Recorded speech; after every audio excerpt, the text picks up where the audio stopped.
In the cold night, snow fell like goose feathers. Outside the corner of the wooden house, a dark figure silently pried open the wooden window. Her nimble figure flipped and landed, her long white hair sweeping across the ground, and a pair of fluffy white cat ears instantly stood up. After confirming that no one was in the house, she immediately tiptoed and rummaged through the cupboard, quickly finding a basket of hard, black bread. Just as he grabbed a piece, the wooden door behind him creaked open and slowly swung open. The man held a sturdy wooden stick in his palm and swung it down. With a muffled thud, the catgirl's vision went black, and she collapsed to the ground, the black bread in her arms rolling to her feet. Leon put away his wooden stick. He had only recently arrived in this world of swords and magic, and had just settled in Whitefrost Town when he heard that it was a den of criminals. There are more robbers and thieves than rats, and he never expected that he would be targeted by thieves on his very first day of staying here. What should we do with this thief? Hand him over to the guards? Leon wondered to himself. The host may make their own choice. I will provide guidance if necessary. I suggest using the identification skill first. Leon raised his hand towards the catgirl on the ground, and a blue system panel instantly appeared. Appraisal complete. Name: Selena de Ochfeld. Age: 18. Gender: female. Race: beast-like, Felidae felis. Strength: 3. Agility: 7. Perception: 7. Intelligence: 10. Spirit: 10. Charisma: 10. Luck: 10. Current overall strength rating: 5. Entry: neutral good, genius mage, descendant of the moon goddess, dexterity, luck, malnutrition, coma. Leon raised an eyebrow, bent down, and lifted the catgirl's tattered cloak. Long, snow-white hair was spread out on the ground, and her fluffy white cat ears drooped down.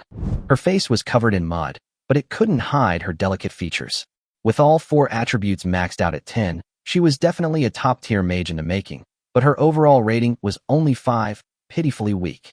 Intelligence: 10, quite the cunning little cat. Hint: this intelligence refers to magical comprehension, not general intelligence. Understood. Leon reached out and poked the catgirl's waist. Wake up, you're not allowed to sleep here. Selena jolted and struggled to sit up. Azure eyes were filled with confusion, but the moment she saw Leon, her pupils contracted sharply. She arched her back, her spine tense, and bared her teeth and breathed at Leon. Huh? You dare to be fierce after stealing? Leon picked up the wooden stick, a smile in his eyes, and gently tapped her forehead with it. Selena was stunned. She curled up in a corner, covering her head, trembling all over, her voice trembling with tears. Stop hitting me. I was wrong.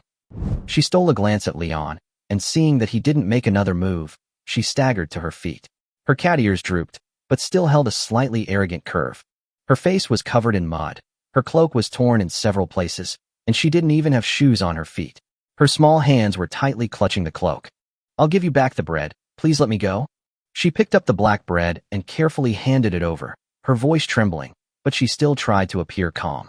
Leon glanced at the hard bread and shook his head. Take it. Selena's tail drooped slightly, and she asked pitifully, Can I leave? Leon's lips curled into a wicked smile. He knew this world all too well. If a vagrant was caught stealing, he would be paraded through the streets in humiliation at best, and sold into slavery at worst. He leaned against the wooden door and slowly said, You stole something, and you think you can just leave? It's already merciful of me not to hand you over to the guards. Leon raised an eyebrow and deliberately slowed his tone. However, I have a hobby, and I'm a well-known cat lover. He stared at Selena's furry ears and smiled maliciously. Let me touch your ears, then touch your tail, and I'll let you go. Upon hearing this, Selena instantly bristled, breathing furiously at Leon and vowing to resist to the death. But when she caught sight of the wooden stick in Leon's hand, she immediately chickened out. She took 2 steps back, clutching her chest. No, I'll do anything but this. Anything. Leon's eyes lit up. Then stay and work for me until you earn enough to buy your freedom, and I'll let you go. Otherwise, he paused deliberately, his smile meaningful, I'll hand you over to the guards. Selena's lower lip trembled as she timidly asked, Work? Leon stepped forward, his tone leaving no room for argument. Yes, work hard, or I'll tell the guards. The next morning, as dawn broke, Leon walked to the door of the storage room and peeked into the still sleeping Selena. He was about to wake her when he saw the girl's fluffy cat ears twitch slightly. The next second, Selena sat up abruptly. A pair of clear blue eyes instantly locked onto Leon at the doorway, her expression incredibly lucid. Her soft, cuddly appearance was so adorable it melted one's heart. Get up, we need to go out. It's colder today than yesterday, so wear more clothes and bundle up. Selena took the clothes Leon handed her and thanked him softly. Thank you. The two walked out of the wooden house, one after the other, down the icy alley. Leon carried a silver sword on his back and a sharp dagger at his waist. He was wrapped up tightly in thick clothes, but they still couldn't keep out the biting cold wind. Selena was wearing an old black cloak with several layers of clothing underneath, making her look somewhat bulky. She kept breathing on her frozen little hands to warm them. Leon, when can we eat? She couldn't help but ask in a low voice. We'll eat soon.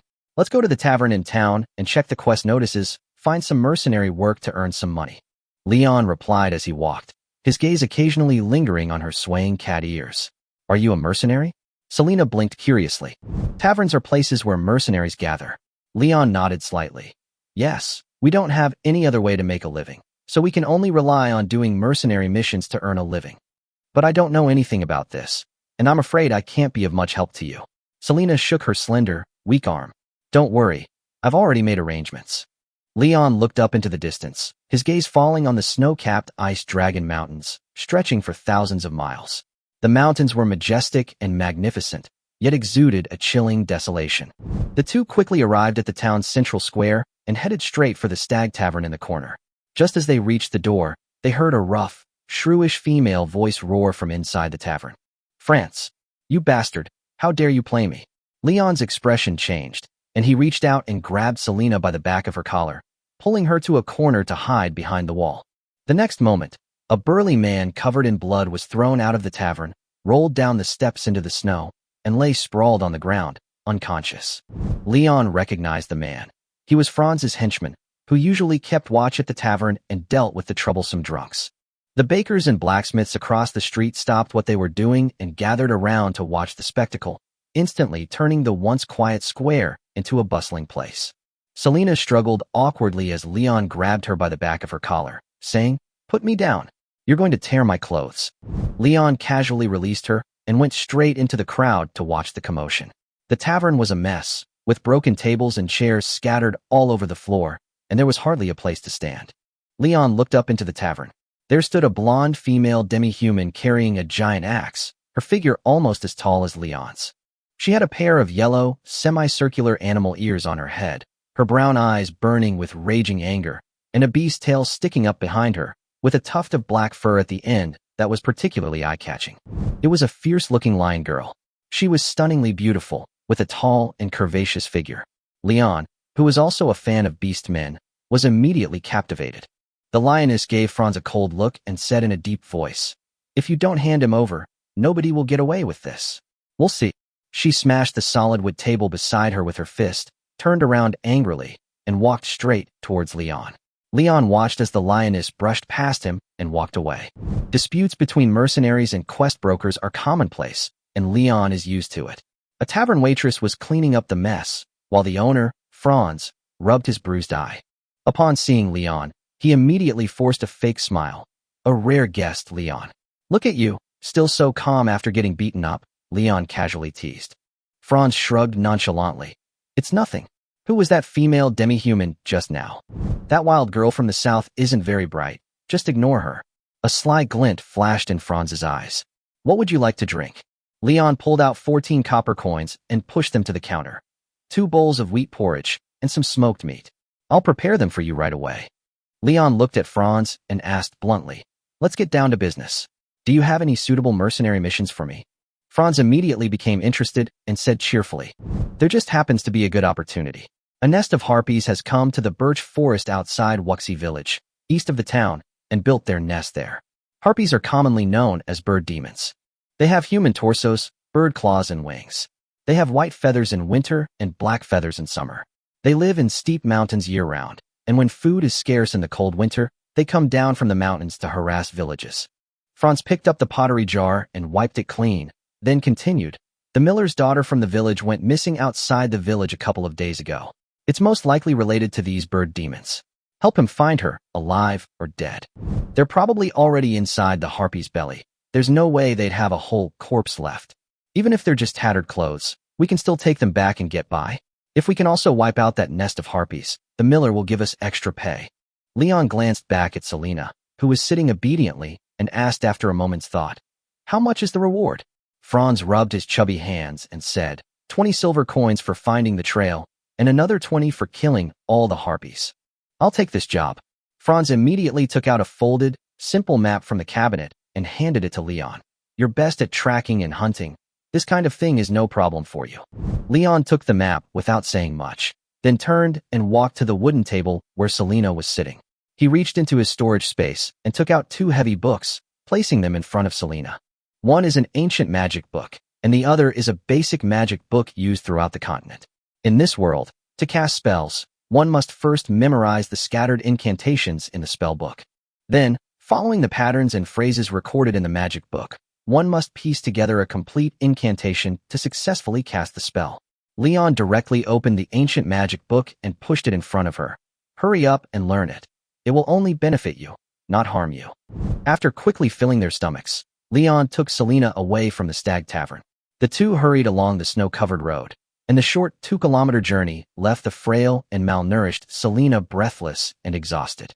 She bent over, supporting herself on her knees, panting heavily, her face pale, as if she was about to run out of breath. "Wait, can we rest for a while before we go? Call me master, and I'll carry you on my back. How about that?" Leon stood calmly in place. This distance was nothing to him, given his years of training. "No way." Selena puffed out her cheeks, walked to a felled birch tree, swept off the snow, and sat down. After resting for a while, she eagerly opened the magic book she always carried with her and began to study it diligently. Leon sat down next to her and asked softly, "How's it going?" Selena caught her breath and looked up to reply, "I've almost figured it out. The ice spike spell you had me learn is very simple, and I've already memorized it." As soon as she finished speaking, she softly chanted an obscure incantation, and a small orange-yellow flame suddenly rose in her fair palm, warming herself with its warmth. He even learned Fireball on his own? His talent is truly outrageous. Leon was somewhat surprised. Selena whispered, "I used to have a spell dictionary at home too." "I can see that. Ordinary people don't even know how to use a spell dictionary, but you not only know how to read and write, but you also know the basic rules. You've obviously received a good education." Leon paused. "Since you know all this, why didn't you know how to cast spells before?" "I was too playful before. I always thought magic was boring and useless, and I was too lazy to settle down and learn it," Selena replied casually. Sensing the slightly somber atmosphere, she closed the spell book, tilted her head, and asked, "And what about you? You can afford spell books, so why don't you learn magic yourself?" "I can't learn magic." Leon shrugged indifferently. In this world, magic and martial arts coexist, but Leon's physique is special. He has no magical power within him.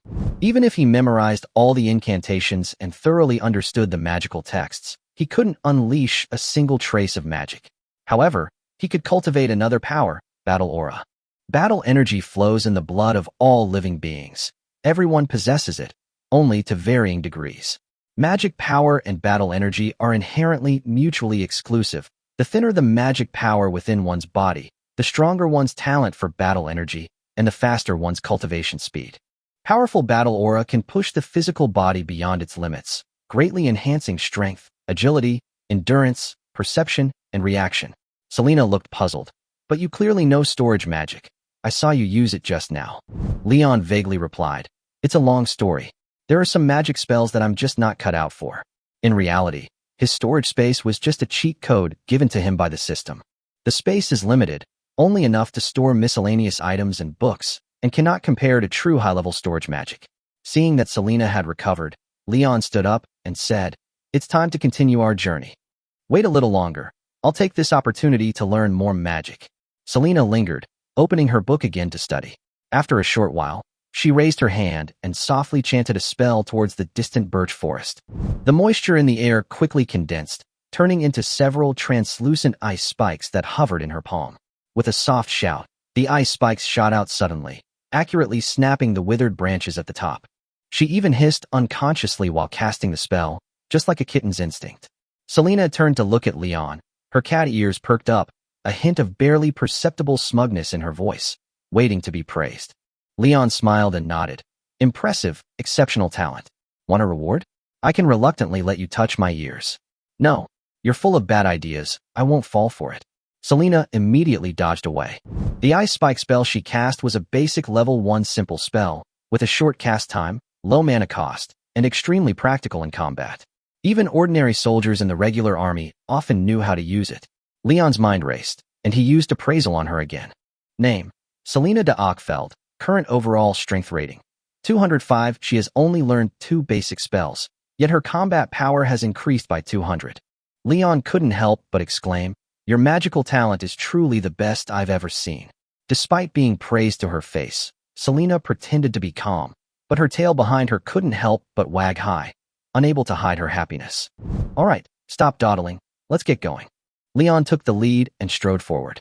Selena closed her book and quickly followed, asking as they walked, "What are we going to do?" "There are harpies nesting in the birch forest near the village. Let's go and clear them out, then go to the nest to look for the missing girl." Selena stopped abruptly, standing motionless, her face instantly turning pale. "What's wrong?" Leon asked, turning around. "Just the 2 of us." Her voice trembled slightly, and she tightly tucked her cat tail behind her. Her face was filled with fear. Harpies are so terrifying. This is practically suicide. Normal people would run away as fast as they can. Why would they go looking for them? "They're just a few bird demons. They're not that scary," Leon said nonchalantly.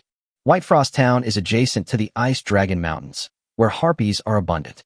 Leon had already encountered them several times, so a direct confrontation wasn't too difficult.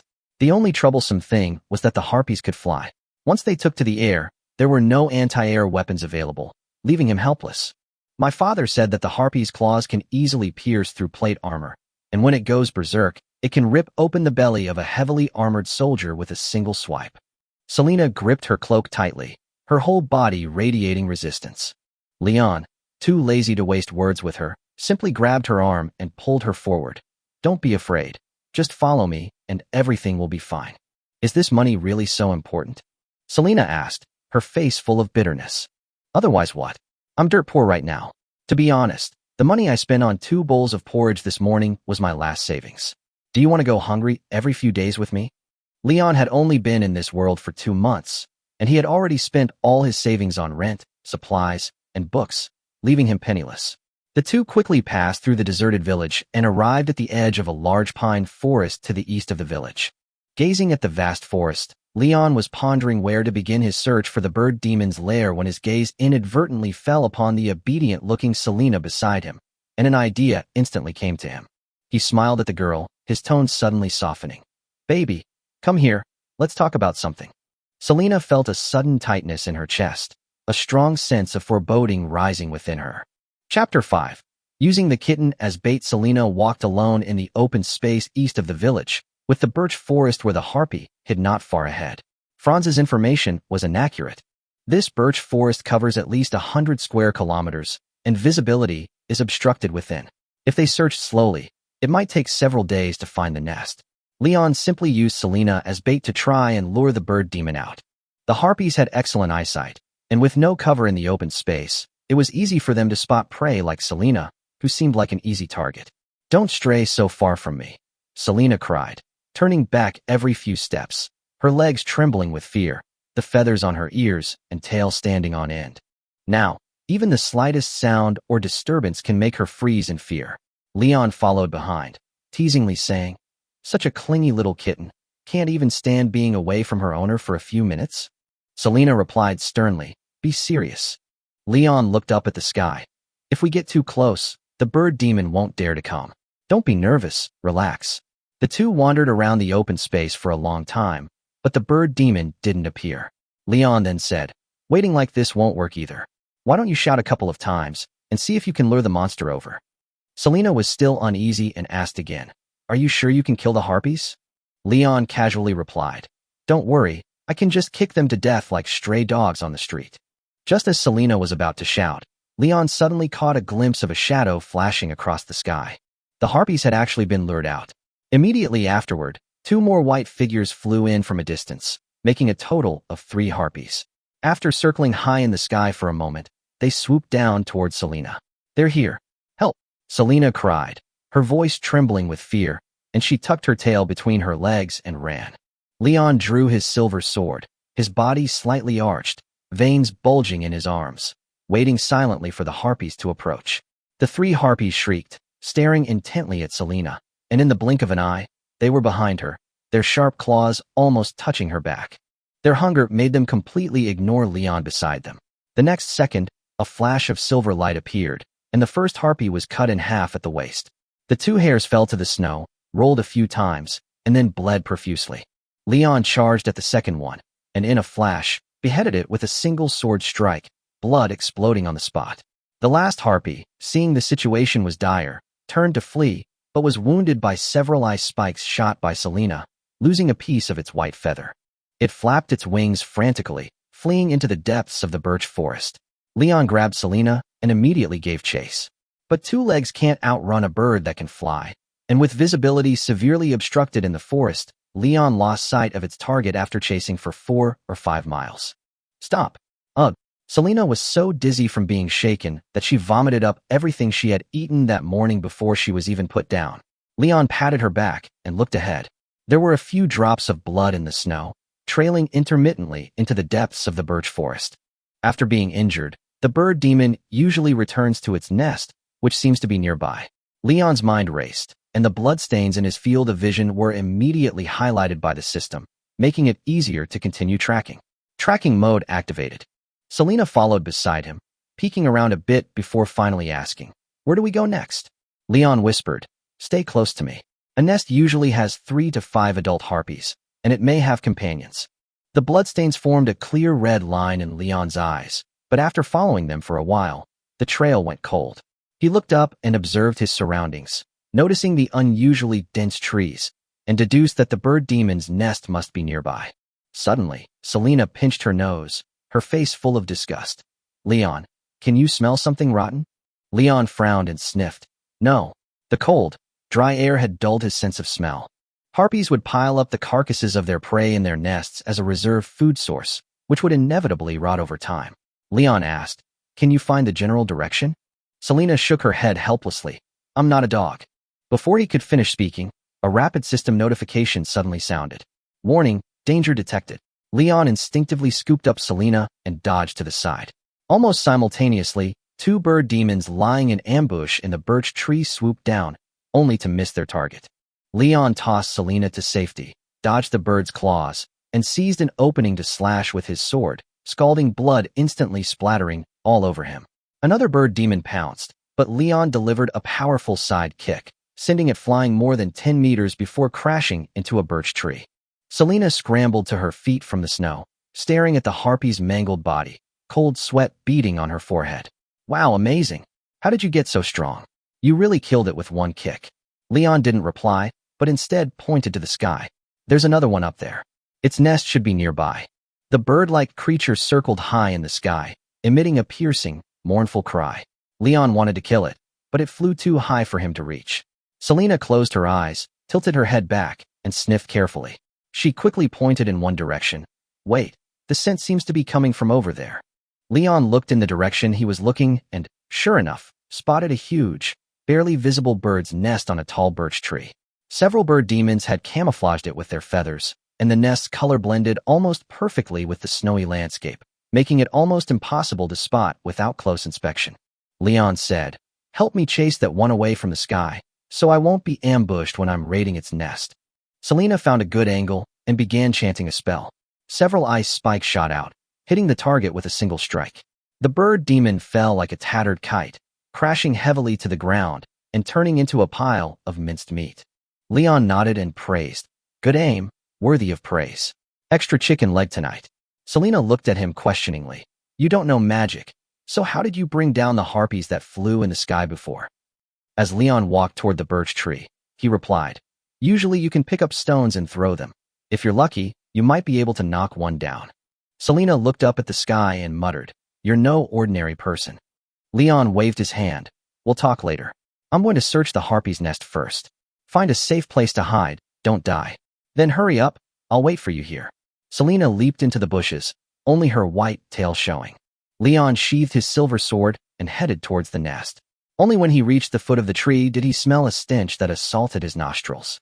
He bent his knees slightly, leaped with all his might, grabbed a branch, and nimbly climbed upwards, quickly reaching the nest hidden among the leaves. The first thing that caught his eye was half a human corpse. The flesh was torn to shreds, the face was unrecognizable, but judging from the body's shape, it seemed to be a man. Leon suppressed his nausea and gently lifted the half-corpse. Finally, he spotted 3 white harpy eggs and several tattered pieces of clothing used as nesting material. He carefully stored what he found in his storage space, intending to take it back to Franz for identification, and then casually overturned the nest. Chapter 6. The Cat Lover. That's all. Franz squatted on the ground. At least 4 or 5 corpses. Leon shrugged. They were torn to shreds. I didn't bring them back. In this world, most people who suddenly disappear are dead. Franz shook his head. It's not up to me to decide this. Come back for the money in a few days. Leon nodded and took out a smelly harpy egg from his storage space. I found it in the nest. Do you want it? The bird eggs, buried in the pile of corpses, smelled strongly. Franz pinched his nose in disgust. They're not worth much. Only nobility looking for novelty would buy them. 5 silver coins each. Bird demons weren't rare, so it was normal that the eggs weren't valuable. Leon placed the 3 eggs on the ground and held out his hand to Franz. Franz pulled a handful of money from the earthenware jar, picked out 15 silver coins, and handed them to him. Leon took them, tossed them lightly twice, and stored them in his storage space. Let's go. I'll come again tomorrow. Leon nudged Selena and led her away from the tavern. Selena looked distressed, patting her thighs every few steps to relieve the soreness. Her stamina was poor. She clearly hadn't exercised much. Suddenly, she looked up and asked, "Why would a nobleman buy these monster eggs?" Leon casually remarked, "They hatch them to keep as pets. Some nobles with peculiar fetishes even raise harpies to do shady things." Selena's eyes widened, and her ears perked up. "You're making this up, aren't you? People actually have the heart to harm monsters." Leon continued, "You underestimate the human desire for the exotic. Keeping monsters for amusement is not uncommon among the nobility of the kingdom of Verlone. Perhaps Franz himself keeps one." Selena looked disgusted. "Disgusting. Let's not talk about that. How much money did we make today?" Leon converted the copper coins she had picked up that morning into silver coins and replied, "We have 28 coins now, and Franz has 40 more. We should be able to get them in a couple of days." Selena asked, puzzled, "Why doesn't he just give it to us? We have to wait for the employer's confirmation before we pay. That's how it's always been in our line of work. But we couldn't find any women's clothes, could we? Don't worry, that old fox Franz can turn black into white. Just wait for the money." Selena muttered softly, "Aren't you afraid he'll run away?" Leon explained, "They make a living in this line of work by connections and reputation. If they keep cheating people, they'll soon have no one to work with them anymore." He paused, then added, "Besides, Franz has a close personal relationship with Baron Lucas and is quite influential in Whitefrost Town. It's unlikely he'd go to such lengths to cheat me for such a small amount of money." At this point, Leon remembered the blonde-haired demi-human woman from that morning and added a sentence. "But a low probability doesn't mean it's impossible. No one can predict human nature." Selena asked, "So, his reputation is decent?" Leon replied, "Relatively speaking, it's not bad. Then is he a good person?" Looking at her innocent expression, Leon said helplessly, "This is the border. Criminals who have committed crimes like to come here. Meeting a good person here is like finding a fish in the desert." He continued, "The line between good and bad is very blurred here. Most people only look at their own interests. Franz is the same. If you have value, he will treat you like a brother. If you have no value, he will turn around and kick you aside. We appear amicable on the surface, but in reality, it's just a collaboration, each getting what they need. I'm not a good person, and neither is he." Selena glanced at Leon furtively and asked cautiously, "If I can't learn magic, will you hand me over to the guards too?" "You?" Leon stopped and looked at her thin back, smiling meaningfully. "Not necessarily, because I'm a cat lover." Selena also stopped, her tail curving slightly. "What do you mean by cat lover? You're always saying things I don't understand." Leon beckoned to her. "Come here, I'll tell you a secret." Selena tiptoed and brought her fluffy cat ears closer. Leon leaned down and whispered a few words in her ear. A few seconds later, Selena blushed and stepped back, deliberately keeping her distance from Leon. He even cursed, "Vulgar." Leon looked at him with disdain. "How is it vulgar? I just think it's cute to have ears on your head and a tail on your back. You must be thinking dirty thoughts, that's why you're vulgar." Selena glared at him, but didn't argue back. Back home, Leon had Selena use magic to boil a kettle of water, and he took a relaxing bath to wash away the stench of blood and corpses. After a long day of working outside, slaying harpies and rummaging through corpses. He felt really uncomfortable if he didn't get clean. It was already late when he finished washing up, so Leon headed to the kitchen to get something to eat. As he passed through the living room, he saw Selena sitting at the dining table, engrossed in studying a universal spellbook and muttering strange incantations. Leon reminded her, "Where are you in your studies? Remember to learn spatial magic first. I don't have enough storage space, so I'll put all the things that take up space there from now on." Selena closed the book, turned around, and looked at Leon seriously. Her expression, coupled with her fluffy animal ears, was so cute that it made Leon's urge to pet her cat kick in again. "What's wrong?" Selena sat up straight, her eyes filled with admiration. "I was just thinking about it, and I realize you're really amazing. I originally thought you were just an ordinary person," she said earnestly. "Your speed, strength, and combat experience are absolutely comparable to a top-tier warrior." Leon dried his wet hair with a towel. "You have good magical talent. You'll be better than me in the future." Selena was silent for a few seconds, then suddenly became a little awkward. "I want to discuss something with you." Leon's lips curled up, and he deliberately laughed. "Could it be that you've taken a liking to me? Oh dear, I just can't do anything with you." Selena shook her head vigorously. "No, I want to hire you to escort me to the kingdom of Norski." Leon's expression changed instantly. "Wait until you've earned enough money to redeem yourself." Seeing that he disagreed, Selena reached out and grabbed his pants, pleading softly, "Please let me go. I know you're a good person." Leon took 2 steps back. "I'm not buying it. Stop pulling at me. You're about to rip my pants off." He looked Selena up and down again, finding the white cat girl increasingly adorable. He said, "Let me touch her ears and tail. If you're satisfied, I'll consider it." Upon hearing this, Selena's cat ears pressed directly against her scalp. She covered her ears with one hand and protected her tail with the other. Her cheeks flushed slightly, both embarrassed and annoyed. Leon grumbled, "What's wrong with touching an ear? So stingy." Selena muttered under her breath, "These are private parts. Only someone without a sense of shame would let others touch their ears and tail." Leon rolled his eyes. "Nonsense. Who exposes their private parts every day? How can exposing them be considered private?" Chapter 7. Goal: A trip to the Beastman Kingdom. Selena was speechless after Leon's words, stammering for a long time, her face turning bright red. Leon put his hands on his hips, a smirk playing on his lips. "Speechless, aren't you?" Selena explained earnestly. "You guys are different from us. Your ears and tails need to breathe. It'll be uncomfortable if they're wrapped up in clothes." Leon's attention was entirely on her fluffy cat ears. "Stop talking nonsense. Just tell me if I can touch them." Selena retorted. "Would you let someone touch your private parts?" Leon immediately straightened up, looking arrogant. "Go ahead and touch me. I'll dodge. It's your son." Selena paused for a moment, then raised her hand to strike Leon, but he dodged it instantly. "You weren't going to dodge?" Selena glared at him, her white tail swaying gently behind her.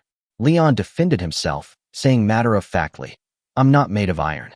If you punch me, of course I'll dodge." Although he had protective aura and wouldn't have been in danger even without dodging, he instinctively dodged when threatened in this situation. Selena blushed and cursed, shameless, then turned back to her book. Leon, however, didn't seem to care at all, turning to go to the kitchen to prepare dinner for the two of them. Before, cooking required fetching water from the town's well, and then using a flint and steel to start a fire. Now, with Selena, the magical cat, by his side, a simple call for water or fire solves the problem, making things much easier. Leon washed the barley and put it into a clay pot, then chopped radishes and cabbage, preparing to cook a pot of hot barley porridge. The weather was getting colder, and vegetables and meat were becoming more expensive. But considering his good income that day, he still sliced a few pieces of bacon and put them in the pot. Before long, Selena was drawn in by the aroma from the kitchen and peeked out from outside the door. After meeting Leon's gaze, she asked knowingly, "What are we having for dinner tonight? It smells so good." Leon stirred the porridge in the pot to prevent it from burning. Barley porridge and black bread. He guessed that Selena was probably starving, since she had only eaten a bowl of porridge in the morning and then threw it all up. So he took out some black bread, cut 2 slices, and handed them to her.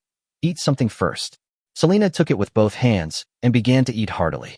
Perhaps feeling the silence, she chewed the bread and mumbled, "I need to talk to you about something." Leon sprinkled some seasoning into the porridge. "What is it now?" Selena immediately said, "Take me to the kingdom of Norski." The kingdom of Norski is located east of White Frost Town, about 400 kilometers away after crossing the treacherous Ice Dragon Mountains. However, most people would take the detour through the frost forest to the south, which would at least double the distance. Leon refused outright. I'm not considering it for now. We'll talk about it when you've made enough money. Selena quickly replied. Once you deliver me, someone will naturally pay you. Actually, I'm a nobleman.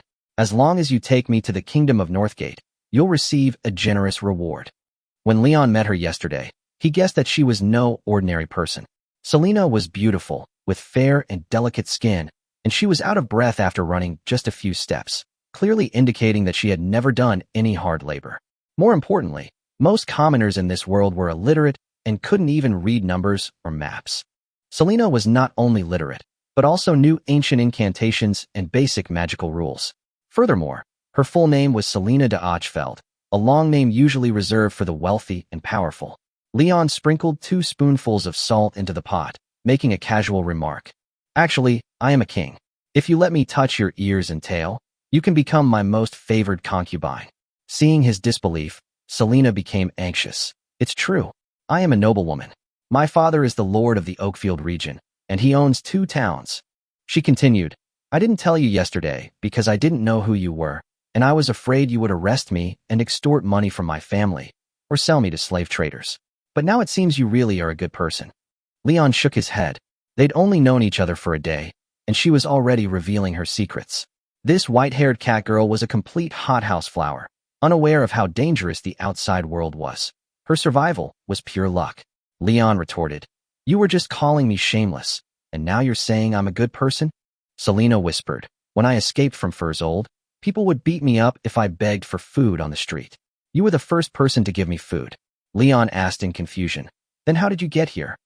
Selena gazed at the porridge in the pot and recalled, When I was hungry, I would steal food. I was quick and rarely caught. Leon squinted at her and said, I understand, Frostleaf the master thief. He then deliberately added, Actually, I'm a ruthless criminal who fled here from a very far place. You see, I don't look like a local, do I? As a Chinese, Leon was indeed noticeably different from the big-nosed white people of this world. Selena wasn't afraid at all. Instead, she said firmly, I don't believe it. You're definitely a good person. If you were really a bad person, I would have been sold to slave traders long ago. Leon sighed helplessly.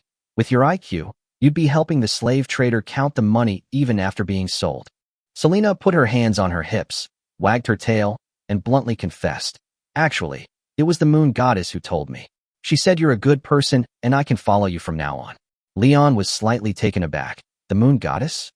There are many gods in this world who bestow power upon devout believers. The moon goddess Celeste that Selena spoke of is a legendary ancient deity, representing holiness and purification, and is a benevolent goddess. However, Leon's first thought was of the system. Could it be that the system, disguised as a god, lured Selena to his side? The moment this thought crossed his mind, the system quickly refuted it. It wasn't me, da.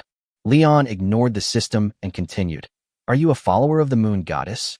He looked Selena up and down, but didn't see the crescent moon decorations commonly seen in the moon goddess cult. Selena shook her head. No, I'm not. But my mother said that the reason I am so lucky is because I am a descendant of the moon goddess. Upon hearing this, Leon recalled that he had indeed seen the entry for Descendant of the Moon Goddess when he was identifying Selena. Selena grabbed Leon's arm and pleaded softly, Never mind that for now, just take me there. You can stay there too. Leon countered, What would I do there? Selena said seriously, The otherworldly demons will eventually set their sights on Valoan. This kingdom is not much stronger than Frosold and will be destroyed sooner or later. But the kingdom of Norski has enough power to resist them. She continued, Besides, I have relatives in Norski. My father told me to go to her before the city fell. If you get me safely, she will definitely reward you. At this point, Selena suddenly remembered something and quickly added, Oh, right. There are many beastmen like me in Norski, all with fluffy tails and ears. You'll definitely like it there. Hearing this, Leon's lips curled up slightly, revealing a meaningful smile. To him, all those words were irrelevant. What truly mattered was enjoying the life surrounded by beast-eared girls. Chapter 8. The Bounty Hunter. A week has passed since Selena and Leon started living under the same roof. The little cat has finally become familiar with Leon. At first, she was aloof and quiet, but after getting to know her, it became clear that she was actually very lively and full of energy. To save money for their trip to the Kingdom of Norski, The two of them would go to the Stag Tavern to take on jobs as soon as they opened their eyes each day. Now that the farming season was over, the tavern was getting busier and busier, but most of the jobs were still trivial matters that paid little money and were troublesome. Leon planned to take Selena to Northgate after winter ended. However, the journey was nearly 800 kilometers, and he didn't want to walk, so he needed to save up enough money first, preferably by joining a caravan in a carriage. As for Selena, she had been diligently studying magic these past few days. She possessed astonishing talent, having already mastered most of the basic spells in the general magic book. That day, the two walked through the alleyways, their destination still the Stag Tavern in the town square. Leon, having not slept well the night before, yawned listlessly. Selena suddenly nudged his waist. Look! She briefly chanted a spell, and a semi-transparent circular shield immediately appeared in front of her. This is a shield spell, I've learned it. Leon reached out to try it, only feeling a slight repulsive force. When relaxed, it would be pushed away, but with a little force, it could be easily penetrated. He then assessed Selena again. Name, Selena de Ockfide. Current overall strength rating, 660. His combat power increased significantly from 205 to 660, which is enough for his daily use as a magic tool. Leon's lips curled up slightly. Interesting. Selena's eyes widened. How did your hand just go right through? The book says it can block ordinary swords. Leon stared at her cat ears and casually said, I'm an unusual person. As a reward, I can reluctantly touch your ears. Selena immediately covered her ears and backed away warily. You're still after my ears? Leon said matter-of-factly.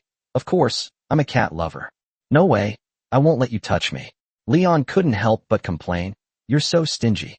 The two arrived at the main street, and Leon looked up at the distant Ice Dragon Mountains, just in time to catch a glimpse of a white object rising into the air and plunging into the back of the mountains. He immediately shouted, Look, Ice Dragon. Selena perked up her cat ears and stood on tiptoe to look. Where? Where?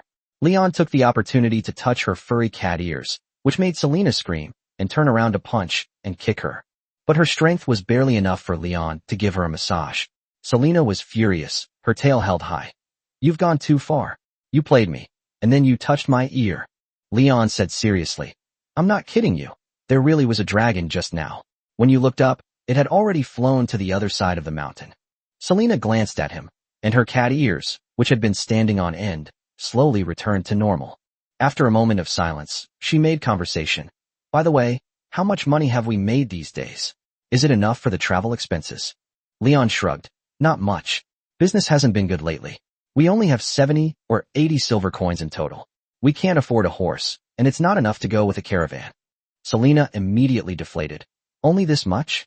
She counted on her fingers, then gently nudged him with her elbow. Don't you have some savings? Take them out and use them together. Leon said, selling eggs is 15, killing banshees is 40, plus the money you picked up, it's less than 70 in total. All these days, it's only about 150. But for two people to go to Northgate with the caravan, it would cost at least 200. Selena frowned. It's so expensive. It's just for 2 more people. Leon explained. The roads are covered in snow now. We might encounter bandits before entering the frost forest, and monsters after entering the forest. Fewer caravans go to Norski in winter, so it's normal for prices to go up. Selena lowered her head and silently followed behind him. The two soon arrived at the tavern. Pushing open the door, they saw a group of farmers playing dice around a table. Some cheered and raised their glasses, while others sighed. Leon glanced at the counter, but didn't see Franz. After searching around, he finally found him in a corner. Franz was frowning as he discussed business with a group of mercenaries, with 2 chainmail-clad thugs standing nearby. After the mercenaries left, Leon approached and greeted them. Got into trouble? Your thug's gear has been upgraded. Upon seeing Leon, Franz's brow immediately relaxed, and he invited him to sit down. You've come at the perfect time, Leon. You're one of the best mercenaries I know. You always complete your missions flawlessly. Franz lowered his voice. I have a big job coming up, the pay is great, and after I finish it, I can rest for at least a few months. Leon sat down opposite him. Make a long story short, what's the job? Franz stared at him. Be a bounty hunter for me. Help me deal with a murderer. Leon paused slightly. A murderer? Why not send the guards? Franz sneered. They won't bother with something as trivial as that. Besides, we have a personal grudge between us. Leon asked, Take her alive? Franz shook his head. No need, just kill her. After that, bring back her head. Leon narrowed his eyes. Personal grudges, but you don't want a survivor? Franz, don't treat me like a fool. I'll take the job of killing, but I only kill criminals. Franz said irritably. I'm paying you to do the work, not to use your brain. Are you going to do it or not? Leon raised an eyebrow. Whether I do it or not depends on what kind of job it is. Go on. Franz chuckled dryly. I'm not lying. She is indeed a criminal. Yesterday, she stormed into Baron Lucas's manor alone and killed several innocent servants. He said, his eyes sharpening. One of them was my cousin. You saw him recently. So, I want you to kill her. Leon paused for a moment. My condolences. But the Baron's manor has at least a dozen soldiers stationed there. How could she have escaped? Franz nodded. Yes. But she was seriously injured and couldn't have gone far. The last time someone saw her was in the Frost Forest. The Frost Forest is just south of White Frost Town. Without crossing the Ice Dragon Mountains, it's practically the only way to reach Northgate. Leon asked directly. And the reward? Franz held up 5 fingers. 500 silver coins. 500. Leon raised an eyebrow, hesitated briefly, then nodded. I'll take the job. What's her name? What does she look like? Franz's eyes flashed with cunning. You don't need to know her name. You've met once. He rubbed his calloused hands. It's that beast woman who caused trouble at the tavern a week ago, with blonde hair, carrying an axe, and almost as tall as you. Leon immediately pictured the blonde-haired female beast woman in his mind. To be able to storm into the Lord's manor, cause such a ruckus, and still escape Alavesh's certainly no ordinary woman. Franz urged, go as soon as possible, don't die. Leon stood up. Understood. He turned to look for Selena, and found her watching others play dice at the gambling table. He nudged her lightly with his elbow. Come on, stop watching and get to work. Selena asked curiously, Leon, how do you play with that little square thing? Leon said, I'll teach you another day. Get to work first. Selena sighed and patted her cheeks. All right, how much is the pay this time? 500 silver coins. 500. Selena's eyes widened instantly. His tone shifted from shock to excitement. We've hit the jackpot. Leaving this hellhole is just around the corner. Leon shook his head. Let's celebrate after we get the money. Let's get to work now. Chapter 9 Frosty Forest. The two walked 5 kilometers south out of town and finally arrived at the Frostwood Forest. As far as the eye can see, there are birch and pine trees covered in snow, accompanied by the blazing sun overhead. An indescribable sense of oppression washes over you, making you feel somewhat suffocated. The Frost Forest is much larger than the birch forest near Mist Creek Village. According to the map, it covers an area of more than 800 square kilometers and envelopes the entire southern part of the Ice Dragon Mountain range from top to bottom. Many undead creatures are hidden deep in the forest. Why does this place feel so eerie? Selena spoke like a child, hiding tightly behind Leon. Hakimi is timid. She's easily frightened by the slightest disturbance outside. Leon glanced at her and casually asked, Have you ever seen a skeleton? No, why do you ask? Leon began his introduction. Then you're in luck today. You might have the chance to meet them. The kingdom of Singleton, south of the river, has been in constant conflict since ancient times. The Frost Forest is located at the border between the two countries and is an important battlefield for crossing the river. Soldiers who died here and whose bodies were left unclaimed were corrupted by resentment and transformed into undead creatures, such as skeletons, ghouls, or giant corpses. I've encountered those monsters here before. Ordinary skeletons aren't much of a threat. They're just broken skeletons that wander around. The real dangers are ghouls or giant corpses. One likes to travel in packs and is fast and aggressive, while the other releases miasma that poisons and infects people. As he spoke, Leon noticed that Selena beside him was trembling, her fluffy tail tucked tightly between her legs. He patted Selena on the shoulder and gently comforted her.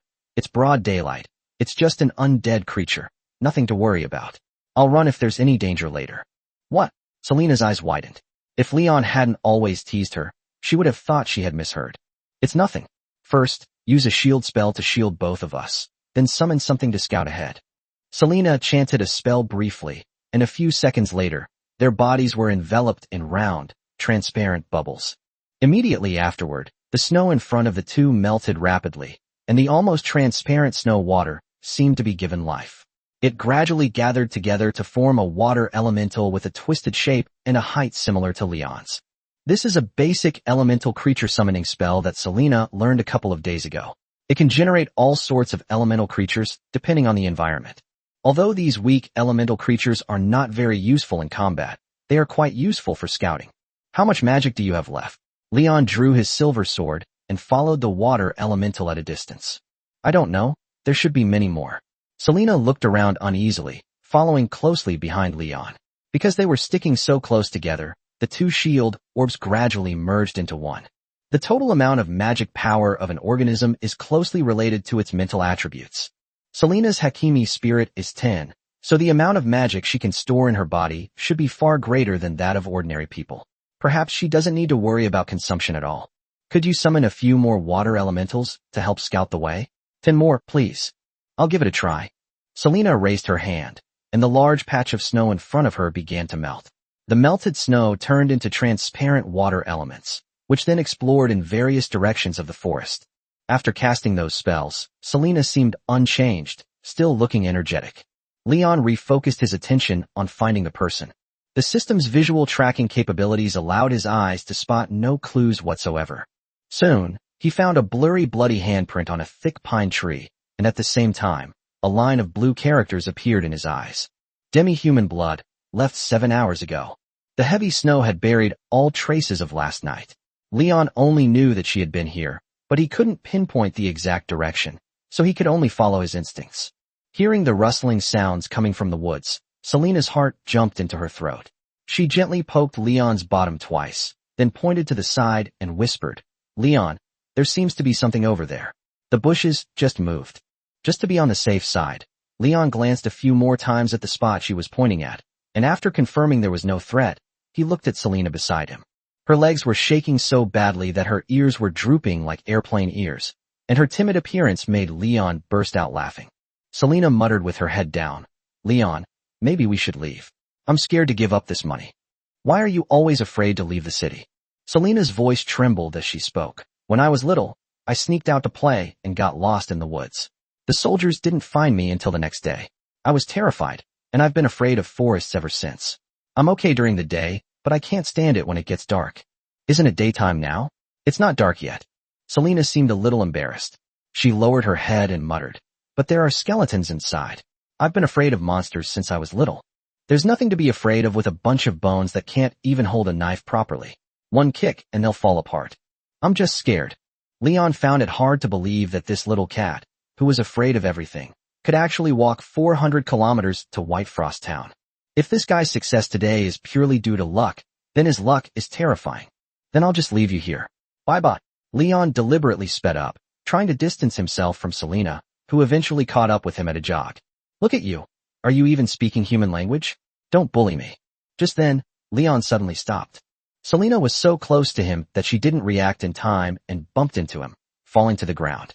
"Ouch, ouch, ouch, what's wrong?" She rubbed her throbbing forehead and opened her eyes to see a skeleton covered in snow, its eyes meeting those dark, empty eye sockets. She screamed and clung to Leon's leg, her eyes fixed on the skeleton as if afraid it might rise from the ground at any moment. "Don't yell, or you'll scare people away. Let go." The cunning Leon took the opportunity to rub Selena's soft cat ears a few times. Her cat ears were large and fluffy, and her hair was fine and thick. Leon enjoyed the pleasure of the strands of hair passing through his fingers and nodded involuntarily with delight. Selena punched him twice and started cursing. "You took advantage of me to touch my ear again. You took advantage of me again. You're disgusting. Let's get to work first. We can talk about these unimportant things later." Leon slowly crouched down in front of the skull. He noticed a huge gash on the skull's head, as if something had cleaved it open, with icy black blood still clinging to the edges of the gash. Blood, left approximately 5 hours ago. That female orc has been here before, so she must be very close. Selena, standing nearby, pricked up her ears and stared intently into the depths of the woods, as if she had noticed something. Leon, the water elemental, seemed to have spotted something ahead. Chapter 10: Dr. Lai's Miraculous Healing. The two of them explored deeper into the forest, one after the other.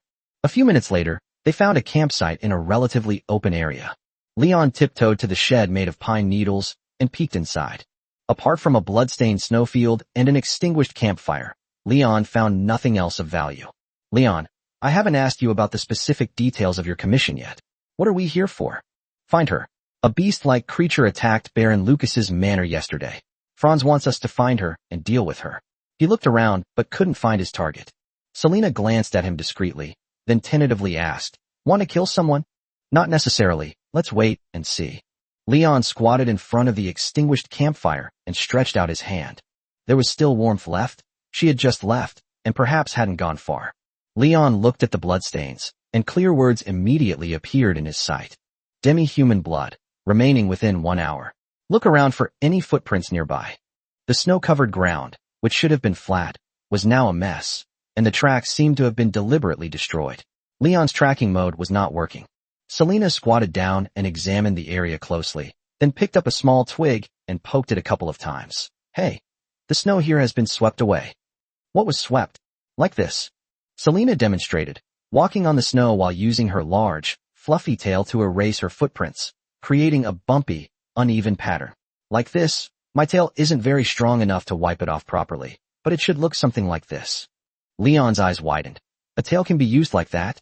Selena shook the snow off her tail, then put her hands on her hips and asked, Yeah, are you jealous that I have a tail? I'm not envious, but I really want to pet her.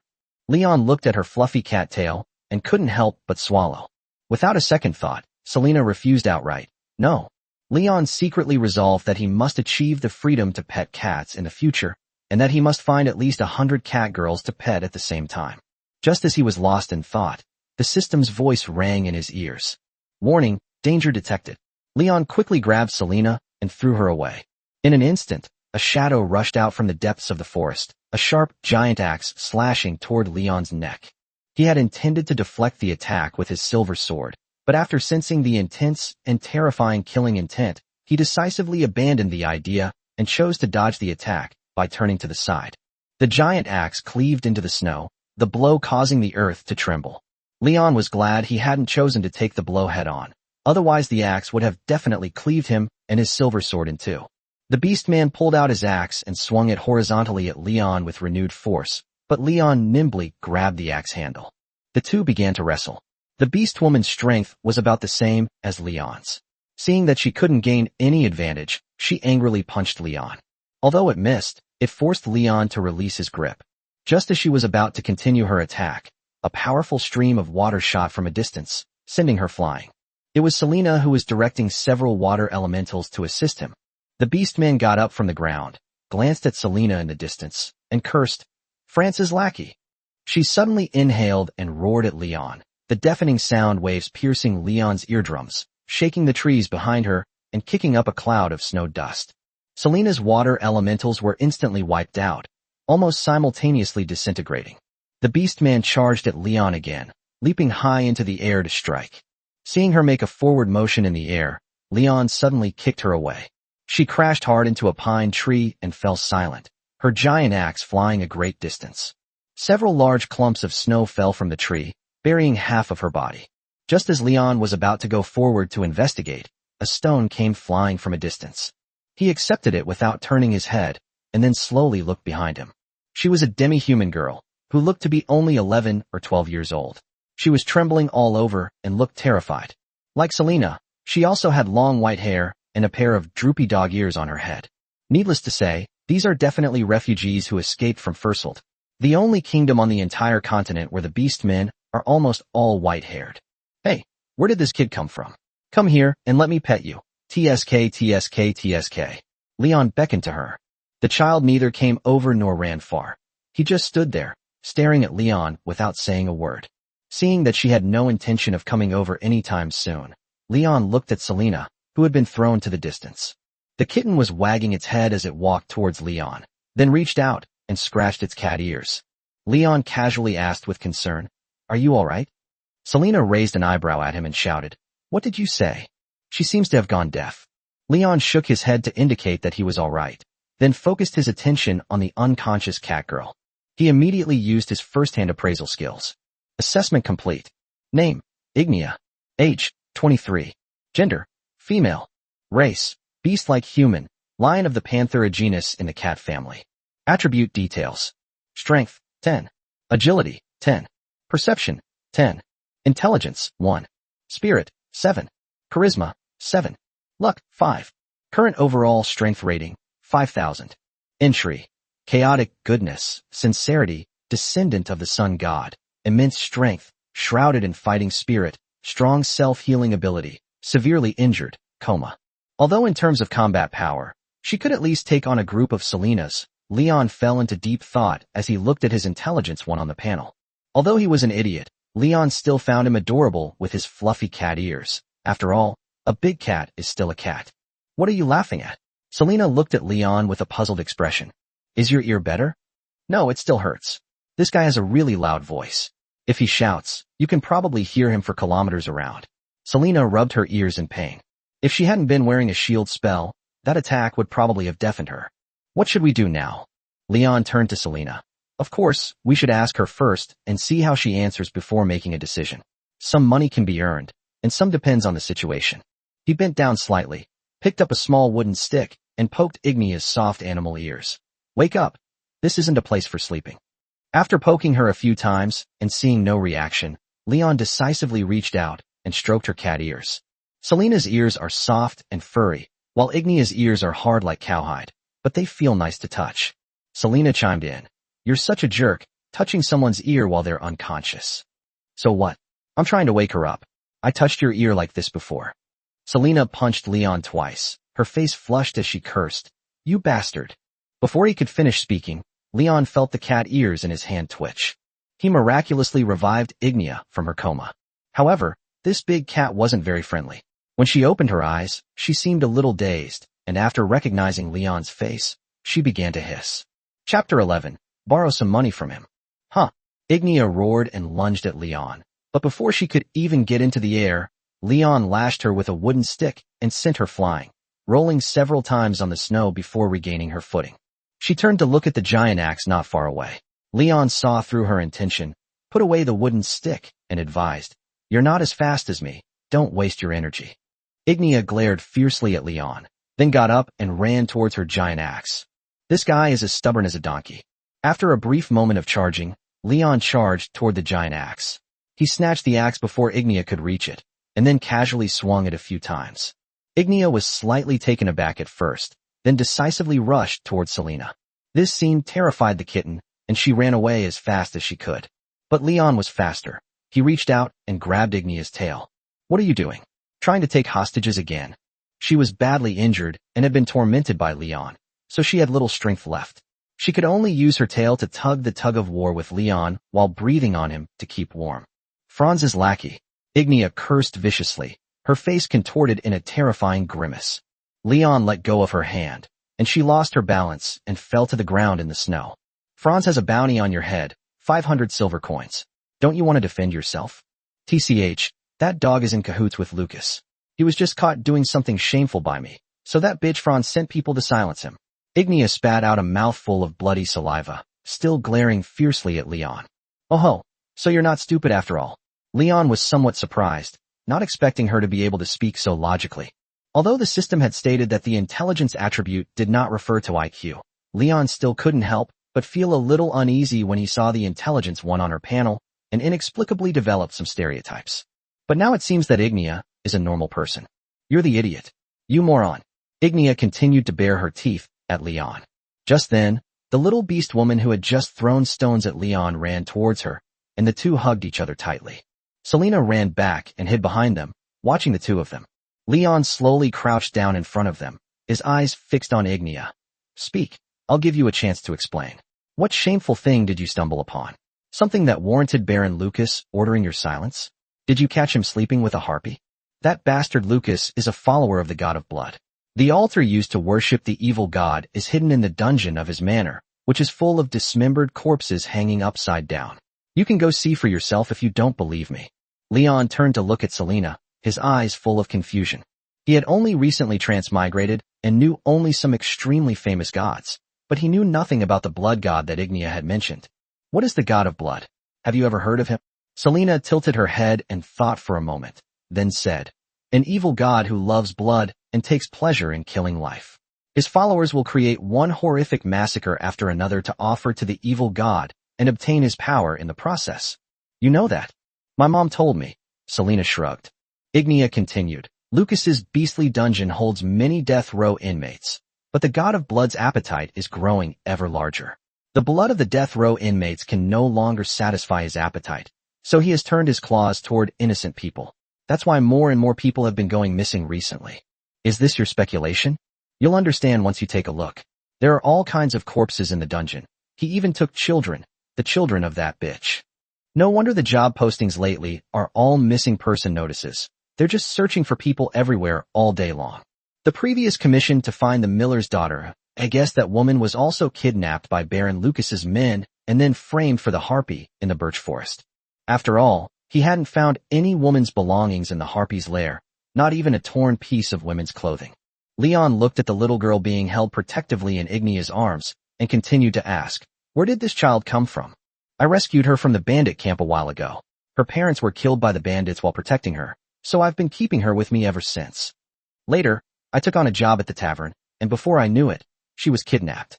We only found her in the dungeon yesterday. She was terrified." "How did you find her?" "We met once a while ago, when the child should have already been lost, right? So many days have passed. How did you suddenly find her?" Ignia looked directly into Leon's eyes and replied, "God is guiding me."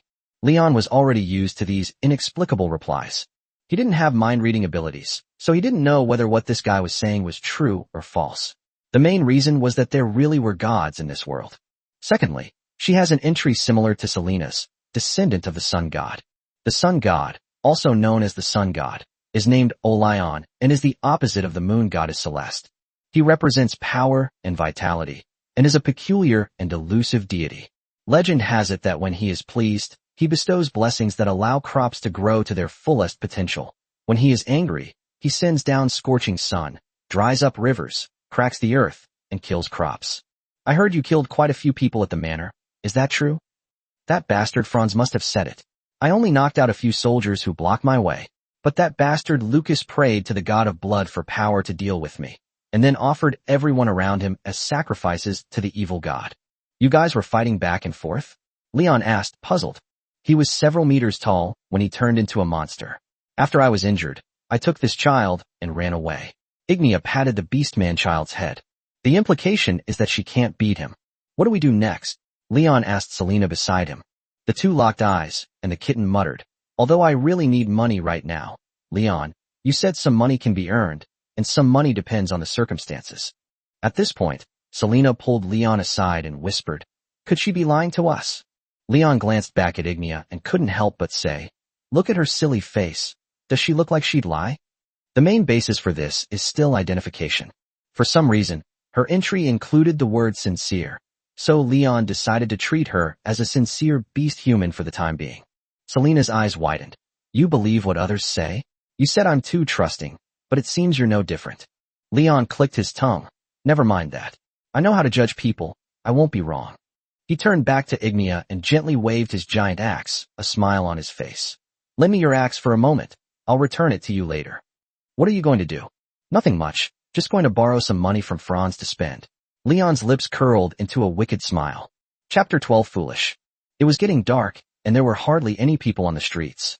The snow on the road was very deep, making it quite difficult to walk. Selena had to find a place to rest every now and then, and she was unwilling to let Leon carry her. They first went home to tidy up a bit before heading straight to the Buck's Tavern in the square. While bending over and rubbing her thigh, Selena asked Leon, "Why are we packing?" "We're stuffing all sorts of food and clothes into it. The storage space is already full of stuff. It's going to drain our magic." Leon looked Selena up and down. She still looked energetic. After all, she is a genius mage, and her mana reserves must be equally astonishing. This amount of mana consumption should be nothing to her. The plan has changed. The Lord here believes in an evil god. If we don't hurry, we'll become a moving sacrifice. We'll just grab the buckets and run to Norsky. But before that, we need to borrow some money from Franz. Selena scratched her head, looking puzzled, and asked, "So how do you plan to borrow it from him?" "The request hasn't even been completed yet." Leon gripped his giant axe tightly. "We'll have to see what happens to him later." Upon arriving at the Buck's Tavern, Leon pushed open the door and entered. The tavern was bustling with activity. Some townspeople were boasting, while others were playing dice. The two waitresses serving drinks were extremely busy, running back and forth between the tables. Leon immediately spotted Franz sitting at the table, impatiently talking to the mercenary beside him, looking somewhat distracted. After being reminded by others, Franz also noticed Leon standing at the door. He immediately put away his impatient expression and showed his signature smile. Leon walked to the table as usual, then extended his hand to Franz. The commission is complete. Pay up. Franz didn't react for a moment, then exclaimed in surprise after a few seconds, "You actually came back alive." Of course. Leon placed Ignia's giant axe on the table.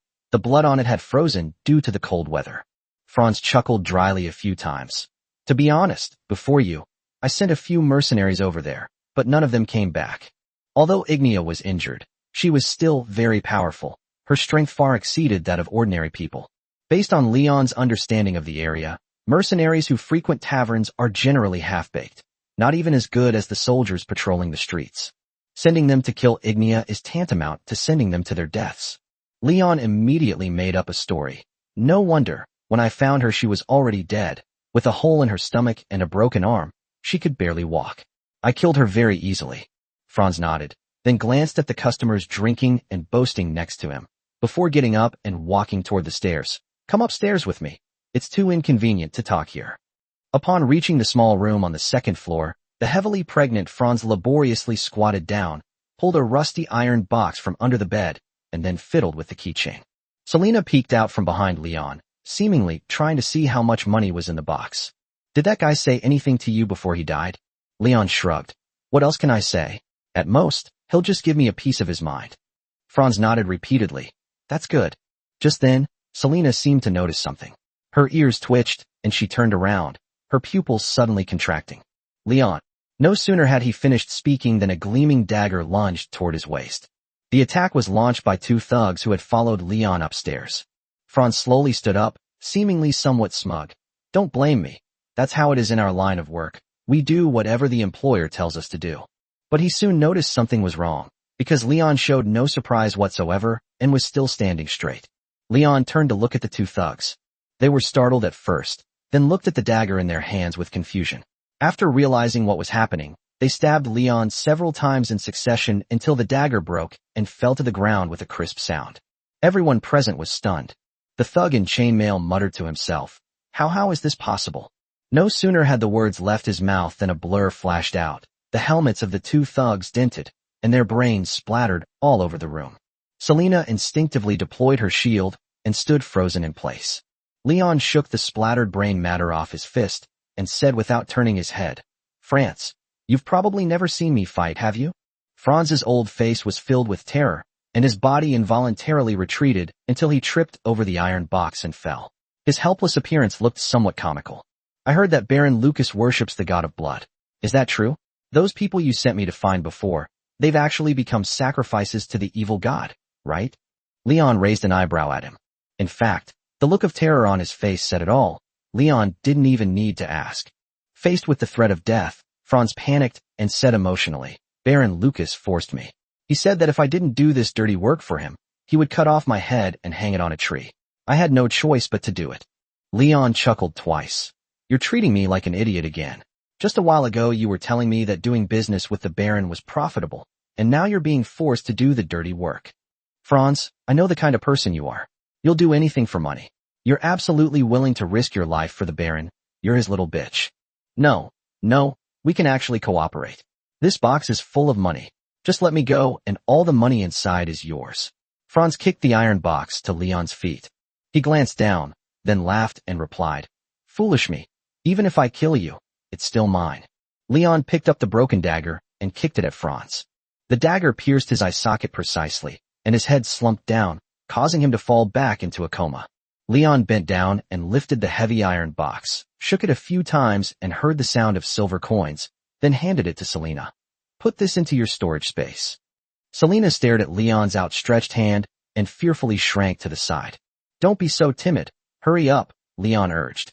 Selena then put the iron box into her storage space, while at the same time she caught a glimpse of something unusual out of the corner of her eye. Why is his corpse glowing? Franz's corpse was emitting smoke from its 7 orifices, and many eerie orange-yellow spots appeared on its skin. The heat emanating from it could be felt by Leon, who was several meters away. Warning, danger detected. Leon decisively picked up Franz's body and threw it down the windowsill into the empty square. Finally, he picked up Selena and rushed out of the room. A loud bang came from outside the window. The shockwave overturned the tables and chairs in the room, and the whole tavern shook, followed by the terrified screams of the crowd.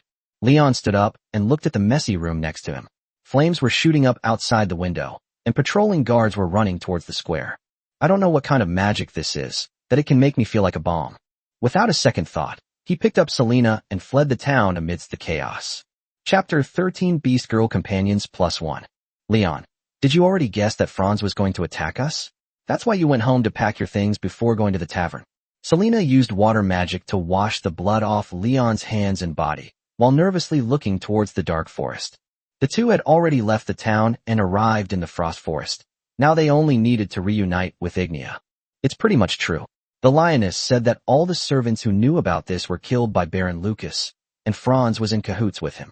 As someone who does the dirty work for them, I'm unlikely to have a happy ending. When we entered the tavern, did you see the way those mercenaries looked at us? Like hungry wolves eyeing a piece of fatty meat. Selena shook her head and muttered, how could I have thought of so many things? I originally thought I could just scam some travel expenses to get to the kingdom of Norsky. I never expected it would end up killing someone. I was terrified when you smashed their skulls with one punch. Selena is too honest. She can't think of people in a wicked way. She's a hothouse flower, completely unaware of the dangers of the outside world. Leon couldn't help but tease, don't get sold out, and then help the seller count the money. Then remember to tell me in advance if you're going to kill someone in the future, so I won't be kept in the dark and can be mentally prepared, Selena said cautiously, her fluffy cat ears resembling a pair of airplane wings. Okay, let's keep going. Don't keep that guy waiting too long. Leon shook the water off his hands and turned to walk deeper into the woods. Selena used fire magic to illuminate the way and followed closely behind him. Strange bird calls occasionally echoed through the forest, startling Selena and making her tremble. Whenever this happened, she would reach out and grab Leon's cloak. Wah, I hate the forest. I hate the forest. There's no other way. We'll have to take a long detour through the frost forest to get to the kingdom of Norsky. It'll be at least 300 kilometers through the forest, and with such complex terrain, it will take at least 15 days. Moreover, it's another 200 kilometers from the forest to the nearest town, which would take about 20 days in total. Selena shook her head, muttering to herself, it's all over. It's all over. The two walked one after the other, and finally arrived at the camp where Ignia had been hiding as night approached. The campfire was burning, and the light was quite sufficient. Several skeletons lay around them, indicating that they had attracted a number of monsters. Before the two could get close, Ignia poked her head out from behind the tree's shed, glanced at them, and looked at them with a hint of wariness in her eyes. Immediately afterwards, another, slightly smaller head popped out. It was the adorable beast-human sister. Leon, along with Selena, sat with them around the campfire. Ignia, holding the child, stared intently at him. Where's my axe? Leon suddenly realized. No wonder I always felt like something was missing. It turned out she had forgotten to bring her axe. He swallowed hard and replied awkwardly. I was in such a hurry that I left it on the tavern table and forgot to take it. Sorry. Ignia stared at him without saying a word. She looked fierce, and even her expressionless face made people feel that she was angry. Leon continued, I promise I'll compensate you with an even sharper axe. Hearing him say that, Ignia looked away and then returned the silver sword that Leon had placed there for her to use for self-defense. How did that bitch Franz give birth to? He tried to attack me, but I killed him instead. Leon sheathed his silver sword and then examined Ignia's wounds. When I met her at noon, it looked like something had pierced through her abdomen, leaving a bloody wound. But now the wound on her abdomen has scabbed over, and it may only take a few days to fully recover. Leon re-examined Ignia. Name, Ignia. Current overall strength rating, 7,000. Entry, chaotic goodness, sincerity, descendant of the sun god, immense strength, surrounded by fighting spirit, strong self-healing ability, minor injury, weakness. Her critical injury description has disappeared, replaced by minor injury and weakness. Its combat power has also increased from 5000 to 7000. It had only been a few hours. Her self-healing ability was astonishing. Furthermore, she was wearing a crop top made of animal skin in this freezing weather, showing no fear of the cold at all. While warming himself by the fire, Leon asked, Where are you planning to go? Would you mind telling me? Ignia gazed at the flickering flames, her sturdy lion tail swaying gently. The kingdom of Norsky, my mother is there. I want to give this child to her so she can raise him. Are you a Norseman? Ignia shook her head. No. In your terms, she was my adoptive mother. I grew up on the grasslands. The grassland east of the kingdom of Singlister? No, it's further south. Leon took out a map of the continent from his storage space and spread it out in front of the campfire. Where is it? Ignia glanced at the map, then shook her head.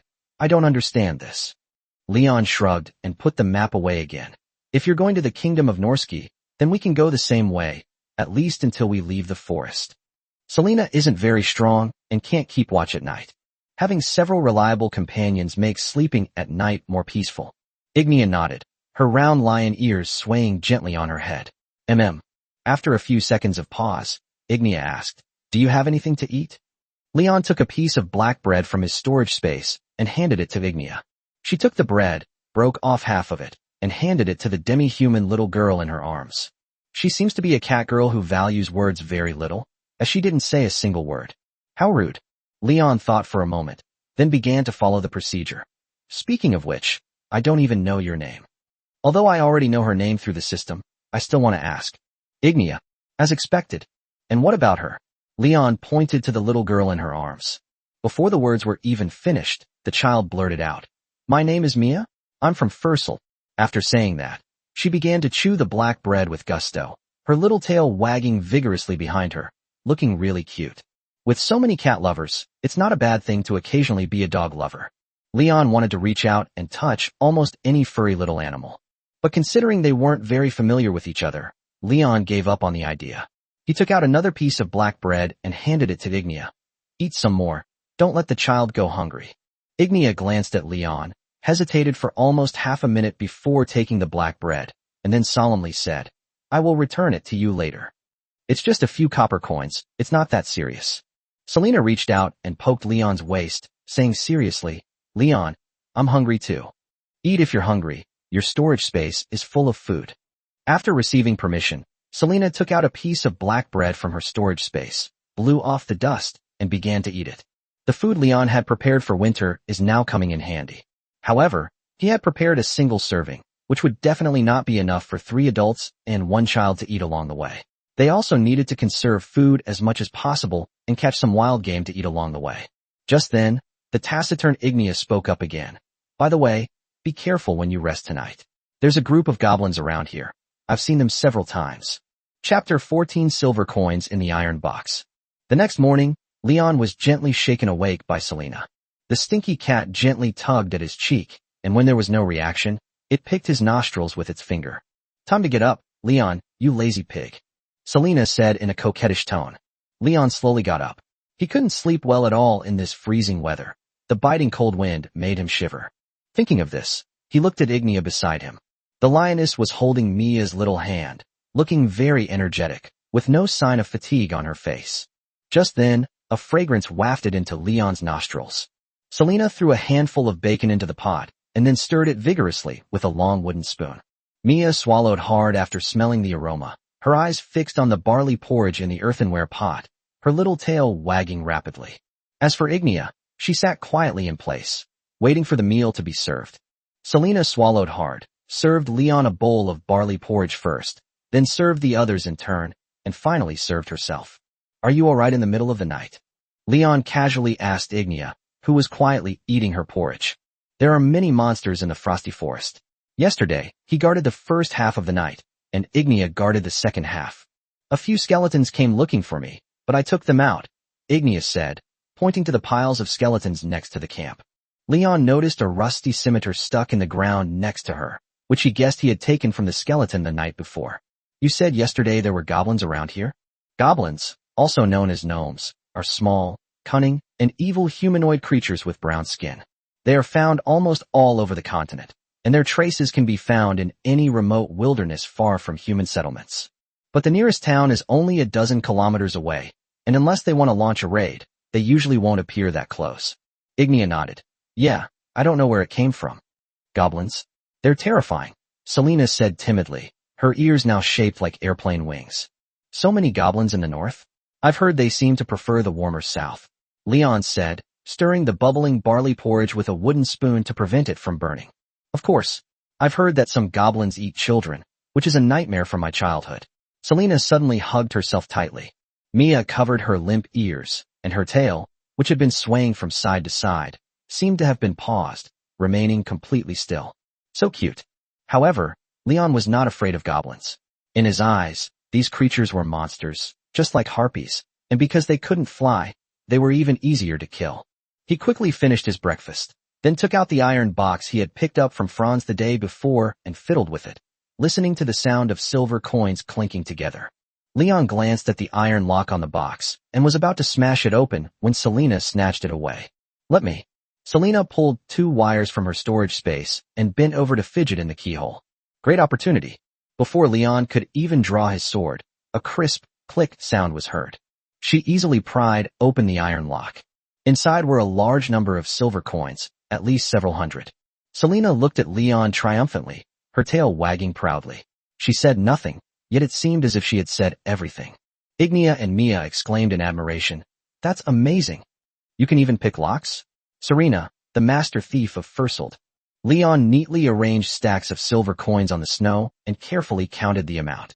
"Of course, I'm not bragging, but if I wanted to, I could pick at least half the locks in the world." Leon sized her up for a few moments, then told her to lower her head and continue counting the money. "Tell me honestly, are you really a nobleman?" Selena nodded. "Yes, when I was little, I didn't want to learn arithmetic and my father locked me up. I would often pick the lock on my room and sneak out to play, but later my mother enchanted the lock and I was completely helpless. Picking locks isn't actually difficult. Most locks have a very simple structure. If you want to learn, I can teach you." Leon shook his head, indicating that he didn't want to learn. After all, if he wanted to, he could smash open this rusty iron box in a second. Selena nudged Leon on the shoulder. "Have you finished counting? How much money is there in total?" 327. "Oh, so little?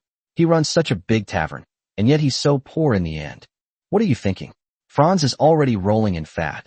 This is just his spare change at most." Leon put the silver coins into his storage space, then handed the empty box to Selena. "Keep it safe. Sell it as junk when you meet a merchant." After a short rest following a meal, the group continued their journey south. Their destination, the Kingdom of Norski, was quite far from here, roughly located east of White Frost Town. It was about 400 kilometers away, accessible by crossing the treacherous Ice Dragon Mountains. However, as the name suggests, the Ice Dragon Mountains are home to ice dragons. Most people who want to go to North Jai will take the detour from the south, which is the Frost Forest. Although this will at least double the distance, at least they will not have to face the legendary ice dragons. Although Selena was in the dense forest she hated, she seemed to be in a good mood. She skipped along and hummed songs that Leon couldn't understand from time to time. Ignia, who remained silent, led Mia at the very front of the group. "She's very aloof. I haven't seen her say more than a few words since she woke up this morning." Also, looking at her from behind, her firm, rounded buttocks were quite sexy. Leon suddenly felt an extremely strong gaze and turned his head to meet Selena's eyes. She wore a meaningful smile, which looked somewhat lewd. Leon asked knowingly, "What?" Selena glanced at Ignia and deliberately lowered her voice. "You're such a pervert. You can keep watching. I'll pretend I don't know anything." "What color? What nonsense are you talking about?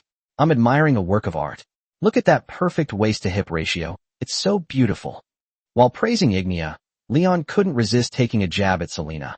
"Look at yourself. All you do is eat and sleep, and your flabby body looks just like my grandma's belly." Selena's face fell, and her mood immediately soured. "TSK, Leon, what nonsense are you spouting? I'm practically skin and bones. Where would I get any fat?" Just as the two were arguing, Ignia, who was at the front of the group, suddenly stopped, and her furry ears stood up. "What's wrong?" Leon asked as he approached. Ignia's beast ears twitched slightly as she drew her rusty scimitar from behind her back. "There's a noise ahead," she suggested. "Let's go check it out." Chapter 15 Goblin Merchant. After traveling a long distance through the woods with Ignia, Leon finally heard the ghouls' incessant roars. The trade route to other kingdoms lies to the west of the Frostwood Forest, and most travelers would theoretically take that route. The forest is mostly deserted, and it's unknown who these undead creatures attacked. Leon quickly received the answer. A massive, tan-colored ogre swung a spiked club, knocking away one agile ghoul after another. However, outnumbered, he was quickly overwhelmed by several ghouls, whose sharp claws tore through his skin, staining large patches of white snow with blood. In the distance, there were several ogres and a group of noisy goblins, dressed in leather armor, their cries shrill and piercing, fighting the ghouls with fire magic and gaining a slight advantage. What kind of monster is Leon? Half of its body is rotten, yet it can still run so fast. Wait, it's ripping out its intestines. Selena covered her mouth, suppressing her nausea, and her ears turned into airplane ears. Leon explained, ghouls. They like to travel in groups, are very fast, and have a certain level of intelligence, so they ambush other creatures. Where's that big guy who got tackled? Giant ogre, huge in size and strong in combat, but with low intelligence, often lives with goblins. Just then, the dozen or so ghouls that were dismembering the corpses suddenly smelled a peculiar scent. They began to sniff around, and finally their gazes fell on Leon and his companions. After their roar, they charged toward Leon and his group. Ignia pushed Mia towards Selena and instructed her, protect the child. She then charged at the ghouls with her rusty scimitar, hacking away at the two ghouls in front of her. Undead creatures are almost always troublesome. They can still move even after their heads are cut off. There are only two ways to quickly render them incapable of fighting. Either use a silver sword to cut it, or burn it directly with fire. But Ignia chose the third option. She first cut off the ghoul's legs to render it immobile, and then brutally chopped it into mincemeat. Leon noticed several ghouls bypassing Ignia and attacking him. He swung his silver sword and easily beheaded them, spraying foul-smelling blood everywhere. With Ignia crushing the head of the last ghoul with a single stomp, their battle came to an end. She casually tossed away the rusty scimitar. The scimitar was deformed during the recent battle and is now completely unusable. The goblins had also finished their battle, and they cheered loudly as they stepped on the charred corpses of the ghouls. Seeing this, Leon decisively stepped forward, ready to fight his way through the goblins. At the same time, a goblin wearing a little red hat ran towards him. Before they even got close to him, they started yelling hysterically, thank you for helping us. Otherwise, we would have been in big trouble. The group of goblins behind him, wielding curved swords and wooden clubs, were also shouting in his manner. Leon was slightly taken aback.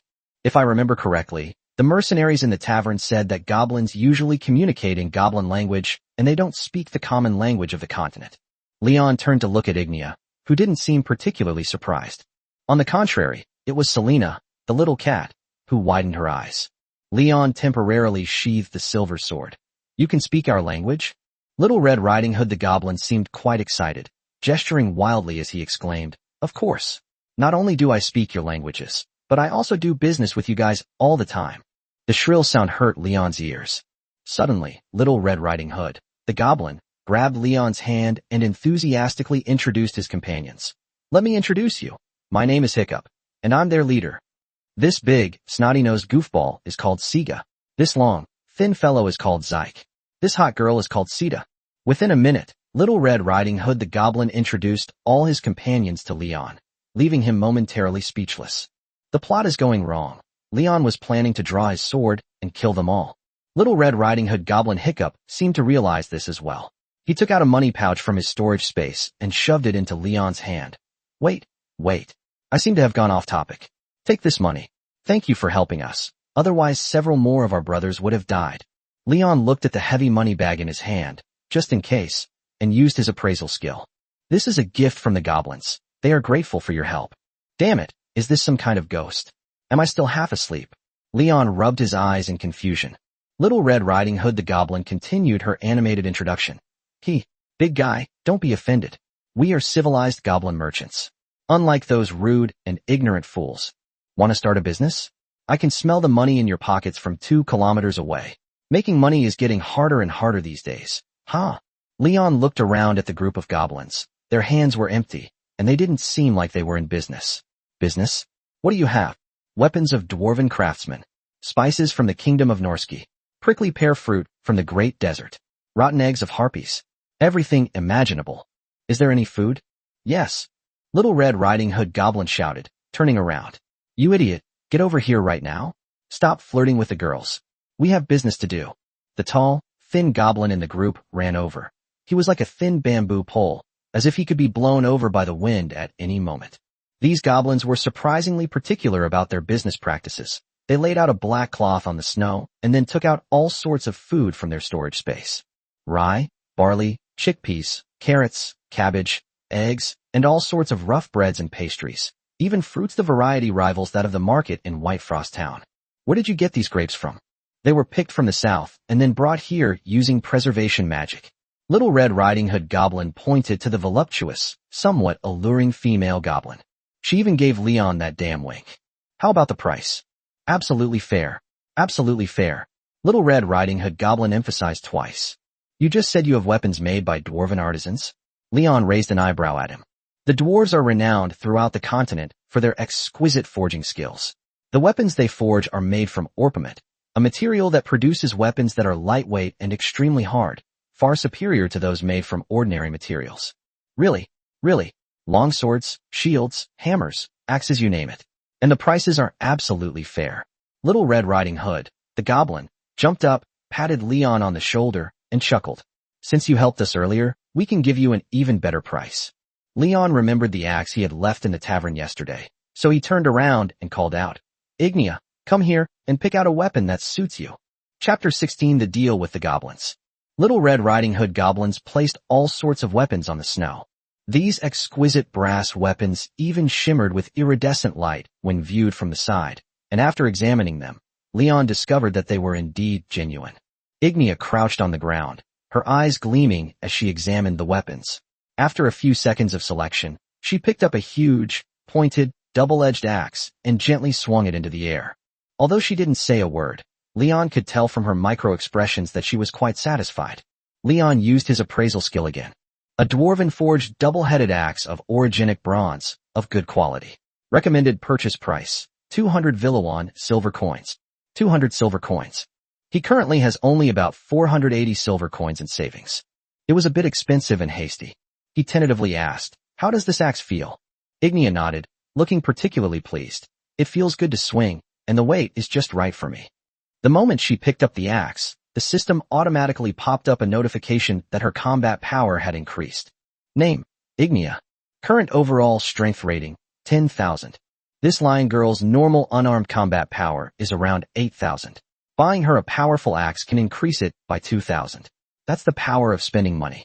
Leon asked the goblin in Little Red Riding Hood's direction, how much? That depends on what currency you're using. If it's a Verloan silver coin, then it'll be a bit more expensive. That junk is getting less and less valuable. Since you helped us earlier, I'll sell it to you for 230 silver coins. 180, Leon said, breaking a bone with a single blow. His goblin companions behind him sighed upon hearing the price. Seeing that he seemed reluctant, Leon started to act like a brother to Little Red Riding Hood goblin and coaxed him. To tell you the truth, I'm actually one of your kind. Let's look after each other. Damn it, you're almost as tall as that big guy. You say you're one of my kind. Little Red Riding Hood goblin cursed, pointing at the giant ogre with a runny nose in the distance. The ogre was nearly 3 meters tall, while Leon was only 1.9 meters tall, and the Little Red Riding Hood goblin merchant looked to be just over 1 meter tall. There's something called genetic mutation. I'm just a bit taller and fairer skinned, that's all. I'm still one of your people. Leon continued his nonsense. Little Red Riding Hood didn't believe Leon's nonsense, but considering what had just happened, she relented. All right. Since you just helped me out, I'll sell it to you for this price. Just then, Ignia stuffed a heavy little bag into Leon's hands. Make up for my money too. Leon was slightly taken aback, then handed the bag back to her. No way. I said I'd pay you back, so I will. I'll pay for this. Ignia glanced at Leon, gave a wooden, oh, and then slung the double-headed axe behind her back. Leon took out 180 silver coins from his storage space and handed them to the goblin merchant in front of him. He glanced at the gleaming silver coin briefly, then shouted again, this axe is yours. Sell me some more food, a sack of black bread, a basket of cabbages and purple grapes. Leon called back to Selena. Kitty, come get your food. She held Mia protectively in her arms, while nervously watching the goblins around her, her fluffy cat tail tucked tightly between her legs out of fear. This girl is actually afraid of us. Ha ha ha. The other goblins erupted in a cacophony of jeers. Selena pressed her ears to her scalp, put the food into her storage space, breathed twice at the Little Red Riding Hood goblin, and then fled to a distance with Mia. It is said that the people of the kingdom of Fursold like to use goblins to scare children, which is a psychological trauma for Selena from her childhood. How much does this food cost? Bread is always priced, vegetables are a bit more expensive, and fruit is the most expensive. 50 silver coins, please. Leon did a quick calculation and realized that although the prices were a bit high, they weren't unacceptable for the remote area, so he simply handed the money over. That bag of black bread, along with the food in their storage space, was basically enough to last them until they reached the kingdom of Norski. Cabbage and grapes could be used to supplement vitamins, while fat and protein could be obtained from the prey they hunted along the way. Ignia said last night that he was an excellent hunter and should be able to catch a lot of small animals. It's all up to him. Ah, I've made another fortune. Do you want to buy anything else? Little Red Riding Hood Goblin began to dance wildly, performing a strange dance that was hard for most people to appreciate. Are there any spellbooks? I want to learn some basic magic. Sita, come quick. You've got a customer. Seeing the alluring female goblin swaying her hips as she approached, Leon almost instinctively took 2 steps back. It wasn't that he was afraid, but the female goblin kept giving him flirtatious glances, which made him feel somewhat physically uncomfortable. Hey big guy, want to be friends? As she spoke, the female goblin's eyes turned black, her teeth were sharp and thin, and her appearance was so bizarre that Leon was almost ready to kill her. I'm not interested in goblins. Let's just stick to business. Do you have any spellbooks? Oh, that's a real shame. The female goblin Sita gave Leon a lewd look, then licked her lips with a lingering satisfaction. Which beginner magic book do you want? The price varies depending on the language and the number of pages. I happen to have a goblin spellbook that I don't need, so I can sell it to you cheaply for 50 silver coins. It's practically free. But spellbooks in the common tongue are expensive, ranging from 75 to 100, depending on the type you want. As soon as he finished speaking, several magic books with golden runes flew out of the storage space and floated around Leon. Her common language was standard and fluent, unlike Little Red Riding Hood, who had a strong goblin accent, and the price of her spellbook was also reasonable. Books are considered a luxury in this world because there is no printing technology. Books are all handwritten, and the illustrations are all hand-drawn. With the cost of paper, ink, and time spent copying, books were something only wealthy merchants or nobles could afford, let alone such rare magical books. Leon thought for a moment. He had about 250 silver coins left in his pocket. He figured he would need money for many things along the way, so he should try to save as much as possible. I want 75 silver coins. One of the spellbooks flew into Leon's hand on its own. It appeared to be thinner than the other spellbooks. The price of a spellbook is usually related to the number of spells it contains. The more expensive the spellbook, the more or rarer the spells it contains, and vice versa. Leon glanced at it a few times, and seeing that there were no problems, he gave her the money without even haggling over the price. I now have 175 silver coins left in my pocket. It's so pleasant doing business with a handsome giant like you.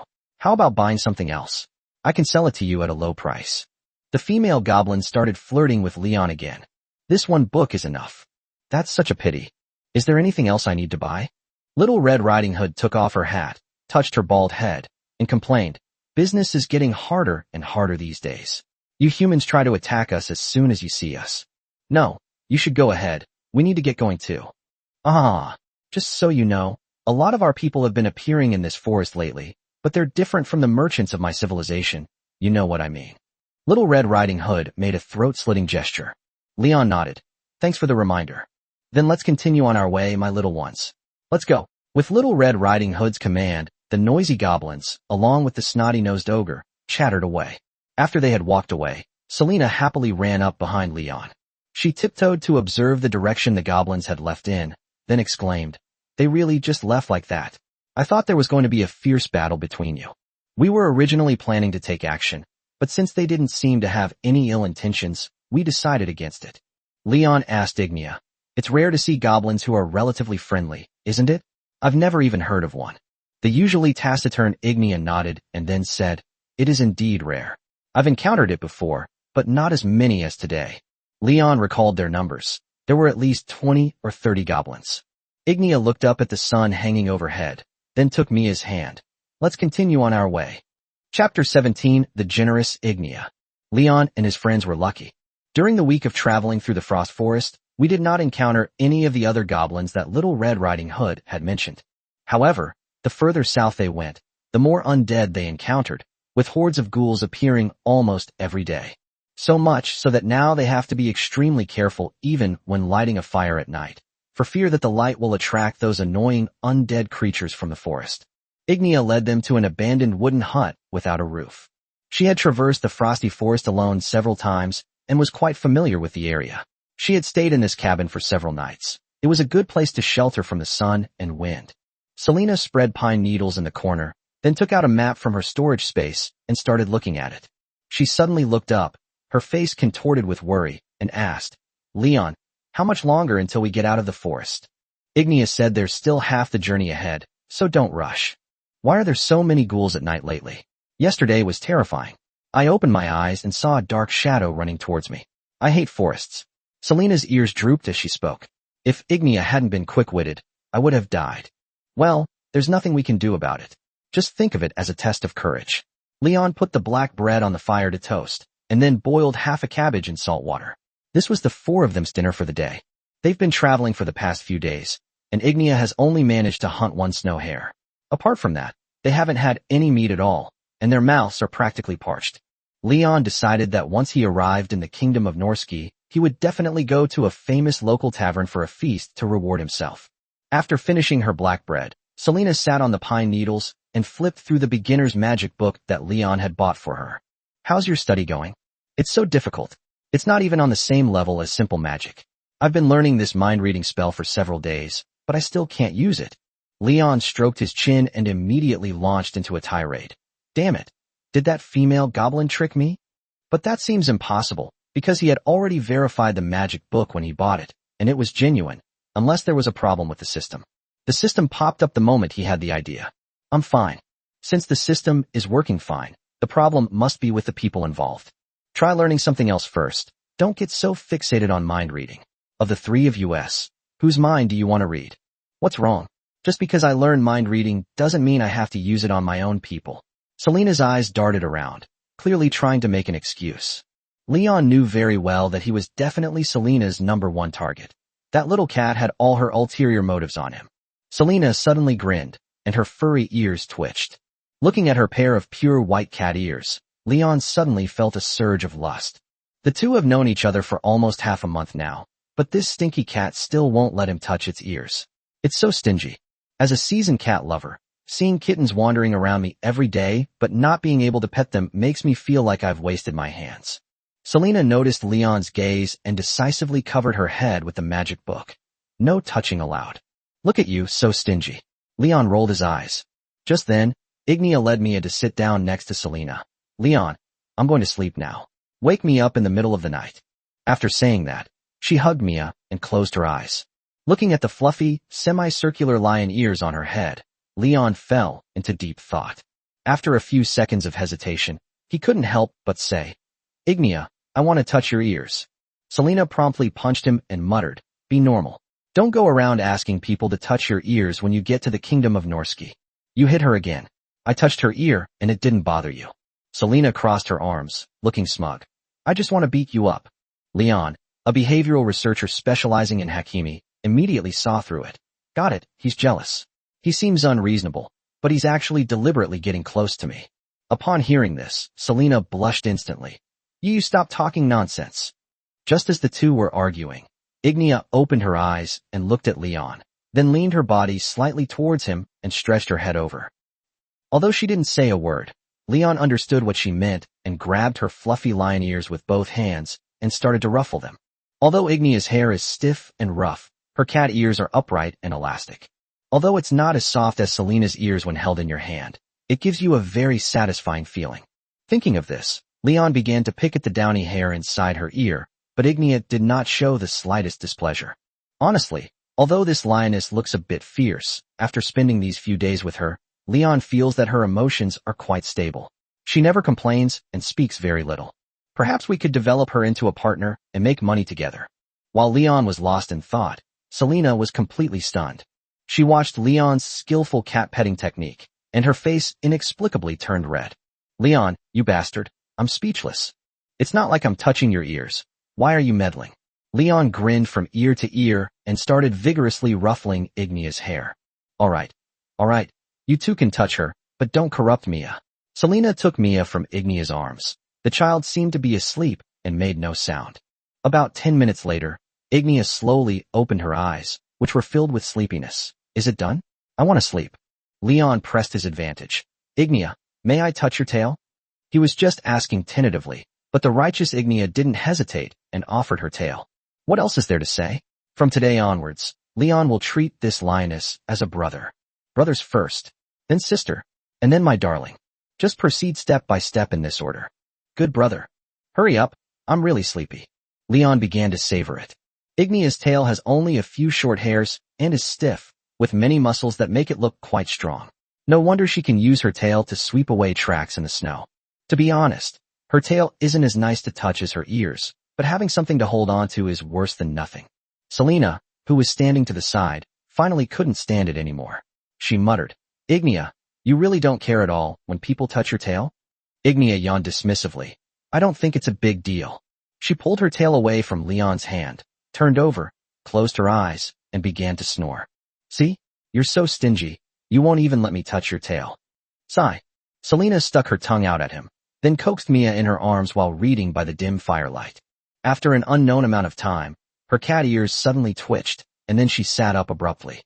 Mia, who was in his arms, was startled awake by this action and looked around in confusion. Leon, holding the silver sword, looked at Selena with a puzzled expression. "What's wrong?" "Listen, can you hear a sound?" Leon picked at his ears, but apart from the crackling of the campfire, he couldn't hear anything else. Just then, Mia suddenly burst into tears. She broke free from Selena's embrace, crawled to Ignia's side, and shook her shoulders violently. "Sister Ignia, too can hear Mom's voice." Chapter 18: The Village in the Woods. Leon was taken aback by what he heard. He remembered Ignia saying that the child's parents were killed by bandits while fleeing. So how could Mia hear the voices of the dead? Selena's cat ears perked up. She stared at Leon and said, "I heard it too, but it was my mother's voice." At this point, she slowly lowered her head. "But my mother has passed away." Leon was completely bewildered. How come he hadn't heard a sound at all? Ignia, who had been woken up by Mia, gently comforted her. After she stopped crying, she whispered, "That sound was made by a monster. I can also hear my mother's voice. When I first heard that voice, I went to look for it, and saw a phantom of my mother. But then, somehow, I regained consciousness. The phantom transformed into a hideous monster, but my axe couldn't cut it. It could only keep chirping in my ear, which I pretended not to hear. After a while, the sound disappeared." Leon fell into deep thought as he listened to Ignia's description. He had never encountered such a monster before, but he had heard other mercenaries in the tavern talk about it. Deep within the frost forest dwell a kind of ghostly creature that mimics the voice of the person it longs for, then lures them into the darkness to devour them. The sound they just heard most likely came from that monster. These spirit monsters usually require fire or silver weapons to destroy. Leon walked to the half-open wooden door and peered through the crack, but found nothing in the dark moonlight. "I didn't hear anything. Why don't you take me to find the sound and destroy it?" Selena looked up at the dim starry sky and shook her head vigorously. "Forget it. It's too dark outside. I dare not go out. Let's just make do with this and go to sleep, Leon. Good night." After saying that, she put the book away, then curled up next to Ignia, hugging her knees. The next morning, after the four had filled their stomachs, they continued their journey. Just one night later, snow began to fall again without warning, and the cold wind became even more biting. Even the strong and healthy Leon was shivering from the cold. Ignia walked at the front of the group, constantly looking around as if searching for something. "What's wrong?" Ignia looked up at the sun in the sky. "It's getting colder. There's a village nearby. If we're not in a hurry to get to Noskii, we can actually rest here for a few days and continue our journey after the snow stops." Leon looked around and saw a dense forest of trees. Are people still living here? He remembered that there were no villages near the frost forest. After all, there are all sorts of monsters in this forest, and bandits are camped on the trade route on the west side of the forest. This place is both remote and dangerous, and it is not suitable as a settlement. Well, there are only about a dozen households. Ignia remained sparing with her words, unwilling to say more. Leon took the opportunity to reach out and rub her furry ears. Ignia, however, seemed unconcerned and continued to follow its own path, letting others figure it out. Selena couldn't stand it anymore. She chased after Leon, carrying Mia, and punched him in the waist. Then she said angrily, "Why are you taking advantage of Ignia again?" Leon complained, "You're meddling again. Ignia said this morning that it's fine to touch her as much as you want, as long as you don't disturb her sleep." Ignia might just be too embarrassed to say it. Mia's little tail wagged vigorously behind her. Does brother Leon like sister Ignia? Wow, she knows so much at such a young age. What will she be like when she grows up? Leon decisively reached out and patted her head. Mia quickly covered her ears and then cried out in her childish voice, "Mommy and Daddy said I can't let other people touch my head. Stop it." Selena clicked her tongue, then lightly kicked him. "Leon, how could you bully even little girls?" That's too mean. Actually, I not only like Sister Ignia, I also like your sister Selena. Mia suddenly realized. No wonder I always touch her ears. Selena shrugged and said with a slightly smug tone, I can't help it. I'm too charming. It's normal for people to be eyeing me. Her cat ears stood up, and her fluffy tail swayed gently behind her. She seemed to be in a very good mood. Seeing this, Leon continued to make up stories. Actually, she likes me too, but she's just too shy to say it. The reason she suddenly started causing trouble for me is because she's jealous. Huh. Selena got a little impatient. She punched Leon twice and said awkwardly, What nonsense are you talking about with the child? I don't like guys with bald heads. To say that a young man is bald is a complete insult to him. Leon pointed to his own head and retorted, How am I bald? Can't you see this thick head of black hair? Selena blushed slightly and continued to grumble, If you don't have ears, you're bald. 666. If that's what you're saying, then I'm out of ideas. Just as the two were arguing, Ignia stopped and called out from ahead, We've arrived. Leon stopped with her. But what they saw in front of them was a much denser forest, and they couldn't see any village at all. Ignia walked up to a pine tree and actually put her hand right through it. Leon then realized that the dense woodland in front of him was just a projection. This should be an illusion spell, a simple form of magic. Selena also knows this trick, but we haven't seen her use it yet. The group entered the illusion one by one, and were finally stopped by a row of stone walls painted with certain religious symbols. Sitting on the stone wall was an old hunter with a flushed face. He carried an old wooden bow on his back and held a wooden wine cup in his hand. Even from several meters away, Leon could smell the alcohol emanating from him. He looked them over, then sat up straight in surprise. Ignia, we thought you had already returned to the grasslands. We won't be going back this year. Ignia turned and pointed to Leon and the others, continuing, They are my friends. Can we go in? The old hunter put down his wine glass and walked towards the wall. Hiccup. Ignia's friends are our friends. Come in. Immediately afterwards, Leon heard the sound of a winch turning, and at the same time, the heavy wooden gate slowly rose. The group entered the village one by one. A few scattered houses were located on the snow-covered ridges of the fields, and in the very center of the village stood a statue of a young girl dressed in a white robe, radiating a soft light. She had her hair down, held a staff in her right hand, and gazed into the distance. Leon recognized the statue. It was Villias, the goddess of life and one of the most powerful gods in legend. She represented the life of all things in the world and was said to be able to give new life to the dead. She was also a kind-hearted and benevolent god. His followers are spread across the entire continent, from north to south. In almost every remote city, a church dedicated to him has been built, including Whitefrost Town, where Leon had just fled. Looking at the light emanating from the statue, if I'm not mistaken, the stone walls and phantoms protecting the village must have been bestowed by this statue of the goddess of life. Because the amount of magic required to build a city wall of this scale, and to continuously use large-scale illusion spells, is not something that a few mages can possess. Ignia, where are we going now? Leon looked around, and saw only two children running towards them in the distance. She turned to look at Leon, and replied seriously, I'd like to invite you to a tavern for a meal. Didn't you say yesterday you wanted to eat something else? Chapter 19 Ignia, who regards money as dirt. Leon felt that everyone in the village seemed to know Ignia. On her way to the tavern, she was pestered by a boy and a girl who insisted on playing with her. When she arrived at the tavern, several villagers who were playing dice greeted her warmly and even invited her to join them. Hey, Ignia's here? Come on, try your luck. Ignia peeked out for a moment, then shook her head. Too complicated, I don't know how to play. She then led a few people to sit in a corner of the tavern. Leon lowered his voice and asked, Why do I feel like everyone here knows you? Everyone you meet greets you. I've been staying here for a while almost every year since I was a teenager, so everyone knows me. Ignia placed the double-headed axe upside down next to the chair and then patted the snow off her ears. Selena shook the hair on her head and then asked, What exactly is your age? I don't remember. Ignia seemed to be thinking, her ears twitching slightly, making her look both honest and adorable. Leon asked with a smile, Then do you remember how old you are this year? Ignia shook her head again. I think I was in my 20s, but I don't remember. Leon laughed and said, How could anyone not remember how old they are? You're so cute.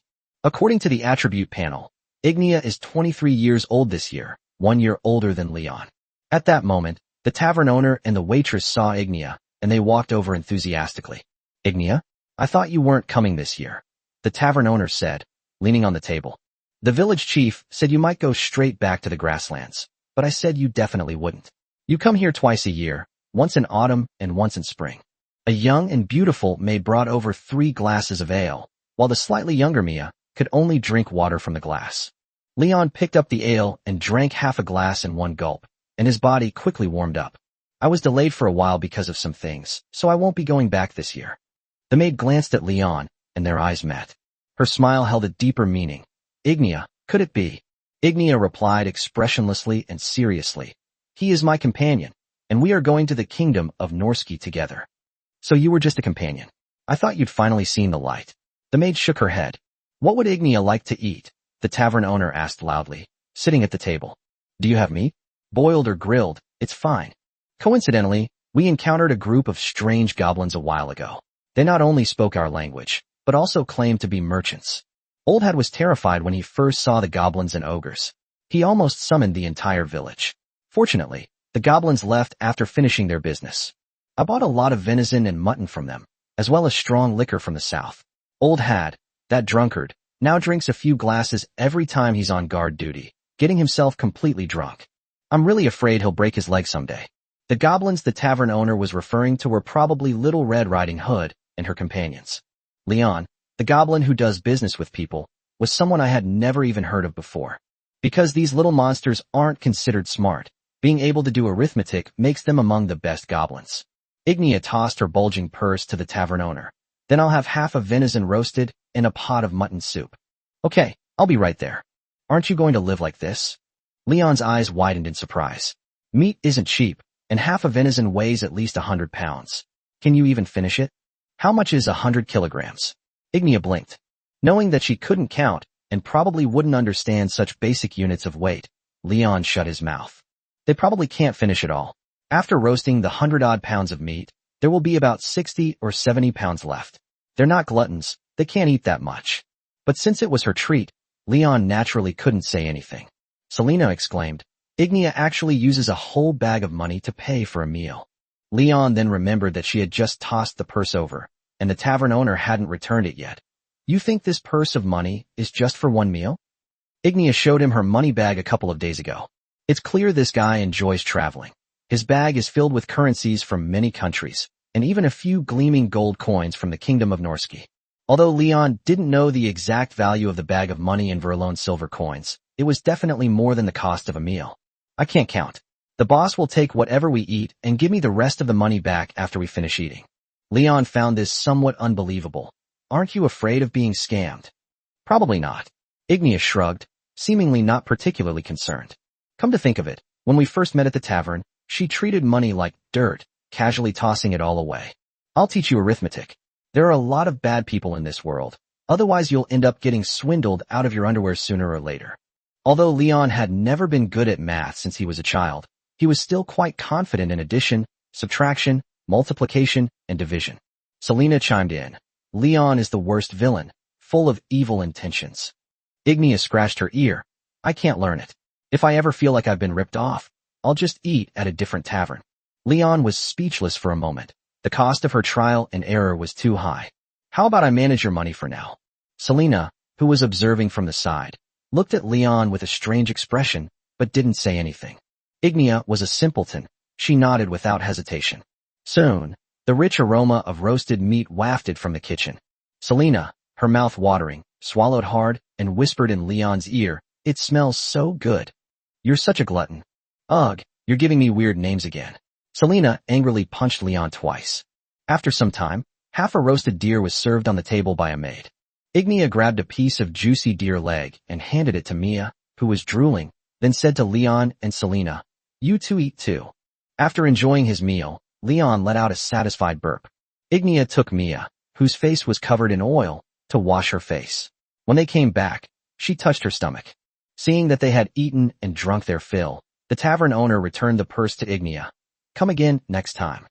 Ignia still has such a good appetite, the maid said teasingly as she cleared the wooden tray from the table. I like to eat meat. Ignia glanced at the purse and then handed it to Leon beside her. The tavern waitress covered her mouth and chuckled at the sight, but said nothing more. Leon opened the money pouch, glanced at it, and then weighed it in his hand, feeling as if no money was missing at all. What's wrong? Ignia blinked. Leon shook the money pouch in his hand. The tavern owner didn't seem to charge you.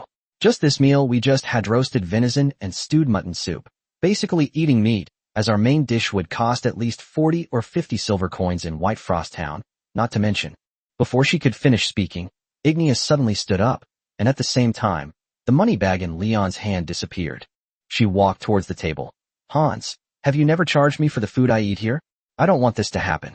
The tavern owner glanced at Leon, seemingly grumbling about his meddling. It seems I need to be a little more tactful when telling her this in the future. Of course I'll accept it, but I'll give you a slight discount. No, it has to be the amount you owe. Ignia forced the money into the tavern owner's hand and finally returned after a while. She handed the purse to Leon, and judging from the change in weight, the money was at least half gone. Ignia took Mia's hand and continued. We've been traveling these past few days and haven't been getting enough sleep at night. Would you like to rest? I have a place to stay in the village. Where are you staying? Yes, I built a small wooden house in the corner many years ago. Awesome. Let's go. Selena patted her stomach and sighed. Finally, I can get a good night's sleep. I didn't dare to sleep too soundly in the woods, afraid that some ghoul would snatch me away in the middle of the night. Leon was used to her boasting. The truth is, Selena usually sleeps like a log. Chapter 20 Goblin Scouts. The four of them stayed in the village for one night. Leon had thought he could relax for 2 or 3 days, but Ignia disappeared the next morning. He led Mia and Serena through the village, searching for a long time, and finally spotted Ignia on the stone wall at the village entrance. At that moment, she was standing on the wall chatting with several villagers. Leon, carrying Mia, jumped onto the wall. Just as he was about to reach out and pull Selena up as well, he saw her chanting a spell and then suddenly appear beside him. You can teleport. Leon crouched down in front of her, looking up at her. Selena covered his eyes with both hands and then explained, What flash? This is called basic teleportation. It can teleport you to where your eyes can see. Does it consume mana? Selena shook her head. I don't feel anything. Leon used his appraisal skill on Hakimi again. Name, Selena Ockfelder. Current overall strength rating, 3000. After learning a few basic spells, Hakimi's combat power was significantly enhanced. However, it is still too weak compared to the berserker Ignia, who is shrouded in fighting spirit. But for someone who can only fight from a distance and cook, this is enough for now. Ignia noticed the two talking and hurried toward Leon. Leon, I need your help. What's wrong? Leon reached out and pinched Ignia's animal ears. 2 goblin scouts discovered this place this morning. Uncle had shot one and let the other escape. With that, she pointed to the wooden gate at the entrance of the village. Leon released his grip and walked along the wall. As soon as he got close, he heard a loud scream. A small, brown-skinned goblin with an arrow piercing his thigh was limping and shouting at them, but no one present could understand goblin language. The old hunter, carrying an old bow, asked a hunched-over white-haired old man. Klaus, what should we do now? The goblin merchant said a few days ago that a group of dangerous goblins has recently come here, and we should be careful. Now that the scouts have escaped, the goblins will probably be coming looking for them soon. Hans, go and tell the women and children to find a safe place to hide, and have the men grab their machetes and axes, ready to deal with these damned guys at any time. Ignia, can you help us? It would be much easier to deal with those guys if you could. I can find these goblin camps and then eliminate them, Ignia said seriously. No, that's too dangerous. Goblins are no joke. Ignia ignored him and instead grabbed Leon's shoulder and shook him. Leon, come with me. The two of us can clean up those goblins before they come looking for us. Leon peered over to look at the villagers behind her. These are all middle-aged and elderly people, and they basically have no fighting ability. Although individual goblins are not very strong, Leon did not believe that these villagers were capable of dealing with a large group of goblins. Thank you, let's go now. With that, Ignia grabbed Leon's hand and led him over the wall. Selena is coming with us too. Huh? Selena was slightly taken aback, her expression seemingly flustered. She pointed to Mia beside her and asked, Can I stay here and take care of the child? Leon rejected her request. No, you have plenty of time to take care of the child later. All right then, Selena muttered, head down. I was terrified of goblins when I was little. Ignia took Mia's hand and led her to the villagers. Chief Klaus, please take good care of this child for me. Mia didn't seem willing to leave her for the time being. Sister Ignia, this child is very clingy to her. Sometimes they even sleep together. Mia, listen to me. We'll be back soon, Don't worry. Ignia slowly knelt down and gently stroked her cheek. All right then, you must come back soon. Mia is waiting for you here. She looked miserable, as if they weren't planning on returning. Village Chief Klaus said solemnly, Is this really necessary? We can go together. Leon shook his head. No need. Just take good care of her for me. Besides, the village needs protection too. It would be troublesome if everyone left. After saying that, he leaped off the wall and slowly walked over to the injured goblin. Seeing that he was still shouting in a language that no one could understand, he suddenly had murderous intent. Damn it. What are you babbling about? I can't understand a word of it. Just then, the system's voice appeared in my ears. Continue talking to the goblins to gain goblin language translation access. Current progress, January 3rd. Leon was slightly taken aback, not expecting that the system would actually hide such a good thing. He casually cursed at the goblin, and soon the system's voice appeared again. Goblin language translation permissions have been granted. The feature is now automatically enabled. In an instant, the noisy goblin language was automatically translated into common language in Leon's ears. Damn it. Run, run. When my boss comes, he'll chop your heads off and hang them on trees. Ayah. As soon as the goblin finished speaking, he threw the wooden stick in his hand at Leon. But the speed of that attack was like a snail to Leon, who caught it with one hand. Selena hid behind Leon. That goblin scared me. Ignia raised her axe, ready to chop him up. But Leon was faster. He struck the goblin in the face with a wooden club, splattering blood everywhere and knocking out several of his sharp teeth. He then slowly crouched down and asked in fluent goblin language, Where is your camp? Take me there, and if I'm in a good mood, I might spare your life. Upon hearing this, not only the goblin, but also everyone around him was stunned. Old village chief Klaus muttered to himself, Is this goblin language? Selena's eyes widened as she met Ignia's equally surprised gaze. Leon, you really are a goblin? When you were all over that red-hatted guy before, I thought you were joking. A little, Leon replied, looking at the goblin in front of him.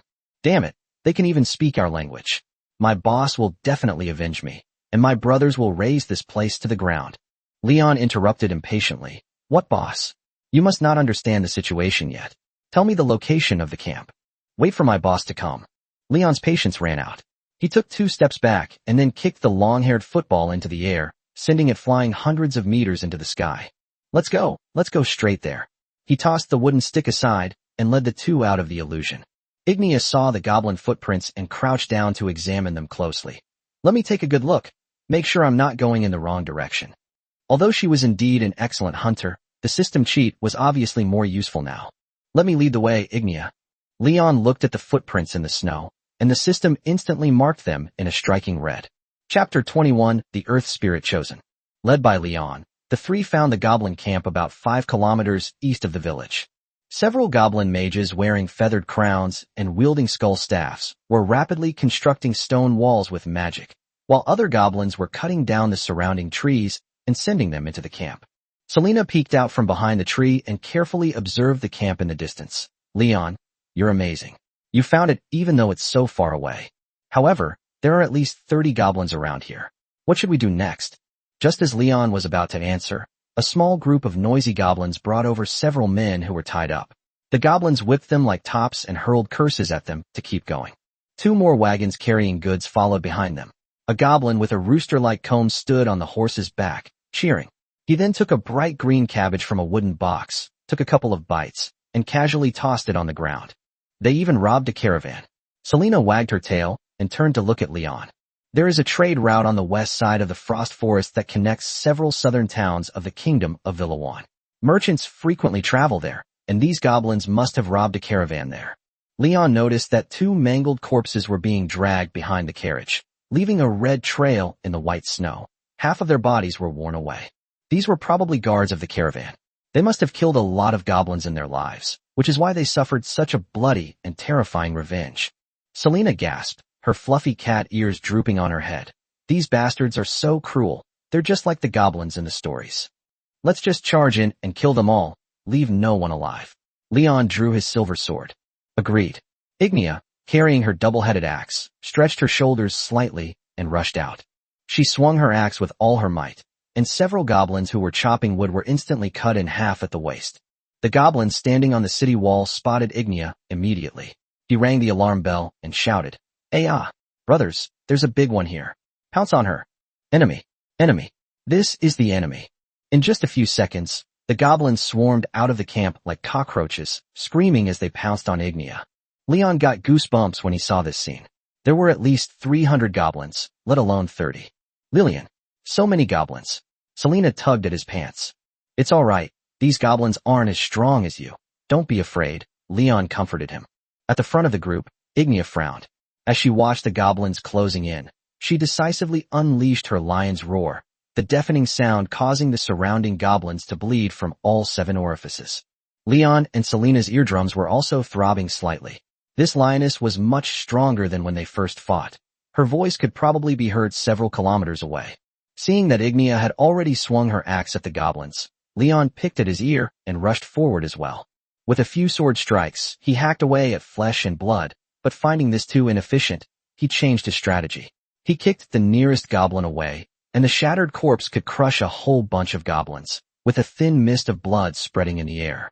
Selena teleported to Leon's side and used Wind Blade to slice a large group of goblins in half at the waist. Watching them being cleanly cut apart, she said in a trembling voice, "Magic is truly amazing." Seeing a fireball flying from afar, she reacted quickly and immediately cast a shield spell to block it. Then, she sprayed several fire lines at the goblin mage who was chanting a spell in the distance, setting them on fire. Flame Ray, a basic spell that Selena had just learned, travels much faster than Fireball, and its range and power are equally astonishing, but it also consumes a lot of mana. Just as she was about to repeat her old trick, a red orb of light struck her beam, and the spell she had just cast instantly dissipated into pure magic. Selena looked at another goblin mage standing on the stone wall, and was about to continue casting a spell when she found that no matter how she chanted the incantation, the magic in her body no longer responded. When the goblin mage saw his fellow human being thrown at him, he managed to cast a shield spell in time, but he was still smashed into a pile of minced meat. Only after the goblin mage who used magic to interfere died was the magic power that had been restricted within Selena released again. The goblins were being slaughtered and were crying out in despair. They had lost the ferocity they had shown at the beginning. They swarmed into the forest like rats and began to scatter, with only a small number of goblins still fighting Ignia at the forefront. The earth trembled slightly as 3 enormous ogres carrying spiked clubs ran towards them from afar and joined the battle. Ignia swung her double-headed axe like a giant windmill, instantly cleaving the goblins surrounding her in 2 at the waist. She then leaped up and slashed at the ogre, instantly dispatching it. Immediately afterward, Ignia dodged the swinging spiked club, deftly severed the leg of another ogre, and as he lost his balance and fell to his knees, she swiftly chopped off another head with her axe. Ignia was like a fully leveled berserker, casually slaughtering the goblins in the starting village. Just as she was about to deal with the last ogre, a system alarm suddenly went off. Warning: the goblin leader has been detected. Please prepare accordingly. Bang! Before the system finished speaking, a dark shadow flew from afar and pierced straight through the ogre's body, simultaneously slamming Ignia, who was in midair, into the depths of the forest. A blood-stained, dark black long-handled hammer hovered in the air before quickly flying back into the hands of a reddish-skinned goblin with black stripes on his waist. He stood on the stone wall, head slightly raised, looking down at Leon with a hint of contempt in his eyes. Leon noticed that a gold thumb ring was stuck in his white fangs. Just then, a group of goblins around them raised their weapons and cheered. "Boss, let him taste your power. Kill that big guy. Skin him alive." The goblins erupted in jubilation, their previous fear of Leon vanishing and replaced by an almost manic frenzy. At the same time, lines of blue text appeared in Leon's vision. Monster details: the chosen goblin chieftain. Threat level: current overall strength rating, 12,000. Entry: chaotic evil, aura covered, chosen one of Khazir, holder of the artifact Oathbreaker. Leon narrowed his eyes and became serious. 2 months after transmigrating to this world, this was the first time the system had automatically popped up a notification while he was fighting. It was probably because a boss battle had been triggered. Selena was disturbed by the goblins' voices, her white fur standing on end, and she seemed to be afraid. Ignia, she's been sent flying." Leon stroked her cat ears and comforted her. "Don't be afraid, Selena. You're a fairly competent magician now. Go into the woods and find Ignia. Let me deal with that guy." Chapter 22: Oathbreaker. Selena fled quickly into the depths of the woods. Leon glanced back at her, then focused his attention on the goblin in front of him. Goblins are typically only a little over a meter tall, with thin and weak limbs. Special goblin breeds, such as the large goblin in front of us, have a height close to that of an ordinary person and a physique beyond that of an ordinary person. As Leon scrutinized him, the goblin exhaled a puff of mist with disdain, then jumped off the wall and walked towards him step by step. As they drew closer, the goblin gradually increased his speed, eventually charging directly towards Leon. Seeing him leap up, Leon quickly dodged to the side. The long-handled hammer slammed into the ground, the terrible impact tearing away the surrounding snow. Leon was thrown several meters before staggering to the ground. Before he could regain his footing, the long-handled hammer flew out from the snow dust that blotted out the sky, heading straight for his face. Leon suddenly leaned back, the black-handled hammer flying past his nose, smashing several goblins and dozens of trees behind him to pieces. At that moment, he had only one thought in his mind. Oh no, my hair is a mess. The goblin burst out of the dust and mist, his calloused fist aimed at Leon's face. The gleaming silver sword was already close enough to strike him faster. In the blink of an eye, the two had separated by several body lengths. The goblin had a gash running from his forehead to his chin, from which a few drops of bright red blood were flowing and dripping onto the ground. In an instant, the noisy goblins around them all fell silent, watching silently what was happening before their eyes. Leon glanced at the broken sword in his hand, then casually tossed it out, killing a goblin. He hadn't expected the goblin to be so thick-skinned. Taking a sword blow to the face only resulted in a minor cut. The goblin touched the wound on his face, looked at the warm blood on his fingertips, and slowly said, "Blood? It's been a long time since anyone has made me bleed." After saying that, his gaze fell back on Leon. Unlike his previous disdain, this time he was serious. He raised his hand, and the black, long-handled hammer flew back from the dense forest, which he caught steadily. Leon chuckled, and then brushed the snow dust off his shoulder. "Who is Khazir? With your skills, you dare to call yourself a chosen one of the trade gods? You can't even beat me. How dare you insult the supreme Khazir? None of you will escape today. Run? Run for what? What is there to run for?" Leon's lips curled up, and then he slowly said, "Don't get distracted. Keep your eyes open and watch carefully." As soon as he finished speaking, Leon appeared in front of the goblin. A look of surprise flashed in his eyes, and he instinctively raised his hand to defend himself, but Leon grabbed his wrist and flung him to the ground, where he rolled several times. Before he could stand up, a knee strike landed squarely on his face, causing blood to gush from his nose. Leon then leaped into the air and unleashed a war stomp on the earth spirit. Ah! The goblin was in so much pain that he could barely breathe. He had just raised his head when he was hit hard by Leon's powerful spinning kick and was kicked into the forest like a sandbag. The pine trees along the way fell haphazardly, raising large amounts of dust. Leon strolled leisurely toward the direction where the goblin had been kicked away, picking up the black-handled hammer as he went and casually swinging it a few times. This hammer has a forward center of gravity, and it makes a pleasant whooshing sound when swung in the air, making it feel quite good in the hand. Leon glanced at the hammer and then began the appraisal. Identification complete. Item name, Oathbreaker. Weapon types, long-handled hammer, blunt weapon.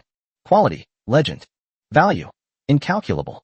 Entry, fine gold material, indestructible, anti-magic, magical control. Indestructible? Great, great. Leon has always had a problem. He feels that his weapons are not durable enough.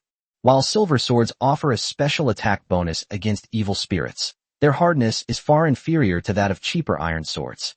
Now that he has Selena as a companion, he can simply burn undead creatures with fire, so he no longer needs to worry too much about the weapon's exorcising properties.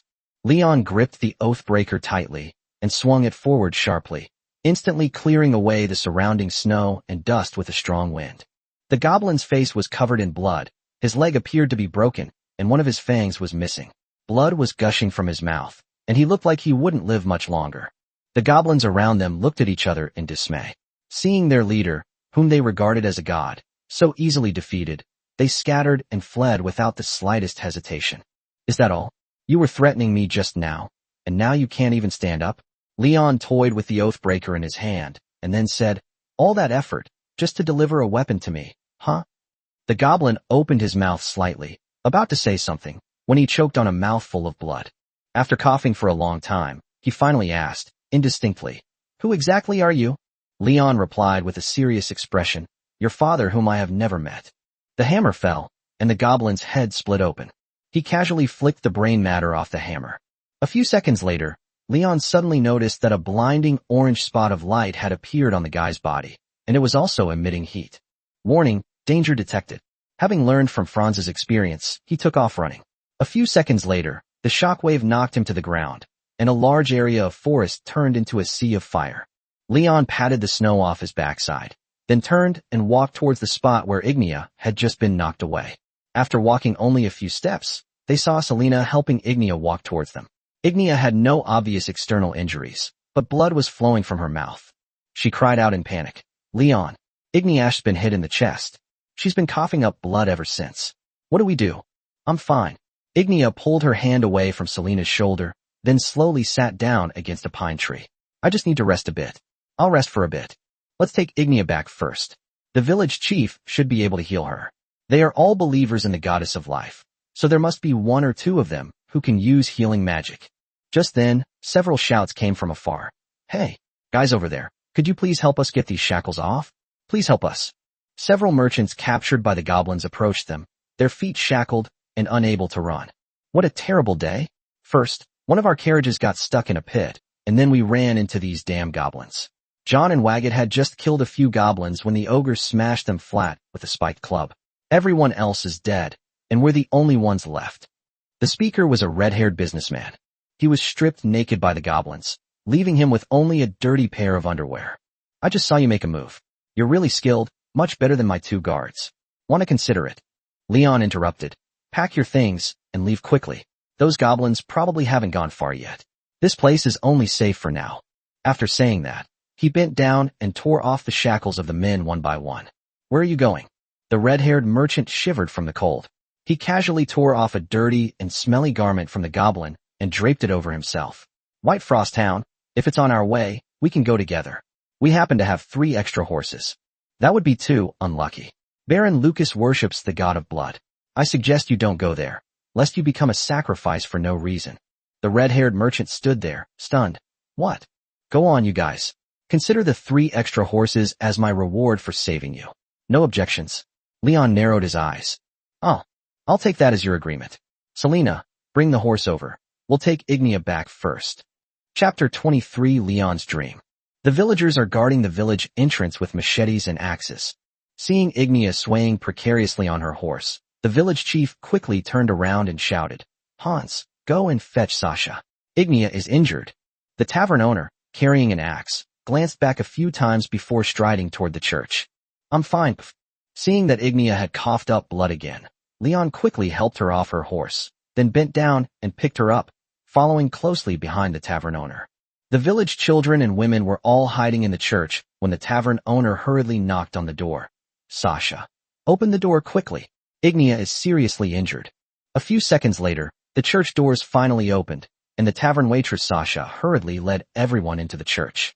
She then frantically asked Leon, "Why did she vomit so much blood? Where is she injured?" Mia, who was sitting to the side, ran over. She saw the injured Ignia stamping her feet anxiously, her eyes filled with tears. Selena said from the side, "He took a punch to the chest and flew straight away." Leon nodded. Only Ignia was so resilient. Most people would have been dead long ago from that blow. "Chest, just leave her here and let me handle it." Leon placed Ignia on the bed, and the tavern maid immediately prayed to the goddess of life, her slender hands turning emerald green and radiating a soothing light. He wanted to take a few more glances, but Selena dragged him out. Still standing there staring at Leon. "You're such a pervert. You're slandering me. I just wanted to learn healing techniques. What's wrong with that?" Selena leaped up and delivered 2 powerful punches to Leon's head. "Everything was fine when we left. How could this happen?" Seeing Mia crying beside her, Selena gently hugged her and comforted her. "Sister Ignia will be all right. Wipe your tears." Just then, the village chief, leaning on his cane, hurriedly walked into the church. Before he could speak, Leon said first, "We found the goblin camp, killed their leader, and cleared out most of the goblins. There should be no threat for now, but we can't let our guard down." "Thank you so much." Leon shrugged. "Let's go to Shinya instead. She dragged me there." The old village chief, trembling, handed over a bag of money.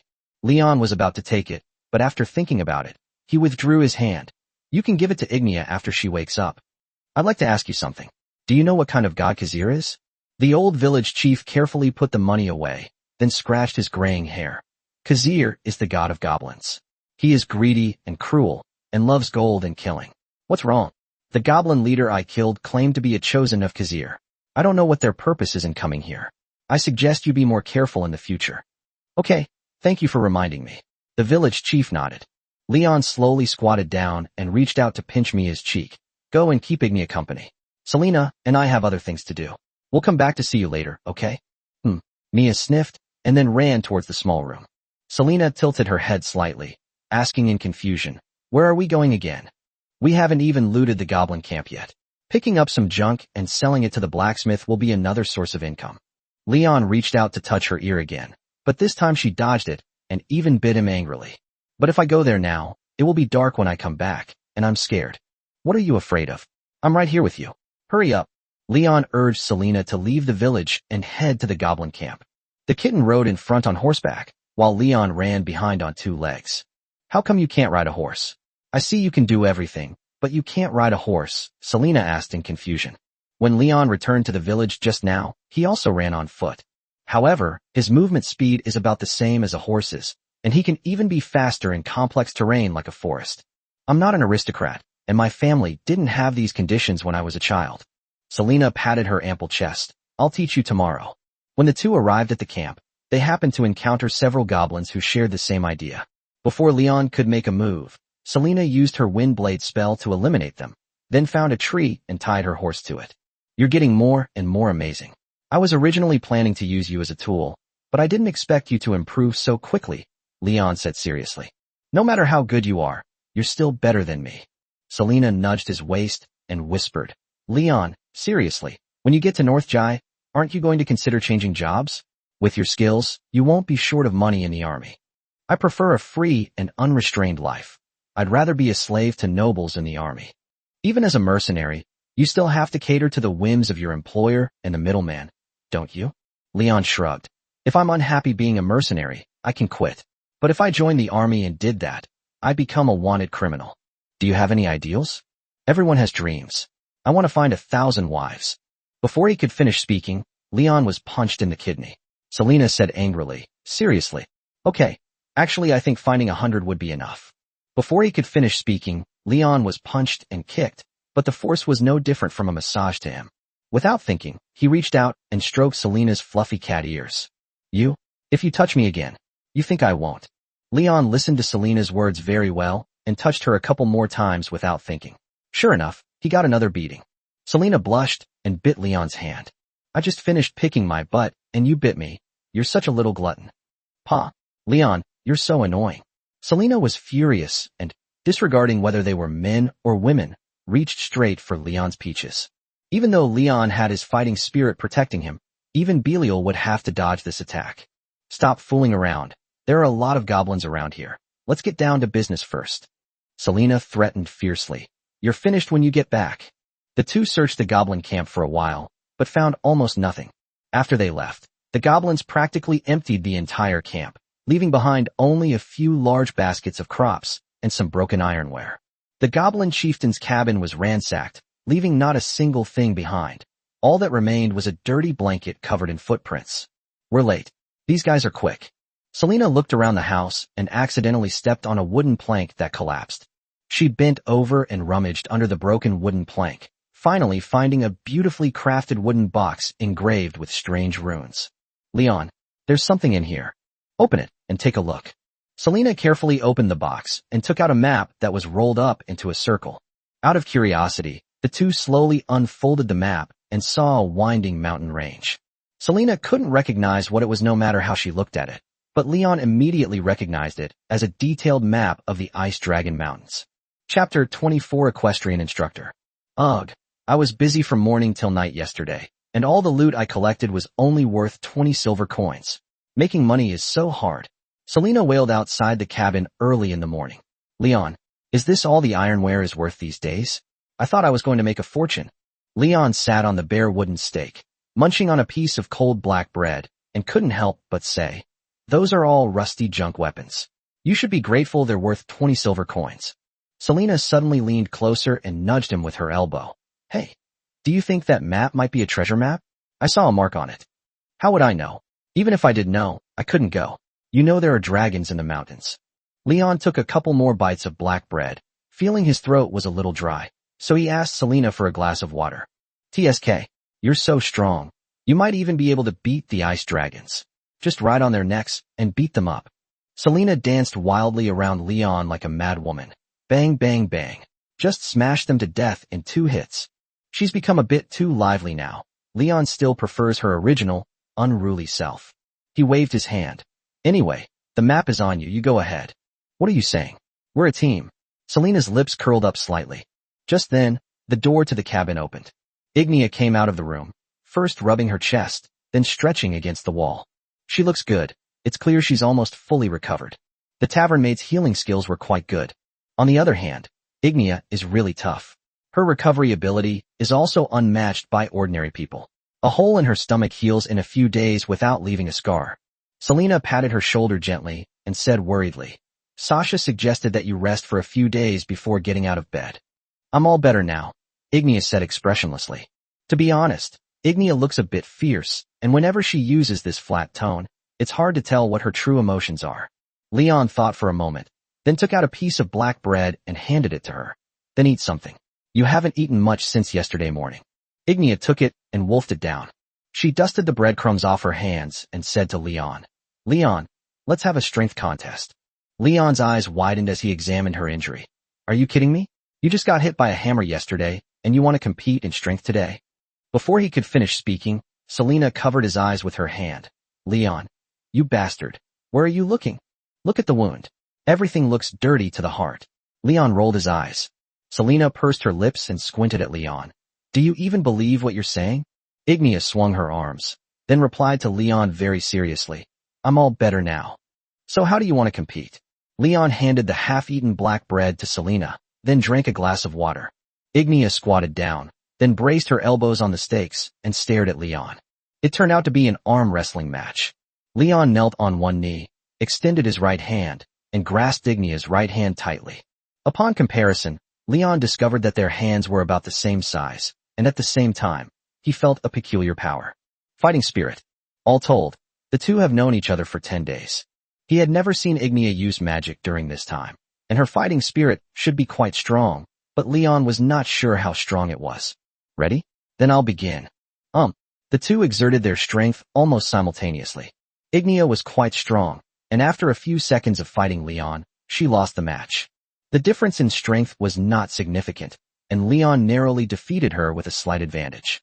Ignia swung her arm, glanced at Leon, and then switched the hand to rest on the stake. Again, Ignia nodded.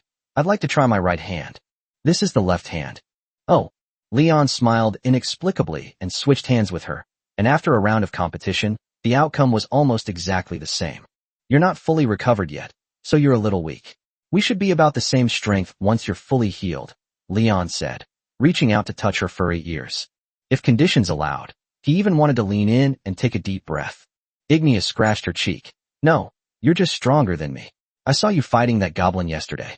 You were unarmed, yet you severely injured him with just a few punches. I definitely couldn't have done that. You're amazing. Speaking of which, who do you think is stronger, Baron Lucas or that goblin? That bastard Lucas was more powerful. He used the power of the evil god and turned into a monster. Mia and I almost died at his hands. Ignia scratched her cheek and continued. If you had been there, you could have killed him. She spoke so sincerely that Leon felt a little embarrassed. If Selena had said the same thing, he would have thought the kitten was being sarcastic. As she was thinking, Selena suddenly sneezed and then stole a glance at Leon. The two looked into each other's eyes. Are you cursing me in your heart? You've learned mind reading? Leon raised an eyebrow and looked at her. He had heard that being mind read would produce a strange feeling, with strange voices suddenly popping into his head, but he didn't notice anything unusual. No, I was just guessing. Selena punched Leon in the lower back twice. Leon played with Ignia's tail, then asked, Is there anything else you need to do here? The snow has stopped now, and if the weather is nice tomorrow, I'd like to continue my journey. Then let's set off tomorrow, Ignia said expressionlessly, her back to Leon. Selena perked up her ears, then gently tugged at Leon's trousers. Come on, I'll teach you how to ride a horse. Are you sure you can do it? Leon asked, half believing. Mia heard the commotion and ran out of the cabin. Leon picked her up and gently stroked her head. What a well-behaved child. Don't worry, I'm absolutely qualified as a riding instructor. If you don't learn in a day, I'll make you touch my ears. Selena patted her chest and guaranteed. Leon's lips curled up slightly. The cunning Hakimi, he wants me to touch his ear but can't come up with a legitimate reason, so he can only use this clumsy excuse to deliberately let me succeed? Interesting. But since you're being quite sincere, I'm willing to use my big hands to thoroughly rub your cat ears, while also playing with the soft fur inside, and finally take a big, satisfying suck. Awesome. Can't you act like a normal person? Selena blushed, punched Leon twice on the head, and cursed. All you do is talk about ears and tails all day long. If this were in Fursled, you would definitely be arrested by the guards. Seeing Mia looking at Leon with a blank expression, Selena punched him again. Look what you've done to the child. Chapter 25 Animal Communication. Look, isn't he riding quite well? Selena squinted at Leon, who was sitting comfortably on horseback, and said with a resentful look. Yesterday he was still clamoring to touch my ears, and it turned out he was just faking it all. What a cunning man. Leon smiled knowingly, not expecting his disguise to be exposed after all. Horse riding wasn't as difficult as he thought. Yesterday, he put on the stirrups and saddle, and learned to ride in less than 5 minutes. After memorizing a few of the commands Selena taught him, he could make the horse go wherever he pulled the reins, and it would stop on its own if he pulled hard on the reins and leaned back. This thing was much smarter than he had imagined. Teacher Selena is a good teacher.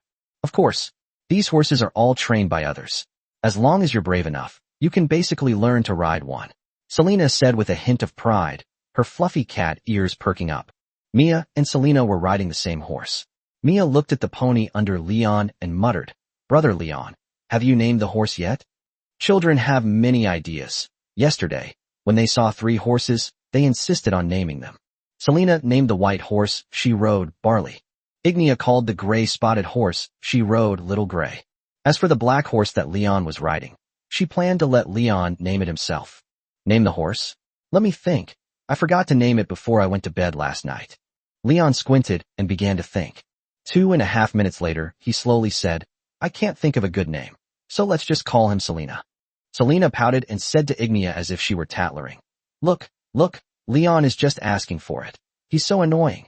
Leon smiled knowingly, enjoying the insult. Just kidding. I wanted to call it Radish. Radish? Why is it called that? Mia asked, puzzled. She propped herself up slightly, hooked her legs around the horse's back, and, with Selena's help, sat down behind Leon, then hugged him tightly. Ever since this little girl became close to Leon, she's been very attached to him. Besides Ignia, she loves playing with Leon the most. I just picked it randomly. I don't like eating radishes. Can you give me a nicer name? Mia muttered behind her. Without thinking, Leon said, let's call it Nyo-Nyo. Isn't this a horse?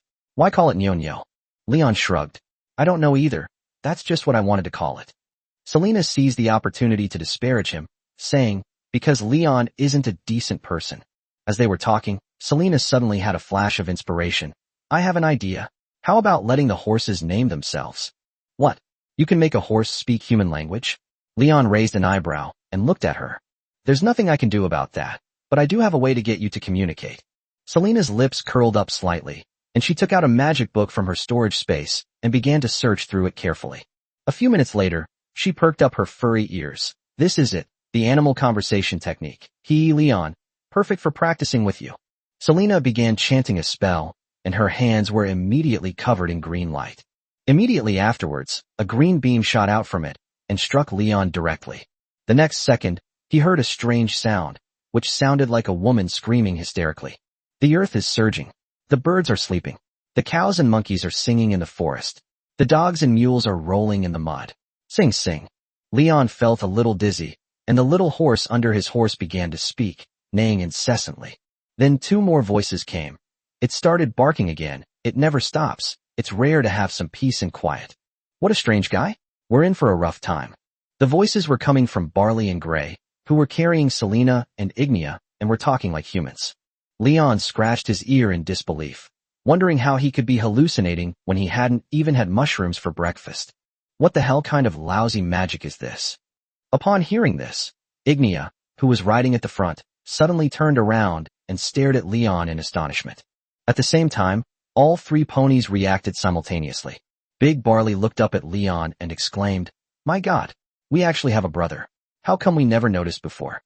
Damn it, he's a human, but I can understand what he's saying. He just swore." Little Gray exclaimed in surprise. Demai muttered, "Whatever, I'm a little hungry. The snow is too deep. I don't know if I'll be able to find anything to eat later." Leon nudged Selena and said, "Feed the barley some hay. It's hungry. Then quickly stop this damn magic." Oh. Selena quickly took out a clump of hay and stuffed it into the barley's mouth. The moment the magic vanished, Leon heard Barley say, "Delicious. Humans are beneficial insects." Selena grinned at Leon. "Your imitation of a horse's neigh was really funny. So did you get the name?" Leon shook his head. "No, their way of speaking sounds a bit strange. Let's just call them Nyo-Nyo, it's fine." Mia seemed to have accepted the name. She poked at the horse's back with her fingers and called out its name. "Nyo-Nyo, Nyo-Nyo." Ignia slowed Little Gray down to match Barley's pace, then asked Selena, "This magic allows us to communicate with animals?" "Yeah, what's wrong? Could I try it before I rest tonight?" Ignia seemed quite interested in the magic. Selena agreed without hesitation. "Sure, this magic is amazing. I've heard that druids in the Great Forest use this kind of magic to communicate with animals. Only an idiot like Leon doesn't know its value." Ignia happily twitched its ears, its tail swaying gently behind it. As the surrounding woods grew denser, it became increasingly difficult for the three horses to maneuver through them, and their speed remained stagnant. Leon suddenly realized that riding a horse was slower than walking. Moreover, the horse doesn't seem to like going into narrow places. Seeing this, he suggested, "Let's leave the forest first and take the trade route.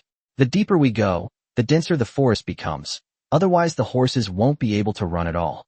Although traveling on the main road might lead to encounters with bandits, it would definitely be much faster than what we are doing now.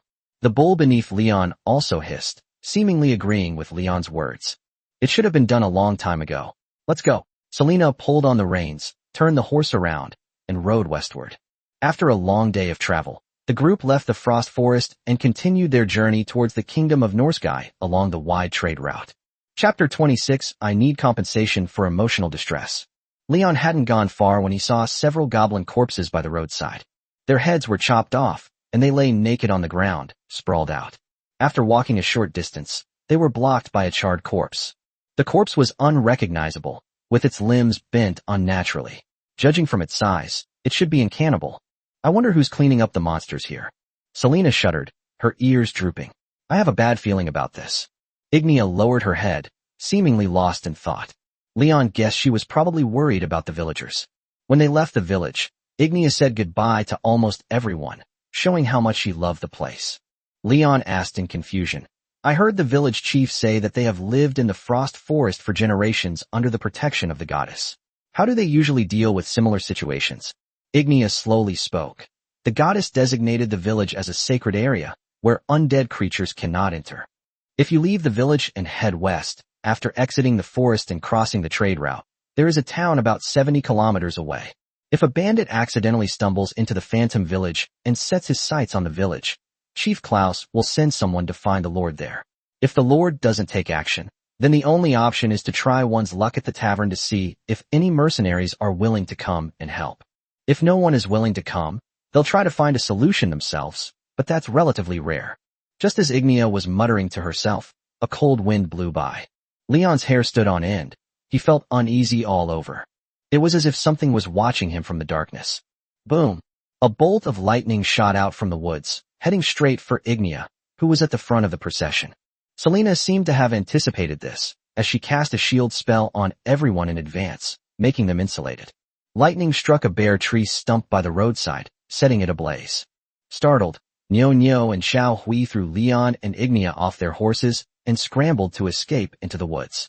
Meanwhile, the barley carrying Selena and Mia calmly used its hooves to dig through the snow and find dry grass to eat. At the same time, several arrows were shot at the group, but they were also blocked by the shield spell.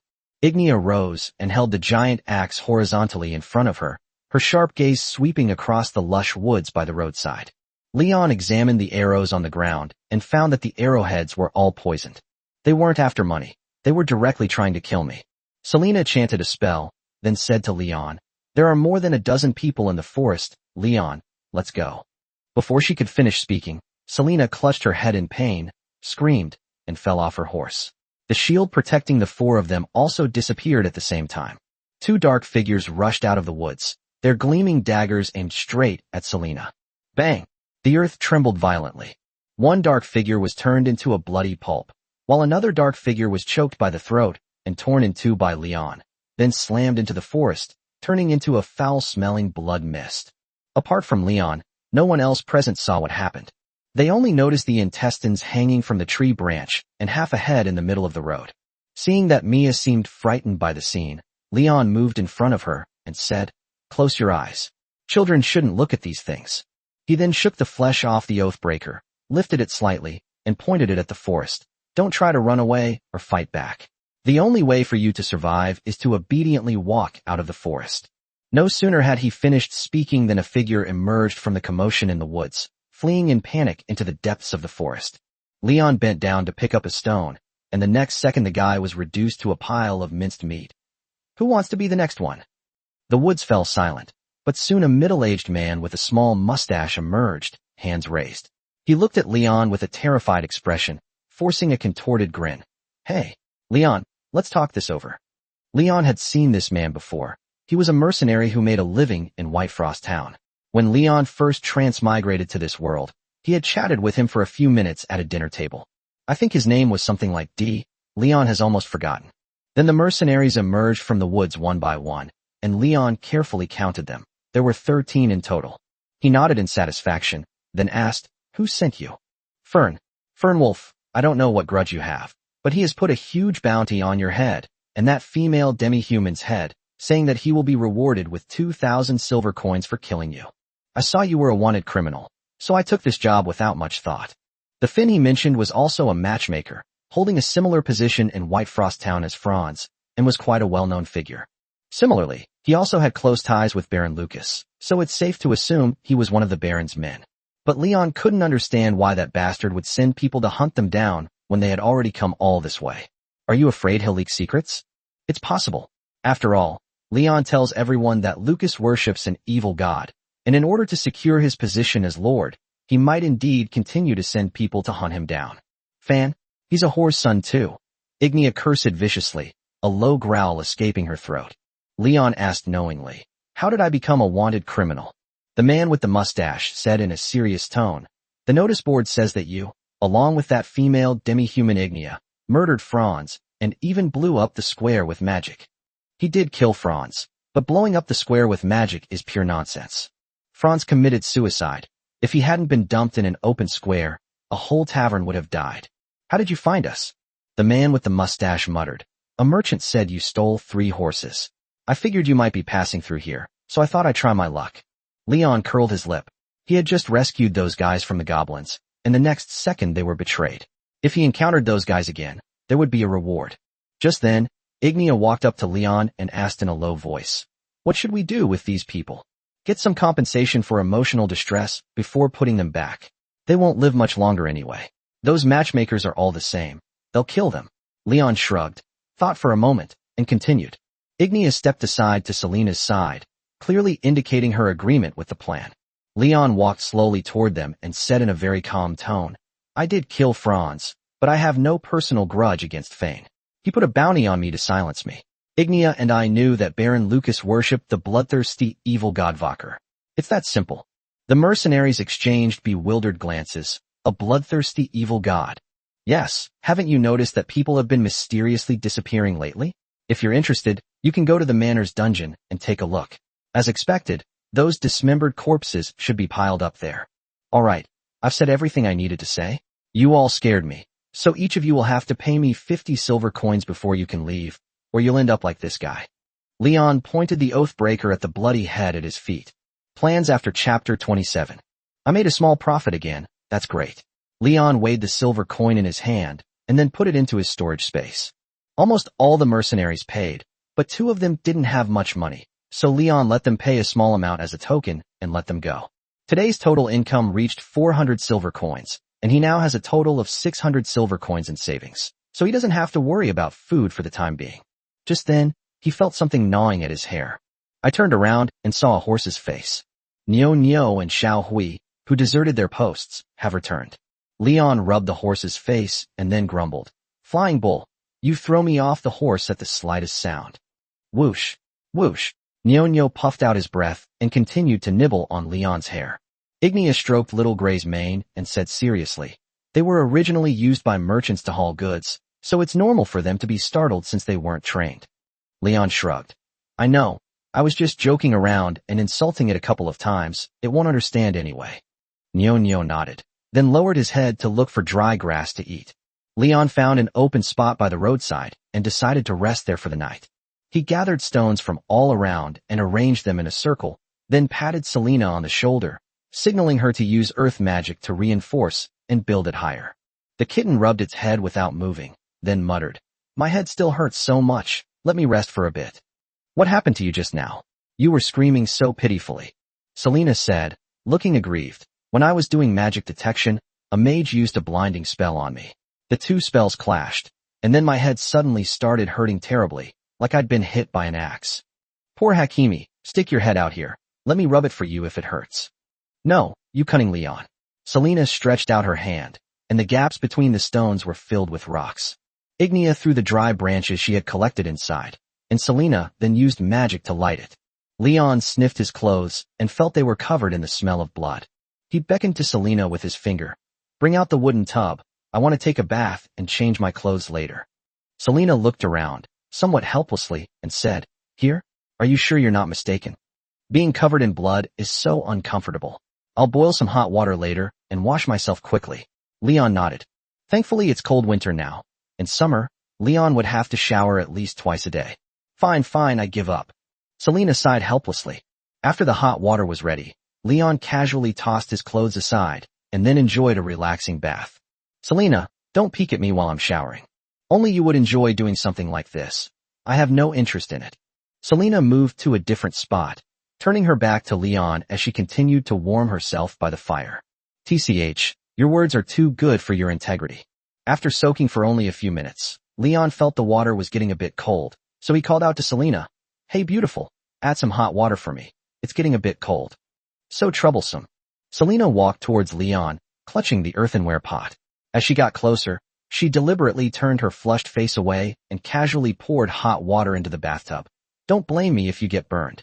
You're the one who told me not to look. Look at you. So jealous, you little glutton. I'm not looking. Selena punched Leon on the head, then turned and walked towards the campfire. After showering and drying himself off, Leon sat down next to Selena and asked with concern, How are you feeling? Is your headache any better? As a close companion, Leon did show this much concern. Selena rubbed her forehead and said softly, I ate something and rested for a while, and I'm fine now. That's good. Leon turned to look at Ignia. The lioness seemed to be under Selena's spell. She stood in front of the three horses and imitated their neighing, occasionally letting out a couple of shouts. It's clear she's very interested in animal communication techniques. According to Ignia, she has lived on the grasslands since she can remember and was raised by the lions of the grasslands. Perhaps she wanted to use this magic to communicate with the lion who raised her. Just then, Selena suddenly asked, Leon, do you like Ignia? Why are you always peeking at her? Is glancing twice considered peeking? Leon's lips curled up slightly as she leaned closer to Selena and continued, According to you, I often peek at you. Does that mean I like you too? Upon hearing this, Selena blushed again, but she shrugged as if she didn't care. Yeah, what can I do? I'm so pretty. Too many people have their eyes on me. When I was 14 or 15, a ton of people proposed to me. Do the nobles of Fursold have some kind of quirk? Do they even like children? Leon looked Selena up and down. Selena's figure looks ordinary mainly because she wears thick clothes. Once summer arrives and you change into lighter clothes, you'll definitely have something to show. Thinking of this, Leon chuckled maliciously a few times, then received 2 more punches from Selena. Laughing. What's so funny? You're not allowed to laugh anymore. You won't even let me laugh? How can you be like this? As they chatted, Leon subconsciously glanced at Ignia beside him. This guy is even imitating a horse's neigh. Even from behind, her figure is quite impressive. It's well developed with ample curves and appears very toned. Brother Leon is staring at sister Ignia again. Mia muttered to herself, her little tail swaying gently behind her. The little guy seems to have been observing him the whole time. Leon, look at you. You've corrupted the children. Their eyes are so restless. The pursuit of beauty is human nature. It's normal to glance at a beautiful woman a few more times. Leon nodded. Selena rolled her eyes, then picked up the wooden cup and took a sip. After a brief silence, she nudged Leon twice with her elbows. So, what are you planning to do after you send me to Northgate? Continue to take Ignia along as a mercenary? What else can we do? Neither of you knows magic. Wouldn't it be very inconvenient if you needed storage, water, or fire? Simple. It's not like Norski doesn't have slaves to sell. We can just buy one and let her learn magic. Selena puffed out her cheeks and then punched Leon twice in the waist.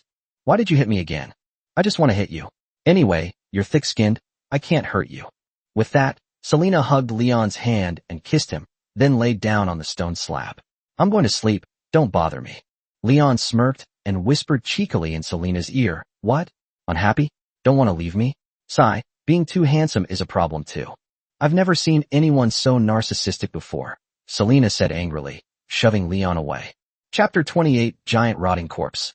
After traveling along the trade route for another 5 days, Selena looked at the frost forest that had been left far behind and nudged Leon twice with her elbow. Hey Leon, aren't we almost at Northgate? The forest is already far behind us. Leon took out the map and glanced at it, then used his finger to measure on the map. About right. About 100 kilometers further east is the border crossing, but it's just a border crossing, because the border is at least 200 kilometers away from the nearest town. If we travel at full speed, it should only take about a week. We're almost there. My butt is sore from riding the horse these past few days. Leon's gaze shifted downwards, locking onto a small town north of the Ice Dragon River, Stonebridge Fortress. He suddenly wanted to rest here for 2 days to soothe his somewhat numb buttocks. How about we rest here at Shikiabayo for a while? We can get there in 50 kilometers if we continue south. It only takes half a day. Stonebridge Fortress? Where is it? Selena leaned towards Leon, craning her neck to look at the map. Taking a break wouldn't be bad. We can relax a bit before crossing the border. She twitched her fluffy cat ears, which tickled Leon's chin and gave off a faint cat scent. What do you think, Ignia? Without turning her head, she said, I'll listen to you.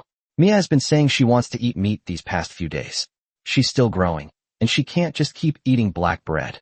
After deciding on their destination, the group headed towards Shikiabayo.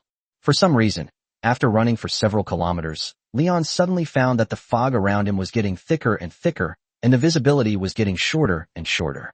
He tightened the reins to signal the bull to slow down, and then began to look around warily. The kitten put a shield on us. I've never been to this area before, so I don't know the specifics. Selena raised her hand, and everyone was immediately enveloped in a shield. Ignia also slowed down, keeping pace with Leon. There are many undead creatures near this river. I understand.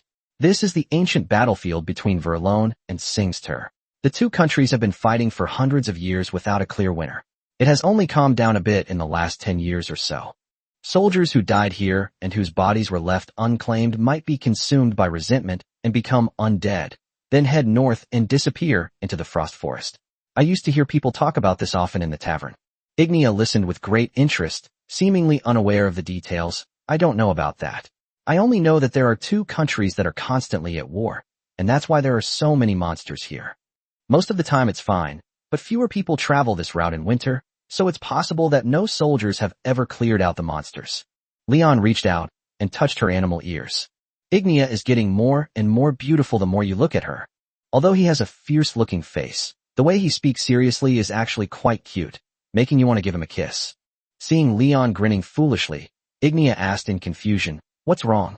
Selena remained silent, but pulled out a stick from her storage space and poked Leon in the waist. Just then, a faint creaking sound came from afar. Leon recognized the voice all too well. It was the skeleton again. Whoa! Nyo suddenly stopped, then forcefully raised its front hooves, almost throwing Leon off again. After it finished its madness, it stood still in place. When Barley and Little Gray saw that it wouldn't leave, they also stood motionless beside it. Nyo, you coward, keep going. What are you afraid of? Leon patted her horse's head. Afraid the skeletons will bite you? With me here, what are you afraid of? Call.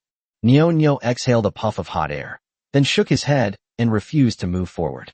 Damn flying cow. Leon was at his wit's end. He cursed as he dismounted and led the cow away. Seeing that someone was taking the lead, it dared to slowly walk forward. Selena exclaimed, "This horse is so intelligent. It knows to let the worst guy go first." Leon was already used to the stinky cat slander, and he raised his middle finger in protest. Just then, A strong stench filled Leon's nostrils. Selena, with her keen sense of smell, frowned and waved her hand dismissively. It stinks. Did some rats die around here? Mia pinched her nose. It stinks. Listening to them talk, Leon suddenly had a bad feeling. He decisively took the oath-breaker in his hand in order to better handle certain unexpected situations. Seeing this, Ignia also grabbed the axe handle. Leon slowly stopped and then released the reins. He felt the ground trembling slightly. Seeing Nyo turn and run away, Leon became even more certain that something was approaching them. Soon, a figure nearly 3 meters tall emerged from the mist. At first, Leon thought it was a giant ogre, until he saw the monster's rotting and bloated body, with countless white maggots wriggling in its flesh and blood. With every step he took, maggots would be shaken to the ground. Leon felt a churning in his stomach, acid reflux pushing the black bread back down his throat. Warning: a large number of giant corpses have been detected. Please prepare accordingly.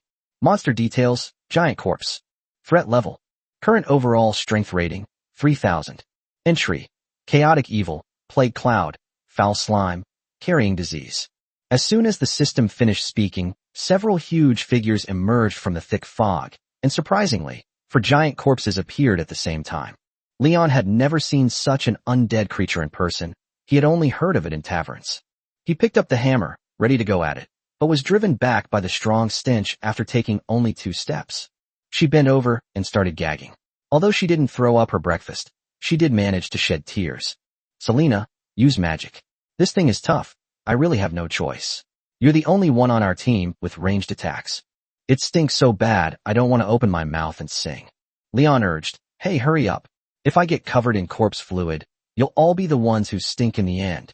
Okay, it's really bad luck to run into such a disgusting monster. Selena, now with airplane ears, handed Mia to Leon, then rode forward and unleashed a flame ray that set the 4 giant corpses ablaze. Thick black smoke billowed out, and the stench around them intensified, causing the group to cough. Leon couldn't help but give instructions. This will only make them stink more. Use your wind blade spell to cut off their legs, and we'll just go around them. Didn't you say that undead creatures are afraid of fire? Selena said angrily. But it smells too bad, so let's just remove the leg and walk around it. Okay. Selena used her wind blade technique several times and finally managed to sever the monster's legs. The moment the giant's rotting corpse fell to the ground, it sprayed a foul-smelling, viscous liquid in all directions. Fortunately, the group was far enough away that they didn't get any on it. Seeing that these undead creatures had basically lost their ability to move, Leon was unwilling to linger for a moment. He led the group in a large circle and headed straight for Stonebridge Fortress. Selena rubbed her nose and then coughed twice. Chapter 29: The Comatose Kitten. Leon slowed down and looked up at the Stonebridge Fortress not far away. He had only been in this world for 2 months and hadn't visited any towns other than Whitefrost Town. Unlike Whitefrost Town, Stonebridge Fortress has complete and sturdy city walls. It is located on the north bank of the Ice Dragon River. Not only is the economy prosperous, but a large number of soldiers are also stationed here. It is the bridgehead for Valoan to defend against southern invasions. Even in the cold winter, Leon could see the merchants coming and going at the city gate, as well as the guards patrolling around. It's so lively here, there are so many people. Mia sat behind Leon, her little hands tightly wrapped around his waist, a hint of fear flashing in her eyes. This little girl is a bit introverted. She doesn't seem to like crowded places. I spent a few days in the village before, and I never saw her play with other children. Usually, she would follow Leon and Ignia wherever they went. Let's go inside and take a look around, and rest for a couple of days while we're at it. When the group entered the city, the 2 guards at the gate smelled the odor on Leon and his companions and covered their noses in disgust. One of the guards was about to step forward to question them, but he was deterred by the smell after taking only a few steps. The 4 of them seemed to have been marinated by the rotting giant, their bodies reeking of the stench of dead rats. Even after riding their horses for dozens of kilometers, they still couldn't shake off the strong smell. The guard's face was full of disdain, and he let the group into the city without asking any questions. Mia sniffed around, then hugged Leon and mumbled, "Brother, we smell bad." Selena sniffed her own clothes and then complained, "This smell makes me want to vomit." Ignia pointed to the side. "I remember there's a bathhouse in the west of the city. I wonder if it's still open for bathing this time of year." Leon hasn't taken a bath much these past few days, So now's a good opportunity to go to the public bathhouse for a good scrub. Let's go, it's getting late. Let's take a shower, get something to eat, and stay the night. Tomorrow we can explore the city. I haven't been to any other city besides Whitefrost Town. Leon patted Nyo-Nyo's horse head with great interest. Led by Ignia, the group rode their horses toward the bathhouse, winding through the city for a while. Leon was surprised to find that there were quite a few beastmen on the streets of the city. Fishmongers hawking their wares by the roadside, soldiers carrying halberds, and alluring prostitutes. He often saw these people with furry animal ears on their heads. Stonebridge Fortress is located on the border, and further east lies the most powerful beastman kingdom in the northern region, so it's normal for beastmen to come here to make a living. Kimono-eared girls are so nice, I love this place. Selena looked sleepy, but still couldn't resist complaining. Look how happy Leon is, he can't stop grinning. Ignia, keep an eye on him, so he doesn't waste money here. After walking around the city for a while, Leon finally saw several white tents steaming near a 2-story wooden house. If I'm not mistaken, this should be a public bathhouse. He dismounted, tied the horse to the side of the road, and walked toward the wooden house. As soon as he pushed the door open, he heard the clear sound of a bell. When the bathhouse owner saw a customer arrive, she hurriedly put down her needlework and went to greet him. But she stopped after taking only a few steps because Leon was emitting a strong stench. My God, you smell terrible, but I guarantee the girls here will give you a complete makeover. How much for 4 people? That depends on how you plan to take a bath. The bathhouse owner turned to look at the group of people who were entering and continued. A bath alone is one price. A bath plus a massage is another price. And if you want to relax with the girls while taking a bath, it will cost a little more. Leon nodded. Bathhouse girls exist everywhere. Some women from poor families do this to make a living, since they don't have many choices in this cruel world. Seeing Leon deep in thought, the bathhouse owner, enduring the stench, leaned closer and whispered a devilish secret to him. Whether you're an ordinary person or a beast man, we have you covered. We'll satisfy you in every way, from your physique to your service skills. Before Leon could speak, Selena strode over and said aggressively, we just want a quick shower. Nothing fancy. The bathhouse owner sized up Selena and instantly saw through her. She smiled and held out her hand. All right, for people, for silver coins. We'll eat something after we take a shower. Then 8 will do. Leon gave the bathhouse owner the scattered copper coins he had accumulated over this period of time, and then the group was led by the bathhouse girls wrapped in bathrobes into one of the misty white tents, inside which were 4 bathtubs filled with hot water. Is there no distinction between men and women here? Why is he here too? Selena asked Leon, pointing at him in confusion. The bathhouse girl was slightly taken aback. Aren't you together? Besides, we usually don't have women bathing here. Do you want to share a room with someone else? Aren't there any private rooms? Yes, but it's a bit pricey. Leon waved his hand helplessly and said, fine, I'll just have to bear with it. Just don't peek at me while I'm taking a shower. Selena threatened angrily. If you look around like that later, I'll gouge your eyes out. The bathhouse girl urged. Hurry up, take your clothes off quickly. I still need to take them out to wash. By the time you've finished washing and eating, your clothes will probably be dry. Upon hearing this, Ignia immediately began to undress, completely ignoring Leon. Stop, stop, stop. Selena quickly grabbed him and then lightly punched Leon twice. You turn around. You're not allowed to peek when we're changing clothes. Leon puffed out his chest, putting on an upright and honest demeanor. Damn it. Who do you think you are? Do I look like the kind of person who would peep? Selena narrowed her eyes, scrutinized her carefully, and said with even more concern. Never mind. You should go out first and come in after we go in. Okay, you guys switch. I promise I won't peek this time. Seeing how serious he was, Selena finally agreed to help Ignia and Mia change their clothes and then get into their respective bathtubs. The bathhouse girl picked up all the clothes and then urged Leon. They're done. Now it's your turn. You guys are such a hassle. That white-haired, smelly cat is such a nuisance, always afraid of being seen by others. Leon shrugged, then took off his clothes and handed them to the bathhouse woman. Upon seeing Leon's well-defined muscles, the bathhouse woman's gaze involuntarily shifted downwards, her eyes unable to look away. She swallowed hard, then suggested, if you feel uncomfortable here, I can take you to another place to shower. It won't cost extra. Leon immersed himself in the bathtub, then shook his head. No, another stinky cat will start yelling at me. I'll wash myself. The bathhouse girl glanced at him a few more times, then left reluctantly.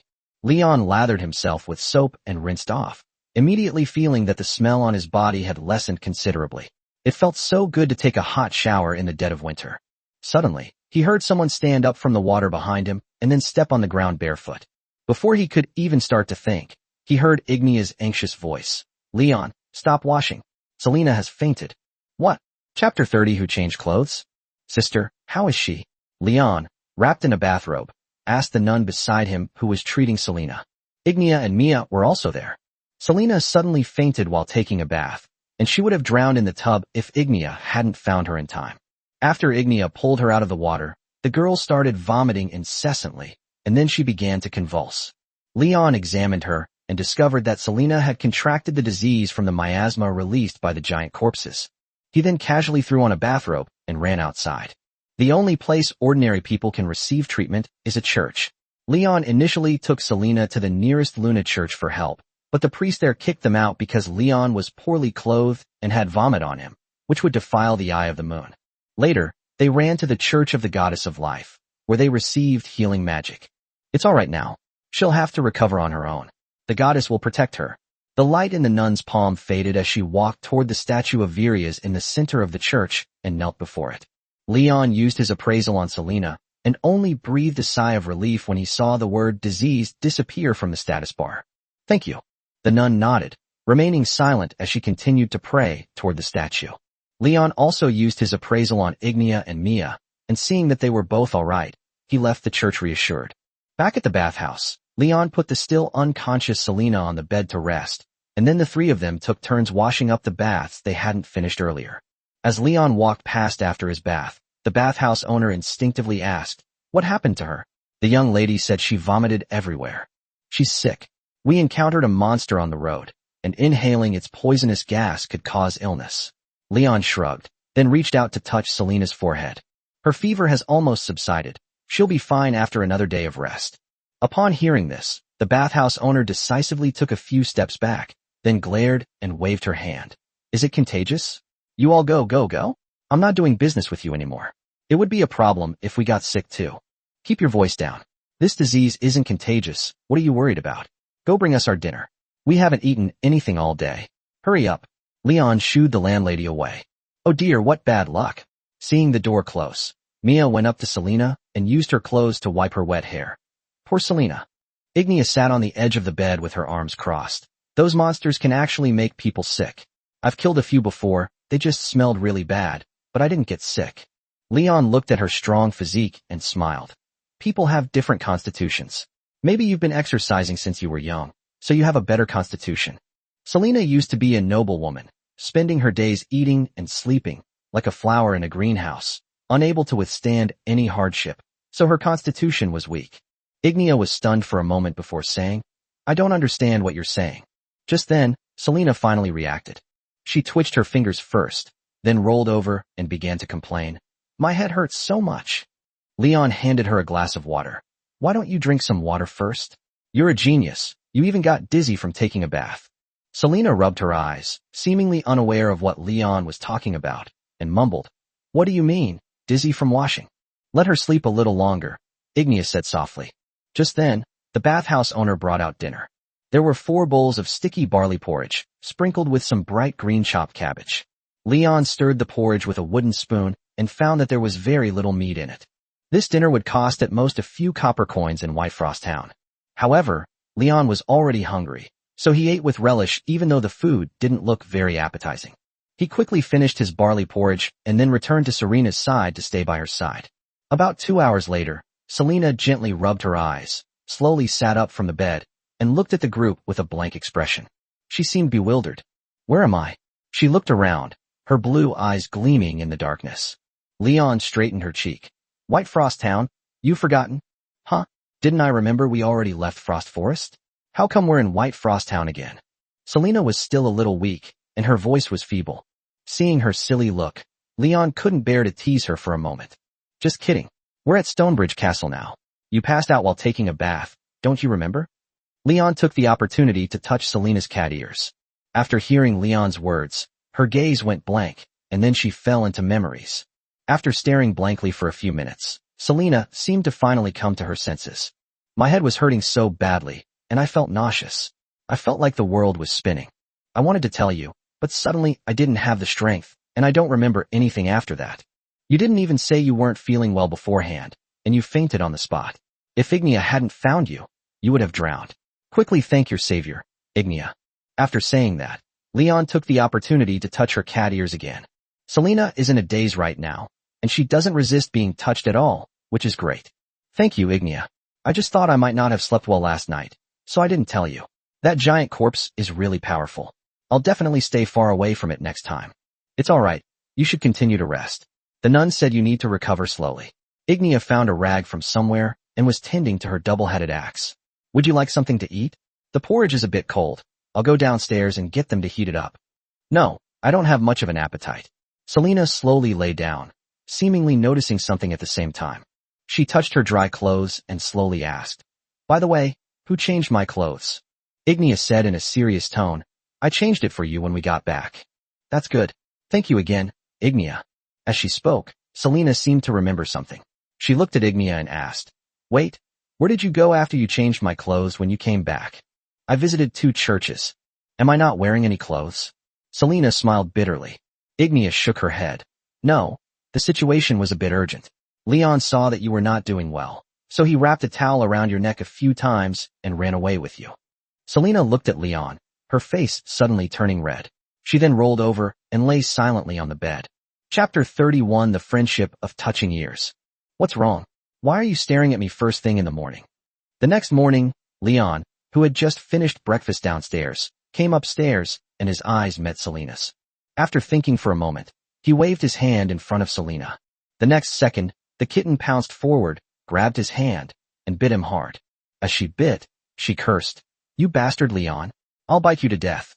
Seeing that she couldn't hurt him no matter how hard she tried, Selena had no choice but to give up. "Are you still angry? I'm practically your savior, and I finally managed to wake you up. Why are you still hitting and biting me? You've brought the farmer and the snake to life." Selena puffed out her chest and said matter-of-factly, "I'm thanking you." But then she suddenly remembered something, shrank back, and her gaze began to dart away unconsciously. "So you really saw it yesterday?" "Nonsense, I'm not blind." Selena blushed and cursed, "You dog, Leon." At that time, I didn't think much. You were vomiting like a fountain, and you even choked on your vomit. After choking, you were convulsing randomly. If I didn't find you a place to get treatment quickly, I was really afraid you would die. Selena remained silent, pursing her lips as if accepting this explanation. "It's okay, you have a great figure, there's nothing to be ashamed of." "Damn it, is it a problem with my figure?" Selena jumped up and tapped Leon on the head twice more, her face turning even redder. Mia stood there silently, just laughing. The free-spirited and bold Ignia seemed not to understand the shy and reserved Selena, her face full of confusion. "Speaking of which, does that beginner magic book have any healing spells? If it does, you should learn them. That way, if anyone gets injured in the future, you can heal them directly without having to go looking for churches everywhere. This thing isn't so easy to learn. My mom said that if you want to learn this, you first need to have a god you believe in, otherwise you won't be able to learn it." Leon stroked his chin and said seriously, "Then believe in one of them. The moon goddess is too pretentious. She kicked you out yesterday because you weren't wearing clothes when she took you to get treatment. Just believe in the goddess of life. They seem pretty good. One must agree with her teachings to obtain the power of the goddess of life, not pretend to agree with her teachings in order to obtain the power of the goddess of life. Unfaithful believers will be cursed. So what are the doctrines of the cult of the goddess of life? How would I know?" Leon glanced at Ignia beside him. After all, she had known the villagers who worshipped the goddess of life for a long time. But it was easy to tell from her questioning gaze that she seemed to know nothing about it either. All right, let's not learn any healing magic then. Do you have an appetite now? You didn't eat anything yesterday." Leon placed a steaming bowl of barley porridge in front of her. "If you can move later, let's go out for a walk and see if there's anything fun to do." Selena pursed her lips, said thank you, and then picked up her spoon and started eating in small bites.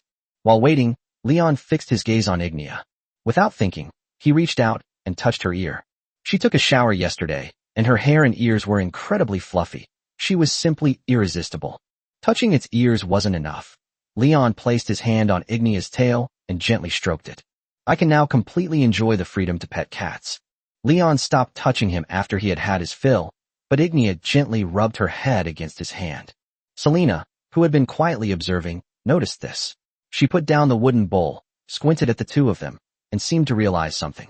What's wrong? Do you like having your head patted? Leon's lips curled up into a wild smile.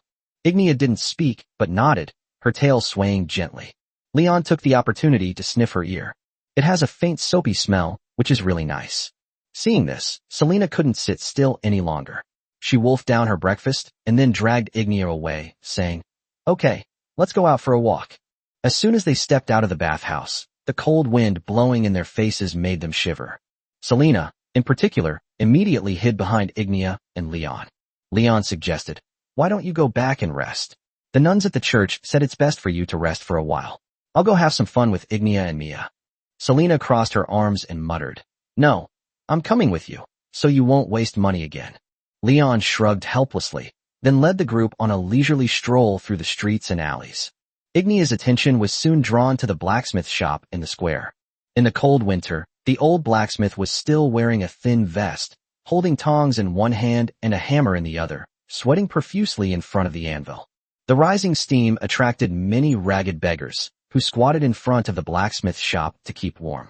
Seeing Ignia turn and walk into the blacksmith shop, Leon followed.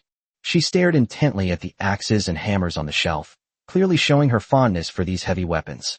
Leon, on the other hand, was more interested in the rough plate armor and chainmail. Ignia is a fierce fighter. You can easily get injured if you're not careful. Just like last time when she was smashed away by the goblin's hammer. If it weren't for the fact that her fighting spirit was strong enough, that one blow would have been enough to kill her. "Why don't you buy a plate armor?" Leon nudged her waist and suggested. Ignia glanced at the plate armor worn on the mannequin and shook her head vigorously. "I've worn it before, but it didn't feel flexible enough, so I don't want to wear it again." Leon sighed. Ignia turned around, picked up the square, short-handled hammer from the shelf, and casually swung it around. "I like this one. It's powerful to swing." Leon examined it and found that this was no ordinary hammer. Although the material was the most common steel, the hammer seemed to have been enchanted by a mage and could be magically controlled, that is, recalled after being released from the hand. "This lioness has good taste," she called out loudly. "Old blacksmith, how much is this hammer?" "This isn't for sale." The old blacksmith glanced back and then continued forging. "It's my old buddy. We fought side by side 40 years ago when Singlister invaded. Later, I rescued a wandering mage on the battlefield, and to repay me, he enchanted this hammer." At this point, the old blacksmith placed the forged sword blank into a bucket of water, and the piercing hissing sound, along with the steam, filled the blacksmith's shop. He dropped the fire tongs, picked up the hammer, and swung it a few times, as if the scene on the battlefield was still vivid in his mind. "Forget it. I probably won't need it anymore. Rather than letting it gather dust here, I might as well sell it to you." He looked Ignia up and down and continued. "It seems like you would be a good fit for me. 100 silver coins." Ignia was taken aback, then looked at Leon beside her. "Do I have enough money? We had a few big meals in the village before, and now we've almost run out of money." Upon hearing this, Ignia's ears drooped, and she looked somewhat dejected. She turned around to put the hammer back. Leon coughed twice, then said seriously, "However, given our friendship over ear-touching, I'll pay for it." Chapter 32 Ignia Strikes First. Ignia examined the hammer in her hand, looking extremely satisfied. She waved her hand left and right twice, and passers-by on the street looked at her strangely and made way for her out of fear. After a while, Ignia seemed to remember something. She put the hammer down and then walked to Leon's side. "After I send Mia to Northgate, I'll find a tavern to take on some commissions. I'll pay you back when I make some money." "No need, but since you like it, I'll give you this hammer." "Thank you, Leon," Ignia said earnestly, her ears twitching. Just then, Leon was struck hard in the kidneys. He turned to look at Selena, but she pretended nothing had happened. "What? You want a little gift too?" Leon raised an eyebrow at her. Hakimi is so cute when he gets jealous. He's clearly very concerned, but he insists on pretending to be indifferent. "No, you've already given me 2 magic books. Thank you, Leon." Selena looked down and picked at her nails.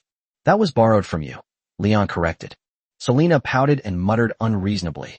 "No, you've already given me 1. I'll give you 1 in a couple of days." "Really? You don't have any money on you. What can you give me?" Leon suddenly realized, slapping his forehead as he understood everything. "You're not going to give yourself to me, are you?" Selena's face flushed instantly. She bit Leon hard, muttering, "What nonsense are you talking about? Your head is full of filthy things. I'm ignoring you. After saying that, she took Mia away and then secretly spoke ill of Leon to the child. Mia, let me tell you, if you ever meet a man like that when you grow up, you must stay away from him. He's full of bad intentions. Why does it seem like Selena is so happy? What? You're still young, you can't talk nonsense. Selena glanced at Leon, then quickly looked away guiltily. As the group passed through the red light district, several generous beast-like prostitutes waved at Leon, their white bodies making Leon's eyes widen in amazement. Ignia noticed this too. She pulled Leon to a sudden stop, then pointed at the flamboyant beastmen and said, "Wanna go? I'll treat you with my money." Sasha said men love places like this. Leon shook his head and sighed helplessly. Sigh, I've been slandered again. Although these sexy animal-eared girls are very alluring, who knows if they have any diseases? If one day you go to the toilet and suddenly find mushrooms growing on a cow, it will behave itself. Leon was about to refuse when Selena grabbed him and pulled him away, saying angrily, "You can't waste money, and what's so great about going to a place like this? Leon, let's go." As expected, everything went exactly as Leon had anticipated. Hakimi made his move again. After walking a short distance, a restless Selena muttered to herself, "Forget it. I don't see anything interesting in Stonebridge Fortress. Let's go back to the bathhouse and continue our journey tomorrow." The group drove around the city in a big circle and ended up back at the bathhouse where they had started. The bathhouse owner threw a basin of dirty water onto the street, just in time to see the group of people returning. She greeted him casually. "Back so early? Didn't you say you were going to wander around the city?" "I looked around everywhere, but didn't find anything fun." "How could that be?" The landlady leaned close to Leon and whispered, "There are many hotels over there in the square. They're actually brothels, with lots of girls soliciting customers. They're all amazing, and everyone who's been there says they're great." Leon glanced at Selena instinctively, only to meet her gaze.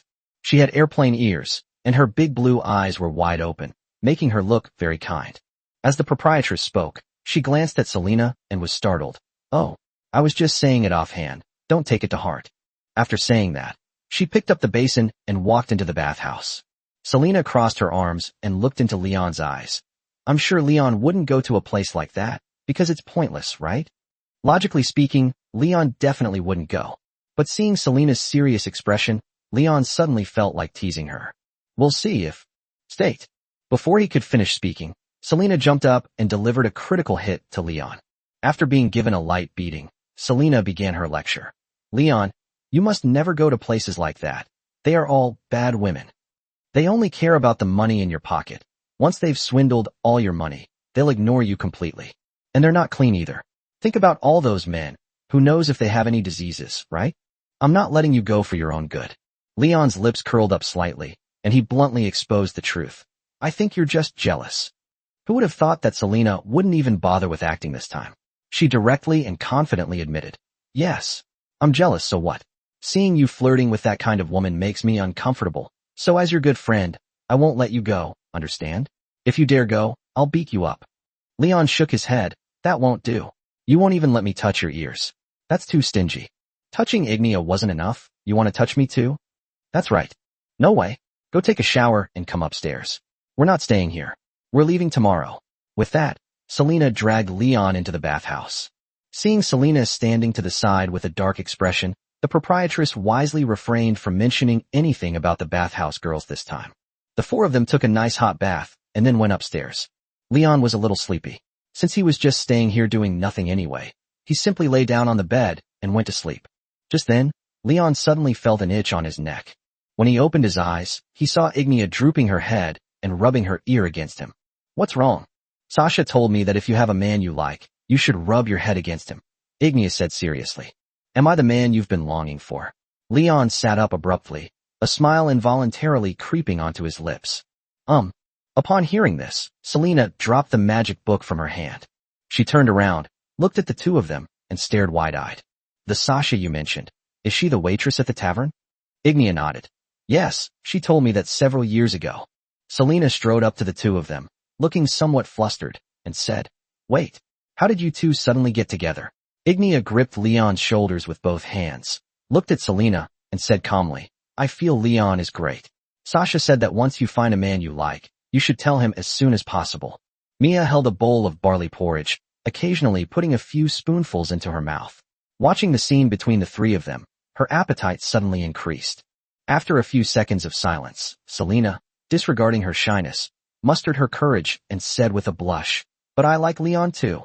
Chapter 33, We Can Only Be Together. The next morning, the four left Stonebridge Fortress and continued their journey to the kingdom of Norsky. As usual, Ignia rode at the head of the procession, occasionally picking up the hammer hanging on the saddle and swinging it a couple of times.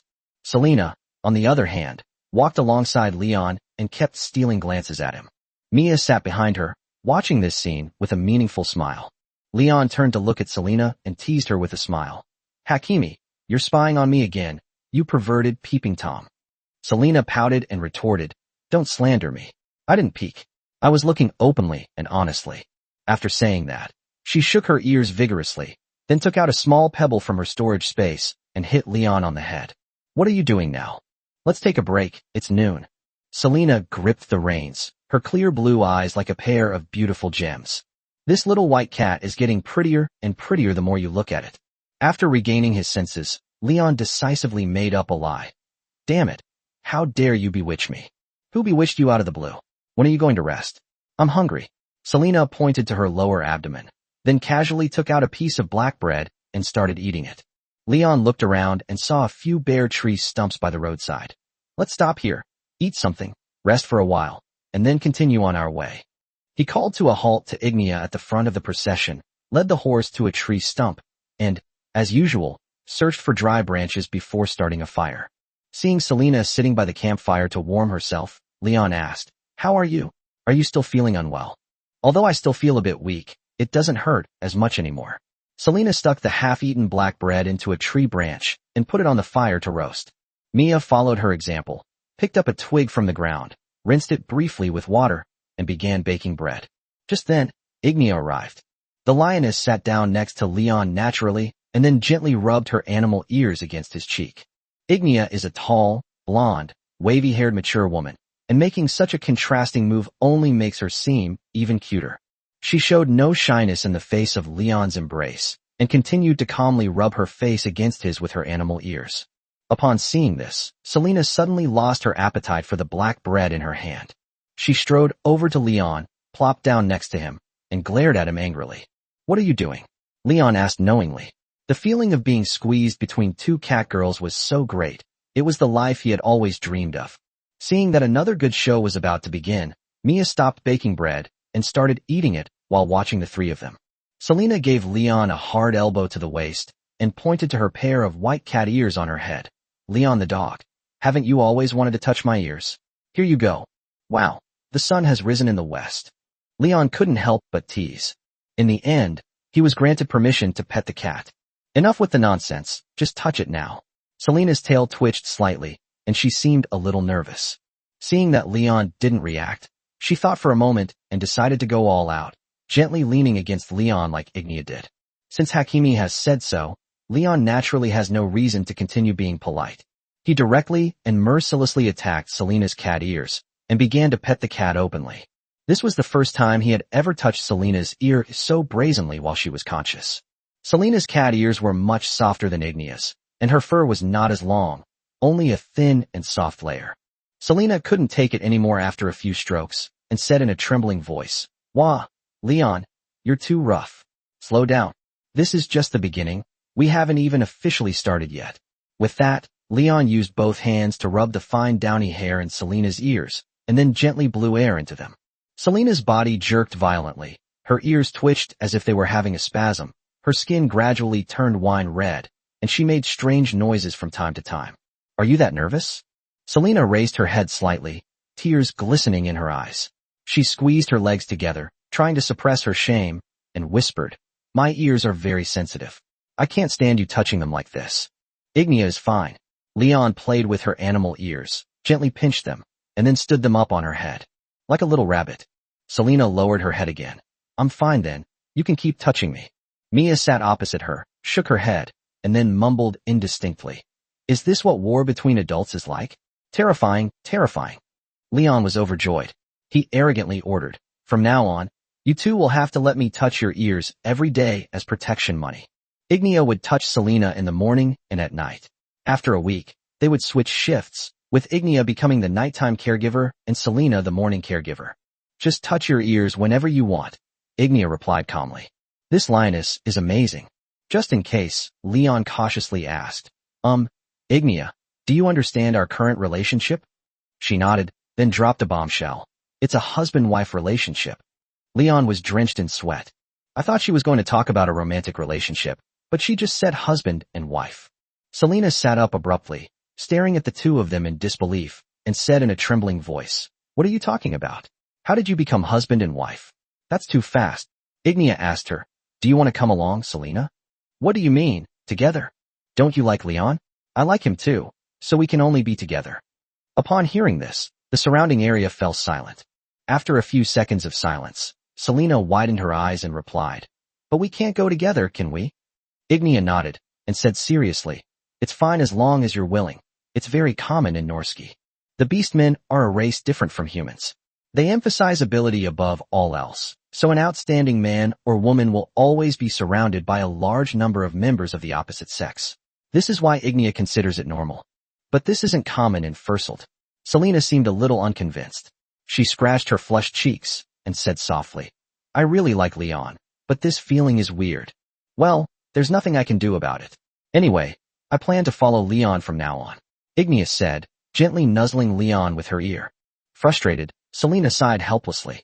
Seeing Leon smirking, she angrily punched him a few times, muttering, Look at how Leon's laughing. He must be ecstatic. Chapter 34 Achieving the Freedom to Pet a Cat's Tail. It was late at night.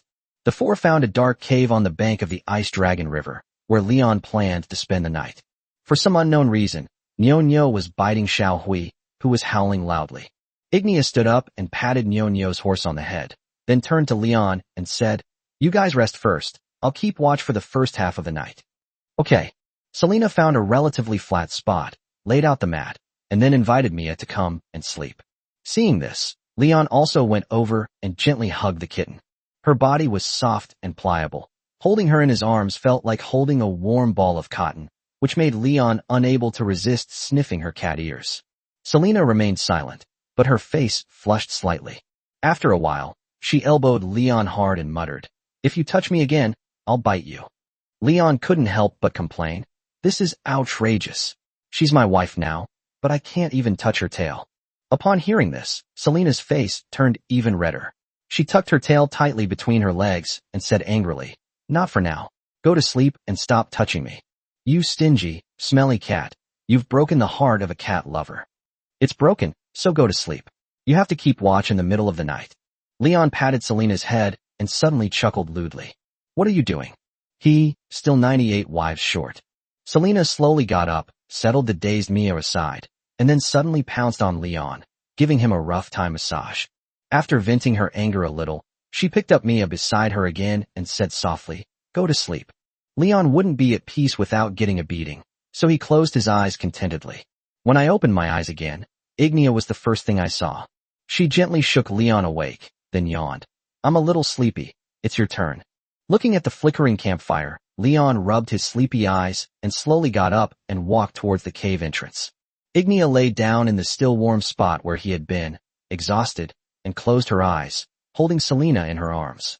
Leon sat at the cave entrance, staring blankly at the ice surface illuminated by the moonlight, when suddenly his neck was grabbed. Selena bit Leon's cheek hard, puffing out her cheeks as she said angrily, Let's compromise. I'll let you find 10 at most. You scared me. What are you doing up so late at night? Leon lifted her up with one hand and pulled her into his arms. Even though Selena was wearing thick clothes, you could still feel her softness when you held her in your arms, as if she had no bones. I can't sleep. Why are you always bullying me? Selena accused Leon of his crimes as if she were suing him. You always deliberately make me angry. You even pretended to be a ghost to scare me in the forest before. Leon shrugged and gently stroked Selena's head. I don't know. I've always liked teasing cats and dogs like this since I was little. How can you talk like that? Am I a cat or a dog? Selena squinted and puffed out her cheeks. Pretty much, you're a cute cat girl. Leon rubbed his cheek against Selena's ear, then sniffed it. Her ears smelled nice, with a strong soapy scent. It's obvious that she made a point of cleaning herself when she took a bath at the public bathhouse yesterday. So, You're not planning to leave me now? Selena nodded. I'll follow you from now on. After a brief silence, she slowly began to speak. The person I originally wanted to seek refuge with was my father's sister. I heard that she married a baron from the kingdom of Norsky as soon as she came of age, so I have never met her since I was a child. To be honest, I'm actually very scared to go and stay with a relative I've never even met, or even heard much about. But after meeting you, I suddenly felt that being with you wasn't so bad. At least there weren't so many worries, I could do whatever I wanted, and I even learned a lot of magic. At this point, Selena paused slightly, then looked up and gazed into Leon's eyes. Leon, will you be good to me from now on? The tone was less like a question and more like a plea. Leon had intended to make a joke, but for a moment he saw sensitivity and vulnerability in Selena's eyes, so he quickly dismissed the idea. Of course, I love cats, and my favorite is Hakimi. Can you speak in a way that I can understand? Leon gently rubbed her furry ears and whispered, I like Selena. Do you understand now? Selena's cheeks flushed slightly, and she shyly looked away, saying, I understand. Then, she placed her fluffy tail in front of Leon. All right, don't say I didn't let you touch my tail later. Leon was about to reach out and grab it when the tail suddenly dodged away. Selena squinted at Leon and emphasized, be gentle, don't pull, the tail is more sensitive. Seeing Leon nod, she nervously handed him her tail. This big, fluffy cat tail is just so amazing. The fine fur brushes against my fingers, and Leon feels like he's reached the pinnacle of life at this moment. As he touched her, he suddenly noticed that Selena's face had turned red and her legs were tightly pressed together. As a seasoned driver, Leon instantly understood everything, and he teased with a sly smile, little pervert. If you keep talking nonsense, I won't let you touch my tail anymore. You puff away as soon as you talk, you stingy Hakimi. Leon teased mischievously, speeding up the stroking of his tail. Selena's body quickly began to tremble, and she couldn't help but let out a strange sound. Leon, you bastard. You did this on purpose. Shoo, keep your voice down. Mia is still sleeping. It wouldn't be good if the child heard us. Selena bit her lower lip, punched Leon twice, and then broke free from his embrace. I'm going back to sleep. Good night. How about I hold you? Leon writhed like a maggot and said in the most sincere tone. No, you'll definitely try something while I'm asleep. I know you best, you pervert. Selena clutched her chest, her eyes full of wariness. She actually guessed right. Leon grinned lewdly. It'll be mine sooner or later, and then I'll make my move. Before she could finish speaking, Selena turned back and started punching and kicking Leon. As a Hakimi behaviorist, Leon understood. Even the most basic truths shouldn't be spoken carelessly, otherwise it might anger Hakimi, causing her to develop some inexplicable hostility out of shyness. Selena finally got tired after playing for a while, and she walked towards the mat, panting. Leon gazed at her frail figure and whispered, how adorable Hakimi is. Can you beat me up for another 2 hours? I really like your strength. Get lost, you dog Leon. Chapter 35 The Gentle Lioness. The four of them rode their horses along the Ice Dragon River for 6 days, long past the border between the kingdom of Valoan and the kingdom of Norske, and have now arrived at the confluence of a tributary of the upper reaches of the Ice Dragon River. Ignia looked at the frozen river in the distance and said softly, we'll be there in half a day. Upon hearing this, Mia peeked out from behind Selena and looked straight ahead, following everyone's gaze.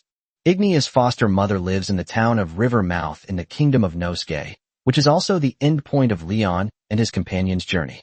Mia looked at Leon with a mournful face, her expression pitiful. She had gotten used to being with Leon and the others and didn't want to be separated from them. After a few seconds of silence, she said in a tearful voice, Can I stay with you forever?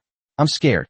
Ignia gazed at the majestic Dragon's Pine Mountains to the east and said, Ms. Veronica, my foster mother, is a knowledgeable and kind scholar. You can learn a lot from her, much more useful than from us. Then why hasn't Sister Ignia learned anything? Mia continued to ask, her tail drooping behind her, motionless. Ignia said in a serious tone, Because I'm stupid and can't learn arithmetic. My mother said that at worst I can just find a man who can do arithmetic in the future. Leon stroked his chin. Could it be that he was liked because he could do arithmetic? It seems that 9-year compulsory education is still somewhat effective. I'm an idiot too, Mia shouted. Ignia shook her head. How could that be? Mia, you're a smart girl, at least smarter than me. But I don't want to be separated from Sister Ignia. Mia suddenly dismounted, ran quickly to Ignia's side, and grabbed her trousers with both hands. It's all right, we'll stay there for a while. until you get used to it before we leave. Ignia took her hand and helped her onto the horse, continuing gently. Besides, I stay there for a while every year, so there will be plenty of opportunities to meet in the future. Leon gazed at her, lost in thought. When Leon first met Ignia, he thought she was a rude and short-tempered woman, but after spending time with her, he discovered that she also had a gentle side, especially when comforting children. She will definitely become a good mother in the future. Thinking of this, Leon's lips curled up slightly. Just then, a small pebble hit Leon on the forehead. Selena muttered, "Leon, what are you laughing at? That's disgusting. When I get to Hika town, the first thing I'll do is rent a well-insulated house, and then a Leon squinted his eyes and began to lewdly laugh. Selena, her face flushed, punched Leon a few times. "I think you want to die." Just as the two were playfully bickering, Ignia turned around and said, "We're not renting a place outside. We'll stay at my mother's house. It's a big house with lots of empty rooms, and nobody lives there." Leon sighed, suddenly looking somewhat disappointed. "I'll listen to you. It seems we won't be able to evaluate Hakimi anytime soon." Selena bit her lower lip and glared at her fiercely. Ignia picked up the hammer hanging on the saddle and hurled it violently at the frozen river. After a muffled thud, no cracks appeared on the ice surface, only some ice fragments. Immediately afterwards, as if summoned, the hammer flew back to Ignia's hand. Leon was extremely envious when he saw this. He glanced at the dark oathbreaker in his hand. Although this god-level weapon could be manipulated with magic, Leon had no magic power at all, so the weapon he threw would not fly back on its own. This weapon can only be used as a sturdy hammer with anti-magic properties. Thinking of this, Leon immediately gave her a slap on the wrist. Name: Ignia. Current overall strength rating: 11,000. Spend 100 silver coins to increase combat power by 1,000. It's still worth it, considering she lacks ranged attack capabilities. The addition of a recallable hammer somewhat compensates for this deficiency. Ignia turned to look at the group. The ice is solid. Let's go straight across. Leon and Selena followed behind her on horseback. Seeing that the three ponies kept slipping on the ice, the group decided to dismount and continue on foot. Selena handed the reins of the barley to Leon, then used teleportation magic to fly to the other side of the river. She then looked at Leon and Ignia with her tail held high and very proud. Leon slipped and fell flat on his back on the cold, hard ice, where he was pulled along by the two horses, Barley and Bull. He slowly got up from the ground and muttered, "I really envy that stinky cat. Put your hand on my shoulder. It's easy to fall here," Ignia said without turning her head. "I'll be careful myself." Leon slowed his pace, taking small, quick steps on the ice. Watching Ignia's retreating figure, Leon seemed to have thought of something, and he slowly said, "Speaking of which, shouldn't I prepare some kind of gift for our meeting?" After all, Ms. Veronica was Ignia's adoptive mother, so she should be considered half a mother-in-law. Ignia scratched her ear, seemingly more puzzled than Leon. "A greeting gift? You need to give a gift when you meet someone. It is customary in my hometown to bring gifts when proposing marriage to show sincerity." What is a formal marriage proposal? When a man and woman decide to be together, the man goes to the woman's house to discuss the marriage. Leon explained simply, fearing that Ignia might not understand. Marriage is a ceremony. In our area, holding this ceremony means that the man and woman have become husband and wife. A formal marriage proposal, delivered to the bride's family, is considered a traditional ceremony to express respect and sincerity, preceding the formal proposal. Ignia glanced back at Leon, then scratched her ear. "It's too complicated, I don't understand." However, my mother never mentioned anything like that. She only said that if I found a man, I should just bring him home to meet her and my sister. There was no need for anything complicated. Leon narrowed his eyes.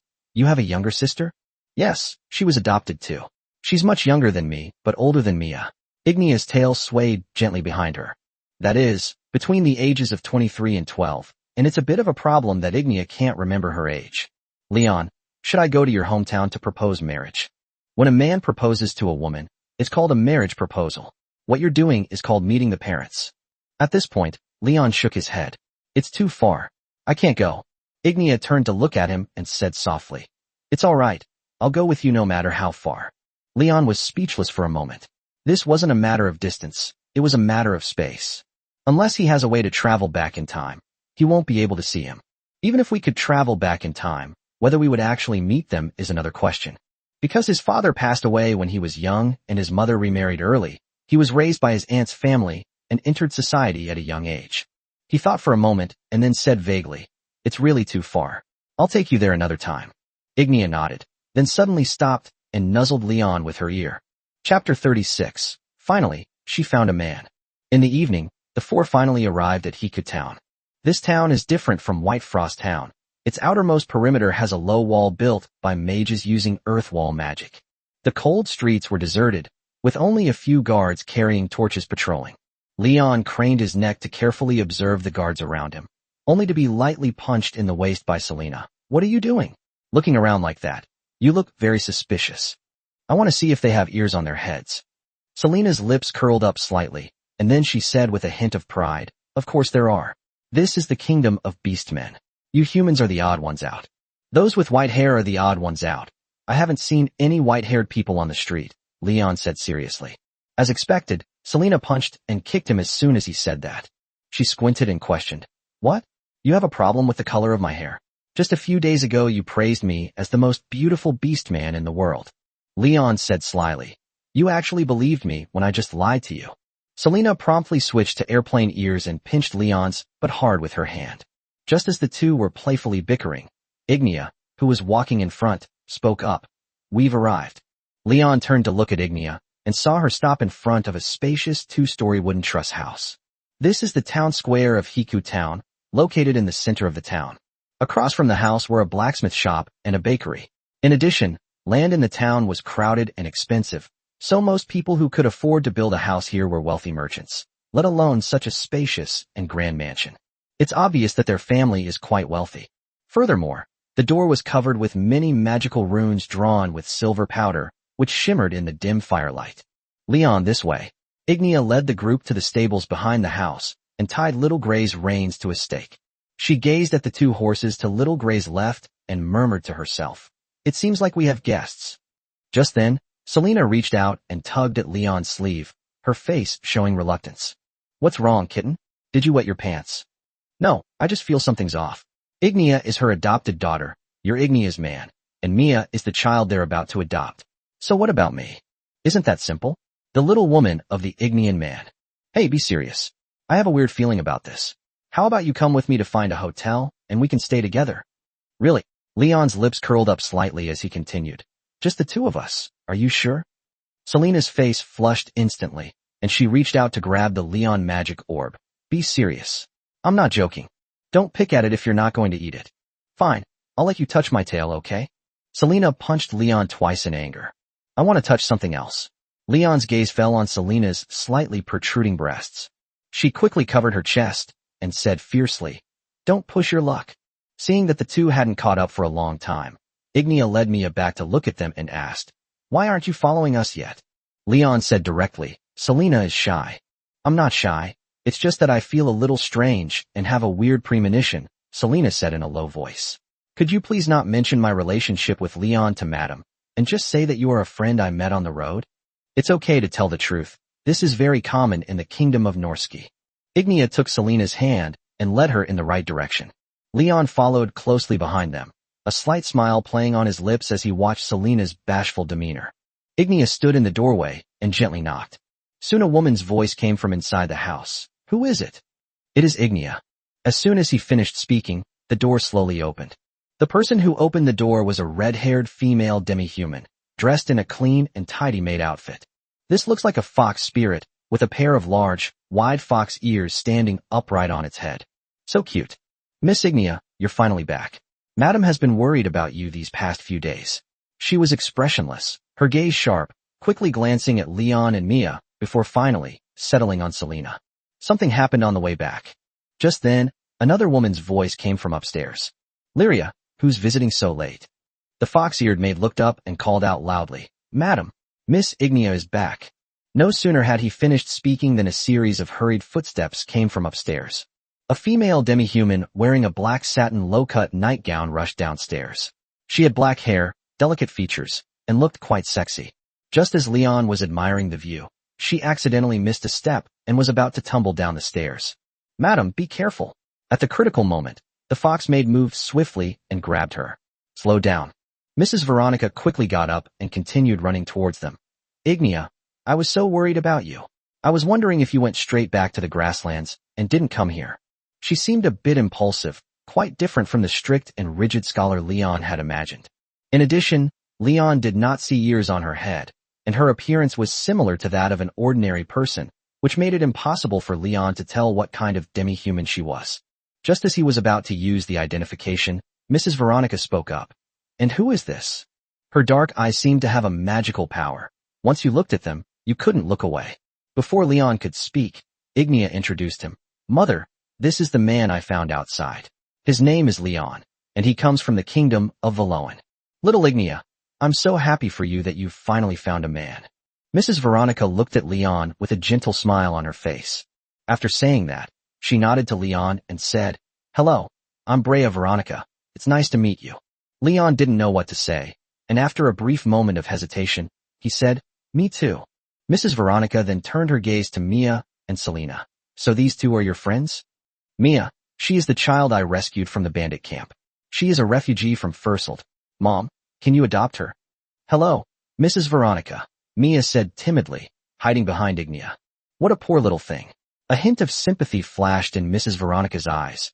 Then she slowly knelt down in front of Mia and hugged her. This is Selena, my friend. She is also from Fursold and is one of Leon's wives. Upon hearing this, Leon immediately broke out in a cold sweat. For some reason, he suddenly felt embarrassed, as if he had been publicly executed. But there's nothing I can do. He's a lecherous old man, and if he wants to have women on both sides, he has to get used to it. Veronica's gaze returned to Leon. She smiled and nodded, saying in a strange tone, Not bad. Selena, who had been hiding behind Leon, finally emerged, blushing as she said, Madam, I am Selena Oakfield. Upon hearing this, Mrs. Veronica paused slightly, narrowed her eyes to scrutinize Selena's face, and lowered her voice to say, Oakfeld? Selena swallowed hard, her hands gripping Leon's pants tightly, her ears flaring up like airplane ears. What's wrong? Chapter 37, I will keep an eye on you. Veronica slowly turned around and called upstairs. Elise, come down quickly. Selena pricked up her ears, as if she had heard something extraordinary. She looked towards the stairwell and murmured to herself, Elise.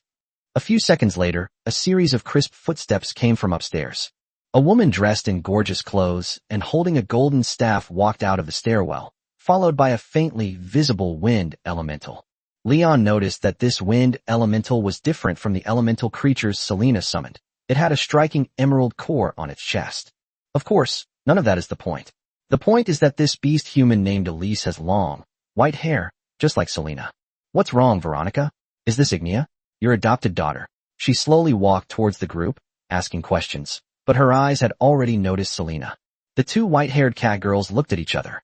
Ignia glanced at Ms. Elise, then looked back at Selena, as if she had noticed something. Yes, they look very alike. They are both beautiful white cats. Selena just looks younger, and her features aren't as sharp as Elise's, making her appear gentle and cute when she stands there. Veronica slowly began. I'll introduce Ignia to you later. See that little girl with white hair? Her name is Selena, and she's from Oakfield and Fursold, just like you. Elise's pupils suddenly contracted as she stared at Selena, seemingly scrutinizing her closely. Leon understood. This guy is Selena's aunt. What a coincidence. If I remember correctly, Selena once mentioned to him that her aunt lived in the northern part of the kingdom of Norski, somewhere near the capital. But the town of Hiku is located at the southernmost part of Norski, and they actually met there.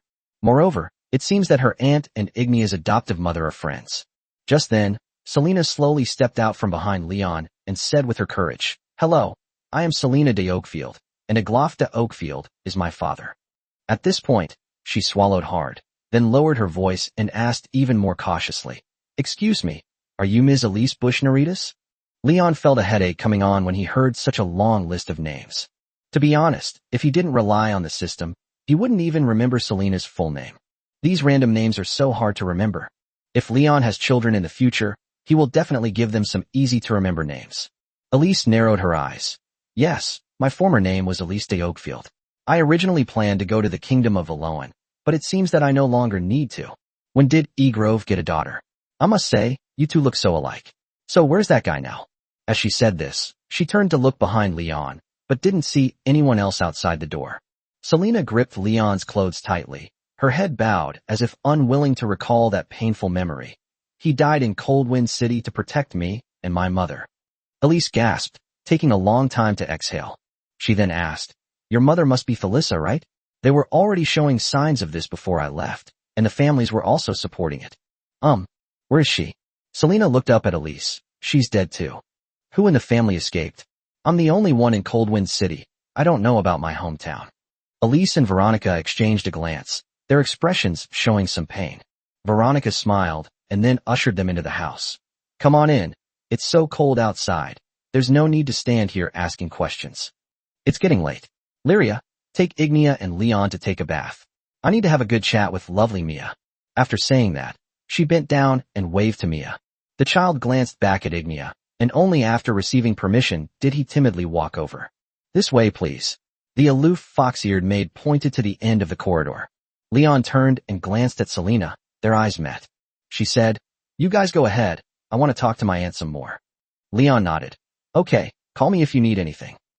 Leon took a relaxing bath, and then the fox-eared maid led him to a room on the second floor. She introduced it as, This is Miss Ignia's room. If you don't mind, you can stay with her. If you do mind, I can arrange another room for you. I don't mind. Where's Selena? Leon asked, puzzled. It was Leon's first time visiting Ignia's house, and he was quite unfamiliar with everything there, so he was still a little reserved. We are still talking to Mrs. Veronica, Ms. Elise, and she asked us not to disturb them for the time being. Where's Mia? The child is taking a bath. She's very well behaved. All right. Leon knocked on the door, and Ignia's voice came from inside. Come in. As soon as Leon opened the door, he saw her sitting on the edge of the bed in her pajamas, playing with an axe.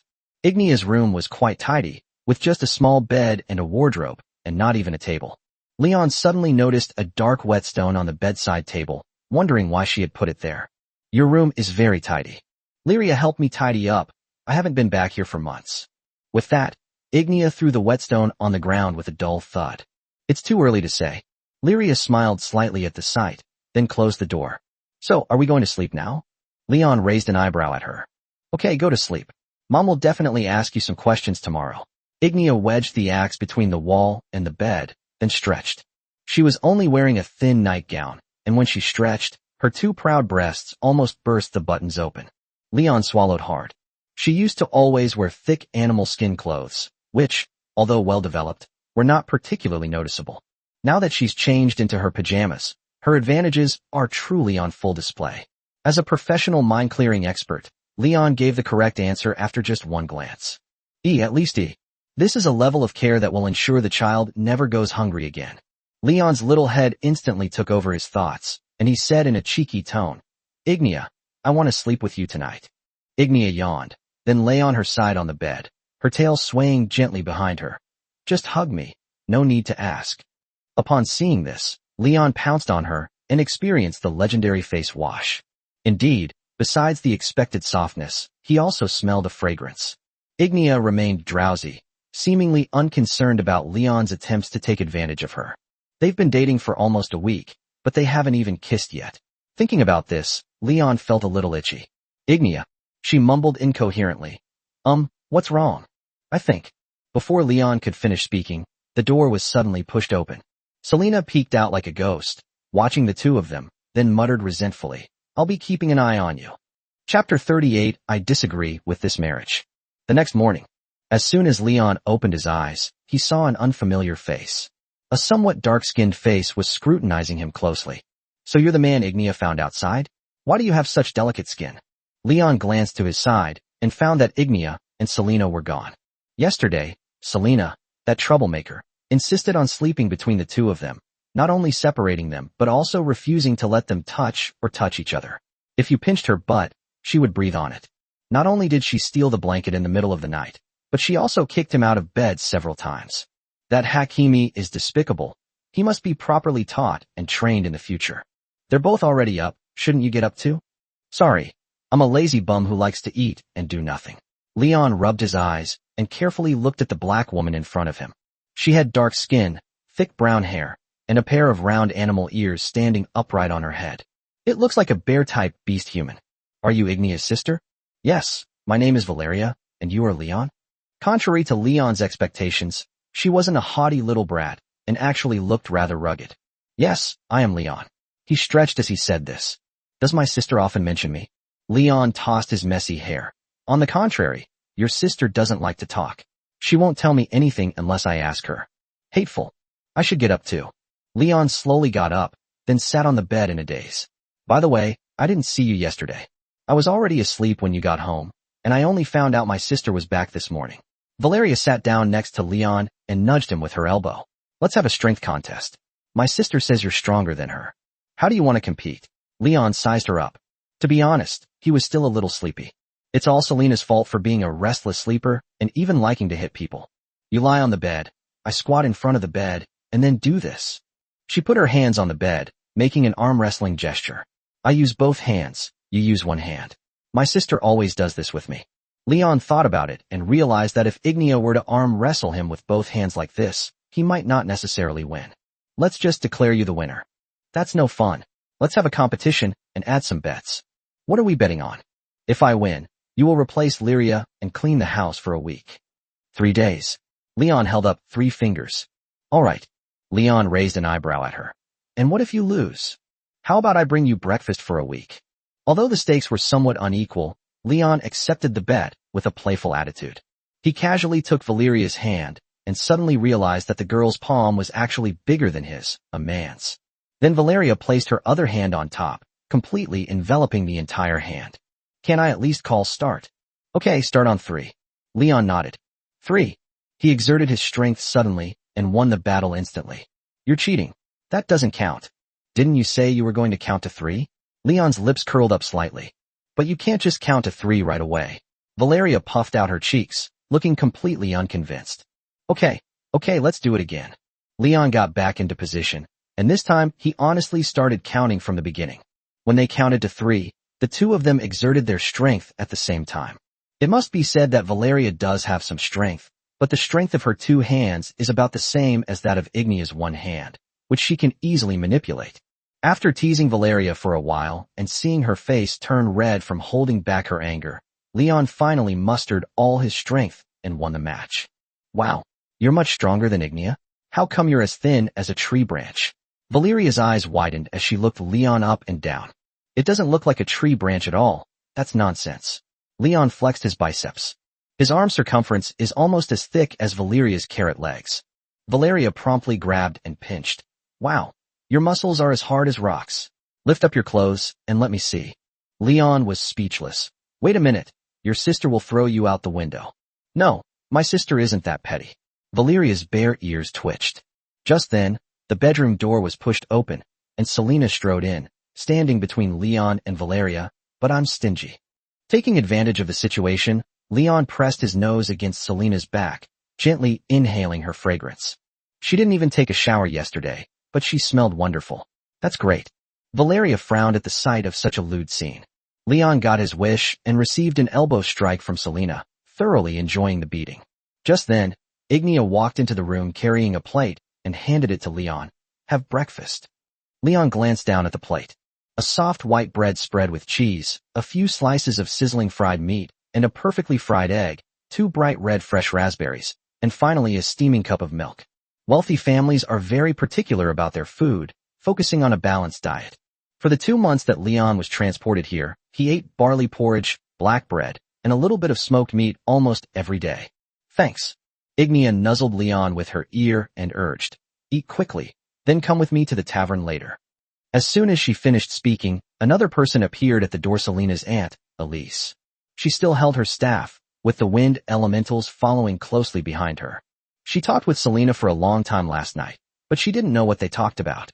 In short, Hakimi would check into the room every now and then to make sure there was nothing wrong before leaving, and she would only obediently squeeze between the two of them to sleep late at night. Leon sized up Elise, and Elise sized him up in return. Well, this lady is truly still very charming.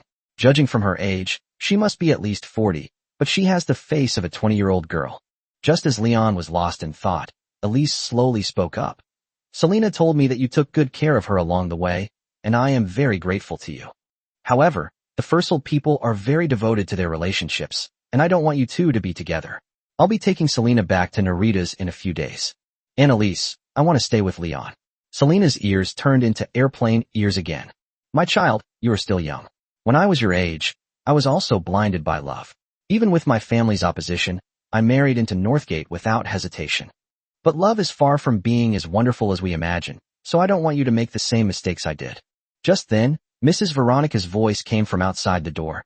Elise, you're here again. Let the young woman do what she wants. You can't control her. Chapter 39, No Magic at All. Mrs. Veronica said with a smile, holding Mia's hand with her left hand and a red magic book in her right. Mia greeted Leon, then ran over to him and sat down beside him. Selena scratched her cheek and said to Elise somewhat shyly, Coco, I still want to stay with Leon. Although he often bullies me, he's a good person. Leon nodded in agreement. Veronica laughed and patted Iris's arm lightly. See? You can't persuade those young girls. Besides, my Ignia is doing just fine. Maybe they're even enjoying it. Upon hearing this, Selena's face flushed red, and she quickly waved her hand. Mrs. Veronica walked up to Leon, carefully examined his face, and continued, Besides, Leon doesn't seem like a bad man to me. It wouldn't hurt to let them give it a try. After all, they're still young, don't you think? Elise glanced at her and replied irritably, Veronica, don't give me that. Don't be fooled by their youth. Time flies. I've been in Northgate for over 20 years. And you've never even tasted love? How can you possibly distinguish between good and bad men? Of course, don't underestimate me. Veronica nodded, then pointed to her eyes. My eyes can see more than just through the fog. Leon scrutinized Mrs. Veronica's eyes. Those dark, beautiful eyes seemed to possess a special magic, constantly drawing Leon in. Seeing that everyone said the same thing, Elise shook her head helplessly. Forget it. It's exactly the same as what happened to me back then. I'll understand when I suffer a big loss. Selena held Leon tightly, without saying a word. Seeing this, Elise sighed again. Are you sure you don't want to come back to Narita's with me? Egrove sent you to find me in the end. Selena shook her head vigorously again. Elise, I still want to stay with Leon. Upon hearing this, Elise seemed to lose all her strength. She looked helplessly at Veronica beside her and said, All right, Veronica, you take me back to Narita's. Someone will come to take the horse away this afternoon. What? You've come all this way. Why don't you stay and enjoy yourself for a couple more days? Never mind. I was planning to go to Valoan to take a look, but since it's no longer necessary, I'll go back. Before leaving, Elise looked at Selena and said softly, Veronica is my friend. If you ever feel uncomfortable around her, you can always ask her to send you to Narita's. I'll be waiting for you there. Selena nodded. Seeing that she seemed to be about to leave, Leon finally said what he had been holding back for a long time. Ms. Elise, I will be good to Selena. Anyone can talk the talk. That's how I was tricked into going to Northgate. As soon as she finished speaking, Mrs. Veronica began chanting a spell, her eyes gleaming. Azure magic flowed from her fingertips as she reached out and lightly touched Elise's shoulder, causing her to vanish instantly. Also teleported away was the wind elemental that had been following her. The light in Mrs. Veronica's hand gradually faded, and she let out a long sigh, looking somewhat tired. Seeing Elise leave, Selena seemed to breathe a sigh of relief. Valeria, who had been eavesdropping nearby, scratched her bare ears, and then sneaked out the door. Without turning her head, Lady Veronica said, Lyria, go and see what Valeria is up to. Her mentor should be arriving soon. Don't let her go out. Yes. The fox-eared maid walked quickly towards the door. Leon was a little hungry and wanted to eat the breakfast that Ignia had brought, but he felt slightly uncomfortable when he saw Mrs. Veronica standing in front of him. Mrs. Veronica, is there anything I can help you with? Is your magic hidden? Why can't I see your magic? Veronica raised an eyebrow slightly. There's a basic spell called magic detection, which most mages use, including Selena. She probably used it to detect Leon's magic. However, Leon did not hide it, because he had no magic power at all since he came to this world. But he didn't know the specific reason why. Born that way. Born to hide it. Veronica raised an eyebrow slightly, seemingly showing great interest in Leon. Leon shook his head. I was born without magic. Upon hearing this, Mrs. Veronica seemed amused. How could that be? Magic flows in everyone's blood and is intimately connected with life. It's impossible for someone to be without magic. Ignia has a special constitution. Her body is covered in dense battle aura, but even so, there is still a trace amount of magic within her. It's impossible for her to be completely devoid of it. Really, I'm not kidding you. Leon grabbed a piece of bread with one hand and ate it while holding a plate in the other to catch the crumbs. Ignia blinked and said, Leon is much stronger and faster than me. In short, he's better than me. Selena sat down next to Leon and stole 2 raspberries from his plate. Veronica bent down slightly, getting closer to Leon for a closer look. Wow. It's not common to see someone even Ignia considers impressive. Before he could finish speaking, a small hand blocked Leon's path. Selena popped a bright red raspberry into Leon's mouth. Have some fruit. The kitten is being possessive of its food again. Veronica looked at Selena, who immediately saw through Hakimi's little scheme. Don't worry, I won't compete with you young people for food. Mia watched the others deep in thought, and no one knew what was going through her little head. Veronica continued. Leon, put your hand out. Leon reached out and felt Lady Veronica's delicate fingers slide across his skin, followed by threads of magic that began to move across his skin. Selena watched the 2 of them, and although she did not intervene, her ears had already turned into airplane ears. Veronica was all smiles at first, but her expression quickly turned serious. If she were a doctor, Leon would probably think he had a terminal illness. What's wrong? The magic didn't respond to me, not at all. Leon nodded, letting her fidget with her arms as she continued eating her breakfast. Ignia kept looking at him, seemingly urging him to hurry up in this silent way. Meanwhile, Selena and Hakimi were keeping a close eye on Veronica's every move. Leon, could you please cooperate with my research during this period? It won't be too much trouble, you only need to use your spare time. Leon downed the milk in the wooden cup in one gulp, then nodded. No problem. Just then, the fox-eared maid, Lyria, entered the room, handed Leon the clean clothes, and hurriedly left. Hurry up and change your clothes, we're going out. Selena grabbed Leon's ear, her tone filled with impatience. Chapter 40 Occupying the toilet without doing anything.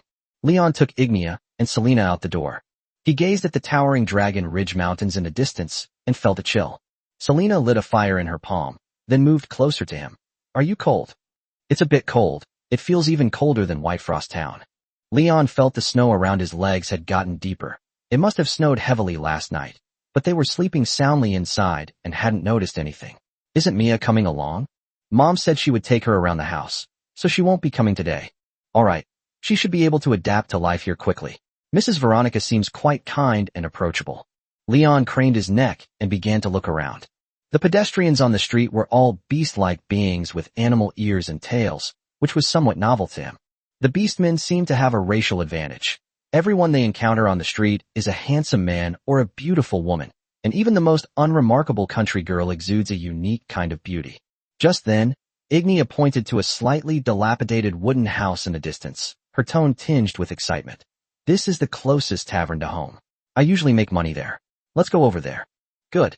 Leon had just nodded in agreement when Selena gently pinched his ear. The kitten's cheeks puffed out slightly, and she squinted her eyes as if she were full of resentment. Leon, why don't you ask me what I talked about with my aunt and Mrs. Veronica last night? Leon forgot, but being a fickle man, he quickly replied. Do I even need to ask? Knowing you, if it's something important, you'll definitely tell me yourself later. Selena bluntly stated. Tisich, you just don't care about me. Ignia glanced back at the 2 of them, and, seeing that they weren't following, deliberately slowed her pace. Leon shook his head. He simply wanted to find a better time to ask. Selena coughed twice, paused for a moment, and then asked indirectly, Hey, what were you 2 doing sneakily when I pushed the door open yesterday? Leon smiled slightly, without saying a word. If I told the truth at this point, I would definitely get a good beating from Hakimi. Seeing that she couldn't find the answer in Leon, Selena decisively set her sights on Ignia. The lioness was slightly taken aback at first, then twitched her furry ears and fell into a long recollection. I didn't do anything. I just felt sleepy as soon as I lay down. She wasn't lying. Ignia starts getting sleepy as soon as his head hits the pillow. Selena squinted at Leon, then muttered, Leon took advantage of you yesterday, but you must have been asleep to know. Ignia looked puzzled, blinked, and glanced at Leon beside her. What advantage did she take from me? Selena glanced at her round, firm breasts, then swallowed the words that were on the tip of her tongue. She was shy and embarrassed to speak up. Finally, all he could do was quickly point to the sensitive area with his hand and say, This. Ignia suddenly realized, and her tail wagged behind her. It really happened. I remember Leon even bit me. Before he could finish speaking, Leon, this innocent man, was subjected to inhuman treatment. Selena leaped and strangled Leon, then began frantically gnawing at his neck with her sharp teeth. If it weren't for his protective aura, Leon would probably have died from blood loss. It's so cold, And you've smeared my neck with your saliva again. Who told you to be such a bastard? Selena cursed. You sneaked in while I wasn't looking, huh? You must have enjoyed it immensely, right? It's inevitable. Anyway, it'll be mine sooner or later. Leon scratched his head, his mouth almost reaching his ears in a grin. When that time comes, I'll make you give me several children. That won't work either, at least not now. Leon glanced at Selena. Damn it. You won't let me touch you. Fine. But you won't let me touch anyone else either. I secretly pinched her, but last night, and she even breathed on it. Hakimi is so petty. Not only that, she also forbade Leon from harming Ignia. This behavior is like occupying a toilet without using it, wasting life in a meaningless struggle. Upon hearing this, Selena's ears perked up again. She stared at Leon without saying a word, seemingly speechless. A few seconds later, she punched Leon hard. I don't care. I'm not giving it to you. Look at Ignia. She's so innocent and kind. She doesn't know anything and can't do anything. How can you bear to hurt her? She raised her tail and swayed it gently behind her, as if trying to hide her guilty conscience. Little did she know that Leon, as a Hakimi observer, had already figured out her little scheme. The way you're saying that makes it sound like Ignia is a fool. Anyway, she knows nothing about relationships between men and women. You're not allowed to take advantage of her ignorance to make a move on her. I, as a righteous person, can't stand to see this kind of thing happen, Selena said righteously, arms crossed. Ignia listened from the side and reached out to rub her nose. What should we do then? Leon smiled maliciously. Selena glanced at Leon, her cheeks slightly flushed. I can let you hug me, but not for now. Leon used reverse psychology. You're just bragging. You'll be breathing on me again soon. I know you too well, you idiot. Sure enough, Selena fell for it on the spot, and she said loudly with her tail wagging, I'd be a fool to lie to you. The system's assessment of intelligence level 10 is mostly false. This kitten always gives the impression of being shrewd and calculating, yet unable to understand anything. Really? Then I'll have to have a good taste tonight. You can only hug me. If you do anything else, I'll kick you. Leon pursed his lips. This little cat was really too naughty. If she gets really injured, won't she be the one who suffers in the end? Leon wanted to say something more lewd, but seeing a guard walk by, he swallowed his words. I plan to wait until evening to think of a way to amuse her. Just then, Leon felt a little hungry. As expected, while the breakfast at Ignia's house was exquisite, it wasn't very filling. Let's go to the tavern for another meal later, and while we're at it, let's find a currency merchant to exchange some money. Now that he's all the way to Norski, it's not very convenient to use Verloan silver coins. He should try to exchange them for the country's currency. After leaving Stonebridge Fortress, they headed straight for Rivermouth Town, without stopping in any towns along the way, and Leon had no chance to exchange money. Ignia gently flicked Leon's thigh with her tail. You're not full? Why didn't you tell me when I asked you earlier? I was just wondering why you suddenly ate so little. Mrs. Veronica is right here, so I'm too embarrassed to speak. It's okay. I'll get you more tomorrow morning. Never mind. I'll just go downstairs to eat tomorrow. Wake me up when you're awake, otherwise it's fine. I can't just lie around in your house all the time, lest I leave a bad impression on Mrs. Veronica. Okay, then I'll call you. Ignia's tail swayed gently behind her. Chapter 41, The Drunken Kitten. Ignia. As soon as Leon entered the tavern, he heard someone calling for the lioness. He turned his head and saw a black-haired female demi-human whose skin was covered with scales and who was carrying a spiked club. The girl had a scar on her left eye and seemed to be blind. Sitting beside her was a beast-eared man carrying a bow and arrows, and a warrior wearing plate armor and a barrel helmet. They looked at Ignia almost simultaneously. The tavern's waitresses and some customers also cast glances at the group. Ignia seems to be recognized by everyone, no matter where she goes. She had been called by name before on the streets of Shikiabayo. Why are you back so late this year? It's already snowing. Ignia stopped and replied, some things happened on the way, so I won't be going back to the grasslands this year. The female demi-human's gaze then fell on Selena and Leon, and finally, she put her hands on her hips and said meaningfully, Are these two your companions? Ignia scratched her ear, then pointed to Leon following behind her. This is the man I found outside. His name is Leon. He then pointed to Selena. This is also one of Leon's women. Her name is Selena. Selena awkwardly hid behind Leon. The female demi-human's eyes widened, and the spiked club in her hand fell to the ground with a thud. What? You have a man. The archer picked up his wine glass and took a big gulp, then said irritably, What are you making such a fuss about? Ignia is old enough to be looking for someone. The man in plate armor crossed his arms and gently shook his head. Unbelievable. I thought he was all right, so I found him. Ignia nodded, then pointed to the female demi-human, the archer, and the plate-armored man in turn, introducing them to Leon. Her name is Els, his name is Corin, and his name is Jean. These three are my friends. Ignia seemed to be in a good mood, because she usually doesn't say that much at once. Hello, Leon greeted them. They raised their glasses to Leon 3 times, and then took a big gulp. The female demi-human Els looked at Leon and continued. A man who can be favored by Ignia must be extraordinary.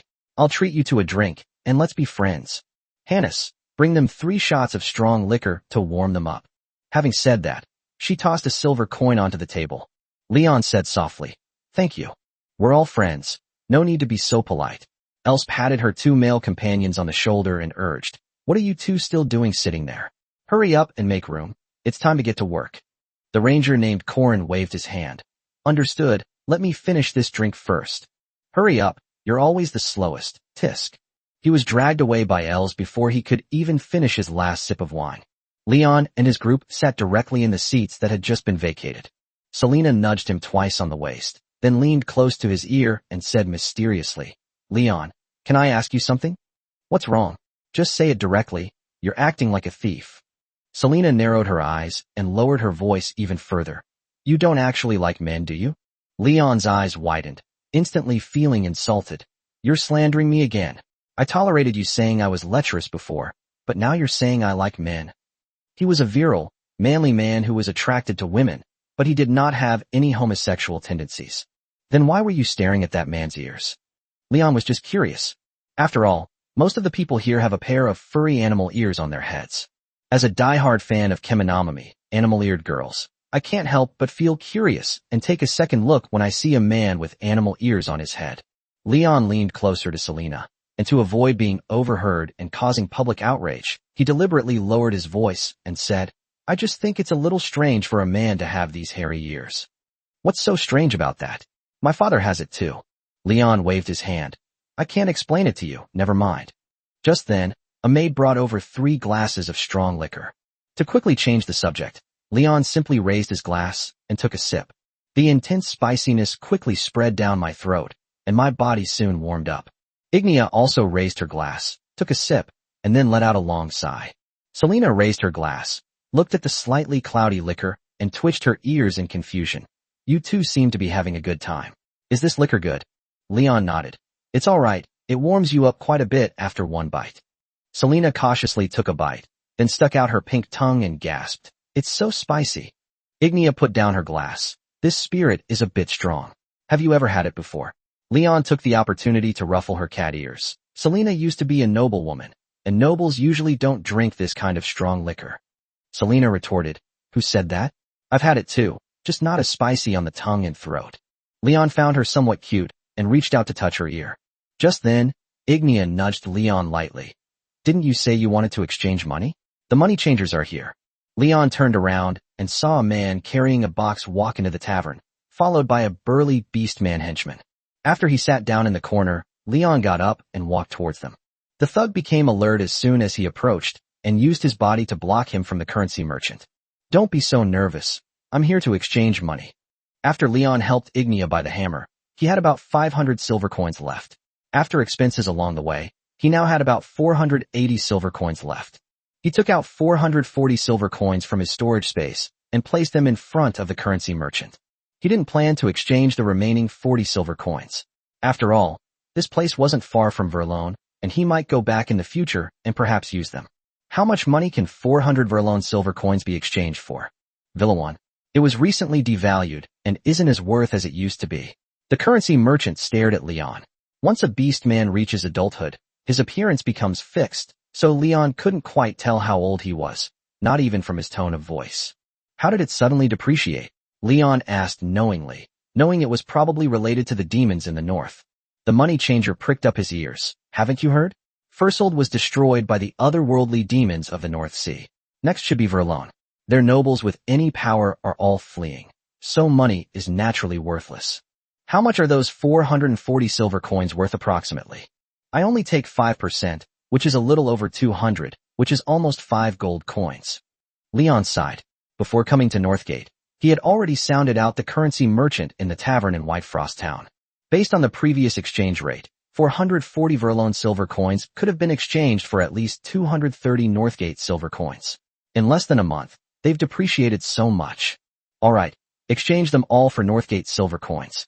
My wife is getting impatient waiting over there. Leon looked at Selena, who, for some reason, had a flushed face and looked drunk. Chapter 42. The two rushed to finish. Looks like she can't drink much. One glass and she's drunk. Leon glanced at Selena, who was swaying on horseback. After finishing breakfast, Leon waited for Selena at the tavern for a while, hoping to sober her up, but she still looked dazed after a long time. She refused when they offered to send her back to Ignea's house, and insisted on following Leon, swaying unsteadily. Ignea turned to Leon and said, "Give her more water, she'll wake up after a nap. She's so drunk, drinking water probably won't help. Let her stay drunk and hurry up and finish your work so you can go home." The three of them were on their way out of the city at that moment. While Leon was exchanging money, Ignea accepted a quest to clear out the rock trolls outside the city. The quest location was in a small forest a few kilometers north of the city, an hour's ride away on horseback. But when asked how much the reward was for this task, she said she didn't know. Selena chuckled foolishly, her little hands gently gripping the reins. No one knew what she was laughing about, and Leon was a little worried that she would fall off her horse as she swayed unsteadily. "Ignea, you hold her horse. I'll carry her so she doesn't fall." "Okay." Ignea slowed down to run parallel to her, then took the reins. Leon leaned forward and lifted Selena off the horse, then gently held her in front of him. At this moment, Selena, with her ears drooping, was laughing like an idiot. Leon reached out and pinched her cheek. Her face was soft, mostly fat with little muscle. "If you can't drink, just say so. You got this drunk after just one drink." She argued, "I'm not drunk, I'm just a little dizzy." As she was talking, her body began to tilt to one side, and she would have fallen down if Leon hadn't reached out to support her. "Hold me tighter." "Okay." Selena's lips curled up slightly, then she hugged Leon tightly, wrapping her legs around his waist. She suddenly fell silent. Selena was quite cute when she was drunk. She looked like a real kitten, which made Leon smile involuntarily. Charm 10 is indeed something else. Just then, Ignea asked, "Leon, have you ever kissed a woman?" Leon looked up at her, somewhat surprised. He had thought that the aloof Ignea would never ask such a question. "Why are you asking this?" Ignea picked up the liquor bag, downed the liquor in one gulp, and continued, "This is what my mother told me this morning, to get to know you better. It turns out it's Mrs. Veronica. She's quite old, and Iris said she's never even had a man. Now she's actually teaching Ignea how to date. Leon had a girlfriend during his student days. Back then, he was quite naive, and they would only hold hands after evening self-study sessions. But not long after, they were forced to break up. So Leon has never kissed a woman, and his experience in flirting with girls is all thanks to butter." He answered decisively, "No, I'm an honest man." Ignea put the wine flask away, and after a brief moment of thought, she believed Leon's words. Leon seized the opportunity to ask in return, "And what about you?" "Me neither. I've never thought about this before," Ignea answered very frankly. In Leon's eyes, she was the kind of woman who was relatively simple and whose thoughts were not difficult to understand. She was nothing more than someone who ate, drank, ate, slept, and relieved herself. Compared to Hakimi in her arms, they have completely different personalities. He shook his head, picked up the wine flask, and took a swig. Just then, Ignea asked again, "Have you ever slept with a woman?" Cough, cough, cough. Leon choked and coughed. He wiped the wine from the corner of his mouth and said helplessly, "How could we have slept together when we've never even kissed? Of course, last night doesn't count, since we really just slept together." If it weren't for Selena's meddling, the plot might have really taken a strange turn. Ignea's tail swayed gently behind her as she looked directly into Leon's eyes, showing no shyness or embarrassment whatsoever. "So, do you want to?" Upon hearing this, Leon's old face actually felt a little hot. Ignea plays only straight shots, without any beating around the bush. Leon chose to follow his heart, and quickly nodded. "I'd love to." "Okay, let's find a place in the forest to do it later. Selena is asleep and won't disturb us. We can kill those monsters after we're done." Leon's brain went blank. What is this guy saying? Was she really that wild when she went outdoors? Just as Leon was about to speak, Selena, who was in his arms, spoke up. "I disagree." This startled Leon. "Damn it, weren't you sleeping? You're faking it." "I'm not drunk at all, Leon." You're underestimating my alcohol tolerance. I've been drinking since I was a child. Symbolic drinking is part of my etiquette education. How could my alcohol tolerance be so low? Selena leaned back and looked into Leon's eyes. Although I have never drunk such strong liquor before. The cunning Hakimi. This girl clearly looks harmless, but now it seems she's full of cunning. I underestimated her. She's a master at playing dumb. Selena, you dog. I should have taken advantage of you. Leon cursed. What's wrong with just wanting to hug you? Selena said matter-of-factly, then turned to look at Ignia. The two locked eyes. Selena spoke up decisively. Ignia, I want to be the first one. I've known Leon for a long time. And I've liked him for a long time. You can't make a move on Leon before me. Okay, you go first. Ignia said generously, giving Leon the first move. What? I'm not going to do that in the middle of nowhere. Selena continued to mutter. I'm going to pick a time when the atmosphere is just right. Before that, you can't think about Leon. If he tries to fool you, you can beat him up. Ignia blinked, then asked expressionlessly, why should I? Selena dismounted and ran quickly to Ignia's side, tugging at her clothes and pleading. Ignia, please, please. Seeing her pitiful look, Ignia sighed, feeling too embarrassed to refuse. All right, I agree. Hakimi is getting more and more cunning. Selena turned and ran to Leon's side, nimbly leaping onto the horse's back. Then her expression instantly changed. Did you hear that, Leon? You're mine. If you dare to covet Ignia before I do, she'll beat you to a pulp. Leon was speechless for a moment. How can you do this? You don't eat it yourself, and you don't let others eat it either. I strongly condemn your behavior. Selena gently hugged Leon, puffed out her cheeks, and muttered, you should be secretly happy that you're still criticizing me. Two beautiful women are vying to throw themselves at you. Chapter 43. What do you want to do? The three of them quickly arrived at the location of the commission. This is a small, sparsely wooded forest, not very large in area, only about 5 or 6 square kilometers according to the map. Leon glanced at Nyo, then left without tying it up, letting it dig for dry grass and eat. If it encountered danger, it could escape in a flash. You stinky cat, if we run into any trolls later, you're the one to deal with them. Leon nudged Selena beside him.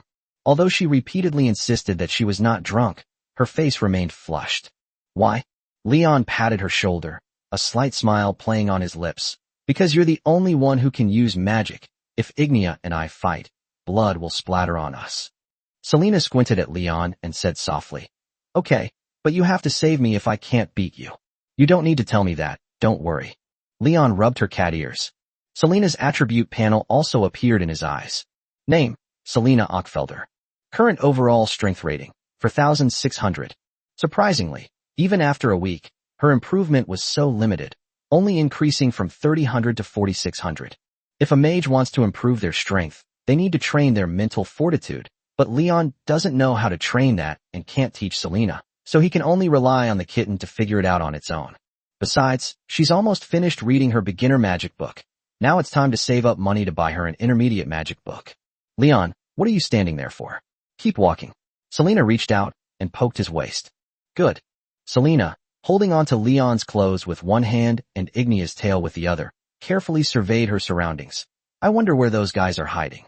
Let's see if there are any squirrels or anything nearby. If there are, I can use animal communication to ask them. Where am I supposed to find squirrels in the dead of winter? All the small animals are probably hibernating. I'll look for them myself. Leon activated the system's tracking mode, searching for footprints in the snow. By the way, Ignia, what did those rock trolls do? Hannes said they attacked passing merchants and killed a guard. The Hannes she mentioned was the tavern owner and a well-known matchmaker in Rivermouth town. Leon had chatted with him for a bit when he exchanged money to buy things. How many are there in total? I forgot. Ignia twitched her ears. She was too casual. She couldn't even remember such basic data. Leon couldn't help but stroke her furry ears. Did you always take on jobs like this before? What if you encounter someone you can't beat? Run away. Ignia blinked, her body involuntarily moving closer to him. If Selena's survival to this point is due to luck, then Ignia's survival to this point is probably due to her resilience. Then how do you make money if you can't count? Ignia counted on her fingers and said, actually, it's not that I can't count at all. I can understand a small number, but for a large number, I can only rely on my intuition. Leon understood. She should know addition and subtraction within 10, but not beyond 10, because she couldn't bend her fingers to do it. She's a bit silly, but quite cute. I'll teach you when I have time. Ignia continued. It's too difficult to learn. I'll calculate it for you later. Just then, Selena started bad-mouthing Leon again. Be careful he doesn't lie to you. That guy is the worst. Ignia scratched her head and replied seriously. I feel that Leon is more honest than you. If I'm really being lied to, I'll accept it. After she said that, Leon felt too embarrassed to lie to her anymore. Of course, he never intended to deceive Ignia. Upon hearing this, Selena muttered under her breath. Nonsense, Leon is really mean. He always bullied me when we first met. Just then, Leon suddenly saw a series of red footprints in the woods. He stopped and began to observe carefully. What's wrong? Ignia asked, puzzled. Leon pointed to the footprints in the snow. We found the tracks of those rock trolls. Ignia didn't see them at first, but after Leon reminded her, she noticed the footprints. She crouched down and began to observe. Leon, you're really amazing. You were the one who found the goblin camp before. When Franz asked you to find me, did you find me and Mia in the same way? Yes. Judging from the footprints, there were at least 3 rock trolls in the vicinity. Leon had never encountered such monsters before and didn't know how easy or difficult they were to deal with. Ignia looked up at Leon, her eyes full of admiration. I've been tracking prey since I was a child, but I'm not as good as you. Leon waved his hand, saying it was all because the system plugins were so useful.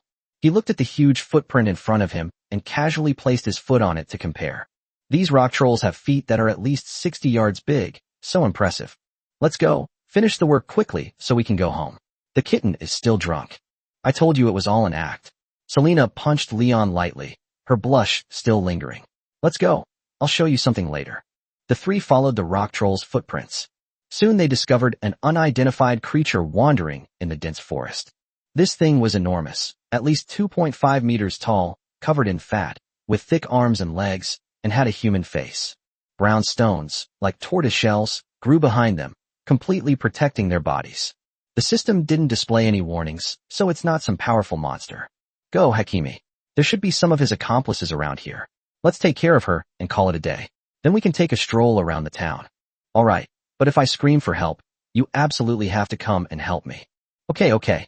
Selena strode toward the rock troll, breathing out incantations as she did so, causing several sharp rock spikes to sprout from the ground and wound the monster. Seeing this, Leon found a tree stump and pulled Ignia to sit on it. The 2 were pressed tightly together. He grabbed Ignia's tail and held it in his hand, using it as a hand warmer. Seeing that he was watching Selena fight intently, Leon couldn't resist kissing her cheek. Stop fooling around. Selena is fighting. If things get bad, we'll have to save her. Don't worry, Selena isn't that weak. She has good magical talent and fast reaction speed. These trolls can't beat her. At this moment, Selena used teleportation to dodge the trolls that attacked her from the shadows and easily took down one of them. Ignia murmured, "It's so good to have magic." Leon nodded, and at the same time put his arm around her waist and gently patted Ignia's round buttocks. Seeing her petal-like red lips slightly pursed, Leon suddenly had a strange thought for some reason. Ignia asked softly, "What's wrong?" "I think." Before he could finish speaking, Selena's voice suddenly rang out. "Leon, I'm back. What do you want?" She stood straight in front of the 2 men, her eyes fixed on Leon. The rock trolls in the distance lay dead in the snow, long since lifeless. Chapter 44: The Kitten's Kiss. Selena pouted, looking somewhat unhappy. The 3 of them were riding horses back to Hika town. I counted the troll ears in the bag. There were 8 pairs in total. A month ago, Selena was a weak woman who couldn't even kill a chicken, but now she can solo most monsters in the wild. If she were to encounter that harpy that once made her tremble with fear now, she would probably kick it to death like it was just a roadside creature. As he was thinking, Leon glanced at Selena, and their eyes met. Her face fell, and she looked very unhappy. "Leon, I'm asking you, what was I doing just now?" Leon nodded, a slight smile playing on his lips. "Fighting monsters, what else can we do? You're getting stronger and stronger, and as your master, I'm proud of you. Is my new magic powerful? Trying to trick me again? When did you use a new spell? Didn't you already finish learning that beginner spell book you bought from the goblins?"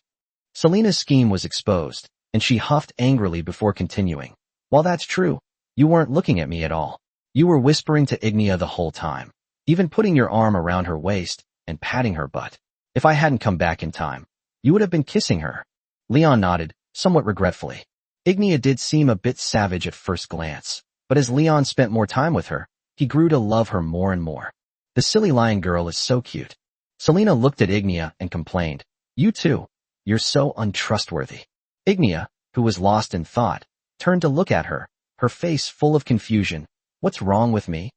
Leon just tried to hurt you, and you didn't beat him up, even though you promised me before you went." Ignia replied like a block of wood, "No. Yes." His eyes practically scanned you from head to toe. Selena's back teeth were practically grinding to powder. Hakimi's jealousy was just too much. Leon couldn't help but explain, "I just wanted a taste. What's wrong with that?" Selena stared at Leon. "What do you mean by eating?" "Kiss." He was punched twice by Selena as soon as he finished speaking. Leon the dog. "You really dare." Leon, thoroughly satisfied with his beating, was in a very good mood. "This isn't enough? Wasn't this just a matter of time?" Selena teleported in front of Leon while chanting a spell, pinching his cheeks playfully. "No means no. You have to listen to me. If you don't listen, I'll go back and kiss Ignia a few times." Selena screamed in frustration, her eyes fixed on Leon. A few seconds later, she seemed to have made up her mind. Leon felt something warm and soft touch his lips. The kiss was like a dragonfly skimming the water, disappearing without a trace in an instant. Selena blushed and glared angrily at Leon. "Are you satisfied now? Tell me if you want to kiss me in the future." "Report. I want more." "No, once a day at most." Selena crossed her arms and decisively refused.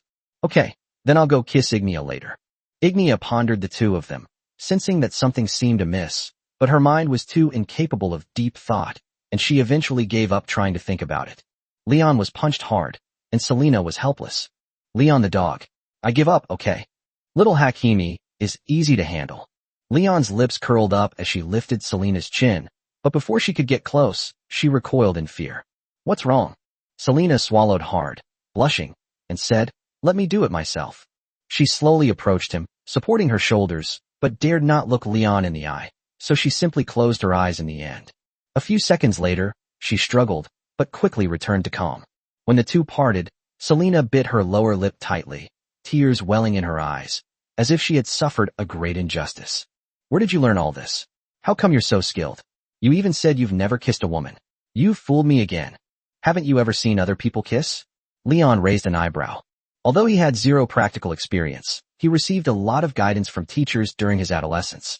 With just a slight touch, Leon immediately grasped the knack. "Who's as filthy as you? Get lost." Although Selena told Leon to get lost, she teleported onto the back of the barley. She turned her head to look at the boundless wilderness, seemingly savoring the kiss from just now. A proud little cat who says one thing but does another. Leon was already used to this, and he bluntly exposed another person secretly enjoying themselves. "I didn't." Selena's tone carried a hint of barely perceptible joy. She suddenly turned around and glared at Leon with a stern face. She then teleported in front of Leon and stared intently at him. "What's wrong?" "My aunt asked me to come with her this morning. She said she knew many noblemen of good character and outstanding appearance and could introduce them to me, but I resolutely refused my aunt for your sake. How about that? Am I good to you?" Leon couldn't help but laugh out loud.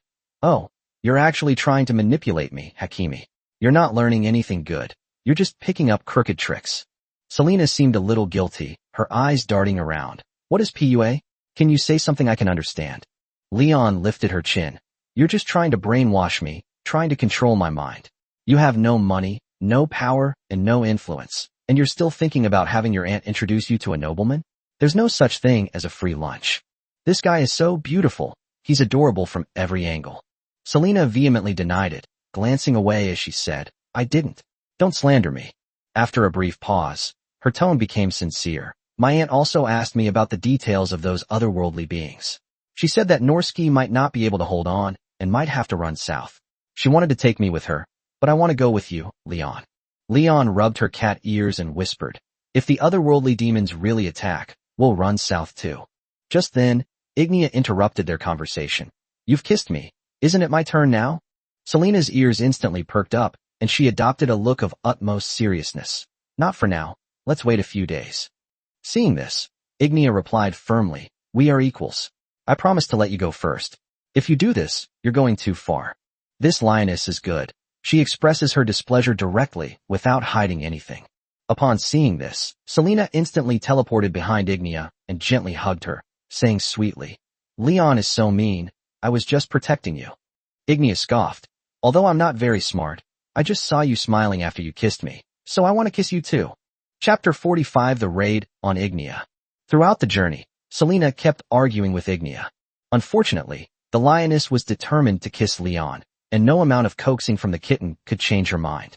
The group went to the tavern and handed the troll's ear to the tavern owner, Hannes, and received a reward of 20 Northgate silver coins. Leon was about to give Ignea a share of the money when she refused. I can't count. You can take it and manage it for me. Ignea looked at Selena beside her and continued. Besides, I didn't do anything, so I shouldn't take this money. We're all family, no need for formalities. Seeing that no one was around, Leon reached out and patted Ignea's butt. It feels firm and bouncy, not bad at all. Selena was so shocked by what she saw that she punched Leon twice in the kidneys and cursed, You filthy bastard. Seeing this, Leon also gave her a smack on the bottom. Smack. Selena playfully punched Leon a few times, then grabbed his arm and gnawed at it with her sharp teeth. The kitten's is even better, it's incredibly soft. After a month of feeding, she has gained some extra fat, and certain parts of her body have become increasingly rounded. If you dare do that again, I'm never talking to you again. Selena said angrily, her breathing rapid and disordered. I've already hugged you, what's one more? You'll be mine sooner or later anyway. Leon whispered in her ear. Then I'll pat your butt every day and make you so mad. You Hakimi. You dare. Selena's face darkened, and she punched him twice more. Seeing that Ignea, who was also being taken advantage of, had no reaction, she finally gave in. It's okay when it's just the two of us alone. If you dare to mess around at other times, I'll beat you up. Her delicate and alluring appearance made Leon's heart itch. This stinky cat is so feminine. In contrast, Ignea was much more serious, and I never saw her show that shy expression. If Selena is a delicate clamp, then Ignea is a proper pair of pliers. Let's go back and get some rest today. Leon patted the two on the shoulders and walked towards the mansion not far away. As soon as they arrived at the stable and tied up the horses, Ignea walked over to Leon and pointed to her red lips, seemingly eager to try kissing him as well. Selena held the reins in midair, motionless, her eyes tightly shut, not daring to look at them. Leon, smelling the pungent odor of horse manure around him, reached out and pinched Ignea's cheek. Let's go somewhere else, we'll kiss later. Okay. Ignea didn't waste any time. She immediately agreed to Leon's request and turned to walk out of the stables. Seeing this, Selena quickly tied up her horse and hurried to catch up with her, then jumped and clung to her. Don't kiss Leon, just kiss me instead. Ignea was puzzled. Why would I kiss you? You're not a man. Wah, Ignea, I hate you. As soon as they arrived at the door, Ignea knocked, and the fox-eared maid, Lyria, quickly opened the door and led them inside. At the same time, Valeria, wearing a dress, ran over barefoot and called out cheerfully, Sis, why are you back so early this afternoon? Did you bring me anything to eat? I forgot. Valeria sighed, a hint of disappointment flashing in her eyes. I understand, my sister doesn't love me anymore. I'm no longer a useful sister to her. Her younger sister is quite quirky and seems even more lively than Ignea. What do you want to eat? I'll go buy it for you. Ignea placed the axe by the door. I want to eat smoked meat, and if possible, I'd also like to drink alcohol. Seeing this, Leon reached out to Selena, and soon a bowl of smoked meat appeared in his hands. I bought this in Stonebridge Fortress. It's been sitting for 7 days. Do you want some? Stonebridge Fortress? It must be almost 500 kilometers from here, right? Let me try it. Valeria took the wooden bowl, tasted it without any hesitation, and nodded twice in satisfaction. It tastes good, I like it. Thank you, brother-in-law. Fine. Ignea handed over her wine flask. I got this at the tavern this morning. Take it if you want some. Thank you, sister. The little bear hugged her. Seeing this, Lyria shook her head helplessly. Miss Valeria, the lady said that you are not allowed to leave the room until you have learned arithmetic, and drinking alcohol is also not allowed. Before she could finish speaking, the wine flask in Valeria's hand vanished. The fox-eared maid speed amazed even Leon. Seeing this, Valeria drooped her ears and began to whine to her. Lyria, please, I'll only drink a little, and I promise I'll listen to you from now on. Lyria glanced at the stairwell, and after a brief moment of thought, returned the wine pouch to Valeria. Thank you. Valeria kissed Lyria, then grabbed the bowl and ran upstairs. Where's Mia? Ignea asked her. In the lady's study, she's teaching her magic. The child is very diligent, Lyria said softly, then bowed slightly to the group. If there's nothing else, miss, I'll head back to the laundry room. Thank you for your hard work, go back now. Ignea nodded. After Lyria entered the laundry room, Leon began to look around. He then nudged Ignia in the kidneys and asked, puzzled, "Where are we going now?" "Go wherever you want. Treat this place like your own home." "No, that won't do. After all, we're at your house, so we have to listen to you." "Is that how it's said?" Ignia scratched the pair of furry animal ears on her head and continued, "Then let's go back to our room and lie down. Anyway, I usually just sleep when I don't have anything to do." "Okay, let's go upstairs then." Leon deliberately patted Selena's butt, which angered her so much that she ran upstairs. When they finally got to the room, they were brutally beaten. Just then, Ignia suddenly spoke up. "Leon, do you have any of that strong liquor left from this morning?" "Yes," with Selena. Selena handed her the liquor, and she watched as she unscrewed the cork and took a big gulp without any hesitation. The liquor was incredibly strong. She immediately reeked of it. Selena chimed in with her opinion. "This wine doesn't taste good. It burns your throat." Ignia downed the liquor in one gulp, then strode over to Leon, cupped his face, and kissed him. This time, she didn't consult anyone's opinion and launched a surprise attack on Leon. Selena was completely dumbfounded, not having even had a chance to react. After a long while, the two slowly separated. Ignia looked directly into Leon's eyes, then nuzzled his cheek with her furry animal ears. "This guy isn't very good at kissing. I'll have to practice with him a lot more in the future." Ignia clicked her tongue, a hint of confusion in her voice. "It doesn't seem like I have any particular feeling." Leon suggested, "How about we try again?" He hadn't even tasted it yet. "Okay." This time, Ignia closed her eyes and began to ask Leon for a kiss. Selena couldn't stand it anymore. Like a troublemaker, she blushed and forcefully separated the two. "All right, once a day is enough. Do you want to kiss a second time?" Ignia glanced at her and sighed softly. "All right then, we'll kiss tomorrow." After saying that, she sat down on the bed and fell asleep immediately. Selena stared at Leon without saying a word. She seemed to have made up her mind. Chapter 46, a happy ending with Selena. That guy, Ignia. After kissing Leon, she fell asleep immediately and couldn't be woken up. In the end, she didn't even eat dinner. Leon was strolling around the huge mansion when he nearly bumped into Selena, who was crouching on the ground as he passed a corner. "What are you doing? You scared me." Selena quickly stood up and grasped his hand tightly. "Leon, come for a walk with me." "Where do you think you're going so late at night? It's pitch black outside." Leon turned to look out the window. This was nothing like modern society. The streets were pitch black, with almost no light source except for the guards' torches. Selena gently shook his arm and began to whine. "Can't we just wander around a bit?" She looked preoccupied, as if she was still bothered by the kiss Ignia had given her that afternoon. "Forget it. It's so late, and I'll have to bother Lyria to open the door again. I feel a little embarrassed doing that in someone else's house. I'll just knock on the door then, won't I?" Selena said, hands on her hips, her cheeks puffing out slightly. Leon was forcibly dragged out by her, without even a decent set of clothes on. Selena's eyes gleamed in the darkness as she led Leon by the hand, saying nothing. Suddenly I noticed that her hands seemed to be shaking. "What's wrong?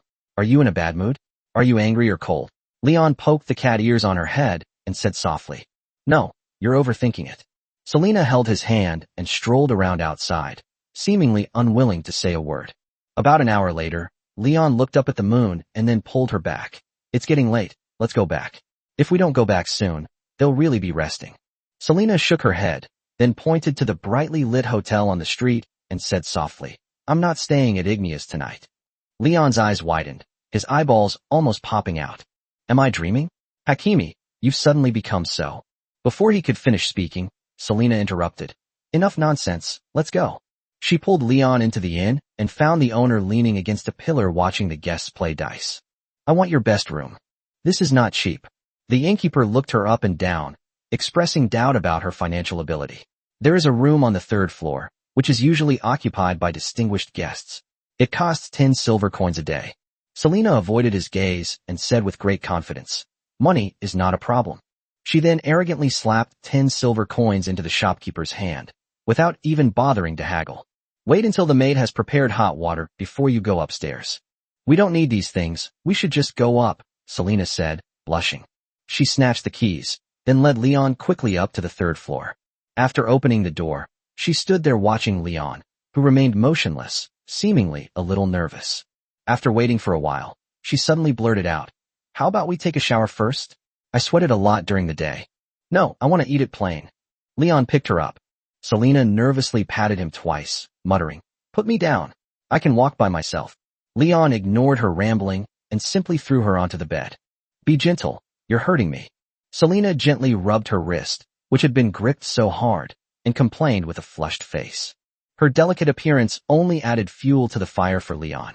Leon swallowed hard, then started touching the cat's ears with one hand and grabbing its tail with the other, beginning to pet it like crazy. "Can you take it slow? I'm scared." Selena punched Leon a few times. She gets used to having her tail and ears touched every day, and she's long been accustomed to that force. Even when she feels very comfortable, she will try her best to appear indifferent. This time, however, Selena couldn't help herself and uncontrollably let out a series of gurgling sounds. After realizing what had happened, she glanced at Leon, and the two locked eyes. Leon smiled knowingly. "Feeling better now?" Selena feigned indifference, avoiding the topic while asking in return, "Who's better, me or Ignia?" "Guess." With her cat-petting skills becoming more and more proficient, Selena finally gave in. She lay on her side on the bed, grabbing Leon's clothes with one hand and clutching the sheets tightly with the other. "Little glutton, your face is all red." Selena grabbed a pillow and hugged it to her chest. Her fair skin gradually turned burgundy, and her gaze towards Leon became dreamy and captivating. The atmosphere grew increasingly intimate, and Leon lowered his head to kiss her. After a long while, the two finally separated. Selena clung tightly to Leon's neck, her breathing rapid. "How long have you been planning this?" Leon loosened his belt and stared at Selena like a hungry wolf. He was incredibly anxious about graduating today. It was decided this afternoon. "I'm afraid Ignia will steal you away." "So jealous." Leon whispered in her ear. Selena nodded, shyly pulling the blanket over herself. Seeing this, Leon pounced on her, continuing to knead her cat ears and tease the downy hair inside them. The room was silent, save for the whispers of restless desire. Selena huddled motionless in Leon's arms, her face flushed crimson and her whole body trembling. "Don't be afraid," Leon comforted her. "Selena is getting more and more beautiful. When we first met, she was wearing a tattered cloak and was almost skin and bones, looking like she had just crawled out of a garbage dump. Now she has transformed into a stunningly beautiful subhuman who attracts attention wherever she goes." This time, Selena didn't argue. She simply covered Leon's eyes with her hands and said, "I'm changing clothes, so you're not allowed to look." Leon's lips curled up slightly. "It's not like we haven't seen it before. Why are you being so formal?" Upon hearing this, she instinctively squeezed her legs together, then punched Leon twice. "You dog Leon. I'll gouge your eyes out." "So what? It's bound to happen sooner or later anyway." "Selena, I really like you." Selena covered her face and retorted, "What do you mean by like or dislike? If you're a pervert, just say so. Then I'll be blunt. I am a lecher." Before he finished speaking, Leon's hand grabbed her twice. Selena, like a startled cat, bristled and immediately went into battle mode. "Where are you touching?" Leon bit her ear and continued, "The arrow is already on the bowstring, and you still won't let me touch you? You can scream your lungs out tonight, and no one will save you." The candle on the bedside table went out on its own, leaving only a soft rolling sound in the darkness. Selena said in a trembling voice, "Leon, I've given you everything I have. You swear you'll treat me well from now on, and you'll never bully me again, no matter what." "I love cats.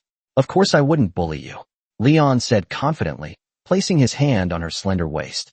Soon, the soft sobs of Selena could be heard coming from inside the room. Chapter 47 Golden Kidney Warrior. The next morning, Leon sat on the bed with dark circles under his eyes, feeling completely drained. Selena had already woken up. At this moment, she was curled up in the corner of the bed, secretly observing Leon, her cheeks as red as ripe peaches.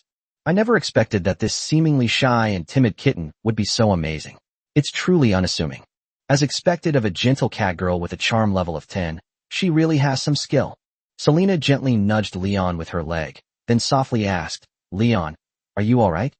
"It's okay, just a little sleepy," he said, rubbing his tired and sore eyes. "Then sleep a little longer. It's still early." Selena's tone was gentle as she moved closer to Leon, quietly nestling beside her. Looking at her fair and rosy skin, Leon shook his head helplessly. Now he is willing but unable, and with his beloved wife by his side, he cannot continue fighting. After pondering for 2.5 seconds, Leon decisively asked the system for help. "System, hack me. What are you going to do now?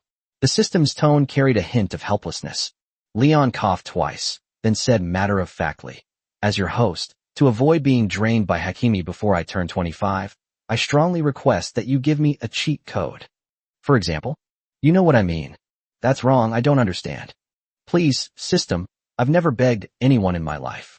Leon was in tears in the mental world, but he was met with silence. I've been subjected to this damn system's silent treatment again. Just as he was about to give up, he heard the system's voice in his ear. Congratulations, host, on awakening your talent, Golden Kidney Warrior. As soon as he finished speaking, Leon felt a surge of immense power flowing into his lower back, and sweat broke out almost instantly. Leon looked refreshed, with a rosy and radiant complexion. He turned to Selena, who was still laughing and joking, and said, Let's not sleep anymore. Let's start our morning exercise, darling. Huh? Isn't it enough that you've been tossing and turning for so long? Let me rest a little longer. She shook her head vigorously, then curled up and hugged herself tightly. Leon stroked her large, fluffy tail and began to coax her. Isn't one night's rest enough? Be good and let's do it a few more times. Don't be so stingy. Wait. Selena swallowed hard, struggled for a moment, and finally gave in. It was nearly noon when the two left the hotel, and Leon stood tall and proud, striking a victorious pose. In contrast, Selena was taking small, quick steps while holding onto the wall, her ears still sporting the classic octogenarian airplane ears. She glanced at the owner chatting with the maid and muttered, I should have just paid for one night. Didn't you steal all the sheets from the bed? Leon said with a grin. It wasn't too much of a loss, it's fine. As she was about to leave, Selena seemed to notice something, and without thinking, she put the bed sheet into her storage space. Selena's face flushed again. She punched Leon twice, cursing, You hurt me. You dog. It's not an injury, it's a normal phenomenon, Leon said seriously. Selena blushed and punched him a few times, then bit him on the lips. Shut up, or I'll bite you to death if you talk nonsense again. Just as the two were flirting, Leon caught a glimpse of a figure standing in front of the hotel. It's Ignia. She was squatting on the ground, playing with a hammer, smashing small stones by the roadside. Then, as if sensing something, she twitched her ears slightly, and then turned around to look at the two of them calmly. You've finally come out. Leon asked in confusion. What are you doing squatting here? I was waiting for you. I didn't see you when I woke up this morning, so I followed your scent and came here. Ignia looked Selena up and down, who had a shy expression on her face, and asked suspiciously, You did it? Upon hearing this, the surroundings seemed to fall silent. Selena lowered her head and hid behind Leon, wishing she could disappear into a crack in the ground. Yes, Selena is such a slut. She couldn't wait to drag me out last night. As he was talking, Leon suddenly felt a ferocious carnivorous beast staring intently at him. That's right, it's Hakimi right behind me. It's highly likely that the demon pill has been targeted by the little cat again. If he dares to say anything out of line, he'll definitely get a critical hit later. He wisely refrained from continuing the conversation.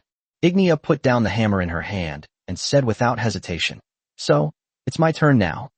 Selena bit her lower lip and reluctantly nodded.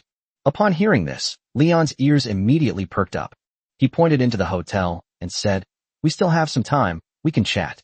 He wasn't controlled by the little head. He just wanted to test the cheat system had given him, nothing more. Selena, that little glutton, was already exhausted after just a couple of moves. We haven't even tested the exact strength yet. As soon as he finished speaking, Leon was punched hard by Selena. Ignia shook her head. Forget it now, my mom's looking for you. There'll be plenty of time later. What do you want with me? Leon asked, puzzled. Ignia blinked and answered honestly. Let's do experiments. She's a scholar.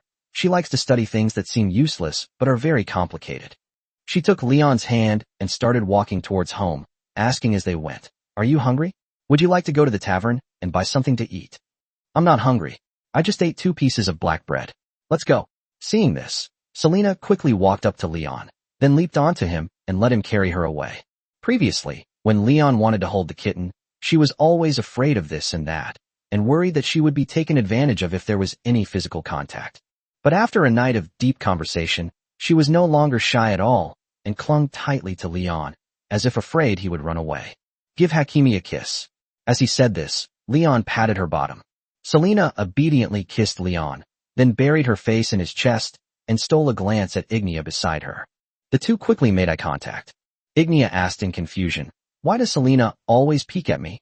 Even Leon doesn't peek at me this often. Selena began to deny it. I didn't. I was just looking at the bakery next door. Ignia didn't say anything, because they had indeed just passed a bakery. Leon promptly exposed the truth. It's nothing. She's just jealous. Leon was punched by Selena as soon as he finished speaking. Ignia shrugged dismissively and replied, Leon is yours and mine. You can't have him all to yourself. Selena puffed out her cheeks slightly and muttered, Okay. Chapter 48 Magic Immunity Maxed Out. Leon was led to the living room by Ignia. Mrs. Veronica glanced at him and asked with a smile, Leon, you seem a little different. Different? How is it different? Leon asked, puzzled. Mrs. Veronica's gaze fell on the timid Selena. She glanced at her briefly and then gave a meaningful smile. You've become a real man. Upon hearing this, Selena blushed and hid behind Leon. Meanwhile, Valeria watched Leon with great interest, occasionally pinching his biceps. Mia followed her into the living room, threw herself into Ignia's arms, and then started to act coquettishly as usual. Veronica gestured to the chair next to her and said softly, Sit down, everyone. Leon, sit closer to me. Okay. Leon sat down steadily beside her. The fox-eared maid, Lyria, brought over several exquisite white porcelain teacups and poured steaming hot, dark tea for everyone, starting with the main cup. Leon picked up his teacup and took a sip, discovering that it seemed to be wine diluted with honey water, and he could taste aromas of cinnamon and the like. After taking a bite, he felt a warm sensation throughout his body. However, the taste was complicated and strange, and he didn't like it. Veronica then asked, Was yesterday's date successful? Leon glanced at the kitten sitting beside him and nodded. It went fairly smoothly. Have you ever gone on a date with my daughter Ignia? Veronica continued, a slight smile on her face. Leon glanced at Ignia sitting opposite him and honestly shook his head. Not yet. No, my daughter is a good girl. You mustn't bully her. For some reason, Leon felt a sense of pressure when Mrs. Veronica said those words, and he shook his head. No. That's good. Mrs. Veronica smiled, then took out a thick magic book from her storage space. She looked at Selena with a smile and said softly, Selena, this is for you from your Aunt Elise. You might need it. Selena got up and walked towards her, carefully took the magic book, flipped through a few pages, and said thank you. After she sat down, Leon leaned over and took a look. The spells on it were all spells that Leon had never heard of before, and they seemed to be quite advanced. Just then, Mrs. Veronica spoke up again. Leon, give me your hand. What's wrong? Leon turned around and saw a golden fire blade suddenly appear at Mrs. Veronica's fingertip. Even from a meter away, Leon could feel the heat emanating from it. Mrs. Veronica, are you trying to cut me? No, it was just an experiment. Apart from Ignia, you are the person with the strongest fighting spirit I have ever seen. I am very curious about you. She stared at the fire blade at her fingertips and continued. This is a basic magic spell called Fireblade. It is not very powerful. Leon asked in confusion, Is this basic magic? I remember it requires chanting, doesn't it? He observed that Selena used only simple spells like Ice Spike, Fireball, and basic elemental creature summoning. All her other spells required incantations. Mrs. Veronica explained gently, Once you memorize a magic spell, with years of practice you can reduce the number of words you need to chant, or you can chant it silently, or even chant it without chanting at all. Leon stroked his chin, thought for a moment, then nudged Selena with his elbow. I feel like this will be very useful in battle. Hakimi, you should try learning it too. Selena nodded vigorously. But won't this cut off my hand? Leon narrowed his eyes, refocusing his attention on Mrs. Veronica. Veronica gently smiled, her hand resting on her face. I've done experiments on Ignia before, so nothing will happen, don't worry. Even if something unexpected happens, I've been donating to the goddess Villias all these years, and her followers shouldn't refuse my small medical request. Leon narrowed his eyes. Mrs. Veronica, you are a follower of the goddess of life? She shook her head, then reached into her chest and pulled out a golden pendant. The pendant is shaped like an open book, with an eye growing out of the book. I worship the all-knowing god Wolffaus, who knows everything. Mrs. Veronica put the pendant back on her clothes. Leon was slightly taken aback and looked at Selena beside him. He had never heard of this god before, so he guessed that not many people believed in him. It seemed that he needed to read more books to broaden his knowledge. After a brief moment of thought, Leon extended his hand to Mrs. Veronica. She stroked Leon's strong arm and nodded with satisfaction. Oh my, no wonder Ignia likes him. She's always liked strong people since she was little, and she used to mutter that she wanted to find a man stronger than her when she grew up. Leon looked across at Ignia. She wasn't shy at all. She nodded and readily admitted it. Leon suddenly remembered something and looked at Selena beside him. The kitten's wide eyes were fixed on Mrs. Veronica's restless hands. Look at her. I remember when Elise first married into the family. She didn't keep such a close eye on men. Selena paused for a moment, then quickly looked away. No, I was just looking around. Veronica covered her mouth and chuckled, then said nothing more. She lightly touched Leon's skin with the fire blade at her fingertips. Leon saw that a light yellow film had formed where he had come into contact with the magic, and it was shimmering with light. He didn't feel much pain, just a burning sensation. Selena and Mia also moved closer, observing the experiment intently, until the maid Lyria shielded them, saying, "Be careful, don't get too close, the lady's magic is a bit dangerous." Mrs. Veronica nodded, her eyes narrowing slightly like a welder's. Your fighting spirit is far stronger than Ignia's. This magic seems completely unable to harm you. What is Ignia like? As soon as he finished speaking, Ignia got up, walked to Leon's side, and extended her hand. Leon quickly took her hand. Just describe it to me. There's no need to demonstrate it to me. She will be burned, though she'll recover quickly. Veronica smiled gently, then said meaningfully to Ignia, Leon will feel sorry for you. You have good taste in men. Ignia twitched her ears, but didn't say anything. Veronica continued, Leon, the description that you are almost immune to magic, or more accurately, almost immune to negative magic, seems to suit you better. Chapter 49 Sensitive Hakimi. Leon, I really think you need to be careful. Why are all the women on the street giving you flirty looks? Selena said seriously. They have been in Hika town for a week. They were sitting in the tavern as usual, preparing to earn some money for their livelihood. Ever since she started loving cats, Selena Hakimi has been on edge, becoming alert whenever a strange woman appears near Leon. And I always feel that someone's gaze towards you is strange. You should always avoid her. Selena was referring to Mrs. Veronica. Although Mrs. Veronica has indeed been conducting experiments on Leon whenever she has a spare moment these past few days, she has always acted with a spirit of exploration, and her words have been very appropriate, without overstepping any boundaries. Leon reached out and rubbed her cat ears, saying helplessly, You're really obsessed. At this point, he glanced back at Ignia, who was chatting with the tavern owner, and pinched Selena's soft cheek. You're talking nonsense again. Ignia will be angry if she hears this. Selena's tail wagged vigorously behind her. I've read Ignia's heart. She doesn't care at all. What a weirdo. Stop using your mind-reading ability so carelessly, or Ignia will beat you up and you'll behave. Leon said helplessly. Hakimi is getting more and more cheeky. They learned a few tricks and used them all on their own people. Selena put her hands on her hips and said confidently, So what? I still want to read yours and see how many women you're hiding in your heart. It's infuriating. How come you're immune to magic? I learned mind reading a long time ago, but I kept trying to read your mind and couldn't. I thought I hadn't learned it yet. Yesterday, I suddenly had a whim to try it on Ignia, and it worked on my first try. Her mind is as simple as a blank sheet of paper. Then why don't you try to understand Mrs. Veronica's mind? Selena pouted and muttered, I wouldn't dare. Don't let Madame's ever-smiling demeanor fool you. She's actually quite formidable. Did you see the teleportation spell she used on my aunt before? That's advanced magic. Not only is it difficult to learn, but it also consumes a lot of mana. If she gets angry, she'll definitely kill me. Selena tilted her head and stuck out her tongue. Seeing how cute she was, Leon couldn't resist wanting to pinch her cat ears. You always pick on Ignia, so you're not allowed to read her mind anymore, understand? Then you should be more wary of Mrs. Veronica. I'm not going to study anymore. Selena crossed her arms and squinted at Leon. Don't worry, it won't happen. Leon gently lifted her chin. Selena put her hands on her hips, glared at me, and muttered, You don't believe me? Women understand women best. Other women are just after your body. Only I truly love you. You stinky cat, you're trying to manipulate me again. No, I'm just telling the truth.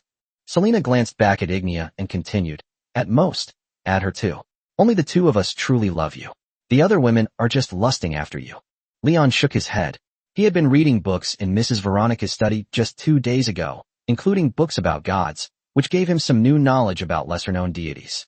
After a moment's thought, she continued, Mrs. Veronica worships an all-knowing God. His followers are mostly unmarried, childless, and spend their lives pursuing knowledge. How could she suddenly be interested in me? Selena continued muttering, What if? There are no what-ifs in the world, just read a book. Leon gently rubbed her long, snow-white hair and placed his hand on her shoulder. Ignia returned and plopped down opposite her. These days have passed, and the relationship between the two has not made much progress. Although there were plenty of kisses and hugs, there was never a good opportunity to take the final step, because Ignia was too serious most of the time. Plus, there's Selena, the ultimate personal troublemaker. Just as he was lost in thought, Ignia spoke up. Leon, is there a big job for you? Upon hearing those two words, Leon instinctively became alert. After all, he had just been tricked by Franz's bid last time. Although he wasn't worried about being tricked by Ignia, he was worried that she would be tricked by someone else. Tell me more.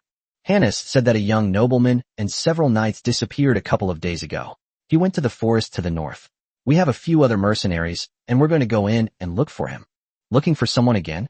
Leon glanced back at the tavern owner, Hannes, and happened to spot a few familiar figures. So what's the reward? I specifically asked, and he said 5 gold coins per person. Is that a lot? Ignia's tail swayed gently behind her. Northgate had a gold coin unit, with 1 gold coin being worth approximately 43 silver coins. However, these coins were not commonly found on the market, and were mostly held by wealthy merchants or nobles. That is, each person's reward is approximately 215 silver coins. That's a lot, and the purchasing power of Norski silver coins is much stronger than that of Valoan Kingdom silver coins. Whom are we working for? Ignia twitched her ears. Hannes. So who is Hannes working for? Ignia tilted her head slightly, looking at the ceiling. Let me think. It seems to be a lord. Working for the lord again. Just then, Ignia's friend walked up to the table. So? Does your man agree? It's that lizard girl named Els. Leon met her once when he first came to this tavern, and he's met her a few more times in the past few days. She appears cheerful and outgoing, often treating others to drinks, but in reality, she is shrewd and perceptive. Ignia honestly replied, I don't know. I'm asking him. Els sighed and said regretfully. Poor Ignia. She used to be able to get anything done as soon as she was asked, but now that she's married, she has to ask her husband for everything, and she's not as free anymore. Her long, black hair was very attractive. Leon pouted. Are they targeting me? Ellis smiled brightly, then shook her head vigorously. I didn't. Selena became alert. She closed the spellbook and then secretly pinched Leon the cow as a warning. Els continued, so? Are you going to do this job? The Black Mist Forest sounds scary, but we've been there many times before, and if we're lucky, we won't encounter any danger. 5 gold coins. After this job, we can take a break for a while. Are you guys going? If not, I'll find someone else. Leon asked in confusion. What is the Black Mist Forest? Isn't it just an ordinary forest? Haha, that's how Ignia is. She likes to omit things when she speaks. How about we have a few teams walk and talk as we go? Els pointed behind her, where 2 unfamiliar mercenary teams were sitting in a corner waiting. Chapter 50, Ignia's Foreign Aid. The Black Mist Forest is located 50 kilometers north of Hiku town, covering an area of approximately 10,000 square kilometers. According to Els, 60 years ago there was a city in that forest, and a lord named Otto von Schwarzwald. In his greed, he stole the treasure of the evil god Nereus, which caused the forest to be cursed by the evil god and turned into a dead zone. Even after more than 60 years, the black mist in the forest has not dissipated. Furthermore, the legendary treasure has always drawn adventurous nobles and mercenaries to this cursed land. Are you sure it's not dangerous inside? Leon asked Ignia beside him. Including the 3 of them, a total of 12 mercenaries accepted the commission and prepared to go to the Black Mist Forest to retrieve their target, Erich von Schwarzwald. The lioness thought for a moment, then replied, There are dangerous places, but they are mostly concentrated in the towns in the center of the forest. We won't encounter any danger if we don't go in. Leon stroked Selena in his arms, the little kitten clinging to him and insisting on riding a horse with him. What if that nobleman really goes in? Els shrugged and said nonchalantly, We'll talk about it once we're inside. Let me tell you, 9 out of 10 people who run into the Black Mist Forest will just wander around outside. They say they want to go in and explore, but actually they just want to use it as a topic of conversation at the dinner table to pick up women. You know it very well, Leon replied casually. Els shrugged indifferently. I fell for it when I was young. He slept with me once and then disappeared. Corin, the ranger in her party who carried a hunting bow, took a big gulp from his wine flask and then said in a very flippant manner, This trick worked 10 years ago. Back then, if anyone said they had ventured into the Black Mist Forest, those silly women would come wagging their tails. It's a pity that so many people are using this trick now. It's not fooling any women anymore. Els pointed at him with a look of disdain. Look, Corin, that dog. He's the kind of scum who preys on naive young girls. If he dies, don't worry about him. The fully armored man, who looked the most composed, shook his head and said helplessly, Don't say such unlucky things when doing business. Leon continued to stroke Selena in his arms. She seemed to be lost in thought. After touching her ears for a while, she suddenly murmured to herself, When we said goodbye just now, Mia cried so pitifully. Upon hearing her say that, Leon also recalled it. After leaving the tavern, she and Ignia went home to say goodbye. The little girl clung to Ignia's leg and burst into tears, refusing to let her go no matter what.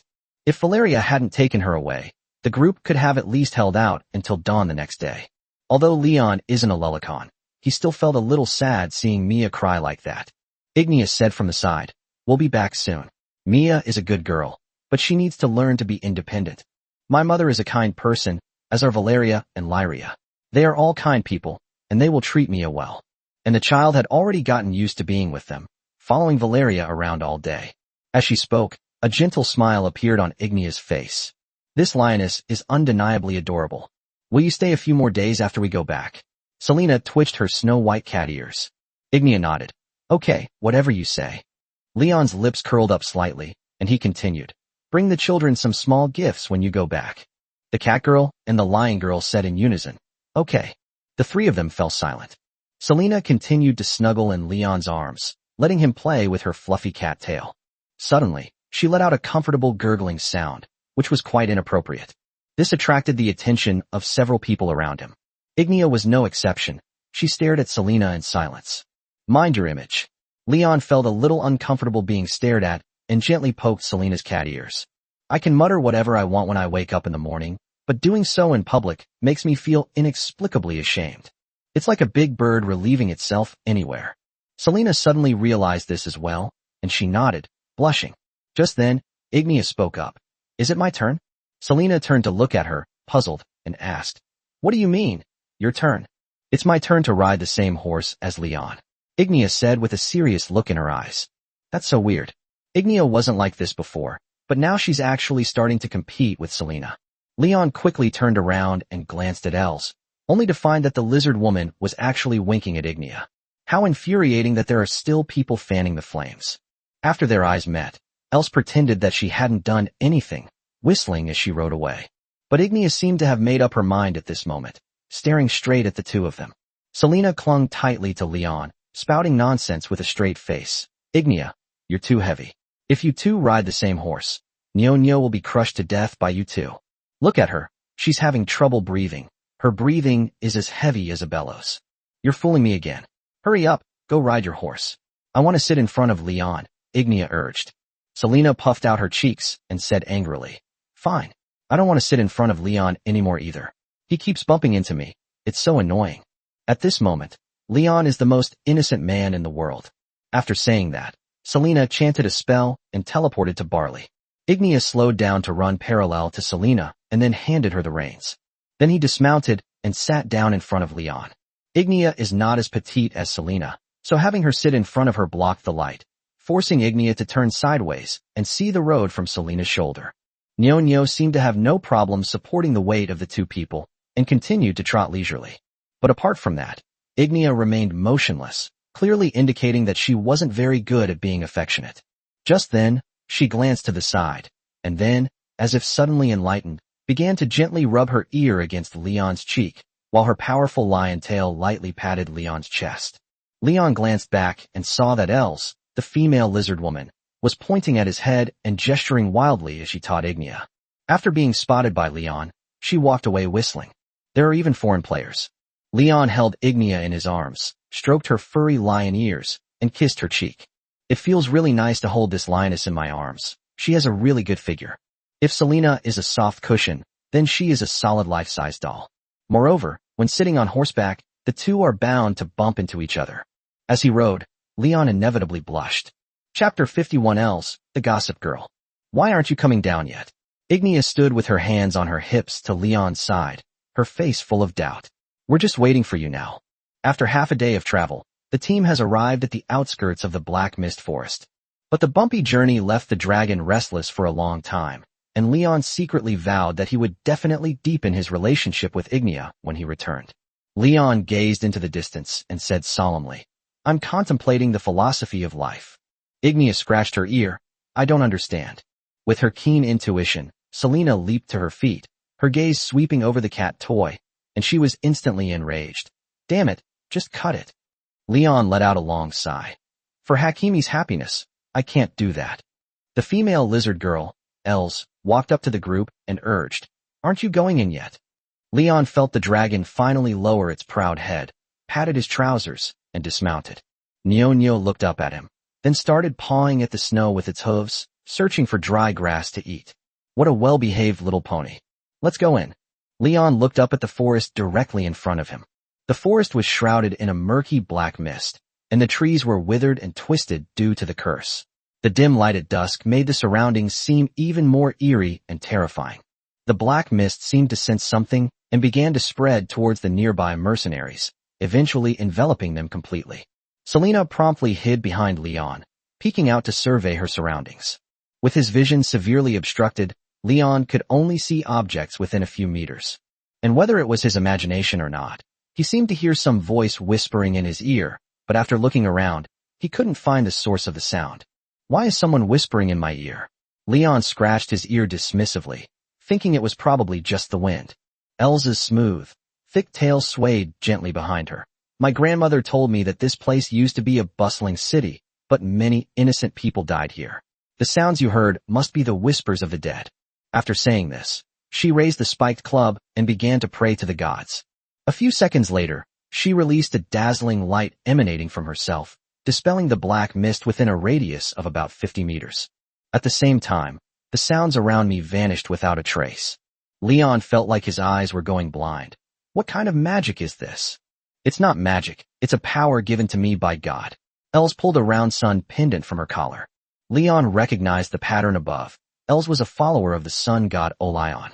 Remembering that Ignia was a descendant of the sun god, Leon lightly elbowed Ignia with his shoulder and tentatively asked, "Do you know this move?" Ignia shook her head. "I don't know magic." A hint of doubt flashed across Ellis's face. "I've seen couples who don't get along, but this is the first time I've seen a couple who aren't close. How did you two get together?" Leon was speechless for a moment, but he was definitely not lustful. The ranger named Corin impatiently urged Els, Ask. What does it have to do with you how they met? Hurry up and move on. Finish your work and go home sooner. Hurry up, you're always in such a rush." Els elbowed him and then walked toward the front of the group. In order to avoid being swallowed up by the black mist, Leon and the others quickened their pace to catch up with them. Selena, as always, kept her head down and followed closely behind him. Hakimi was afraid of both forests and the dark, and this time, coincidentally, both had appeared. She muttered, "Leon, can you carry me? It's inconvenient to fight while holding you. Just stay close." Leon reached out and ruffled Selena's cat ears. This was his first time in the black mist forest, so it was best to be a little cautious. Just then, Ignia took Leon's hand and looked at him expressionlessly. This seems to be the first time she has taken the initiative to ask Leon to hold her hand, which is quite unusual. Selena noticed her little movements, and her fear vanished instantly. Seemingly driven by a competitive spirit, she tightly grasped Leon's other hand. Looking at the two cat girls, Leon couldn't help but smile. "What are you two doing? At least leave me one hand." Being squeezed between them on the left and right, it would be troublesome if a monster suddenly jumped out. Ignia answered very honestly, "My mom told me to stick close to you more and to learn from Selena." Selena puffed out her cheeks and asked in a somewhat cute tone, "Why are you copying me?" Ignia replied bluntly, "You know how to be cute." A female mercenary whom Leon didn't recognize chimed in. "That's right, exactly." She held a hammer, had a long braid, and wore a black robe with religious patterns that Leon didn't recognize. She was probably a priest in the group, like Els. "But you can't take up both of my hands, right?" Ignia nodded and obediently released her hand. She does exactly what Leon tells her to do. A cute lion girl. If it weren't for the many people and noise around us, I would definitely say a few cheesy pickup lines to her. Just as Leon was lost in thought, the mercenary at the front shouted a warning. "There's a monster ahead." As soon as the words were spoken, 3 ragged skeletons emerged from the black mist. Unlike the ordinary skeletons encountered in the frost forest, They were surrounded by black mist, which spewed out from their dark eye sockets with every step they took. Els seemed unfazed by this. She gripped her spiked club tightly and smashed the heads of the 3 attacking skeletons one by one. Without the skull's protection, the black mist hidden within was instantly dispelled by the light. Just to be on the safe side, Leon took the Oathbreaker out of his storage space and held it tightly in his hand. Els called out from the front, "Ursula, you take my place. I want to talk to Ignia. I'll go on later." "It's such a hassle to keep changing things," the female pastor who had just interrupted complained. "Stop complaining. I'll treat you to drinks when we get back." With these words, the priestess Ursula began to pray. Soon, a bright light enveloped everyone. The god she worshipped seemed to be the sun god Olion, but the illumination range was smaller than that of Els, which made the group more closely packed. Ellis stood there for a while, and when Leon approached, he couldn't help but ask, "You guys can drink? Our gods don't care about all that. As long as you don't live a decadent life, everything will be fine." Els pointed to the skeletons at her feet and continued, "If you encounter these skeletons, try to stay away from them. Inhaling too much black mist will make you lose your mind." "Understood." Just then, Leon spotted a wooden cabin hidden in the gaps in the woods and asked Els, "Is there anything valuable around here? People often come here to explore, and even if there's anything valuable, it's all been looted long ago, leaving nothing behind." As she said this, Els narrowed her eyes and smiled somewhat lewdly. "More than making money, I'm curious about how you and Ignia got together." The ranger in their group said, "All right, I'll keep your share of the money. Get lost, Corin. We're having a conversation, don't interrupt." Chapter 52 The Survivors in the Darkroom. "Anyway, I'm just idling around." After obtaining Ignia's permission, Leon recounted the story of how the two met in detail. Ellis was utterly astonished. She stared wide-eyed and said, "This is too bland. You two just got together out of nowhere. It's unbelievable. I thought there would be a thrilling story, but after touching the ears a few times." Leon curled his lip. "What else do you want?" He never expected that he would just go to the tavern to accept a commission and end up with a wife for free. "It feels a bit fake. You said you would fight Ignia, but I've never seen anyone beat him.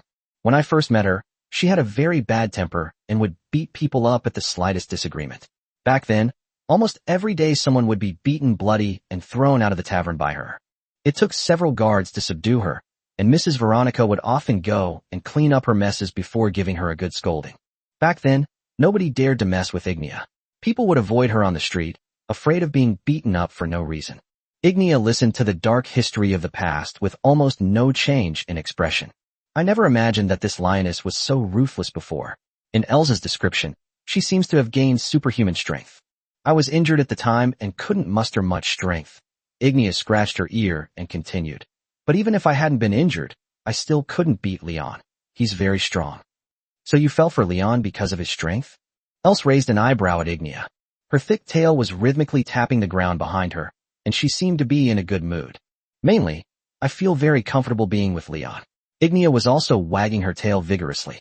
Although she spoke without expression, after spending time with her, Leon could vaguely understand her emotions from her voice. "Very comfortable?" Els looked at Leon, her gaze instinctively moving downwards, then gave a lewd smile. "Oh, I see. I wish you happiness.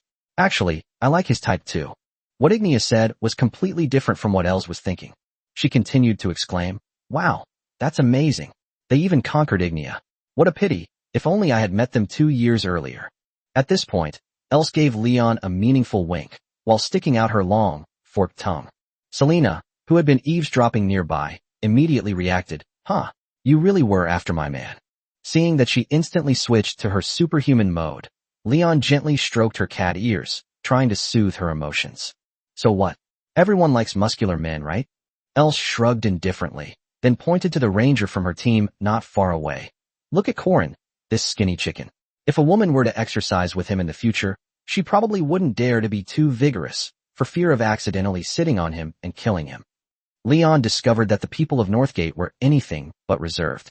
They always have 20 on their lips. No wonder Ignia was so bold in extending the invitation before. It turns out they were influenced by the local culture.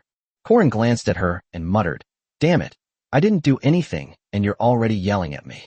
Listening to the conversation, Selena's ears drooped. She shook her head, her tone tinged with helplessness. "I really have nothing to say to you Norsemen." Just then, a voice came from ahead. "It sounds like something is coming." No sooner had the words left his mouth than a figure burst out of the black mist, his long sword gleaming coldly as he thrust it straight at the priest Ursula. At the critical moment, an experienced mercenary knocked the attacker down with his round shield. Then 2 mercenaries held down his arms. Ursula let out a long sigh of relief and patted the dust off her shoulders. Leon saw that the attacker was a knight, dressed in a fine full set of plate armor, complete with arm and leg guards, and his everyday clothes were printed with the flag of Rivermouth. Another mercenary used a dagger to pry open the visor on his helmet, and Leon saw a broken, distorted face, roaring wildly and spitting everywhere.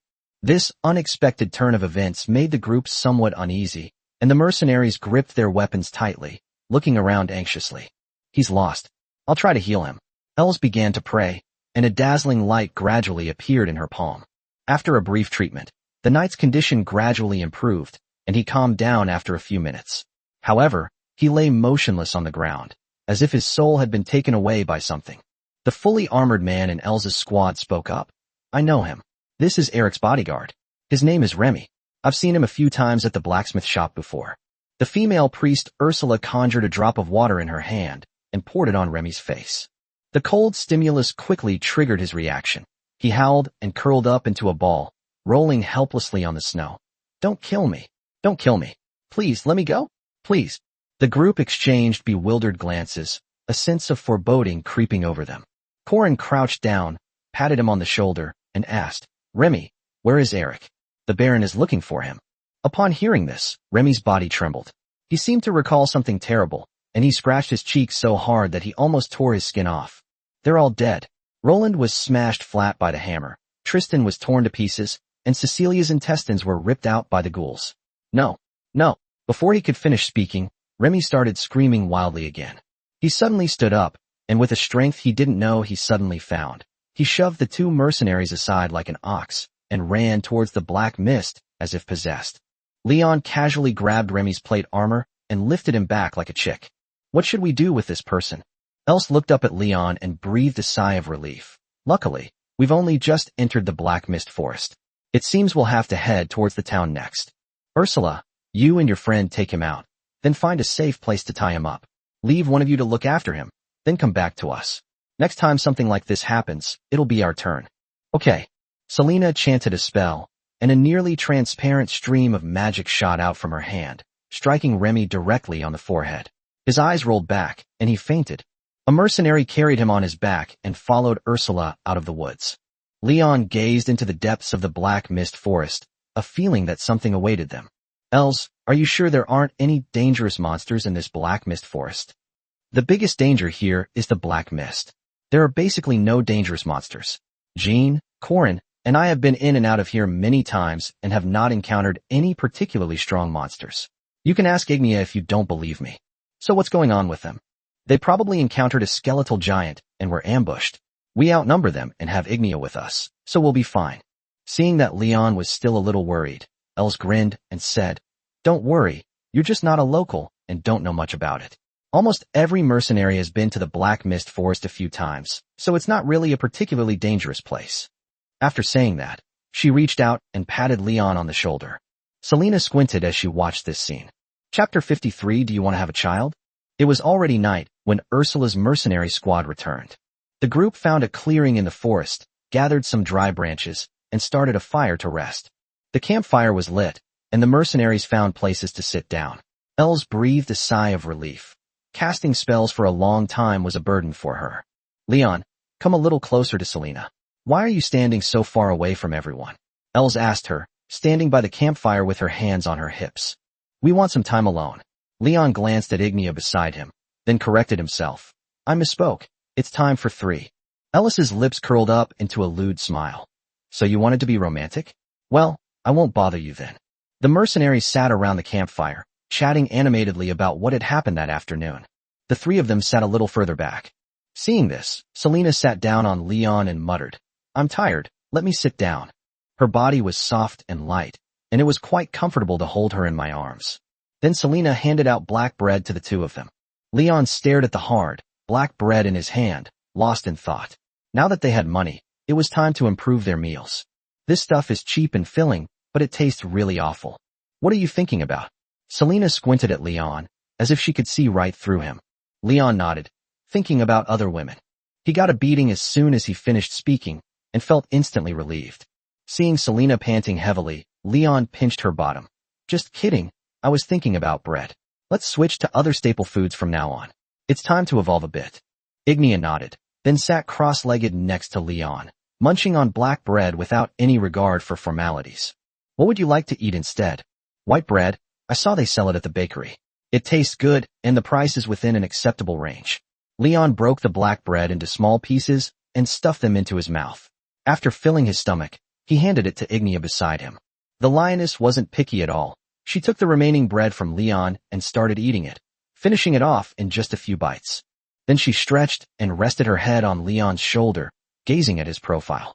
The two looked into each other's eyes. What's wrong? Ignia said in a serious tone. You are really good looking. You look good too. Leon reached out and poked Ignia's rosy cherry lips.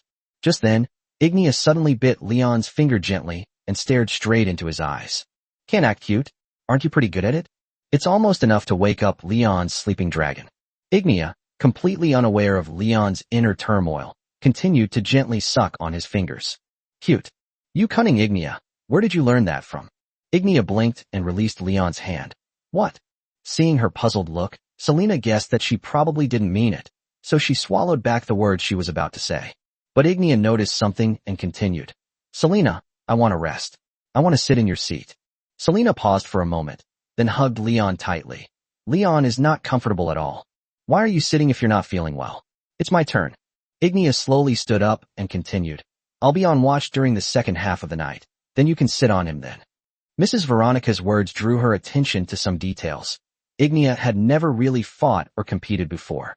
Selena puffed out her cheeks and began to whine to her. Aren't there other people around? Why are you keeping watch? Ignia continued. One person on watch isn't enough. At least 2 people are needed, right? If we finish our watch today, we can get a good night's sleep tomorrow. Els said from a distance. We'll keep watch tonight. You 3 can rest. The lizard woman seemed to have been watching them ever since. Seeing this, Selena continued. See? We don't need to guard today. Then it's my turn. Ignia's tone was resolute. Hakimi snorted, punched Leon once, and then stood up decisively. Fine, it's your turn. I can't concentrate on reading while sitting on Leon, so I don't want to sit on him anymore. She's bragging again. If Ignia hadn't urged her, she definitely could have stayed with Leon all night. After all, these past few nights, Selena would always hold him tightly and curl up in his arms when they slept. Seeing that there was room available, Ignia unceremoniously sat down in Leon's lap and leaned comfortably against him. Compared to Selena, this lioness was incredibly sturdy, lacking that soft and weak feeling. However, the areas that should be soft are also soft, especially the 2 rabbits. To make it easier for Ignia to move around, she had a habit of wrapping rabbits in strips of cloth, but even so, they still looked quite large from the outside. The children will definitely not go hungry in the future. Thinking of this, Leon's lips curled up slightly. Since Selena was sitting on the left, Leon stretched out her unseen right hand and gently rubbed Ignia's bottom. I'm so happy. If it weren't for the crowds and distractions, Leon would have been even bolder. Ignia seemed completely unconcerned about Leon's little antics. She yawned and prepared to go to sleep. Ignia, she mumbled sleepily. This guy falls asleep so fast. He's almost asleep just seconds after closing his eyes. Leon's lips curled up slightly, wriggling like a maggot. I want to take our relationship to the next level when I get back. Sure, let's find a chance to do it. Ignia nuzzled Leon's cheek, which made him start to daydream, wondering how the lioness would react. Do you know what I mean? Leon rubbed her bouncy lion ears and then took a deep breath. It has a pleasant, sun-kissed smell. Ignia nodded, adjusted to a more comfortable position, and nestled her entire body into Leon's arms. You're right, I want to try it with you and see. Her voice grew softer and softer until it became indistinct babbling. So cute. Selena pointed to her ears and said, Leon, I heard what you said. I heard it with both ears. You 2 are really something, managing to come up with something like this on the spot. Aren't these usually just impromptu decisions? What, you wanted to? Leon reached out and touched her, then decisively extended an invitation. TCH, I don't want to, it's no fun. Selena's cheeks flushed slightly. Whenever Leon joked with her about such things, she would inevitably blush. After a while, Selena suddenly spoke up. Leon, would you like to have a child with me? Chapter 54 Black Soul City. Inside the Black Mist Forest, people couldn't distinguish between day and night, and could only judge the current time based on experience. Sensing that it was daytime, everyone got up and continued their journey deeper into the Black Mist Forest. The three of them slept exceptionally well last night. According to the mercenary on night watch, they didn't even see a single skeleton. Els began to pray devoutly, and soon the mercenaries were enveloped in a bright light. The group continued walking towards the center of the woods. Just then, Selena nudged Leon in the waist with her elbow and asked with a raised eyebrow, "Leon, what's your decision? Are you serious? You really want a child?" Leon scratched his cheek. Although the two of them have never used any contraception from the beginning until now, who knows when she might suddenly get pregnant. Leon had heard from Mrs. Veronica that it was very difficult for humans and beast men to produce offspring, and that they could only have a good harvest by working hard. Upon hearing this, Selena's face flushed red. She punched Leon twice and said, "Shh, keep your voice down. Why are you so loud? Never mind, we'll talk about it when we get back." Ignia cast a questioning look at the two of them, but she didn't ask any further questions. The team walked through the Black Mist Forest for a whole day and had reached the outskirts of the ancient city, often encountering scattered houses along the roadside. Meanwhile, there were more skeletons and ghouls on the road, but they were mostly monsters that were relatively easy to deal with. Occasionally, you may encounter a gigantic, withered tree spirit, but with the help of several mercenaries clearing the way, you can quickly eliminate it. "Ignia, Leon, it's your turn to lead the way," El said, turning around. Leon carried the Oathbreaker and walked up, with Ignia and Selena, the two Hakimi, following closely behind him. Ellis said softly, "Leon, this is your first time here. Feel free to ask me any questions. I'm an expert." "People who call themselves experts are generally unreliable," Leon said seriously. As soon as he finished speaking, a burst of laughter came from behind. Corin laughed heartily. "Leon really knows how to tell the truth. I like this brother." Els got a little impatient. "Nonsense, don't listen to Corin's babbling. Ask Ignia. I'm very reliable." Leon seized the opportunity to ask, "All right, what's the name of the city ahead of us? Your old name or your current name?" "The present moment." Els continued, "We prefer to call it Black Soul City, a town in the Black Mist Forest. Legend has it that the treasure of an evil god is located here, and whoever finds it will find wealth and glory." Corin shook his head. If there really was treasure, it would have been found long ago. More than 60 years have passed. It's impossible for no word to have leaked out. Elle smiled and said, "I agree with that." At this point, she glanced at the Oathbreaker in Leon's hand and asked in confusion, "By the way, what material is that hammer made of?" "If I'm not mistaken, it should be adamantite." "Really? I've only ever heard of adamantite. I've never seen it in person." Else looked at the Black Oathbreaker with great interest, and after a moment of thought, she began to pray to the gods again. Soon Leon felt the cold hammer handle begin to heat up naturally, but this warmth quickly disappeared without a trace. "Strange, Leon, where did you find this hammer? There's an unsettling power about it that's devouring my blessing." After thinking for a moment, Leon replied, "It was given to me by a hospitable goblin, and I had no choice but to accept it." "Goblins? Those evil creatures actually give things away. Could there be some kind of curse on this hammer?" "Probably not, it doesn't matter." Leon shook his head. "The reason else cannot enchant is because the Oathbreaker has a magic breaking effect that can nullify some magical effects. There are many undead creatures here. Without enchanting our weapons with holy effects, we'll have a lot of trouble dealing with them." By chance, a skeleton emerged from the black mist. Leon's simple, unadorned blow shattered it into pieces, and the earth trembled in the process. The mercenaries walking behind looked ahead with a puzzled expression. Leon shook his head. "I didn't feel any strain." Els stared at the pile of bone fragments in deep thought, then stole a glance at Leon. "Where did you get your strength from? See that guy in plate armor over there? His name is Jean. I feel like you're not as strong as him, but you're much stronger." Colin remarked from the side. "No wonder Ignia likes it so much." Leon shook his head. "I don't know. The child has always been strong. No wonder you caught Remy so easily yesterday. It was clear that even two people couldn't hold him down." Just then, Selena reached out and tugged at Leon's ear. "She gets jealous if I talk to Els for even a few minutes. She's such a jealous person. I'm not going to say anything more. As you can see, my wife has started pulling my ear. She won't let me talk to other women." "Huh." Selena quickly pulled her hand back and punched Leon. "Don't talk nonsense, I didn't." If Els hadn't been there watching, Leon's magic orb would definitely have fallen into Hakimi's hands again. Just as the two were flirting, Elle suddenly stopped. Wait, there seems to be something coming from ahead. Leon heard a crisp clanging sound, like the sound of plate armor rubbing against chainmail. Soon, a hand reached out from the darkness. Something crawled in. It was a female ghoul wearing plate armor, her lower body missing, her intestines covered in black soil dragging behind her. Els bent down slightly and turned her over. Her face was already bruised and battered, and her cloudy eyeballs hung on her cheeks. Selena felt a wave of nausea wash over her, and she quickly looked away and hid behind Leon. After a brief prayer for her, Els smashed her head with a club and then ripped a crescent pendant from her neck. Leon said, "This should be Cecilia, the priest in Eric's team." Ellis asked in confusion, "How did you know?" Leon slowly crouched down to observe. "Just a guess. Didn't Remy say Cecilia's intestines were pulled out? And this woman is wearing plate armor and doesn't look like she's been dead for long, so it should be her." Els nodded, put the pendant away, and continued walking along the trail of blood. Soon she saw the dilapidated city wall covered with withered vines. They should have reached the outskirts of Dark Soul City by now. Following the trail of blood, Els found a section of collapsed city wall and boldly climbed up it. She looked around for a while, then said, "The bloodstains are still long. Let's keep going. Eric is probably already in heaven." Corin looked up at her. "Will we still be able to get the money?" Ellis nodded. "Hannah said to find the body, whether it's alive or dead, as long as we find the body."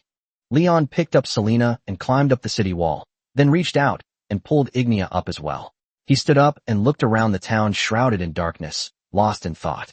Chapter 55, The Lucky Kitten. Leon and Selena jumped off the city wall and disappeared into the alley in front of them. The darkness ahead made him feel vaguely uneasy. Els, standing to the side, shivered, hugged her shoulders, and rubbed them. "Strange, don't you guys feel cold?" "I don't feel cold, but I just feel uneasy. I have a feeling that something bad might happen this time." As he said this, Corin shivered. Jean, who was wearing plate armor, said from the back of the group, "Shut up, Corin. Your intuition has never been right." Leon turned and glanced at Ignia. "What do you think?" The lioness shook her head. "I don't feel anything." She continued to perform consistently. Leon nudged Selena beside him. "Hakimi, summon something to scout ahead for us." Selena began chanting a spell, and a dazzling orb of light appeared directly in front of the team. The surrounding elements were gradually absorbed by the orb, and the flames it released melted the surrounding snow while dispelling the cold. Looking at the fiery core in the middle of its body, Leon suddenly remembered Selena's aunt, Lady Elise, who had also summoned similar elemental creatures to follow behind as servants. "What is this?" "Intermediate Fire Elementalist. I learned it from the spellbook last night. Isn't that amazing?" Selena struggled to get out of Leon's arms, then looked at him triumphantly. Seeing that this intermediate fire elemental could also dispel the darkness ahead, Leon said as he walked forward, "Could you summon 10 to scout ahead? Just like you did with the water elemental before." "What are you thinking? Intermediate spells consume a lot of mana. This one intermediate fire elemental spell alone has consumed 1/5 of my mana. I feel like my mana is about to be drained." Selena rolled her eyes, tilted her head, and stuck out her pink tongue. Looking at her adorable appearance, Leon couldn't help but say, "So bad. You're the one who's bad at it." Selena's ears popped out like airplane ears. Leon used his appraisal on it. Name, Selena Ockfelder. Current overall strength rating, 6,300. The number rose from 4,600 to 6,300. Although the increase was not large, it can be considered as a steady increase. In a few months, her fighting ability might catch up with Ignia's. Just then, the blood trail the team was tracking came to an end. There was a large pool of frozen blood, with rags and a pile of bones scattered around. This should be the place where Priestess Cecilia died. Poor thing, it looks like she was surrounded and killed by a group of ghouls. Ellis looked around.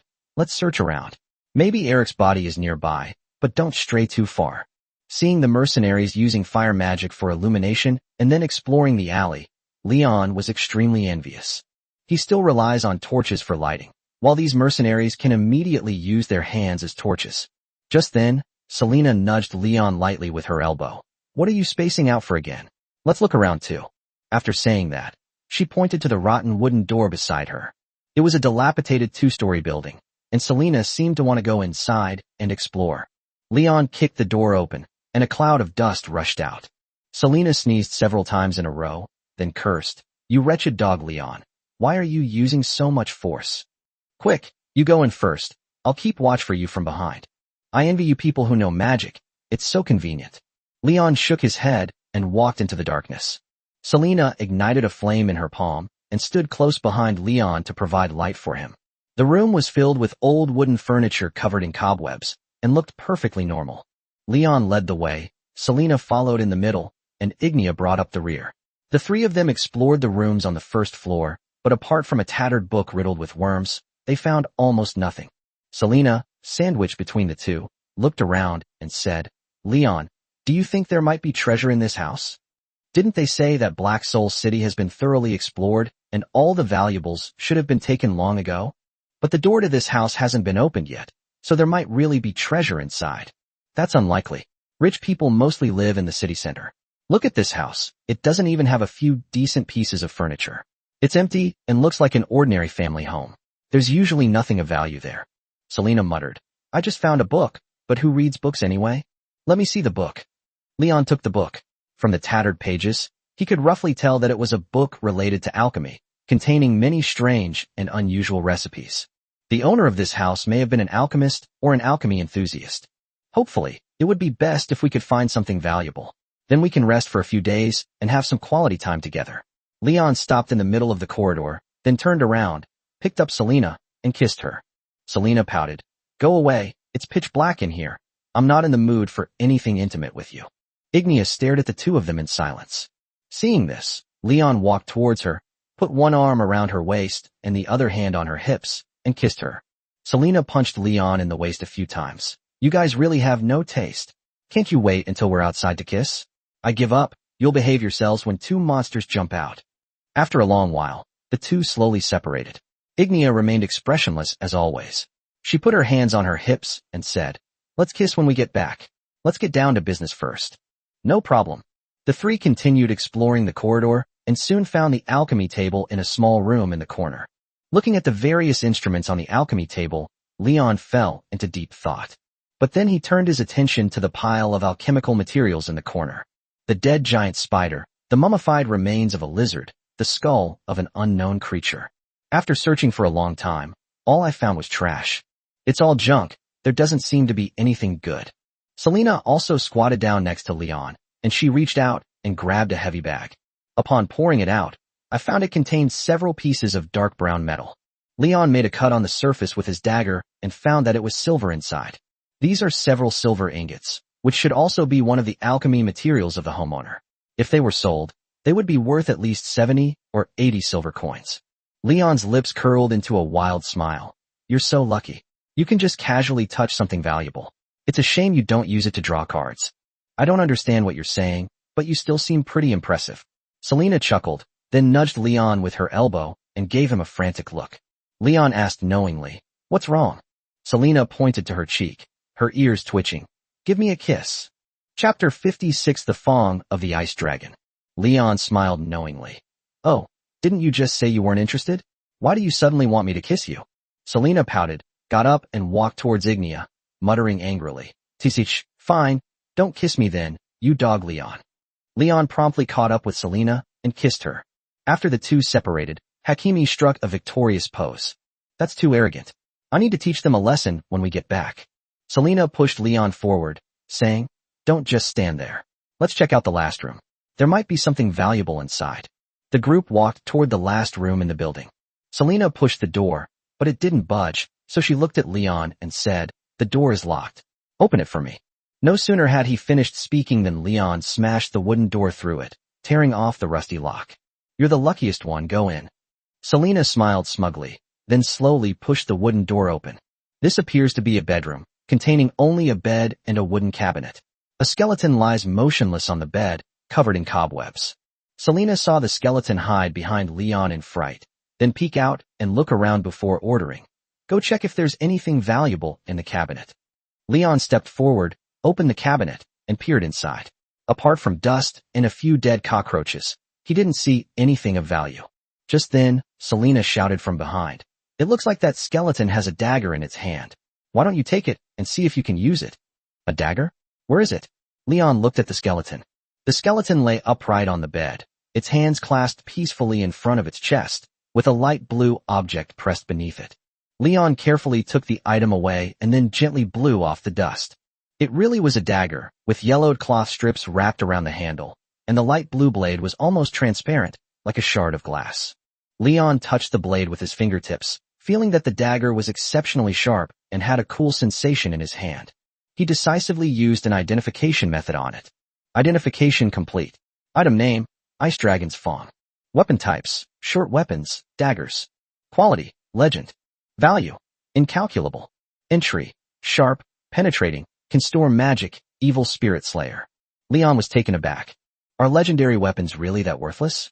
You can find them just by wandering around. Or was Hakimi just incredibly lucky? How is it? Is it a treasure? Ignia moved closer to Leon, looking at the dagger in his hand with a puzzled expression.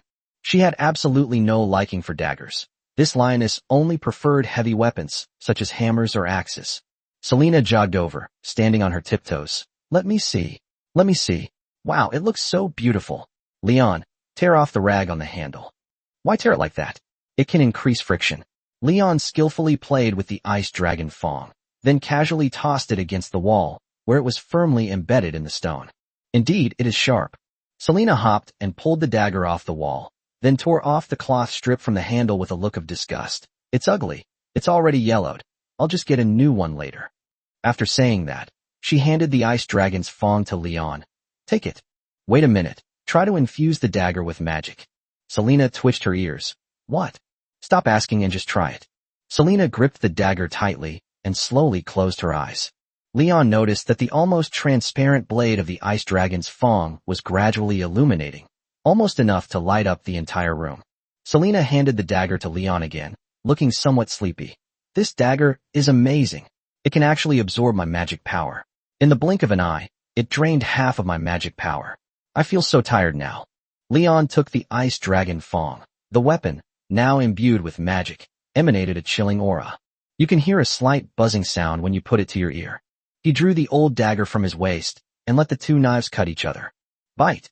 The old dagger was easily sliced off, falling to the ground with a crisp sound. After being infused with magic by Selena, the ice dragon's fawn seemed to become even sharper, and the light it emitted could even be used as a flashlight. Great, I like this weapon. Love you, my wife. Leon bent down, picked up Selena, and gave her a big kiss. Selena blushed, seemingly having seen through everything. Humph. When you're happy you call me wife. When you're unhappy you call me stinky cat. But seeing through him was useless. She was completely swayed by Leon's tactics. She would secretly feel pleased whenever Leon called her wife. Ignia watched the two of them in silence, seemingly deep in thought. Look at what you're saying. Let's go. Let's go find Els now. Leon put the ice dragon fawn into his storage space, then walked downstairs with Els on either side of him. As soon as I stepped out the door, I saw Els squatting on the ground examining the skeleton. The mercenaries seemed to have already assembled and were waiting for the three of them. This made Leon a little embarrassed. Ellis asked in confusion, "Why are you three taking so long? What are you doing?" Leon answered honestly, "Treasure hunting. This house hasn't been searched yet." "All right, let's keep going. Corin just found some clues ahead." Els yawned. "Clue." She grabbed a severed hand and shook it. "There's an open house up ahead. This was found inside. Judging from the bite marks, it was probably torn off by a ghoul. Take me there. Maybe I can find those guys." "Fine." Els tossed the severed hand aside and strode forward. Corin shook his head and suddenly said, "I heard my mother's voice." A mercenary behind them joked, "What's wrong, Corin? You're already missing your mom." Of course, no one would miss their mother. After all, she's a kind old woman. Corin nodded, then turned back and scolded, "Thomas, you idiot. What I meant was there are ghosts around here. Didn't you hear the sounds in your ear? You should have said so earlier." After walking a dozen meters, Els turned into a dilapidated house and pointed to a large pool of frozen blood on the ground. There was half a calf that hadn't been eaten yet on the ground. Judging from the abundance of leg hair, the owner of this leg is most likely a man. Leon activated tracking mode, scanned the severed leg, and finally found a trail of blood that led to a small room in the corner. "Come with me." Ellis lowered her voice and said, "Be careful, we haven't searched this house yet." Leon pushed open the door, and a cold wind blew through the open window, making him shiver. He peered outside and saw that the back of the house led directly to the city's main street, and the bloodstains originated from there. Chapter 57, The Sexy White-Robed Saintess. The group walked through the windows one by one, continuing forward along the chaotic main street. Els looked straight ahead and slowly said, "The black mist has thickened. I've never encountered this before. Something's not right." The mercenaries tensed up, their experience alerting them to danger. Could there be some terrifying monster waiting for us? Corin gripped his hunting bow tightly, his sharp eyes fixed on the darkness. "Shut up, Corin, stop saying things like that." Jean, clad in plate armor, scolded from the side. Ignia carried the axe, her expression as calm as ever. Selena followed closely behind Leon, her ears now shaped like airplane ears. She hated all dark and gloomy places. After a while, a skeleton emerged from the darkness, its bones almost completely broken into pieces and scattered everywhere. The remains of a male beast-like creature have been dead for more than 24 hours. Ellis slowly crouched down, placing a tattered piece of plate armor as evidence into her storage space. Another corpse. "We found 3 out of 5 people. I wonder about Eric." Leon suddenly raised his hand. "Shoo, don't talk." He was listening carefully to the sounds around him. Selena and Ignia pricked up their ears simultaneously, and the mercenaries also fell silent in unison. In the darkness, someone seemed to be muttering to themselves, their words unclear and their speech sometimes fast and sometimes slow, as if they were praying to something. For some reason, the rustling sound sent chills down Leon's spine. "Wife, let the fire element move forward a little more." The fire elemental continued to slide forward, but this time it did not dispel the darkness. After leaving the range of Elsa's blessing, it was instantly engulfed by the darkness and completely disappeared into it. After a while, Selena reached out and tugged at Leon's clothes. The fire elemental found something up ahead. "Okay, let's keep going." The plate-armored man named Jean strode over to Leon, drew his silver sword, and suddenly his hands burst into flames, setting his armor and weapons ablaze. But he walked with a steady gait, as if none of this affected him. Leon took 2 steps to the side and asked in confusion, "Doesn't your fever hurt?" Rang simply replied coldly, "Concentrate. God tells me there is evil ahead." As soon as he finished speaking, everyone saw rows of white bone towers, several meters high, lined up neatly along the street.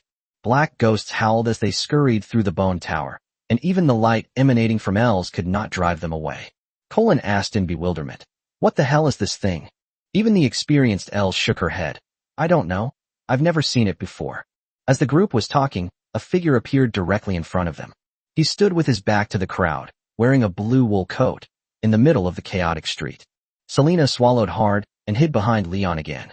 The fire elemental stood motionless beside the man, its orange-yellow core shimmering, awaiting Selena's next command. "He must be Eric," Els whispered to the people around her, then called out nervously, "Eric?" After waiting a few seconds and seeing that he didn't react, she continued, "The Baron sent us to find you." Upon hearing the word Baron, Eric finally reacted. He was convulsing uncontrollably when suddenly his neck twisted and his entire head turned around. Selena was startled by this scene. The guy's features were almost contorted in pain, and his bloodshot eyes were fixed on Els. The system's voice also rang in Leon's ears. "Warning. Danger detected. Host, please prepare accordingly. Monster details, Nereus's possession. Threat level. Current overall strength rating, 48,000. Entry, chaotic evil, black mist corruption, Nereus's curse." The surrounding black mist surged into Eric's body like a tide, and his flesh gradually swelled as it twisted. He thrust his fist into the core of the fire element, and the shockwave from the explosion sent everyone flying back several meters. Battle is imminent. Hordes of the dead sprang from the houses on both sides, their numbers like a tidal wave, howling as they charged toward the procession. "Damn it!" Corin fired a flaming arrow, scattering several undead, before quickly dispersing with the other mercenaries. The venomous spider, which had been lurking in the shadows, quickly leaped out and pounced on a mercenary in a few swift movements. "You two, don't stray too far from me." Leon casually smashed a ghoul, then crushed a spider that pounced on him, before wielding the Oathbreaker to clear out the enemies in front of him.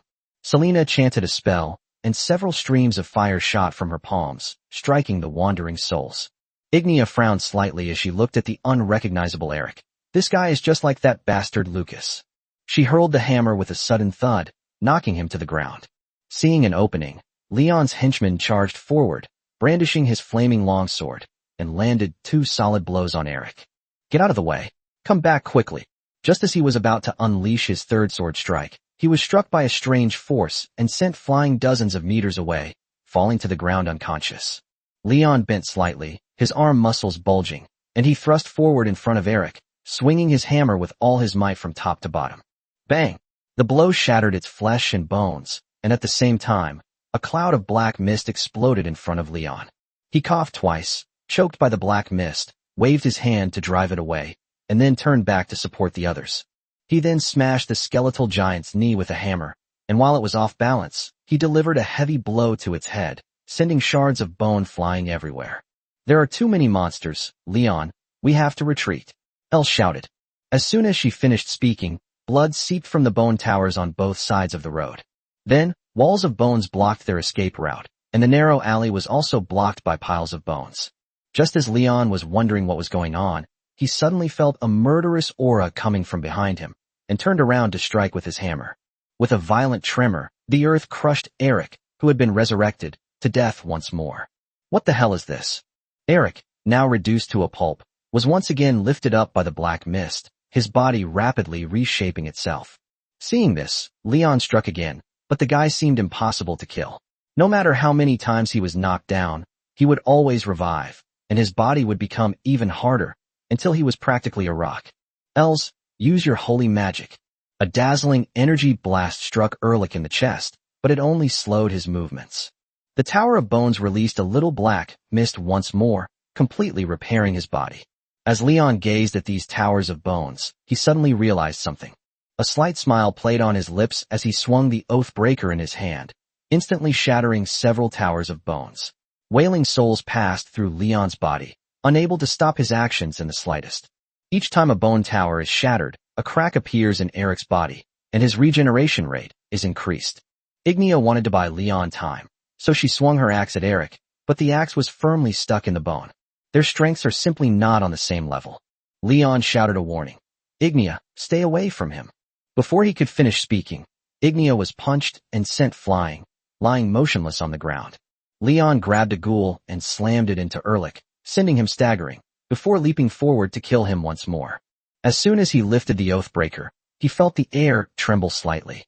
The next second, azure lightning swept across the entire main street, a blur of motion weaving between the bone towers, and the moment the bone towers collapsed, the surrounding undead were also sliced into pieces. Laugh! The sharp silver sword pierced Ehrlich's chest, and then sliced him completely in half with terrifying speed. Eric transformed into black mist, scattering and fleeing with mournful cries. Leon saw a saintess, wielding a silver sword and draped in a white robe, standing upright before him. Chapter 58 The Saintess with Luck of -1. Leon. Selena, I don't know what's wrong with her. Ignia ran up to him carrying Selena, calling out anxiously. Hakimi was choking, his face was already red, and he seemed to be having some difficulty breathing. The white-robed saintess slightly raised her hand, and the gentle holy light instantly healed Selena. Leon took the opportunity to size up the saintess. She wore a white silk blindfold and thin clothing, seemingly only a close-fitting white robe that perfectly outlined her body. The saintess's figure was neither as immature as a kitten nor as robust as Ignia's. She appeared full and rounded, with a thin layer of fat on her lower abdomen. Just as Leon was clearing the mines, Selena, who was being healed, suddenly exhaled a cloud of murky black mist. To prevent the demon orb from being severely damaged, Leon decisively looked away. Selena pounded her chest, gasping for breath, and exclaimed, I'm finally alive. Phew. Seeing that she was all right, Ignia slumped down on the snow to rest. Are you all right? Leon crouched down to check on the lioness. He had just seen her get knocked away. Ignia shook her head. It's nothing. I was just dizzy for a moment after hitting my head, but I woke up right away. 666. And it even has respiration and blood regeneration. Leon turned and looked back at the mercenaries. Several unfamiliar mercenaries were already dead, their heads bleeding profusely, while the saintess and Els were treating the wounded. Meanwhile, the priest Ursula was wiping away tears, clearly terrified. Leon stood up and counted. Of the original 11 mercenaries, only 7 remained alive. He placed the Oathbreaker into his storage space and continued to examine Selena and Ignia to make sure they had no hidden injuries. Just then, the white-robed saintess stood up and walked in front of Leon. She said softly, Do you feel uncomfortable anywhere? I'm fine, go treat other people. You were just pierced through the body by a ghost? Are you sure? This thing can't do anything to me. You can leave. Leon shook his head. The white-robed saintess was still somewhat worried. She used a healing spell to scan Leon from head to toe, and only after confirming that he was alright did she get up and leave. Selena threw herself into Leon's arms. Leon, are you alright? The hem of my clothes was slightly dirty. I envy your thick skin. Ignia stared at her double-headed axe, filled with doubt. That guy is really sturdy. One swing, and he's completely unharmed. The more times this thing dies, the stronger it becomes. Eventually, it becomes as hard as a rock. That's what they said, but the white-robed saintess pierced him with a single sword strike. That's amazing. Just as Leon was lost in thought, the white-robed saint spoke again. We need to leave here as soon as possible. We have almost no way to kill Neherius's possessor in the black mist. If he comes back, it will be troublesome. Els nodded. We should leave. Everyone is injured, and we can't stay here any longer. She and Ursula stored the bodies of the 4 mercenaries in another dimension. Ignia got up and smashed a hole in the bone wall with a hammer, then led the others out. The white-robed saintess who suddenly appeared stayed by their side the whole time. Leon kept staring at her tail. Her silver-gray tail has brown markings and is long and fluffy, making you want to pet it vigorously. But Leon soon noticed that she suddenly started to sway as she walked. Just as he was about to ask a question, the saintess collapsed to the ground and lost consciousness. Ignia instinctively reached out to help her, but before her hand could touch her arm, a bolt of lightning struck her fingertip, causing the lioness to shudder in pain, her fingernails turning black from the shock. Why is this saintess leaking electricity? Don't touch her, Ignia warned. Selena, not one to back down, was indeed jolted violently by the electric shock. Ouch! Leon stopped and touched the back of her head, but didn't feel anything different. He then used his appraisal on her. Assessment complete. Name, Elifia. Age, 28. Gender, female. Race, beast-like human, Felidae, Pantherini subfamily, leopard genus. Attribute details. Strength, 5. Agility, 10. Perception, 10. Intelligence, 6. Spirit, 10. Charisma, 6. Luck, -1. Current overall strength rating, 30,000. Entry, lawful good, chosen one of Vilia's, cultist of the goddess of life, blessing of Belial, treasure hunter, misfortune, mana depletion, coma. Achieve snow leopard, 30,000 combat power. That's higher than Selena and Ignia combined. But her luck was negative.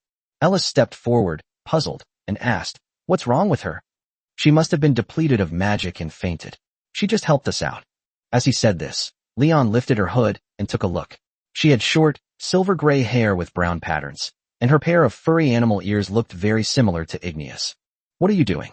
Hurry up and help him up, Selena urged. It was rare for her to be reasonable for a moment. Leon bent down to help Alicia up, then gently carried her on his back. After leaving Dark Soul City, the group found a place in the woods to rest. Alifia was leaning against a tree, her head drooping, still unconscious. Leon took the opportunity to size up her figure. This saintess is truly voluptuous. Her breasts and hips are simply. As he was thinking, Leon glanced guiltily at Selena, and their eyes met. Hakimi threatened, if you dare to do anything reckless, I'll make you regret it when we get back. Look at what you're saying, can't I even look? While the two were talking, Jean, who had been knocked unconscious by Eric, finally awoke. He took off his heavy helmet, looked at the ravaged army, and asked in confusion, what happened? My chest hurts so much. The first time Leon saw him take off his helmet, he saw that Jean's face was almost hairless, covered only with scars left from burns. Elle said calmly, Usura's friend was killed by the ghosts. Thomas's team of 3 also died. One was bitten on the neck by a poisonous spider, one was crushed by a giant skeleton, and the last one was torn to pieces by a ghoul. Leon and the others are dealing with Erlich up ahead, Corin, Ursula, and I can't offer much help. Mercenaries live a life of constant danger and death, and they live one day at a time, so the death of a comrade is not a big deal for them. Touching the dented plate armor on his chest, he muttered to himself, what bad luck. There weren't any monsters like this here before. Ellis nodded. Just then, Alifia, who had been unconscious, slowly spoke. That guy possessed by Neherius. He awakened the guardian of the treasure. Corin gulped down a mouthful of strong liquor, cursing, damn it. What terrible luck. What a waste of my time to come here looking for treasure, what the hell. Chapter 59. After we go back, it will be our turn. Corin gulped down a mouthful of strong liquor, cursing. Damn it. What terrible luck. What a waste of my time to come here looking for treasure. What the hell? Stop complaining, Corin. That's just how it is in our line of work. Else walked over to Leon, patted him on the shoulder, and said softly, Thank you, Leon. If it weren't for you and Ignia blocking our way, we would all be dead there. Leon pointed to Alifia beside him. Thank her. We would be in trouble if it weren't for her. After saying that, Leon said in a serious tone, Thank you for helping us. We wouldn't have been able to get out so easily without you. Elle said sincerely, Thank you. I was trying to save myself. That guy was chasing me. If you hadn't shown me his weakness, I would have died here. She looked Alifia up and down and asked softly, Are you a saintess of the Church of the Goddess of Life? Why are you here alone? My name is Alifia, and I am a saint from the Church of Life in the royal capital. I have come here to search for a treasure that was lost here many years ago. Colin sneered and teased from the side. These days, even the followers of the Goddess of Life have become greedy. Damn it.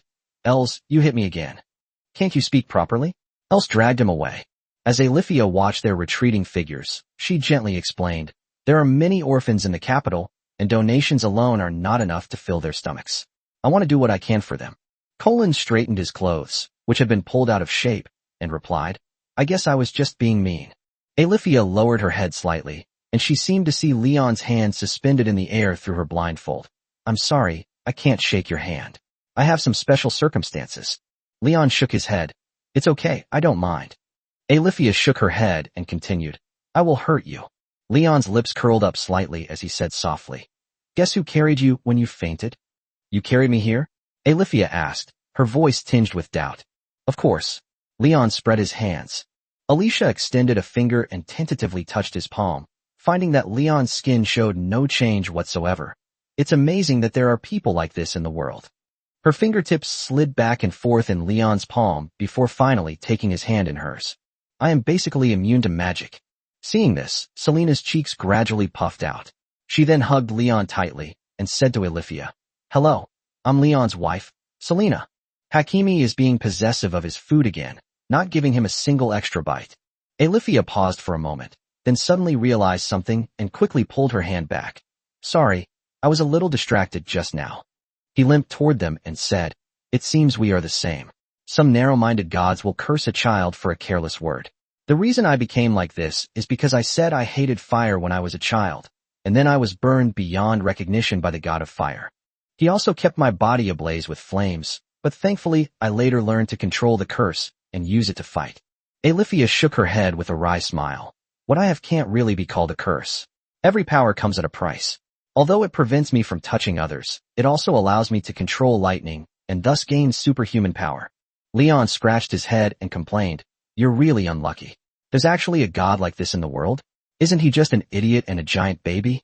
I advise you not to speak carelessly, lest you also be afflicted by the curse. He put his barrel helmet back on, then sat down by the campfire to talk to Els.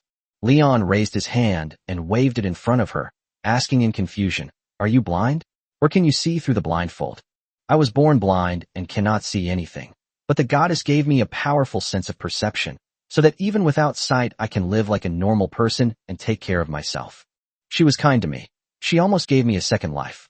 After saying that, Alifia slowly removed her blindfold, revealing a pair of blue eyes. Her eyelashes were long and her eyes were big. If it weren't for her dull and lifeless eyes, they would have been very beautiful. Alifia reattached her blindfold and sat quietly, looking mysterious and beautiful, like a pure white porcelain doll. Leon wanted to take a few more glances, but Selena pulled him away. She grumbled, I'm really fed up with you. You haven't even gotten your hands on Ignia yet, and you're already eyeing other people. Can you please stop being so lecherous? They won't even let you see it? Everyone has a desire to look beautiful. You call that love of beauty? I'm embarrassed to even call you out on it. Your eyes are always fixed on one spot. Do you think I don't know what you're up to? Blasphemer, be careful someone catches you and roasts you alive. You're slandering me again. No matter how good a man is, he becomes a pervert in your mouth. Selena put her hands on her hips, glared at Leon, and said seriously, You're only allowed to stare at me. Leon lowered his head slightly and stared directly at Hakimi's chest. 2 seconds later, he was struck on the head. What are you doing now? Can't I even stare at you? Are you being polite? Who stares at this place? Selena covered Leon's eyes with her hand. Leon threatened, You're my woman now, and I can't even look at you? I want to not only look at you, but also touch you. No way. Selena got up and walked away, roasting black bread by the campfire, then occasionally stealing glances at Leon. It's clear she's genuinely worried about Leon sneaking food everywhere, and she's even distracted when grilling. Ignia walked over, plopped down on Leon, and whispered, "What a wasted trip." "Well, it's all for nothing. Consider it a chance to familiarize yourself with the map." Leon stroked Ignia's furry ears and asked with concern, "Are you sure your head is okay? You're not exactly smart to begin with, and now you've bumped your head." "It's all right." Ignia shook her head, then hugged Leon tightly. After a while, she said, "I think you are the most amazing man in the world." Leon patted her bottom and whispered, "You're amazing too." "It wasn't that powerful at all. If you hadn't come with me, I would definitely be dead this time." Ignia was lost in thought. That monster was really powerful. Its body was harder than iron. It hurt my hand when it hit me with an axe. But you smashed it to pieces with one blow. That's amazing. He became stronger after he was resurrected. You knocked him down with a single blow of your hammer at the beginning, remember? Leon kissed Ignia and continued, "Compared to him, that Saintess Alifia was much more powerful. She pierced that monster with a single sword strike." Ignia nodded. "Yes, she's incredibly strong, even though she looks like an ordinary woman." Selena walked over to the two of them and tapped Leon on the head. "You two are hugging and cuddling again. Now it's my turn to sit on you." Ignia quickly stood up, then slowly said, "Well, it'll be Leon's and my turn to do it when we get back." Chapter 60 was definitely done by the system. It took the group a day to leave the Black Mist Forest. It was already night when they arrived at the edge of the woods. After discussing it for a while, the group decided to return to Hiku Town without stopping. If all went well, they would be able to reach the town by noon the next day. What will happen to that guy in the end? Selena pointed at the deranged Remy and asked Els. It is said that during the 3 days he was tied to the tree, he was sometimes insane and sometimes lucid. When he was lucid, he could eat a little bit, but when he was insane, he would just keep laughing like an idiot. Els glanced back at him and shook her head helplessly. He was severely affected by the black mist and needs to rest and recover for a while, but how well he can recover is up to fate. Most of those rescued from the black fog live for another 10 or 20 years, only to be tormented to death by nightmares. What a pitiful fellow, are there no exceptions? Ellis shook her head. Basically not, unless he originally had a god he worshipped. While the two women were chatting, Leon stole a glance at Alifia beside him. This saintess can't ride a horse, but she can use flight magic to fly through the air, which looks very cool. Her long, spotted tail trailed behind her, making Leon, a cat lover, want to go up and pet her a few times. I don't know why Alifia's tail is so long. Leon secretly measured it last night while she was sleeping. The tail is at least 1 meter long, and Alifia is only slightly taller than Selena, about 1.7 meters. If she doesn't deliberately raise her tail when she stands up straight, it will drag on the ground. Cute. It makes you want to touch it. Alifia suddenly spoke up. Leon, why are you staring at me? Those with sensory abilities are truly remarkable. She didn't even need to turn her head to know that someone was spying on her. Upon hearing this, Selena immediately became alert. She teleported behind Leon, covered his eyes with both hands, and began to apologize. I'm sorry, I didn't keep a close eye on my man. I'll beat him up when we get back. Leon sensed that his demon orb was nearing its end, so he hurriedly argued. When I see a beautiful woman, it's hard for me not to take a second look. As the saying goes, judge by actions, not intentions. No one in the world is perfect when it comes to intentions. To truly understand someone, observe their actions, not their thoughts. Selena glared at her and said, What nonsense are you talking about?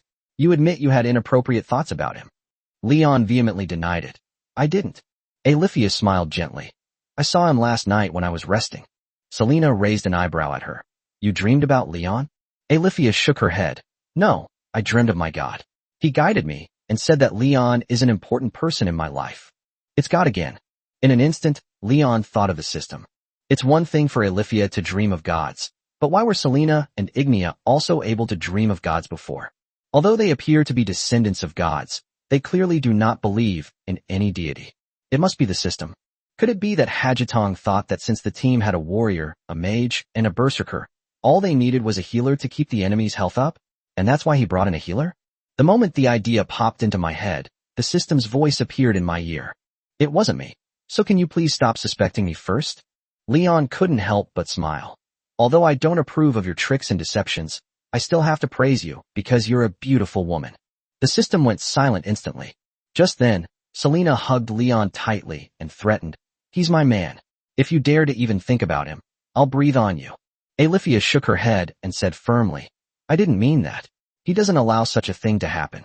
His followers can only have one partner, and breaking the vow will be severely punished." Selena breathed a sigh of relief and nodded in satisfaction. "Not bad, not bad. The goddess of life is truly kind.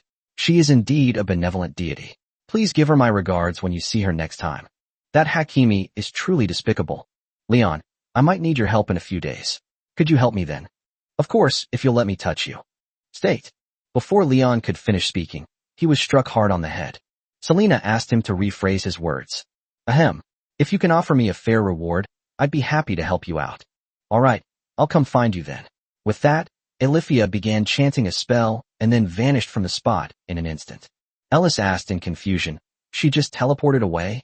Corin, with thick bandages wrapped around his shoulder, said in a serious tone, "Maybe she was waiting for her magic to recover. Compared to her, you believers in the sun god are really weak. If you say that again, don't blame me for hitting you." Els threatened. The two started arguing back and forth. Selena scratched her cheek and then grinned mischievously. This girl can not only fly, but also use advanced teleportation. Next time I see her, I want to borrow her advanced magic book to take a look, so I can get some free stuff for a while. You always talk badly about others, and now you actually want to borrow their magic book. You change your tune so quickly. As she spoke, Selena's little hands began to wander, and she swiftly grabbed Leon's vital point, a warning glint in her eyes. "I surrender." Leon twisted and turned on his horse, trying to break free of his restraints. The little horse snorted angrily, seemingly telling Leon not to move around on horseback, or it would throw them both off. Selena snorted, then continued to deceive. "Leon, I truly love you. Other women are only after your body, but I am special to you." As she was talking, she stole a glance at Ignia, and their eyes met. She coughed twice and added, "Ignia is special too. You can't have anyone else but the two of us." "Damn it. We clearly agreed beforehand that I would have 10. Leon glanced back at her. "No, that's bad for your health. A man's lust is very harmful to his body." Selena began to whine. Leon snorted coldly. "How dare you challenge a golden kidney warrior without understanding the difference in strength?" After a couple of reprimands, Hakimi behaved herself. He said frankly, "You're too weak. You cry after just a couple of minutes. It's pointless. Say that again." Selena glanced at the others, and, seeing that no one was paying attention to her except Ignia, bit Leon directly, saying indistinctly, "You didn't swear to me like that night. Saying you would love me, it was all a lie." Leon turned and kissed her. "Never mind. Let's think about what gift to buy for Mia. When we left, that little girl cried so hard, hugging you and Ignia." Chapter 61, A Romantic Encounter with the Straightforward Ignia. The journey was delayed, and it was already the night of the second day when we arrived at Hiku Town. The mercenary squad went their separate ways as soon as they returned to Rivermouth Town. Colin and Rang were both injured and needed to go back to recuperate. Ursula and another mercenary planned to bury her friend. Else, alone with the deranged Remy by her side, turned to Leon and asked, "Where are you going now?" "I'll pick out gifts for Ignia's two sisters, then go back and rest. I'm exhausted from traveling all night." "All right, have a romantic evening with Ignia. I'm going to tell Hannes what happened in the Black Mist Forest, then hand Remy over to him and head back. See you another day." Els nodded and led her horse toward the tavern. Leon stole a glance at Ignia beside him, his mouth watering at the sight of her. "I'm determined to savor her tonight." Selena, watching the two of them, said angrily, "Look at Leon. He practically has vulgarity written all over his face." Ignia remained expressionless, then yawned. "Let's go buy gifts for Mia and the others." "Have you decided what gift to give?"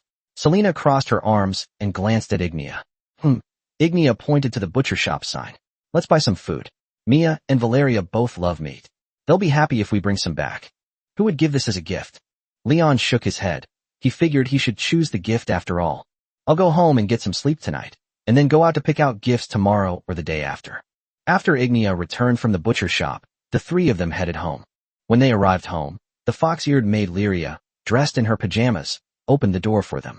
Ignia, clearly not wanting to disturb her, promptly told her to go back to sleep. Selena boiled water, and the three of them took turns showering in the bathroom. Leon finished washing up first and went upstairs, then sat in his room waiting for Ignia. At this moment, all sorts of fantasies about the lioness were popping into his mind. Hee. A few minutes later, the door was gently pushed open. Leon thought it was Ignia who had finished her shower and gone upstairs, but it was actually Selena standing at the door. She dried her wet hair and swaggered in. "What are you looking at?" Selena asked knowingly, her airplane ears looking rather smug. Leon casually reached out and grabbed her, then unleashed a series of smooth moves on her. "Hakimi, we agreed during the day that you and Mia would sleep next door tonight, and you can't disturb us. Where are you putting your hands? Take them away." Selena punched Leon, clutching her chest, her face turning bright red. She struggled to teleport to the door of the room, and instead of leaving, she just wandered around aimlessly. Knowing her as Leon did, this stinky cat was definitely trying to cause trouble again. "Go away, go sleep at Mia's place tonight." Selena shook her wet ears vigorously, splashing water all over Leon's face. "I want to sleep here. Don't even think about it. You're definitely trying to cause trouble." "No way, I'll just pretend I didn't see it," Selena said angrily, her tail dangling between her legs and swaying gently. "If you're too tired, I can even give you a push on the butt." Leon was speechless for a moment. "You filthy cat, where did you learn all this?" "I don't care where I learned that. I'm really annoyed right now." With that, Selena ran quickly towards Leon, punched him hard in the waist, and then bit his butt hard. After all that commotion, Selena was exhausted. She stared at Leon without saying a word, her eyes somewhat frightening. Selena, hands on her hips, demanded aggressively, "Leon, now that you have Ignia, you can finally settle down, right? Stop going out and flirting with other women. Can you handle us? I want to find 100. No sooner had he finished speaking than Leon was viciously bitten by Selena, his face covered in spittle. After venting her anger, Selena walked towards the door, sobbing as she said, "Tell Ignia to be gentle, sob sob sob." With that, she strode into Mia's room. Leon closed the door and continued to wait for the lioness. After a while, she finally arrived. However, as soon as Ignia entered the room, she lay down on the bed, completely ignoring Leon, who was sitting to the side waiting for dinner. She yawned and then pulled the covers over herself. "Go to sleep. We have to get up early tomorrow." The moment her head touched the pillow, Leon reached out and frantically stroked her lion ears, then pushed her up. If Ignia touches the pillow for more than 10 seconds, she will automatically enter a deep sleep, and then you really can't wake her up no matter how much you call her. "What are you doing?" She turned to look at Leon, her eyes still heavy with sleep. "Ahem, have you forgotten something?" Ignia slowly sat up and murmured to herself, "Mia's gift is here, my stomach is full, I've taken a bath, all that's left is to sleep." Leon was speechless for a moment, then reached out and grabbed her soft breasts. Ignia twitched her ears and said expressionlessly, "I almost forgot." After saying that, she began to unbutton her pajamas, and the massive mountain range gradually came into Leon's view. Although the two had known each other for a long time and had seen it a few times, this was the first time they had observed it so closely and without any interference. "What's next?" Ignia moved her body towards Leon little by little, tilting her head up to look at him obediently. In the dim candlelight, her petal-like red lips appeared even more alluring, and the heavy curves of her chest made one's mouth water. Leon kissed Ignia, and it took them a long time before they reluctantly parted. "Shall we go somewhere else?" "Go to the wilderness?" "No, I'm in a hotel." Ignia shook her head and continued, "It's fine here. It's my room, there's nothing wrong with it. You know how soundproofing is." Ignia kicked off her pants and sat down on Leon. "It's okay. Mom and Lyria have been through this before. Valeria and Mia will go through this sooner or later. There's nothing wrong with it." Her tail was swaying gently, and she seemed somewhat excited. That being said, as a reserved Chinese, Leon still felt that this was somewhat inappropriate. Seeing his hesitation, Ignia urged him on. "Hurry up, I'm a little tired and want a rest." Leon sighed, gently laid Ignia down, and traced his fingertips across her abdomen. "This won't end anytime soon." Ignia covered the upper half of her face and tilted her head to one side. "Hurry up and stop itching." "Don't rush. Why are you covering your face?"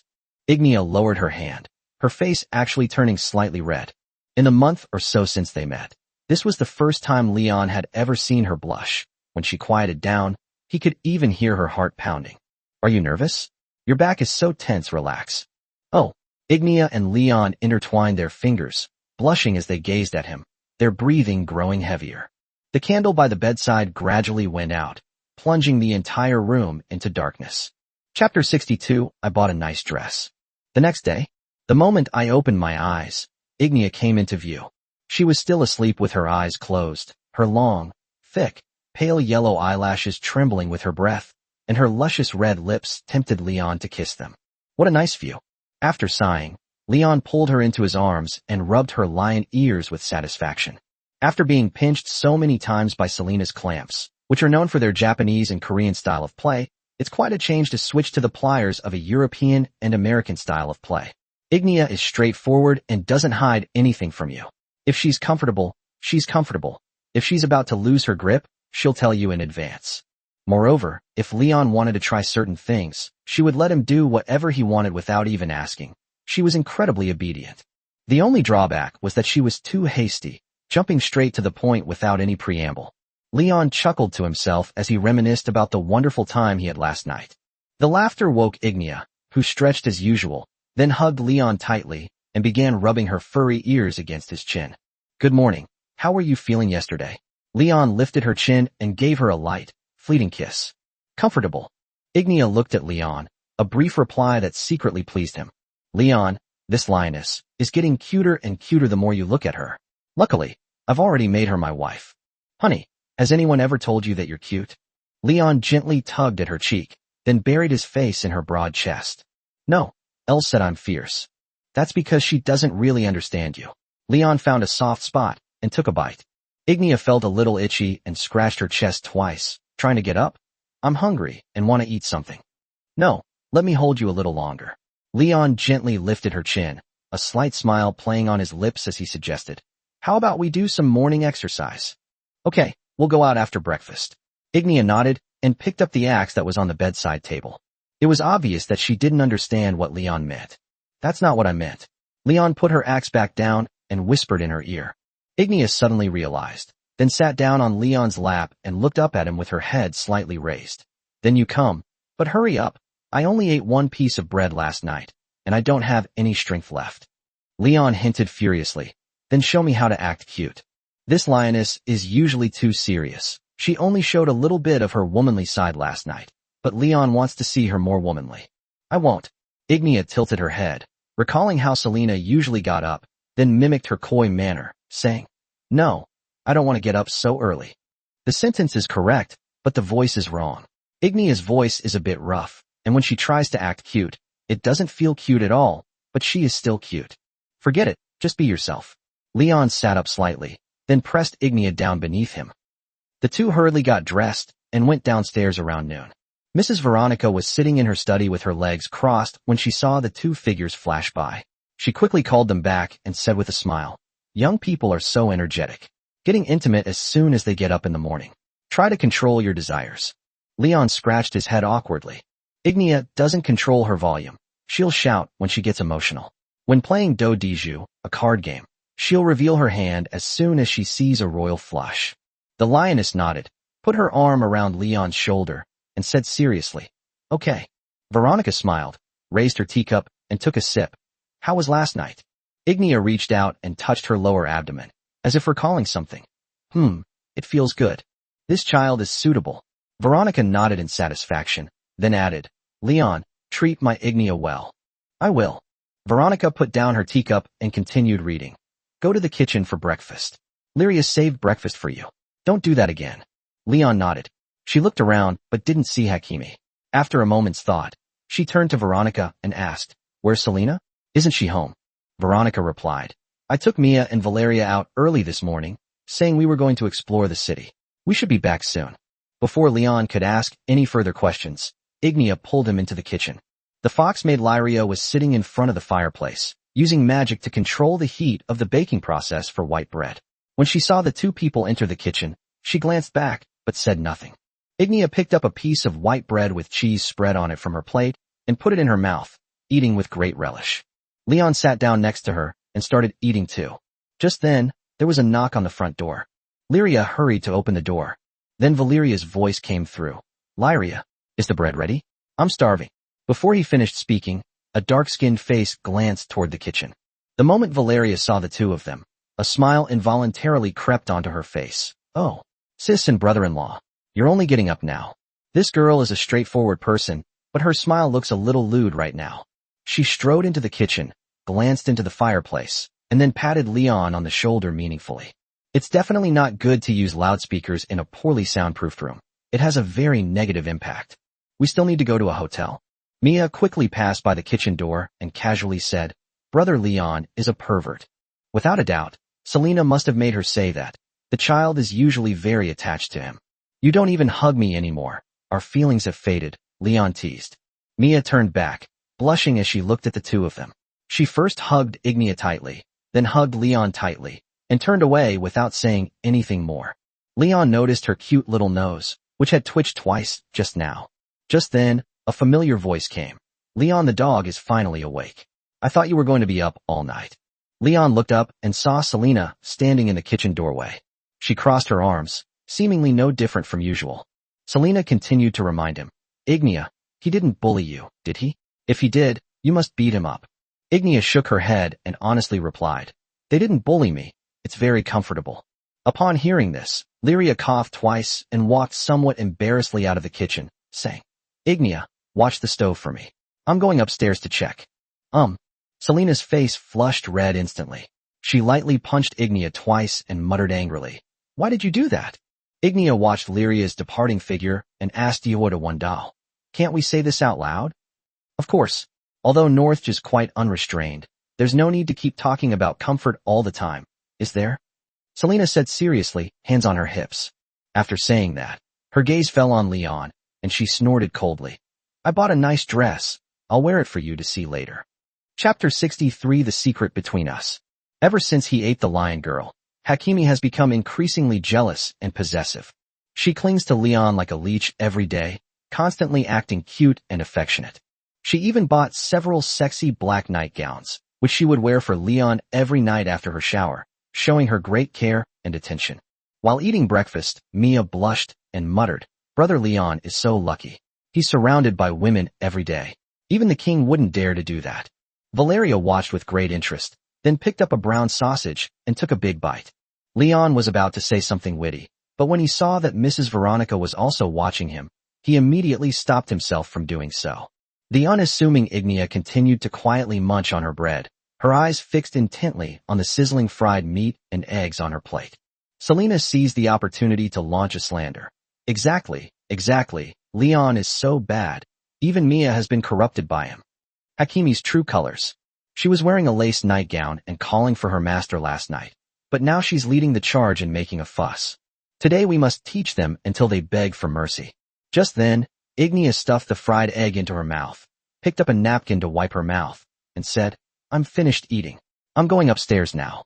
Seeing this, Leon quickly ate his breakfast, squeezing the hard white bread into a ball and stuffing it into his mouth. Mrs. Veronica, I've finished eating too. Ignia, and I'm going upstairs. Veronica said softly, slow down, don't rush, it won't be good if you choke. Leon nodded, then got up and went upstairs.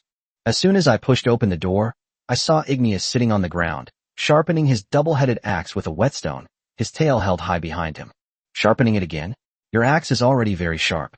Weapons made of orogenic bronze don't dull easily, so there's no need to sharpen it every day. Leon stood behind her, rubbing her furry ears. Should I start exercising?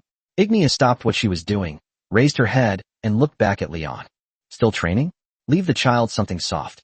Leon slowly squatted down and began to knead her body wantonly. Ignia's current body fat percentage is just right. She looks healthy and beautiful with soft areas. If she continues to train, she'll really become a muscle Barbie. Moreover, in theory, her combat power should already qualify her as a hero unit, but she's unlucky and often encounters enemies who are much stronger than her. Back in the Black Mist Forest, I couldn't even cut through that guy. If I were stronger, maybe so many people wouldn't have died. 2 days ago, Els held a funeral for the 4 dead mercenaries, and Leon and his group were invited to attend. Leon was surprised that a funeral would be held so formally in Rivermouth. Back in Whitefrost Town, when mercenaries died, they were simply dead. If they were lucky, someone would bury them. If they were unlucky, their bodies would just be left to rot in the wilderness. In comparison, this place is indeed more welcoming and can be considered a civilized country. Although Ignia remained expressionless at the funeral, Leon knew she was a kind-hearted person and must have been somewhat affected by it. That's not your fault. Leon hugged her from behind, kissed her cheek, and then began to suggest, "Want to relax? I'll massage your legs." Ignia scratched her ear and whispered, "Not again. Hurry up. I want to go to the tavern to see if there are any requests. How about we take a day off today? You're always out and about. It's good to relax sometimes." Leon massaged her shoulders a couple of times, then picked her up and put her on the bed. Ignia grabbed a pillow and settled herself into a comfortable position. Over the course of these few days, Leon gradually learned how to use Ignia. Whenever she showed any sign of losing control of her volume, Leon would kiss her. This way, he could both avoid affecting the game's progress and effectively conceal himself, killing two birds with one stone. Just as Leon was getting ready to have some fun, the door suddenly opened.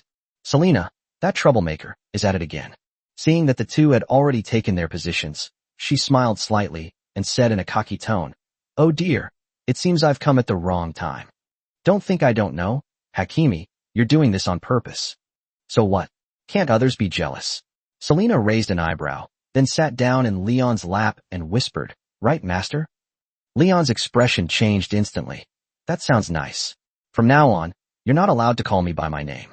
Just call me master." "No, that won't do. This is a little secret between us, husband and wife. We can't let outsiders know." Selena rubbed her fluffy tail against Leon's cheek. Ignia slowly stood up, looking puzzled, and said, "Why do you call Leon master? You are neither a servant nor a slave." Selena blushed slightly, glanced at the lioness, and then said meaningfully, "Ignia, you still have a lot to learn. This is about the fun between husband and wife, you understand?" Ignia, being straightforward, said directly, "I understand. It's for pleasing men." Selena almost choked on her breath and said somewhat awkwardly, "Anyway, you understand."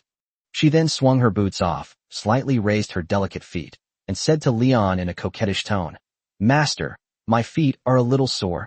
Could you massage them for me?" Ignia watched as the two suddenly sat up and said seriously, "Selena, can you teach me magic? I will learn diligently." "Huh?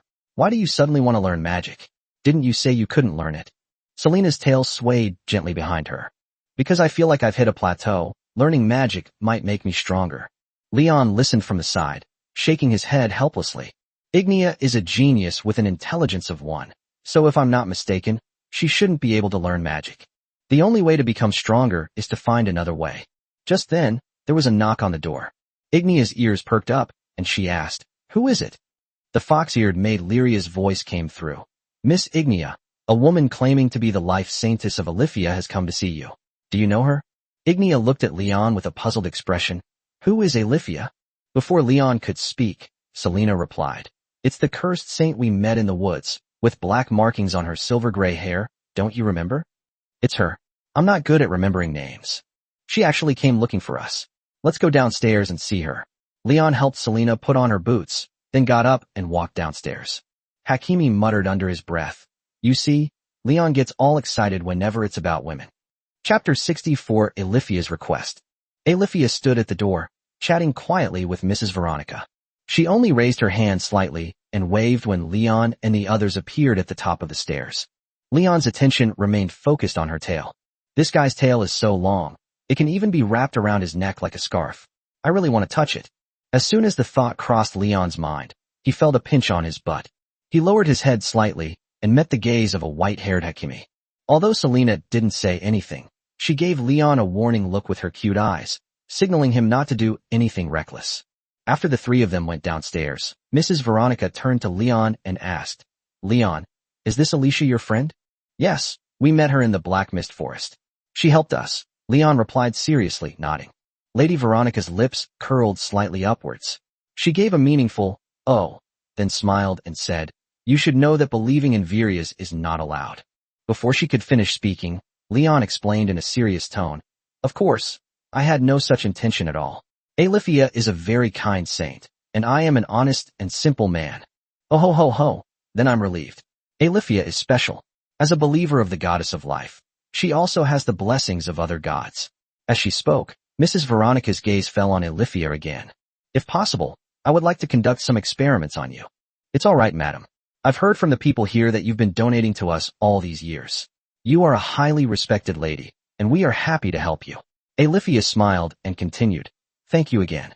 A hint of embarrassment flashed across Mrs. Veronica's face as she touched her cheek and said, "Actually, this isn't free. I often get myself all bruised and battered when I do experiments, so I frequently visit your church. I feel a bit embarrassed about it." Alithea shook her head. "It's all right. Thank you for your donation. I'm available to conduct your experiments anytime. The cathedral where I live is in Neural City. You can find me there if you need me. The capital is quite far away. What brings you here?" Lady Veronica raised an eyebrow slightly. Alithea answered honestly, "I will donate the treasure lost in the Black Mist Forest to the church once I find it." "Is that so? What a virtuous saint she is." Veronica glanced back at Leon, then seemed to realize something and hurriedly invited her in. "Come in quickly. I really didn't expect you to chat at the door for so long." Alithea entered the room, letting down the end of her scarf as she did so. "Madam, please go ahead with your work. I'll come find you after I finish talking with Leon." "Okay." Veronica glanced back at the group, then walked into the study with a smile. Alithea turned to face Leon and lowered her head slightly. She always wore a hood, so Leon couldn't see her furry ears, which always made him feel a little itchy. Leon sighed, then got straight to the point. "How can we help you?" Alithea said softly, "Let's continue our search for treasure in the Black Mist Forest. Last time I found the exact location, but I was chased away by Nereus's possessed body. This time I've made thorough preparations, and I'm sure I can kill him if he reappears." As she finished speaking, a silver statue appeared out of thin air in her hand. In terms of appearance, it was similar to the statue of the goddess of life that she had seen in the Frost Forest village before, like a miniature version of him. "And this is Virius?" "Yes, my god. His idol contains infinite divine power. I can borrow his power through the idol to kill Neherius." Leon decisively employed his appraisal skills. Identification complete. Item name, statue of the goddess of life. Weapon types, blunt weapons, ornaments. Quality, average. Value, 20 Northgate silver coins. Entry, silver, inferior. It's only worth 20 silver coins, and it's not even pure silver. I have no idea where Alithea got it from. "Is this reliable?" Leon asked, raising an eyebrow. Alithea nodded solemnly. "Reliable. The eyes are the windows to the soul. Without looking into someone's eyes, it's really hard to tell whether they're lying or not." Or did she firmly believe that this inferior idol could give her power? After a moment's thought, Leon said, "Then let your goddess lend you her power now." No sooner had he finished speaking than Selena punched him in the kidneys from behind, then muttered under her breath, "That's a bit rude of you." Alithea wasn't angry. She calmly said, "I won't bother her unless it's urgent. I'll only borrow her power when I'm in danger." Seeing her so confident expression, Leon was speechless for a moment. After a brief moment of thought, she spoke again. "You mean that you can borrow power from any idol of his?" Alithea nodded. "Will the idol break if I borrow it once?" "It won't break and can be used indefinitely." Upon hearing this, Leon promptly voiced his doubts. "Then why don't you keep a statue in your storage space? You can take it out and use it when you're in danger, and you can also take it out to pray to her when you're bored." Upon hearing this, the surrounding area fell silent. Whether it was his imagination or not, Leon thought he heard Mrs. Veronica chuckling in her study. Selena was trying to suppress a laugh, but she still tried to appear serious. "Stop trying to make conversation by asking random questions. Alithea must have her reasons for doing this, right?" Cheese Leopard scratched his cheek and explained haltingly, "I think every idol should be worshipped. It's not good to carry it around." Perhaps it was this reason that she herself couldn't believe. She sighed and admitted, "Well, actually it's mainly because I didn't think of it before. My goddess often taught me when I was a child that after taking away a statue, I must put it back in its place in time, and then it became a habit." "I see." Leon's lips curled up slightly. With his and Alithea's strength, even if the statue couldn't be used, they should have no problem protecting themselves in the Black Mist Forest. After thinking for a moment, Leon smiled and said, "Okay, I agree to help you, but what's the reward?" Before she could finish speaking, Selena punched Leon again.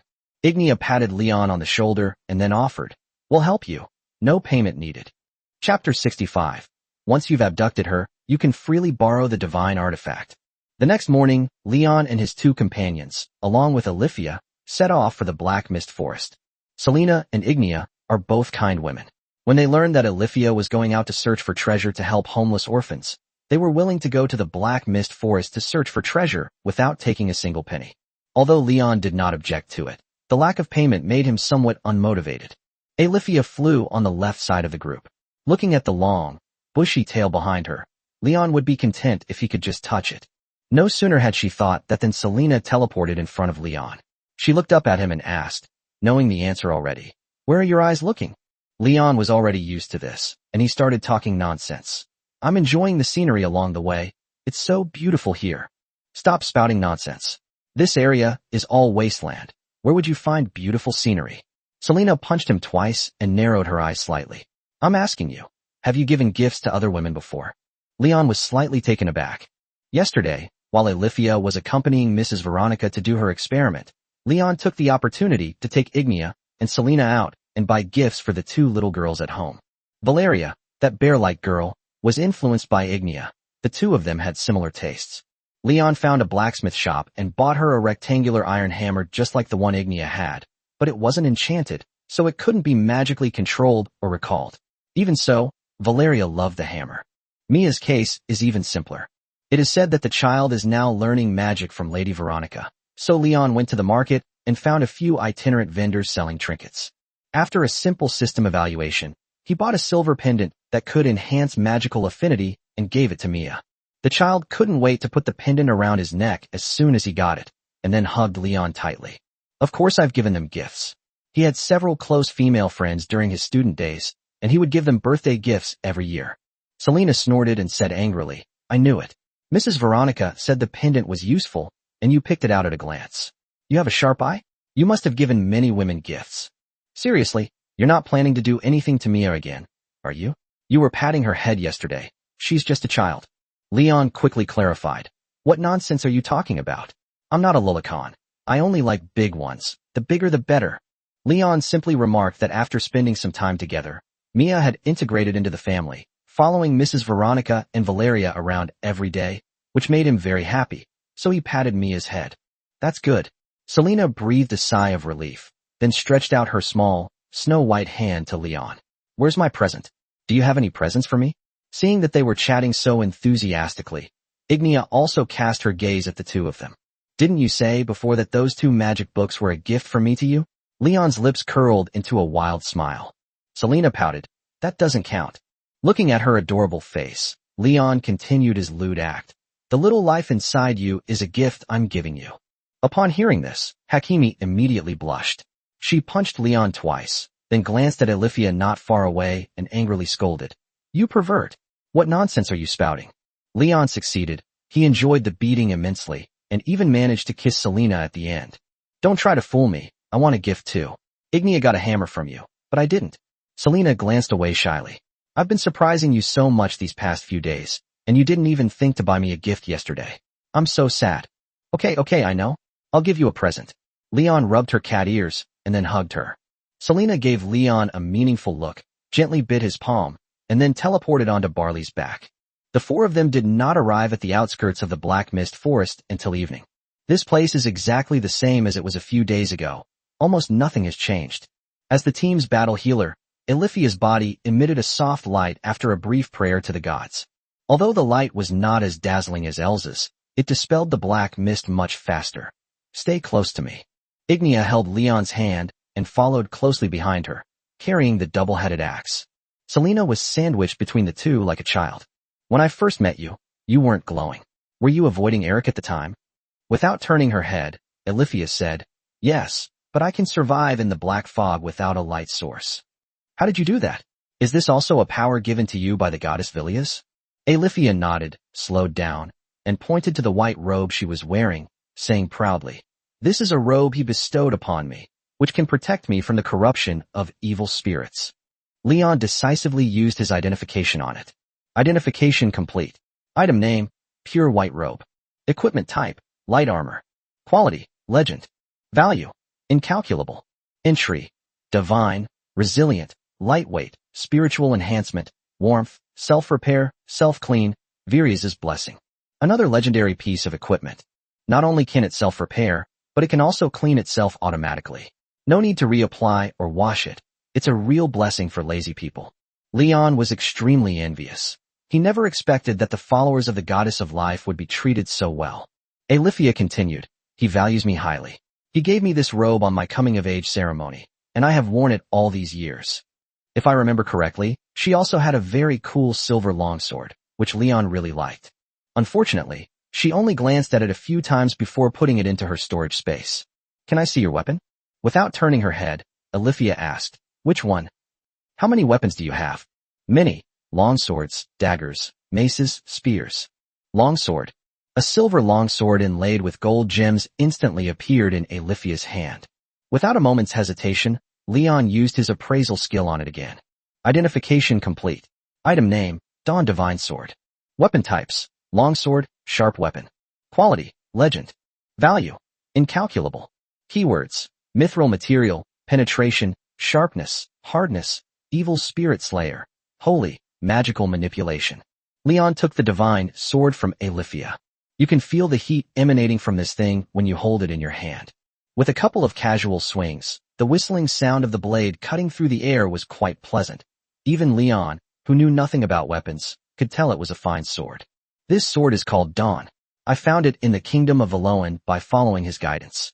It is extremely useful as it can cut through iron like mud. Leon reluctantly returned the Dawn sword.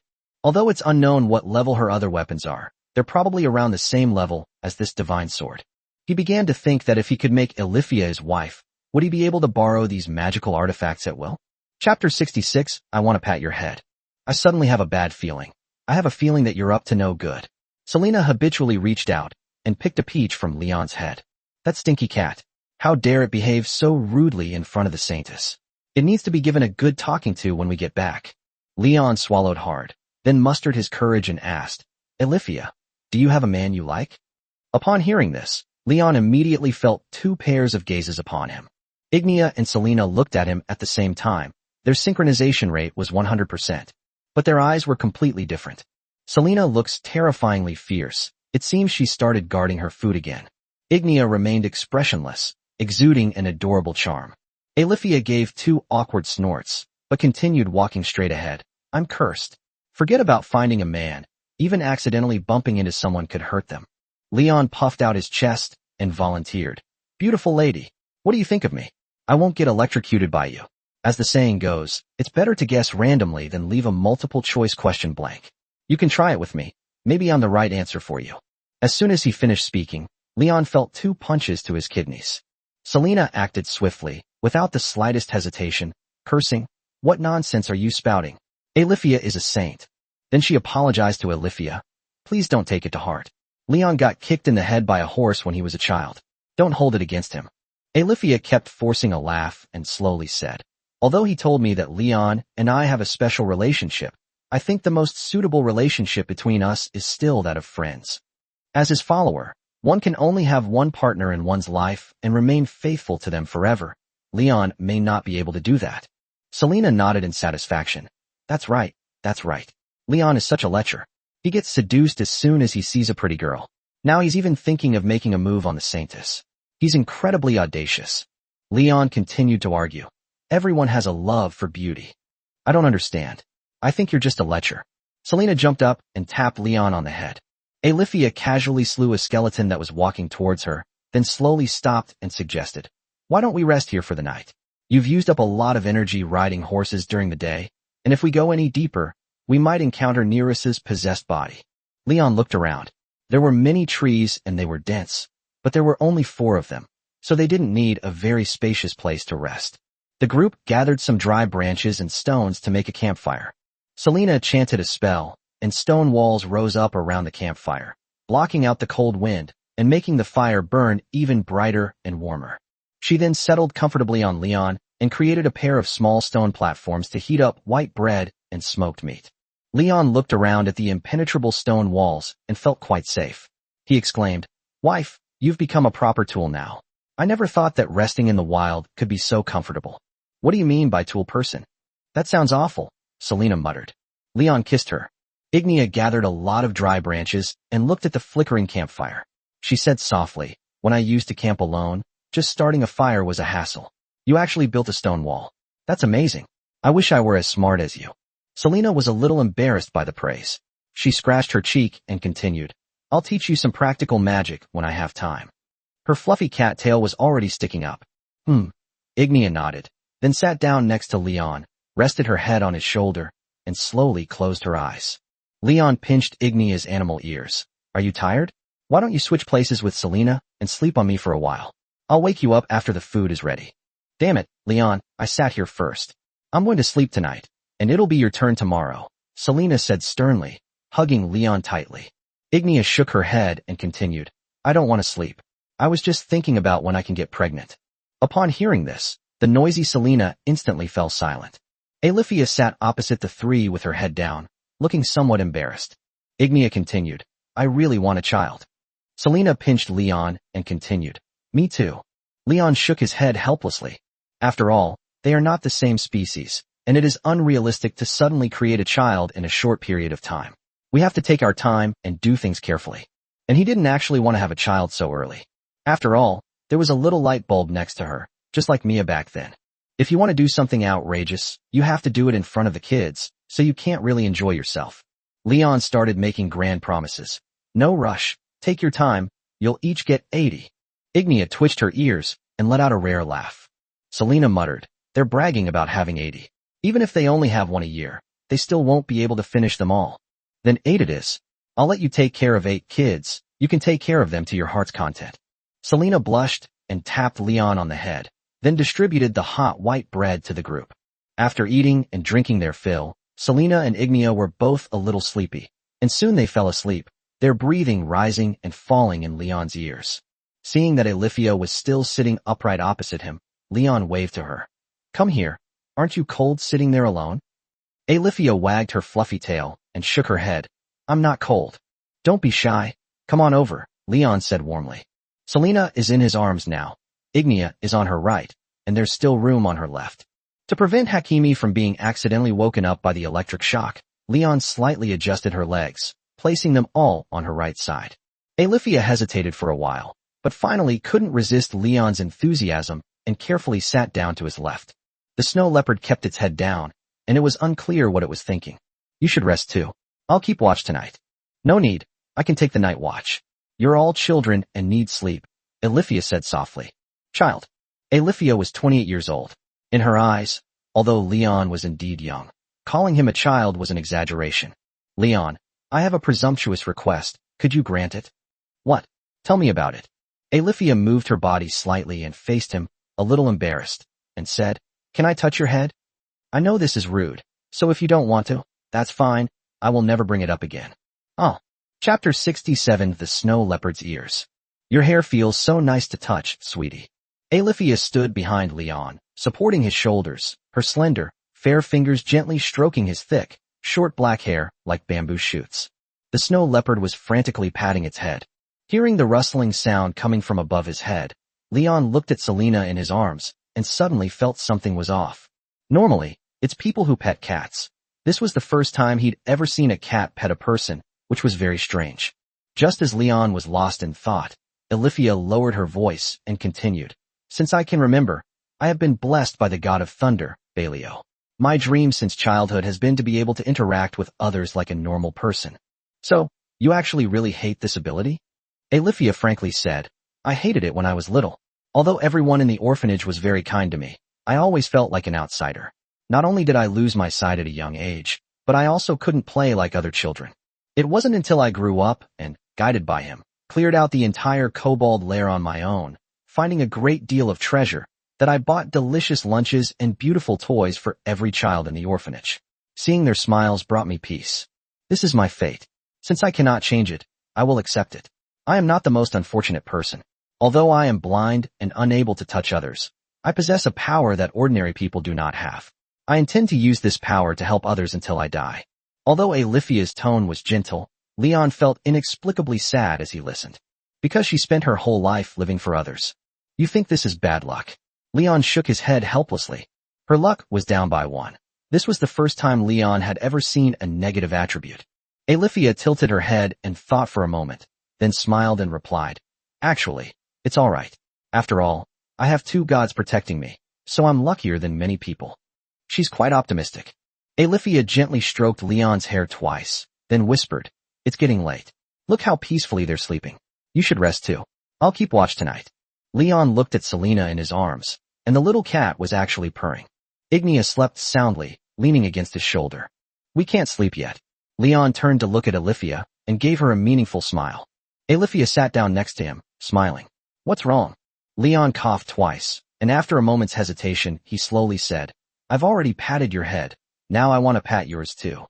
Alifia was taken aback at first, then turned slightly to face Leon, lowered the hood of her white robe to reveal short, silver-white hair covered in patterns, and a pair of furry animal ears.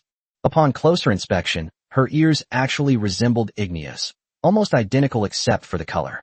Without the slightest hesitation, Leon decisively reached out his wicked little hand to Alifia, wantonly kneading her furry animal ears and carefully rubbing the downy hairs inside them. Woo! Alifia let out a strange cry, then instinctively recoiled.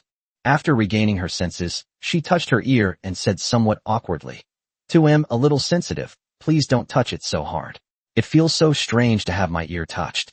As she spoke, Alifia tried to touch her ears like Leon did. Strange, I can't feel anything when I touch them myself. Leon smiled.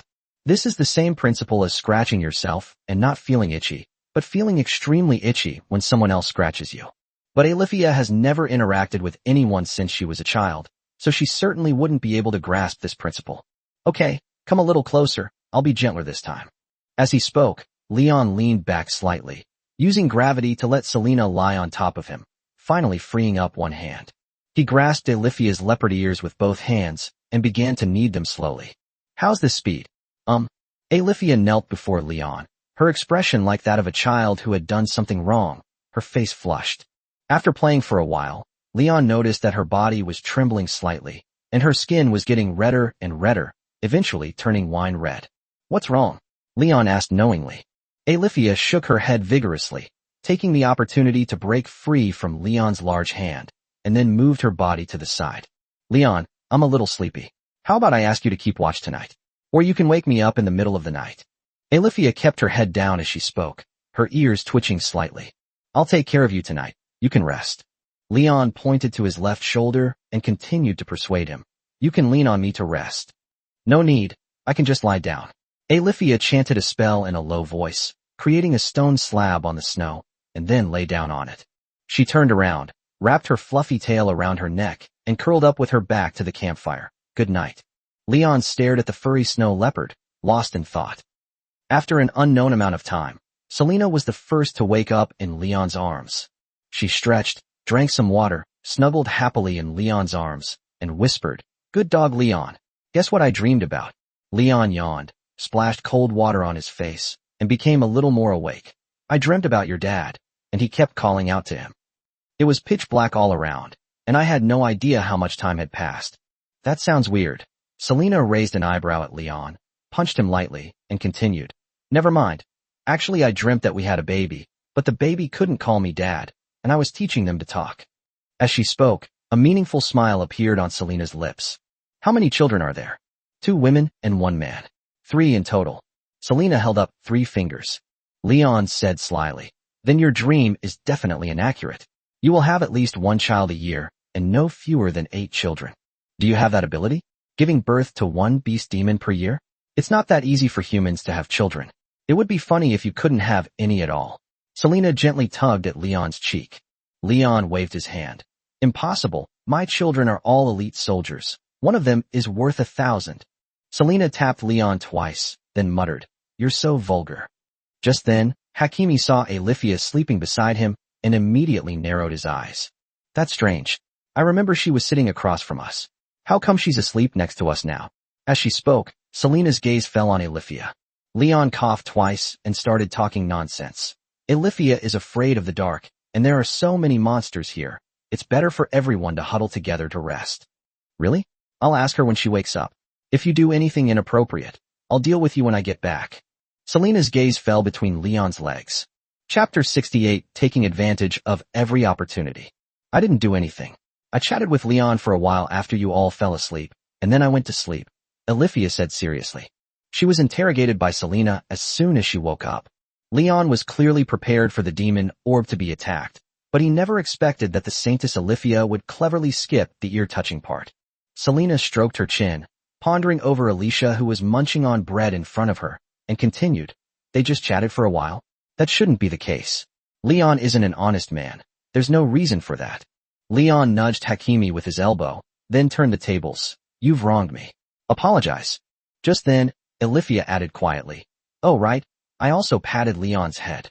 Upon hearing this, Selena's hand instantly appeared on Leon's inner thigh. She blinked and continued. Touch his head. Why would you touch his head? Elifia honestly replied. I was curious. I was blessed when I was very young, and I haven't touched anyone else since then. Go ahead and touch Leon's head if you want, it's fine. Selena squinted and continued to mutter. Leon didn't do anything strange to you, did he? Don't let his handsome appearance fool you. He's actually incredibly lewd, and will take advantage of anyone he gets the chance to do something. Ignia rubbed her eyes and sat up straight. She yawned as she watched Selena chattering away. Damn it, I've had enough of your slander. How could a man with thick eyebrows and big eyes like me possibly take advantage of others? As he spoke, Leon took the opportunity to protect his demon orb. Who told you to be so lecherous? I have to keep a close watch on you. I'm doing this for the good of the people. Leon curled his lip. Protecting food is one thing, but to say it's for the benefit of the people is another. It sounds so good that I almost believed it. Watching the two bicker, Elifia placed her hands on her knees, hesitated for a moment, and then spoke up. Leon touched my ear afterward. Before she could finish speaking, Selena almost instinctively used monkey picking peaches, but unfortunately, Leon had already protected her. Seeing this, Selena delivered another heavy blow to Leon's kidneys. I knew it. Leon is the most lecherous dog. He takes advantage of others whenever he gets the chance. Back when we were still in Verlone, I said he'd probably ask around for someone to touch his ears, and it seems I was right. I'm the woman who knows Leon's habits best. Ignia was munching on bread nearby, enjoying it immensely. Elifia quickly waved her hand. It's okay to touch your ears. I'm not angry. Selena put her hands on her hips, pouted, and said, That's your fault. You should have given Leon a good beating. How could you let anyone touch your private parts like that? You Norsemen are really something. It's okay, Leon's technique is amazing. I actually quite like it, Elifia said softly. Selena's eyes widened, and she hugged Leon again. Huh? You're not allowed to steal my man. No, you're overthinking it. Elifia shook her head, took out a piece of bread from her storage space, and took a small bite. After a few bites, she continued, I swear, I will never lay a hand on Leon. Our relationship will only ever be that of friends. Selena shook her head. I trust you completely, mainly because of the dog Leon. Leon patted his chest and assured him, Don't worry, I'm a decent person. Seeing that Selena was about to say something, he immediately kissed her, silencing her. After eating something and resting for a while, the group continued their journey towards Black Soul City. Selena rode on Leon's shoulders like a child and asked Elifia, who was walking at the front of the group. Speaking of which, you said there's treasure here, so how much is there? There should be a lot. Anyway, the guy possessed by Nearest kept shouting that they were going to get rich. Elifia shrugged at this point. Then Nearest took advantage of the situation. I almost shattered all the black mist, but that guy still managed to find a way in. Is there any hope for the guy who's been possessed? Leon asked casually. Elifia shook her head. No, his soul was annihilated the moment he was possessed. The remaining body is just an empty shell controlled by Nahirius. Leon touched his cheek. According to Els, after learning from her that Eric was possessed by an evil god, the Lord promptly canceled the commission and ordered other mercenaries to be forbidden from entering the Black Mist Forest, intending to let Eric fend for himself. Even if we take that guy's body back now, there will be no reward. What a pity he escaped last time, otherwise the three of us could have gotten a total of 15 gold coins. I won't let him escape this time, Elifia said confidently. Listening to their conversation, Ignia looked at her axe again. Seeing this, Leon ruffled her fluffy lion ears. Don't think too much, just stay by my side. I'll protect you. Ignia nodded, then looked up at Selena, who was riding on Leon's head. Selena, teach me magic. Okay. Hakimi jumped to the ground, then took out a thick spellbook and ran towards Ignia. She coughed twice and put on a teacher's demeanor. You have to memorize the spells first. After you've memorized the spells, you can start learning the most basic magic. Ignia flipped through a few pages at random, then shook her head. I can't read. Can you teach me starting with something simple? Selena rubbed her head. If you can't read, that's a bit of a problem. I'll teach you when I have some free time. Leon watched from the side, shaking his head helplessly. Ignia has only one intelligence. Even if she could read, she probably couldn't use magic. Magic is not something you can perform by memorizing incantations and reciting them from a magic book. Selena learns quickly simply because she's a gifted monster. If Ignia wants to become stronger, she can only find a way elsewhere. Go back and ask Mrs. Veronica. It seems that Ignia, the lioness, cares a lot about her own strength. Just then, a tower of bones appeared before them. Alithia swung her dawn sword, casually cleaving it to the ground, and the undead within scattered and fled. We haven't even entered the city yet, so how could there be a bone tower outside? When I came here with Els last time, I didn't see a bone tower outside. Alithia shook her head. I didn't know this was my second time stepping into the black mist forest. Before the words were even finished, the sound of the bone tower collapsing attracted hordes of undead creatures, who surged toward the location from all directions. As Alithia raised the dawn sword to her feet, the air began to tremble slightly. It was as if a ripple spread outwards from her as the center. The undead creatures approached slightly, only to be swiftly sliced apart by a blur of motion. Chapter 69, I don't mind sharing with you. What kind of skill is that? It looks so cool. Leon crossed his arms and carefully examined Alithia, who was posing in front of him. She had just killed dozens of undead creatures around her in an instant, and the splattered blood didn't even touch the hem of her clothes. Ignia looked at her, her face full of envy though she didn't say anything. Even Selena opened her mouth wide, looking completely surprised. What skill? Alithia put down her sword and turned to Leon. This is a civilian self-defense sword technique. Another skeleton rushed out of the darkness, and Alithia turned around and stabbed it to death with her sword. I can sense monsters within a certain range, and then Balio's blessing can make my movements faster and stronger, and then I can attack. I was incredibly envious that Alithia could describe such a cool attack in such a simple and unpretentious way. Did it consume a lot of magic? You fainted last time because you were out of magic. It's alright. When I saw you knocking on those bone towers, I guessed that those things were the weakness of the nearest possessed. In order to deal with it quickly, I used almost all my magic power. Alithia shook the grime off her sword and put it back into her storage space. Leon remembered that she wiped out all the monsters in the area with a single move, not even sparing the 2 rows of bone towers on the roadside. Then you can keep your magic power. Let me clear out the monsters ahead. Leon carried the Oathbreaker and walked ahead alone. Alithia nodded and obediently followed behind. Okay, I'll listen to you. The closer you get to Black City, the more undead creatures there are, making the situation worse than when you came last time. Fortunately, most monsters are skeletons, so you won't get your hands dirty with their stench of blood when you defeat them. Selena ran towards Leon, grabbed his shoulders with both hands, and then pushed herself up onto his neck. I'll help you. Selena chanted a spell, precisely targeting and killing the undead creatures that appeared from all directions. After clearing out the monsters, she bent down slightly and looked into Leon's eyes. How was it?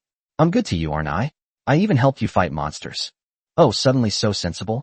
Tell me, do you need something from me? Leon reached out and patted her butt. Hakimi's sudden display of understanding was a little unusual. When she encountered monsters before, her most common thing to do was to find a place to hide. Selena narrowed her eyes and pouted slightly. She muttered, look at what you're saying. You always wrong me. I help you, but I still get scolded and upset. I'll help you too. Ignia quickened her pace and walked to Leon's side, casually swinging her large iron hammer. Leon casually reached behind Ignia and grabbed her powerful tail. Alithia watched the 3 of them from behind and said softly, you 3 have such a good relationship. How about it? Looks good, right? Want to join our team? Leon turned around and extended an invitation to her. Before she could finish speaking, she was met with a heavy blow from Hakimi, who cursed, you're always talking nonsense like it's going to kill you. Alithia may be beautiful, but she's a pure saint. Can you please stop thinking about her all the time? I just asked casually. I didn't really mean it that way. Bullshit. Do you think I don't understand you? Selena rolled her eyes and continued. Don't think we've only known each other for a little over a month. I'm definitely the woman in the world who understands you better than anyone else. I know exactly what you're thinking.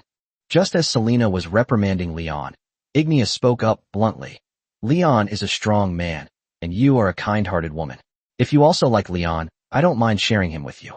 Selena promptly jumped onto her head, then gently tugged at her round lion ears. Huh? Ignia, what nonsense are you talking about? Can you not be so generous? Leon inwardly condemned Hakimi's extreme possessiveness of his food. Ignia said to herself, she just happens to be able to touch Leon, so I feel it's reasonable to let her join in. It's a bit pitiful that she can't find a man. That's absolutely right. Leon wholeheartedly agreed with this statement. Alithia smiled awkwardly, her cheeks flushing slightly. I understand your good intentions, but I usually live in a church and have nuns to talk to, so I'm not lonely at all. Ignia scratched her cheek and continued, don't you want children? I'm trying to have a child with Leon almost every day now, and I don't know when I'll be able to get pregnant. I really like children. Alethea swallowed hard, seemingly even more embarrassed by these words. Most importantly, my goddess requires that partners be loyal to each other and can only have one partner, and Leon clearly does not meet that requirement. Exactly. Selena promptly covered Ignia's mouth and chose to end the topic as quickly as possible. Forget it. This area is full of monsters and too dangerous. Let's focus on our journey. The four followed the marks Els had made last time, walked all the way to the collapsed wall, and then climbed over the wall to enter the city. Leon casually smashed the bone tower beside him, then turned to Alethea and asked, where's the treasure you mentioned? Keep walking along the main street, cross the square to reach the north side of Dark Soul City. There's an ancient castle connected to the city wall. Once inside the castle, find the dungeon. There's a secret door in the dungeon, which is a bit complicated to describe, so just follow me, Alethea said calmly. Leon nodded and didn't ask any more questions. Selena, her cat ears drooping, looked at the pitch-black road ahead and muttered, I wonder when that thing will show up. Maybe it's spying on us somewhere right now. Don't think too much about it. Leon pinched her soft thigh. What are you talking about? You'd be more obedient if you were suddenly ambushed. Selena lightly tapped Leon on the head. With the system protecting him, he wasn't afraid of being ambushed at all. If anything dangerous is approaching, the system can wake him up even if he's sleeping. With Alethea by his side, there's almost no need to worry about being ambushed. Excuse me, what's the maximum distance you can sense movement from? Alethea said softly. It depends on how focused I am. Normally I can only go about 10 meters, but when I'm focused, I can go up to 200 meters. As she was talking, she suddenly grabbed Leon's clothes and stopped in her tracks. What's wrong? Leon asked. Selena peered tentatively into the darkness, but she didn't see anything. Alethea spoke up. Neherius's possessed being is waiting for us up ahead. Chapter 70, Solving Ehrlich. Wait for us up ahead. Selena wisely moved her bottom off Leon's head and hid behind him instead. Ignia gripped her double-edged axe tightly, her eyes sharp and ears perked up, activating battle mode. Alethea also took out the dawn sword again. Those undead creatures have lined up and blocked the entire street. They know we're coming. We've been causing trouble in the woods for a while now, so our whereabouts have already been exposed. Should we go around it or force our way through? Alethea asked. Leon shrugged. It's too much trouble to go around. It'll probably know if we make a sound. Let's just force our way through. Anyway, we've already destroyed all the bone towers along the way. At worst, we can just kill them all. Hakimi, you just need to clear out the ghouls and the small monsters. Ignia, you stay close to protect her and prevent her from being ambushed. Eric is someone I and Alicia will deal with. Selena nodded. No problem. It's a good opportunity to try out the new magic I've learned. The group continued walking along one side of the city wall and soon arrived at the collapsed ancient city gate. Leon walked toward the wide street, and after a few steps, he saw rows of skeleton monsters emerge from the darkness. They just stood there, seemingly without any intention of launching an attack. Alethea decided to strike first. She clasped her hands together and began to pray to the gods. Immediately afterward, a dazzling ball of light appeared out of thin air in her hands. As the prayer time increased, the orb of light became increasingly restless and dazzling. Alethea shouted and launched the light bullet. In an instant, the surrounding black mist was dispelled by the dazzling light, and the hordes of skeletons were purified, turning into piles of white dust. But the black mist quickly filled the surroundings again, and Leon saw Eric hiding in it. He was completely unrecognizable, with several pairs of red eyes growing on his face, and his twisted body was even larger than when they last met. And he also seemed to be holding a black spear. Before Leon could get a good look at him, he vanished without a trace. I saw Eric. That guy has become even stranger. You guys need to be more careful later and not be too reckless. Understood. As soon as Selena finished speaking, the remaining unpurified skeletons moved. They walked quickly toward the group, their loose bones creaking. Selena chanted a spell, her eyes blazed with intense light, and her entire body was enveloped in lightning. She pushed hard with both hands, and with a loud bang, several white bolts of lightning instantly knocked down a large number of skeletons. The second wave of monsters has begun. The agile ghouls crawled on the ground like cockroaches, charging towards them on all fours. Black poisonous spiders were also mixed in with them. Selena used both hands to cast shield spells on everyone in the team with a wave of her small hand, while simultaneously summoning 2 intermediate fire elementals. After a barrage of bombardments, most of the undead creatures on the street were dead, and the bone towers along the street collapsed one after another. Occasionally, a few lucky poisonous spiders managed to escape from the flames, only to be blown apart by Leon's Oathbreaker the next second. Looking at the sticky, unidentified liquid on his hand, Leon shook his hand away in disgust. Just then, the surrounding black mist began to surge, and the system's warning appeared in my ears.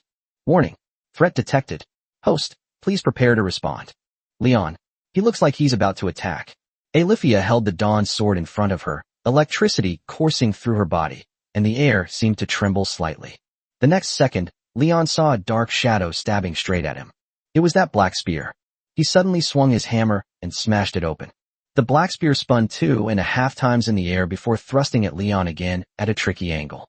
Alifia cleaved the black spear in 2 with her sword, and the spear immediately turned into black mist and scattered. What is that thing? Selena was stunned. She only saw a dark shadow slashing towards them, which was eventually blocked by Leon and Alifia. Never seen it before. Leon shook his head. The few seconds that Selena was distracted gave many ghouls and ghosts the opportunity to get close to them. He took out the ice dragon's fang from his storage space and casually killed the ghost monster. Alifia took out the statue of Viria's and prayed to it devoutly once again. Leon couldn't help but smile slightly when he saw this. I can't believe she actually brought out the statue. It's so cute. Alifia was enveloped in lightning, and the statue unexpectedly began to flash. Leon, protect them. Let me deal with Nahirius's possessor. The bone tower isn't finished being destroyed yet. Let's wait a bit longer. Leon took a moment to tidy up his messy hair. I'll clean them up at the same time. An electric current coursed through every inch of Alifia's skin. The next second she disappeared from the spot. The distant bone tower and hordes of undead were killed in an instant. Just like last time, Eric was pierced through the chest by the Dawn sword. Alifia is very fast. Even Leon, whose reaction speed was enhanced by battle aura, could only catch a slight afterimage of her. It's likely that neither Selena nor Igneous saw what happened. Alifia moved again, and the Dawn sword in her hand cleaved Eric's body. The creature wailed as it turned into black mist. The idol in Alifia's hands emitted a light, and she whispered, "Goddess, please grant me courage and strength." As soon as the words were spoken, the statue shot out a blinding holy light that pierced through the black mist and pinned it firmly in midair. Immediately afterwards, a ball of golden holy fire enveloped him, and no matter how he fled through the black mist, he could not extinguish the flames on his body. Finally, he materialized again, rolling on the ground begging for mercy, scattering snow everywhere. Ouch! Ouch! Seeing that Alifia remained unmoved, it struggled to crawl toward her and began to curse her with the most vicious language. Leon swung his ice dragon fang, piercing his head with pinpoint accuracy. What are you babbling about? You're about to die, can't you be quiet? The black spears scattered to the side also vanished without a trace along with Eric.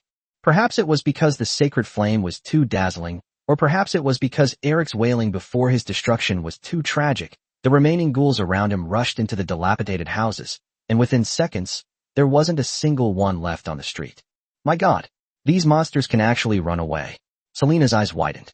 Alifia sheathed the Dawn sword, bent down to pick up Leon's dagger, and walked towards the group. This is his holy wrath. Any evil spirit will tremble before him. Leon took the dagger and put it back into the alternate dimension. Whether it was an illusion or not, the black mist around Eric seemed to have thinned out considerably after he was purified. Alifia let out a breath, looking quite tired. Let's keep going. I'm a little tired. Do you want to rest for a while? You used a powerful move. It must have used up a lot of magic power, right? Leon reached out and gently supported her. No need, keep going. Before Alifia could finish speaking, she swayed and fell towards Leon. Chapter 71. He took advantage of the Saintess again. Damn it, you got off easy. Selena cursed at Leon as she looked at the unconscious Alicia. At this moment, the snow leopard was being carried on Leon's back.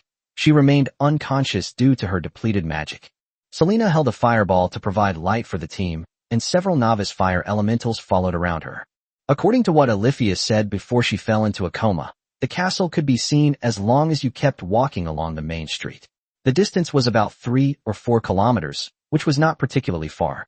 Selena cursed for a while, but still felt it wasn't enough. so she reached out and pinched Leon's waist twice. How about it? Are you happy carrying Alifia on your back? Look at you. Your mouth is almost stretched to the back of your ears. Leon retorted confidently. You slander me every day. Do you think I want to carry Alifia? I only did it out of necessity. Why don't you carry her and see if she shocks you? Selena stared at the rabbit that Alifia was squeezing onto Leon's back, then glanced at her pale thighs and muttered, Humph, don't I know you? She has a great figure. There are plenty of places she can take advantage of. Yeah, but just a pervert. I had no choice but to do this. Can you bear to see a kind-hearted saint lying on the cold snow? Everything she did was for those homeless children, and you're jealous of such a noble saint over such a trivial matter. Seeing Leon still smugly tossing Alifia around a couple of times, Selena puffed out her cheeks slightly and said angrily, Then put her down. I'll summon an earth elemental to carry her. Leon shook his head and continued righteously, That won't do. Earth elementals are dirty. What if they get Alifia's white robe dirty? I don't care if I'm a little tired. Besides, you just fought a fierce battle, summoning fire elementals and unleashing electricity. Your magic power is almost depleted. If you also run out of magic power, then we really won't even have anyone to provide light. Selena curled her lip, glared at him, and said, That dog Leon. He's got a whole repertoire of words. I'll punish you severely when we get back. Ignia watched them bickering and fell into deep thought. She scratched her ear and suddenly said, I really envy Alifia. Leon turned back and raised an eyebrow at her. Simple. I'll carry you for a while after she wakes up. You should have what others have. That's not what I was talking about. Ignia twitched her ears and gestured wildly as she spoke. She was really amazing just now. She killed that monster in one go. I didn't even see what she did. Leon bounced Alifia, who was sliding down, again. Coincidentally, I didn't see it clearly either. Ignia slung the axe over her shoulder, gazing at the pitch-black road ahead, and continued. Besides, Selena has become very powerful now, and she might surpass me in a while. Leon glanced at Hakimi beside him and used his appraisal skill on him. Name, Selena Ockfelder. Current overall strength rating, 8,000. The combat power has been increased from 6,300 to 8,000. To be honest, she has indeed become much stronger. In contrast, Ignia's combat power remained at 12,500, almost unchanged. At this rate, Selena's strength should surpass Ignia's in another 2 months. Hakimi's magical talent is indeed remarkable, even though she has only been practicing magic for less than 2 months. In another 10 or 8 years, who knows how much it will improve. Leon gently nudged Ignia's shoulder and whispered, It's okay. If Selena bullies you in the future, I'll beat her up for you. What? Selena's eyes widened, and she punched Leon again. You've really gone too far. You actually dared to hit me. That's right. If you bully Ignia, I'll teach you a lesson with a stick. Leon nodded, a slight smile playing on his lips, and continued, A cat toy is a good one too. Selena's cheeks flushed slightly, and she puffed out her cheeks as she muttered, I'll spare your life for now. Just then, Alifia finally reacted. She gently hooked her hand around Leon's strong arm. That weak and delicate appearance was truly endearing. My head hurts so much, what's wrong with me? Alifia asked intermittently, still very weak. After purifying Eric, you were depleted of magic and fainted. Don't you remember anything? Leon said softly. Alifia rubbed her forehead and said softly, I remember now. Put me down first. I can walk by myself now. Leon put her down. As soon as Alifia's toes touched the ground, her legs went weak, and she knelt down. Ignia was about to reach out to help, but then she pulled her hand back after realizing what was happening. Selena sighed from the side. This blessing is indeed a bit troublesome. I can't even lend you a hand. Do you usually go on adventures alone? Yeah, I go wherever there's a legendary treasure, but most of the time I come up empty-handed. Alifia grabbed Leon's outstretched hand and used it to help her stand up. Selena then asked, What if you run out of magic power during your adventure? I'm more cautious when I'm alone, but I can be bolder when Leon is around. He said Leon is someone I can rely on. Alifia patted the snow off her knees, then began to pray to the gods. The light emanating from her once again dispelled the surrounding black mist. Selena seized the opportunity to pull Leon aside and complained, Leon, why is the goddess of life always whispering in Alifia's ear? I'm really fed up. Leon pinched her, but how should I know? Maybe she said that because she thinks I'm handsome. It's highly likely that the system's powerful intervention has once again taken action. They insisted on squeezing a priest into the team. Since that's the case, Leon had no choice but to reluctantly accept it. Selena raised an eyebrow at Leon and asked suspiciously, "What are you laughing at? That's so lewd. Don't even think about making a move on Olivia. I'm watching you. Don't you know me?" "The most honest man in the world," Leon said with his arms crossed, completely serious. After saying that, he walked quickly towards Ignia, bent down slightly, and picked her up. "What are you doing?" the lioness asked, holding the axe, a hint of confusion in her eyes. "It's okay. I just wanted to give you a hug. You seemed a little unhappy." Leon lowered his head and kissed Ignia, gently kneading her fluffy lion ears in a comforting manner. She replied expressionlessly, "I'm not unhappy. I'm just a little envious of others." "That's good." Leon hugged Ignia and continued walking forward. A building covered in withered vines appeared vaguely in the darkness. Olivia raised her head and murmured to herself, "Leon, we've arrived." Chapter 72, taking a stroll through the royal capital with the snow leopard. "Why does this place feel so eerie, Leon? Look here. Why is there sticky dirt in the corridor? It stinks." Selena stomped her boots, the thud echoing in the empty corridor. The group has successfully entered the castle. They didn't know what had happened here. The castle gate had collapsed, and led by Olivia, they crawled in through a dog hole overgrown with weeds. Olivia deftly bypassed the mud, then said softly, "It said that this is ghoul excrement, which turned into this after being trampled over time." "What?" Selena's expression turned somewhat ferocious, and she moved her foot away in disgust. Ignia also stood on her tiptoes. "That's what that guy said. He seems to know a lot about it." Leon looked at her. "Eric? His grandfather was the original lord of this city. I heard from a friend that he came here to find the treasure left by his ancestors." Before she could finish speaking, Selena punched Leon in the back. "You have friends? Who are they?" "Els told me this when she was resting last night. It's normal that you didn't know. You were sleeping like a log while we were chatting." Selena snapped, "Damn it. Next time you chat with a woman, you better wake me up, or I'll spit on you." Leon's lips curled up, and he habitually replied perfunctorily, Okay. Olivia shook her head, but in the end, he was possessed by Nereus, and he was also a pitiful person who was played by fate. As she spoke, she continued walking deeper into the castle. "Come with me. Last time we killed off most of the undead creatures in the castle, so there shouldn't be any danger anymore." Leon took out the ice dragon Fong and played with it in his hand. "Let's be careful. A week has passed, and maybe more ghouls have crawled in." Olivia nodded, deliberately slowing her pace, and after Leon walked up to her, she put her hand on his shoulder and walked together. Selena saw this from behind and was so angry she almost ground her teeth to powder. She quickly stepped forward, grabbed Leon's hand, and mumbled, "Master, hold me." "Master." Olivia's ears twitched. She seemed to have caught some key words. Selena paused for a moment, realizing she might have let something slip, and blushed as she tried to explain, "I meant Dogman. Leon is such a dog-like person, always bullying me, so I call him Dogman." "I see, haha." Olivia laughed twice, but didn't say anything more. Selena narrowed her eyes and said meaningfully, "It seems that Olivia isn't so innocent after all. She even knows about this kind of thing." Olivia shook her head, pursing her lips without saying a word. The group walked through the long corridor to a dark and empty room at the end, and then found the stairs leading to the dungeon. Leon activated the tracking mode and discovered a large number of footprints. "Wait a minute. Look at these footprints. They're all fresh. Ghouls have been here recently, and there are spiders too." He looked back and found that the footprints miraculously disappeared at the dungeon entrance, and he didn't know where they went. "I hope the treasure is still there," Selena muttered, following closely behind Leon. She would become very obedient as long as the surroundings were somewhat eerie. Ignia, seemingly fearless, casually rummaged through a pile of tattered clothes with an axe. With that in mind, Leon felt relieved and, like Ignia, began to rummage around the area. Unfortunately, all they found were rusty scraps of copper and iron, which were worthless. "Where's that secret door you mentioned?" "Follow me." Olivia continued walking forward. She stopped in front of the last cell deep in the dungeon, where a stone wall that slid open to the sides came into view. Leon shook his head. "Wow, this secret door isn't hidden at all. This door was closed when we escaped, but it's open now." Alicia walked towards the secret room. Leon led Selena and Ignia inside. The secret room did not contain the mountain of treasure one might have imagined.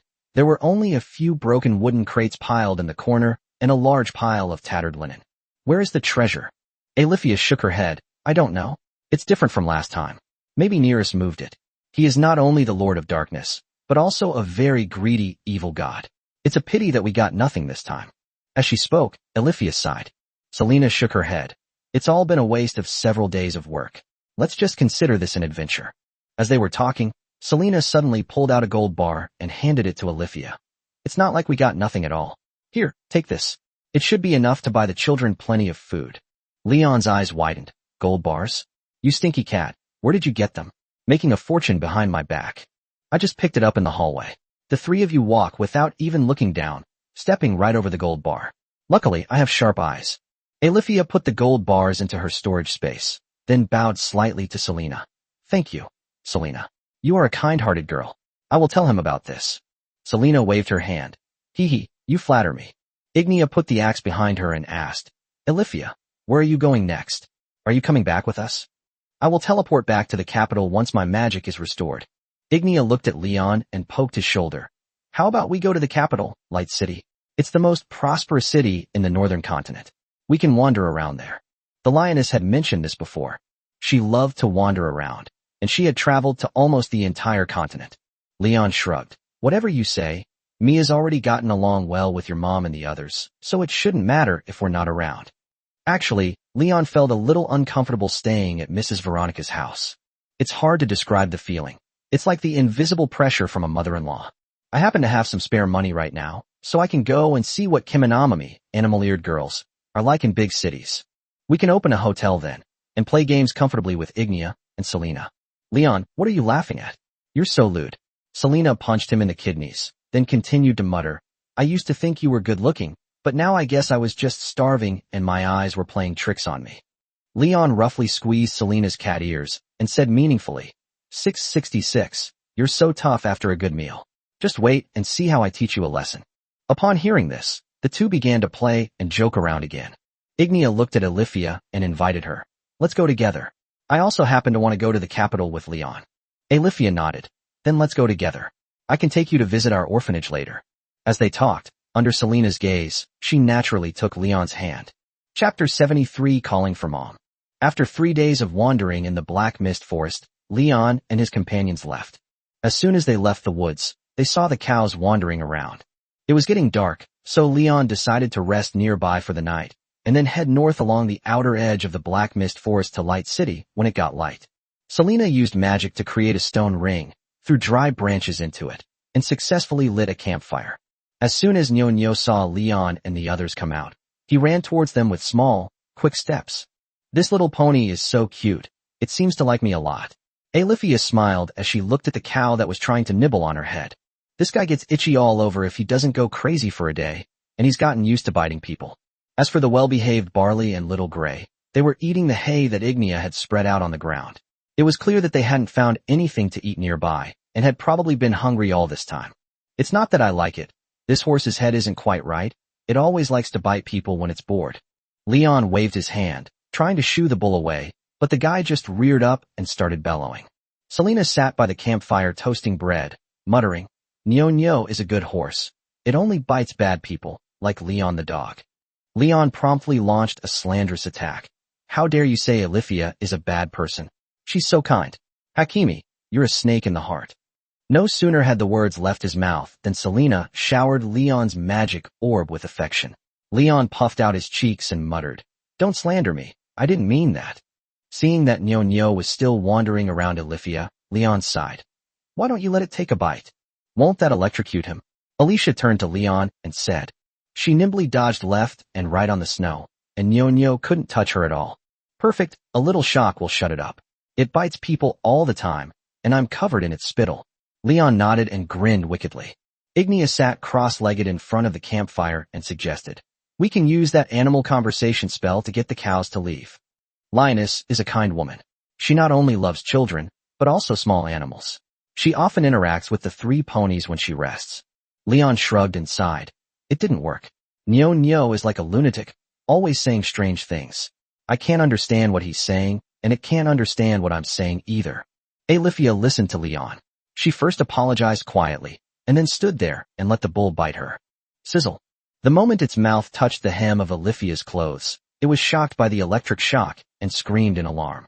Then it reared up and ran away into the distance, disappearing without a trace in a few seconds. This reaction was exactly what Leon expected, and he couldn't help but laugh out loud. It's crying so pitifully. Will it come back to eat grass? Alethea looked in the direction the cow had run away, seemingly a little worried.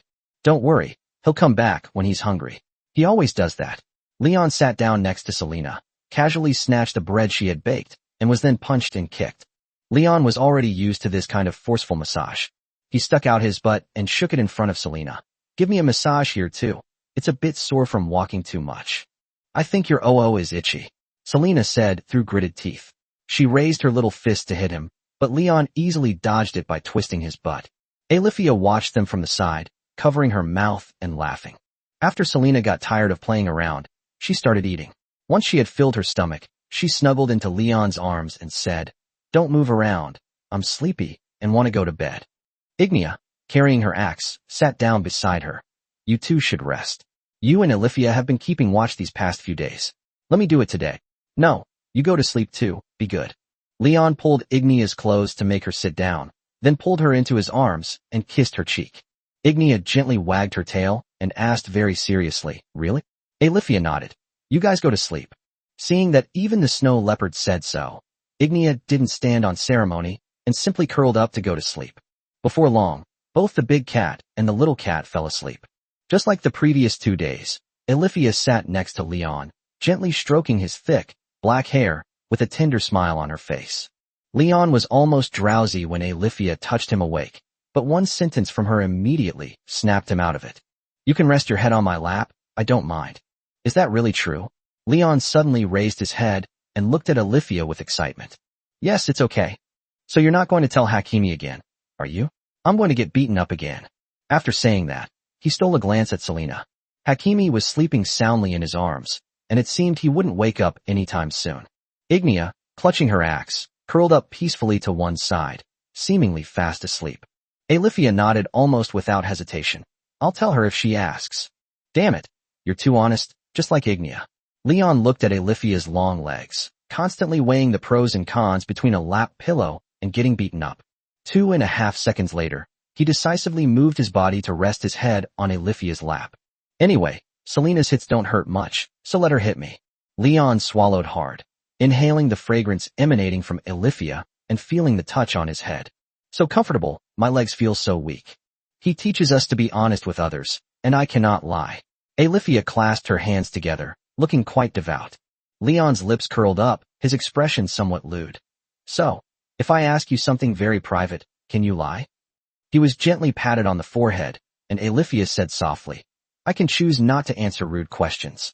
This snow leopard is so gentle. I love it. All right, you should rest now. You kept watch last night. You should be exhausted by now. Sleep peacefully.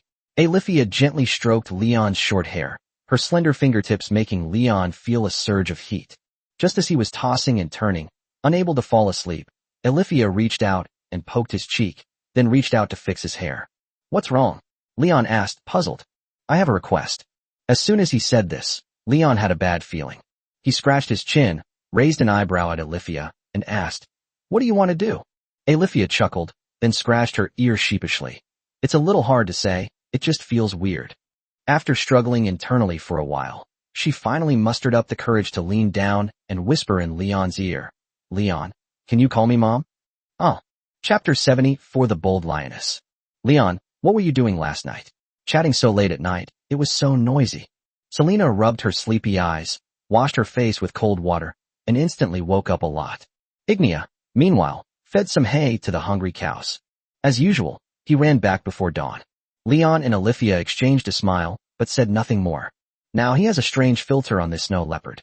People who like to call others Mom are quite common in certain 4-character games, but people who like to be called Mom by others are extremely rare.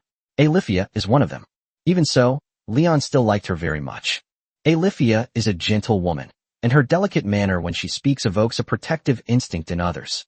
The thought of such a kind and gentle saintess spending her life alone caused him a dull ache in his heart. Nothing much, just chatting for a bit, Leon replied casually. He was already able to easily handle Hakimi's questioning. Selena snorted and changed to an easier target, asking, Alethea, did Leon do anything rude to you yesterday? No, Leon has always respected me. Alethea tore the bread into small pieces and chewed them. You must be wary of him. This guy is incredibly lecherous. Even if you were a saint, there's a chance he might still fall for you. In short, it's always better to be careful. If he does anything outrageous, just tell me, and I'll beat him up for you. Selena swung her limp arms, her adorable appearance making Leon unable to resist giving her a kiss on the cheek. Alifia didn't tell Selena about the lap pillow incident yesterday. To be precise, it seems that Hakimi didn't ask, so she didn't answer. Just then, Ignia walked towards the group while munching on white bread. She twitched her ears and asked, "Have you finished eating? If you have, let's start our journey. It's still 4 or 5 days' journey to the capital." Selena suddenly stood up, kissed Leon, and then exclaimed, "All right, let's go. When we get to the capital of Norski, I absolutely have to go to the market." Leon suddenly remembered something and nudged Selena in the waist. "Didn't you say before that you were planning to borrow Alifia's magic book to take a look? We'll be traveling these few days, so we'll have plenty of time to read." Upon hearing this, Selena felt a little embarrassed. She glanced at Alifia and then lowered her voice, saying, too embarrassed to ask, "Leon, could you lend me some?" Her awkwardness made her look like a child who had done something wrong. Leon's lips curled up, and he seized the opportunity to blackmail again.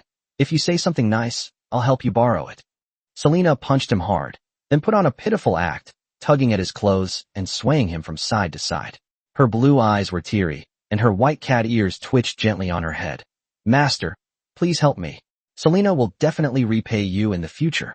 Leon licked his lips, his eyes crinkling with a smile. "How do you plan to repay me?" "Just like that, you know what I mean." He explained in more detail. No sooner had he finished speaking than Leon's peach was picked. Selena's expression changed instantly, and she said fiercely, "If you push your luck any further, I'll kill you. Hurry up and lend it to me." Hakimi is Hakimi. Leon walked towards Alifia. Selena wants to borrow your advanced magic book. Could you lend it to her to take a look?" "An advanced spell book? I don't have a spell book." Leon stroked his chin. "Alifia didn't seem like the type to lie, but I think you know advanced teleportation and flight spells. Both of those are genuine high-level magic." "Oh, this was taught to me by my goddess.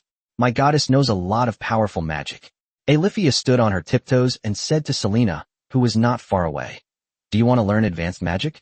I can tell you everything I know." Okay. Thank you, Alifia." Selena skipped and hopped toward her, and as she passed Leon, she jumped up and kissed him. Soon everyone mounted their horses and continued northward, while Alifia flew beside Selena, patiently teaching her magic. Ignia rode ahead alone for a while, then gradually slowed down to ride alongside Leon. She turned and stared at Leon for a while, then dismounted, mounted Nyo-Nyo's back, and sat steadily in front of Leon. "What's wrong?" Leon asked, gently patting her bottom. Ignia, always straightforward, disregarded the presence of Selena and Alifia and said directly, "We haven't done it for days, I want it." These words made Leon a little embarrassed. After all, Alifia was right there, and she was still an outsider for the time being. Such a private conversation was not appropriate to take place in front of outsiders. The people here in Norski are too open-minded. They don't mince words at all. Leon chuckled. "I didn't expect you to be such a glutton. I thought you would never say something like that." Ignia said very seriously, "Why not? You are my man, there's nothing we can't say. Husbands and wives should be honest with each other. If you want something, just say it directly, don't keep it to yourself. If you want it, just tell me, and I'll help you get it." Leon coughed twice, then said, "But this is the middle of nowhere." Ignia closed her eyes and gently nuzzled Leon's cheek. "I don't mind, but I won't force you if you feel embarrassed." "All right then, let's find a suitable place." Ignia kissed Leon, then dismounted and returned to Little Gray's back. Leon glanced back at Selena, and their eyes met. She asked fiercely, "What are you looking at?" Leon, embarrassed, said, "You startled me by breathing on me again." "I didn't." Selena blushed, glanced at Alifia, and then coughed twice. "Let me make it clear beforehand, I don't care about this kind of thing. I know you're a lecher. If you can't resist, just tell me, and I can use earth magic to build you a little house to relax." As expected, when businesses engage in commercial warfare, it's always the consumers who benefit. Leon was incredibly happy.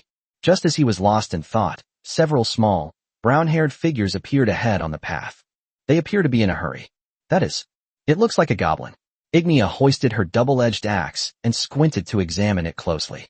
Upon hearing this, Alifia also drew her dawn sword. The goblins seemed to have noticed the sound of their horses' hooves, and they all stopped and turned to walk towards them. Leon drew his oathbreaker, and just as he was about to make his move, he spotted a somewhat familiar Little Red Riding Hood. Chapter 75 Mysterious Potion. As Little Red Riding Hood walked toward Leon, she chattered incessantly to the goblin beside her, appearing rather noisy. The three ponies became restless upon seeing the goblins, whose original owners had been killed by them. Upon seeing this, Selena teleported directly behind Leon, transformed into airplane ears, and hid, occasionally glancing at the goblin walking towards her. You know so much magic now, why are you afraid of goblins? Leon shook his head helplessly, then patted Selena's butt. Selena pouted and began to argue. Who said I'm scared? I'm just being cautious. How come I keep running into them here? Ugh. I heard her say before that the Fursolds use goblins to scare children, and that's probably why Selena is afraid of goblins. Leon never expected to run into Little Red Riding Hood here. He last encountered them in the Frost Forest, and now, more than a month later, his goblin caravan seems to have grown considerably, with the number of goblins more than double compared to last time, appearing to be at least 50. The number of drooling ogres has increased several times. Little Red Riding Hood walked up to Leon, who gasped, "Wait. We mean no harm. Don't do anything." As he spoke, he finally recognized Leon and exclaimed in surprise, "It's you, my kinsman." Ha ha ha. Leon dismounted and walked up to him. "Your name is Zyke, right?" "Squeak? That tall guy Squeak is long dead. Damn it, the ice dragon bit him in two. What a pity he's gone." Little Red Riding Hood straightened her hat, then held up one finger and said seriously, "My name is Hiccup, and I'm a civilized goblin merchant." Upon hearing this, the goblins behind him started squeaking and chattering again, unwilling to quiet down for even a second. Alifia walked over to Leon and asked softly, "This is the first time I've ever seen goblins speak human language." Ignia crossed her arms and nodded. Little Red Riding Hood started yelling again, "Gaga gaga. You're a nun, aren't you? Little sister, go out and explore more. These days, there are more and more goblins making their fortunes like me." Leon looked him over, puzzled, and asked, "Weren't you heading north over the Ice Dragon Mountains? How did you end up here?" "I'll go wherever there's money to be made. Now I'm going to Narita's, where my old customers are." Little Red Riding Hood exclaimed excitedly. "Narita's? If I remember correctly, Selena's aunt is there." Little Red Riding Hood urged, "Do you want to do business? If not, we'll continue on our way." The group brought plenty of supplies this time, and didn't need to buy anything. After thinking it over, Leon turned to look at Selena and asked, "Do you have any advanced spellbooks?"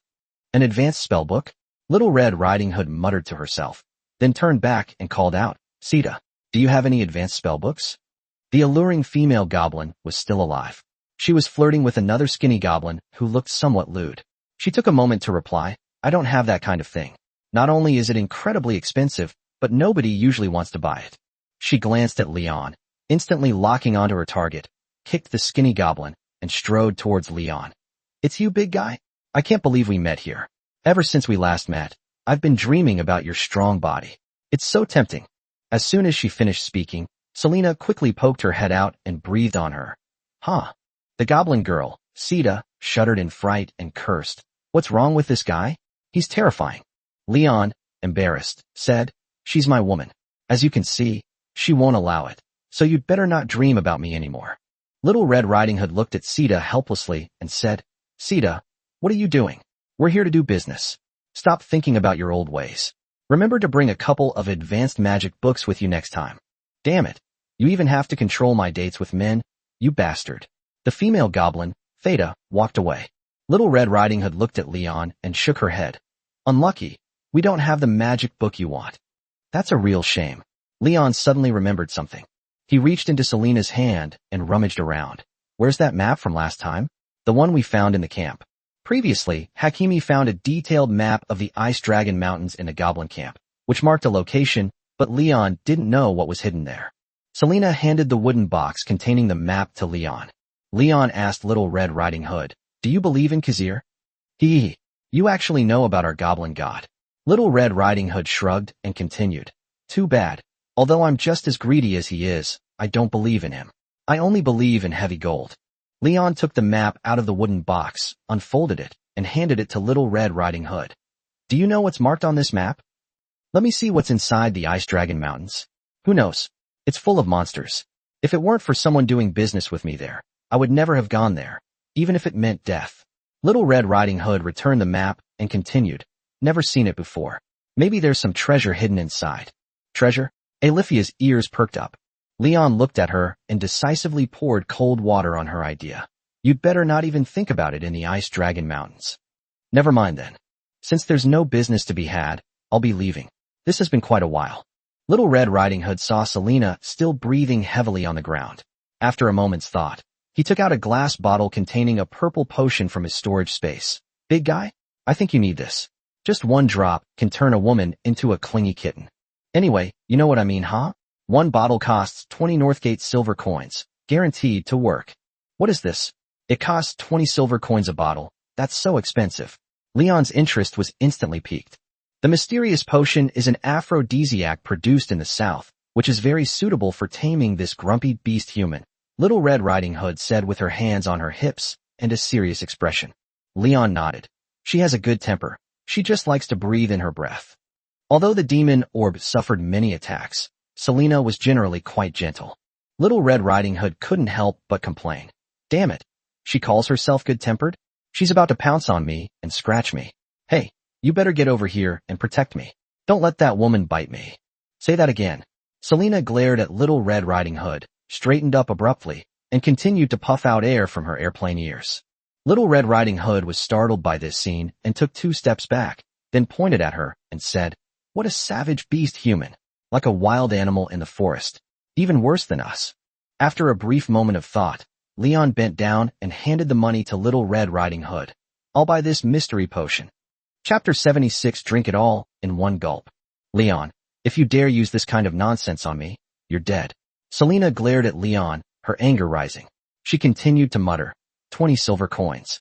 That's all we earn for a single commission in Northgate. She clenched her little fists, her face flushed.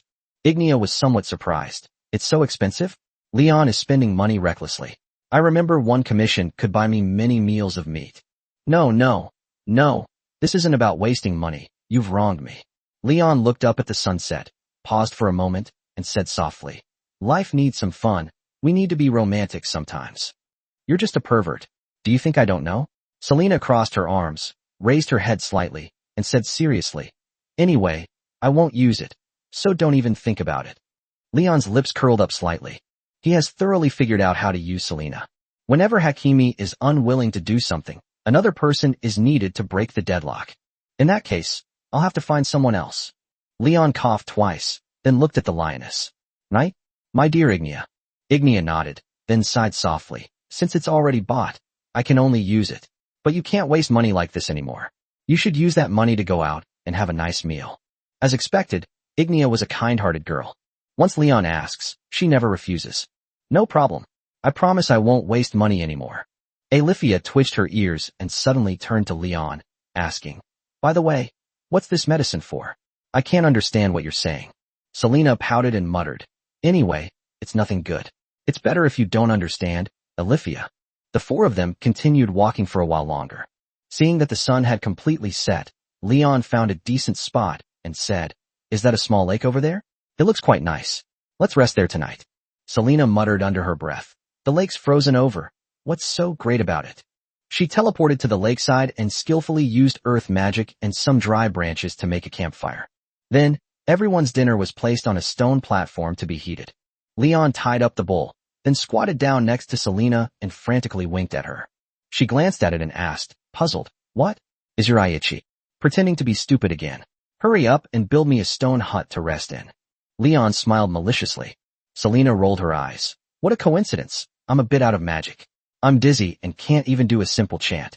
Hakimi is just bragging.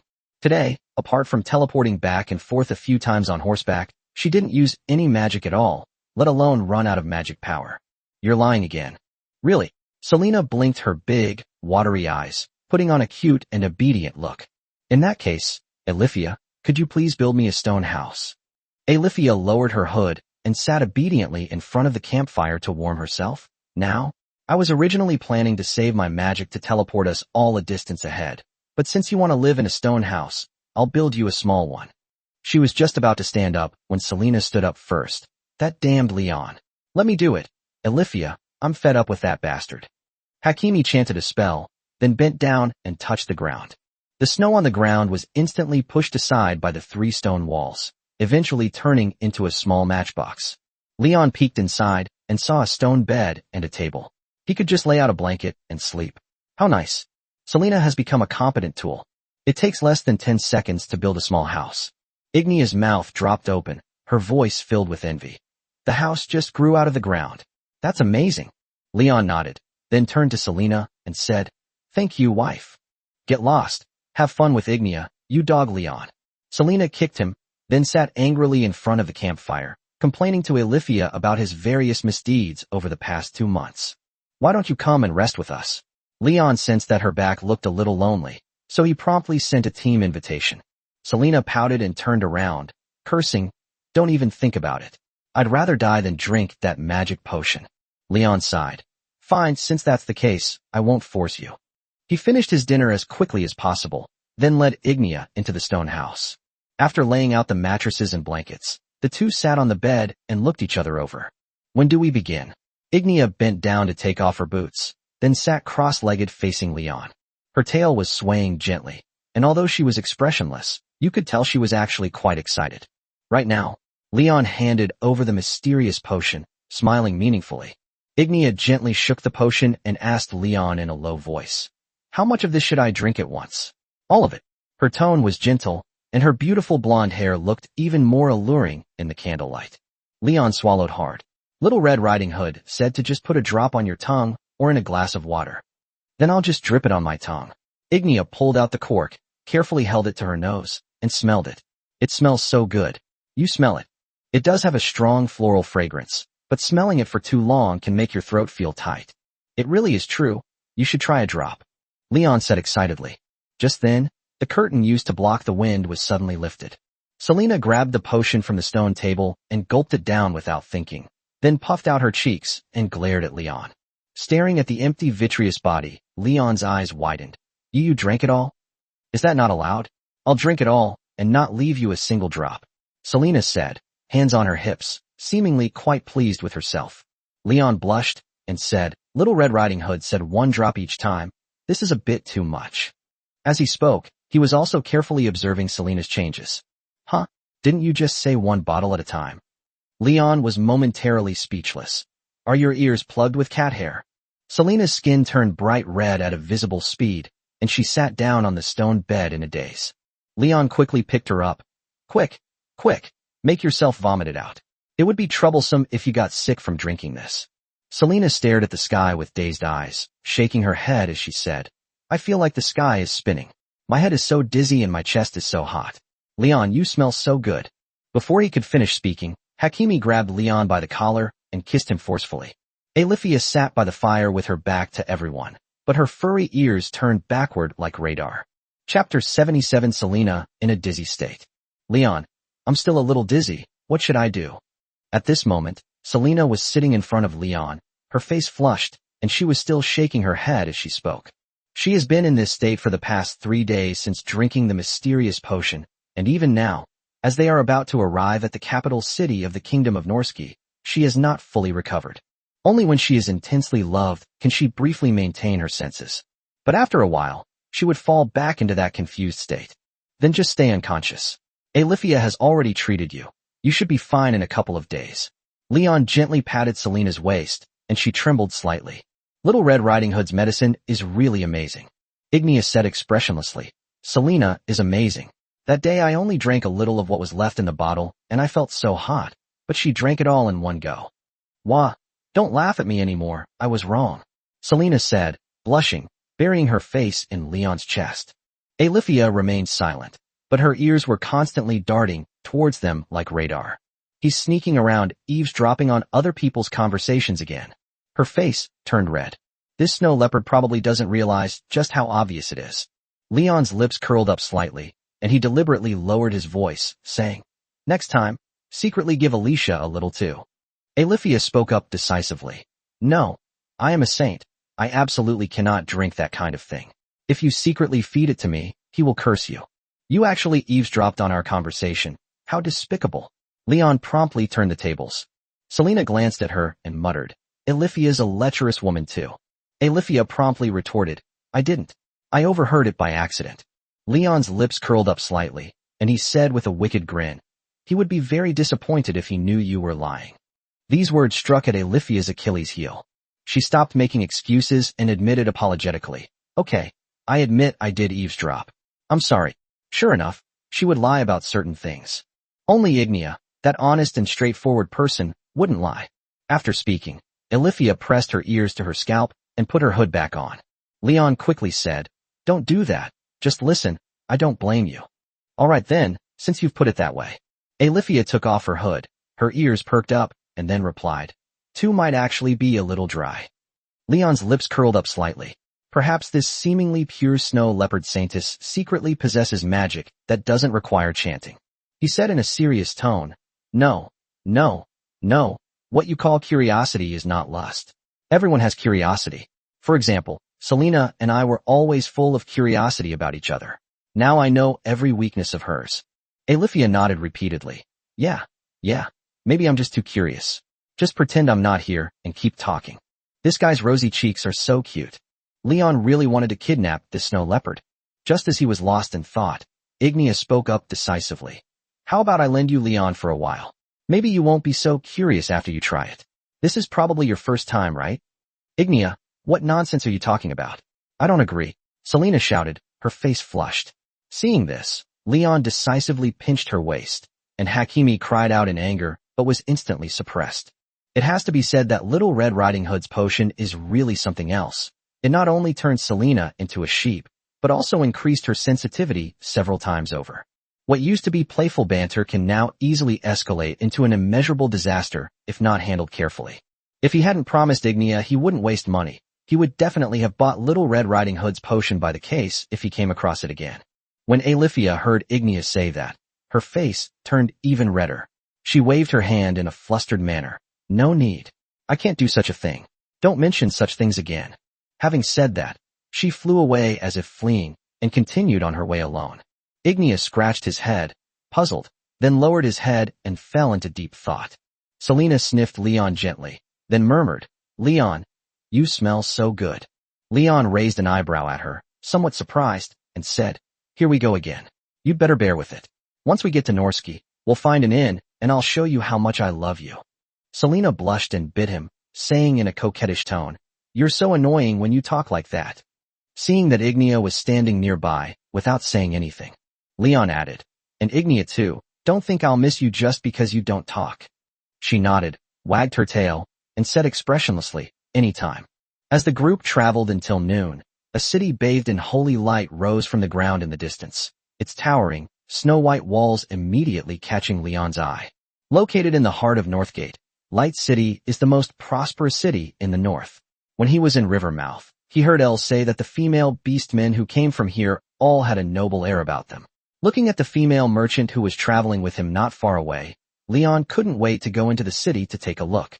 Just then, Alifia quickly flew to their side. "When you go in later, you need to put your weapons into your storage space beforehand. You can't wander around the streets with weapons in the capital."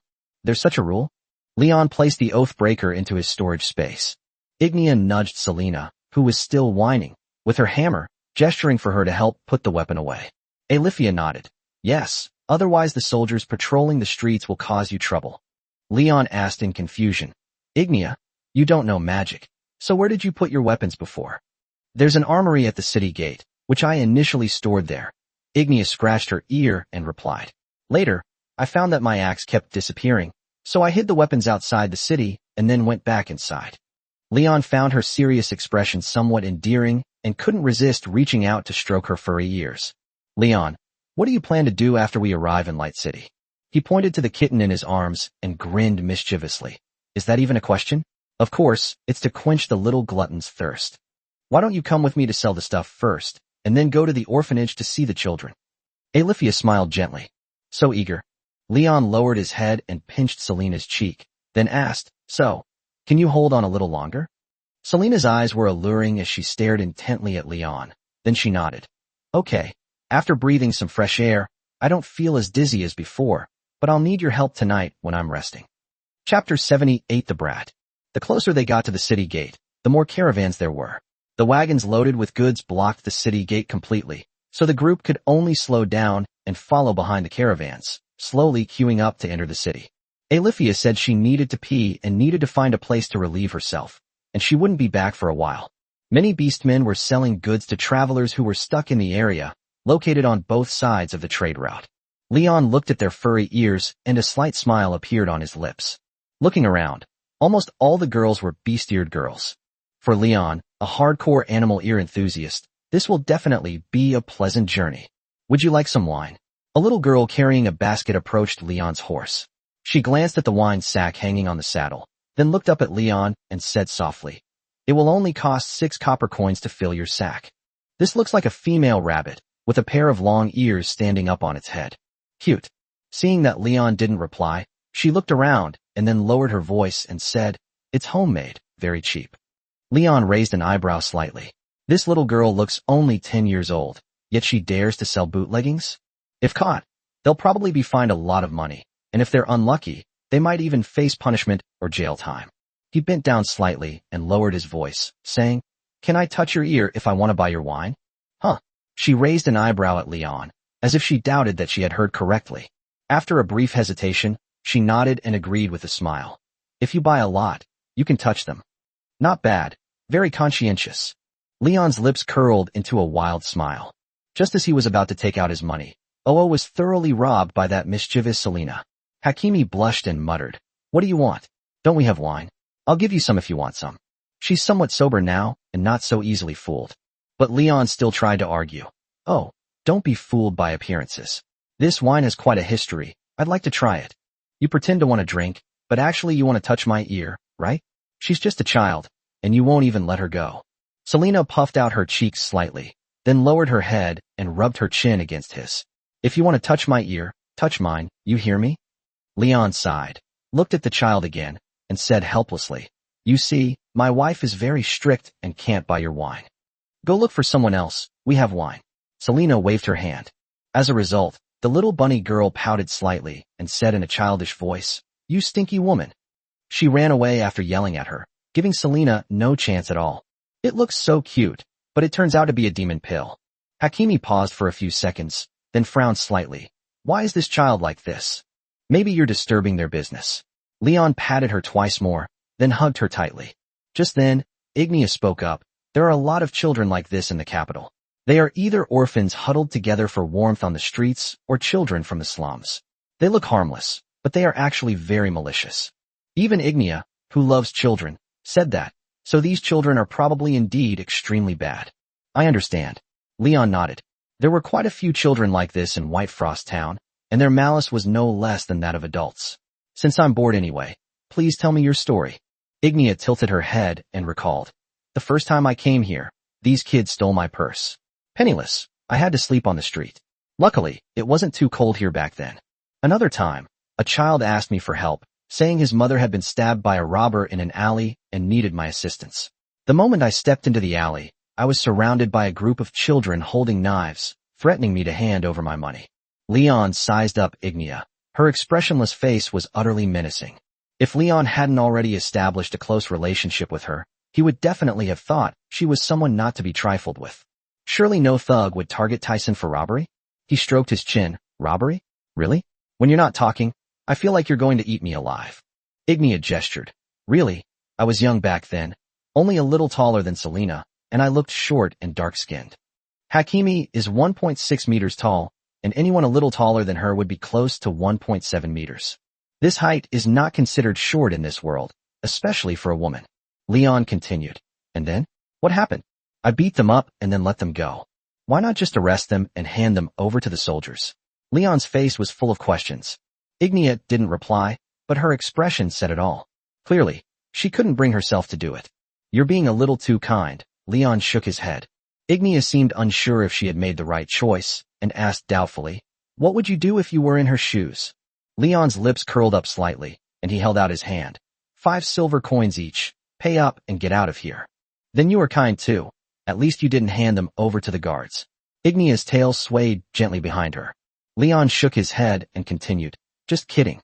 Of course, you should hand them all over to the guards. They've already pulled out knives and threatened you to pay them. They might have a few lives on their hands. Whether they deserve to die or not is up to the guards to decide. They won't change their ways just because you showed them mercy. they'll only treat the next victim more cruelly. Your escape unscathed isn't because they still have a conscience, but because you have the power to do so. Ordinary people might not be so fortunate. When Leon encounters bandits on the road, he usually kills them without hesitation.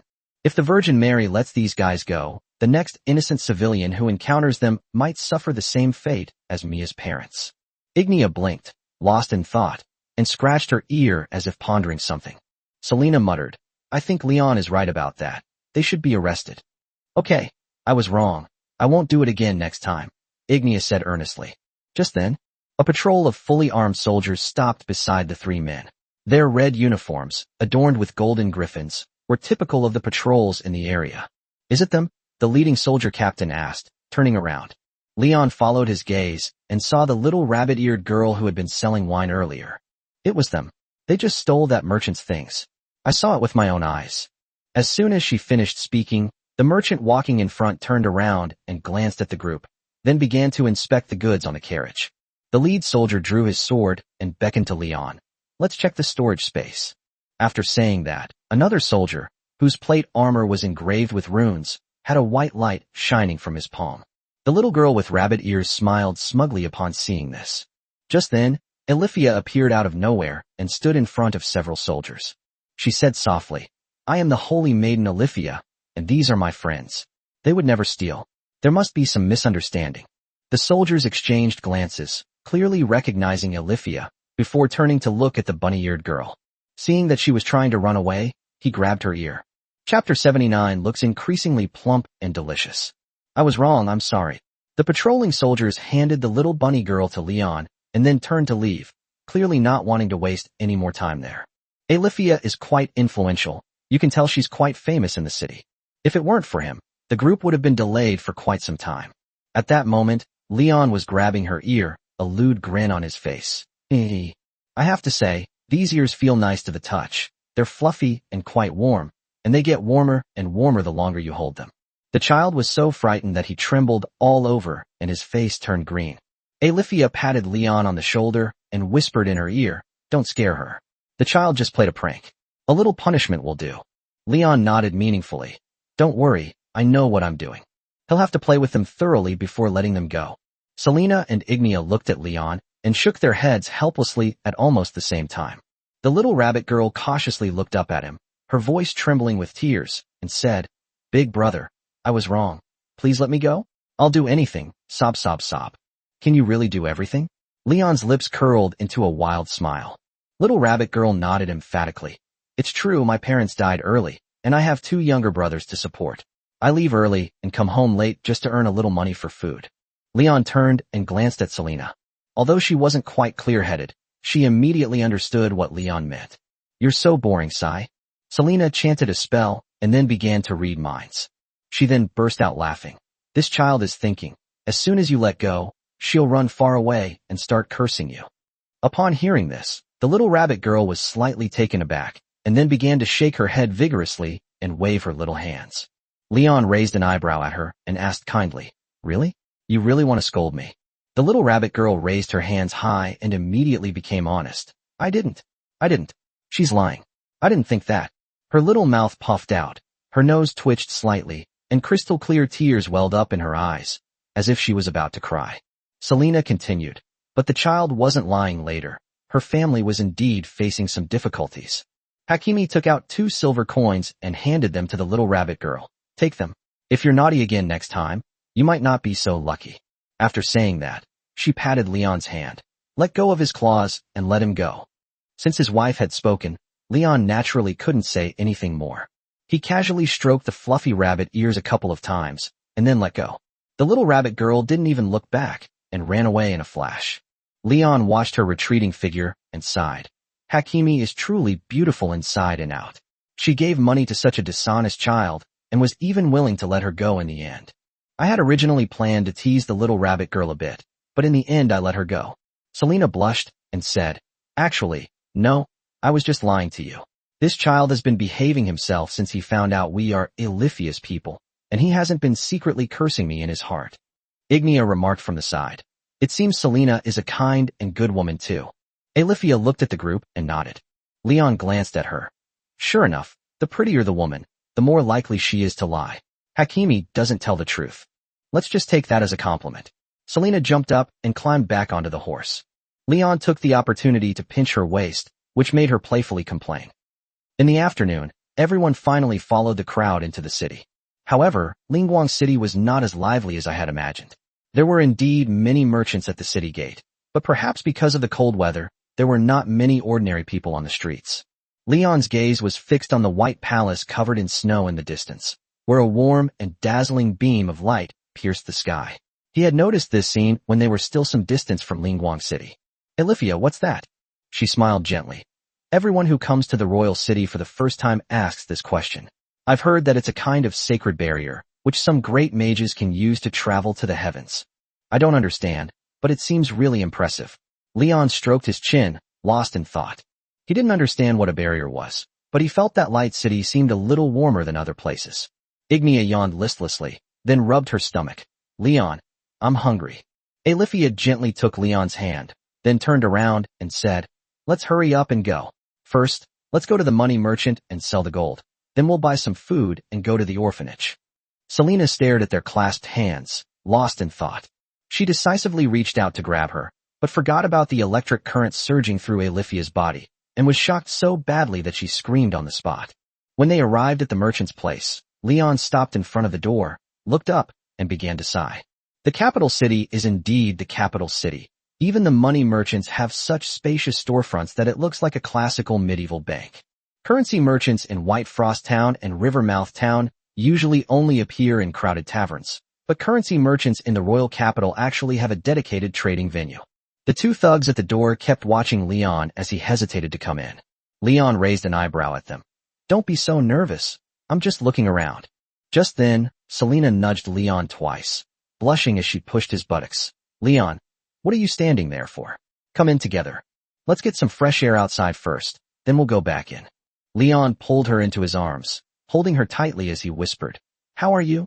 Feeling better? The medication should be almost working by now, right? No, I still feel uncomfortable. My body is itchy and hot. Selena mumbled, rubbing her ear against Leon's cheek. She seemed to have something else to say, but because the two thugs were watching them, she didn't dare to say it. Okay, no problem. I can help you stop the itch later. Selena's face turned even redder. She elbowed Leon a dozen times in a row, then pushed him into the currency exchange with greater force. As soon as they entered, they saw Ignia and Alifia talking to a female money merchant. Alifia placed the gold ingots she found in the black mist forest on the table and successfully exchanged them for a considerable number of gold coins, which appeared to be more than 20. The more you look at the saint's back, the more sexy she becomes. She's truly beautiful inside and out. He wondered if the other holy maidens were as beautiful as her. He would definitely have to observe them closely when the time came. Selena glanced at him, then said with a sidelong look, you're laughing like that again. You don't look like a good person. People might think you're here to rob someone. Leon coughed twice, then whispered in her ear, honey, Alicia is so beautiful. Chapter 80 The Power of Love. According to Alifia, Light City is divided into an outer city, an inner city, and a royal city. The outer city, close to the city wall, was where the poor lived, similar to the slums of the capital. The inner city was mostly inhabited by wealthy merchants or famous bards. The royal district is located in the very center of the city and is inhabited by royalty and nobility. The magnificent Noskiai Palace is also located there. The orphanages of the Church of the Goddess of Life are all located in the outer city.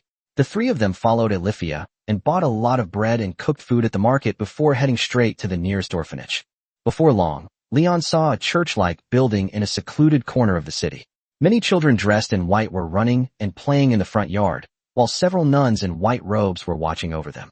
Leon immediately recognized the nuns' habit as belonging to the Church of the Goddess of Life. It was they who helped heal Selena when she contracted the disease at Stonebridge Castle. Thinking of this, he turned around and glanced at the two cat girls, only to find them eating heartily behind him. Ignia held a steaming hot smoked sausage in her right hand and ate it with relish. Selena patted her tail and then asked, how does it taste compared to the smoked sausages from Rivermouth? Is it good? Ignia's jaw twitched, then she shook her head. I can't taste any difference. She then handed over the smoked sausage, and Selena took a bite. After chewing twice, she glanced at Leon, then leaped up and fed him the food in her mouth. Hakimi's imported food? That's interesting. Disdain, Leon said seriously. Selena rolled her eyes, then blushed and retorted. Why didn't you mind when we did that? You were kissing me all over, even the dirtiest parts. Just then, the children spotted Olivia and excitedly ran towards her. Several nuns dressed in white robes also gathered around her. Leon lowered his voice and said, Shoo, there are a lot of children here. It's not good if you talk nonsense. Huh, so you know how to be ashamed and walk away. Leon wiped Selena's face with oil, then walked toward Alicia, who was distributing food to the children. The children were dressed in clean white clothes and looked very well taken care of, completely different from the orphans Leon had imagined. Just then, the white-robed nun beside her asked softly, Are you Alifia's friend? I am Camille, the nun who raised Alifia. Leon looked at her and saw the animal ears on her head. It's impossible to tell what kind of beast human she is, but time has left its mark on her. She has wrinkles around her eyes, so she must be in her 70s or 80s. Beastmen are special. They are different from humans, and their lives are divided into only 3 stages: childhood, adulthood, and old age. Before the age of 15, all beastmen are in their childhood, during which they only grow slowly. Adulthood is between the ages of 15 and 80. In the first 3 years, they will suddenly develop and grow rapidly until they reach maturity. Their appearance will not show signs of aging until they are 80 years old. Old age begins after the age of 80, when beastmen of this age begin to gradually age until they die. It is said that there is no difference between the experience of an 18-year-old and an 81-year-old beastman, except that the latter is more charming than the former. Lost in thought, Leon was nudged twice by Selena. She stretched out her arm and touched Leon's forehead, then asked in confusion, The nun is asking you a question. What are you daydreaming about? Leon nodded before replying, Yes, we are friends. Camille breathed a sigh of relief, then asked with a troubled expression, Is Alifia having a hard time outside? She never tells me what's happening outside, so I won't worry. Leon stared at Alicia's retreating figure, lost in thought. After a brief moment of thought, he said, It's all right. Since Alifia is unwilling to say it, Leon naturally cannot expose her either. Sister Camille seemed to have guessed what Leon would say, and she continued, Alas, Alifia has done enough for the children all these years, and I really don't want her to suffer like this anymore. Could I ask you to take care of her? She told me you're a special person, and I haven't seen her smile so happily in a long time. Alifia was probably referring to the fact that Leon wouldn't be electrocuted. Hopefully, the nun didn't misunderstand. I'll try my best, but Alicia is very capable herself, so don't worry too much. He nodded. However, he felt that it must be quite tiring for Alifia to travel all over the world like that. Leon doesn't have her level of awareness and wouldn't do good deeds so selflessly. Just as he was lost in thought, a stone flew from a distance, and Leon caught it almost instinctively. This rock is quite large. If it hit someone, it would definitely cause a severe head injury. He looked in the direction the stones had come from and saw that several little boys were throwing stones at Alifia. The nun in white robes shouted, Jules, Charlie, Theo? Put down the stones and stop being naughty. If you keep doing this, I'll punish you by making sure you don't leave the house for a week.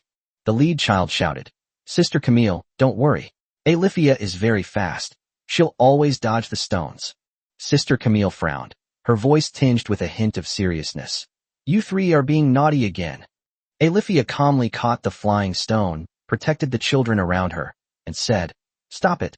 Charlie, there are other people here. It would be troublesome if you hurt them. What are you afraid of? Even if you get injured, you can heal them. Isn't that right? A little girl with short brown hair yelled at them. Charlie, you 3 bastards. If you throw anything again, I'll teach you a lesson later. Although Ignia had already told me that there were a lot of demon pills here. But I never expected to encounter such a bratty kid in an orphanage. Leon crossed his arms and raised an eyebrow at them. Selena hid behind him and muttered, How annoying. If a rock hits your head, it will still hurt even if it heals. Ignia caught a stone and threw it at them, trying to scare them away, but the 3 brats only got more excited. Damn it. I'm going to beat them up. Ignia muttered under her breath, her face dark. Just then, a stone flew towards Sister Camille's head, and Leon caught it again. He smiled gently, then took the stone and walked towards the 3 children. By the way, Saintess Alifia also bought you some fun toys. Would you like to take a look? Toys. The 3 children stopped what they were doing and looked at Leon with curiosity. Leon smiled gently. Yes, it's a super fun toy, the kind that boys love the most. Have you heard of roasted chestnuts? Come with me, and I'll show you. Having said that, He pulled out the Oathbreaker. Chapter 81. Perhaps there's still a chance for them to be together. What did you do to those 3 kids? Selena took a big gulp of her porridge, then looked up at Leon and asked. I saw them crying as soon as I got there. The 3 of them were sitting on the steps of the chapel eating. They hadn't eaten lunch at noon and were now very hungry. They just chatted for a while. Maybe she was moved. Leon stared at Olivia, who was talking to the children in the distance, lost in thought. He placed his hands on Selena and Ignia's heads, dribbled the ball with both hands, and gently rubbed their animal ears back and forth. Olivia really loves children. Look how happy she is, Selena said, resting her chin on her hands, her cat tail swaying gently behind her. Ignia mumbled through her bread. I like children too, but they seem afraid of me. Selena nodded. You always have a dark face. Of course the child is afraid of you. Just then, the children ran over from a distance and surrounded the 3 of them. A blonde, animal-eared little girl stood with her hands behind her back, squinted at Leon, and then cautiously asked, Are you Leon? Leon's lips couldn't help but curl into a smile, and he nodded. Tsk. Come here and let your brother touch your ears. He had barely uttered the words when Selena delivered a vicious elbow strike. As a result, the little girl lowered her head and stretched her head out, her pair of furry animal ears twitching gently. What does it mean? Leon was a little embarrassed by their initiative. The little girl said, Saintess Olivia said you saved her. Thank you. After a slight pause, she continued. She said you like ears the most, so she let you touch them. After saying this, the children actually lowered their heads. Looking at the various animal ears all around him, Leon felt a little dazzled. Is this paradise? The Beastman Kingdom is truly amazing. Selena panicked at the sight and stood up, shouting, Children, run. Leon is a pervert. Hakimi is asking for love again. Leon decisively pulled her into his arms, then covered his mouth and straightened his back, arguing. Don't listen to this woman's nonsense. I'm just a gentleman who likes furry things. Before Leon could make a move, Ignia took the initiative and stroked the children's ears. She seemed to enjoy touching the children's heads as well. When Mia was still around, Ignia would often put her hand on Mia's ears. Leon showed no politeness and decisively touched them all. After he had finished touching her, he slowly spoke. Actually, Olivia also helped me. If she hadn't intervened in time, a few more mercenaries might have died. Then we must thank you. Saintess Olivia is the best to us. She buys us food and clothes. Although she is usually very busy, she will come to play with us whenever she has time. She is like our mother. Upon hearing those 2 words, Leon's lips curled up slightly. I wonder if Olivia will let these adorable children call her mom. Just then, Sister Camille walked towards them from a distance. She gently stroked the children's cheeks, then said softly, Go and play with Olivia. I'm going to say something to Leon. The children scattered, and 2 little girls even rubbed their ears against Leon's face. They're just like little animals, so adorable. Leon watched the children's retreating figures with lingering reluctance, finally fixing his gaze on Sister Camille. What's wrong? At the same time, he released his hand from Selena's mouth. Sister Camille asked with a smile, After you finished disciplining Charlie and the others, I saw you pat Olivia on the shoulder. Leon nodded, subduing Selena, who was trying to retaliate, with one hand. Yes, those brats just threw snowballs, and some snow landed on her shoulder. Can you touch Alicia? Leon smiled and said, Yes, that's why Alicia said I'm special. Ignia leaned on Leon's shoulder and nuzzled his chin with her furry ear, her behavior somewhat intimate. Sister Camille glanced at Ignia, then looked at Selena, who was still fidgeting around. She asked cautiously, Who are these 2? Without a second thought, Leon replied, My wife. The one biting me is Selena, and the one rubbing against me is Ignia. Upon hearing this, Sister Camille's face showed a hint of disappointment, but she quickly masked it with a smile. Leon raised an eyebrow at her. What's wrong? Olivia is blessed by the thunder god Belial. No one can touch her, but you are an exception. Sister Camille sighed, continuing. However, we believe in the goddess of life, Virias, who demands that we be faithful in love. Leon knew what was to come without even hearing it. After all, Olivia had mentioned it to him many times along the way. Sister Camille continued. Olivia often said that she would dedicate her life to him, but I know that she has been lonely all these years and has always longed for a hug. Leon sighed. He also really liked snow leopards.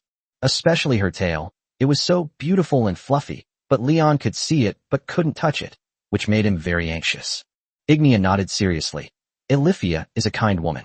I wish she could be with Leon too. Selena glanced at her, then reached out and pinched her butt, but didn't say anything more. Sister Camille glanced at Olivia, then lowered her voice meaningfully. Perhaps there's another way. Leon's eyes widened. What? What other way? Sister Camille smiled and shook her head. Never mind what I said. She turned and walked toward Olivia. Leon sat on the steps, lost in thought, then carefully considered Sister Camille's words. Selena punched him and then warned. You wretched Leon, are you plotting some evil scheme again? Leon shook his head and pulled her into his arms. No, how could I dare? After sitting on the steps for a while, Alicia came over. Leon, where are you planning to go next? Would you like to come with me to visit our cathedral? She seemed to be in a good mood. We don't believe in the goddess of life, so wouldn't it be inappropriate for us to visit your church? Olivia shook her head, her tail swaying gently behind her. It's all right. Leon was still somewhat bothered by what Sister Camille had just said. He coughed twice and began to probe indirectly. Let me ask you something. If I were a follower of the goddess of life, and I really wanted to do something, but the goddess wouldn't allow it, what would I do in that situation? Olivia said gently, there are two options. One is to give up directly, and the other is to ask him. But without a good reason, you will basically not be able to get a yes. She reached out and brushed the breadcrumbs from Leon's mouth, then smiled and asked, why are you asking this? Leon didn't speak, but the corners of his mouth turned up slightly. Chapter 82, asking him for instructions. That Leon guy, I know what he's going to say the moment he sticks out his ass. Selena muttered from the side. The reason he asked that weird question is that he definitely wants to make a move on Olivia. As she was talking, Selena threw a soft pillow at Leon, which hit him squarely on the head. The three of them found a hotel near the orphanage that looked fairly clean and decided to stay there for the night. They planned to go to the tavern the next day to ask if anyone in the area had a place to rent. He intended to stay in Linguang City for a while. After Alicia found the hotel with them, she returned to the church alone, as she reportedly usually lives there. Leon felt he still had a chance. As long as Olivia asks the goddess for permission, and she agrees, they can be together without any worries. But he didn't know if Olivia would agree. After all, the snow leopard was a devout believer. Igneous sat cross-legged beside the two and slowly said, I feel fine. Olivia is a gentle woman, just like you. Selena was on the verge of tears. Like a cockroach that had been sprayed with insecticide, she kicked wildly on the bed, her legs in the air. But. She said, but, 3 times in a row, but in the end she didn't say it out loud. Igneous shook her head. Having multiple Olivias won't matter. Anyway, we can't beat Leon even if we all go together. He always looks like he hasn't had enough. Selena, with a mournful face, accused him. He's such a pervert. With his thick eyebrows and large eyes, Leon looked righteous and said very seriously, Olivia is a fragile woman, and I want to protect her. You're bragging. I'm too embarrassed to call you out on it. Selena rolled around on the bed again, kicking and spinning wildly. Besides, how is she weak? I feel like she's stronger than me and Ignea combined. Wah.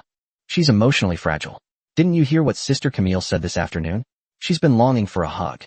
Leon made a hugging gesture. Selena sat up abruptly, glaring at him. Then you can hug me. I allow that. But if you dare to do anything inappropriate, I'll kill you. Olivia's curse is indeed quite pitiful, but adding her to it still makes me feel terrible. Leon straightened his back and said confidently, a hug is no good at all. What Olivia craves is a deeper connection. Selena flicked Leon on the head twice. Nonsense. I'll tell Olivia the next time I see her. Let's see how you handle that then. Leon promptly slid to his knees and said, Wife, I was wrong. Selena snorted and said nothing more.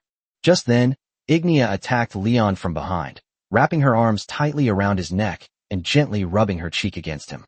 Leon leaned back to pin her down, then turned around in her arms. Ignea stared intently at him, her thick tail swaying gently to the side. What are you doing? Attacking me? Leon, I'm a little sleepy, but I want to do it before I go to sleep. Ignea was as straightforward as ever, not hiding anything at all. Selena stared wide-eyed at her. You haven't even taken a shower yet. Ignea continued muttering. You'll sweat while you're doing it, then you can shower. After saying that, she closed her eyes and kissed Leon. Ignea smelled of sunshine and a faint scent of sweat. In short, she smelled wonderful. None of you are avoiding me. Selena gripped the hem of her dress and gritted her teeth, saying, Me too. After saying that, she moved slowly to Leon's side and then suddenly pounced on him. The three of them rolled around, and the candle by the bedside was blown out by the wind. I don't know how much time passed, but suddenly there was a knock on the door. Selena shuddered. She quickly covered herself with the blanket and then nudged Leon beside her. Go ask who it is. With that, she snuggled into Ignia's arms. The lioness was panting heavily and wouldn't catch her breath for a while. It was late at night, and I didn't know who was knocking on the door. Leon wanted to press his advantage and bully them a little longer, but now it seems he has no choice but to pause the game. I'll teach you two little gluttons a lesson later. Selena kicked his butt with her delicate foot without saying a word.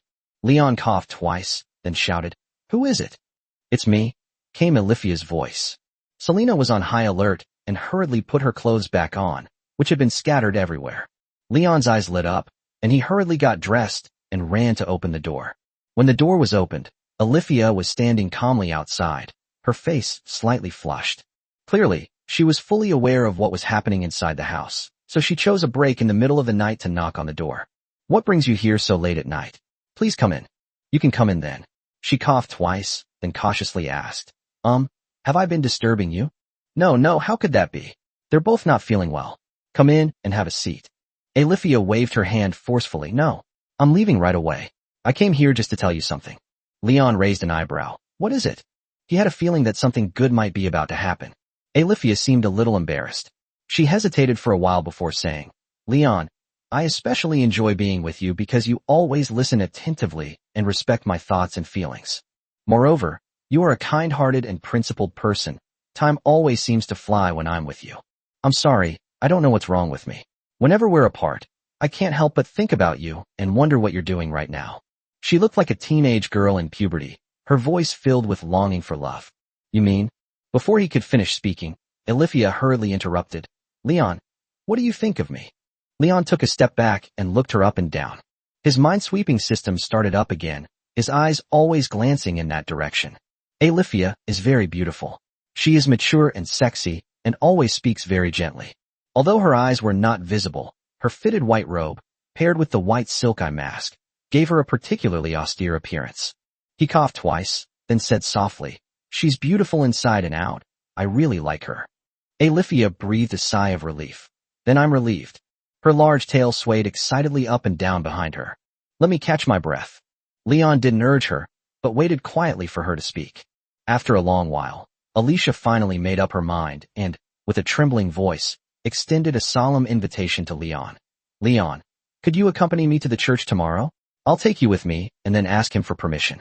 Chapter 83 let Hadgeton burn his, but with a cigarette, butt. The next day, Leon happily followed Alifia down the street. It snowed again last night, and the snow was already above ankle level. The streets were much quieter than yesterday. The church that Alifia was going to was located in the inner city, far from here.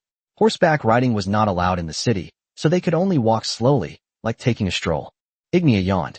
They had played until the early hours of the morning again last night, and were so tired that they didn't even have time to take a shower. Selena sat behind Leon, pouting as she glanced at Alifia. After thinking for a moment, she asked, What exactly do you like about Leon? Why do you suddenly want to ask the goddess for her permission? The question caught Alifia off guard. She thought for a while, but couldn't come up with a reason. In the end, she could only vaguely explain, I can't explain the feeling. I feel happy as long as he's by my side. She's too charming, there's nothing I can do about it. Leon's smile was somewhat lewd. As soon as he finished speaking, he was brutally beaten by Selena. Ignia took a sip of the strong liquor from the flask, and then exhaled a hot breath. She remained silent and did not offer any opinion. She seemed to still be a little sleepy. It must be because Alifia is too curious about us. She's always watching us flirt, Selena muttered. Alifia blushed and didn't reply, which was obviously an admission. What will you do if your goddess doesn't agree? Alifia lowered her head and said softly, Then let's just be ordinary friends. Leon shook his head. He would regret it for the rest of his life if he didn't get to eat the snow leopard. After much deliberation, he finally decided to use that mysterious power. He thought to himself, System, make the arrangements. After waiting for a while without receiving a reply from the system, he asked again, System, where are you? I have something urgent to ask you. After Leon's continued harassment, the system finally gave a response. What are you planning to do now? Do you know the goddess of life, Virius? I don't know him. You're bragging. I know you definitely know her. Go tell him right now that I want his chosen one, Alifia. This is a matter of life and death for me. Go now. Leon was burning with impatience, glancing at Alifia beside him every now and then. Anyway, hurry up and burn his, but with a cigarette. He really likes this snow leopard. Seeing that the system didn't reply, Leon guessed that it had probably gone to find the goddess of life, Vilius. The next second, the system's voice rang in my ears. How many women do you actually plan to have? Leon fell into deep thought. The Beast Girl Kingdom of Norsky is said to have a population of 4 to 6 million. If the male-to-female ratio is 1 to 1, that means there are approximately 2 to 3 million beast-eared girls. He nodded and replied, around 2 million? How many? The system's voice carried a hint of disbelief. Just kidding, 100 would be enough. The system went completely silent, refusing to respond no matter how much Leon tried to harass it. Leon was a little uneasy, unsure whether the deal would actually work out. Seeing that Alifia kept her head down, Leon believed that she was probably feeling the same way. After a while, Leon and his companions saw the stone wall that separated the inner and outer city areas. They stepped onto the wooden bridge connecting to the street and entered the inner city. Leon spotted the gleaming church on the left side of the road at a glance. A giant stone sculpture of the goddess of life, Virius, stands at the church entrance, holding a staff and facing the crowd, as if smiling. Several nuns in white robes were sweeping snow in front of the church. When they saw Alifia, they promptly put down their brooms and stood still to wait. Leon's eyes lit up. All he saw was a group of adorable animal-eared girls. Selena punched him and whispered, "Be serious. This is a sacred church. Can you stop grinning like that?" Leon's smile vanished. He coughed twice, and then began to argue. "You're the one who's grinning like an idiot. I was just admiring the magnificent architecture. Look how beautiful this church is." "Oh, really? Tell me what's so pretty about it. Do I really need to explain this? Your eyes are big and beautiful. Can't you see for yourself?" Leon said seriously. Selena twitched her cat ears. "Can't I hear you say it yourself?" Leon was at his wit's end, so he rambled on. "Anyway, just build it very tall and make it look magnificent." Before she could finish speaking, she was beaten by Selena. She narrowed her eyes slightly and threatened, "It just means I can't read your mind. Otherwise, let's see how stubborn you'll be." Leon shrugged dismissively. The two had arrived at the church entrance while they were playing and joking around. Alifia nodded slightly to the nuns sweeping the snow, but didn't say anything more. The nun looked Leon up and down, then said to Alifia, "The mother goddess is waiting for you inside. Go in quickly." "Wait for me? What?" The nun shook her head. "I don't know. The priestess said you would come this morning, so she has been waiting for you in the church." Alifia seemed a little nervous. She smoothed out the wrinkles on her white robe, adjusted her blindfold, and then put her hood back on. The three dismounted, and the nun walked towards him, gesturing for him to take the reins. Leon warned, "Be careful of this black horse. Its name is Nyo, and it likes to bite people. Don't get bitten." The nun nodded and led the 3 horses outside the church. Ignia yawned, and then stood next to Leon. After preparing herself mentally, Alifia strode into the church. A huge gilded statue of the goddess of life, Virius, stands in the very center of the sanctuary. Nearly 1,000 seats surround the statue in concentric circles. However, apart from them, there was only one other person around. A beast-like nun, dressed in a white robe with gold patterns and resembling Alifia's silhouette, was kneeling on the altar, praying devoutly. The aura she exuded momentarily made Leon feel somewhat dazed. This must be the mother goddess that the nuns at the door had been talking about.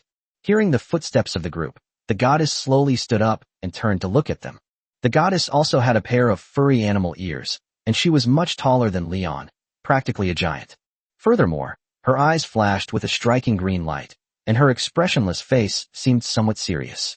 Alifia stood steadily in front of her and took the initiative to speak. "Goddess Mother." The goddess nodded, her gaze sweeping over Ignia and Selena before finally settling on Leon. "Alifia, he told me to wait for you here. Go now." The priestess's voice echoed in the church. "Yes." Although Alifia couldn't see anything, she still turned around and glanced at Leon. She slowly walked up to the altar and then knelt before the statue of Virius. The goddess watched her retreating figure without saying a word. Leon swallowed hard, his heart growing increasingly uneasy. I hope the great goddess of life, Virius, will not break up this loving couple. Chapter 84 with the Snow Leopard. Alifia is his most faithful believer. She became a nun at the age of 14 and one of only 4 saints in the main hall at the age of 18. As expected, she will become the mother of this church in the future, guiding millions of believers. But she defied his will for your sake, and I hope you understand what that means. I thought Alifia would only need a few minutes to complete the request. As a result, She knelt on the altar from dawn till dusk without getting up. Leon and his companions witnessed wave after wave of believers arriving and departing, and looking out the dark window, they had no idea what time it was. Selena yawned and rested her head on Leon's shoulder. She was already sleepy. The goddess statue stood upright behind Alifia, seemingly waiting for her request to end. Selena whispered in Leon's ear, "Do you think the goddess of life would agree?" Leon shook his head. "I don't know. I hope he agrees." Hakimi sighed and shook his head. "Although I don't want him to agree, after thinking about it, it would be quite pitiful if Alifia were to live such a lonely life. She is a good person and shouldn't be like this."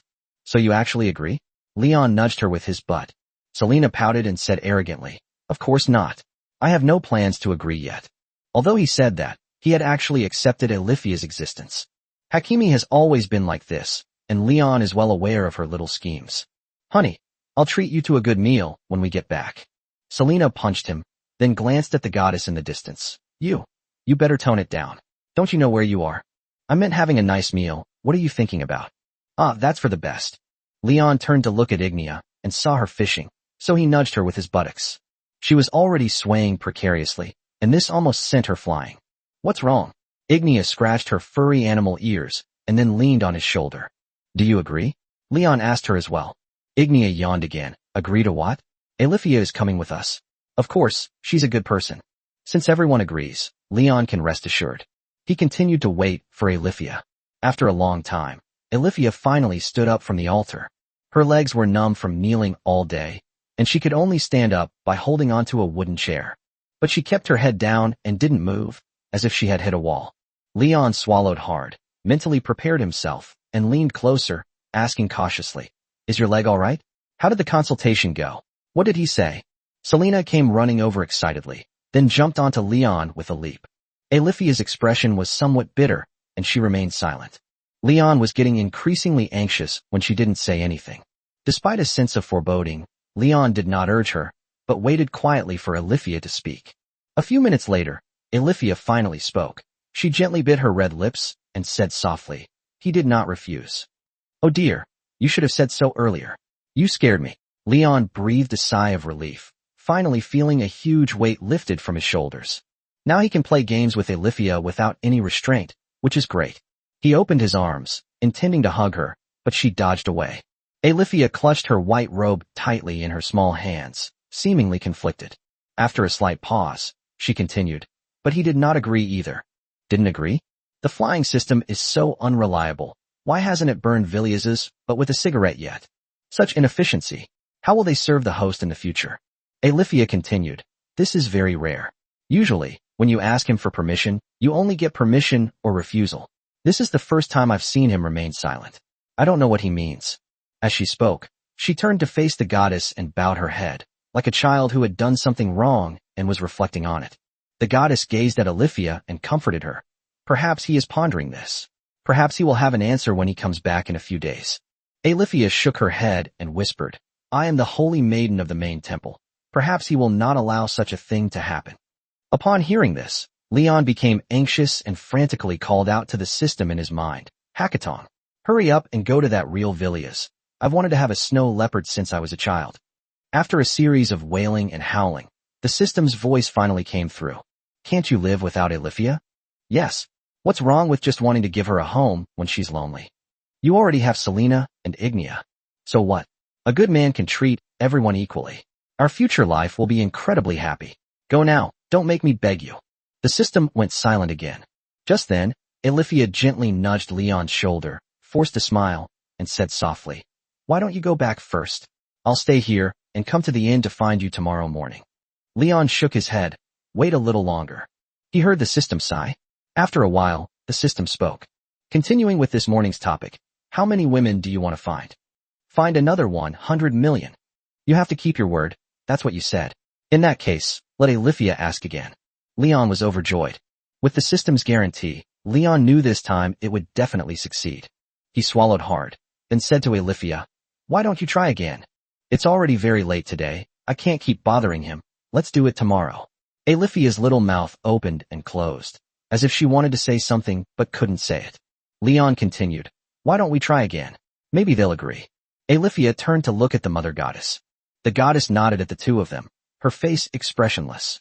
After receiving permission, Elifia returned to the altar and knelt before the statue again to ask for his permission. Selena shook her head as she watched her retreating figure. Does Elifia still have to kneel? She's already exhausted and hasn't eaten anything. Maybe we should come back tomorrow. Ignia nodded, clearly tired. I'm going to take a hot shower when I get back.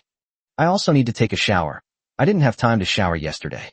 Just as the group was whispering among themselves, Elifia suddenly stood up.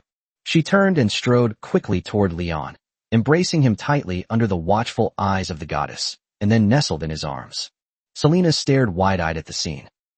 It actually worked. The system definitely burned Virius's, but with a cigarette butt. Elifia whispered, her voice trembling. He agrees. Leon, let's be together. Chapter 85. We must proceed step by step and not rush things. It took Leon a lot of coaxing and pleading to finally get Elifia back to the hotel from the church. They were already in a relationship, but she still insisted on living in the church. She stood by the bed, lost in thought, then turned to Leon and said, I'll sleep on the floor, otherwise I might electrocute Selena and the others if I turn over in bed at night. And I've always slept alone since I was a child. Is it okay if I need a few days to adjust? Leon had observed Elifia sleeping. She liked to curl up and hug her tail while sleeping, which made her seem very insecure. In contrast, Selena and Ignia. One of them likes to sleep hunched over, while the other sleeps sprawled out, only curling up in cold environments. Selena pouted and glanced at Leon, then muttered, Don't worry, Leon will definitely have a way. That guy has a ton of tricks up his sleeve. I wonder where he learned them all. Leon's lips curled up slightly. Where else can you learn from? Definitely from some gay guy in the back alley. That's right, I happen to have an idea. Why don't I just sleep between you and separate you? Selena shrugged. See, there's nothing we can do. We only have one big bed in the room. Do you want Elifia to sleep on the cold floor? Such a pure and kind saint shouldn't be treated so cruelly. Tomorrow he must find a slightly better place, at least with 2 rooms, so that it will be more convenient to handle things later. Otherwise, there will always be people watching from the sidelines, which will affect Leon's output. Leon the dog. What are you looking at me for? Selena quickly slapped Leon's forehead. Wife, you look so beautiful. Selena crossed her arms and boasted earnestly. Of course. Back when the otherworldly demons hadn't invaded yet, there were at least 8 or 10,000 nobles coming to propose marriage. Leon had lost count of how many times she had said it. That's all for now. I'm going to sleep. Ignia yawned and fell asleep immediately. She had just taken a shower, and her hair was still wet. Selena pulled her up, cursing and swearing as she insisted on drying her hair. Elifia looked at this harmonious scene with a bit of helplessness, and she seemed a little reserved. Leon reached out and stroked her furry animal ears, his fingers gently rubbing inside them. Elifia blushed and lowered her head, cautiously reminding him, although Leon has agreed, we should still take it one step at a time. Don't rush. You're such a lecherous snow leopard. Who said I was going to do that kind of thing? Do you think I'm in a hurry? It's just about sleeping together. Leon said with his hands on his hips, completely serious. Then I'm relieved. Elifia took off her blindfold, carefully folded it, and placed it under her pillow. Finally, she bent down to take off her white boots, knelt on the bed facing the window, and muttered something under her breath. After waiting for a while, Leon asked in confusion, What are you doing? Pray before bed. Elifia turned to face Leon. Rest in a safe place, and pray every night. I see.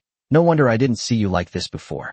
Looking into her lifeless blue eyes, Leon waved his hand in front of her face. My eyesight is poor. I can only distinguish between day and night. Alicia placed her hand on Leon's face, gently stroking his cheek, and then smiled. I feel you must be a handsome man. Of course, I'm the most handsome guy in Northgate. Leon's lips curled up slightly as he mimicked Alicia's gesture, gently tugging at her cheek. The snow leopard's skin was even softer than Selena's. I don't know what the situation is like in other places. After finishing drying Ignia's hair, Selena punched him and vigorously rubbed Leon's cheek, then cursed. Look at the way he's smiling. The most handsome man in Northgate? More like the most sleazy. You're slandering me again. Go to sleep now. Leon patted the base of her tail and then shoved her into the blankets. Seeing that Hakimi was not moving in bed, Leon remembered something else. He coughed twice to clear his throat, then asked, Is the medicine still working? You didn't even wag your tail when I patted you just now. Selena poked her head out from under the covers, pouting and muttering. Of course it's not there. What are you thinking about? Ah, what a pity. Selena decisively grabbed a pillow and smashed it over his head. Before shrinking into the covers, she muttered, "I'm going to sleep now. You too, don't be too rough. If you dare wake me up, I'll beat you up." Leon nodded, and the room fell silent. Alethea sat quietly in front of Leon, yawned, and the animal ears on her head swayed. "I'm sleepy too. Aren't you going to take a bath?" Leon pointed to the bathtub that was faintly visible behind the curtain and asked in a low voice. Alethea shook her head. "I washed yesterday. As long as you don't sweat, you don't need to wash every day." After saying that, she slowly opened her arms and took the initiative to hug Leon. Her body was fragrant and soft, comparable to Hakimi's. However, she possessed a voluptuous figure that Hakimi lacked, and holding her in his arms was not only soft, but also very fulfilling. But Leon still felt that something crucial was missing from his hands. "That's right. It's that big, fluffy tail." Leon breathed into her ear. "Alethea, I want to touch your tail." He could sense the torment the snow leopard felt as it was being provoked. "She's just too sensitive." "Of course you can, but please be gentle." Leon had never touched a snow leopard's tail before, so he grabbed it and played with it in his hand. Although the fur on her tail wasn't as soft as Selena's, it was plentiful and plentiful. This fluffy tail can even be rolled around your neck as a scarf. Just as Leon was having a great time, he noticed Alicia's rapid breathing. He paused for a moment, then leaned back slightly to look at Alethea. The snow leopard's face turned completely red, and its body was still twitching slightly. "I just touched its tail. Is it really that serious?" Leon hugged her again and patted her shoulder gently, trying to calm her down. Alethea gasped. "I'm very sensitive, I'm sorry. This is just a pat on the back." If it were a real, serious date, Leon's blood would be pumping just thinking about it. "Want a kiss?" Leon skillfully lifted Alethea's chin, gazing at her full lips and swallowing hard. The snow leopard almost cried as it said, "I want to sleep." As expected, I was rejected. "We still need to proceed step by step and take it slowly." He pulled Alethea into his arms and slowly closed his eyes. Just then, Selena deliberately picked a fight and pinched Leon's waist. "You woke me up. You deserve a beating." Chapter 86 Companions +1. Early morning. Leon felt as if he were in a sea of flowers. He turned left and right, trying to find the softest spot, but then something blocked his nostrils. Hakimi's voice echoed in his ears. "Look how much he's enjoying himself. Wake him up. That stinky cat is a devil. Even when I finally get to sleep in, I can't have a moment's peace." But soon Alicia's gentle voice reached Leon's ears. "Let him sleep a little longer. Leon is very tired and needs to rest. This snow leopard is truly an angel. You'll spoil Leon rotten. Look at the way he's smiling. He's been awake for ages." Selena pried open Leon's eyelids, peered at him closely with her blue eyes, and muttered, "Get up, or breakfast will get cold."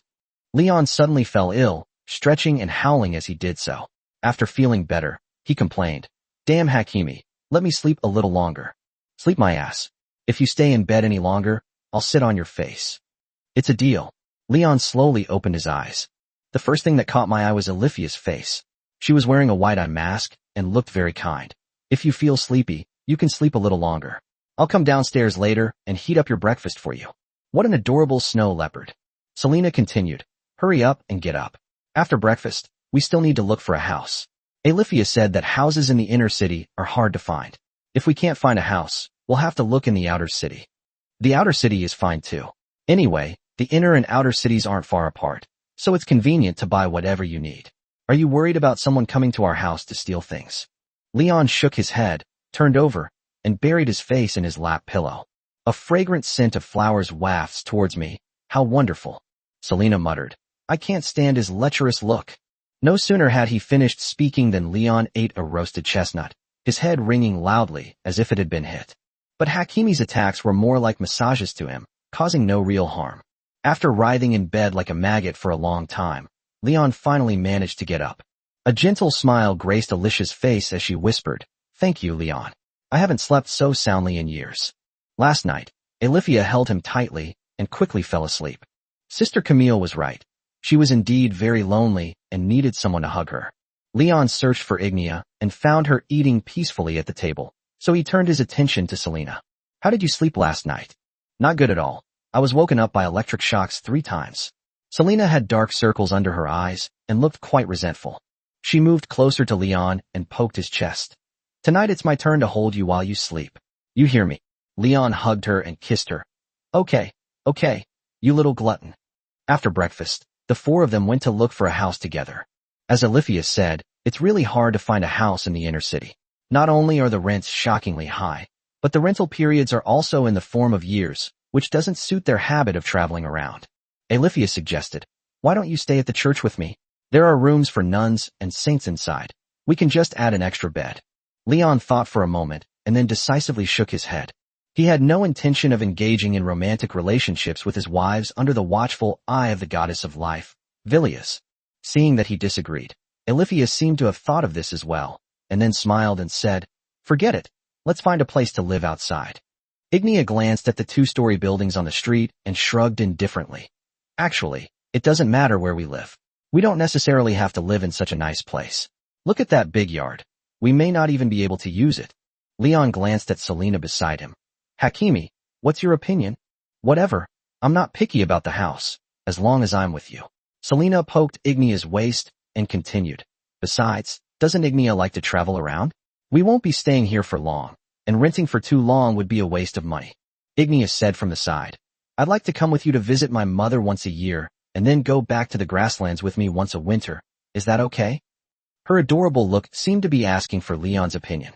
Having something to worry about is like having a constraint. Once they're bound together, they certainly can't run around as freely as before. Selena blinked, puzzled. "Does this happen every year?" Ignia nodded. "I used to be like this, unless something came up and I was delayed, like this year. But now that we're living together, let's listen to Leon." "Where's Olivia?" Leon casually grabbed her tail. The snow leopard paused for a moment, then said, "I'll listen to Leon too." Hearing her say that, Leon fell into deep thought. "I wonder what this snow leopard will do in the future. Are you planning to travel with us, or are you going to do your own thing?" Olivia scratched her cheek and stammered, "I am the holy maiden of the main temple, but I don't have to stay in the church most of the time. However, if the mother of goddess wants to recall me, I will have to go back immediately. Most of the time I'll be by your side. Wherever you go I'll go, but..." Leon immediately noticed her worry. "If we find anything valuable outside, I'll give you a larger share to donate to the orphanage, okay?" Olivia shook her head. "I can't be generous with other people's money." "What are you saying? You're my wife, and we're going to have 100 kids together. That's too formal." Leon slapped her soft bottom as punishment. Olivia flinched slightly, then obediently replied, "Okay, I'll do as you say." Seeing this, Leon grabbed Ignia's tail and said, "It's settled then. I'll accompany you home at least once a year, and then we'll spend the winter on the grasslands. Anyway, I'll definitely have to go back and see Auntie and Mia." Ignia happily twitched her ears. "Thank you, master." Several passers-by happened to be on the roadside, and upon hearing the noise, they all turned to look at him. Selena couldn't stand the stares, so she lowered her head, blushed, and hid behind Leon. "Why are you suddenly calling me master?" "It feels weird." Leon said this, but he was secretly overjoyed. Having a group of beast-eared maids who call him master is his lifelong dream. Ignia opened her eyes wide and answered very seriously, "Selena said you like it, so I'll call you that from now on." Selena's cheeks flushed slightly. She mustered her courage and punched Ignia twice, muttering, "Don't copy me." Leon leaned close to the lioness's ear and whispered, "That's what you shout at those kinds of times." Chapter 87, Thinking about what gift to give Hakimi. The group found a decent-looking house in the outer city. Ignia said that although the street looks deserted now, it will become bustling once winter is over, and renting a house here is definitely the right choice. After Leon cleaned the wooden bed and laid out the quilt, it immediately felt much softer. Selena pushed Leon away, then carefully smoothed out the wrinkles on the blanket, humming a cheerful little tune. As he watched her retreating figure, Leon's lips curled into a smile. He then reached out and hugged her tightly, inhaling the scent from her ear. "What are you doing? Go away, I'm tidying up." Selena glanced at him and muttered impatiently. Leon played with her fluffy tail and said seriously, "It'll be messy tonight anyway, so cleaning it up now is pointless." "Where's the blanket you stole from the hotel? Where did you put it?" He still remembered the marks Hakimi had left on that blanket. Upon hearing this, Selena blushed instantly. She turned around and elbowed Leon twice, then cursed, "I destroyed it a long time ago. What are you trying to do, you pervert?" "You're kidding, you must have secretly kept it." Leon's lips curled up wildly, his fingertips twirling around her waist. "Tell me." Selena rolled her eyes. "I washed it and put it away, but the stains on it can't be washed off, so I can't use it anymore." "Give it to me. I want to keep it as a family heirloom." Selena glared at her and threatened. Pervert. If you keep talking nonsense, I'll beat you up. Leon was unimpressed by this, since Hakimi's attack power was practically zero for him anyway. He shoved her down onto the bed and suggested, "Want to try how soft the bed is? What nonsense are you spouting in broad daylight?" Selena punched Leon, then glanced to the side and whispered, "We'll talk about it tonight." Just then, they heard Alifia coughing behind them. She stood in the doorway and reminded him, "Leon, you need to be more restrained." Leon, with a straight face, spouted nonsense. "That won't do. It has to be at least 900 times a day." Alifia shook her head and replied very seriously, "No, that's bad for your health. I'm in great shape. I'll let you try it another day." Leon put his hands on his hips and thrust his hips forward. Since receiving the Golden Kidney Warrior's blessing, he felt full of energy and suppressed Selena 20 times in a row without getting tired. Even with Ignia and the snow leopards added, suppressing them would be a piece of cake. Will he feel weak the next day? Obviously not. He will only be full of energy. Alifia understood what she meant. She chuckled shyly a few times, lowered her head slightly, and quickly changed the subject. My room is all tidied up." Leon, being a bit cheeky, tugged at Selena's tail, then got up and walked towards the next room. "This is just a small secondary bedroom, with only a simple wooden bed and a small bedside table, which looks a bit too simple." Leon rested his chin on his hand, lost in thought. It always felt a little strange that he shared a room with Selena Ignia, while Alifia slept in a separate room. Since we're family, Leon can't allow this to happen. "Ignia, are you free? Come over and give me a hand." Ignia, who was sharpening his axe in the living room, put the axe on the table and strode into the room. She glanced inside, her tail curving into a question mark, and then asked Iota Wandao, "What's wrong?" Leon pointed to the wooden bed. "Move this bed next door." Ignia didn't ask for the specific reason. She just replied, "Okay." The two of them grabbed the headboard and the footboard, respectively, and with a strong effort, they flipped the bed upright and carried it to the next room. Finally, they put the two beds, one large and one small, together. The master bedroom, which was originally quite spacious, suddenly looked much smaller. "Why did you move the bed over here?" Alifia asked, holding a blanket in her arms. Leon reached out and touched her furry animal ears. "Come on, it's too lonely for you to sleep alone next door. You have to stay with us." Alifia paused for a moment, then took a step toward Leon, saying with her head down, "But sometimes it can be inconvenient." Leon raised an eyebrow at her, a hint of amusement in his eyes. "What? You secretly do shady things at night?" Upon hearing this, Alifia's face instantly turned red. She masked her shyness with laughter. "Does crossing my legs count?" Selena chimed in from the sidelines. "Alifia's got some sense. She even knows how to play the leg clamping game." Leon promptly covered her cat's mouth. Alifia became even more shy and whispered, "Besides, I'll feel uncomfortable if you two are going to do that kind of thing at night." Leon chuckled. "What are you talking about? How many meters is your perception range again? 150 meters or 100 meters? Even if we were next door, wouldn't you know exactly what we're doing?" Alifia was speechless. She had no further objections, blushing as she nodded repeatedly. "Then let's leave it at that." After saying that, she sat on the bed and quietly began to tidy up the blankets. Leon deliberately blew air into her ear, making her squirm. Selena couldn't stand it anymore. She jumped up and landed on Leon's head, then punched him twice. "You're bullying me again. I think you really deserve a beating." Leon grabbed her Selena by the collar, pulled her down, and then buried his face near her lower abdomen, sniffing carefully. "The taste of the sea. Huh? Can you be serious for once?" Selena promptly hissed at him, delivering a devastating blow. Leon nodded, gazing at Selena in deep thought. Hakimi was wearing the same clothes he bought in Hiku Town. They've been together for so long, and Leon has never given her a gift. "Both magic books were gifts given to me before." Hakimi, his ears drooping, asked warily, "What for?" "Let's go out for a walk together, the four of us. It's still early, and it's still light outside." Leon turned to look at Ignia, only to find the lioness had gone back to sharpening her axe. "Ignia, are there any places to go in town?" "A brothel?" Ignia asked without turning her head. "Obviously not. I mean the kind of place where you can shop." Leon didn't want to be too explicit. He wanted to surprise Selena. Ignia shook her head. "I don't know.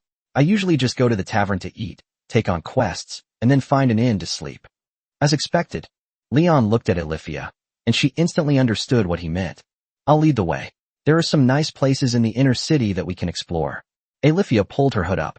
Leon fell into deep thought, pondering what gift he could give to please Selena. Chapter 88 being followed by Hakimi. Once inside the inner city, Ilifia led everyone to the market. Looking around, Leon was dazzled by the merchants living in tents and the wide array of goods on display. The streets were deserted, but the market was bustling with activity, almost entirely filled with people. Ilifia turned around and said, "The market in the inner city has almost everything you could want to eat, drink, or play, but I don't really like coming here." "Why?" Selena's gaze was drawn to the people playing with dice. She seemed quite interested in it. "It's obvious this guy's playful. Leon plans to buy some dice later and play with Selena, the kind where if you lose, you have to take off a piece of clothing." Ilifia shook her head with a wry smile. "There are too many people. I have to keep hiding, otherwise I'll shock other people." Seeing that Selena's attention was drawn, Leon quickly moved closer to Ilifia and asked in a low voice, "Are there any jewelry shops around here? Preferably reliable ones. I want to buy Selena a gift." Ilifia's lips curled up slightly, and she smiled gently. "I know a place. Come with me." Leon patted Ignia on the shoulder, gesturing for her to look at Selena, and then he and the snow leopard strolled back and forth in front of the stall. Before long, Ilifia led him into a maze of alleyways. "Where are we going?" "We've already left the market." "We've arrived." Ilifia led Leon to the depths of the alley, a place rarely visited. He hadn't seen a single pedestrian since they arrived. She smiled as she faced a small shop shrouded in black gauze, which looked very mysterious. Leon lifted his black veil and stepped into the shop. A particularly strong smell of medicinal herbs hit him, making his nose feel a little bitter. An elderly woman with a hunched back was facing away from them, seemingly fiddling with something on the table. Leon looked around. On the left, there were many exquisite ornaments on the shelves, including pendants, earrings, and bracelets. On the right shelf were various kinds of staffs. Although some were metal, the vast majority of the staffs were wooden staffs that were somewhat curved. Ilifia said softly, "This is it. Don't be fooled by the cheap prices here. They're all high-quality items that you won't find in the market." She lifted her robe, pointed to the exquisite silver bracelet on her wrist, and continued, "Isn't it beautiful? I bought it here before." Leon narrowed his eyes. "You didn't buy that silver statue of Villiers from here, did you?" "No, it was borrowed from the church in Rivermouth Town, and I haven't had a chance to return it yet." Ilifia shook her head, and her thick, hairy ears twitched as she did so. With that in mind, Leon was relieved. Ilifia called softly to the old woman, "Mrs. Susanna." Seeing that she didn't respond, Ilifia called out several more times. Finally, the old woman heard the sound. She twitched her ears and turned around. She was holding a mortar and pestle in her left hand and a stone pestle in her right hand, as if she was pounding herbs. Her long black hair had a pair of animal ears, almost completely bald, and one eye was jet black, while the other was white. This was the first time Leon had ever seen such an aged beast man since arriving in Northgate. "Ilifia, please sit down, please sit down. You've finally come to see me." Lady Susanna placed the mortar and pestle on the table, then staggered toward Ilifia. She specially brought him a chair. "Yes, I just got back recently. I've been away a lot lately." Ilifia replied with a smile, clearly happy. "Don't overwork yourself, kid. These days, not many people are willing to talk to an old woman like me." As Mrs. Susanna spoke, her gaze fell on Leon beside her, and her attitude immediately turned cold. "Is this your friend?" Ilifia scratched her ear again and chuckled softly. "He is my husband." "Husband?" Lady Susanna looked Leon up and down, her sharp gaze making one feel uneasy. Ilifia nodded. "Yes, he is a special person and will not be affected by the blessing." Lady Susanna leaned closer to Leon and sniffed him, her face growing increasingly grim. Without mincing words, she said directly, "He smells of other women. He's not an honest man." Ilifia quickly waved her hand. "He has more than just me, but I have already asked him, and he agrees to let me be with him." Lady Susanna didn't speak. She stared intently at Leon, her gaze sending chills down one's spine. Finally, she slowly said, "Don't bully Ilifia. She's a kind child, or I won't let you get away with it." Leon said in a serious tone, "I will love her." Ilifia quickly stood up and blocked their way. "No, Leon is very good to me. He's a good person. Otherwise, my goddess wouldn't have agreed. That's for the best. You've been plagued by misfortune since you were little. Be careful of everyone you meet, even me, understand?" Mrs. Susanna said earnestly. Ilifia nodded. Lady Susanna coughed a few times, then looked Leon up and down with her sharp eyes again, finally fixing her gaze on a certain private area. Leon suddenly felt a cool sensation between his legs. Lady Susanna turned and walked to the medicine cabinet, took out a large jar of medicine and placed it in Aliphia's hand. It's rare to find a man who's useful, so I'll take this opportunity to enjoy myself. Mrs. Susanna, you must be joking. Alifia blushed, seemingly unwilling to accept the bottle of potion. Listen to me, Alifia. You'll understand I'm doing this for your own good after you've tasted it. Alifia couldn't persuade her otherwise, and in the end, she could only put the medicine into her storage space. Leon's lips couldn't help but curl upwards. I wonder if this is Alifia's true purpose. She's truly a cunning snow leopard. Lady Susanna looked at Leon again, then turned and muttered, I hope your so-called goddess hasn't misjudged him. Based on my experience when I was young, this man doesn't seem like a good person. He seems more like a rogue. Leon was often unjustly slandered by Selena, but he was used to it and didn't get angry. Just then, footsteps sounded behind them. Looking back, I saw it was Selena and Ignia. They looked around, not knowing when they had followed them. Hakimi stared at the staff on the shelf, lost in thought. She glanced at Leon, then looked at Lady Susanna and said softly, Leon, you and Alifia left without even calling us. That's too much. Leon shrugged. I told Ignia to keep an eye on you. Wow, there are so many beautiful pieces of jewelry here. What are you doing here? Just browsing around. Selena's tail wagged behind her, her eyes crinkling with laughter as she nudged Leon's waist with her elbow. You actually wanted to pick out a gift for me, didn't you? Chapter 89 Re-encounter with Aunt. Leon originally planned to pick out a gift for Selena himself, but it inexplicably turned into Selena picking out a gift for herself. Seeing her pacing back and forth in front of the shelves, Leon nudged Ignia beside him and asked in a low voice, Why did you two follow us? The lioness scratched her head and muttered, She came to her senses and realized you were gone, so she came looking for you. Damn it, the surprise is gone. Selena browsed the shelves and finally stood on tiptoe to pick up a straight ebony staff with a crystal-clear sapphire floating at its top, the same color as Selena's eyes. She looked at Lady Susanna and politely asked, How much is this beautiful staff? Leon decisively performed an assessment on it. Identification complete. Item name, Staff of Nature. Weapon types, staff, club. Quality, legend.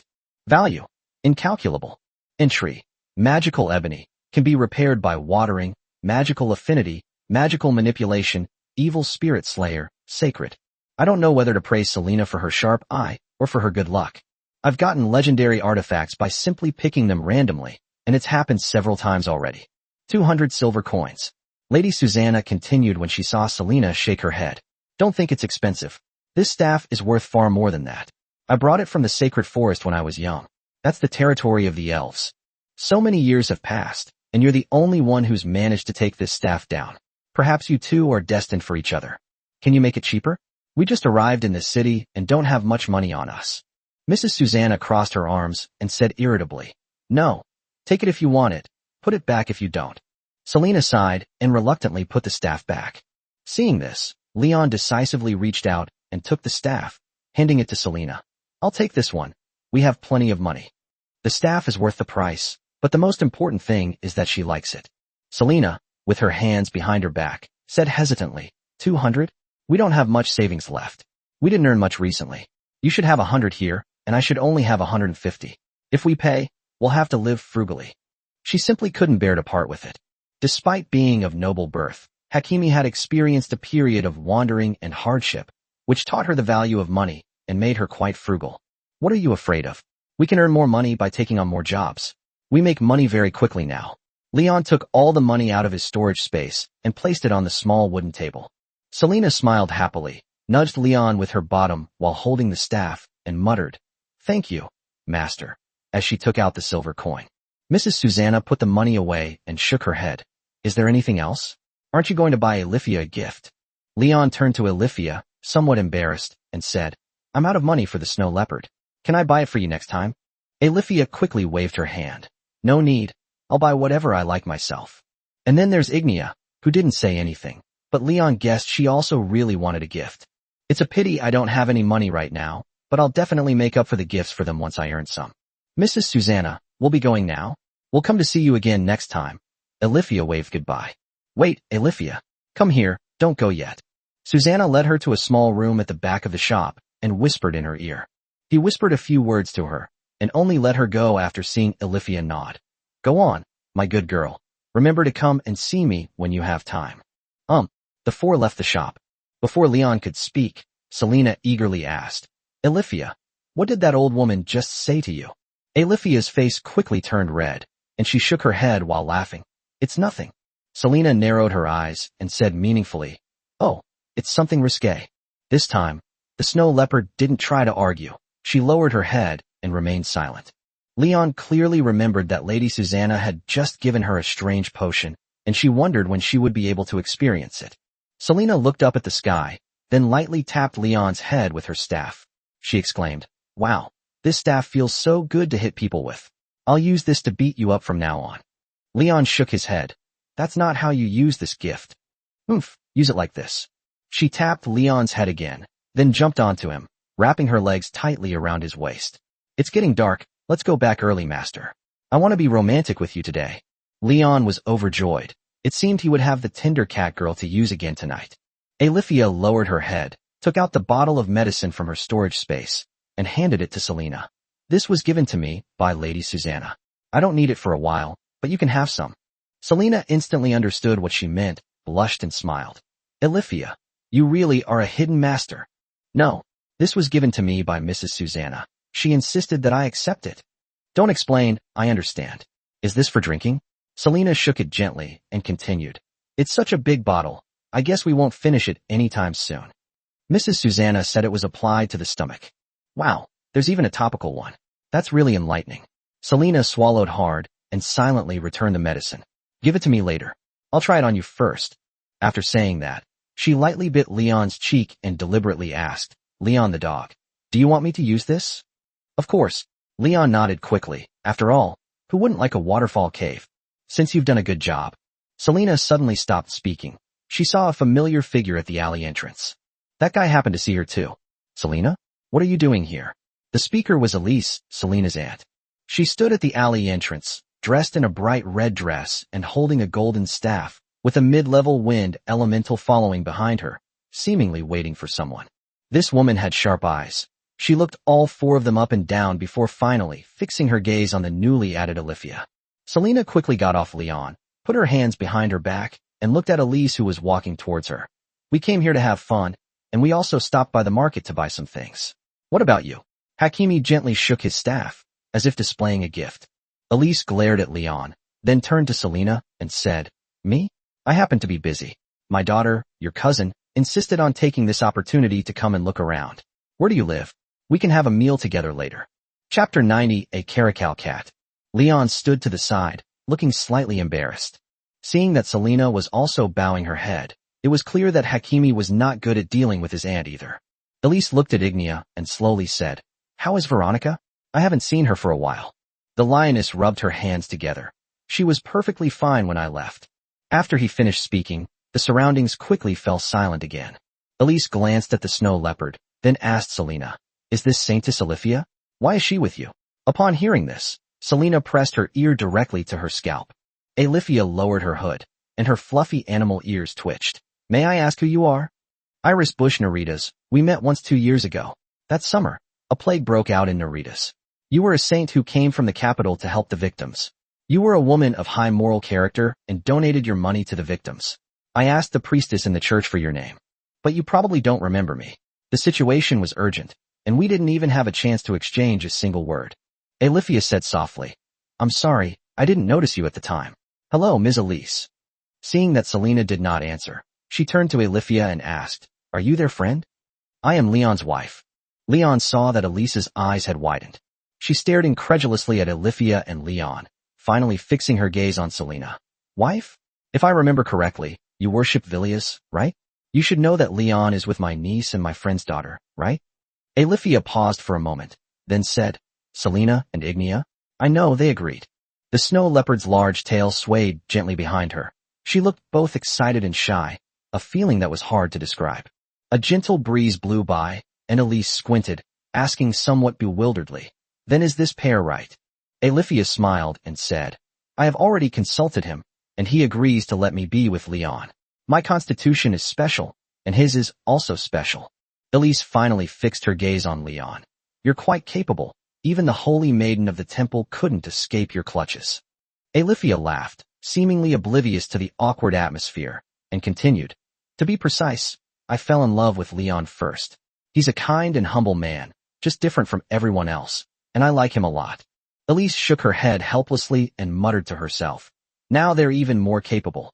She then looked at Selena, and their eyes met, but Hakimi seemed afraid to look at his serious aunt, and guiltily looked away. Elise said, well, have you changed your mind? My words still stand. You can come back to Narita's with me anytime.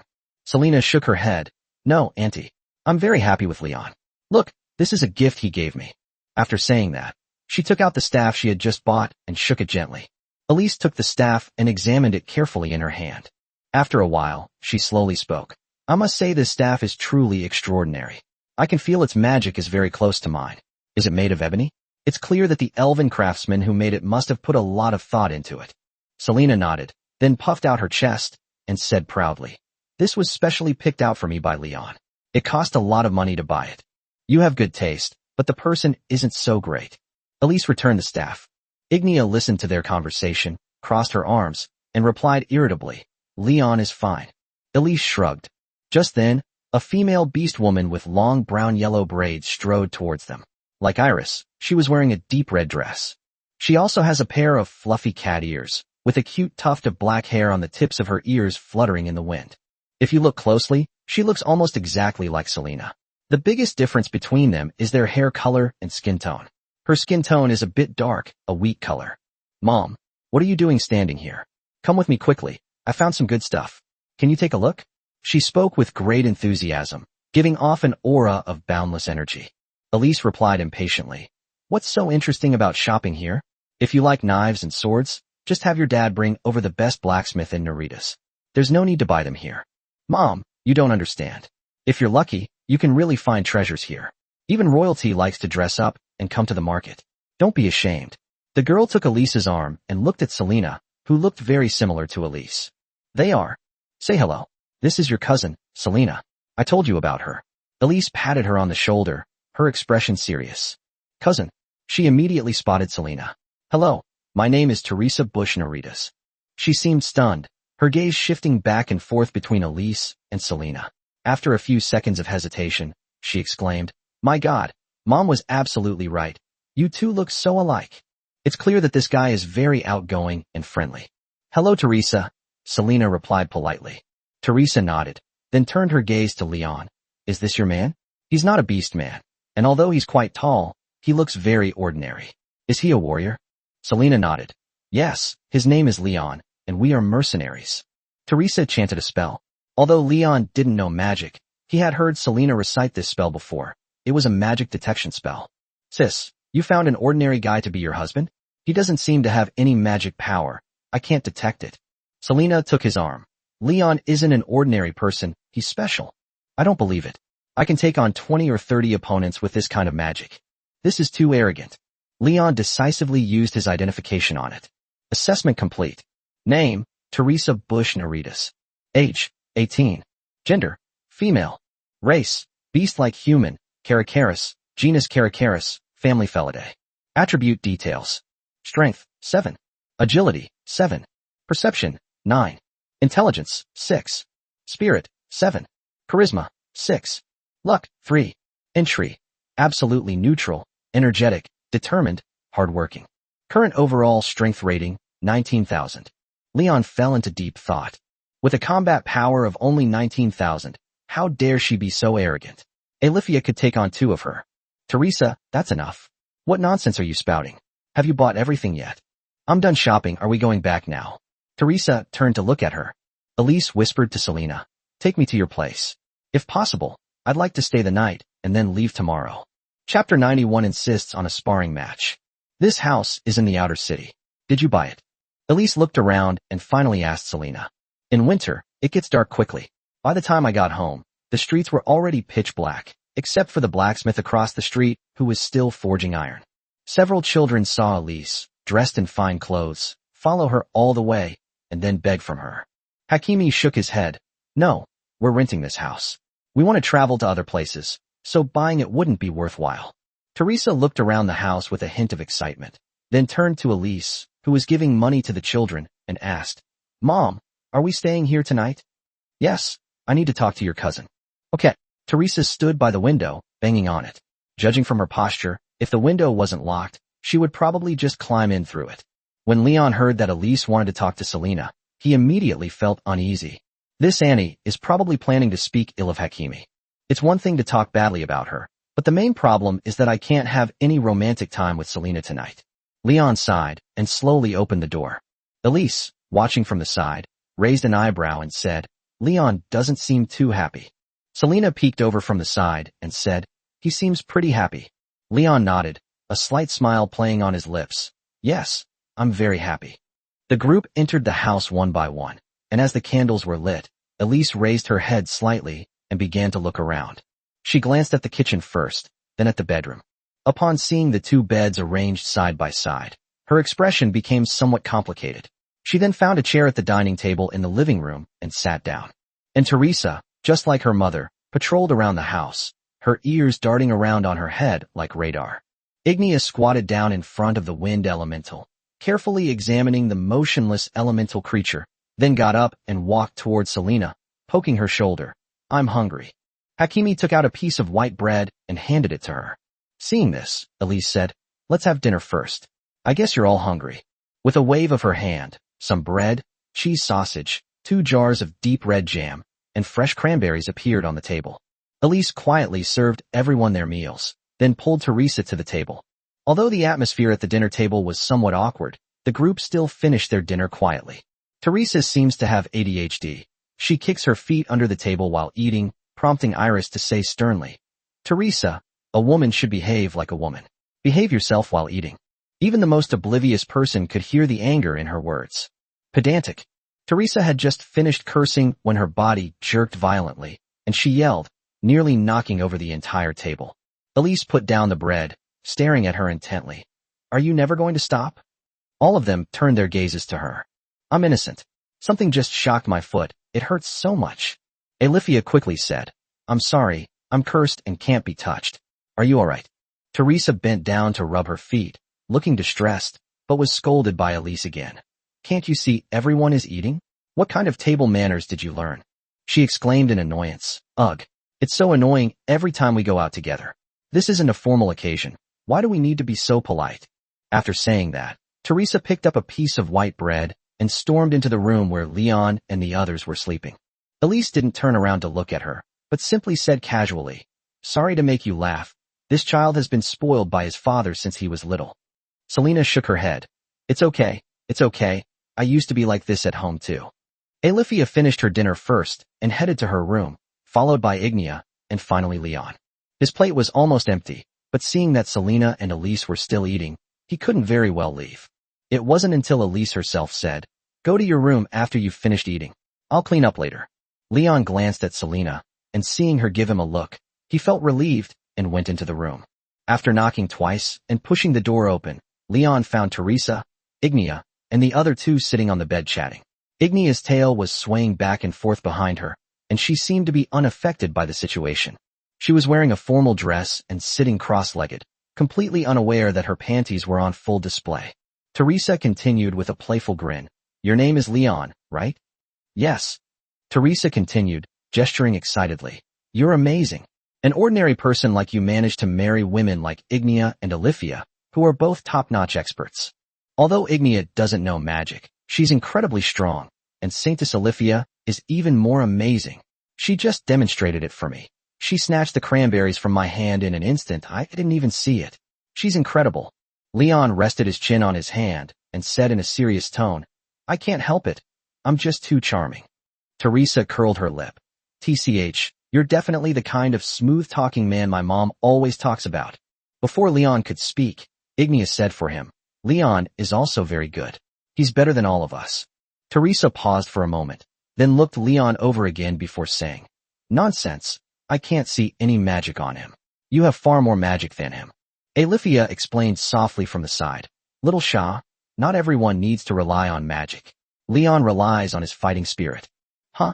My mom said that a magic swordsman who is skilled in using magic is usually more powerful than a swordsman who is skilled in using battle aura." Teresa couldn't suppress her smile as she pointed to herself confidently and said, "I'm one of the best magic swordsmen." Leon scratched his face and looked at her with a smile. Teresa glanced at Leon, crossed her arms, and said irritably, "What's so funny? I haven't even laughed at you yet. You have no respect for people at all. I don't know what Selena saw in you." "What?" That was a friendly smile. Teresa squinted and said, "That's clearly mockery. Ridicule. What kind of smile is that?" I'm sorry, don't take it to heart." Leon didn't want to argue with her, so he walked over to Ignia and gently rubbed the fluffy animal ears on her head.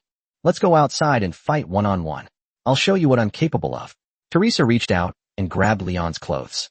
Leon waved his hand. "Stop messing around. Your mom will scold you again later, and she might scold me too. He really doesn't know how to deal with these older women." Teresa's ears turned into airplane ears, and her 2 tufts of black hair trembled slightly, then apologize again. "Don't underestimate me just because I'm small. I'm still one of Narita's top magic swordsmen. How can I let you look down on me?" Leon sighed, saying helplessly, "All right then, but don't blame me if you get yelled at later." Chapter 92, Angry Teresa. Leon brought Teresa to the living room.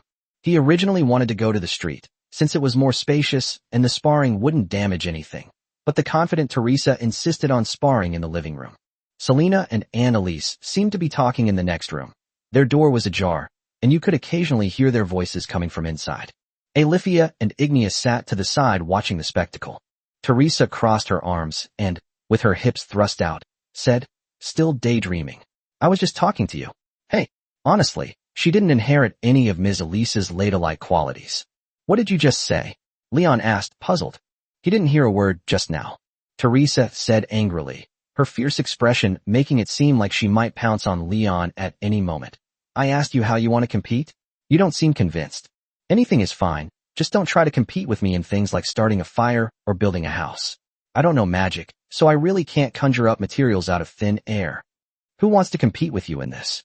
Teresa pointed to her shoulder and continued, "You win if you can land one punch on me. How can someone be so arrogant?" He sighed, then waved his hand. "Fine, why don't you punch me? If you hit me, you win." "You? That's enough. You're full of openings just standing there. If I let you make a move, you might have a chance to win." "No need. I want to take a hot shower and then go to sleep. It's best to get this over with quickly." Leon yawned. Teresa glared at her and said, "You're being too arrogant. Don't cry in pain later." "Uh-huh." Teresa began chanting a spell, and then her hands burst into flames, instantly warming the otherwise quiet living room. Flame fist? What kind of magic is this? It looks similar to the one used by that plate-armored man in Rivermouth Town. Before Leon could even start to think, Teresa slapped him on the shoulder. Leon dodged to the side. Teresa missed taking a picture and nearly fell to the ground due to loss of balance. She looked up at Leon with a puzzled expression, seemingly unaware of what had happened.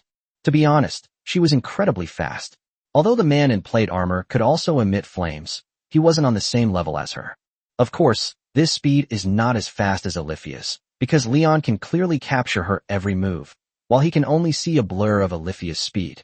Teresa seemed a little annoyed, and she adjusted her posture and threw a punch at Leon. As Leon dodged to the side, he picked up the wooden cup on the table and took a sip. This completely enraged Teresa, who unleashed a barrage of punches. Leon retreated and dodged, then picked up a broom and swept the floor for a while. Seeing Teresa standing motionless, panting heavily, Leon hurried past her, saying, "Excuse me. You've insulted me," Teresa said, glaring at her. Leon waved his hand vigorously. "No, I just feel like I still have time to sweep the floor." Alifia shook her head and said with a hint of indulgence, "Leon is always naughty. He must have been a mischievous boy when he was little." Teresa bit her lower lip tightly, and her ears turned into airplane ears, as if she was getting a little anxious. Then she did something Leon never expected. She bent down and tore open the side of her dress, revealing her long, tanned legs. Leon was surprised that she was wearing so little in the middle of winter. "That didn't count. These clothes slowed me down. Are you sure you don't need to go to such lengths? This custom-made dress must have cost at least several hundred silver coins, right? Don't worry about it later." Before Leon could finish speaking, Teresa rushed over. She was faster than before, but Leon still easily dodged her. This guy was gritting his teeth. He seemed really desperate.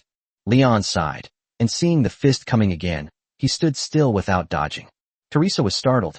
Before she could stop herself, her fist landed squarely on Leon's chest. A sharp, piercing pain quickly followed. Teresa was in so much pain she could barely breathe, and the flames on her body quickly disappeared. She shouted, "Why didn't you dodge? I didn't react in time. Are you talking nonsense? Do you have a stone slab covering your chest?" She glared fiercely at Leon, then turned into airplane ears and started breathing. A caracal is a caracal. Its hiss is even scarier than Selena's. Leon shook his head. "No, I was just wearing a cotton coat underneath." Alifia quickly walked over, squatted down beside her, and began to treat her. "Are you all right? Did you twist your arm? Let me treat it for you." "It's nothing." Teresa's hands were trembling, and she was wincing in pain. Just then, the door to the room opened. Selena glanced into the living room, and then Elise pushed open the bedroom door. She looked at Teresa sitting on the floor, her dress torn in the side, and frowned. "What are you doing?" "I'm fine." Teresa stood up with difficulty, brushed past Leon, pushed open the door angrily, and walked into the street without looking back. Elise hurriedly followed behind, calling out, "Teresa, where are you going?" Before Selena could figure out what was going on, she walked over to Leon and nudged him in the ribs. "What were you doing just now?" "To exchange ideas." "A friendly spar? How could you be so mean? You must have bullied someone." Leon was speechless for a moment. "Is it considered bullying if I just stand there and let her hit me?" Selena jumped up and tapped him on the head twice. "You're as hard as a rock, yet you let people hit you. You're so mean." Elise returned, and looking at Leon with a puzzled expression, she asked, "What did you do to her?" "They were just sparring, and Teresa got angry because she didn't win." "A friendly spar? This kid is certainly very competitive. When he gets serious, he's just like me, intolerant of even the slightest mistake." "But Leon won." Leon said very modestly, "A narrow victory." Ignia shook her head, directly denying the claim. Leon was practically toying with her. Leon was instantly drenched in sweat. "This word is not allowed to be used." "I didn't, you lioness, you're slandering me." Leon decisively walked behind her and covered her mouth. "We can't let her say any more. It would be troublesome if people misunderstood." "What are you competing in?" "Tearing clothes." Elise asked, raising an eyebrow. Leon shook his head like a rattle drum. No. It's just a contest to see who can hit the other first. There's nothing special about it. I accidentally made her angry. Sorry." Elise looked Leon over again and continued. "That's just how the kid is. He'll probably be back first thing tomorrow morning. Don't worry about him." Leon asked doubtfully, "Should I go find her and bring her back?" "No need. She doesn't have the nerve to be begged to come back after running away from home." Elise stepped forward, grabbed Selena's arm, and led her into the room. Chapter 93, Overly Competitive. Elise truly lived up to her reputation as Teresa's mother. She knew her daughter inside and out. Sure enough, she returned at dawn. Apparently, she knocked on the door first, and it was Alifia who got up and opened it for her.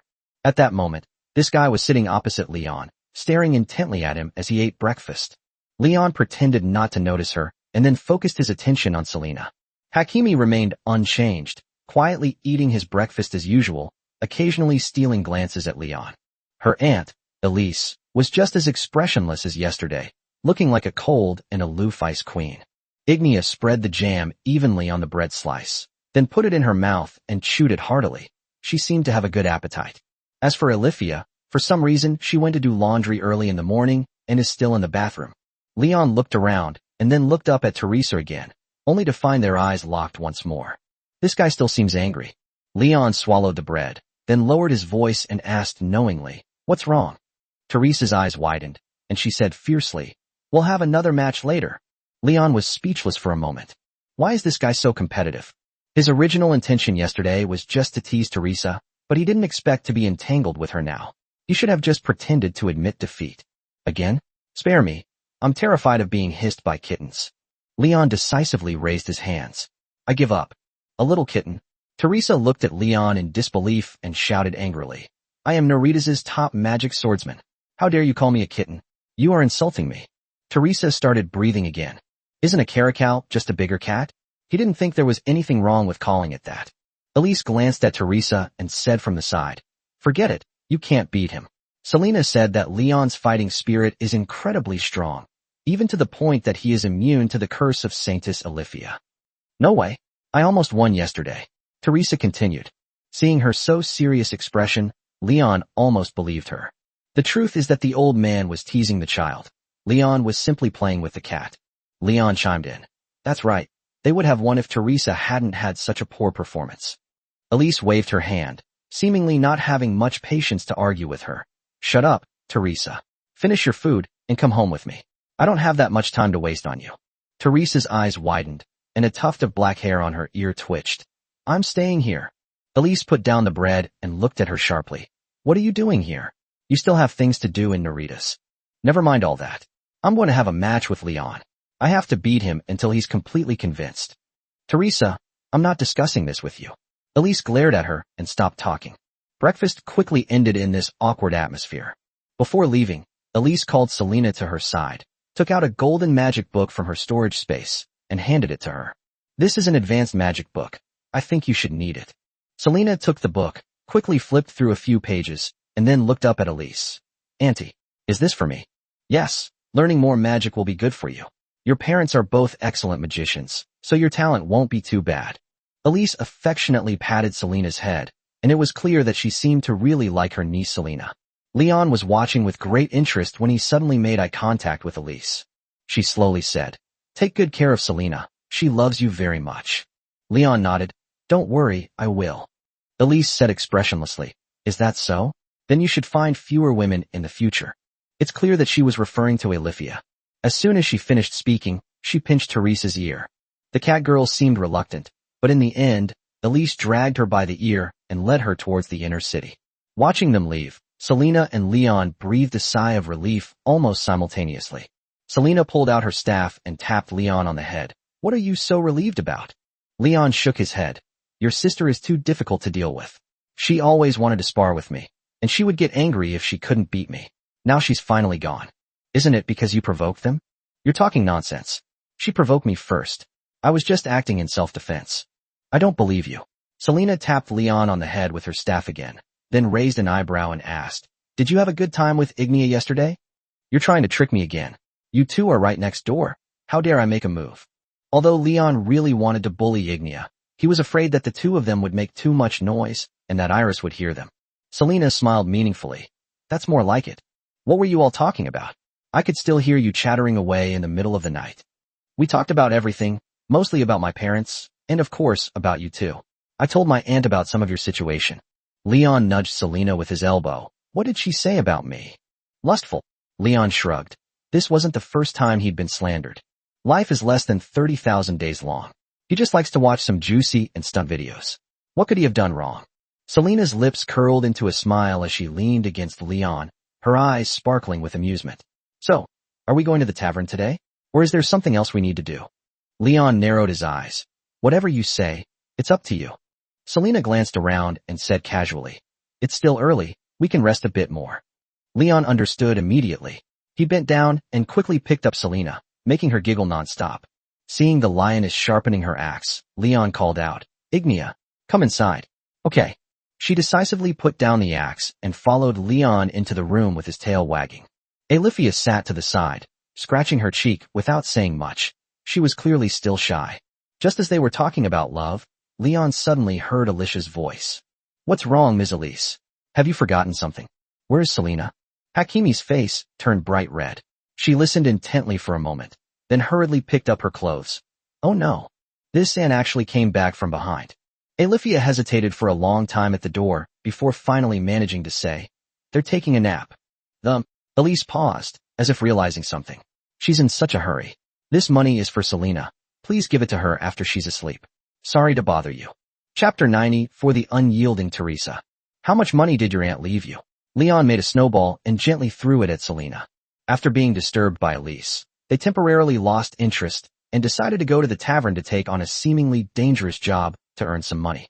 I need to go to a hidden eye demon cave in the east of the city to find a talisman.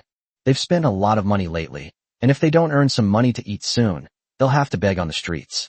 Selena touched her chin and began to recall. If I remember correctly, it was exactly 200. Leon fell into deep thought. No wonder they're from aristocracy. They're incredibly generous. The price of a high-level magic book is said to be around 200 silver coins, but the things she brought for Selena on this trip cost 400. Just then, Selena appeared in front of Leon and snuggled comfortably into his arms. Leon breathed into her ear and then said seductively, What? Want to play games again? Want to find somewhere to continue later? Selena's cheeks flushed slightly. She glanced back at Leon and said haughtily, It depends on my mood. Say something nice. Leon kissed her ear, then began to play with Hakimi's cattail, and said softly, "My dear wife." Selena was in a great mood. She turned around and kissed Leon. "Okay, we can continue before going to bed tonight." Ignia watched the two of them longingly, then said, "I want one too." "What? Didn't you already finish?" The lioness shook her head, her face expressionless, and said, "No, I'll need to rest for a few more times." Selena stared at her, lost in thought, then complained, "You two are like wild beasts, so scary. Anyone who didn't know better would think you were fighting. I was really afraid you'd tear the house down." Ignia held the axe without saying anything. Their styles are different. One leans towards Japanese and Korean styles, while the other leans towards Western styles. Ignia prefers to be straightforward. She'll kiss a few times and then get straight to the point. In contrast, Selena takes a long time to start whispering. The three were chatting animatedly when Leon glanced at Alifia out of the corner of his eye and noticed that she was blushing, her ears pointed towards them like radar. Sure enough, the content of the chat was too stimulating for her, making her unable to resist listening intently. "You're peeking at Alifia again, you philandering dog." Selena covered Leon's eyes with her hand, then opened her mouth and bit Leon's shoulder. She left 2 small holes in her clothes, like a stapler. Alifia gave an awkward laugh twice, then lowered her head. If Leon remembered correctly, when she and Selena left the room, she saw her run into the bathroom to wash clothes. It's obvious that she changes her pants twice a day. She's actually a super glutton. Leon stretched out his arm and took off Alifia's hood, then stroked her furry animal ears. Just then, Leon suddenly sensed an ominous aura. Alifia also turned her head to look towards the side of the path. A figure engulfed in flames burst forth from the forest, wielding a swift sword in one hand and a dagger in the other. Leon immediately recognized the newcomer as Teresa because she was still wearing the red dress with the side torn open. Seeing her blocking the road, Leon quickly stopped his horse. "Teresa? Didn't you go back with Lady Elise?" Teresa glared and shouted. "I got angrier the more I thought about it, and came back. Leon, come down here and let's duel." Seeing her hunched over and still breathing out hot air, Leon fell into deep thought. This scene seems somewhat familiar. Selena dismounted and walked towards her, staff in hand. "Teresa, you'd better go back quickly, or Aunt Elise will worry." "I'm not going back unless Leon fights me," Teresa shouted in front of her like a child. Selena shook her head helplessly. "Then I'm afraid you'll have to live with us." Leon sighed and said helplessly, "Why do you insist on bothering me? Alifia is much better than me. You should bother her instead." "Huh?" Alifia patted Leon on the shoulder. Teresa's eyes reddened with grievance, and she shouted, "Because you humiliated me." Leon shrugged helplessly. "No, I wasn't. I was just joking, and you got all worked up. You idiot. Enough with the nonsense. Come down here and fight. I'm going to beat you to a pulp." Selena glanced back at Leon, then at Ignia, seemingly feeling somewhat helpless as well. Staying here any longer isn't a solution. Leon is eager to get back and play games with Selena. "I'll have one last spar with you. If I lose, you can go home, okay?" Teresa stared without saying a word. Seeing this, Leon crossed his arms and continued, "If you don't agree, then let's just wait and see until tomorrow." A gust of cold wind blew by, and Teresa huffed angrily. "I promise you, fight me once, and if I lose, I'll go home. Don't try to cheat." Leon raised an eyebrow at her. "You think I'm like you?" Leon smiled, but didn't say much. He took out the Oathbreaker, picked up Selena with one hand, and put her behind him. "Can we begin?" Teresa asked impatiently. She seemed to be an impatient person. As soon as Leon nodded, she rushed forward like a fiery meteor. The sharp, swift sword thrust towards Leon's face, but Leon dodged it by tilting his head, and then caught the sword with 2 fingers at lightning speed. Teresa couldn't pull it with one hand, so she got a little impatient and tried to pull it with both hands. It took a lot of effort to pull the sword back, and she almost stumbled and fell. Leon raised the Oathbreaker high and swung it toward her face, but stopped just before her nose. A strong gust of wind swept away the snow around her, revealing the black earth beneath. Teresa's hair was disheveled by the wind as she looked at the Oathbreaker so close to her, breathing heavily. In those few short seconds, she reminisced about her happy life. Leon moved the hammer away from her and gently patted her shoulder. "All right, Teresa, you're a very capable woman, but you should go home now. Come visit us again sometime, okay?" Although Teresa couldn't beat Leon, a hint of defiance still lingered in her eyes. "This girl is too stubborn. She probably has some honey badger genes deep down. I lost. I'll try again next time. With that, Teresa turned and left. Watching her departing figure, Leon lowered his voice and said, "Honey, your sister seems a bit stubborn." Selena shook her head helplessly. Alifia quickly flew to her side and whispered a few words in her ear. Seeing Teresa nod, the snow leopard chanted a spell to teleport her away. When she returned, Leon asked, "Where did you send her? Do you have enough magic?" The church in Naritas still has 1/3 of its magic remaining. That place is west of Linguang City, about 200 kilometers away. Her teleportation spell has a pretty large range, but it seems to consume a lot of mana. Leon breathed a sigh of relief, put his arm around Selena's waist, and said with a mischievous grin, "The date continues." Chapter 95 Igneous Protection Fee. Following the location provided by the client, the four found the Eye-Demon's lair located underground. Before Leon could make a move, Selena and Alifia worked together to kill the attacking Eye-Demon in a few quick moves. This monster, resembling a giant eyeball, wanders aimlessly through the cave, launching a swift attack upon spotting an enemy. After death, a thick, gelatinous substance will flow from the corpse, smelling extremely foul, as if a rat had died there.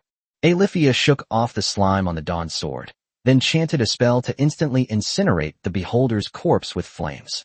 "Wife, you're getting more and more amazing," Leon said softly, stroking Selena's cat ears.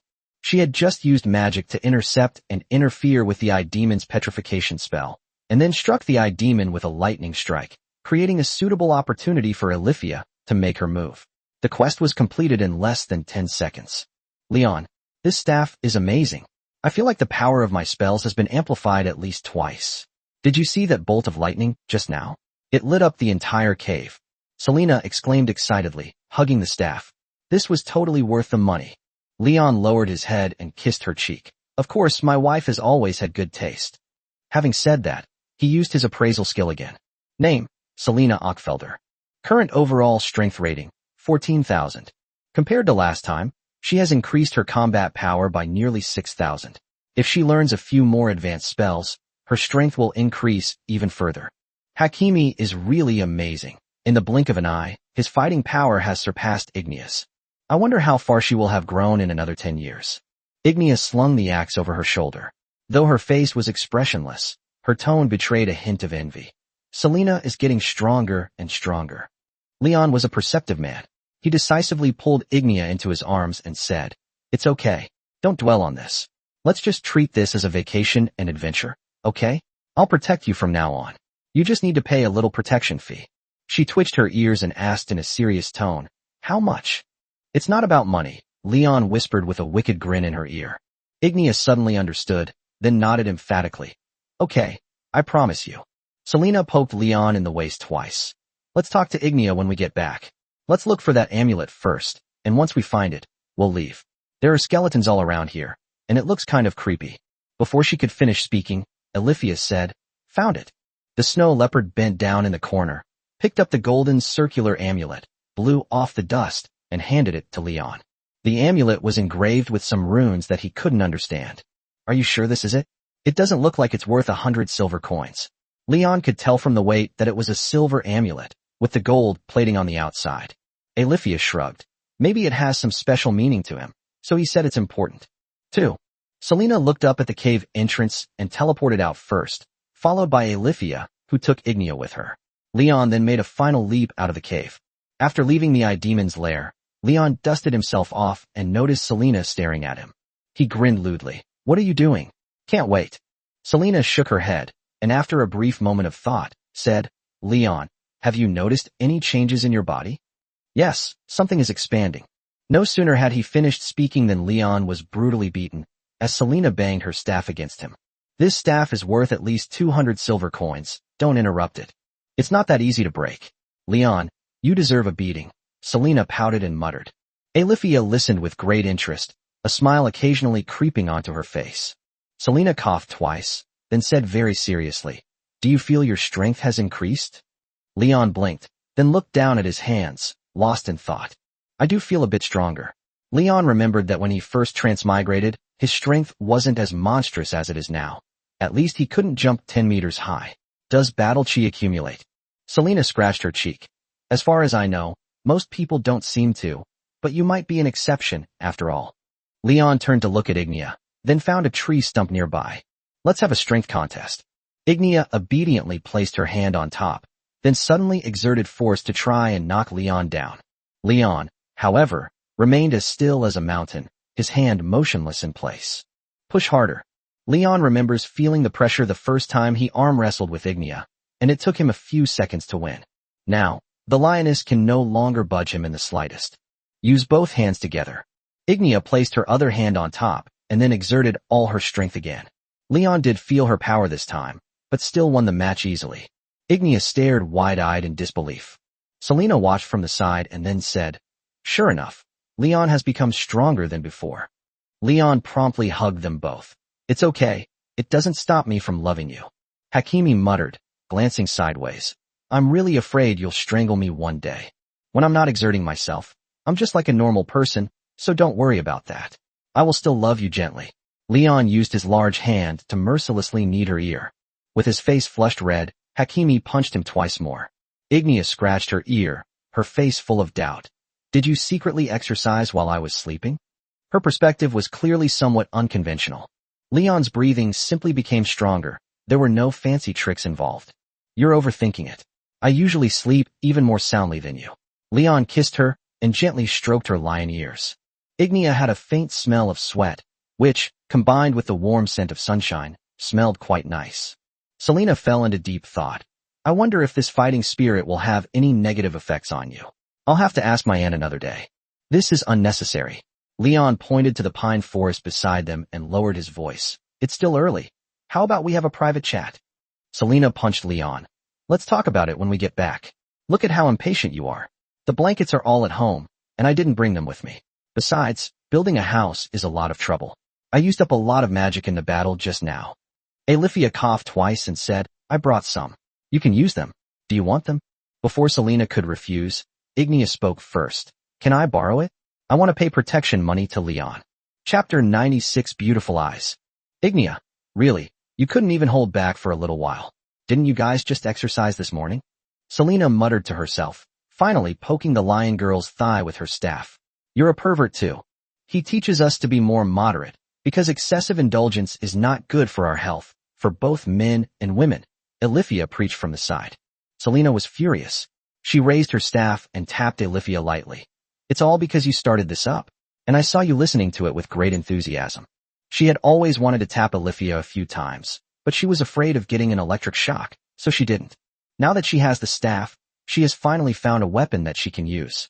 Hearing Hakimi's words, Alifia's face showed a hint of panic. She almost instinctively retorted, "I'm sorry, I'm a very inquisitive person, and I can't help but be curious about these kinds of things." Selena glanced at her and muttered, "What do you mean, vigorous? I'm too embarrassed to call you out on it. Alifia, you're not being honest." Alifia lowered her head and blushed. "I'm sorry, I shouldn't have lied." The group had already collected their wages at the tavern and were now on their way home. Leon dismounted and patted Alifia's head. "It's all right. Being lustful is nothing to be ashamed of. There's no need to feel embarrassed." He took out silver coins from his storage space. This time, he received 100 coins as payment. Leon handed 25 of them to Alifia. "You can donate this money. I know you care about the children in the orphanage." Alifia slowly stopped, turned to him, and said softly, "Leon, thank you for your understanding." Leon scratched his cheek, a little embarrassed. He didn't actually put in much effort. His main role was simply to provide companionship. "If you have any ideas, remember to tell me. I'll support you." Leon reached out and patted Alifia's head. Immediately afterwards, he grabbed a handful of money and handed it to Ignia, just in case she ran out of money. Although Selena didn't say anything, she was making all sorts of suggestive gestures and winks. Leon pretended not to see it, and then received a solid blow to the head from the staff. Selena narrowed her eyes, her smile carrying a hint of meaning. "Hurry up, I know you saw it." "What do you see?"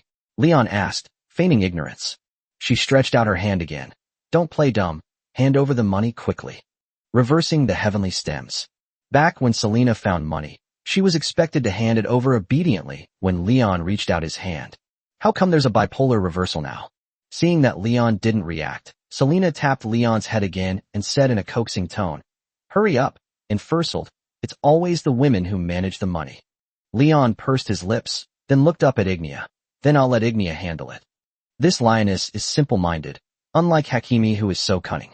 Selena dismounted sideways, tiptoed, and gently tugged at Leon's cheek. Don't give me that. Ignia can't do math, let me handle that. Seeing that Leon remained unmoved, she sighed and said disappointedly, Sigh. Even though I'm your wife, you're still wary of me. It's really disheartening. Fine, keep the money for yourself. Selena is getting ready to mount her horse. Leon quickly grabbed her. Fine, you're up to this again. Here's the money, okay? You're always trying to control me. Selena's expression changed instantly, and she snatched the money away. Nonsense, isn't it my duty to keep an eye on you? Do you think you can go out and fool around with me? She then leaped onto Leon's shoulders and continued to whine. Leon is so sweet. Yesterday, I bought a staff for Selena, who is now penniless. Looks like I'll have to start hiding some money from now on. Just then, Selena waved her little hand in front of Leon and then quickly opened it. She produced about 20 silver coins. Take it. You still have enough money for daily expenses, but don't even think about keeping a woman outside. Leon snatched the money away, muttering, Damn it. I'm with you guys every day. Where am I supposed to support a woman? I'm a man who craves freedom. Selena continued to tug at Leon's cheek. Now that we're here, we definitely can't let you be too free. But don't worry, if you need money, just tell me, and I promise I won't hold you hostage. Leon retorted, You're the worst dog. Selena grinned mischievously, bent down and poked Leon's nose. Are you angry? I'll let you bully me when we get back, is that alright? She then kissed Leon and continued riding on his shoulders. Once home, Selena hurried towards the bathroom, turning back to say, I'm going to take a shower first, then it'll be your turn. Get ready quickly. Understood. Leon walked to the fireplace, threw in a few pieces of firewood, and then asked Alicia to light the fire. Seeing the Saintess sitting peacefully to the side, Leon hugged her without thinking and gently nuzzled her in her arms. Saintess Alifia, I am seriously injured. Please save me. Alifia stroked Leon's short hair and said softly, Where? Selena just hit me hard on the head with her staff, and I have a concussion. Help me. Alifia began to pray, then green light emanated from her hands as she murmured, Good girl, this will stop the pain. I don't know if she was serious or just playing along with Leon. But Leon truly felt the warmth of Alicia's embrace, and sensed something strange about to awaken. She asked softly, Are you feeling better? Leon nodded, picked her up, and held her in his lap. Alicia touched Leon's cheek, her fingertips gently gliding across his face, making his cheeks feel a little itchy. Why do you always like to touch my face? Because I can't see you, I can only touch your features to guess what you look like. Alifia was touching his eyebrows. Don't you have the ability to sense things? Alifia nodded. I can only perceive a vague outline, and sometimes I mistake people for others. Leon reached out and removed Alifia's blindfold, gazing into her lifeless blue eyes in deep thought. After a long while, he couldn't help but ask, Is there any way to cure your eyes? It's something that's congenital and incurable. I've gotten used to it over the years. Whether I can see or not doesn't matter anymore. He will guide me. Alifia stroked his hair, her small mouth opening and closing as if she wanted to say something. After hesitating for a while, she finally spoke. Leon, are my eyes ugly? They are very beautiful eyes, but they lack a bit of sparkle. Leon touched her long, thick eyelashes and gazed at her face, somewhat mesmerized. Alifia is so beautiful, she has a real mature and sophisticated vibe. After an unknown amount of time, Alifia, blushing shyly, said, Leon, it feels like something is pressing against me. Chapter 97 Mrs. Veronica's Visit. In the blink of an eye, Leon had already been living in Light City for a week. Every morning, I play games first thing after breakfast, then go to the tavern to take on quests to earn money, and in the evening, I go home exhausted, finally having the gentle cat girl help me relax. Although these days were monotonous, they were not boring, and Leon was quite satisfied. The only drawback is that his relationship with Alifia hasn't progressed at all. It's still at the level of only being able to hug her, and at most, he can only take advantage of her. Leon, you're being naughty. You can't touch me like that. Alifia grabbed Leon's hand and gently pushed it back, her face flushed. When can we play together? It's such a pity that the medicine Mrs. Susanna gave us has been sitting in the cabinet and used. Alifia patted Leon's forehead and said with a smile, Aren't Selena and Ignia using it? I want to try it with you. Leon reached out and poked her soft belly. This snow leopard had a lot of fat on its body, and it was all in the right places, which was too tempting. As soon as Leon finished speaking, he was punched on the head. Looking back, I saw it was Selena, who had just woken up. You've seduced Alifia again. You're asking for a beating. Leon picked up Selena, held her up to his face, and shook her. Stop slandering me. My relationship with her was consensual. I never seduced her. Selena crossed her arms and snorted irritably. That's for the best. The sound of the two bickering seemed to wake Ignia. She stretched, then quickly sat up, got dressed, got out of bed, and went to the kitchen, where she started tinkering. Leon and Selena locked eyes. For some reason, the lioness has been taking on almost all the housework lately, and she's also the first one to wake up most of the time, then goes to the kitchen to make breakfast for everyone. Without hesitation, Leon reached out and grabbed her pants, then pulled them into his arms. Ignia, nestled in his lap, twitched her ears and turned to look at Leon. What's wrong? Want to do it again? Leon shook his head, then got straight to the point. Why have you been doing our laundry and cooking all the time lately? Didn't we take turns doing it before? Ignia blinked, her powerful tail swaying gently behind her. I was just about to discuss this with you. Discuss? I want to stay at home. Can I do your laundry, cook for you, and clean? She asked cautiously, pausing slightly before continuing. When you get home, I can help you take a bath and help you relax. Leon watched her deep in thought, then asked, why did you suddenly decide to do housework at home? Ignia is a restless person. She used to love traveling, and staying at home doing housework is completely out of character for her. I've been thinking about it, and it seems that the three of you are already making enough money. I can hardly help you with anything, so I might as well stay home and look after the house. Leon hugged him and kissed him. No, I'm taking you with me. I'll never leave you home alone. Ignia nodded. Okay, I'll do as you say. Selena knelt down to the side and muttered, if I weren't worried about Leon messing around outside, I'd actually like to stay home and grow some flowers and plants. Leon was devastated. This shows you don't trust me. TCH, don't give me that. Ignia doesn't care about you, but Alifia spoils you. If I weren't watching you, you bastard, you'd probably be running off to some back alley looking for a slut. All the money is with you. Where would I get any spare cash? Leon shrugged. Selena turned a blind eye, raising an eyebrow at Leon. Who knows if you've been hiding any money? Lately, I've been feeling like the amount of money isn't right when I hand it in.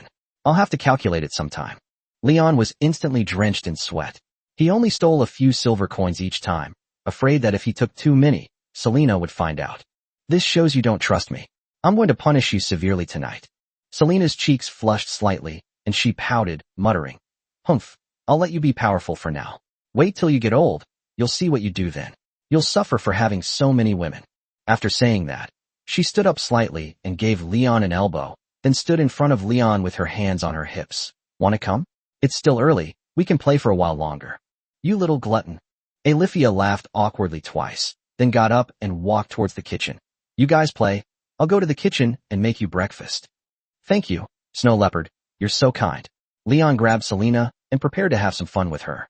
Just then, a knock came at the door, and the group seemed to be put on pause. Alifia stopped and turned around, saying, It looks like Mrs. Veronica. Mrs. Veronica? Ignia got up and walked towards the living room. I'll go open the door, you guys play.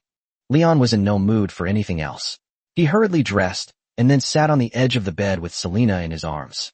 Although he was sitting in the room, the moment the wooden door opened, he heard that familiar voice. Hey, my Ignia. Surprised? Leon smoothed out the wrinkles in his clothes, then quickly stepped out of the room and greeted her. Hello, madam. Veronica is embracing Ignia. She was still the same as always, behaving like a clumsy young girl, but the black clothes made her look somewhat dignified. When she saw Leon come out, she glanced at him. At that moment, Alifia came out of the kitchen and greeted her. Veronica shook her head and continued. I heard about it from Elisa's letter. Now Leon has another woman. Amazing, Leon. You've even won over the saintess of the Church of the Goddess of Life. Alifia gave an awkward laugh and then explained, I've already asked him, and he agrees to let me be with Leon. That's even more amazing. You can even handle a god. That's truly impressive. Veronica's smiling face was somewhat eerie. Ignia shook her head and explained, Alifia is a good person, but she has a special curse on her, and I don't want her to live alone. I see. Leon hasn't been bullying you lately, has he? No, we're having a great time, and we might be having a baby soon. Ignia shook her head, led Veronica to the dining table, and then asked, Didn't Mia come with you? No, I was teleported here. I didn't have enough magic to bring her along. Veronica took the water glass Alifia handed her, took a sip, and continued, That child gets along very well with Valeria and Lyria. She's already settled in. Veronica looked Ignia up and down, reaching out to tidy her hair. I came to the capital on business, and just happened to stop by to see you. Chapter 98, taking a vacation to visit the orphanage. After Ignia went into the kitchen, Veronica got up, patted Leon on the shoulder, and then asked in a low voice, Leon, you didn't bully my Ignia, did you? Selena was folding blankets in her room, and Alifia was doing laundry in the bathroom. Now it was just the two of them in the living room. Leon shook his head. How could that be? I love her too much to even think about it. As a cat lover and straw hat boy, he would never bully Ignia, who is a feline. Really? Why are you staying in the outer city? The security in this area isn't very good, even worse than in Hika town. Veronica raised an eyebrow at him. Leon mimicked Selena's awkwardness, muttering, Isn't it because I'm short of money? Need money? I can give you some. That won't do. Ignia would definitely be unhappy if she found out. Leon swallowed hard and continued. Besides, we're making money quickly now, and we can afford to rent a house in the inner city, although it feels a bit uneconomical. At this point, Veronica casually asked, How's Ignia doing lately? Is she still happy with you too? Leon looked at Veronica and couldn't help but laugh. Why don't you ask her yourself? Veronica shrugged helplessly. This child has grown up. If I ask her, she might not tell the truth. I really miss her when she was little, so honest and simple. Leon shook his head. You're overthinking it. Ignia is very honest now. She won't lie. Veronica shrugged. She won't lie, but if she doesn't want to tell you, she'll just stammer and won't say anything no matter how much you ask. Leon scratched his head. He had never encountered this situation before. Anyway, Ignia would answer any question he asked her. As for whether Ignia is happy or not lately, although the lioness was still the same as before, Leon could vaguely sense that she seemed somewhat disappointed. She watched as Selena grew stronger little by little, while she herself remained almost unchanged, which may have made her slightly anxious. After a moment of contemplation, Leon slowly spoke. She seems a little unhappy lately. Veronica narrowed her eyes and leaned forward slightly toward Leon. Tell me, what happened? Did you bully her? Leon shared his guess with Veronica. That's it. After listening, she rested her chin on her hand and fell into deep thought before slowly saying, But she is indeed a strong-willed child, which is very likely. Of course, it cannot be ruled out that it is because you have found another woman. Leon was speechless for a moment. Ignia shouldn't be angry about this, right? When Alifia asked for her opinion before, she had agreed with both hands and feet. Most of the anxiety stems from a lack of ability. Is there any way to make Ignia even stronger? Veronica muttered to herself. She can't learn magic to become stronger, and my research on battle aura is still very shallow. There's really no way to make her stronger. Leon sighed. If even the mother-in-law can't handle it, then this is indeed a bit of a problem. Leon coughed twice and tentatively asked, Does Ignia have any special bloodline? Veronica smiled. Bloodline? Maybe a bit of lion blood. She seemed unaware that Ignia was a descendant of the sun god, or lion. Just then, Lioness came out of the kitchen, carrying 2 plates of slightly burnt white bread. She asked Veronica, Mom, would you like to eat with us? While the two were chatting, Leon decisively used the appraisal on it. Assessment complete. Name, Ignia. Entry, chaotic goodness, sincerity, descendant of the sun god, immense strength, shrouded in fighting spirit, strong self-healing ability. Current overall strength rating, 13,000. As expected, her strength rating remained almost unchanged, seemingly only increasing by 500 compared to the last assessment. Her entry for the descendant of the sun god is still there. Leon rested his chin on his hand and softly called out to the system in his mind. System, are you there? I need to talk to you about something. A few seconds later, the system's voice appeared in my ear. Not here. Do you know Elion? You know, the sun god.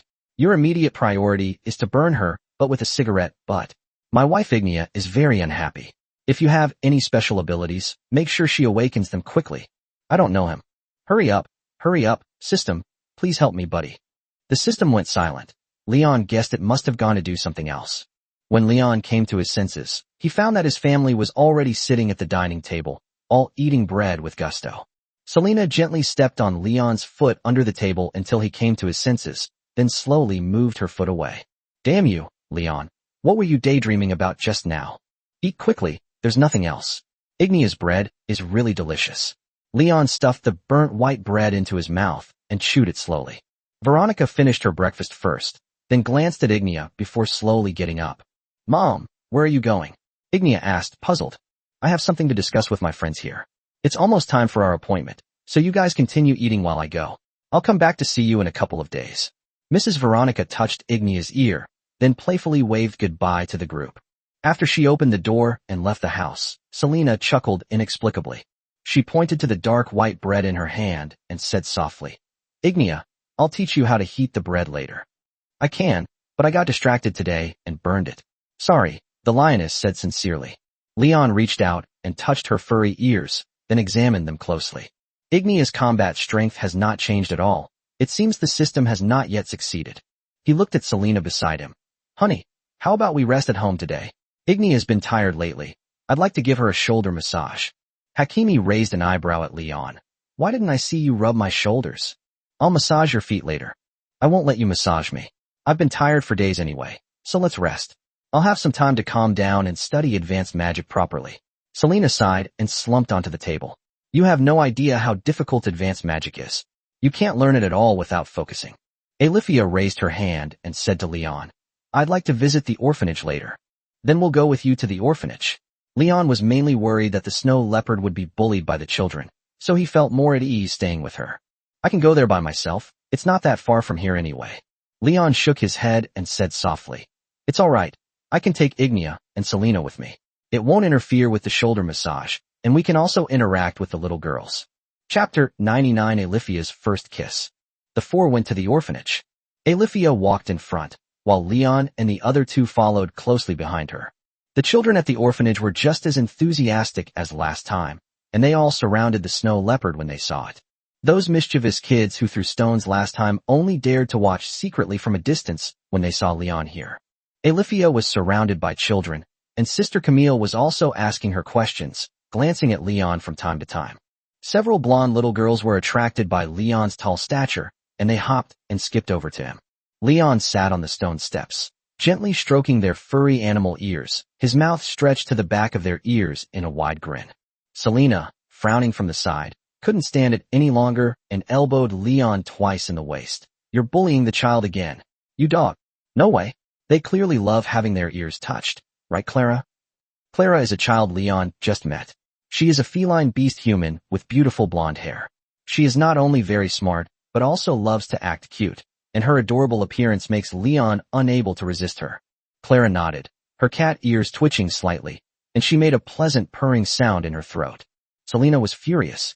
She pinched and pulled Leon's cheeks hard. Her face flushed, and she muttered jealously, It's my turn to have my ears touched. Leon deliberately said, Little glutton, let's talk about it when we get back. It's Clara's time now. No sooner had he finished speaking than he was struck twice on the head. I felt good after being beaten. Clara, who was having her ears rubbed vigorously by Leon, couldn't stand it anymore. She muttered, If brother Leon likes to touch them, let him touch them. What's wrong with that? You're so stingy. Selena couldn't believe her ears for a moment. She widened her eyes and said, First of all, ears are a very private part of the body. Secondly, I am Leon's wife, and you are just a child.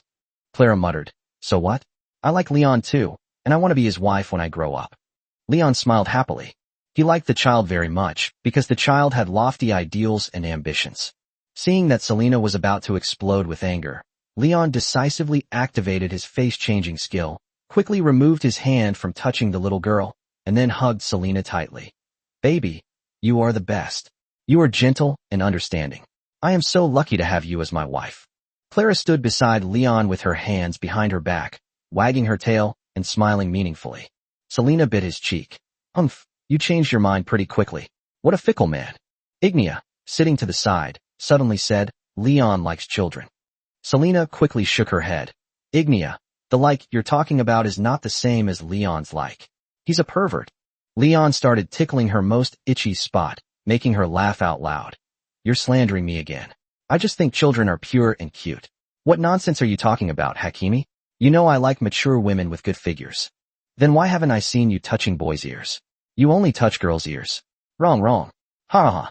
Seeing that Selena was laughing so hard she had tears in her eyes, Leon finally stopped tickling her. Clara's expression was grave. She quietly memorized what Leon had just said. Ignia continued, I want to have Leon's child. It's not easy to give birth. We're not even the same species as Leon. Who knows how long it will take? Selena wiped away her tears and patted Leon's shoulder with her small hands, as if giving him a massage. Ignia shrugged, dismissively saying, "You'll get pregnant if you do it every day." Just then, Alifia walked over surrounded by a group of children, her cheeks flushed, seemingly a little embarrassed. Leon looked at the children who were grinning mischievously and asked Alifia, "What's wrong?" Before the snow leopard could speak, a little girl with long black hair beside her asked, "Brother Leon, are you with Sister Alifia? I hid it so well, but you still found out in the end." Leon nodded with satisfaction. The little girl continued, "Won't you get shocked by Alifia's electricity?" "Of course not." Leon reached out and ruffled Alifia's hair, while also touching her furry leopard ears. The children, watching this scene, exclaimed in unison, "Wow." Alifia blushed, seemingly embarrassed, and twisted her body to hide to the side. "Let's go play over there. Come on, come on." But the children wouldn't listen to her at all, and one after another asked Leon, "Did you go on a date with Sister Alifia? Have you ever kissed? When will Sister Alifia be able to have a baby?" Leon was finding these problems somewhat difficult to handle. When he was 7 or 8, he thought dating was just about eating delicious food together and secretly playing around. Turns out, these kids even know about having babies.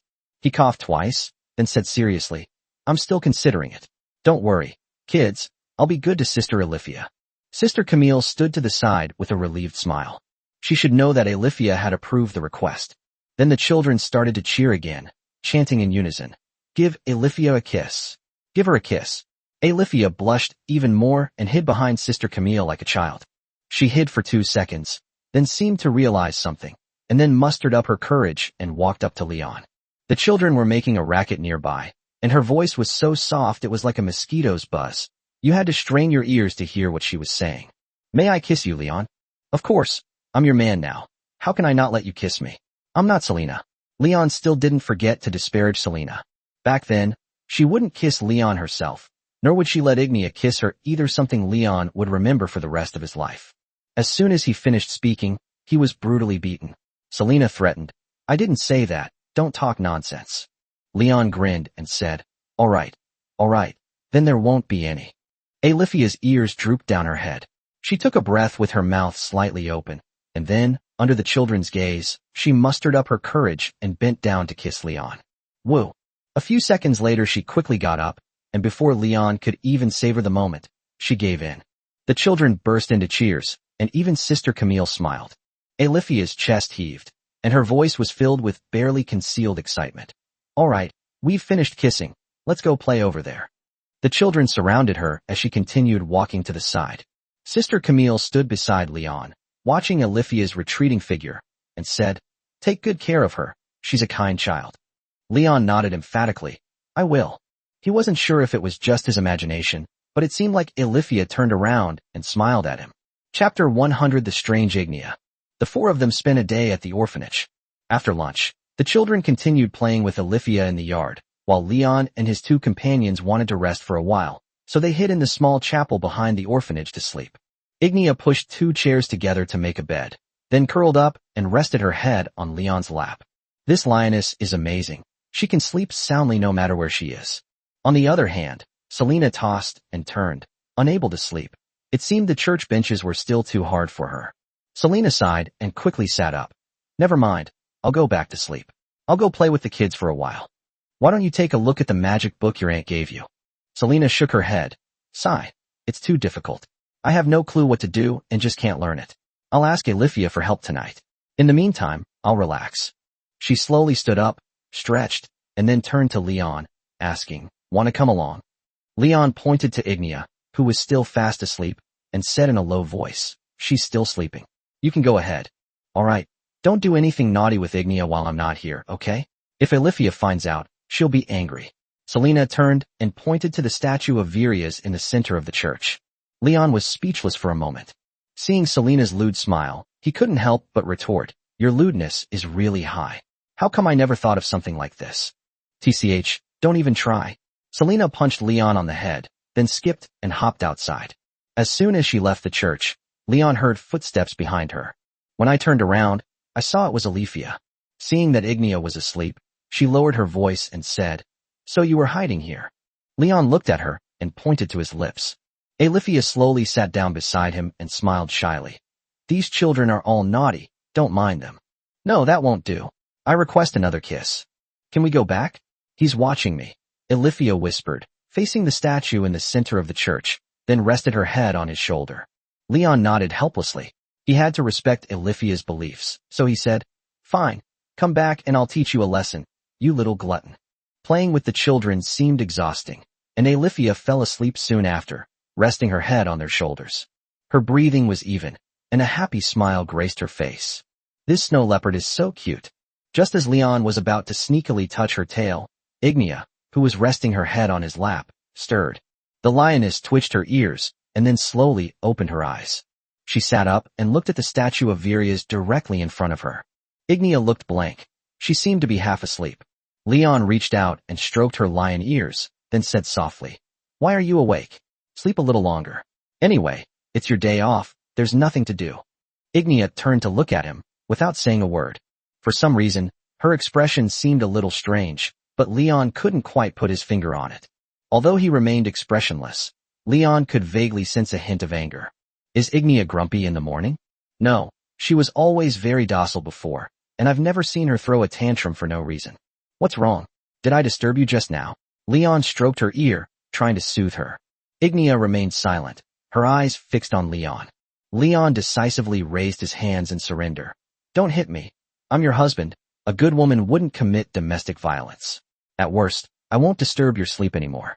Upon hearing this, Ignia's anger seemed to dissipate considerably, and she calmly gazed at Leon. Are you feeling unwell? Leon touched her forehead. Although it was warmer than normal, her body temperature was still within the normal range. What's wrong with you? If you're not feeling well, you must tell me right away. Don't be like Selena, who fainted without saying a word. Beast-like beings naturally have a higher body temperature than humans. Ignia narrowed her eyes, then shook her head and said in a tone that Leon found unfamiliar, I'm fine. Immediately afterwards, she completely reverted to her original innocent and foolish self, and even stuck out her tongue to lick the corner of her mouth. Don't lick it. Drink water if you're thirsty, or your lips will crack. Leon pinched her cheek. Ignia blinked, remaining motionless, her brain seemingly frozen. She suddenly turned her head, puzzled, and asked, Was I sleeping just now? Yeah, what's wrong with you? Leon was even more puzzled than she was. Was that lion girl sleepwalking? She suddenly switched to sage mode. I don't know. I just woke up suddenly. It's a bit strange. She yawned and stretched, then sat up straight and patted her thigh. Are you sleepy? You can rest your head on my lap for a while. I'll wake you up later. Leon narrowed his eyes, scrutinizing her closely. You're not planning to beat me up while I'm sleeping, are you? She seems to have fully recovered now, but the look in her eyes just now was like she wanted to eat someone alive, and Leon was really afraid that he would suddenly get beaten up. Ignia blinked innocently, then said seriously, No. Leon breathed a sigh of relief. I'm not going to sleep now. I'm wide awake. You can sleep a little longer if you want. Ignia shook her head, took the iron hammer from Leon's storage space, and then held it in her hand, swinging it around to play with it. As she swung the hammer, she suddenly looked it over, a hint of doubt in her eyes. What's wrong? Leon reached out to tidy her frizzy long hair. Ignia tossed the hammer lightly, nearly hitting the roof. Did I pick up the wrong hammer? Why does it feel so light now? How could that be? I only have 2 hammers in my storage space, my Oathbreaker and your iron hammer. There's no way I could have picked the wrong one. Leon took the hammer and started playing with it. The iron hammer always felt light in his hands, and he couldn't feel anything special about it. After much deliberation, he decided to examine Ignia. Assessment complete. Name: Ignia. Entries: chaotic goodness, sincerity, descendant of the sun god, immense strength, enveloped in fighting aura, strong self-healing ability, bloodline unleashed. Current overall strength rating, 20,000. I slept and my combat power increased by 8,000. It seems the system has already burned O'Lelian's backside. This is godlike. It's obvious that he's not as powerful as Vilius. After all, it took the system a whole day to deal with Vilius last time, but only half a day to deal with O'Lelian. This guy's ass can't take the heat. He gave in so quickly. Honey, take a look at yourself and see if there are any changes, like your strength has increased. Ignia gripped the hammer tightly, then looked at her arm. I don't know. I just feel so light right now. Chapter 101 Daily Life of Being Rushed For. Ignia hasn't been this happy for a while. When she returned from the orphanage, she walked with a brisk pace. As soon as she got home, She asked Selena for the axe to play with and waved it around in the living room. Anyone could see that she was very satisfied with her improvement. Selena, standing nearby, cautioned, "Be careful not to break the table or chairs." Ignia paused for a moment, then strode towards Leon and grabbed his arm, her tail swaying behind her. "Let's have a strength contest." All right. Leon walked towards the small room, then turned back to Selena and said, "Wife, help me build a stone platform." Selena sighed helplessly, then chanted a spell, and a solid stone platform rose from the ground. Leon placed his hands on the stone platform and began arm wrestling with Ignia once again. At the referee's signal, the two exerted their strength almost simultaneously, and some cracks appeared on the stone platform. To be honest, the lioness's strength has indeed increased considerably, almost the same as the first time. She can temporarily match Leon's power, but she will be at a disadvantage after a few seconds. Compared to a few days ago, this is indeed a significant improvement. Now, use both hands together. Ignia placed both hands on top and exerted force suddenly. This time, Leon felt an extremely strong force, and he could barely hold on with one hand, ultimately allowing Ignia to win. Although attacking with both hands wouldn't guarantee a win, Ignia was still very happy, wagging its tail incessantly. "I've become even more capable." Leon stroked her fluffy hair and praised, "Ignia is amazing." She quickly got up and walked to the next room, then lay down on the bed and continued to sleep. Leon caught up with him, crossed his arms, and asked, "Feeling sleepy again?" Ignia raised her head and looked at him. "It seems like I can become stronger by sleeping." Leon shook his head. If the system hadn't burned O'Lelian's butt with a cigarette, Ignia wouldn't have been able to sleep no matter how much she tried. But sleeping more won't do her any harm. Let her sleep if she wants. Leon said to the system in his mind, "Thank you. Now Ignia can be happy for a while. There's no need to thank me. This is her own achievement." Just then, Ignia, who was lying on her side on the bed, extended a sincere invitation to Leon. "Leon, let's sleep together." "Tonight, I'm not sleepy now." Leon gestured to Alicia beside him and said meaningfully, "I want to whisper something to her." "Okay then, I'm going to sleep now." Ignia turned over, curled up into a ball, and started to sleep. This morning at the orphanage, he was kissed by this snow leopard. There were too many people around, so he was forced to separate before he could even taste it. Now he needs to savor it properly. Selena rolled her eyes and started punching Leon on the head repeatedly with her little fists. She stormed out of the room, saying, "I'm going to bake bread. I'll come back and teach you a lesson tonight." With the door closed, only Leon and Olivia remained in the room, besides Ignia, his sleeping wife. The snow leopard was standing in front of the cabinet with its back to Leon, carefully folding clothes. Seeing Leon looking at her, she lowered her head and asked softly, "What's wrong?" Leon hugged her from behind and pinched her soft belly. The snow leopard's skin was fragrant and soft. Olivia blushed instantly. She gently struggled and pushed Leon's cheek with her hand. "Stop it. It tickles so much." "Huh?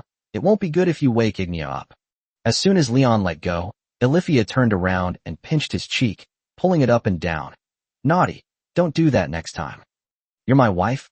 Can't I even hug you? You're so stingy, just like Selena." Olivia shook her head and explained, "I'm a little sensitive. If you want to hug me, you can be gentle, otherwise it will make me uncomfortable." Seeing that Ignia was snoring, Leon cut to the chase. "I want to kiss you now. Is that okay? I'll be gentle." "Is tonight okay?" Olivia brushed a strand of hair from her temple, looking somewhat nervous. Children make choices, adults want it all. Leon's lips curled up slightly. "I want to kiss you not only now, but also tonight." "No, you need to be moderate." Leon's eyes widened, and he couldn't help but mutter, "You can't even control yourself when it's just a kiss? It's not like we're doing that kind of thing." Olivia's face flushed even more. She carefully sat down next to Leon, then gave him a light, fleeting kiss before quickly pulling away. "Are you satisfied now?" That was too fast. Leon didn't even get a taste. He just touched his lips. "I'm not satisfied at all. Look how close I am to Selena and the others." Olivia lowered her head. "That's too stimulating for me. I can't handle it." "That's called romance." Olivia swallowed hard, then said timidly, "Could you give me a little more time to prepare myself? I don't know why, but it just feels a little embarrassing." "What's the point of coming if you're already prepared? Come on, I'll teach you step by step." Leon helped her remove her blindfold, then gently put his arm around her shoulder and carefully smelled her scent. Olivia squinted, her hands tightly clutching her chest, looking somewhat flustered. Just then, The door to the room opened a crack. Selena peeked through the gap, looking rather furtive. Alifia, as if she had found a savior, mumbled in a tearful voice, "Selena, save me." 2 seconds later, the door closed again, as if Selena had never been there.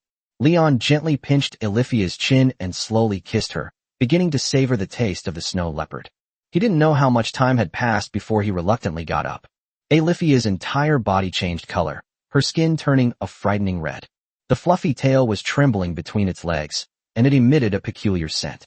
Alifia stood up, crossed her legs, and walked towards the door, eventually disappearing into the bathroom.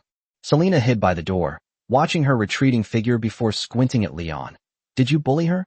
"How could that be? We only kissed." Selena punched him twice, then tiptoed to the bathroom door and began eavesdropping. Leon reminded her from the side, "Alifia can sense you."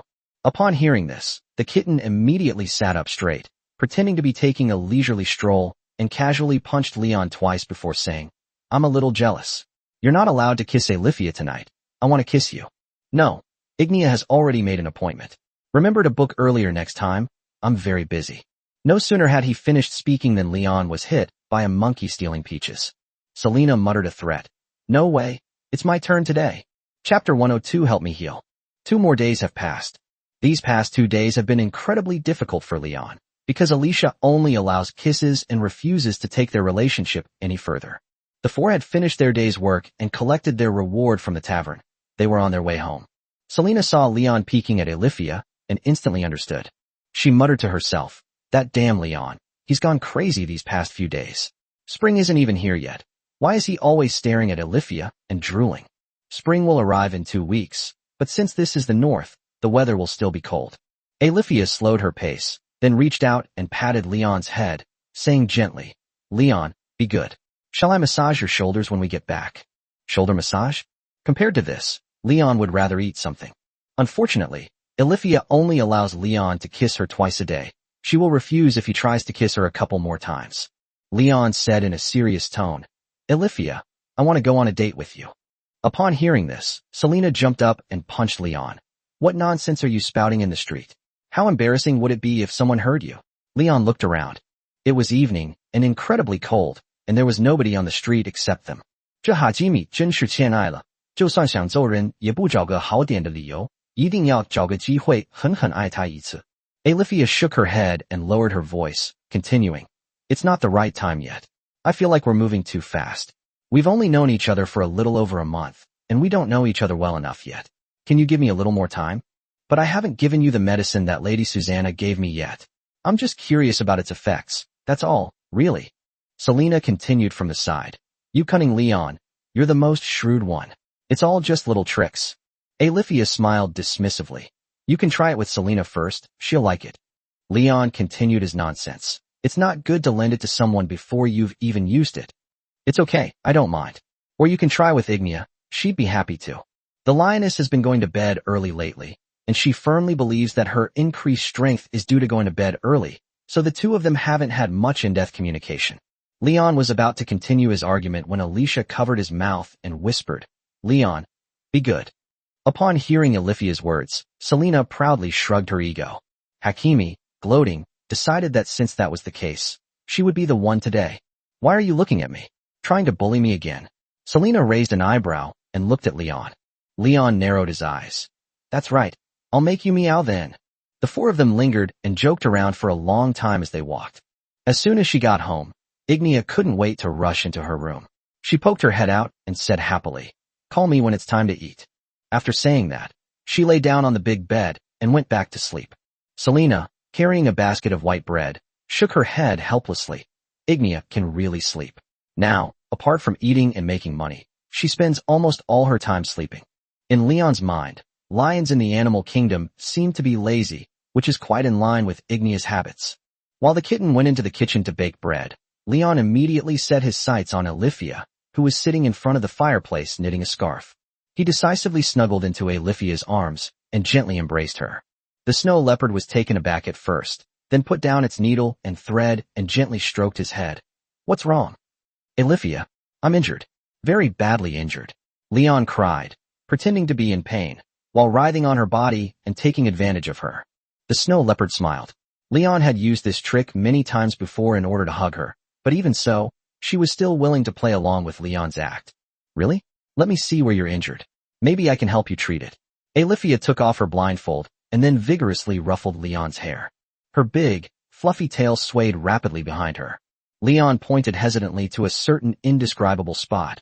I was bitten here by a wolf, and it's really throbbing and painful. Could you treat it for me? Alifia's cheeks flushed instantly. She tapped Leon's head twice and whispered, Are you feeling better now? Leon cried helplessly. It was the first time in over 20 years that he had felt so helpless. Selena stood in the kitchen doorway watching the two of them and said in a cheeky tone, Leon has the biggest craving. You'd better give him a good beating. I know Leon is a hot-blooded young man, and living together like this is unavoidable. Alifia shook her head, her tone still gentle. Sweetheart, let Selena help you. She loves you deeply. This snow leopard is simply an angel.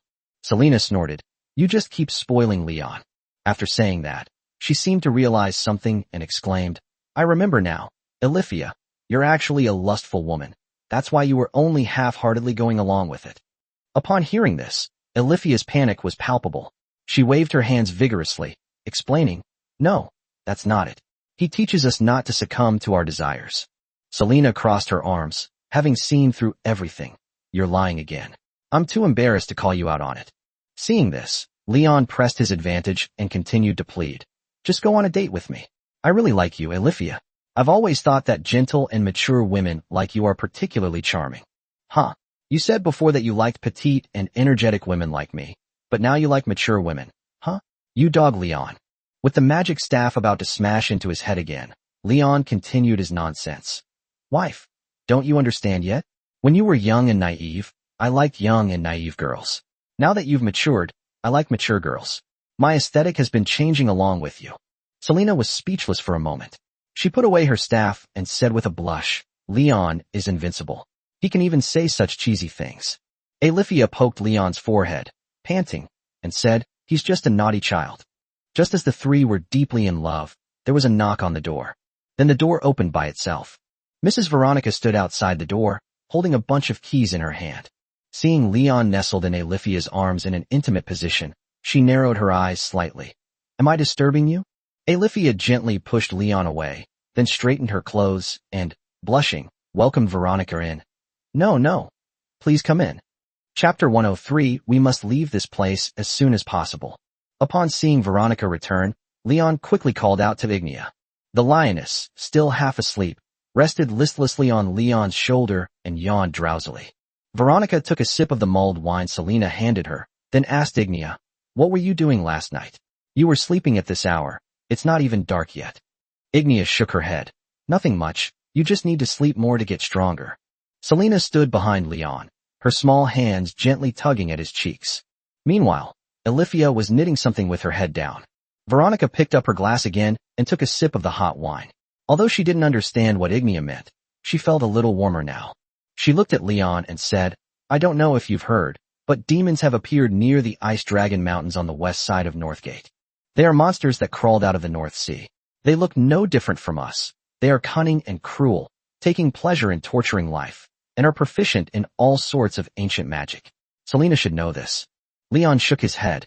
They usually go to taverns to take on commissions, but Leon hasn't heard anything about the otherworldly demons these past few days. The conversations always revolve around which prostitute is the best, or how someone found a treasure in the middle of nowhere, and then they complain about how bread has gotten more expensive lately. Lady Veronica continued. It seems the news hasn't spread here yet. A dozen mercenaries from Noritas went to the Ice Dragon Mountains to search for treasure, but only 2 of them escaped. They said they were attacked by demons near the mountains. Leon glanced at Selena and asked doubtfully, You mean, the otherworldly demons didn't choose to invade Valoan from the south, but instead chose to cross the Ice Dragon Mountains and come to Norsky? Lady Veronica nodded. This is what Elise told me, and now many nobles in the capital already know. My aunt. Selena's cat tail swayed behind her. Veronica nodded. Your aunt is the Lady of Noritas, so what happens there won't escape her ears. Aren't there many ice dragons on the snow mountain? Won't they bite the demons? If he hadn't been afraid of being bitten by the dragons, Leon would have carried Selena directly over the snow mountain and would never have taken the long way from the frost forest to Northgate. Veronica nodded. Yes, but some demons still managed to cross the snow mountain. Seeing that Ignia was still yawning, Veronica went straight to the point. I have spoken with my god, and he said that Noskai cannot stop the invasion of the others, and its fall is only a matter of time.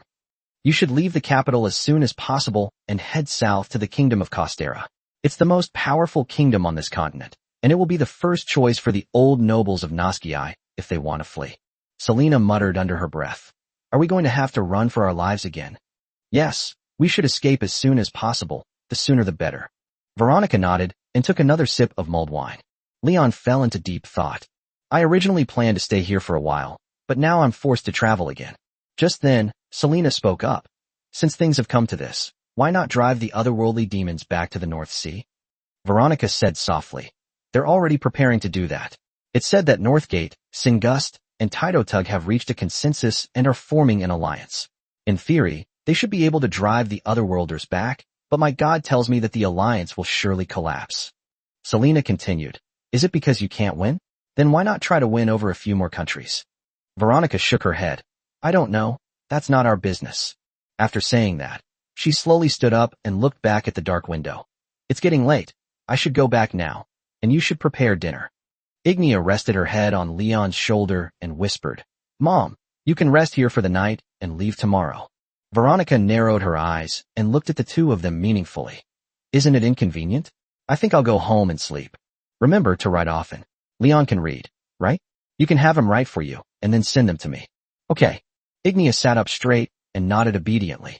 Leon suddenly remembered something and handed the map he had found in the goblin camp to Veronica, saying, Madam, take a look at this map. Veronica glanced at Leon first, then slowly unrolled the map. She recognized the location on the map at a glance. Ice Dragon Mountains, drawn in great detail, but I don't know how accurate it is. What does this sign mean? It's only 200 kilometers from Naritas, quite close. I don't know. There might be treasure hidden there. There's a goblin who calls himself the Chosen of Khazir. They were camped in Frostwood before, and this should be their destination. Leon shook his head and continued. I was planning to take some time to go and check it out, but since we're fleeing south now, we probably won't be coming back. Here, take this map. Veronica smiled knowingly. A wise choice. I'll send the map over later and have Elise send someone to check it out. Hopefully, we won't encounter any otherworldly demons there. Leon nodded. Veronica let out a long sigh of relief, then said, All right, I really should go now. Take good care of my daughter. After saying that, Veronica chanted a spell and disappeared in front of everyone in a burst of light. Leon plans to take his wives south tomorrow. They've saved up a lot of money for the trip by doing commissions, and they can travel and have fun along the way. Leon patted the three of them on the shoulder in turn and said softly, I'll go make dinner. You guys pack your bags. We'll head south tomorrow. Okay. Selena and Ignia went into the room. Alithia remained seated, holding her knitting needles motionless, seemingly lost in thought. Leon gently pinched her cheek, a vague sense of foreboding creeping in. What's wrong, Snow Leopard? You seem distracted. Alithia continued knitting the scarf, then said softly, Leon, if it's really as Lady Veronica said, that the invasion of the otherworldly will kill many people, can I stay here to protect them? It's my duty as the holy maiden of the main temple. This was his biggest worry. While Alithia's inherent gentleness and kindness were charming, they could also be troublesome at times. Just as Leon remained silent, Alithia continued, You and Selena escaped first. There should still be some time before the invasion of the otherworldly demons. I will come to find you after the civilians here have been evacuated, okay? Chapter 104 Thanks to Goddess Virius. Leon spent a sleepless night. The thought of Alithia parting ways with him here made him feel sad. We finally found a wet nurse. But in the end, she didn't even get to nurse once before we had to part ways. Although Leon was reluctant, after much thought, he decided to respect Alithia's decision. He sat up and looked out the window. It was already dawn. Ignia was fast asleep, her body rising and falling with each breath. Just then, Selena's voice came from the side. Insomnia? Leon was startled.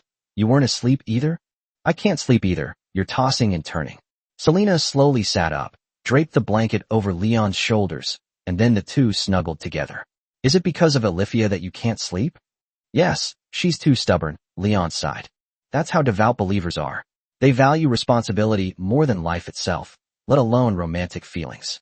Selena yawned, then joked. If you ask me, we should just knock her out and carry her away. Leon shook his head helplessly. Knocking her out won't work. Alifia can teleport. Once she wakes up, she can just recite a spell and be teleported away. Thinking of this, he couldn't help but ask, are the otherworldly demons really that terrifying? I've never seen one before. Selena curled up, and her tail suddenly stopped moving. After a long while, she finally nodded and said, my mother is a top-tier mage, 1 in 100. Even she can only run away when facing otherworldly demons. The monster's magic is terrifying.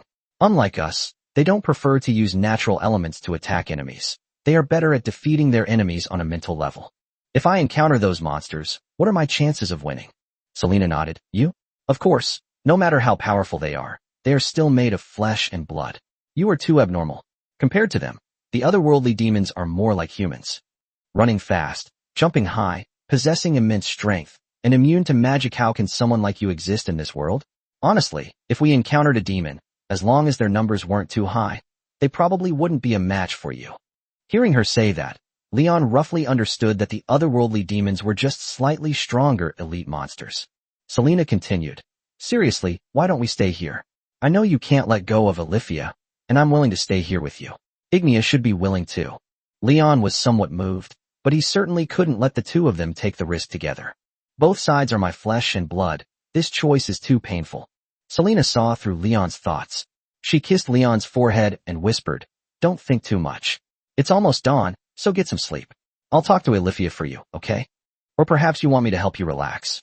Ignia and Alifia are already asleep, so I can meow for you. Leon nodded and rubbed his face against her soft embrace. No thanks, Hakimi is truly a friend of humanity. The kitten smelled so sweet and milky. After being held by her for a while, Leon soon felt his eyelids getting heavy and eventually fell asleep. He didn't know how much time had passed when he suddenly felt suffocated. He opened his eyes and saw that Hakimi was sitting on his face with his big butt. Without a second thought, Leon took a bite, startling Selena, who screamed and jumped up. She rubbed her bottom and muttered, Leon, you dog. Only dogs bite people randomly. I was hoping you'd praise me. Now I don't want to talk to you anymore. What did I praise you for? Leon countered, the light from the window making it seem as if he had slept until noon. Selena gave a haughty snort, then said, I let Alifia stay. Aren't you amazing? You're lucky to have found a good woman like me. Leon sat up abruptly, staring at her with wide eyes. Really? Just looking at how excited you are makes me angry. Guess for yourself. I'm ignoring you. Selena punched Leon and then stormed out. Just as he was about to chase after her, Alifia entered the room carrying her suitcase and softly urged, Leon, get up quickly. It's almost noon. I said goodbye to my friends while you were sleeping. It's time to go now. She wrapped her fluffy tail around her neck as a scarf and still looked adorable. Leon swallowed hard and asked cautiously, I heard from Selena that you're not planning to stay in Light City. Alifia was slightly taken aback at first, then sat down next to Leon and nodded gently. Can I ask why? Leon reached out and gently pinched her ears. Alifia lowered her head and whispered, I saw him in my dream last night. He wouldn't let me stay in Light's Edge, saying I had other missions to complete. Leon's lips couldn't help but curl upwards. It's like the goddess has appeared to him. If this continues, he might even convert to the cult of the goddess of life. Leon clasped his hands together and said very sincerely, Thank you again, Goddess Virius, for successfully changing my wife's mind. But then I thought, maybe this is the system's doing. She probably used a cigarette, but to burn Virius's butt again. Alifia shook her head dismissively, saying, Even if I stay, I'll come find you later. I love you. There's nothing to worry about. I love you too, and I'll definitely worry if I leave you here. Leon shook his head. Don't worry, I'll run away if there's danger. Alifia reached out and touched Leon's cheek, continuing to urge him. All right, that's enough. I'm not planning to stay here anymore, so get up quickly. I just visited the children at the orphanage. Sister Camille told me that they're also going to take the children and flee south soon. To be honest, I'm very worried about them.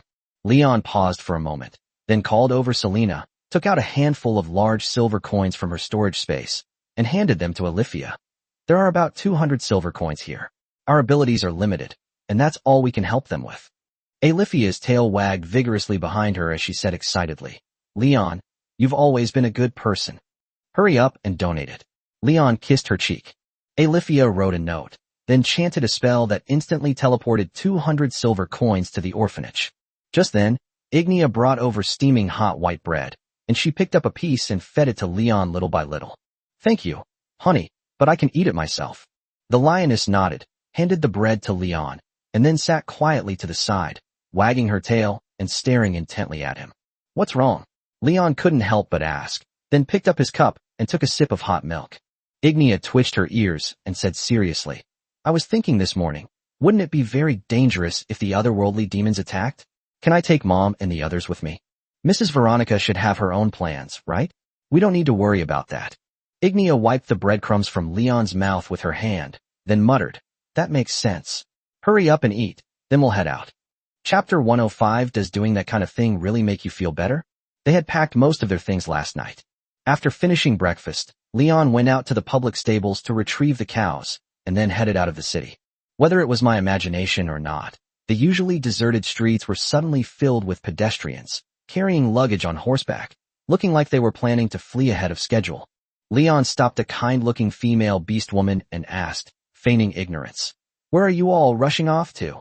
The female beast woman looked Leon up and down, then hugged the baby in her arms tightly, her eyes filled with vigilance. I meant no harm. I was just asking casually. Leon shrugged and took 2 steps back. The animal-eared girl looked around, then leaned in sideways. Haven't you heard? The otherworldly demons are about to attack. Don't be fooled by this capital city. If a war breaks out, those of us living in the outer city will have to rely on ourselves. The soldiers will only protect those dog nobles. I'm not going to talk to you anymore. My husband is waiting for me outside the city. Watching the beastman's hurried departure, Leon fell into deep thought. Selena asked in confusion. There was no news yesterday. How come it spread today? I don't understand. Anyway, it's none of our business. Let's go. The 4 of them walked out of the city. The snow leopard was now following behind the 3 with its head down, looking uneasy. Leon unfolded the rolled-up map and gestured on it with his hands. If the map is correct, then the kingdom of Costera is about 4,000 kilometers away from them, which would take them at least 2 or 3 months to travel without stopping. Leon took a deep breath. He could already feel a throbbing pain in his buttocks. Selena teleported behind Leon, put her arm around his shoulder, and peered at the map. Looks like we'll be spending our days on horseback again. Leon shook his head and said, It's okay. Let's have fun while we're on the run. Just treat it as a vacation. This is a good opportunity to visit the grasslands where Ignia grew up, and it would be perfect to have a few more children then. Thinking of this, he turned to look at Olivia and saw that the snow leopard was still drooping its head. He quickly told Nyo to slow down, and then reached out to touch the snow leopard's ear. What's wrong? Still worried about the city? Well, I don't know when I'll be able to come back. I was born and raised here, and most of the people I know are here. Sister Maike, Lady Susanna, the mother of the main temple, the children from the orphanage. This is my hometown. Leon comforted her, saying, If the situation is really as critical as Mrs. Veronica says, then they will evacuate after a while, so don't worry too much. I hope so. Olivia nodded and didn't say anything more. Selena hugged Leon tightly and muttered, I wonder when this will end. Costa is the southernmost city on the continent. If even that becomes unbearable, then the only option left is to flee to another continent. Ignia asked from the side, Will the otherworldly demons reach the grasslands? Leon shook his head, then said to the lioness, I still don't know where the grassland where you grew up is. Is it near Singlister? Ignia shook her head. I don't know either. Anyway, it's quite far from here. Leon reached out and pinched Ignia's cheek, sighing helplessly. I'll definitely teach you how to read a map someday. You can't learn it. As long as you can read it, that's enough, Ignia said seriously, her eyes very earnest. After dark, Selena built a small stone hut by the roadside for the group to rest. Looking at the flickering campfire, Leon yawned listlessly. He hadn't slept well at all last night because he was so upset. Selena was in a similar situation, so after making the bed, she hugged Ignia and fell asleep. Leon was to keep watch with Olivia, and the 2 of them sat by the campfire, warming themselves. Seeing that the snow leopard was in low spirits, Leon gently hugged her. Olivia reached out and stroked Leon's short hair, still remaining silent. After a while, she finally spoke slowly. He said last night that you are a special being and that I must follow you no matter what. Leon tentatively asked, if he hadn't said that to you, would you have stayed in Light City?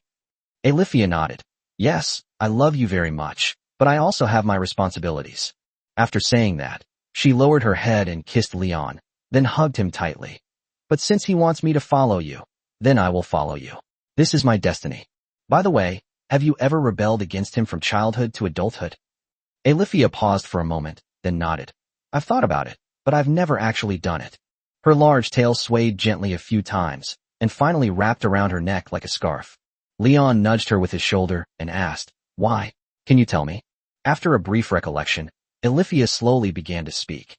It was the time when I asked her for permission all day and didn't get a response. Of course, that was just a thought. I didn't actually intend to defy her will. I used to be so charming. Well, it's mainly because I'm really lustful. I've never been able to interact with others since I was a child. It's been so lonely. Never mind, I shouldn't make excuses. As she said this, Alifia suddenly knelt down, as if begging for God's forgiveness. A few seconds later she sat up again and said, He has forgiven me. So fast. Replying instantly. Leon began to suspect that this guy was putting on an act. Alifia nodded, then said softly, Leon, you should go to sleep. I know you didn't sleep well last night. I'll keep watch tonight. Can I have a bedtime kiss? No problem. Alifia tucked a strand of her silver hair behind her ear, then lowered her head to kiss Leon. Her kisses became more and more skillful. This snow leopard learns things quite quickly. In comparison, Ignia, who has been around for so long, still easily gets tongue-tied when kissing. Leon smiled knowingly, rested his head on Alifia's lap, and began to coax her. Want me to help you get rid of your bad mood? Alifia shook her head with a wry smile. I'm not in the mood. Let's just forget about it. Yes, then I'll go to sleep first. Leon rested his head on her lap, found a comfortable position, and closed his eyes tightly. After a while, he felt Alifia poke his cheek. What's wrong? Alifia blushed and asked cautiously in a low voice. Does doing that kind of thing really make people feel better? Leon stared at her earnest face, pondered for a moment, and then decided not to try to fool her. It can only make people escape for a while, but they will still worry about it later. Alifia swallowed hard without saying a word, and Leon had no idea what she was thinking. Chapter 106: The Excited Snow Leopard. The next day, the four continued their journey. Nothing particularly noteworthy happened during the day. Selena and Ignia were doing as usual, while Alifia was somewhat depressed. Leon knew she was probably thinking about the children at the orphanage again, and that she would probably be like that for a long time to come. By evening, the four of them were exhausted from traveling all day. Selena quickly built a stone house by the roadside, and then shooed Leon inside to make his bed. Quick, Leon, make your bed first. I'll bake some bread, and then take a nap. You didn't want to sleep in my arms for a while, but now you're sleepy? Leon raised an eyebrow and looked at her. Hakimi is gesturing wildly. He looks very energetic. I have to study magic during the day. I can't rest. Selena lightly kicked Leon twice and commanded, Hurry up, I'm sleepy, go make my bed. Leon nodded and turned to walk towards the stone house. After taking a few steps, he vaguely heard Alifia's voice. Selena, we need to talk, is it possible? Leon immediately perked up his ears to eavesdrop, but Alicia quickly lowered her voice, and the two began to talk furtively. They were standing very close together, and Selena was shocked with an electric shock several times as a result. As soon as Leon flicked his head away, Selena picked up a small pebble and threw it at his head. Go make your bed. What topic is so mysterious? I can't even listen to it. Secret. The two walked away, and after a while they called Ignia, who was baking bread, over, and the three of them sat together in the snow. Selena looked miserable and helpless. Ignia, on the other hand, kept nodding like a humanoid robot.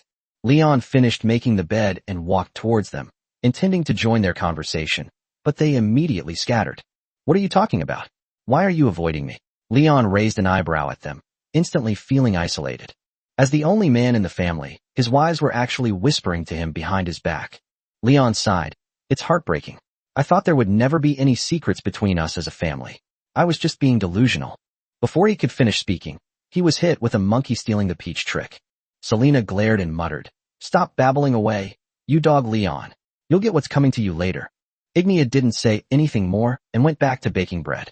Leon looked completely bewildered.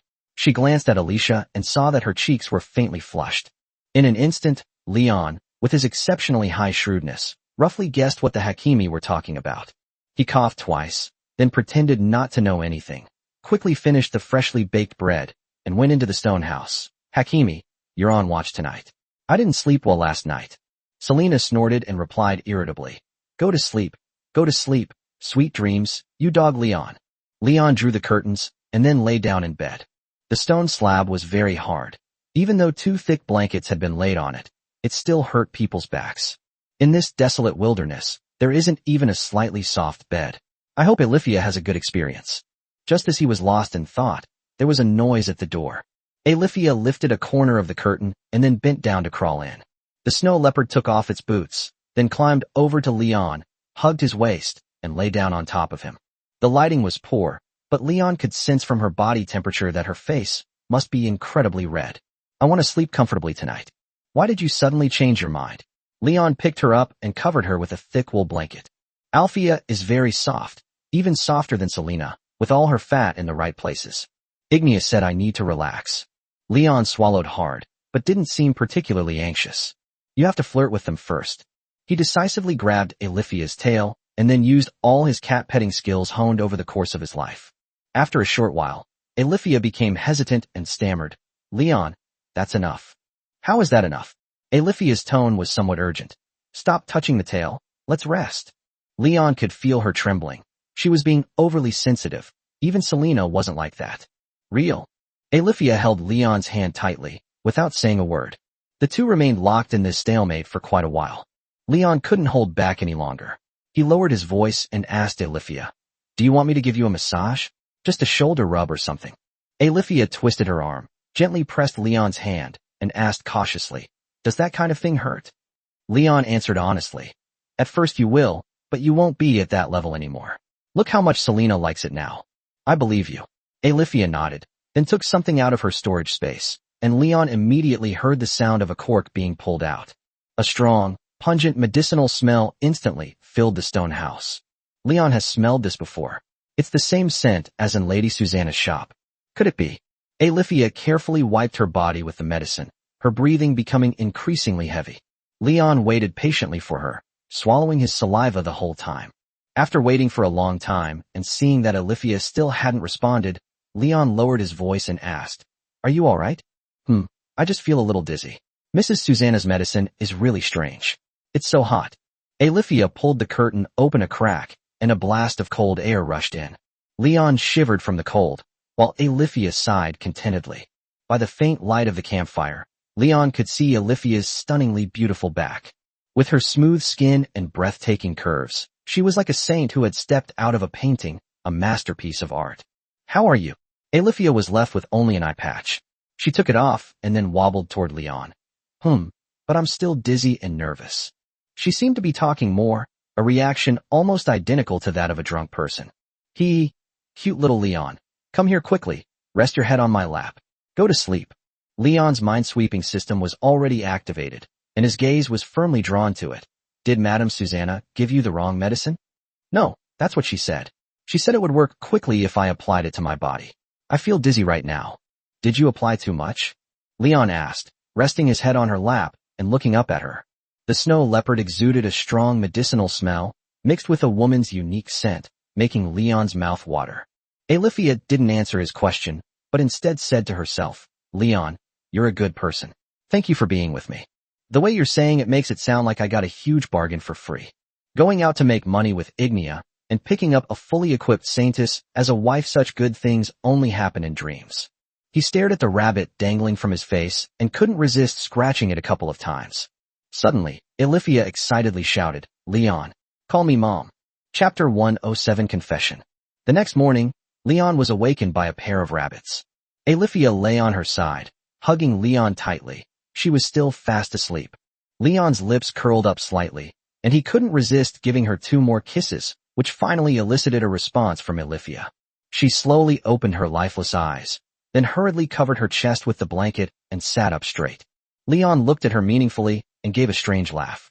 Alifia blushed again, and she said cautiously, Leon, turn around. I need to get dressed. The effects of the medication wore off, and she returned to normal. Lady Susanna's medicine was truly potent, actually unleashing a wild side in the usually gentle and quiet Alifia, making her fight even more westernized than Igneous. Leon shook his head and continued staring at her.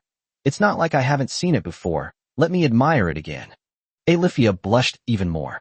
Her ears drooped on her head, and her fluffy tail was tightly wrapped around her waist. She seemed somewhat ashamed. Just then, a cold wind blew into the stone house, and Selena's merciless staff slammed into Leon's head a few times. She cursed from outside. "You dog Leon. Stop bullying Alifia. Hurry up and put on your clothes, put away the blankets, and then come out and get ready to go." Okay.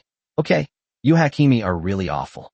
Leon had planned to do some morning exercise, but Hakimi ruined it. He turned around reluctantly. Seeing this, Alifia began to put on her clothes. After waiting for a while, Leon noticed that there was no movement, so he turned around and peeked back. The snow leopard knelt on the ground, head bowed, muttering to itself. Leon asked, puzzled, "What's wrong? So early in the morning?" Alifia turned to face Leon, her face full of apology, and said, "I am confessing to him, Leon. Please forget what happened last night. The medicine lady Susanna turned me into someone shameless." Alifia didn't say the last two words. She seemed to still be regretting it. "What nonsense are you talking about? It's just a little playful thing between husband and wife. It's not as serious as you make it out to be." Leon gently hugged Alifia and then kissed her cheek. "I love my wife Alifia the most." No sooner had he finished speaking than a familiar dry cough came from behind Leon. Cough, cough. "It's Hakimi," Leon added. "Of course, I also really like Selena and Ignia." Selena left satisfied. Seeing that there was no movement outside the curtain, Leon kissed Alifia's fair and slender neck and whispered, "Want to do some more morning exercise?" She had many pink hickeys on her neck. Alifia shook her head vigorously, blushing, and said, "Let's come back in a few days. We need to be more restrained now. Let's tidy up the bedding. We should get going." "Fine, you're such a cheapskate." Leon dressed and rolled up the blanket spread on the stone slab. He suddenly noticed a very conspicuous stain on it. Alifia, however, was unaware of this, as she was neither able to see nor perceive it. Leon smiled maliciously, then put it into his storage space.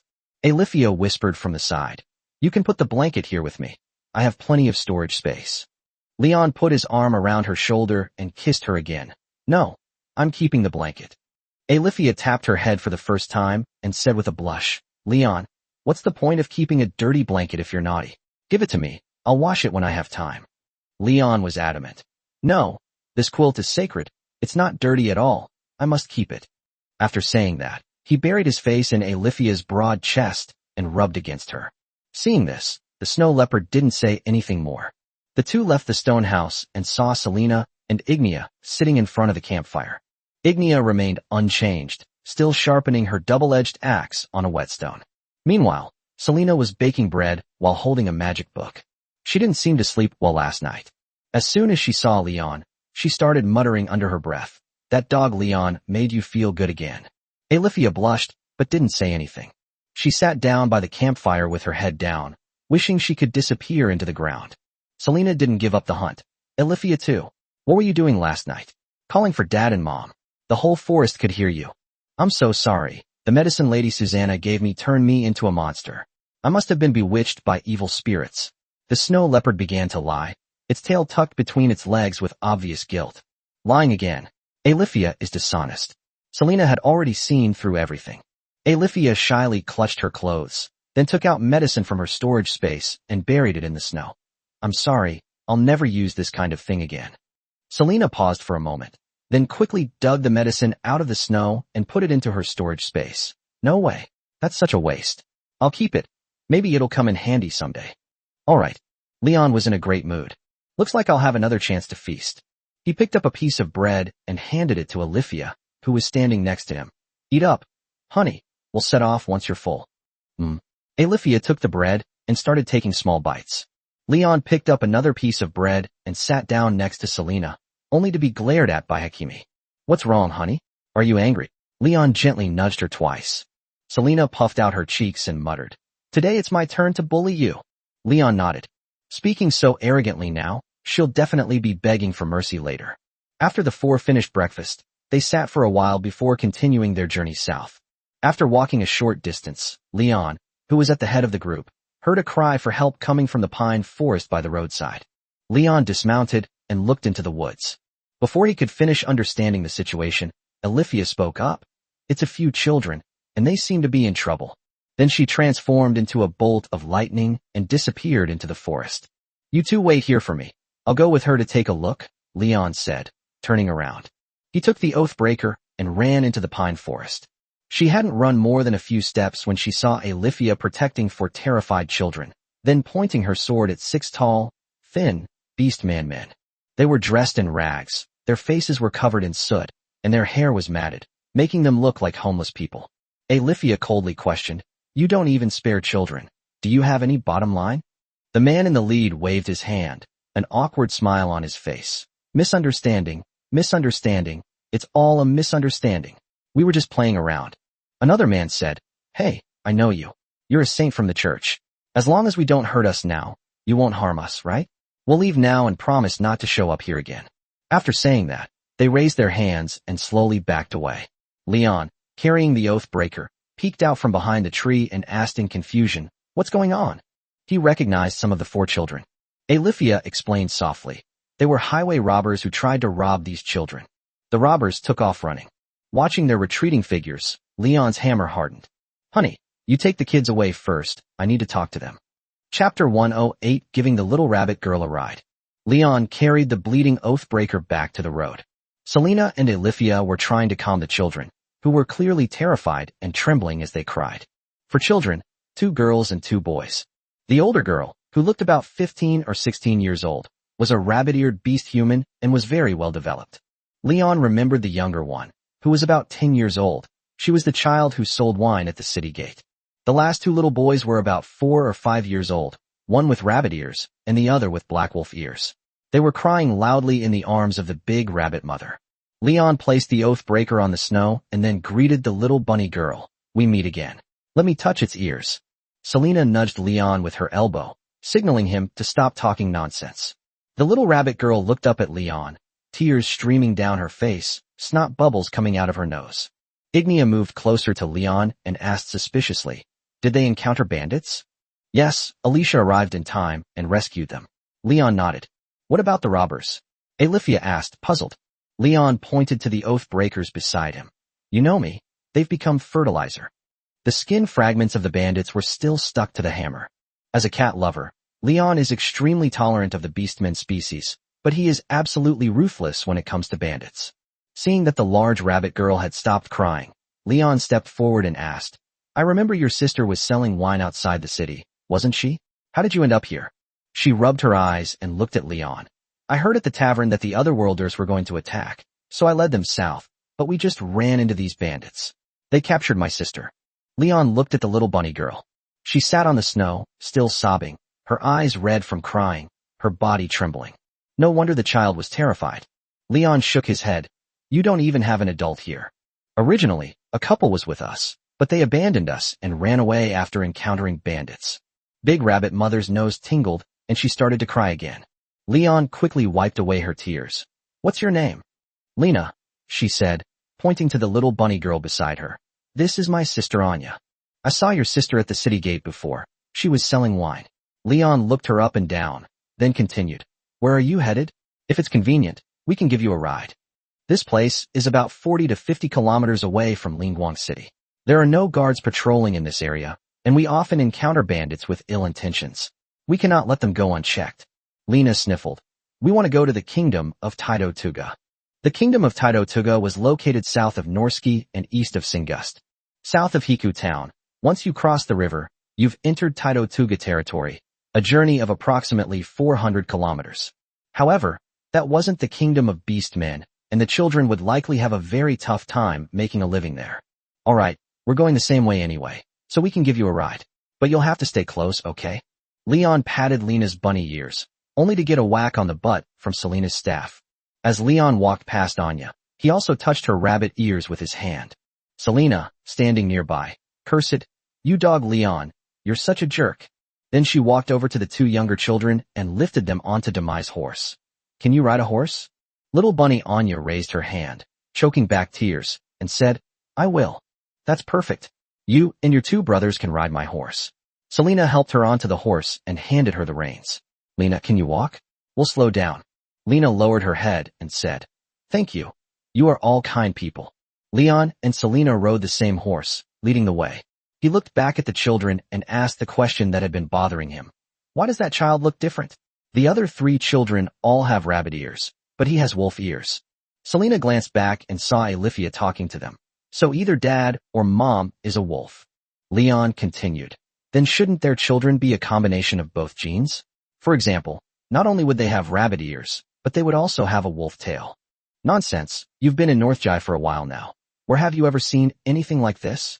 Selena continued to explain.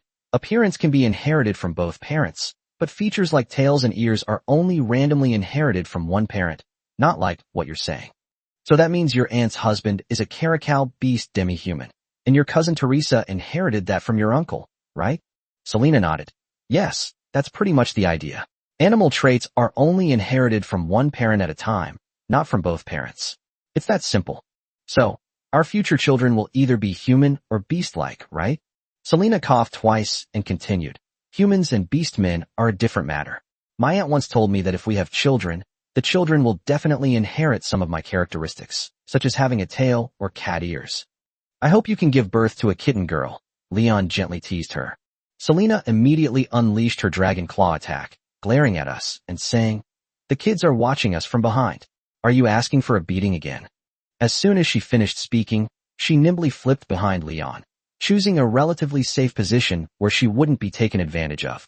Leon continued his nonsense. What's there to be afraid of? We're husband and wife. Can't we even have this kind of friendly interaction? In short, don't corrupt the child. Selena sat up slightly and whispered in Leon's ear. What happened last night isn't over yet. You seem to be enjoying yourself, but I'll teach you a lesson today. Can you sit on my face? Leon asked playfully. Since Alifia is unwilling to use Lady Susanna's special concoction, Hakimi will have to bear the firepower for the time being. Selena gave a sly smile. Maybe if I'm in a good mood. Just then, Alifia flew over from behind, put her hand on Leon's shoulder and smiled. Leon, thank you for letting them come with us. They're all children. I certainly can't leave them here in the middle of nowhere. Leon pointed to his cheek and continued. If you're in a good mood, you can give me a kiss. Alifia straightened Leon's chin and kissed him on the lips, but quickly pulled away. I'm going back now. I'll make it up to you later. After saying that, she flew back to Lena's side. Selena suddenly pinched Leon's butt hard and muttered jealously.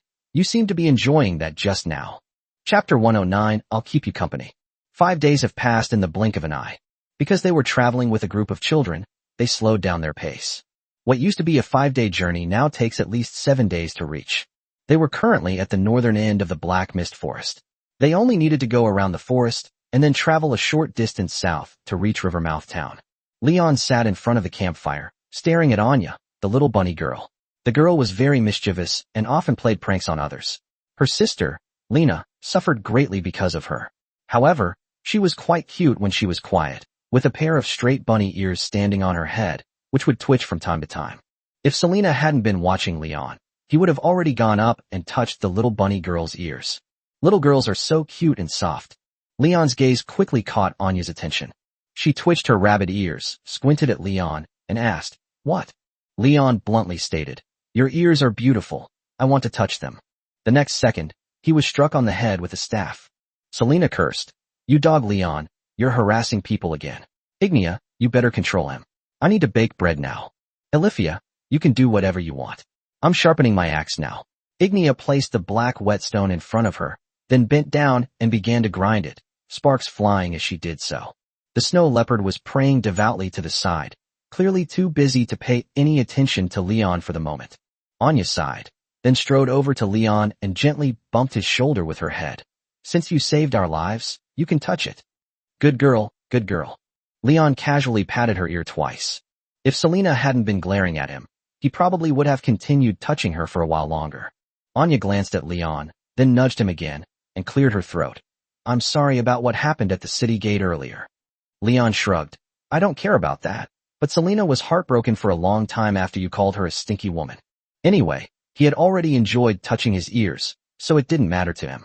Little Rabbit Anya looked at Selena and whispered, I'm sorry, Sister Selena. Don't listen to Leon's nonsense. I don't care what the child says. Selena handed the steaming bread to Anya. Igneous said from the side, You can't be so naughty in the future. The lioness got up and kissed Leon. Then, finding it too troublesome, asked Selena for a cold piece of white bread and started taking big bites. Anya was secretly observing the two of them. Seeing how intimate they were, she couldn't help but ask, Brother Leon, who is Sister Ignea to you? She started gossiping again. Girls this age are already starting to get interested in romantic relationships. Since bringing these 4 children under his wing, Leon has been afraid to fire his cannon at night, lest he make a sound that the children might hear and corrupt. Only when he couldn't resist would Leon take one of the Hakimi into the grove under the guise of a walk, and then come back later. Is that even a question? Of course, it's my wife. Leon grabbed Ignia's tail and pulled her into his arms. Anya narrowed her eyes and continued to ask, "Then Selena is one too?" Leon nodded. "That's right." Selena snorted, then stuffed Leon's mouth with a piece of toasted bread. "What can I do? I like Leon, that womanizing jerk." "And what about Saintess Alifia?" Leon's lips curled into a wild smile. "Yeah, how about that? I'm pretty good, aren't I?" However, the snow leopard was too restrained. He hadn't had a second taste in all these days, and Leon could only kiss her at most. When they arrived in Hiku town, he insisted on having a date with her. Anya muttered from the side, "You're so clever for not noticing, but I did notice your lecherous side." She then patted her 2 younger brothers on the head and instructed them, "When you grow up, you're not allowed to be like your brother Leon, understand? You can only have one, understand?" Selena nodded approvingly. "That's right. That's how you should teach children." Leon waved his hand. "You're too young to understand. You'll understand when you reach my age. This one is quirky and clever, that one is sincere and bold, and there's also a gentle and considerate one. Wouldn't it be torture for me to only choose one of them? Children make choices. Adults want it all." No sooner had he finished speaking than Leon was struck on the head with the staff again. Selena muttered to herself, "See that? This guy's all smooth talk. If you ever meet a man like that when you grow up, don't hesitate, just run." Anya nodded. Anya's older sister, Lena, couldn't sit still. She sat by the campfire, hugging her knees, and whispered, "I think Leon is a great guy. Although he seems a bit frivolous, he's actually a gentle and kind man. He's also very funny and humorous, and I feel very safe around him." Leon nodded repeatedly. "That's right. That's exactly it. Lena, you really understand me." Selena didn't speak. She stared at Lena, lost in thought. After dinner, Hakimi mysteriously pulled Leon toward the pine forest on the side of the road, seemingly unable to wait any longer. Leon's lips curled up. "Are you that greedy? You want to start firing right after you finish eating?" Selena stopped and turned to look at him. "Hey, you should stay away from Lena these days." "Big rabbit girl? What happened to her?" Leon asked, his face full of confusion. "This girl has a crush on you. Don't do anything rash, okay? She's just a child." Hakimi is such a suspicious person. The 2 of them only exchanged a few words during dinner, and she started breathing heavily. "Are you jealous that other people are more developed than you?" "TCH, I didn't. A woman's intuition is very accurate." Lena's gaze towards you has changed. "Anyway, be careful. Women are easily attracted to others when they are vulnerable. If you dare to take advantage of someone in their moment of weakness, you'll be in for a world of hurt." Leon curled his lip. "Do you think I'm that bad?" Selena glanced back at him and muttered under her breath, "Who knows?" Leon is on night watch tonight. Ignia and Selena slept in one stone house, while the 4 children huddled together in another. As for Alifia, afraid of shocking others, she snuggled up to Leon and slept by the campfire. Leon was still pondering Selena's words. Just then, he suddenly heard a noise behind him. Looking back, he saw it was Lena. She tiptoed out of the stone house, then approached Leon, and finally sat down carefully by the campfire. She turned to look at Alifia and asked softly, "Is she asleep?" Leon nodded. "Right? What are you doing not sleeping in the middle of the night?" Lena smiled shyly, her rabbit ears twitching slightly. "You're too lonely by yourself. I'll keep you company." Chapter 110 Lena's Confession. Leon sat upright all night. Last night, that girl Lena came to talk to him and kept giving him flirtatious glances. Selena seemed to be right. This big rabbit girl had some feelings for him, more or less. Thinking of this, Leon glanced at Lena, and the 2 of them made eye contact. Leon's eyes darted around, and he quickly looked elsewhere.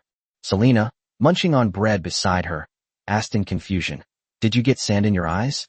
Why are you blinking like that?" "It's okay, go ahead and eat your bread." Leon ruffled her cat ears, and then kissed her cheek. Seeing Anya Lena go into the small stone house to pack her things, Selena took the opportunity to say, "How about it? I wasn't wrong, was I? This girl is interested in you. She even chatted with you last night. You were spying on me again?" Leon then noticed Selena's dark circles under her eyes. Selena raised an eyebrow and asked, "What do you mean by peeping? You're my man. What's wrong with me showing some concern for you? Or do you think I'm interrupting your good time?" "No, not at all. Leon shrugged, his body tilted to the side, unconcerned about his shadow. When did you go to sleep? Selena said resentfully. Sleep? I didn't sleep at all. I was afraid you bastard, would cheat on me. I only managed to doze off for a bit when it got light. At this point, Hakimi punched him twice.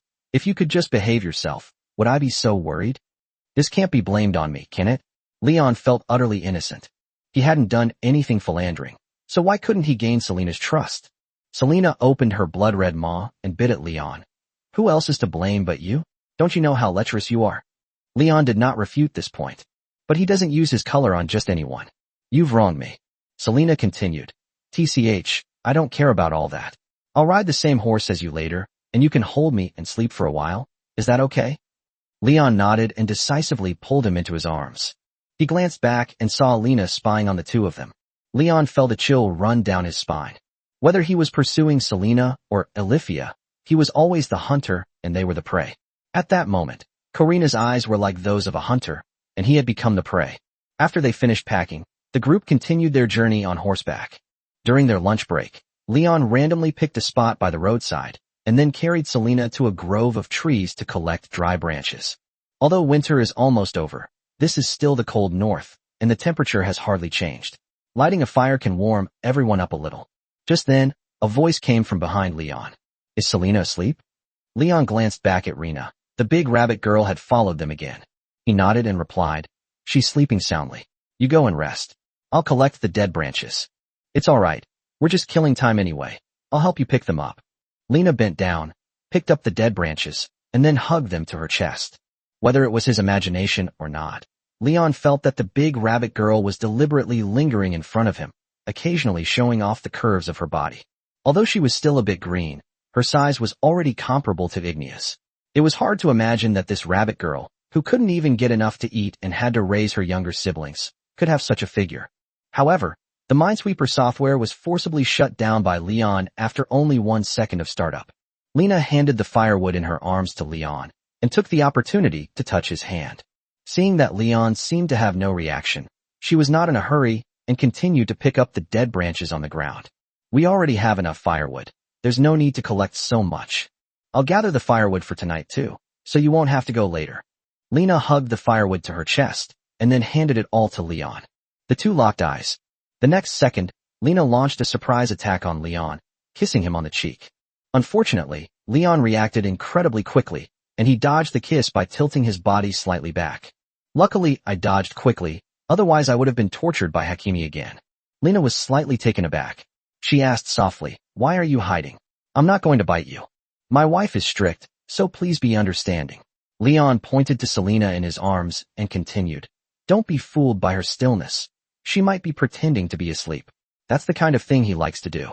Lena paused for a moment, then continued, I'm not afraid to pretend to be asleep. Brother Leon, I really like you. Can I be your woman? Upon hearing this, Leon instantly became somewhat anxious. He meets the requirements for animal ears, looks, and physique, but his age and Hakimi are not allowed to meet them. No, Leon shook his head. Why? Is it because I'm not pretty enough? Or because I don't feel anything about my figure? Lena brushed a strand of hair from her temple, waiting for Leon to give her an answer. Leon shook his head and slowly said, Neither. Why is that? Sister Selena, Sister Ignea, Saintess Alifia, they can all be with you, so why can't I? You saved me and my younger brother and sister back then, and I am very grateful to you. Leon felt as if something was grabbing his breasts. Hakimi was indeed pretending to be asleep. It's the same old trick. Leon will never fall into the same trap twice. If he says the wrong thing, he'll surely be the one reaping the rewards. Leon cleared his throat and said righteously, This is gratitude, not affection. Lena continued, It's love. You're so tall and strong. I feel safe when I'm with you. I want to be with you. Can I be your woman? Seeing Leon shake his head again, Lena's ears drooped, and she continued, Is it because I'm not good enough that you don't like me? Why wouldn't you eat meat that's been offered to you? As she spoke, she pushed her full breasts up. Leon glanced at it and nearly succumbed to the evil. He continued to advise, You're still young. Don't go down the path of making mistakes. Lena shouted, I like older men, so be with me. Leon touched his chin. He remembered that he had shaved and should look quite young. I'm only 22. Don't make me sound old. It's just right for me. Lena put her hands behind her back, stood on tiptoe to look at Leon, and continued, "Anyway, I won't give up. You saved me, and I want to repay your kindness. It's that simple." With that, she strode away, leaving Leon with a vibrant and energetic silhouette. After she walked away, Selena stirred in Leon's arms and suddenly said, "Not bad, well done this time. I hope that when I'm not around, you can also consciously refuse others and resist bad temptations, starting with yourself." Chapter 111. Enemies meet on a narrow road. In the blink of an eye, the group had arrived at Hiku Town. The Taito Tuga army, clad in black plate armor, passed by the group in a rather disorganized manner. Their ranks stretched out like a long, winding snake, and Leon glanced at them and estimated that there were probably 3,000 or 4,000 of them. In the past 2 days, they have seen many black armored army units from Taito Tuga near the Black Mist Forest. According to an officer, they will be stationed in batches on the east side of the Ice Dragon Mountains and near the Frost Forest. However, Leon had serious doubts about the fighting capabilities of this black armored army. These guys were frivolous and undisciplined, and they would whistle at refugees fleeing on the road. Occasionally, rumors of their misdeeds would circulate. Leon shook his head helplessly, then whispered to Anya and Lena, "If you encounter these Taito Tuga troops again on the road, remember to stay away. They are just a motley crew of thugs and mercenaries, unlike a disciplined regular army." Lena nodded and watched Leon silently from the side. Leon glanced at them. It was time to part ways with the little bunny girl and the others. He and Ignia would stay with Mrs. Veronica for 2 days before continuing south. He stood at the city gate and pointed to the river in the distance, saying softly, "That is the Southern Ice Dragon River. Once you cross the river, you will be in the territory of the Kingdom of Taito Tuga. After crossing the river, go east 40 kilometers and there will be a small town." Lena stood on tiptoe and looked in the direction Leon was pointing, then muttered, "It looks like it's still a long way off. Aren't you planning to keep heading south?" Leon pointed to Ignia and said casually, "I need to visit my mother-in-law first, rest for a couple of days, and then continue south." Lena paused for a moment, then continued, "Then let's stop here too. We're short on travel expenses and need to earn some money for the journey." Selena nodded in agreement, a wise choice. Taito Tuga is a human kingdom, and some smaller places discriminate against us beastmen. Earning more travel expenses is definitely the right thing to do. Just then, Lena glanced at Leon and slowly said, "But we don't have anywhere to stay. Can we stay with you? I will pay the rent honestly." Alifia said softly, "Our church will accept refugees and can provide you with a place to stay. If there is enough space, they can also provide food to fill your stomach." Ignia shook her head. "You can stay at my house. I have plenty of empty rooms." Leon remained silent, unsure whether Mrs. Veronica agreed, as it was indeed a bit of a hassle for her. One more Mia would be fine, but 4 more children would be. Although this might seem like a scheme to frame Mrs. Veronica, since Ignia has said so, it's probably true. Lena blinked, her ears drooping as she cautiously asked, "Is it really okay?" Ignia continued, "Yes, there's no problem at all. Thank you, Ignia. We'll pay the rent." Lena hugged her, then her gaze fell on Leon again. Despite being rejected countless times in the past 2 days, she still hasn't given up on making a move on Leon. "All right, let's go together then." Leon gently pulled the reins and headed into the city. After walking for a while, he looked back and saw Lena holding Selena's arm, the two of them seemingly talking about something. The big rabbit girl seemed to have realized the crux of the matter and had begun to try to get closer to Selena. Leon had nothing to say but silently wish her success.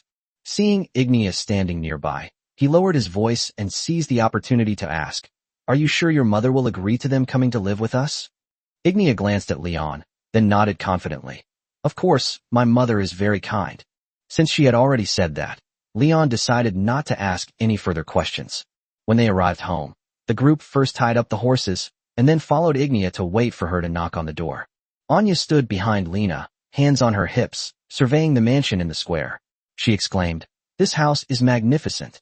Is Sister Ignia a noble woman?" "No." Ignia shook her head and raised her hand to knock on the door. Leon was pondering how to greet Mrs. Veronica when he suddenly opened the door by itself. "Mrs. Veronica, you." Leon was slightly taken aback, and the smile on his face instantly froze. The person who opened the door was someone he didn't want to see. For some reason, Teresa was here. She wore red and white knight's plate armor, which, unlike men's plate armor, looked much more slender, making it seem both practical and beautiful. Teresa glared at Leon and shouted from the doorway, "Leon, let's go outside and fight one-on-one. I've had your scent for ages." Leon was speechless for a moment. He turned to look behind Teresa and saw Mrs. Veronica and the maid, Lyria. Mia and Valeria were also with them. The little dog ran past her, jumped into Leon's arms, and said sweetly, "Brother Leon, I missed you." "Mia, I miss you too." Selena stood to the side, arms outstretched, raising her eyebrows wildly at her. "What about me, Mia? Have you already forgotten me?" Mia let go and threw herself into Selena's arms. "No. Sister Selena, I missed you too." "What a good child." Mrs. Veronica came from behind and looked at Igneous softly, saying, "You must be tired from the journey, right? Don't just stand there, come in and rest." "Saintess Olivia is here too? Perfect, I can conduct some experiments." "This is wonderful." The snow leopard said politely, "Mrs. Veronica, we meet again. Thank you again for your efforts. I will fully cooperate with you." Mrs. Veronica noticed several more unfamiliar faces. She scrutinized Lena's rabbit ears and continued, "Who are these for?" Ignea introduced them, Lena, Anya, and their two younger brothers. "We met them on the road. They were captured by bandits, and Leon and Alifia rescued them. Mom, they don't have much money right now, so let them stay here." Lena and Anya greeted each other somewhat awkwardly. "Hello, Mrs. Veronica." Veronica nodded to the two young children, took their hands kindly, and said, "No problem. Come in quickly. Don't just stand there like an idiot." After everyone had gone inside, Leon was still stopped at the door by Teresa. She squinted, as if she might bite at any moment. Veronica said behind her, "Little Shah, let Leon in quickly. We can talk about it after they sit down." "No way. Leon has to fight me one-on-one first. I've gotten a lot stronger these past few days." Just as Teresa was chattering away, Leon slipped into the house with a feint, not forgetting to taunt her. "Take 2 more years of training." The next second, Teresa pounced on him, baring her teeth and claws, and grabbed Leon's leg tightly, unable to shake him off no matter what she did. Leon turned to look at Mrs. Veronica, who was watching the scene unfold, and said helplessly, "Let go of me. Aren't you ashamed? You've humiliated me again. Go outside and fight me one-on-one." Chapter 112, She seems to be a little dead. It took Leon a great deal of effort to escape from Teresa's clutches. What a small world. I ran into this guy even though I was in Hika town. He quickly sat down next to Ignea, and then hugged her tightly. When Lena and Anya saw Teresa chasing after them from the entrance, their ears drooped as if they were somewhat frightened. Mrs. Veronica asked from the side, "Is there some grudge between you two? Teresa has been talking about you these past few days, saying that you are her lifelong enemy, and that she will beat you no matter what. This girl is just bored out of her mind. I sparred with her once before, and ever since then she's been clinging to me. I really don't know what she's up to." Leon said innocently. Selena and Ignea both glanced at Teresa. "That's because you humiliated me. I am the magic swordsman of Naritas, and you call me a helpless little kitten who only knows how to whine." Leon replied decisively. "To clarify, you added that part yourself. I never said that. I just said that I'm most afraid of kittens hissing. Besides, aren't you just a kitten? Even a caracal is a cat." "Huh." Teresa began to breathe again, her ferocious appearance frightening Lena. The two children hid behind the sofa, secretly observing the menacing Teresa. Mrs. Veronica shook her head. "Little Sarah, calm down. There are children here. Don't frighten them." Teresa sized up Lena and Anya, crossed her arms, and said smugly, "Be careful of Leon. He's a pervert." Even at this point, they still managed to slander others. That's truly something else. As soon as she finished speaking, Lena said, "Brother Leon is very respectful of women and very gentle. He took good care of us the whole way. It's too much to insult such a gentle man like this." Veronica gasped in surprise, then carefully observed Rena beside her, as if she had discovered something extraordinary. Alifia whispered, "Leon is indeed a good person. Even my goddess acknowledges his kindness." Leon nodded silently to himself. Exactly. Teresa bit her lower lip and stared at Leon without saying a word. Before Mrs. Veronica could speak, she interrupted again. "Let's go outside and fight one-on-one. Shao, I still want to advise you. You're no match for Leon for now, so don't challenge him to a one-on-one fight. If you're itching for a fight, you can try it with Ignea. She'll be happy to spar with you." Veronica sighed. Leon smiled slightly. In reality, Ignea's combat strength is now higher than Teresa's, and she would definitely be able to easily defeat her in a one-on-one fight. "If you get injured, you can come to me, and I will heal you," Alifia said softly, standing calmly to the side. Teresa continued to mutter, "I don't care. I'm going to fight Leon one-on-one. I refuse to believe I can't beat him." Veronica was out of options. She sighed and waved to Leon. If you two have any grudges, go and settle them quickly, so that Xiao Xiao won't keep nagging. This child has always been stubborn. Leon, please hold back and don't hurt her. No problem. Leon kissed Ignia on the cheek, then stood up and looked at Teresa. Tell me, where do you want to compete? I'll grant your wish this time. Outside the city, Teresa said angrily, her tail and ears standing on end. Selena slowly rose and followed Leon, glancing back at Teresa. I'll be your referee. Leon nodded helplessly, then went out of the city and found an open snowy area. Teresa drew a square area on the snow with her swift sword, then confidently declared, unrestricted combat. Whoever leaves the snow area first loses. Do you hear me, Leon? Don't try to cheat later. Leon nonchalantly picked at his ear. Winning or losing was of no importance to him. He had only agreed to the contest to appease Teresa. Selena found a bare wooden stake to sit on, then propped herself up on her knees and said to the two of them, all right, you can start the match anytime. Let's finish this quickly. Just like that? What if Leon tries to back out later? Selena shook her head again. No, just go for it. She yawned, seemingly already feeling a bit sleepy. Leon stood there and waved to Teresa, taunting her with a lewd smile. Little kitty, come here to your uncle. Teresa's eyes widened, and she was instantly enraged. She brandished her swift sword and threatened, wait till I poke a few holes in your face, then let's see if you'll still be so arrogant. She then put on her airtight riding helmet and began chanting a spell. The next second, her arms burst into flames, and then her whole body was covered in flames. The flames melted the surrounding snow, and Leon felt his body warmer. Several townspeople who had returned from outside the city were standing aside watching the spectacle, discussing who would win the match. Leon was getting impatient. Are you ready? Huh. Teresa arched her back and thrust her swift sword toward Leon's face. As Leon dodged to the side, he almost instinctively slapped Teresa's buttocks, but landed on the hard, unyielding skirt armor. Serena stared wide-eyed from outside the arena. Leon then realized what was happening and shook his hand, explaining, I didn't get a picture. Selena has a cat-like hunting instinct and often attacks Leon from behind. Each time Leon dodges an attack, he pats her on the butt as punishment. He just did it on a whim. Teresa, both ashamed and furious, lunged at Leon again like a mad dog. Clang! Leon gripped the swift sword with 2 fingers of his left hand, then unleashed a skill with his right. Amazing brain-splitting technique. State. After the loud bang, Teresa was knocked off the field by a flick on the forehead, leaving a long trail in the snow. Several townspeople who were watching were taken aback at first, and then they clapped and cheered one after another. Leon slowly walked towards Teresa, squatted down in front of her, and tapped her helmet. Wake up, you can't sleep here. He stared at the dented helmet, secretly regretting that he hadn't controlled his strength earlier. Selena rushed over, cursing, Leon, you're too ruthless. It would be a real problem if you broke Teresa. Teresa, are you alright? Hey, wake up. Seeing that she didn't react at all, the two looked at each other. Leon then promptly removed her helmet.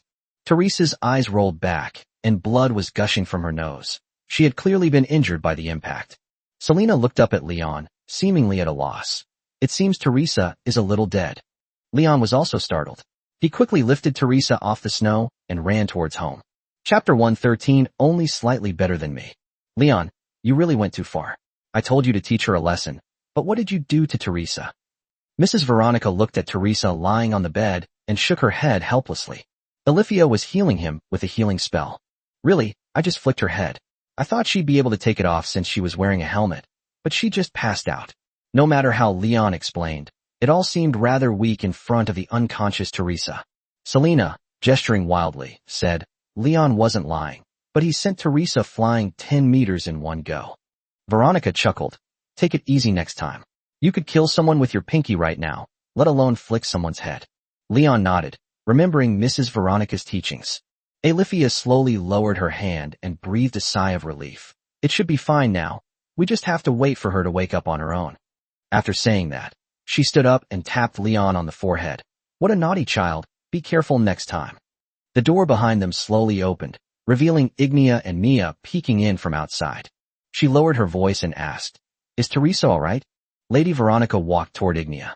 It's nothing serious. She just fainted. Let's go. Let's boil some water so Rena and the others can take a hot bath. It's not easy for them to come all the way from Light City. Ignia nodded. Mia and Leon made eye contact. She blew a kiss to each other, and then turned and ran downstairs. The little dog girl is so cute. Now only 4 people remain in the room. They are the unconscious Teresa, and Selena, Alifia, and Leon. Alifia gently patted Leon's head, then said softly, "I'll go downstairs first and see if Lyria needs any help making dinner." Gazing at her graceful back, Leon couldn't resist embracing her ample hips, preventing her from leaving the room. "Sit here with me for a while." "Isn't Selena here?" Alifia said softly. "It's Selena every day. Now I want to try something different." Leon's lips curled up. As soon as he finished speaking, he felt as if something had caught him in a compromising situation. Hakimi, with a sullen face, threatened, "I advise you to think carefully before you speak. What do you mean by every day is Selena? Are you already annoyed with me?" Leon's mind raced, and with a strong survival instinct, he replied, "What nonsense are you talking about? I just think you're very tired. You have to endure my love every day, and your body is already exhausted. It breaks my heart." Selena blushed slightly, rolled her eyes, and muttered, "No need. To be honest, I'm feeling great. Mrs. Susanna's medicine is really effective. Anyway, just to be on the safe side, I'll give you a break." With that, Leon kissed Alifia's smooth, white neck and gave her a quick kiss. "Stop it. Teresa might wake up soon." Alifia was very sensitive. She gripped Leon's hand tightly and struggled slightly. Her cheeks flushed, and her breathing became more rapid with each struggle. "When can we go on a date? So many days have passed, and we've only been together once. That's far too little." Alifia poked Leon's forehead and whispered in his ear, "You need to be more careful. This isn't good for your health." Leon said meaningfully, "There's no need to worry about that. I'm a hot-blooded young man who just can't find a way out." Selena muttered from the side, "That dog Leon talks like a machine. I wonder who taught him that." Alifia smiled, then lowered her voice and said, "I'll look for you if I get the chance." "That wretched snow leopard. It's just teasing me." Leon slapped her twice as punishment. Just then, Leon was elbowed in the waist. He turned around and saw that Teresa had sat up at some point, her eyes filled with confusion. Leon breathed a sigh of relief. "You're finally awake. You really scared me. I'm never sparring with you again." Teresa narrowed her eyes, puzzled. "Are you talking to me? Where's this? Where's my mother?" Leon was slightly taken aback. Has this caracal lost her memory? Did a flick on the head knock her out of the way? Leon waved his hand in front of her. "Don't scare me. Don't you remember? I'm Leon." "Leon." Teresa hesitated for a moment, then seemed to remember something, and suddenly realized what she meant. She began to shout, "Leon, come out and fight me one-on-one. You insulted me." Hearing her bark like a dog, Leon breathed a sigh of relief. Things should be all right now. "What's there to talk about? You guys have already finished fighting." Selena crossed her arms and muttered to herself, "You probably don't remember, but Leon almost flicked you on the head and killed you." Teresa was slightly taken aback, then reached up and touched her bruised forehead, wincing in pain. She glared at Leon and started yelling at him again. "Let's go outside and fight one-on-one." Leon was speechless for a moment, but finally smiled with relief. Just in case he accidentally hurt Teresa, he would never spar with her again.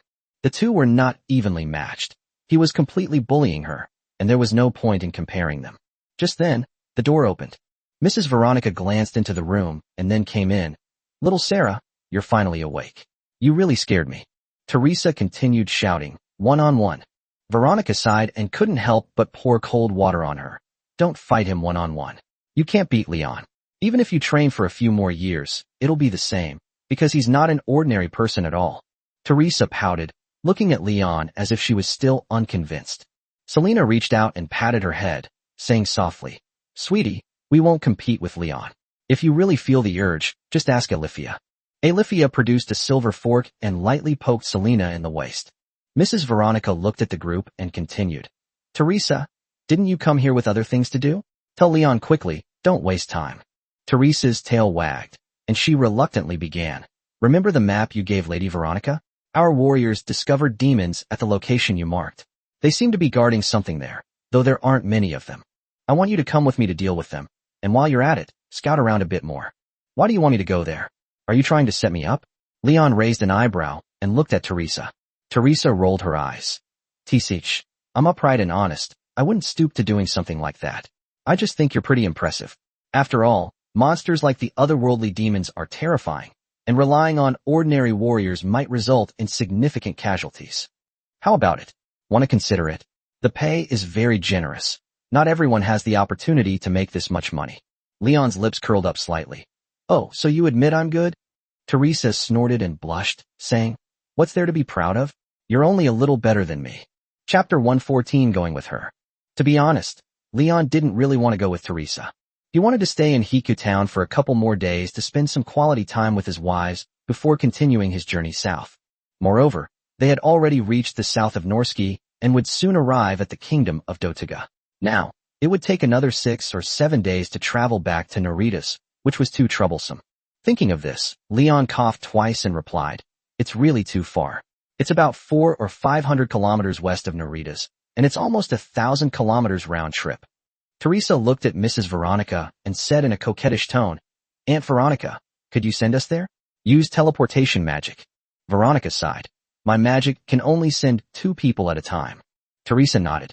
It's all right, just send us all over there in 3 days, thank you. When this caracal isn't acting crazy, it barely resembles a human. After saying that, she looked at Leon. How is it? I've solved the travel problem for you. Is everything all right now?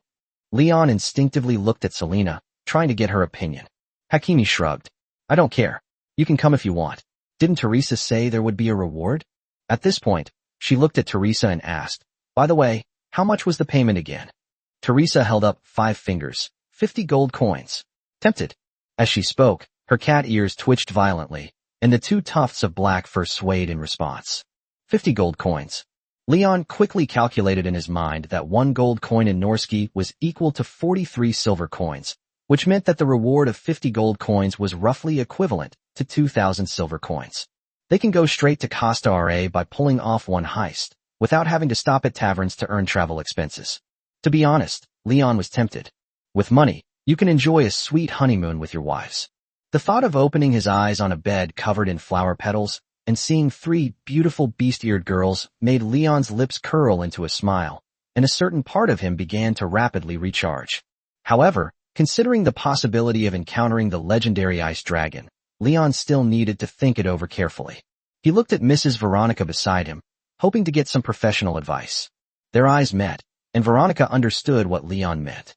She coughed twice and then slowly said, although there is some danger, the reward is quite good, so you can decide for yourself, but be careful. Very well, saying that is as good as not saying anything at all.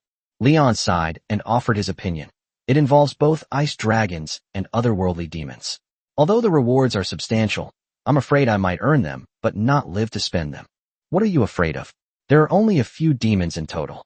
Leon curled his lip. You're obviously lying about military intelligence. You'll do anything to trick me. You'll be honest when we get there and find out there are dozens or hundreds of them. Teresa panicked. I swear on my honor, I absolutely did not lie to you. When the scouts were on the lookout, they only saw 5 or 6 demons in total, which is not many. I came to you for help just to be on the safe side, and I absolutely did not mean to lie to you. Really? Leon looked into her eyes. Teresa stared without flinching, and it seemed she wasn't lying. Leon nudged the snow leopard beside him, seeking her opinion. Elifia, what do you think? Are we going or not? She twitched her ears and said slowly, I have a bad feeling that we will be dealing with otherworldly demons a lot in the future. This is a good opportunity to get to know these monsters better.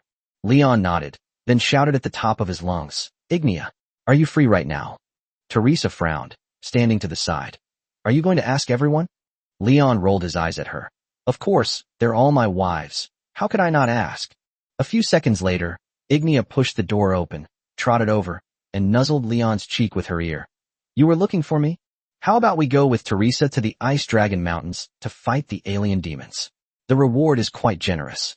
Before Leon could finish speaking, Ignia nodded. Go ahead, I have no objection. It passed unanimously, so Leon has nothing more to say. Okay, then we'll go with you tomorrow. I'll teleport you and Ignia there first tomorrow. Selena and Teresa will go the day after tomorrow. As for Elifia, Elifia said softly, I can teleport there myself. Okay, it's settled then. Selena raised her hand from the side. I can also use advanced teleportation. Mrs. Veronica was taken aback. Didn't you just start learning intermediate magic a while ago? How come you suddenly know advanced magic? I've almost mastered it after studying for half a month. Advanced magic is really complicated. The amount of spells is incomparable to intermediate magic, and the difficulty is several times greater. Selena twitched her ears and said with a worried look. She was modest in words, but in reality, she was completely in Versailles. Leon knew her very well and recognized her immediately. Veronica shook her head, her face full of doubt. Are you sure you really learned it? It took me 2 whole years to learn advanced teleportation, and you learned it in half a month. Selena chuckled and said, maybe I'm a genius. I learned it last night and even tried using it. As she spoke, she couldn't help but straighten her back, looking quite proud. That's absolutely right. Hakimi does indeed have an entry for genius magician. Alifia whispered to Selena, recite the incantation for me, and then demonstrate it for me. Selena began chanting incantations in a rapid-fire manner. Leon stared at her blankly. Ignia was the same. Those of them who knew nothing about magic could only watch in utter bewilderment. After a while, white light flashed in Hakimi's eyes, and magic flowed around his body, very similar to how Alifia casts spells. Veronica nodded, seemingly very impressed with Selena. It is indeed advanced teleportation. Your magical talent is truly unbelievable. Saintess Alifia, how long did it take you to learn advanced teleportation? Alifia shook her head. A few years? I can't remember. It took me a long time to memorize the spells. Right now, I only know a few advanced spells, and this teleportation spell isn't even the hardest one to learn. Selena nudged Leon in the waist with a smug grin. You have good taste. You snagged a genius magician as your wife. Leon shrugged. I don't take on apprentices. Veronica sighed. All right, since you've reached an agreement, let's call it a day. Little Sa rests in your room, and Ignia, come over. I need to talk to you about something. Chapter 115 Arrival in Naritas. The next morning, after Leon and his companions finished breakfast and got ready to leave, he looked around but didn't see Lena and the others. Where are Lena and the others? Veronica took a sip of mulled wine, let out a long sigh, and slowly said, he went out early this morning, saying he wanted to find some work to earn some travel expenses. After saying that, she spread a handful of silver and copper coins on the table. They forced these on me, saying that I couldn't stay here for free and that I had to accept them. Ignia, carrying an axe, said from the side, can Mom take care of them? Don't worry, they won't miss a few more bites of food. Besides, they can keep Mia and Valeria company and chat. Those 2 kids are bored at home and always causing trouble. Leon looked at Mia and reached out to touch her limp dog ears. You naughty child. Mia muttered, munching on her white bread. It was all Valeria's fault for making me do it. Valeria stared wide-eyed at her, saying innocently, nonsense, you're framing me again. Leon's lips curled up slightly as he rubbed Mia's head with both hands. Just then, Teresa came downstairs. She changed into her pajamas, and the moment she looked at Leon, her ears turned into airplane ears. Then she said irritably, why are you still here? Hurry up and have Aunt Veronica take you to Naritas. Looking at the 2 tufts of black hair trembling on her ears, Leon really wanted to reach out and touch them. Hurry up. Hurry up. Are you in such a hurry? Of course, after I send you away, Aunt Veronica will need at least half a day to rest before she can use teleportation magic again. Teresa continued to urge. Ignia hoisted the axe and walked toward Mrs. Veronica. Mom, why don't you take Leon and me there first? Be careful, and don't forget what I told you. Veronica reminded her again. She whispered to Ignia all night last night. I wonder what they talked about. I'll have to ask her when we get to Naritas. Ignia leaned over and gently nuzzled Mrs. Veronica's cheek. Leon turned to Selena and Alifia. Meet me at the church entrance of the Church of the Goddess of Life. Don't send the message to the wrong place. Alifia nodded. Don't worry. Leon was mainly worried that Hakimi would teleport to the wrong place. After all, she had never used advanced teleportation magic before and didn't know if the magic had any strange bugs or glitches. She was just afraid. Selena wagged her tail and muttered, magic isn't as complicated as you think. Don't worry. You go ahead, and I'll be there in a bit. After saying that, the guy couldn't resist pinching Leon's oo. Mrs. Veronica began chanting a spell, her eyes flashing with a dazzling white light. In the instant he was teleported away, Leon saw Teresa stride toward him and took the opportunity to punch her. Just as they were about to retaliate, the scene before them changed, and Leon and Ignia landed on a snowy field. There was a small, white church in front of me, and 2 nuns in white robes were sweeping snow next to it. Leon looked around and saw the deserted streets outside the church and the earthen yellow castle perched on the hilltop in the distance. This is where Lady Elise married into the family, Griffin Castle in Naritas. The nuns around them were not surprised to see Leon and Ignia appear out of nowhere. They continued sweeping the snow with their heads down. Leon, who was teleported, didn't feel anything special. When they went to Neural City before, Alifia used teleportation magic to take everyone on their way. However, due to the large number of people, plus the 3 horses, Nyo Nyo, Damai, and Xiao Hui, they could only teleport forward 10 or 20 kilometers each time. He had experienced this many times. Leon breathed a sigh of relief. Then, holding Ignia, looked up at the sky and asked, "Do you think there are really griffins in Griffin Castle?" Ignia paused for a moment, then slowly said, "Yes, but the quantity seems to be small." "Really?" Ignia nodded and said seriously, "Really, it's that kind of monster with an eagle's head and a lion's body. I've been here a few times before and seen griffin riders flying around in the sky, but I've only seen it once." The griffin's wingspan was about 3 stories high, and the gusts it generated could blow a person away. It looked very fierce.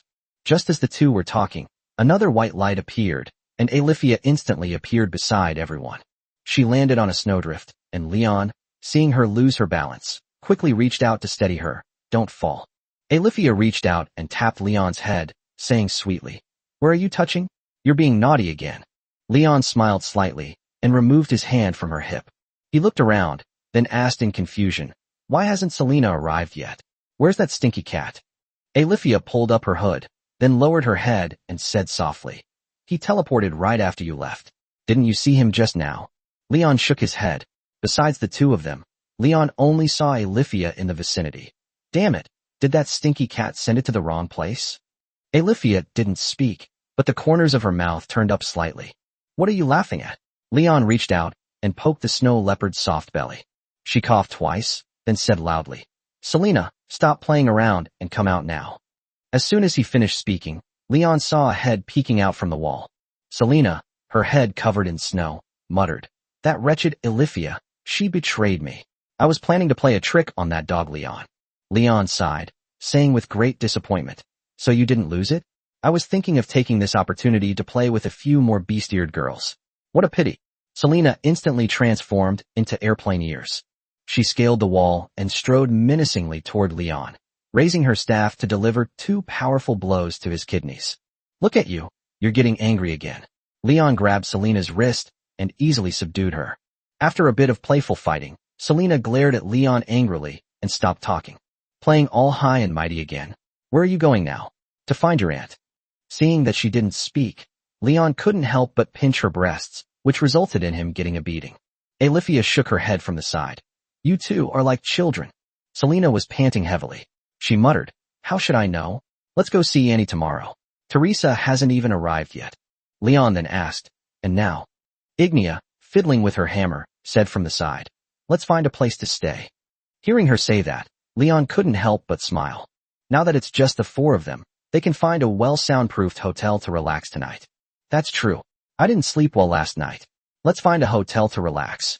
Leon squinted at Alifia, then swallowed hard. The snow leopard tucked its tail between its legs and muttered, "I don't know why, but I suddenly have a bad feeling." Chapter 116. Since things have come to this, let's play the game first. Leon found a reasonably decent hotel near the town square. After strolling around the town, Leon felt that this place was not as good as the Rivermouth town where Lady Veronica lived. It felt much like Baishuang town, with no proper walls surrounding the town and dilapidated inns. I had always heard Teresa say that she came from Narita's and was the top magic swordsman there, so I thought it would be a very prosperous territory. Now it seems to be just a somewhat desolate town. Mrs. Elise's judgment is terrible. No wonder she said she was tricked back then. "Leon, what's wrong with you? You're shaking your head and grinning like an idiot. I just asked you a question." Selena raised an eyebrow at Leon, her eyes full of confusion. "What kind of room do we need? Is that even a question? Of course, it's the best. Money's no object." Leon shrugged arrogantly. "Since I'm going to play games with my wife, I naturally need to stay in the best room." Selena readily paid the innkeeper 20 silver coins, then took Leon's arm and went upstairs. "You can take a shower, and breakfast and dinner are included. Let's go upstairs first." The 4 of them walked upstairs, and Leon would occasionally glance back at Alifia. Meanwhile, Selena carefully observed the hallway. Pointing to a large hole in the wooden wall, she asked in confusion, "Why is this hotel drafty? We didn't even notice it when we were choosing it." Leon shrugged. It doesn't matter if the room is fine. Of course, he also hoped that the soundproofing here could be a little better.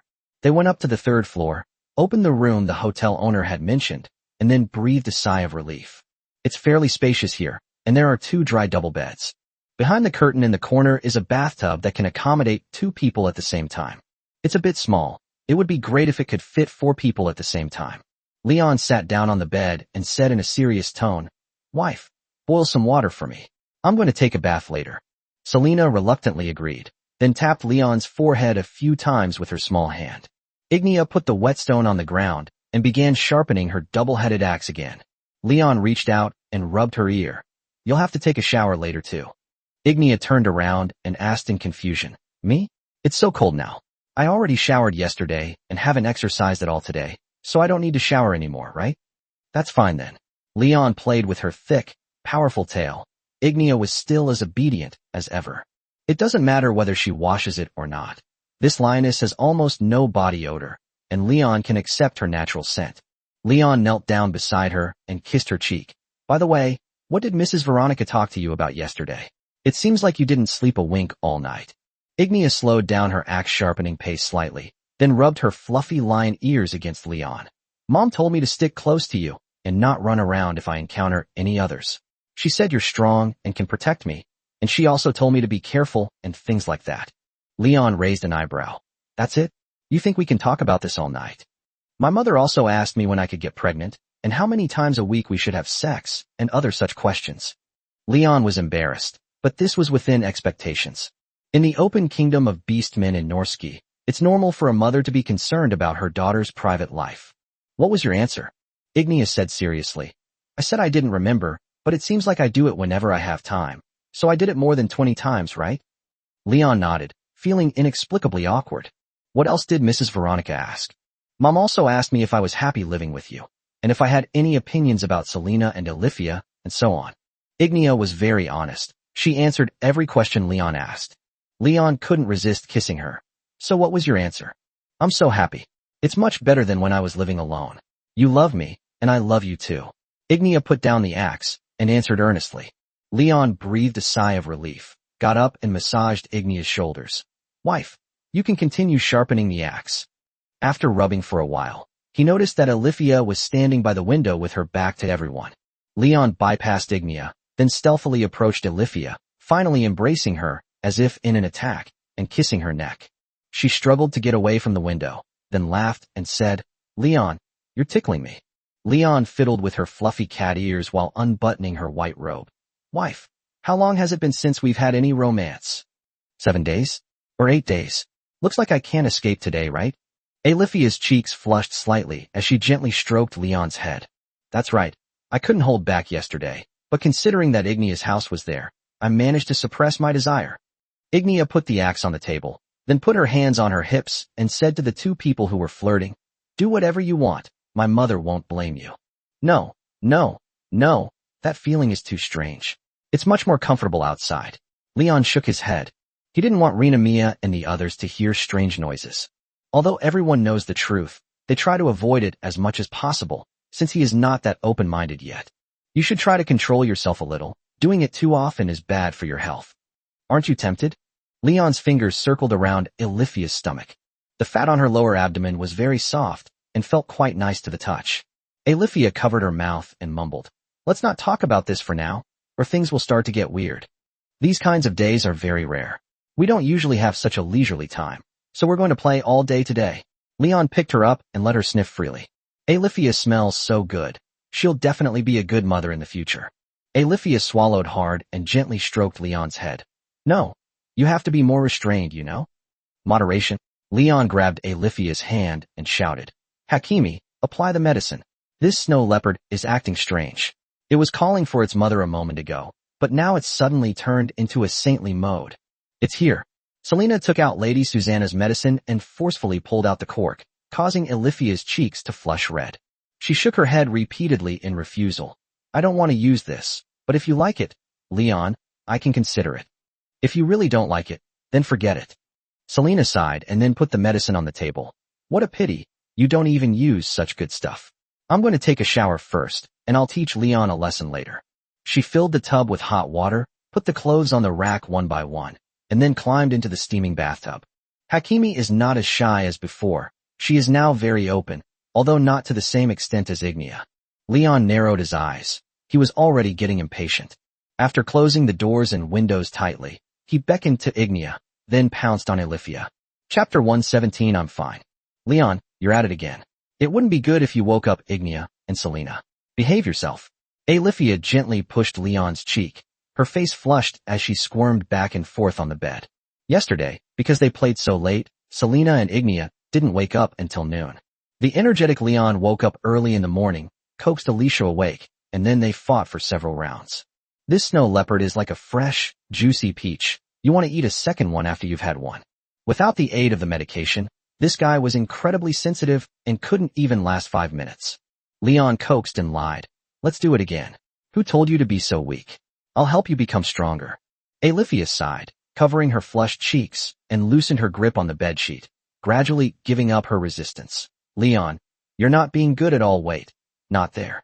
The two of them got louder and louder, and eventually Selena was woken up. She opened her eyes to find the two of them engaged in passionate play. She shook her head and helplessly turned over. Wah, Selena's awake. Stop, stop, stop. Leon dismissed it. It's fine. Let's just play our own game. After a while of struggling, Alifia collapsed onto Leon, utterly exhausted. Meanwhile, Selena, who couldn't sleep, watched the battle while munching on bread, and finally began to comment. Alifia is too weak. She begged for mercy after just 2 moves. She's not even as good as me. At this moment, Alifia wished she could disappear into a crack in the ground. Blushing, she walked to the bathtub in the corner, pulled the curtain closed, and began to take a bath, thus quickly escaping the battlefield. Selena glanced at Leon, then slowly narrowed her eyes, and finally suddenly opened her mouth wide and bit Leon's shoulder. After savoring it for a while, she muttered, You should go take a shower. It's salty. I need to shower too, and Ignia will definitely need to shower after she wakes up. No rush. I'll lie down for a while longer. Leon grabbed Selena, lifted her up, and then gently rocked her. As soon as he finished speaking, Leon heard a knock on the door. Bang, bang, bang. Before he could even ask, Teresa's voice came from outside the door. Leon, open the door quickly. Leon sighed, grabbed a piece of clothing and wrapped it around his waist, then slowly opened the door. Stop knocking. You're practically tearing this door down. Teresa stood in front of the door with her arms crossed and her face expressionless, as if someone had angered her again. She urged, Hurry up, get dressed and come with me. Why so early? Leon had planned to take a shower and have a meal before going to talk to Teresa in detail, but she came over before he even had a chance to eat. Is this still early? It's almost noon. Teresa put her hands on her hips, her ears twitching slightly every now and then. Leon sighed and said helplessly, You came without discussing the details of the time with me, which has disrupted my travel plans. Teresa shook her head. Oh well, just hurry up, everyone's waiting for you. Leon glanced back and saw Selena wrapped in a blanket, about to take a shower. Alifia is still in the bathtub. The two of them can't take a bath. Wait a minute, we haven't showered yet. What bath? Hurry up and stop dawdling, Teresa urged, pulling Leon's hand and leading him outside. Could you wait for me to get dressed? Shall we go out for a bird walk now? Leon pulled his hand away and walked towards the room. Teresa followed him into the room with a stern face. As soon as I entered, I saw Ignia sitting naked on the bed, legs spread apart, lost in thought. She was almost blinded by the light bulbs, and after a brief hesitation, she chose to turn around and leave. Hurry up, or I'll kick your butt. With that, she slowly closed the door. After she left, Selena poked her head out from the closet and said, I can't take a shower now. She walked quickly to the window, peeked out with half her head out, and then suddenly squatted down like a thief. Leon asked in confusion, What's wrong? Mayan is downstairs. She just saw me. Selena hurriedly picked up her clothes from the ground and put them on. Aren't you going to say hello? I'm sorry, I'm not dressed at all. Selena walked up to Leon and nudged him twice on the waist. Smell me to see if I smell weird. Leon sniffed the air twice casually, then urged as he put on his clothes. No. Hurry up and put on your shoes. After putting on his coat, he walked to the window and looked downstairs, where he met Lady Elisa's gaze. She rode a horse wearing red and white plate armor similar to that of Teresa, followed by 2 knights. Ms. Elise narrowed her eyes and called out to him. Leon, what are you looking at? Come down here, we should get going. Coming right away. Leon hurriedly dressed, then turned around and saw Ignia still sitting there, so he helped her put her clothes on one by one. Selena took the white robe that Alifia had folded and handed her a dry towel, gesturing for her to hurry up and dry herself. After several minutes of chaotic commotion, the four of them finally went downstairs. After they joined the team, the group began to head out of the city. The Ice Dragon Mountains are 50 kilometers west of Naritas. If you start walking now, you should be able to reach them around midnight. Selena, hiding behind Leon, cautiously greeted him, and Elise. You're too slow, we've been waiting for you for a long time. Selena's eyes darted around, and she immediately began to frame him. It's all Leon's fault. He didn't get up early. He's bragging again. While Leon and Olivia were doing their morning exercise, she was still snoring and fast asleep nearby. Teresa glanced at him, then said, Lazy. I didn't know you would come so suddenly. Otherwise I would have prepared in advance, Leon explained, then hoisted the oath breaker onto his shoulder. All right, enough of that. You should know our mission for this trip, right? Find out what those demons are guarding, and then kill them. I know. Teresa told me about it when she was in Rivermouth Town. Elise nodded, then looked at Teresa beside her.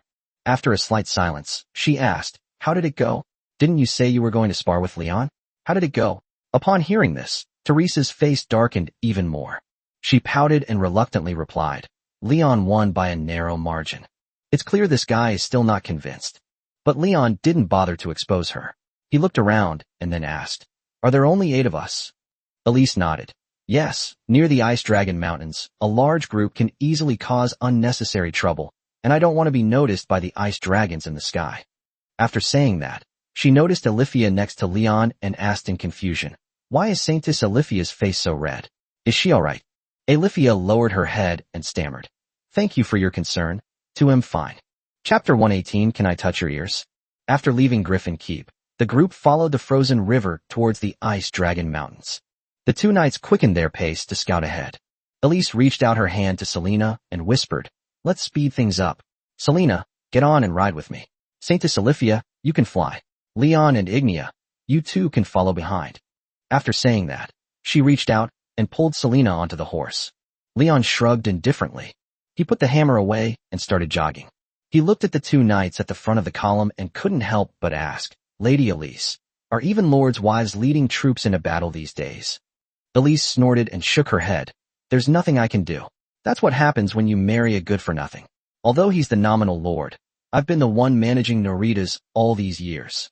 He's still out there, either fooling around with his cronies or having fun with some mistress. I've gotten used to it over the years.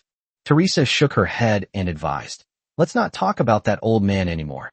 Just mentioning him makes me angry. Leon shut his mouth. He seemed to have asked something he shouldn't have. He looked up at the distant mountain range that stretched for thousands of miles and fell into deep thought. Suddenly, a light blue ice dragon shot straight into the sky, stirring up a large area of snow, but quickly disappeared back into the mountains. Although the ice dragon looked like a tiny dot from a distance, Leon knew it was definitely a colossal creature nearly 100 meters long. It was just too far away to give a truly intuitive experience. Ms. Elise, have you been to the Ice Dragon Mountains before? I've definitely been there, but I've never crossed over. She shook her head, thought for a moment, and continued, Dragons are deadly to us mages. Their scales are immune to magic, and their bodies are extremely tough. Generally, no one wants to provoke them. This is exactly the same legend that Leon heard in Whitefrost Town. And you, wife. Leon patted Olivia on the shoulder. She adjusted her posture and flew backwards facing Leon. I only lingered nearby, and I don't want to provoke such a monster. Maybe we'll run into him this time. Elise shook her head. Let's avoid saying such unlucky things. Leon continued. Is the ice dragon's corpse valuable?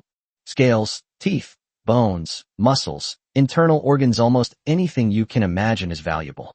But I advise you not to even think about getting your hands on this creature. Trust me, it's not something we can handle. Selena hugged Elise and muttered, Leon is amazing. Maybe he has a solution. What can we do? Even the smallest ice dragon is 10 meters long. Let's just forget about it.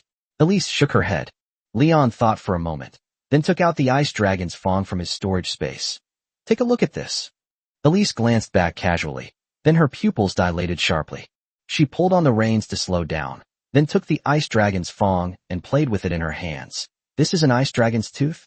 It can even absorb magic power. Where did you find this? Leon's lips curled up slightly. Of course I killed him. Elise scoffed. I'm 40 years old, so don't try to fool me. Okay, actually Selena found it in Dark Soul City. Black Soul City? Such a treasure exists in that place. Elise examined the ice dragon fawn closely and continued.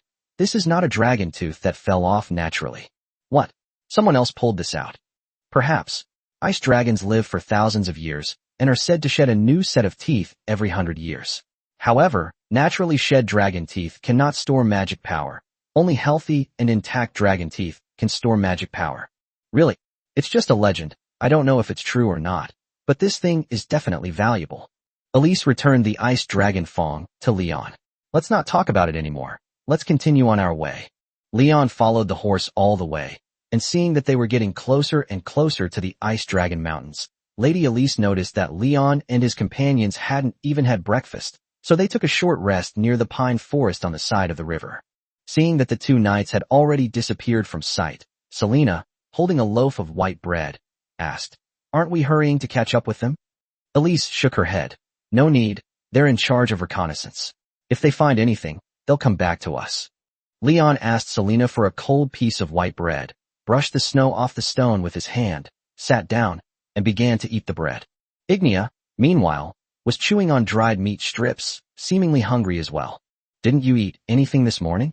Elise asked, puzzled. "To be honest, we had only just gotten up when you came to find me." Leon pointed to Selena behind him and continued, "This little glutton ate breakfast." Teresa, standing to the side with a stern face, said, "Leon is the laziest." The two tufts of black hair on her ears were quite eye-catching. The caracal seemed to have a grudge against him, constantly causing trouble for Leon. "It's like you live with me, you know that too." Leon shook his head helplessly. "TCH, I guessed. My mom says there aren't many good men out there," Teresa said seriously. Ignia remarked from the side, "Leon is a good man." After saying that, she rubbed Leon's cheek with her lion ears. Elise chuckled, then said meaningfully, "I hope your judgment is better than mine." Alifia stood behind Leon and said softly, "Leon donates money to children in orphanages. For that alone, he is definitely a good person." She had calmed down after flying all the way, and her face wasn't as red as before. Even Saintess Alifia said so he must really be a good man. Iris shook her head helplessly. Leon, the subject of everyone's discussion, remained silent while munching on white bread. Just as he was happily munching away, Teresa suddenly straightened her chest in front of him and said, "Leon, let's have a one-on-one fight." "Are you going to make me admit defeat again? Please don't fight me one-on-one." Leon raised his hands in surrender. The main problem is that Teresa is too fragile. Leon doesn't dare to fight her, lest he accidentally break her. If her body were even half as strong as Ignia's, Leon wouldn't have hesitated to make a move. Teresa pouted, then twitched her ears. "Could you lend me that dagger from earlier so I can take a look?" "Ice Dragon's Fong." "Yes." Teresa nodded vigorously, her smile somewhat fawning. "No." Teresa squinted and punched Leon. "Don't be so stingy. I was just looking at it. It's not like I'm not going to give it back to you." Leon's lips curled up slightly, and he said in a cocky tone, "Then can I touch your ears?" No sooner had she finished speaking than Selena, who was munching on bread, became agitated. She abruptly stood up, raising her staff to gather power. Chapter 119 First Encounter with the Otherworldly Demon. Leon got a severe beating from Selena. Hakimi was panting heavily, while Leon continued to enjoy being beaten as usual. Lady Elise shook her head and offered her advice. "Leon is so tough you can't hurt him. Remember to use magic next time." "That bastard Leon isn't afraid of magic." Selena turned to Lioness for help. "Ignia, come quick. Let's beat him up." Ignia blinked, continuing to tear at the dried meat strips, seemingly completely uninterested. "I need to eat first." When Selena was too tired to stand up and sat down to rest, Alifia went over to help Leon tidy his messy hair and whispered, "Leon is so naughty." Teresa watched this scene from the side, her expression somewhat complicated. She couldn't help but complain. "Leon is so shameless. He wanted to see his dagger, but he also wanted to touch my ear." "Just teasing you. To be honest, I'm not interested in your ears at all." Leon shrugged and then handed over the ice dragon fong. Teresa held the ice dragon's fong in one hand and drew the swift sword hanging at her waist with the other, gesturing wildly in the air. She seemed quite pleased with herself. "This thing feels nice to the touch. How about you give it to me?" Before she could finish speaking, the ice dragon fong in her hand vanished without a trace. Leon put it into another dimension, then said firmly, "No way." Teresa grabbed Leon's clothes. "I misspoke earlier, you can sell it to me, right?" Selena kept a close eye on the two of them, and if Leon dared to do anything out of line, she would pick up her staff and unleash a devastating attack on him. Leon shook his head. That won't do either. This is priceless. Nonsense. What's the point of keeping a dagger if you're not going to use it? Teresa shouted. Can't I keep it to look at? Seeing the two struggling, Elise shouted sternly. Teresa, let go. Teresa decisively let go, simultaneously pursing her lips and muttering under her breath, stingy. Just then, Leon heard the sound of rapid hoofbeats. Lady Elise's ears twitched. She turned to look at the source of the sound and saw that the knight who had scouted ahead for them had returned. However, there were two people when they went, but only one person came back. Elise asked expressionlessly, What's wrong, Felix? Where's Paul? Knight Felix yanked on the reins, and the warhorse stopped, rearing up on its hind legs. He cried out anxiously, Madam, we've been attacked by demons. Paul has been captured. What happened? When we were scouting ahead, we saw a little girl crying by the roadside. Paul had just stopped when he was attacked by the demons hiding in the woods. His armor was pierced, and he fell off his horse. I'm not sure if he was unconscious or dead. Elise frowned slightly. How far is it from here? It's only 2 or 3 kilometers. Get on the horse. Let's get there as soon as possible. Alifia, holding the Dawn's sword, said from the side, Lady Elise, the situation is urgent. I'll take Leon and teleport there first. You all catch up as soon as possible. Then you must be careful, remember? Never underestimate your enemy or hold back. Elise emphasized seriously. Alifia nodded, and while chanting a spell, she placed her hand on Leon's shoulder. In an instant, the two disappeared from their original spot and arrived at the location of the attack. The disemboweled warhorses blocked the path, their blood staining large patches of snow red. The knight lay on the riverbank, with 2 young girls kneeling beside him, heads bowed, eating something. Hearing the noise behind them, they slowly stood up, stared at the two with their dark eyes, and then licked their blood-stained fingers. Alifia said, The knight is dead. He had a hole in his chest, and his heart is gone. Leon frowned slightly, looking at the 2 black-haired girls in front of him with a puzzled expression, and asked, Are these otherworldly demons? I don't know. I've never seen their body structure different from ours. Leon continued to scrutinize them. They looked pretty much like humans. The demon's expression was indifferent, its eyes devoid of any emotion. Suddenly, one of the demons attacked Alifia, sending dark black stalagmites hurtling towards her like cannonballs. Leon caught the stalagmite with one hand, squeezed it firmly, and then slammed it back. The upper half of the demon's body was smashed to pieces. Alifia raised the Dawn sword. A blur flashed by, and the arms of another demon were severed. It seemed unaware of what had happened. Leon carried the hammer and walked towards the otherworldly demon, glancing down at her with a slight downward gaze. Before he could speak, the demon's chest began to heave violently, and then it collapsed onto the snow and began to wail loudly, looking both pitiful and helpless.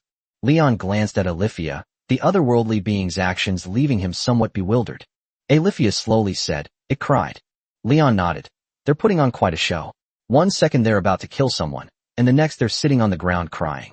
How can you gain sympathy like that? It's so clumsy. As soon as she finished speaking, the demon stopped crying.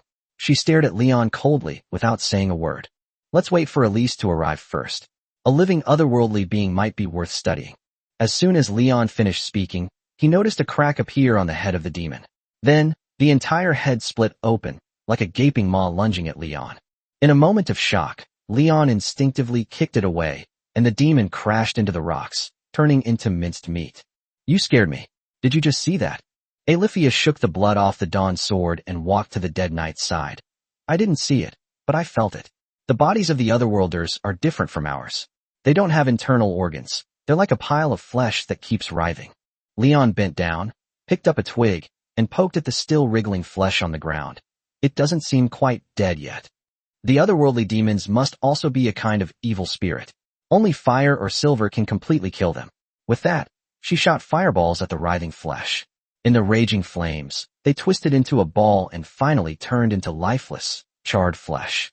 Leon heard the sound of hooves behind him and turned to look at the group of people who had arrived late. Elise dismounted and quickly walked to Leon's side, looking at the scattered pieces of flesh around her. Leon kicked the still twitching half of the body beside him and said, If you need to study it, you can only take this back. I'm not Veronica, forget it. Elise set fire to the mutilated corpse of the demon. Selena ran quickly towards Leon, hugged him, and asked with concern, Leon, are you hurt? Injured? I was certainly startled. These two demonic beings didn't even trigger a system alarm, so they were utterly insignificant to Leon.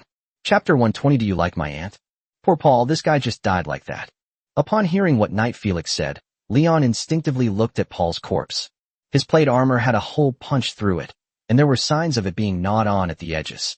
His internal organs had been almost completely emptied out by the two demons. Ignia peeked out, then quickly withdrew. What just happened? Have you forgotten what I said? There are no villages around here, and there's no way anyone could be out here in the middle of nowhere. Elise scolded, frowning. Felix removed his helmet. I swear I haven't forgotten. We saw a child crying by the roadside, and we only hesitated for a second before realizing it was a trick by the otherworlders. We were just about to come back and tell you when this happened. The otherworldly magic was terrifying. Paul was pierced through the body. I was luckier. The stone grazed my breastplate. As he spoke, he pointed to the slightly concave breastplate on his chest. Leon asked doubtfully, Are you talking about stalagmite magic? That's just a basic spell. Felix continued, It's basic magic, but it's just as deadly. Elise sighed, bent down and put Paul's body into her storage space. Forget it. You should stay with us. Who knows what we'll encounter ahead? If something happens to you, we won't even have anyone to tell us. Yes, madam. Felix put on his helmet and waited for the others. Just then, Teresa rode past Leon on her horse and kicked him in the butt. What do those two demons look like?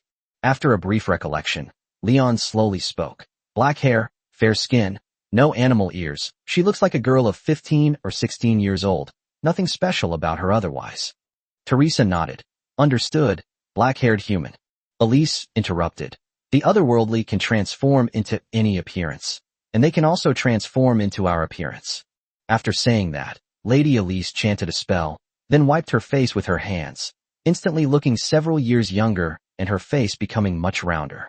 Leon narrowed his eyes, suddenly feeling that the face looked somewhat familiar. Isn't that Selena? Elise continued. This is called appearance transformation, an intermediate level spell. I can transform into any face. Otherworldly demons can also use this technique. After saying that, she transformed into Ignia, then into Teresa, and finally back into herself. But Leon quickly noticed the highlight. Although the face may change, the body shape cannot. Anyway, Leon discovered that the size of her breasts never changed. Elise narrowed her eyes, seemingly surprised. That's right, Selena, aren't you going to hit him? No sooner had he finished speaking than Leon was struck hard on the head by the staff, and Selena glared at him through gritted teeth. Leon looked completely innocent. What? I was just telling the truth. Elise continued. The otherworldly can change their appearance at will, including their body shape, so this doesn't apply to them. Leon's lips curled up, and he nudged Selena's waist. Honey, do you even know this move? Humph, I know what you're thinking. Dream on. Ignoring the stares of those around her, Selena decisively attacked Leon's OO. Elise, watching from the side, frowned. She couldn't help but pat Selena on the shoulder and said, Let go. Women should be more refined.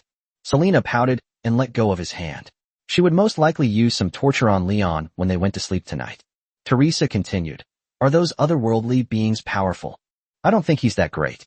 He's a little clever, but not smart enough. Leon shrugged. Teresa twitched her ears. She seemed somewhat eager to try. If she were to fight those two demons one-on-one, she should be able to clear them without taking any damage. Seeing this, Elise said from the side, The monsters called otherworldly demons don't feel pain or fear. They will try to appear weak to gain people's sympathy, and then launch a fatal attack once people lower their guard. More or less, madam. Have you seen the otherworldly demons before? Elise shook her head. No. These monsters disappeared from the North Sea for hundreds of years and only recently emerged. However, there are still records of them in books. The strength of the otherworldly demons varies greatly. Some are weak, some are strong. We don't know what we'll encounter, so don't underestimate them. Understood. Leon held Selena in his arms and continued on his way. Fortunately, this little incident only happened once, and the group did not encounter any other demons on the rest of their journey. The Ice Dragon Mountains were already close by. Seeing that it was getting dark, Elise said, All right, let's rest here for today. The firelight might attract demons or ice dragons. Just to be safe, we can continue our journey tomorrow morning. Having said that, accompanied by Leon, she led the horse to the pine forest on the side of the path. Selena chanted a spell and built a stone house in the gaps between the trees to shelter it from the wind and snow. Seeing the starry sky obscured, Elise looked at Selena and said, So particular? It's in the middle of nowhere, so I feel safe. She tiptoed and pinched Leon's cheek, continuing, besides, Leon and Ignia have been running around for half a day, so they must be very tired now. I hope he can get some rest. Leon's lips curled into a wild smile. Elise stared at Leon and slowly said, "Come on, look at how he's smiling. He's probably not tired at all." Although Leon was seen through in a second, he still tried to argue. "Nonsense. I'm very tired." Elise snorted, then turned to Ignia and asked, "Are you tired?" Ignia shook her head, holding the axe. "This hockey lion." Elise smiled and said, "See? Leon is definitely not tired either. He's different from us. Although warriors who are good at using battle aura are not as convenient as us in many ways, their athletic ability is much stronger than ours." After saying that, she turned and walked toward Teresa. Selena tossed the dry branches into the campfire, seemingly ignoring Elise's words. Leon said from behind her, "Okay, your aunt is right. I'm not tired at all. If you're not tired, then you're not tired. I'm doing this because I love you." She put the white bread on the rack to toast, then looked up at Leon. "This stinky cat is so cute." Ignia watched blankly from the side, then reached out and scratched her chin. She had learned another trick. At night, Elifia was in charge of keeping watch. Selena, nestled in Leon's arms, suddenly pouted. To avoid waking others, Leon lowered his voice and said, "What are you doing? You look so lewd." Selena chanted a spell, wiped her face with her hand, and instantly looked a few years more mature. She disguised herself as Annalise. "You like my aunt?" Selena stared at Leon. Leon felt a jolt of alarm bells ringing in his mind, and his male survival instincts made him speak decisively. "What nonsense are you talking about? I still prefer the Selena I know." Chapter 121 First Encounter with the Ice Dragon. Leon was truly at his wit's end. Last night, Selena held his life in her hands and used her appearance-changing magic to transform all the women around him. If he dares to react even slightly, he will immediately be subjected to the brutal punishment of the demon orb. Although the kitten's attack power was almost negligible to him, the way she attacked was still quite frightening. Lady Elise said the mountain path ahead was rugged and difficult to traverse, so she decided to leave the horses near the camp and the 7 men would hike along the river inland. Leon could occasionally see white harpies flying high in the sky, but these monsters didn't seem to have any intention of causing them any trouble. Elise yawned and looked at Selena, who was whistling beside her, and asked in confusion, "What were you two arguing about last night? Talking in the middle of the night?" Ignia looked over, unaware of what had happened, as she had been sleeping exceptionally well and had slept soundly until dawn. Hakimi stammered for a long time without saying a word, just kept grinning foolishly on the side. Leon rubbed his sleepy eyes and said dismissively, "It's just a little romance between husband and wife." Elise shook her head. "Oh, is that so?" Leon didn't intend to continue the conversation. He looked at the drowsy Alicia and beckoned to her. "Come here, wife. You didn't get any rest last night. Take a break now." "It's nothing, just one night without sleep. It's nothing," Elifia said softly, looking down. "No way, come on, don't be shy." Leon beckoned to her and continued, "We're going to be on foot from here, so you can take this opportunity to rest for a while. What if we encounter danger?" Leon blinked, then pointed to himself. "Don't you trust me? I'll wake you up immediately." Seeing that Elifia remained unmoved, Leon continued, "Come on, let me hold you, and we'll rest for a little while." After much pleading and cajoling, Elifia finally wavered. Leon bent down slightly so she could wrap her arms around his neck, then cupped her soft bottom in his hands and pulled her into his embrace, whispering, "All right, let's rest for a while now." After saying that, he kissed Elifia on the cheek. She said shyly, "Leon, stop fooling around, you're being naughty." There were strangers around, so she felt a little embarrassed to show affection in public. She was the same way when Lena was around. But whenever the two of them are alone, she shows her gentle and loving side.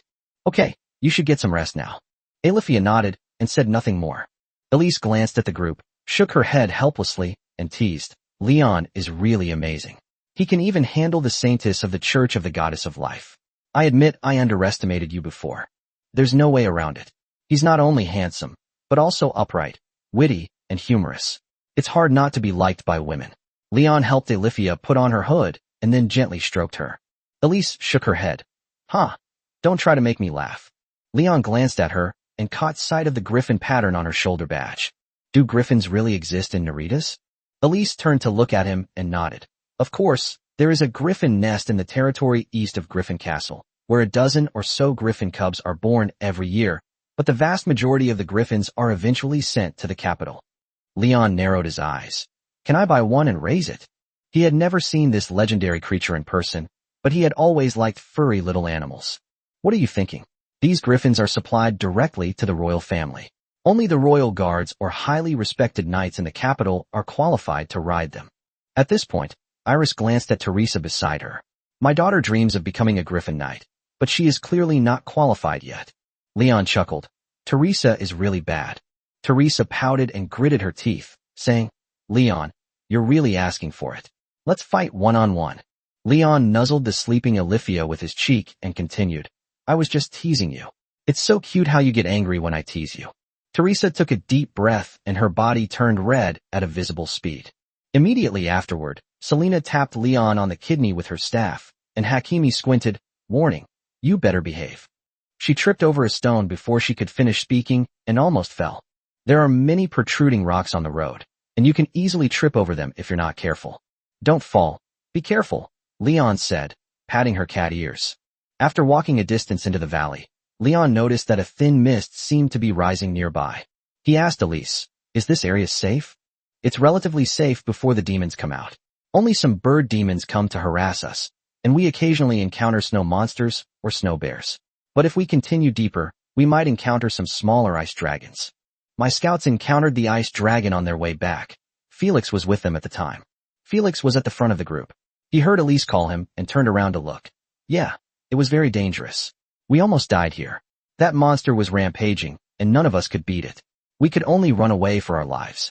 In the end, only Paul, myself, and 3 other knights escaped, but unfortunately Paul still lost his life there. Before he finished speaking, Leon saw several harpies flying towards him, howling as they swept low overhead. Felix fired ice spikes, knocking down 2 of them, then stepped forward and finished them off with his knight's sword. When Leon saw Alifia stir in his arms, he quickly and gently comforted her before saying, these bird demons have no intention of paying any attention to us. Felix flicked the blood off his knight's sword. It had only caused trouble if I left it, so I just cleaned it up. Elise stared ahead and continued, they seem to be avoiding something. This is not a good sign. Let's be careful. Leon asked in confusion, Ice Dragon. Elise shook her head. I hope not. Teresa drew her swift sword. Maybe they're demons? Mom, didn't you say those monsters eat everything? Maybe they even eat harpies. Perhaps, let's keep going. Leon suggested. How about we take a detour? We can wait here, because this is the best route into the depths of the mountains. Other places require climbing, and the higher the mountain, the steeper the path. A torn-up harpy corpse came into view. Lady Elise shut her mouth, her ears and tail standing up. At the same time, Leon felt a chill. There seemed to be something extremely dangerous ahead. Warning, danger detected. You are being watched by an ice dragon. Leon stopped and hurriedly woke up Alifia in his arms. Then he quickly tugged at Ignia's tail and blocked Selena, who was walking forward. Don't go any further. There's something ahead. It might be an ice dragon. Selena blinked, staring at the thick fog in front of her, and hid behind Leon. How did you know? Leon swallowed hard, because the ice dragon's data panel had already appeared before his eyes. Chapter 122 Bitter Battle Against the Ice Dragon. Warning. Danger detected. Host, please prepare accordingly. Monster details. Ice Dragon, adult stage. Threat level. Current overall strength rating, 150,000. Entry. Magic immunity, legendary creature, Colossus, immense strength, flight. Alifia was now awake. She pricked up her ears and said to Leon, there are many harpy corpses ahead, but I don't sense any particular monsters. Suddenly, her ears twitched, and the next second, she drew the dawn sword. Leon sensed something and drew his oathbreaker, shielding everyone behind him. Step back. The biting cold wind dispersed the thick fog. A giant, light blue shadow, accompanied by a gale, hurtled towards the group, nearly knocking Leon off his feet. It is an ice dragon with a broken horn. Leon charged towards the ice dragon, swinging the oathbreaker and flinging it towards it. Buzz! The deafening roar echoed through the valley, making eardrums tremble, and boulders fell down the steep cliff face. The ice dragon was struck squarely in the face, causing the monster to plummet and crash directly into the snow. Felix, trembling as he held the knight's sword, roared, "This is the guy who attacked us last time. I remember it. Stop talking and run." Before the ice dragon could get up, Leon slid and picked up the oath-breaker that had been knocked away by the dragon's scales. He swung his arms in a wide arc and, seizing the opportunity, swung his hammer with all his might at the ice dragon that was shaking its head. Clang! The ice dragon was knocked away and crashed heavily into the rock wall. Leon's hands were cracked from the impact. He felt the ice dragon's scales were as hard as pig iron. Like a bolt of lightning, Ilifia stabbed fiercely at the white scales on its belly, and with a spark, the dawn's sword pierced deep into the ice dragon's belly. The sharp dragon claws came in quick succession, but Ilifia easily dodged the attack. Leon rushed to the ice dragon's side, briefly gathered his strength, and then punched the hilt of the dawn's sword. The blade slid inside the ice dragon's belly, and the two of them successfully cut a gash in their perfect coordination. Roar! The enraged ice dragon roared, a sound that was deafening. Ignia leaped from the height and cleaved her axe into the ice dragon's skull, but she lost her footing and was thrown to the side. Ignia, run! Teresa stabbed the ice dragon several times with her swift sword, but the ice dragon was unharmed while her swift sword broke. Leon noticed that the thick, powerful dragon tail was hurtling towards Teresa. He kicked Teresa away and was sent flying. Ignoring the pain, Leon yelled at Teresa, "Stay with Selena. Don't come any closer." Seeing this, Ignia picked up the fallen Teresa and ran away. Ilifia drew the dawn sword and slashed several streaks of fire across the ice dragon's scales. Her attacks are difficult to break through her defenses, but the clumsy ice dragon can't catch her for the time being. Leon slammed his hammer into the ice dragon's forepaw, causing it to lose its balance. While he was falling, deliver another powerful blow to his chin, knocking him to the ground once more. Leon's arms were numb. The ice dragon was hard as a carbon-based creature. Just as he was about to catch his breath, he saw the ice dragon looking up at him with its head raised, blue light flashing on its neck. Then, it unleashed a frost-covered breath at Leon. Leon was sprayed so hard he couldn't open his eyes, but he could see his arms freezing. Before he could react, the ice dragon's gaping maw snapped at him. Under immense force, Leon's skin was bitten through by sharp teeth, and he was constantly being shaken around. He could feel his skin being torn apart. The guy was biting so hard that the ice dragon's teeth were embedded in his skin, and he wouldn't be able to break free anytime soon. In the chaos, the ice dragon flapped its wings and carried him into the sky. Leon didn't care about anything else. He took out the ice dragon fang and stabbed it wildly into the ice dragon's skin, finally stabbing it hard into its eyes and stirring it vigorously in a pile of warm, gelatinous substance. The ice dragon, in pain, released its grip, and Leon, like a hawk with a broken wing, plummeted down the steep hillside. He used the ice dragon's fangs to slit along the rock face for a long time before barely managing to regain his footing. Ilifia flew over from afar, picked up Leon, and burrowed back into the valley. Leon looked behind him and saw the one-eyed ice dragon swooping down and relentlessly pursuing them. Just then, a dark shadow that blotted out the sky attacked from afar, its roar causing the heavens to tremble. Leon took a deep breath when he saw the guy clearly.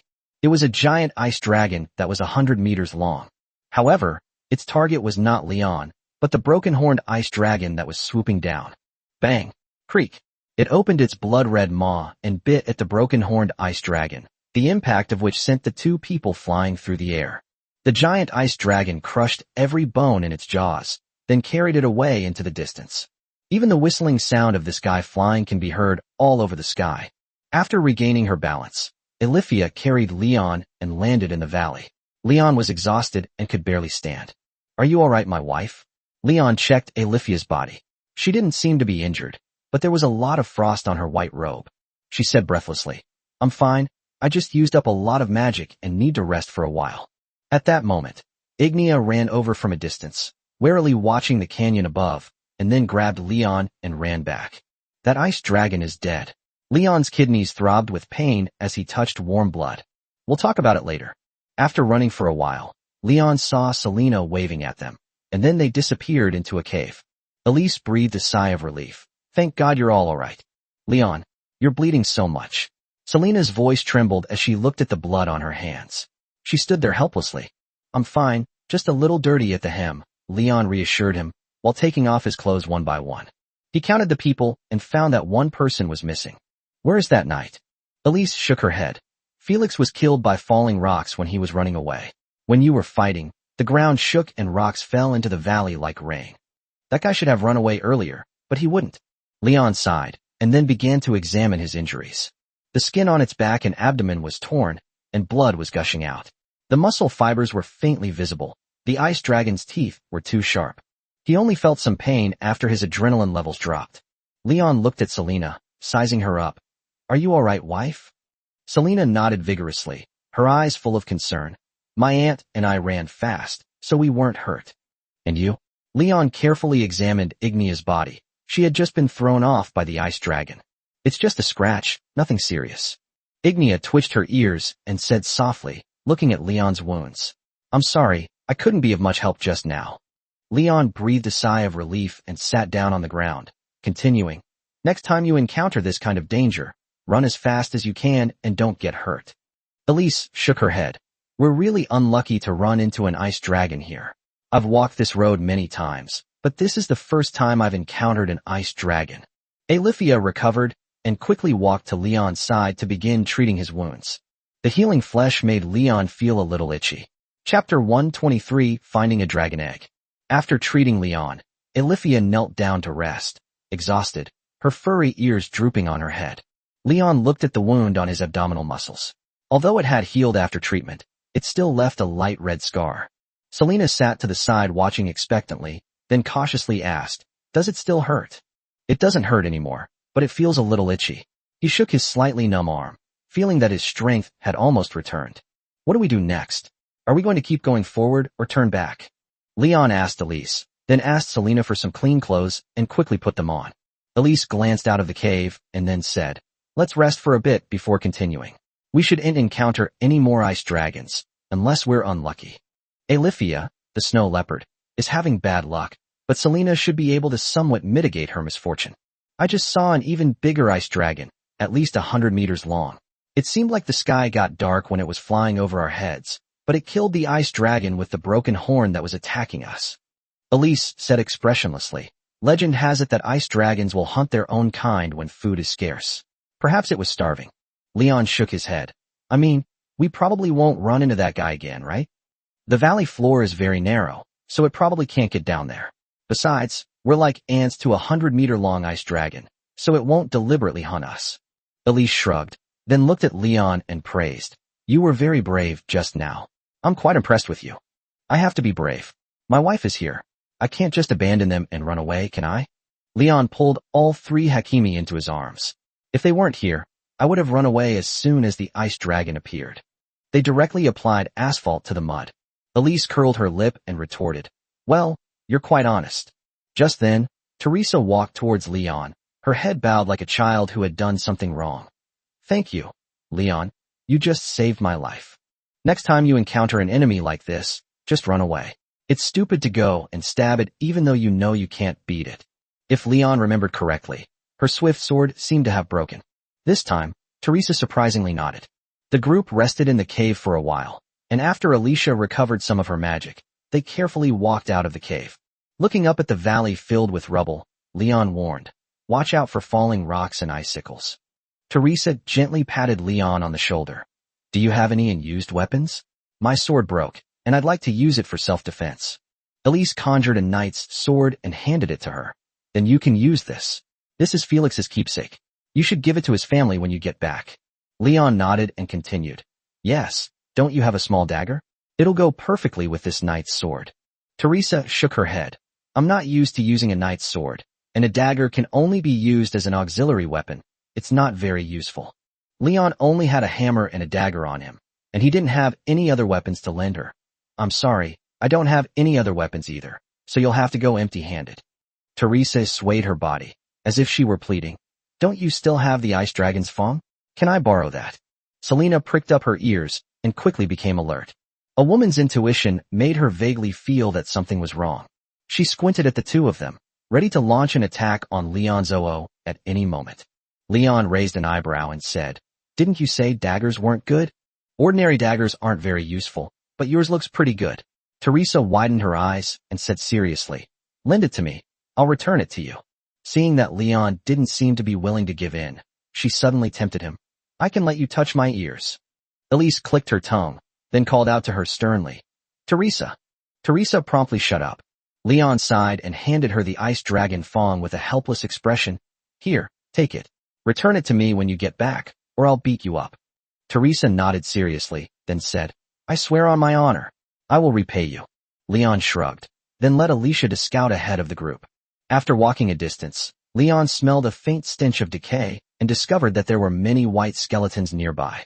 There were bird demons, horses, and humans. It seems that the ice dragon has killed quite a few people in this area. Elise nodded, bent down to pick up a family epaulet from the ground, and then put it away. As the group passed a bottomless cave, Olivia suddenly stopped. What's wrong? There seems to be something down there. I want to go down and take a look. Could it be another ice dragon? Leon couldn't help but ask. He no longer wanted to fight this monster. The ice dragon not only possessed immense strength, but its scales were also incredibly tough, making it far too difficult to deal with. Olivia shook her head. No. After saying that, she walked towards the cave entrance, and then lit a dazzling sacred fire in her hand. Several harpies hiding in the cave flew out instantly, and were then casually killed by Olivia. Leon saw a huge dragon's nest deep in the cave, made of pine needles, with several faintly visible blue spheres in the center. A dragon egg? Leon's eyes widened. Upon hearing this, everyone quickly crowded around the cave entrance and peered inside. Olivia nodded. It seems so. Those bird demons were stealing eggs just now. Now it's my turn to steal the eggs. Leon's lips curled into a wild smile. He glanced back at the group and instructed them. Be careful. I'll be right back. He jumped deep into the cave and immediately smelled a stench of feces and decay. As he approached the dragon's nest, he smelled a strong, fishy odor of eggs. There used to be several dragon eggs in the nest, but now they all seemed to be broken, with light blue egg liquid spilled all over the ground. Leon searched through the nest and finally found a perfectly intact blue dragon egg.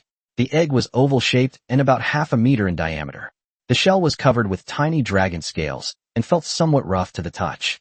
He wiped the slippery egg liquid off, then picked up the dragon egg and leaped out of the cave. Run before Daddy Dragon comes back. Elise shook her head. Legend has it that after the male dragon has finished spawning, it will leave, leaving only the female dragon to incubate the children and raise them to adulthood.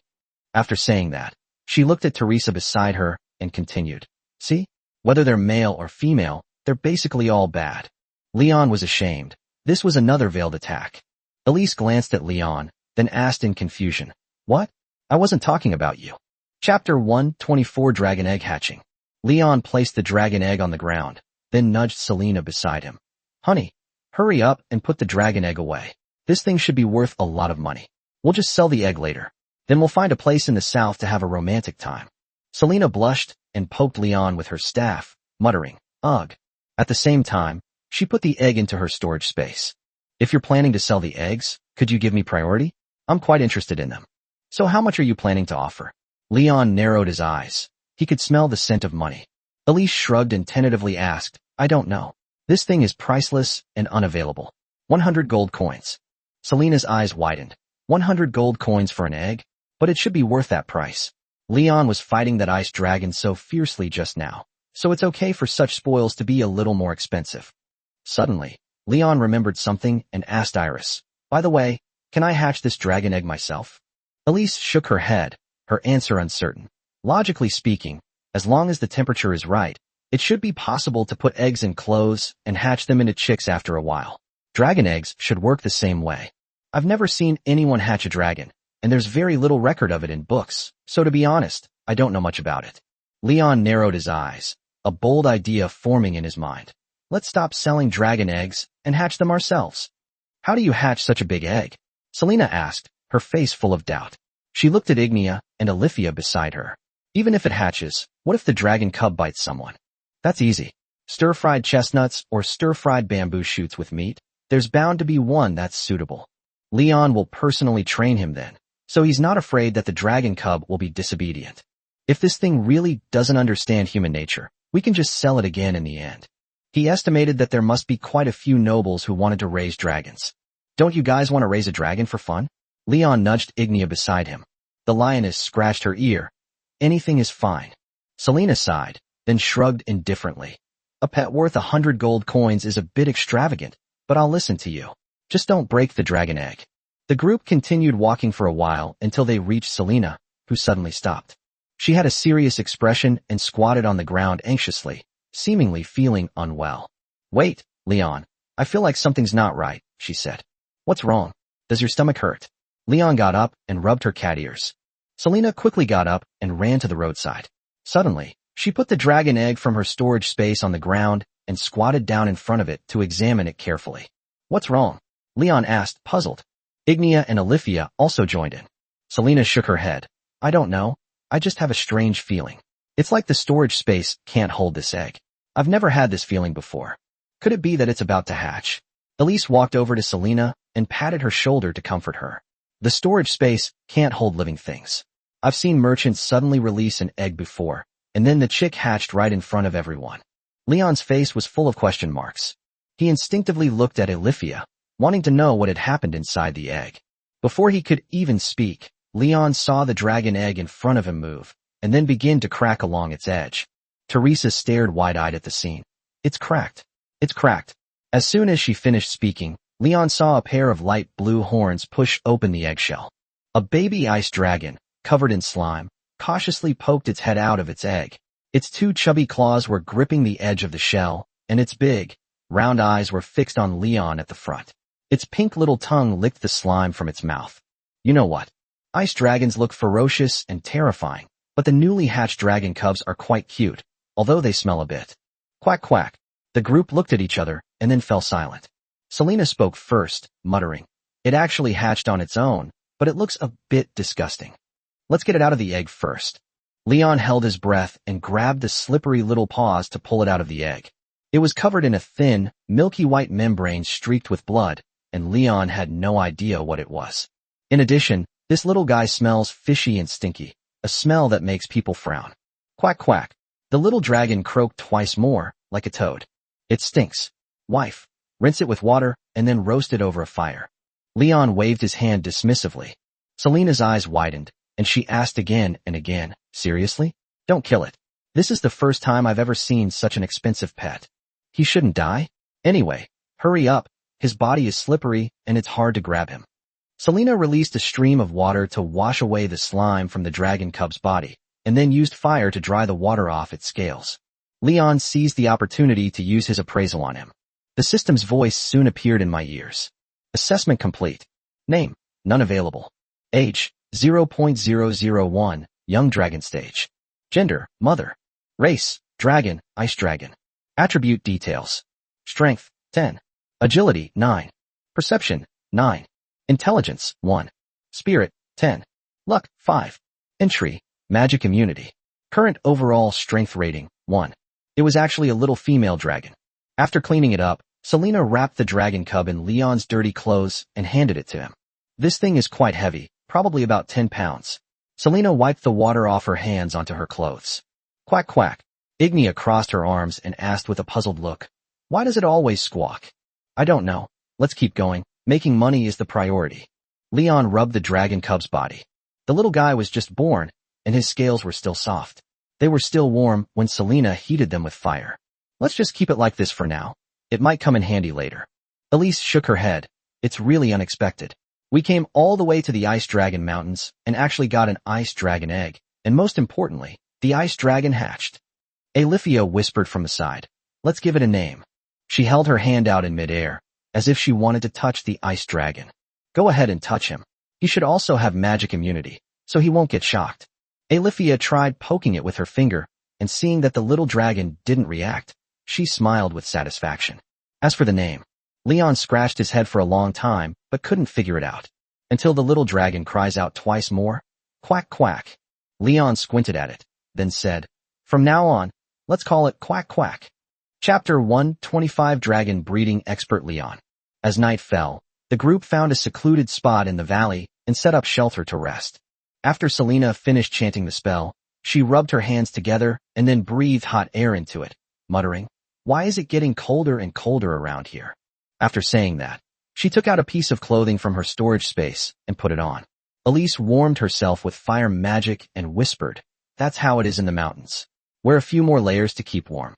She unfolded the map and pointed to the path on it. We're roughly where we are now, and we should arrive at our destination by noon tomorrow.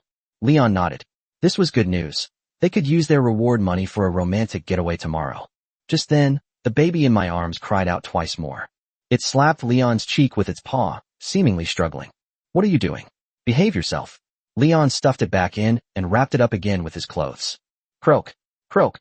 The dragon cub kept croaking, each croak louder than the last, as if it were intentionally reminding Leon of something, to the point that everyone thought it was very noisy. Alifia covered her ears and said, "Does it not like this name? So it keeps calling it? It sounds so pitiful. Then give it another name. Guagua can be its nickname." Leon pinched Guagua's mouth shut with 2 fingers, making it only able to let out weak whimpering sounds. After a moment's thought, Alifia perked up her ears and said with a smile, "Could we name it Serenville? She is our first saintess. She was kind, selfless, and brave, and she traveled the world doing good deeds. I have admired her since I was a child." Leon hesitated for 2.5 seconds before speaking decisively. "No problem, I'll listen to you. But this name is a bit long. Can I just call her Violet?" Alifia nodded. "Okay." Leon shook the little dragon cub in his arms, then asked it, "So, as the person involved, do you like the name Thranville?" Quack quack. Elise shook her head at the 2 of them, sighed, and asked, "Is it possible that this dragon cub is actually hungry? If I remember correctly, it hasn't eaten anything since it hatched this morning, right?" Leon scratched his head, puzzled. "Then what should we do? Should we breastfeed?" "I don't know, why don't you give it a try?" Leon touched his hard pectoral muscles. Where would a grown man like him get breasts? Thinking of this, she turned to look at the most majestic Ignia and Alifia. His wife was not breastfeeding and also had no milk. Leon looked at Elise and asked her, "What do ice dragons usually eat?" Elise shrugged. "The book says that ice dragons have a very wide diet. From snow hares that run on the ground to ice dragons that fly in the sky, they basically eat everything." "Got it. It's an omnivore. I'll feed it some breadcrumbs." Leon's lips curled into a wild smile. "Shouldn't it be a carnivore?" "Never mind. You give it a try first." Leon asked Selena for a piece of white bread and a ceramic bowl. After crushing the bread into fine crumbs, add hot water and stir. Finally, add a piece of cheese to make it into a dark paste. Selena watched from the side with a somewhat complicated expression. "This seems..." "Shut up." Leon placed the bowl in front of Violet and waved it. Attracted by the fragrance, the dragon cub stretched its neck to sniff, then opened its mouth wide like a hungry baby bird. Quack quack. Leon nodded in satisfaction and kept feeding Violet spoonful after spoonful of the paste. Violet ate with relish, smacking her lips as she ate. Violet has an enormous appetite. Normally, Leon and Ignia would be full after 2 bowls of this barley porridge, but Selena couldn't even finish 1 bowl. But the little dragon ate 4 bowls in one go, and still seemed a little unsatisfied. Selena watched from the side, frowning. She whispered to Ignia, "Never let Leon take care of the children again." Seeing Hakimi cricketing again, Leon asked in confusion, "What's wrong? Isn't everything fine?" Selena crossed her arms and shook her head. "Seeing you keep pets, I've given up hope that you can take care of the child. You don't understand. Raising children should be done roughly, especially when they are young. Don't worry about what they are, as long as they are healthy and have enough to eat." Leon waved his hand.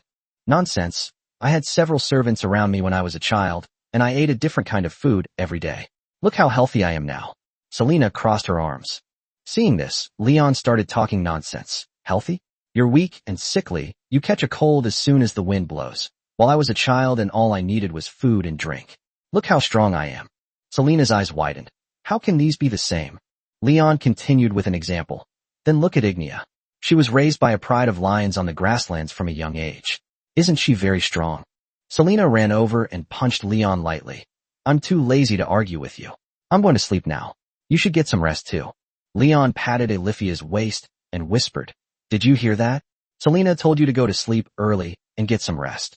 The snow leopard nodded, wrapped her large tail around her neck, and then curled up against Leon to sleep.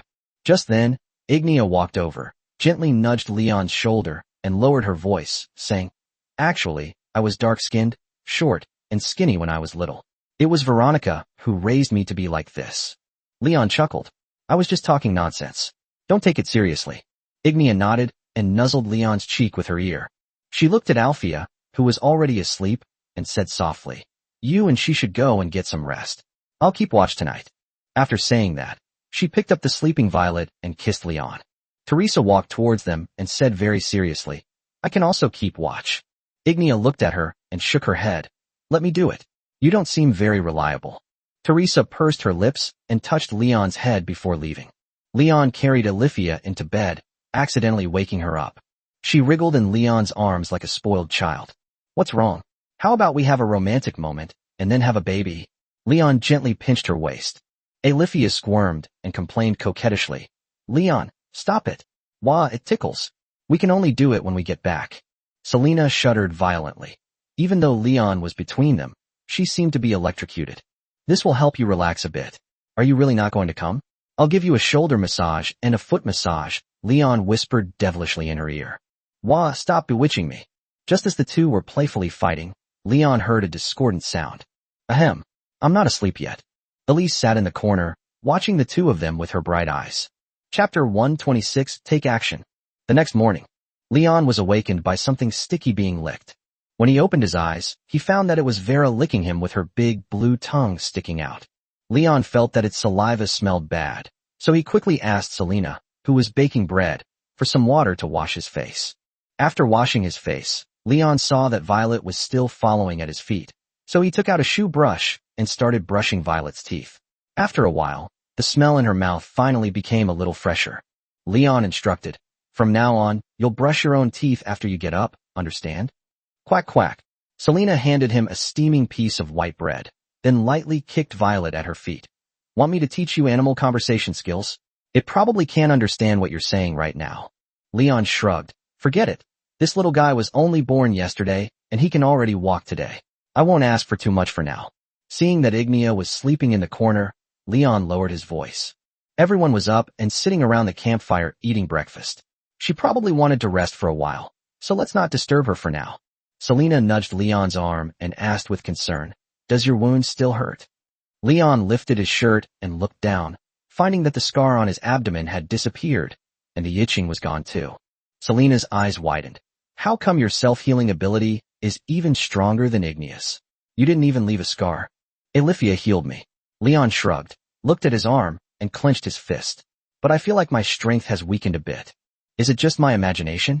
Selena reached out and touched Leon's muscles. Elise walked over and peeked inside. What? Is Madam interested in handsome men? Elise shook her head. I'm not interested. But you just said your strength has weakened. It's probably because of your injury. When a warrior who is good at using battle aura is injured, some of the battle aura covering his body will dissipate. He will recover in a couple of days. Just as the group was talking, Teresa came over from the campfire. She stared at Leon's abs while taking big bites of bread, then bent down and stuffed the leftover bread into Violet's mouth. The little dragon chewed it, eating with great relish. Leon and Teresa locked eyes, and he asked, What? Are you interested in handsome men? Yes, I'm somewhat interested. Selena instantly became alert. Elise frowned and slapped Teresa. After everyone finished breakfast, they woke Ignia up and continued their journey. Vera skipped and hopped along behind the group, looking very lively. Leon felt, perhaps it was just his imagination, that the guy seemed to have grown a little, and now he could reach Leon's knees. Hey, stay close, or the monster will catch you. Quack quack. Violet called out twice, then quickly ran to Olivia's side, her wings fluttering gently behind her. Elise looked down at it, then asked Leon, If a guard asks you what this is when you enter the city, what will you say? Without hesitation, Leon replied, This is my dog. Whose dog looks like this? Is it a new breed? I suggest you don't attract too much attention when you keep an ice dragon, otherwise it may cause unnecessary trouble. After all, this kind of thing is rare. Leon understands the importance of keeping one's wealth hidden. Elise instructed, when we're in town, have Selena use her animal transformation spell to disguise herself as another animal, like a dog or a horse. That will save us a lot of trouble. Will this work? The ice dragon is immune to magic. Elise shook her head. I don't know. You can try it when you have time. The group followed the river to a fork in the road. Elise decisively turned into a narrow path on one side and continued onward. As the road narrowed, Leon began to doubt whether she even knew the way, until she led everyone to a collapsed monster statue. Leon sensed a strange power emanating from the statue, so he stopped to examine it closely. This monster has an octopus head, a single eye, a body covered in scales, and a dense network of tentacles on its lower body. So ugly. Elise explained from the side. This is the evil god worshipped by the otherworlders. I've seen it in ancient books. Leon shook his head. I found the map in a goblin camp. They worship the goblin god Khazir, but there is an evil god of the otherworld here. Although Khazir can't be considered an evil god, he can't be called a good god either. He might be colluding with the otherworldly demons. What's the name of that otherworldly evil god? Leon leaned closer to examine it, then sighed. You know what? It really is ugly. Elise bent down and passed through the narrow opening under the statue. I don't know the specifics. Veronica likes to study these kinds of things. You can ask her later. Leon followed her through, and behind the statue was a sparse, dead pine forest. Behind the woods is a steep rock wall, about 6 or 7 meters high, which is easy to climb. Lady Elise walked to the rock wall, put away the metal handguards, and then climbed up the rock wall using both her hands and feet. She was very agile. Teresa followed her example and quickly climbed up. You're really fast, honey. Can you do that? Leon nudged Selena beside him. No, you've already cut my nails. If my nails were still there, I could try to climb up. Selena used magic to teleport directly up. With Ignia in one arm and the dragon cub in the other, Leon leaped up with all his might. He looked at Elise with a puzzled expression and asked, Don't you know magic? Why didn't you just teleport up here? Elise bent down and patted the dust off her knees. I usually use my magic elsewhere. We might encounter danger later, so let's crawl if we can. After saying that, she pointed straight ahead. Not far away, in the snow, lay several mutilated bird demon corpses. They were all gutted, but most of them only had one bite on their bodies, and they looked like they had been dead for several days. Did the otherworldly demons do it? I think so, Elise nodded.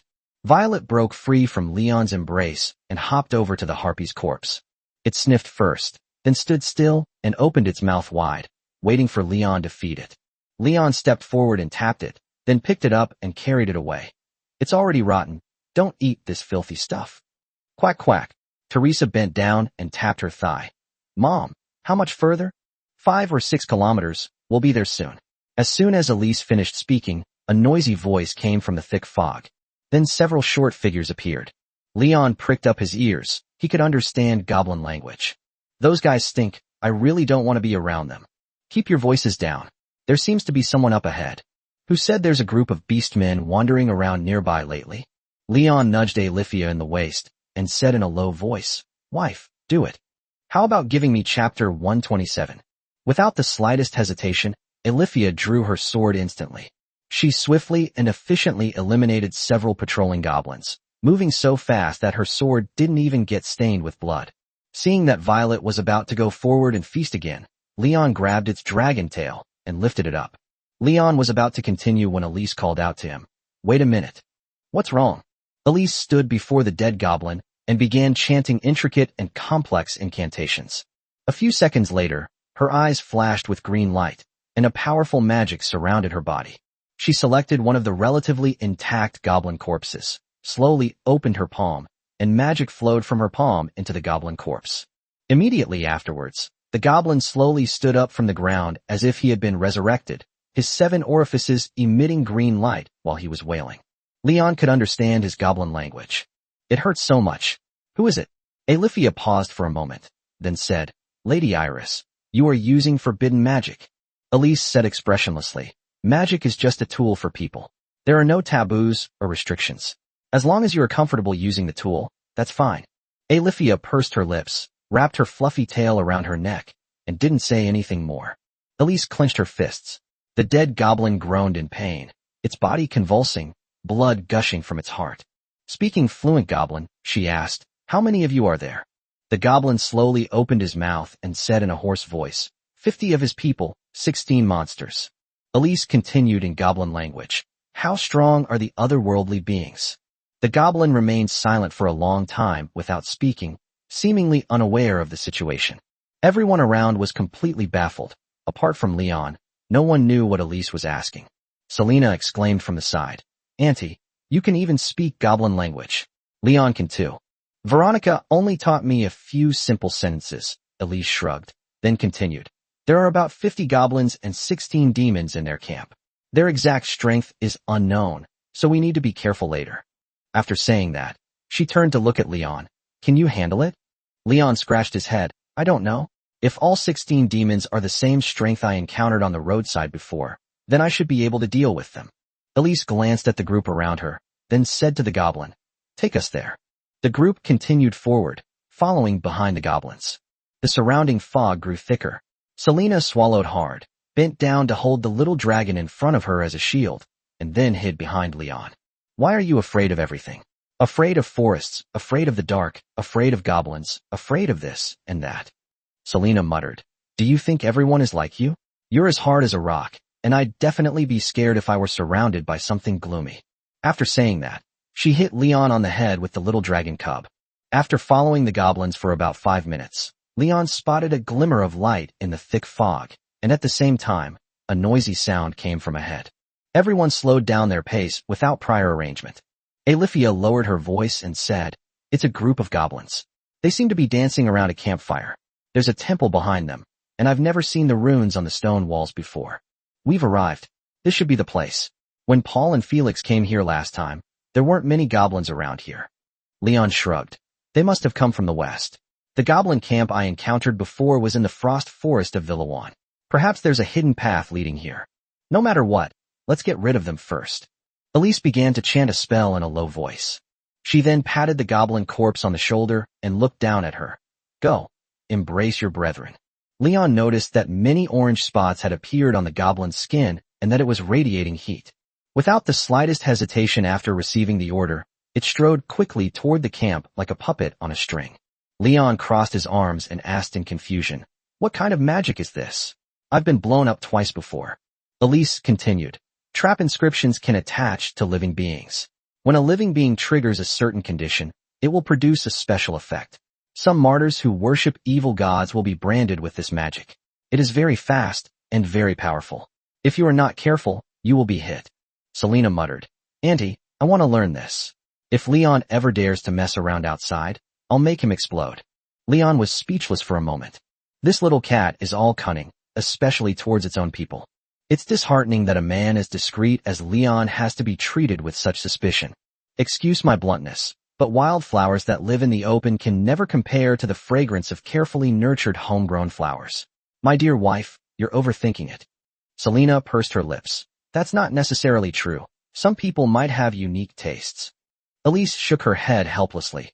Let's talk about this later. Let's get down to business first. Boom. No sooner had she finished speaking than Leon heard an explosion coming from the goblin camp. The scorching heat wave dispersed the surrounding thick fog, and along with it flew some goblin remains. This pyramid-shaped temple stands in the valley, surrounded by several dilapidated alien stone sculptures, each tens of meters high, in various poses. The goblins were wailing. Leon estimated that the explosion had killed most of them. A fireball was gathering at the tip of Elise's staff. Let's do it. Kill all the goblins around here. Be careful. As soon as he finished speaking, Leon heard a system warning in his ear. Warning. The goblin leader has been detected. Please prepare yourself. Monster details. The chosen goblin chieftain. Threat level. Current overall strength rating, 18,000. Entry. Chaotic evil. Demon archer. Chosen one of Khazir. Wielder of the artifact, Titan Bow. Leon narrowed his eyes. He'd come to deliver equipment. As Elise fired another fireball directly at the temple's exit, the withered vines on the two statues were ignited. Leon, carrying the Oathbreaker, casually knocked away several noisy goblins. Immediately afterward, a flash of cold light appeared at the top of the statue, and Leon instinctively reached out and caught the arrow that was shot at him, the force of which almost pulled him to the ground. Looking at the heavy, fine gold arrow in his hand, Leon couldn't help but smile. He locked onto the target and charged toward the stone statue, smashing it to pieces with a powerful swing of the sledgehammer. The moment the stone fell, Leon caught a glimpse of a figure fleeing. He then appeared in front of the goblin leader and blocked his way. This goblin was short but exceptionally muscular. He was blind in one eye and had only one ear. The golden longbow in his hand was taller than him when it stood upright. When Leon stopped him, he was taken aback at first, then cursed, Bastard. Cunning human. Underhanded sneak attack. Leon held out his hand to him. Your bow looks really beautiful. How about giving it to me? Chapter 128 Obtaining the Divine Artifact Titan Bow. 2.5 minutes later, Leon returned, dragging the goblin leader's corpse. Selena's side was covered in goblin corpses. Not a single one of them was breathing. Leon toyed with the Titan Bow in his hand, a wild grin spreading across his face. Iris asked in confusion, Where did you go just now? This guy ambushed us from the shadows, but I took care of him. He tossed the goblin chieftain's corpse to the ground, then raised an eyebrow at Elise and said, "And Elise, do you know any magic theft? I want to see if he has any more of these heavy adamantite arrows in his storage space." "I'm not your aunt." Elise pouted, then began chanting a spell, her hands quickly glowing with white light. While she was rummaging through her storage space, Leon used his appraisal skill on the longbow he had just acquired. Identification complete. Item name, Titan Bow. Weapon type, ranged weapon, longbow. Quality, legend. Value, incalculable. Terms, mithril material, penetration, increased range. Description, the greater the user's strength, the more powerful the arrows fired. Leon suddenly had a new goal. He doesn't know how to use a bow and arrow, so he'll start learning now. Elise pulled a pile of junk from the goblin chieftain's storage space. A half-eaten apple, filthy clothes, human remains, and even stinking feces. Elise took off her gloves and tossed them aside. Disgusting. Why does this guy stuff all sorts of things into his storage space? I'm not looking anymore. No. Please look again quickly, Leon said, mimicking Selena's coquettish manner. If Hakimi hadn't been watching the two of them closely, he could have been even more outrageous. Elise rolled her eyes, reluctantly picked up her gloves, and put them back on, then continued to rummage through the storage space. After searching for 2.5 minutes, she finally pulled out a series of black arrows and placed them on the ground. Wash this before you use it. Leon raised an eyebrow and said, "Did you already have your hands on this thing? Because it's made of adamantite. Did you want to keep it for yourself?" Elise shrugged dismissively, then tossed the glove away again. While adamantite is expensive, it's not to the point where I'd resort to petty theft. Leon bent down and counted. There were 10 arrows in total, including the ones he had just held in his hand. The adamantite arrows were slightly different from ordinary arrows. They had no fletching and felt heavy in his hand. In addition, all of these adamantite bows and arrows have magical manipulation properties, making them easy to retrieve after being fired. Although Leon doesn't possess magic, he can use Selena as a tool to help him recycle it. After cleaning the adamantite arrows and the Titan bow, Leon handed them over to Selena for safekeeping, as his storage space was already overflowing. Leon surveyed the goblin corpses around him and slowly said, "Speaking of which, where did the otherworldly demons go? I haven't seen any of them." Elise pointed to the triangular temple not far away and slowly said, "If I'm not mistaken, they should be hiding in there observing us, listing Elifia and me as their number one enemies, and then discussing countermeasures against the two of us." "Targeting you? What?" Elise said calmly. "The otherworldly demons have an ability to analyze the magic power of their enemies and thus deduce their approximate strength. As expected, in their eyes I'm probably the number one threat, followed by Elifia, then my daughter, then Selena, then Ignia, then this dragon cub, and last but not least you." After saying that, she kicked Vera's butt.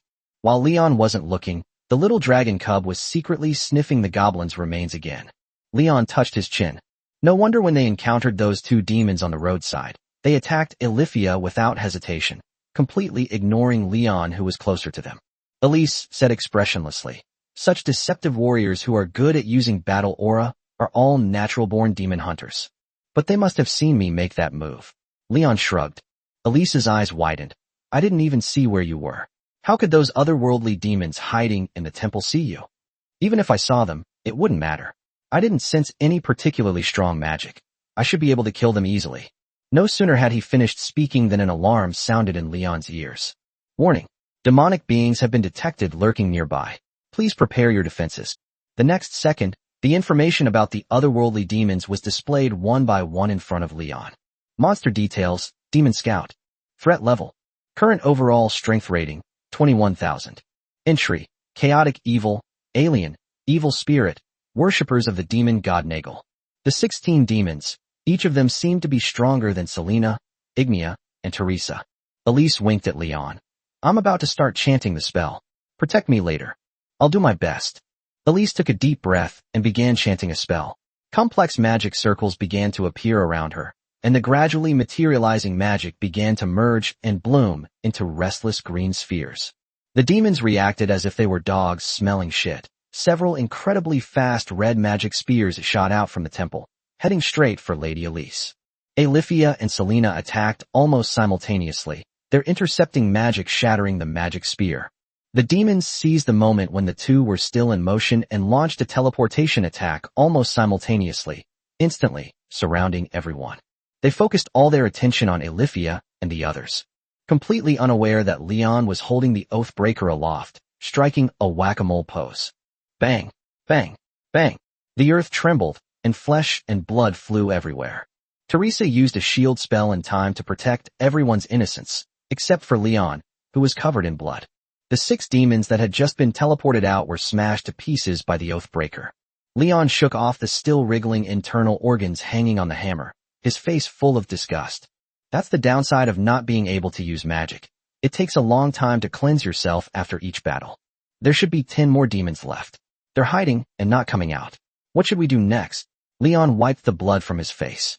Elise finished singing. A hurricane suddenly rose from the sky directly in front of them, and the restless magic gradually calmed down, binding itself into spheres formed from the magic.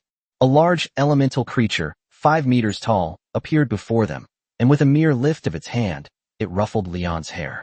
Elise seemed a little tired. She looked at Leon and slowly said, "Let's go in and take care of them." Leon glanced at the elemental creature in front of him and asked in confusion, "What is this?" Elise said calmly, "Wind Elemental Archon, Saint-level magic." The magic that humans can learn is divided into 5 levels: basic magic, elementary magic, intermediate magic, advanced magic, and holy magic, which is the last level. Leon didn't know much about this level of magic, only that mages who could reach this level were extremely rare. "Ms. Elise, you're quite capable after all. You've been hiding your true abilities. It'll be all right.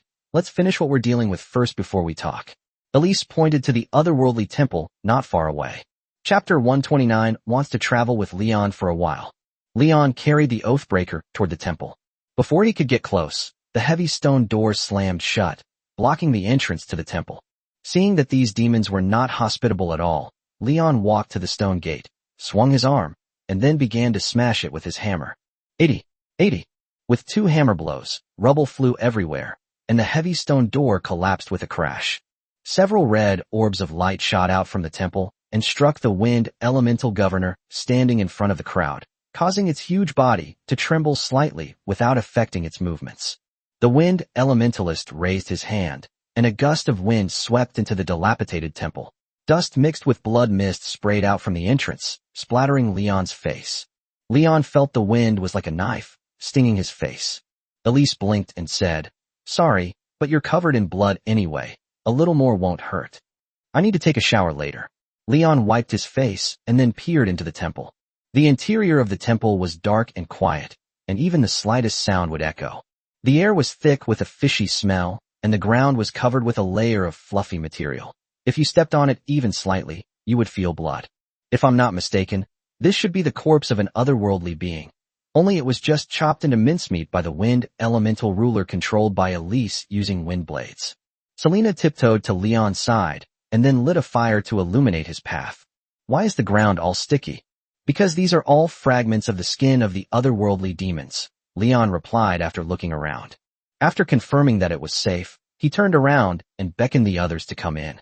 Seeing this, Alifia bent down and picked up the little dragon cub. Teresa pinched her nose and waved her hand. "The smell of blood is too strong, Mom.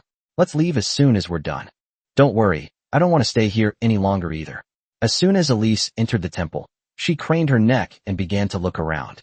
She noticed that there were many special dark purple runes on the temple ceiling. Leon asked, "So what are these demons guarding? Is it a treasure?" Elise shook her head. "It's obvious there's no treasure here." She used wind magic to clear away the fluffy material on the ground, then carefully examined the ground engraved with runes, and muttered to herself, "This looks like a magic circle from the otherworldly demons. I've only seen it a few times in books, and I don't know what it's used for." Leon asked doubtfully, "Is it used to summon monsters?" "It'll spawn a black goat in a bit." "I don't know. I can barely feel its magic." Elise squatted on the ground and continued to study it, then continued, "This seems to be of some importance to the otherworldly demons and the goblin god. In that case, let's destroy this place. Maybe it's some kind of teleportation array. Shouldn't we search for a bit? Maybe there's something valuable here." Leon shrugged and continued looking around. That being said, apart from the blood and flesh scattered all over the ground, he didn't seem to see anything of value. "Let's forget about the demonic artifacts. Who knows if they're cursed?" Elise looked at Alifia and asked, "Saintess Alifia, is there anything we need to be careful about around here? Like hidden doors or underground passages?" Alethea shook her head. I didn't find anything special. Elise patted Teresa on the shoulder and urged everyone to leave the temple. In that case, let's leave first. I'm going to destroy this temple. After all, we don't know what the otherworlders intend to do with them. Once they were outside, the wind elemental archon immediately used a hurricane to crush the statues of the otherworldly demons, then smash the temple into ruins. Looking at the mess around him, Leon breathed a sigh of relief. Let's go back, take a hot shower, and get some rest, Elise said softly. Leon coughed twice, reminding him about Aunt Elise regarding the payment for this commission. Don't worry, I haven't forgotten. 50 gold coins. This is your reward for the mission. Elise took out a heavy little wooden box from her storage space and handed it to Leon with both hands. Leon held the money with a smirk and weighed it in his hand. This weighs about 2 kilograms, which is less than Alethea's rabbit. Selena suddenly elbowed Leon, cursing, What are you laughing at? So lewd. It's all right. Leon opened the wooden box, glanced at the glittering gold coins inside, and handed it to Selena beside him with a satisfied expression. Seeing this, Elise narrowed her eyes and nodded approvingly. Just then, Alethea appeared beside Leon with a smile, clasped her hands together, and gave him a subtle hint. Leon grabbed a handful of gold coins from the wooden box, about 10 in total, and handed them to Alethea. Is this enough? That's enough. The children will thank you. Elise stared wide-eyed at him. No way, Leon. You actually donate money. Leon nodded. My wife is a saint of the Church of the Goddess of Life, and she travels to many orphanages, so I had to donate. Anyway, since I've already accepted it, the most important thing is that my wife is happy. I knew it. It wasn't voluntary after all. Elise shook her head. Leon argued. It was semi-voluntary, I suppose. Elise turned and left. All right, that's enough. You can spend a few days in Narita's after you get back and visit the Griffin's nest in the east of the city. Just as Leon was about to follow, Ignia reached out and tugged at him. Without any hesitation, she went straight to the point. Leon, I want to go to the village to see them. What village? It's that little village in the Frostwood Forest, don't you remember? We even stayed there for a few days with Mia. Oh then.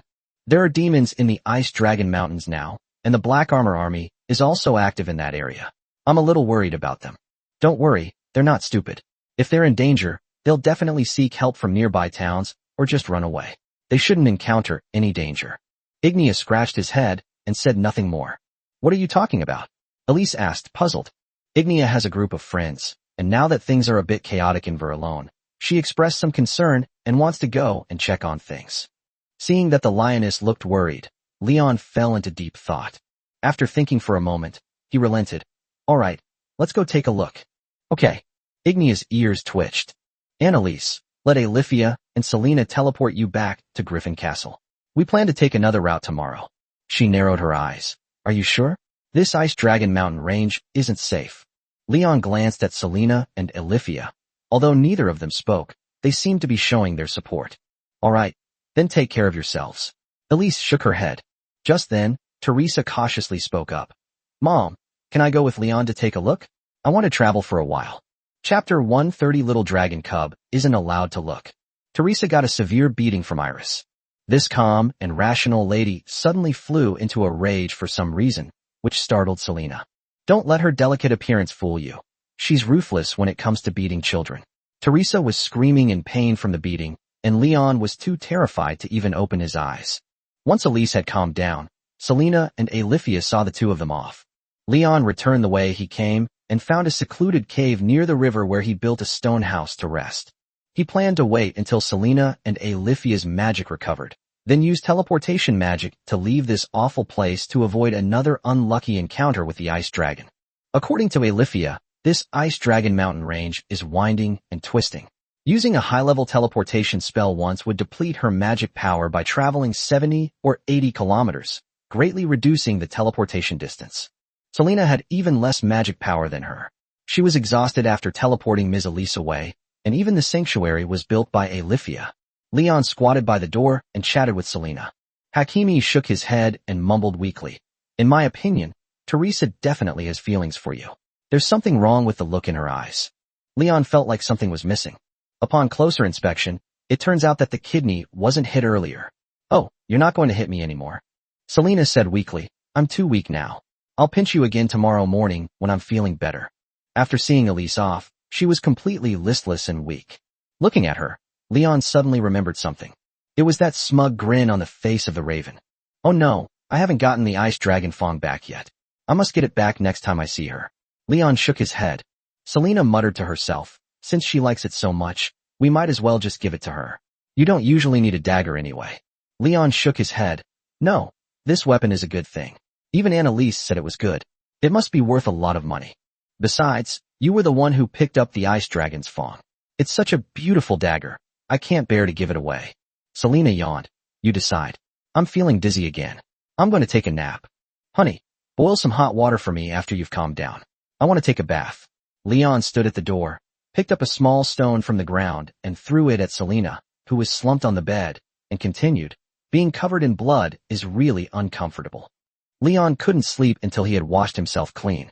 Let Alifia burn it for you. I think I'm a little dead.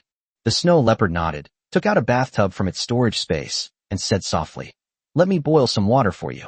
You can rest for a while. It will be ready soon. She lit a fire with one hand and added water with the other, quickly producing a bucket of hot water. Leon threw his clothes down and jumped into the bathtub, stirring the water a couple of times before it became murky. Looking at the pile of dirty clothes on the ground, Leon was already considering throwing them away later. Just then, the little dragon cub, Violet, leaped up, her chubby paws gripping the edge of the tub. She stretched her neck and licked Leon's bathwater. You've been drinking the bathwater and jumping around all day. Now go to the corner and sleep. Leon patted her head and urged. The little dragon opened its mouth, indicating that it was hungry and wanted to eat. I need to take a bath first, and then I'll feed you. Leon shook his head, then scooped up some hot water from the basin and splashed it on the dog's face. Seeing this, the little dragon reluctantly ran away. Alifia changed the bathwater several times before it became clear. She gently wiped Leon's shoulders with a towel, then kissed him. Leon, thank you for your understanding. I'm very grateful. It's all right. We're husband and wife. I respect your beliefs and preferences. Leon shrugged indifferently, then looked at her. Why don't you come in and take a shower? The person in the way has left. I can help you relax later, like give you a shoulder massage or something. This bathtub can't fit 2 people. I think I'll pass on that. Leon coaxed. It's okay, we can squeeze in. Alifia blushed and tapped Leon on the head. You're so annoying. Selena was already asleep. If Ignia hadn't been sitting upright beside her, she definitely wouldn't have refused Leon's invitation to take a bath together. This snow leopard is actually the most lustful, but in the end, reason prevails over emotion. Alifia shook her head. Let's forget about it for now. I'll rest for a while. Call me if you need more water later. She sat down on the edge of the bed and leaned against the stone wall to rest. Just then, Ignia walked towards Leon and asked, May I come in and wash? The lion girl sighs. Wouldn't the 2 of them together burst this bathtub? Leon smiled and said, What are you hesitating for? Come in. Ignia put the axe against the wall, then sat on the edge of the bathtub, took off her boots and clothes, and then immersed herself in the tub. She breathed a sigh of relief. The water is so hot. It's all right, it's too cold here. The water gets cold quickly if it's cold. Leon's bath water was very hot. He had a strong tolerance for both low and high temperatures. He would only lower the water temperature when bathing with Hakimi or Alifia. The bathtub, which originally held Leon alone, was now crammed with 2 people and was about to burst. It creaked slightly with the slightest movement. Forget about taking a bath. Even moving around was difficult. The 2 could only hug each other tightly and bathe each other by rubbing against each other. Ignia hugged Leon and whispered, Leon, you're so good to me. You're not going to thank me like Alifia did, are you? Ignia nodded. Yes. Leon shrugged. It's nothing. We don't have much to do anyway. We can just follow you around and treat it as a vacation. Of course, if you really want to thank me, we can relax after we take a shower. We won't have time in the evening, as Selena and Alifia are both very tired, so we'll have to keep watch. No problem. Ignia pursed her lips, then suddenly said, I'm going to have at least 3 children for you. It's good enough that you can have 1 child, and you want to have 3. Leon carefully scrubbed the stains off her body, and Ignia cooperated by closing her eyes and trying her best to regulate her breathing. Just as Leon was about to pick her up, he suddenly noticed the little dragon cub peeking at the 2 of them from the corner. It stared with its big, round eyes and chirped twice more, quack quack. Well, close your eyes. Children shouldn't look at this kind of thing. Leon picked up a wet towel and threw it over its body, covering its eyes. Seeing that it had suddenly gotten dark, the little dragon cub made a puzzled sound, Croak. Chapter 131, Learning How to Use a Bow. The next morning, Selena looked at Leon with a resentful expression, then stepped past Alifia, kicked his butt with her delicate foot, and muttered, "What were you and Ignia arguing about all night yesterday?" "Keeping watch, huh?" Leon yawned, then answered seriously.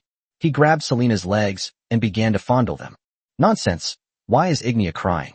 Ignia slowly sat up, looked at her and replied, "I don't know.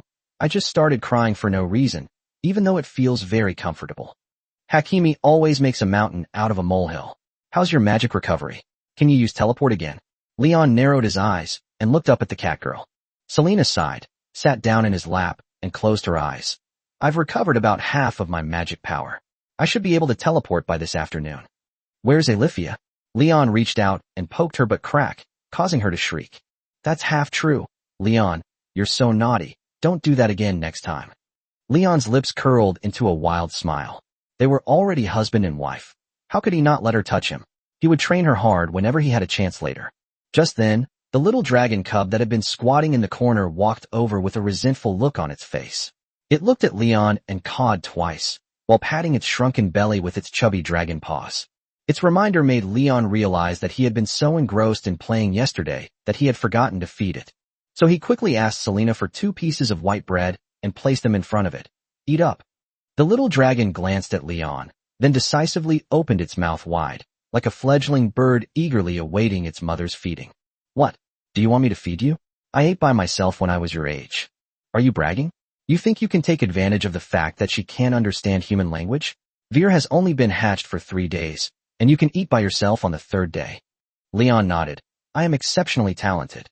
Selena pouted and nodded quickly, mimicking Leon's expression. Yes, he has a natural talent for bragging. Seeing the two bickering again, little dragon boy helplessly nudged the white bread with his nose, and then tentatively took a bite. After all that effort, all they got was a lot of saliva stuck on the white bread. With the added power of fighting spirit, Leon's bite force is 10 times that of an adult hyena.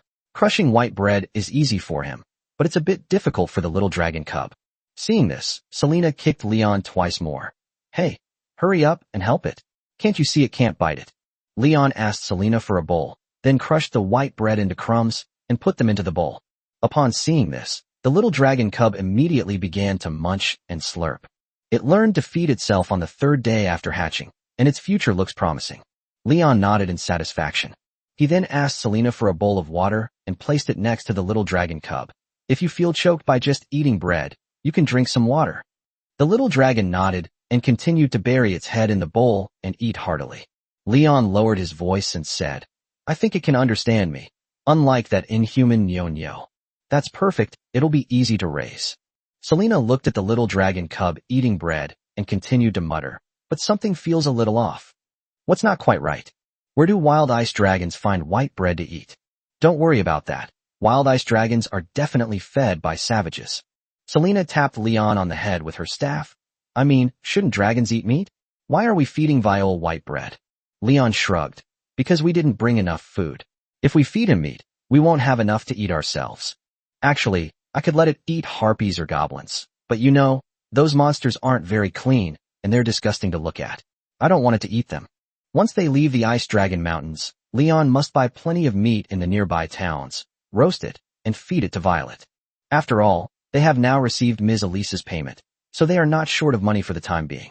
Selena shrugged, then patted Vera's head lightly. "Just make do for now. You'll have plenty to eat later." The little dragon nodded. Leon asked Selena for the bow and adamantite arrows he had taken from the goblins the day before, and played with them for a while. "Do you know how to use a bow?" Selena raised an eyebrow slightly at Leon. "Won't." Before transmigrating, Leon was quite interested in bows, but systematic learning was too expensive. The introductory set alone costs several thousand, and the venue fee would cost several hundred over 6 months. He was too embarrassed to ask for help since he was living under someone else's roof, so he never learned. Leon tentatively asked, "Can you do it, Teacher Selena?" Selena coughed twice and muttered, "Ahem." In the kingdom of Furzold, girls are not allowed to learn archery because it's not ladylike enough. However, I'm a rather playful person, so I do know a little bit about it. Note. I said a little bit. Leon's lips curled into a wild smile, and he then handed the Titan bow and adamantine arrows to Selena. She stared at the gold bow and arrow, which were thicker than her fingers, and asked in confusion, "What's this stick for?" "Bow and arrow." Selena's eyes widened in disbelief. "You call this a bow and arrow? This thing weighs at least 2 or 3 pounds. Don't worry about that. Just teach me how to use a bow first," Leon urged. Selena sighed and slowly stood up. "Watch carefully. I'll only teach you once." She set the little dragon cub as the target and then said, "First, learn the standing posture. Stand sideways facing the target with your feet shoulder-width apart. Make sure your weight is balanced. Don't lean forward or backward. Your knees can be slightly bent, but don't tense them up too much. Then attach the nock to the arrow string, with the shaft close to the arrow rest. Hook the string with your index finger, placing it on the nock, and your middle and ring fingers below it. Finally, slightly lower your arms and pull back." Selena suddenly got stuck at the last step. "What's wrong?" Leon asked, puzzled. She pulled hard on the bowstring, her brows furrowing. "What is this thing? The bowstring is as stiff as a stick. How can I not draw it? How many pounds does this bow weigh?" "I don't know. It was taken from a goblin. He didn't have any instructions on it." Seeing the group playing with bows, Elifia slowly stood up and took the bow from them, saying, "Let me try it." As expected, she couldn't pull it open either. Seeing this, Ignia took the bow and pulled it open with a little force. Leon, feeling playful, took the bow and then repeated Selena's procedure of knocking the bow and drawing the string. The moment the bowstring was drawn back, the Titan bow's bowstring began to gleam. Selena continued, "Place your hand under your jawline, lightly touch the tip of your nose to the corner of your mouth, and then aim." Chapter 132, I'm very willing to help. The arrow, once released from the bow, pierced through the house instantly, collapsing an entire wall. The arrows, whipped up by a gust of wind, disappeared into the thick fog. Selena stared wide-eyed, somewhat stunned. This power, is this still a bow? If it hits a person, wouldn't it shatter into pieces? Leon shook his hand, savoring the exhilarating moment of firing. "Get me the bow and arrow back." Selena gently waved her hand, and a few seconds later the arrow flew back into her hand. Here's a suggestion. When releasing the arrow, don't release your hand immediately. Relax 3 fingers and let the bowstring slide naturally from your fingertips. Leon nodded. "I understand." Selena's lips curled into a smile. She seemed even happier than Leon. "I didn't expect you to learn so quickly, and your posture is perfect. You're definitely a smart person." "What are you saying?" "This is clearly thanks to teacher Selena's excellent teaching." Selena's lips curled into a wild smile. I love hearing that. I'm a good teacher, aren't I?" Leon nodded and touched her lower abdomen. "Of course, she's not only a good teacher, but also a good wife, and will be a good mother in the future." Of course." She was a little flattered by the praise. Leon looked at the heavy Titan bow in his hand and continued, "But how do you aim this thing? I still don't understand it." Hakimi, with one eye open and the other closed, gestured wildly as he said, "It's all about feeling and experience. A skilled archer will even calculate the wind speed before shooting an arrow. This adamantite arrow is so heavy, and it doesn't even have a tail feather. I shouldn't need to calculate the wind speed, right? I can just use sheer force to create a miracle." Selena shrugged. "Whatever, I can't draw that bow anyway." Seeing Ignia's eyes light up, Leon handed her the Titan bow, then muttered, "Bows are so hard to use. If I can't learn how to use them later, I'll punish you. Just say you want to bully me, don't beat around the bush." Selena punched Leon, her face flushed.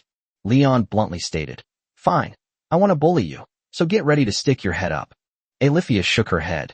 They were just practicing archery a moment ago. Why are they suddenly acting so strange? The group spent the day playing around the shelter. Ignia had a great time playing with the bow and arrow, and Leon had a great time playing with the cat. They quickly packed up and got ready to go. Selena's cheeks flushed slightly. She was furious and punched Leon a few more times, cursing, "You dog Leon. You dog Leon." She was somewhat annoyed because she had just transformed into Teresa's appearance, and Leon, seeing this, sped up his pace. "That girl is really awful. I wanted to get revenge on her, so I suddenly sped up." That's not the case at all. I think you have other ideas about her, don't you?" Leon pursed his lips and denied it, saying, "I didn't. You can't slander me." Elifia tiptoed and patted Leon's head affectionately, saying, "All right, you two stop arguing. We should get going now." Leon looked at the snow leopard, and a slight smile appeared on her lips. Tonight it was her turn, and she had to make her spit it out loud. "I'll take Violet and Leon with me. Selena, you can take Ignia, okay? To avoid getting separated, we'll teleport there together." Selena reached out and secretly pinched Leon's calf. Approximately how far is it? Didn't Leon say that, according to the map, it's about 40 kilometers away? In these mountains, our magic should be able to travel just the right distance. Okay. The four held hands, and Alifia and Selena, standing on either side, chanted a spell before casting an advanced teleportation spell. The scene before Leon changed instantly, and he nearly fell over. The group found themselves in a vast snowfield, free of fog and with ample light. Looking south, he could vaguely see the town looming in and out of sight on the snow. There was a small village to the east of the town. Leon remembered it as Mist Creek Village, where he and Selena had previously killed harpies. At this moment, they were only about 30 or 40 kilometers away from there. I never expected to end up here again. Honey, look, do you miss it? Leon nudged the listless Selena beside him and asked. Hakimi's magic has been completely drained, squeezed dry of every last drop. She glanced wearily in the direction Leon was pointing and muttered to herself. Well, it's all right. This is where you bastard, arrested me. Is this where you met? Alifia asked, unable to see the distant scenery. She could only ask Leon. Leon slowly began to speak. If you go south for another 30 or 40 kilometers, there is a small town called Whitefrost Town. That's where I met Selena. She came to my house to steal things in the middle of the night, and I caught her. Alifia looked better than Selena, and she forced a smile. You didn't hand her over to the guards. You really are a good person. Leon gave a meaningful smile. It was just lust at first sight. I love catgirls more than anything, especially white catgirls like her. Now, her dream has come true. Leon had one on his left arm and another on his right, living a life of unparalleled happiness. Seeing this, Selena punched Leon twice, finally admitting it. You son of a bitch, Leon. When we first met, you were always leering at my ears. She was so listless that even her punches seemed weak and powerless. Alifia asked, shall we go straight there? Or should we rest on this mountain for a while? Selena, Ignia, and I are fugitives in Whitefrost Town, so we definitely can't go there. We'll just pass through and leave. Fugitives? What did you do? Alifia's face was full of confusion. To make a long story short, the Lord here worships the bloodthirsty evil god Valkyr. Ignia saved a child, and I, as a bounty hunter who was supposed to kill her, ended up helping her and became a fugitive. You've seen that child at Ignia's house too, the white-haired puppy girl Mia, don't you remember her? Alifia murmured to herself. So it's Mia. So we'll set up camp here for the night and rest until tomorrow, since neither of you has any magic left, Leon continued. Just then, Ignia reached out and tugged at Leon's pants. She blinked, as if she had something to say. What's wrong? Leon touched her fluffy lion ears. Ignia didn't mince words. She went straight to the point. Can we go and kill Baron Lucas tomorrow? That son of a bitch doesn't even spare children. I hate people like that the most. Anyway, if we spare his life, he'll only bring trouble to the townspeople. Leon nodded, then touched Alifia's belly. Wife, would you like to join us in ridding the people of this scourge? Without the slightest hesitation, Alifia said, pure evil is always on the opposite side of me, and I'm happy to help. Chapter 133 Evil Gods Should Die. The next morning, Leon led a group of people straight toward the distant town of Whitefrost. Selena and Alifia had recovered about half of their magic, but judging from Ignia's description of Baron Lucas, that should be enough to deal with him. Ignia looked overjoyed. She couldn't wait to cut off Baron Lucas's head. Alifia, holding the little dragon cub, muttered to herself with her thighs crossed. Mouths are for talking and eating, not for doing that kind of thing. Leon waved his hand. That's called flirting, snow leopard. You wouldn't understand. Alifia fidgeted, then lowered her voice and replied, really? Then I'll believe you. Selena squinted at the two of them from the side, then pulled out her staff and started beating Leon. Hakimi, what are you up to now? Leon asked as he dodged. Selena snorted and then put her staff away. I didn't do anything. Anyway, I definitely won't kiss you again, you dog Leon. Jealous again? I'll eat you tonight after I'm done with my revenge. Leon pinched her soft cheek. Selena blushed, tucked her tail between her legs, and then unleashed a flurry of violent blows on Leon. I don't want this kind of thing. Get out of here. Leon smiled knowingly, his expression growing increasingly wicked. You two-faced woman, don't I know you well enough? Saying no now, but begging for it later, she's just a total little glutton. Leon walked along, glancing at the town of Whitefrost in the distance. The journey is really long, and by the time we get there, the flowers will have all withered. He wanted to see Ignia's friends as soon as possible, then quickly return to Rivermouth Town, bring everyone with him, and continue south. Honey, can you teleport us there? It's a 30 to 40-kilometer journey, and it'll be dark by the time we get to town. Leon pulled Selena to his side, and then picked her up. This kitten is small, and looks especially cute when held in your hands. Her ears twitched, and she slowly said, "It's possible, but then there won't be much magic left. There are fewer obstacles between the teleportation points, and the magic power consumed is also less. Teleporting there shouldn't consume much magic power." Alifia put her hand on Leon's shoulder and continued softly. "After teleporting from here, you'll probably have about a quarter of your magic power left. With Leon here, that should be enough. All right, let's teleport to the north side of the town." The four of them joined hands to form a straight line. As Alifia finished chanting, their positions instantly changed. This time, they went directly to the north of Whitefrost Town. It's only a few hundred meters from the town. Leon looked around and saw that the area was desolate and there wasn't a soul in sight. Alifia patted her cheeks, looking exhausted from using teleportation magic. Selena was the same. They both slumped their heads listlessly. After resting for a few minutes and regaining their composure, they continued walking towards the town. Leon yawned and continued, "We're wanted criminals now. We don't know if the soldiers we'll encounter will recognize us. Hopefully, they won't cause us any trouble. Oh, honey, cast an animal transformation spell on Vera, so we can disguise ourselves and avoid any unnecessary trouble." "All right, I'll help you and Ignia disguise yourselves once we get closer." Alifia suddenly said, "Leon, when we enter the city later, if we encounter soldiers who try to stop us, can we try not to kill them? Some soldiers may still be in the dark and not know that their lord worships an evil god. Yesterday you said that Baron Lucas was deliberately hiding it." Leon nodded. "I'll try my best. I won't hit reasonable people, but I'll deliberately throw punches at unreasonable people." Alifia nodded and said nothing more. After walking for a while, Leon suddenly felt that something was wrong. Even in the dead of winter, there should be many soldiers patrolling outside the town, but they had already walked several hundred meters and had not seen any soldiers on the outskirts of the town. The surroundings were completely silent. Apart from the sound of the wind, the group heard nothing else. Although most ordinary people don't have the habit of eating breakfast, it's extremely unusual to not see any smoke coming from the town's chimneys from a distance. Leon had a vague feeling that something had happened in the town. He began to cautiously observe his surroundings and slowly said, "Something's not right around here. Be careful." Ignia gripped the axe handle tightly and, like Leon, began to look around. They didn't see anyone until they reached the town gate. The streets were piled high with snow, which seemed to have been left untouched for some time. Not seeing any soldiers, Selena whispered, "I guess I don't need to help you disguise yourselves anymore?" "No need." Leon picked her up and strode forward. It was better for him to carry Selena's short legs.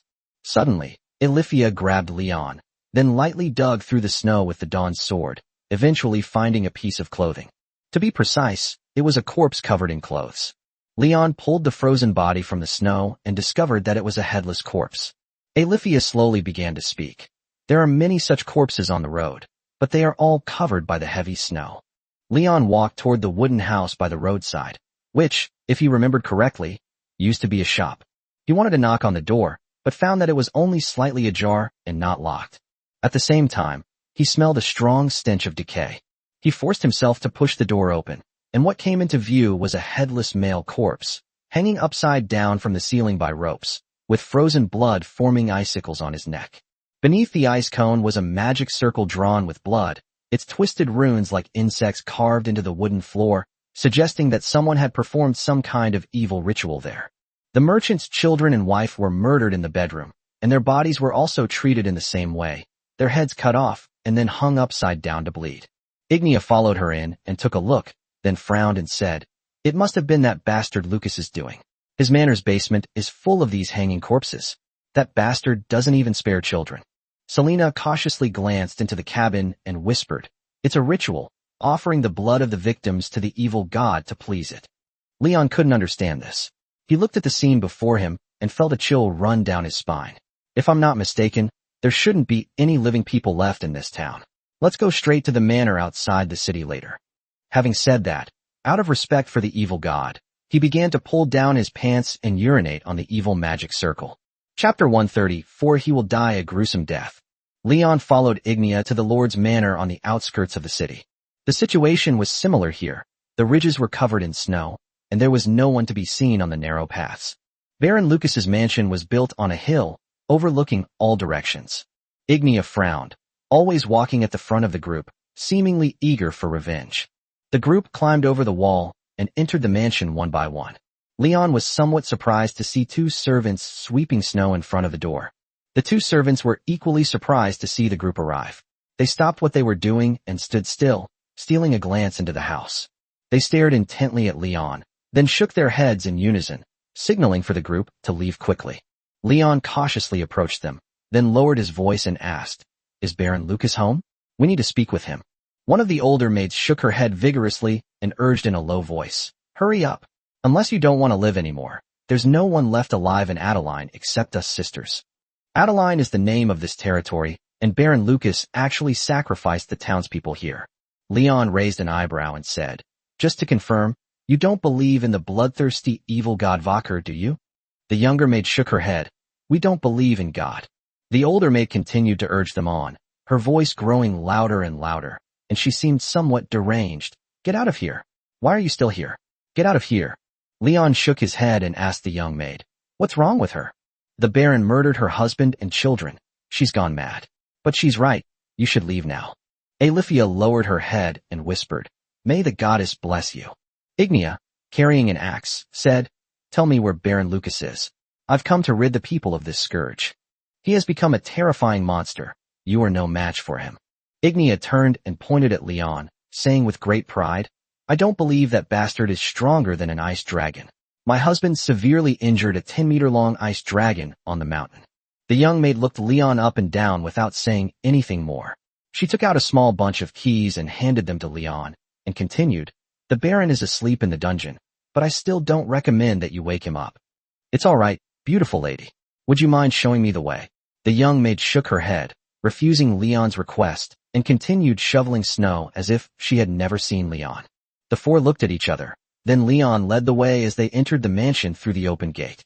As expected of a noble residence, the mansion was very spacious. The carpets on the floor were spotless, and many exquisite works of art that Leon could not understand hung on the wooden walls. Seeing this, Selena tiptoed and put the artworks into her storage space. Leon asked in confusion, "Are you going back to your old profession?" Selena glanced at Leon and muttered, "That's a really harsh way to put it. I picked up all these paintings." Ignia shook her head and said from the side, "Let's kill that bastard first, then we can loot the spoils." After saying that, he took Leon's hand with one hand and Selena's hand with the other and walked deeper into the mansion. "I've been here before. I know the way down. Follow me." She led everyone to the end of the corridor and then turned into a small room. This appears to be an interrogation room, filled with various rusty torture instruments stained with blood. A twisted hanging rack, an iron chair covered in nails. "Leon looks creepy." Ignia walked to the corner and pulled back the wooden planks leading to the dungeon. Leon peered inside and saw only a stone staircase that looked dark and damp. "Honey, can you turn on the lights for me? I'm going downstairs now." Alicia held the baby dragon and provided light for Leon from behind. Selena and Ignia followed closely behind. Soon the group came to another wooden door. Leon glanced at the keychain in his hand and casually tossed it away. He squeezed the lock hard and easily opened it. The moment the door was unlocked, a stench hit us. Leon's stomach churned, and he began to feel thankful that he hadn't eaten too much that morning. Otherwise he would have definitely vomited up the moment he smelled this odor. Alethea began to pray, and a divine light illuminated the dungeon, enveloping them all in it. Leon suddenly felt that the smell wasn't so bad anymore, and at the same time he looked up and looked around.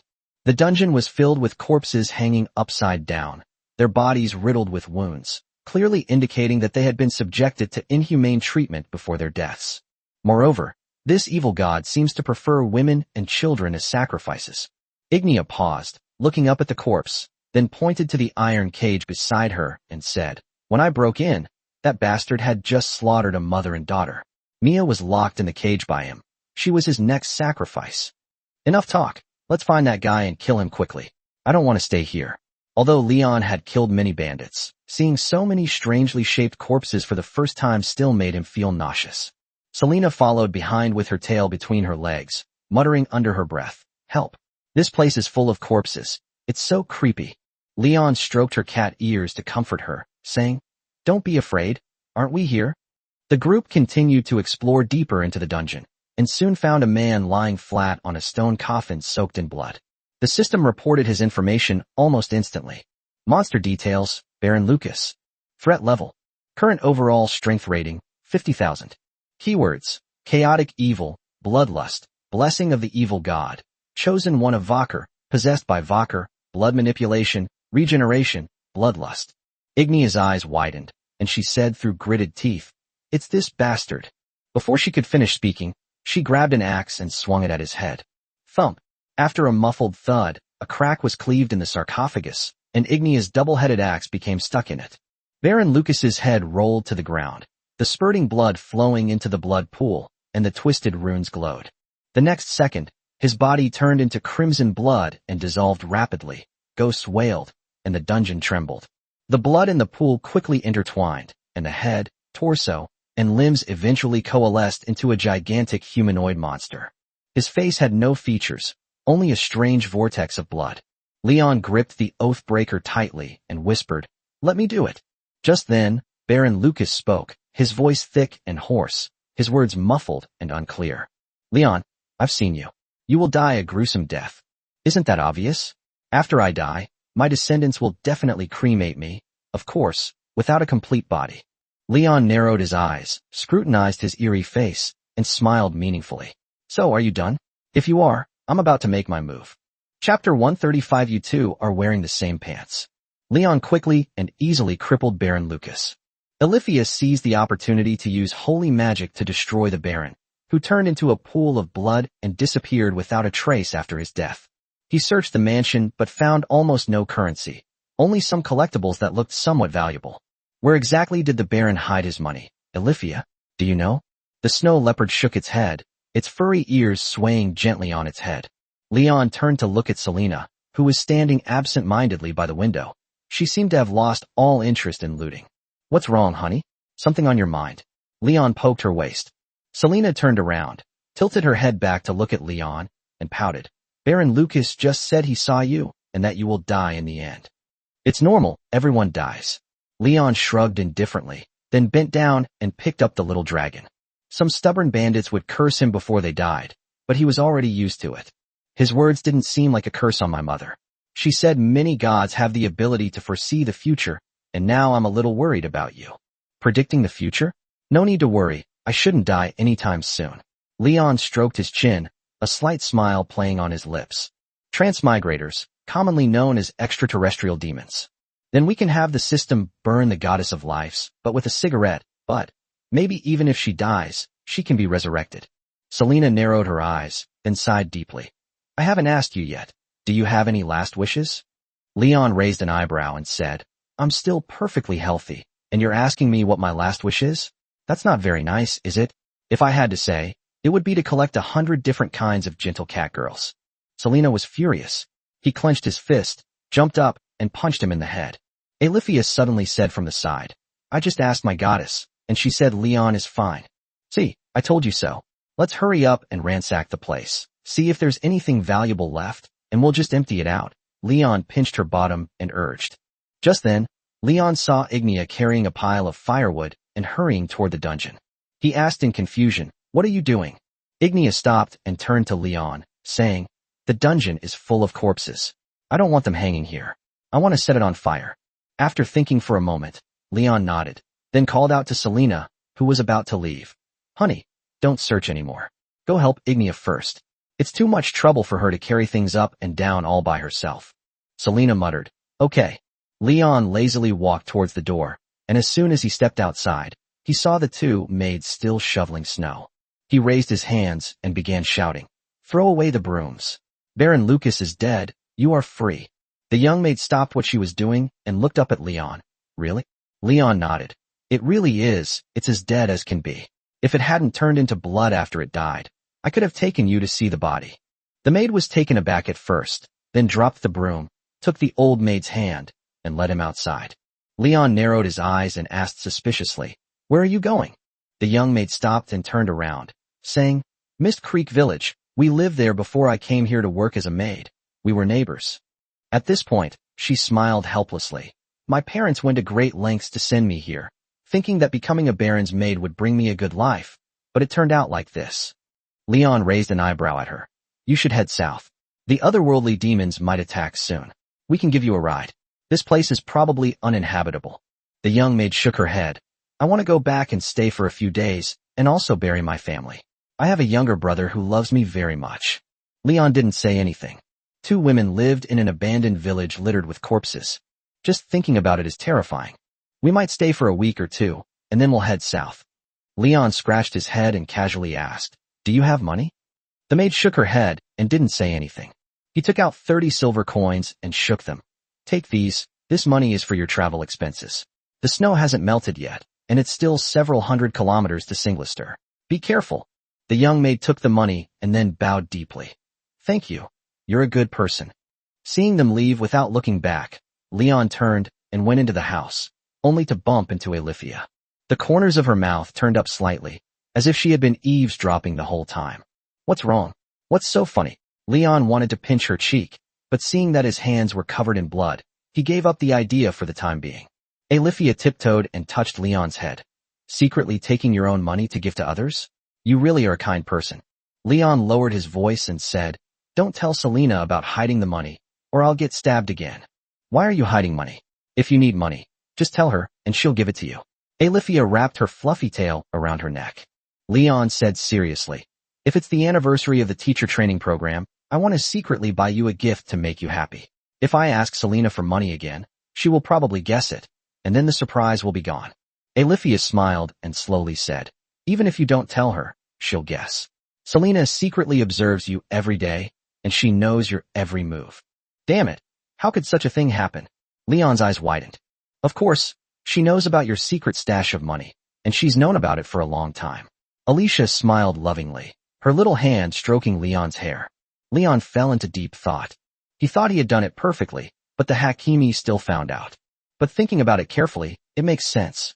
Selena may seem harmless on the surface, but she's actually very shrewd and calculating, and scheming is one of her strengths. That wretched Selena. She actually got us all hooked up with her. We have to teach her a lesson tonight. Leon muttered. Just then, a voice came from behind the door.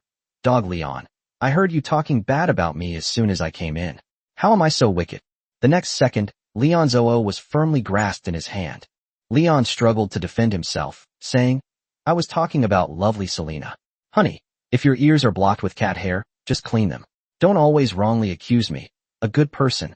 Alifia nodded in agreement. Leon didn't lie to you. Selena glanced at the snow leopard, then muttered, I know you too well. You two are in cahoots. Chapter 136 Great Revenge Achieved. Leon stood outside the frost forest, gazing at the distant firelight and nodding in satisfaction. Ignia and Selena gathered a lot of firewood and filled the dungeon. The fire should be enough to burn the manor house to ashes. While they sympathized with those persecuted by Baron Lucas, Leon and his companions had limited abilities and could only do so much. Ignia's lion ears stood up, and its tail shook vigorously behind it. Finally, that place has been burned to ashes. Leon turned to look at her and couldn't help but tease her. I didn't realize before, you're quite vengeful. Ignia nodded emphatically. When I escaped with Mia, I swore that as long as I was alive, I would kill that guy one day and burn his lair to ashes. With your help, I did it. Thank you, Leon. Leon nudged her on the butt. Not again. I've already said we're family. If you really want to thank me, reward me generously. Ignia's eyes lit up. Then have more children. That's right.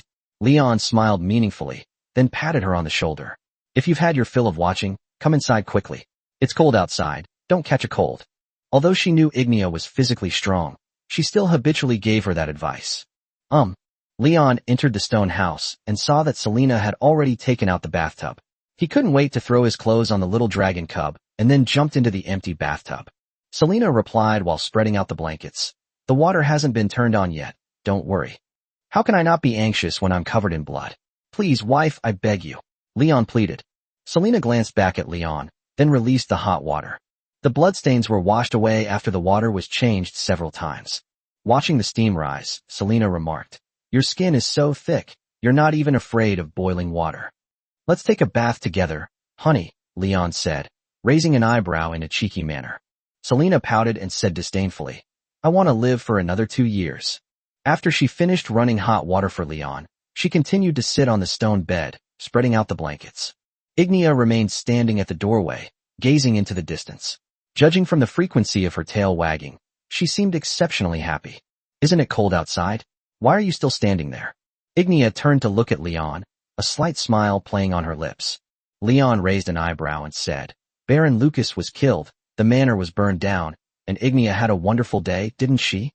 The lioness nodded vigorously, suppressing her smile. Although she has no expression now, you can still tell she's happy from the frequency of her tail wagging. Want to take a bath together? Leon promptly extended the invitation. In this house, only Ignia can take a bath with Leon, because she isn't particularly afraid of getting burned.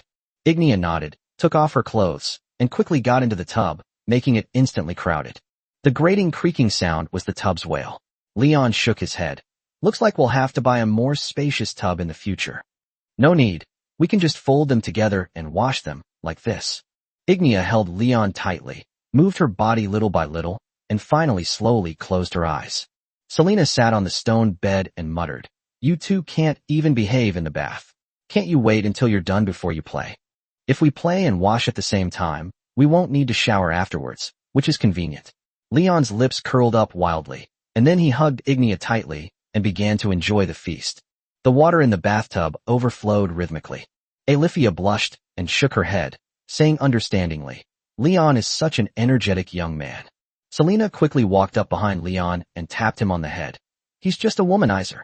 Hakimi is getting more and more arrogant. It'll be her turn soon. After taking a shower, Ignia fell asleep from exhaustion without even having dinner.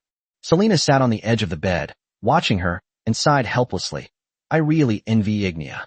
She doesn't have to think about anything and has no worries. She looked preoccupied. Leon probably knew what she was worried about. Leon reached out and gently tugged at Hakimi's cat ears. What's wrong? Is something bothering you? I'm still thinking about what Baron Lucas said. I have a bad feeling about this. It's already evening and you're still thinking about it? Don't worry, it'll be fine. Leon didn't seem to care at all. Selena shook her head and said softly, I must ask Mrs. Veronica when I get back. She definitely knows what that means. Leon hugged Selena and pulled her into his arms. Don't feel pressured. Let me help you relax. Selena would usually pretend to be very disgusted, but in reality, she would be very enthusiastic. But this time she waved her hand and refused Leon. I'm sorry, darling. I'm not in the mood right now. You should get some rest. I'll keep watch tonight, and I'll make it up to you properly tomorrow night when I'm resting. Leon sighed. It seemed he wouldn't have the chance to taste the kitten tonight. He lay on the bed, looking lost and disoriented, pulled the covers over himself, and closed his eyes. I'll keep you company tonight. No, you go to sleep. I'm going to think about this by myself. Selena bent down and hugged the sleeping little dragon cub in her arms, then sat on the edge of the bed and looked towards the door. Seeing this, Leon didn't say anything more, thinking that she would probably be better by tomorrow. Just as Leon was about to rest, he suddenly felt someone's soft little hand gently touching his shoulder. It seemed that Alifia was riding on him, which made him feel a little itchy. Leon turned and hugged him. What's wrong, Snow Leopard? Alifia smiled shyly, then reached out and touched Leon's hair, saying softly, All right, your hair is dry now. Get some rest. Leon remained silent. Knowing Alifia as he did, he knew she definitely had something on her mind, but since Selena was still staring at him, she was too embarrassed to speak up. What Leon needs to do now is to keep removing the shackles from her body and make her bolder. You smell so good. Alifia, give me a kiss. Alifia sternly patted Leon's forehead and urged, Stop making a fuss and go to sleep. After struggling for a while, Alifia's breathing became much heavier. When she could no longer bear it, Leon started to play tricks on her. Okay, game over. I'm going to sleep.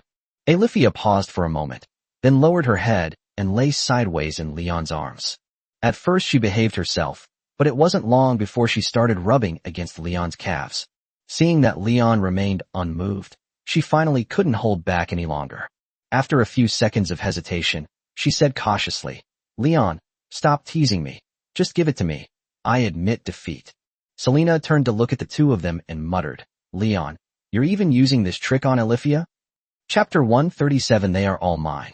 After killing Baron Lucas, Leon traveled for 2 days through the Frost Forest. It's still the same here. You'll often encounter skeletons that are about to fall apart and ghouls that move as fast as cockroaches. Apart from that, you'll hardly encounter any other monsters. Thanks to Alifia and Selena's teleportation magic, the group is now almost at the small village. Are you tired? How about I carry you on my back? Leon moved closer to Alifia and, seeing her exhausted face, kissed her cheek. The snow leopard shook its head shyly and gently pushed Leon's cheek away. Let's forget it. Leon, you're naughty. You just like to tease me. Selena pouted from the side. I'm tired too. Why don't you carry me on your back? You dog, Leon. Now carry her on my back. Leon bent down and picked up Selena, then gently rubbed his face against her chest and gave her a couple of kisses. You're so annoying. If you keep acting so lewd, I'm going to beat you up. Selena threatened, pulling out her staff. How stingy. You're allowed to attack me, but I'm not allowed to attack you, QQ? How can you be like this? Haven't you heard the saying, do not do to others what you would not have them do to you? Leon began to sniff the kitten's ears. She hadn't washed her hair for the past few days, and it had a faint cat smell. What are you babbling about? I've never heard of that before. Selena tapped Leon's head twice with her staff. This line is from elementary school textbooks. If it weren't for the fact that this is another world, Leon would really want to check Selena's academic record. As soon as she finished speaking, the little dragon cub shouted loudly at the front of the group. Quack! Quack! It remains energetic. Today is the 6th day since this creature hatched. Its size is gradually increasing, and when it stands up, it can reach about Leon's waist. The dragon scales on its body have also hardened. Watching its retreating figure, Selena muttered, speaking of which, how come this ice dragon grows so fast? At this rate, it might be as tall as you in another 2 months. Leon shook his head. I don't know. Maybe dragons just grow fast. The ice dragon that attacked us before was an adult, but even with its tail, it was only 10 meters long. The ice dragon that killed it was at least 100 meters long. Compared to that, its mother was practically a little girl. Violet heard the two whispering to each other, so she turned around and glanced behind her. Quack. Selena narrowed her eyes and continued. What if we can't hide it at home anymore? Let's wait until it can't be hidden anymore. No rush, Leon shrugged. Looking at the gently fluttering wings behind Violet, Leon couldn't wait to become a dragon knight. Alifia can fly, and Selena is learning flight magic and will be able to fly soon too. At that point, he and Ignia, being non-magical, wouldn't be able to fly, and Violet's appearance would perfectly fill that gap. Selena elbowed Leon, cursing, Leon, your smile is so lewd. What are you thinking about now? Leon waved his hand. It's nothing. Just then, Ignia turned to the group and said, the village is just ahead. We'll be there soon. Leon looked around. The surrounding area looked exactly the same. The pine trees were covered by snow, and everything was a vast expanse of white. He could barely keep his way in the forest, while Ignia seemed to have a map in her head. She knew her current location. I have to say, you're really amazing. I couldn't even find my way. Ignia blinked and replied seriously, you'll get the hang of it after walking it a few more times. After walking a little further, Alifia spoke up from the side. I can sense the village. Leon narrowed his eyes. In his eyes, this was still an illusion. Suddenly, Violet, who was walking at the front of the group, seemed to bump into something. She fell to the ground, covered her head with her paws, and cried out in grievance. Quack, quack, quack. It's obvious at a glance that this little dragon cub just bumped into the pine tree behind the illusion. Leon went over, picked him up, and gently coaxed him. The group entered the illusion, and soon the scenery before them changed.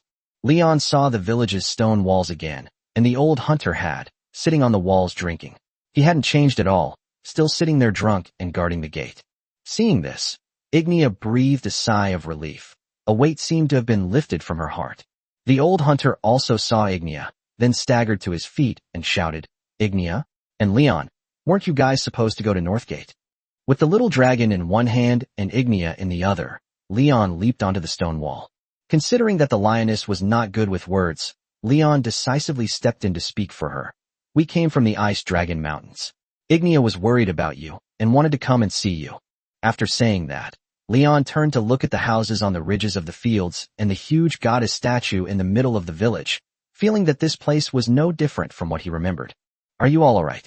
As usual, we encountered some goblins after you left, but the village chief went to a nearby town and found some grumpy mercenaries who drove them away, and nothing major happened after that. However, if you had arrived 2 days later, we would have left. Ignia asked, where are you going? The old hunter's face was flushed, and he said with some sadness, we plan to go to Singster together. Sasha and the others seem to have relatives in Taitotuga, and are still considering whether to go with the group. The news has spread far and wide that the demons are coming. Even though we've lived here for generations, it's so hard to leave this wonderful place. Just then, the old hunter noticed the ice dragon that Leon was carrying under his arm. He narrowed his eyes and said, "Wait, what kind of monster is this? I've never seen it before." "An ice dragon cub, brought from the ice dragon mountains. Isn't it cute?" Leon grabbed it and shook it. The little dragon blinked and cried out twice, "Quack, quack." The old hunter poked its nose with his finger. "This thing doesn't bite, does it?" Leon shook his head. "Normally, I don't bite." As soon as he finished speaking, the little dragon opened its mouth wide. Leon fed it a roasted chestnut, and it immediately shut its mouth obediently. Selena teleported to the group's side, and Alifia also flew over. The old hunter's gaze lingered briefly on Alifia before he asked with a puzzled look, "And who is this?" "Her? She is Alifia, the high priestess of the Church of the Goddess of Life, and also my wife." "Saintess." The old hunter put down his wine jug and quickly bowed to her, but then cast a sympathetic glance at Ignia beside him. "It's all right, Ignia. You're a good woman. You'll find a good home sooner or later." The lioness paused slightly, seemingly not understanding the old hunter's meaning. Leon quickly put his arm around her waist and explained, "Ignia is my wife too, and so is that stinky cat next to her." The air around them fell silent the moment these words were spoken. Chapter 138, Escorting the Villagers. It took Alifia a while to explain to the old hunter that this was a special exception granted to her by the goddess. Once she left the stone wall and walked along the path, she muttered, "I feel like this is weird. I have to explain it every time someone asks about it." There were many wooden carts on the path, and the villagers were packing their belongings to set off tomorrow. Because of Ignia's immense popularity, they were harassed by many children on the way. The little dragon cub was also taken away by the children to play with. "It's just an explanation. It's okay. Give me a kiss, my wife." Leon kissed her cheek. This sweet and soft snow leopard was the cutest. Alifia blushed and pushed Leon's lips away with her hand. "Okay, let's kiss again when we're resting tonight." Selena put her hands on her hips and her ears twitched. "What about me, Leon?" Leon threw the baby dragon away, then hugged Selena and kissed her. Just as the group was playing and frolicking, Alifia quickly walked to the statue of the goddess of life, Virias, and began to kneel and pray devoutly. After a long while, she slowly got up and returned to the group. "I never expected that there would be such a large statue in this village." The old village chief said that the illusion protecting the village is a blessing from the goddess, Leon said slowly, looking at Ignia, who was talking to the children. Alifia smiled and nodded. They must all be devout believers. Looking at the adorable children, Leon realized that the people here were indeed very kind and honest. "Can you followers of the goddess of life gamble and drink alcohol? We'd like to go to the tavern for a bite to eat later." Alifia took Leon's hand and said softly, "A little is fine, but too much is not.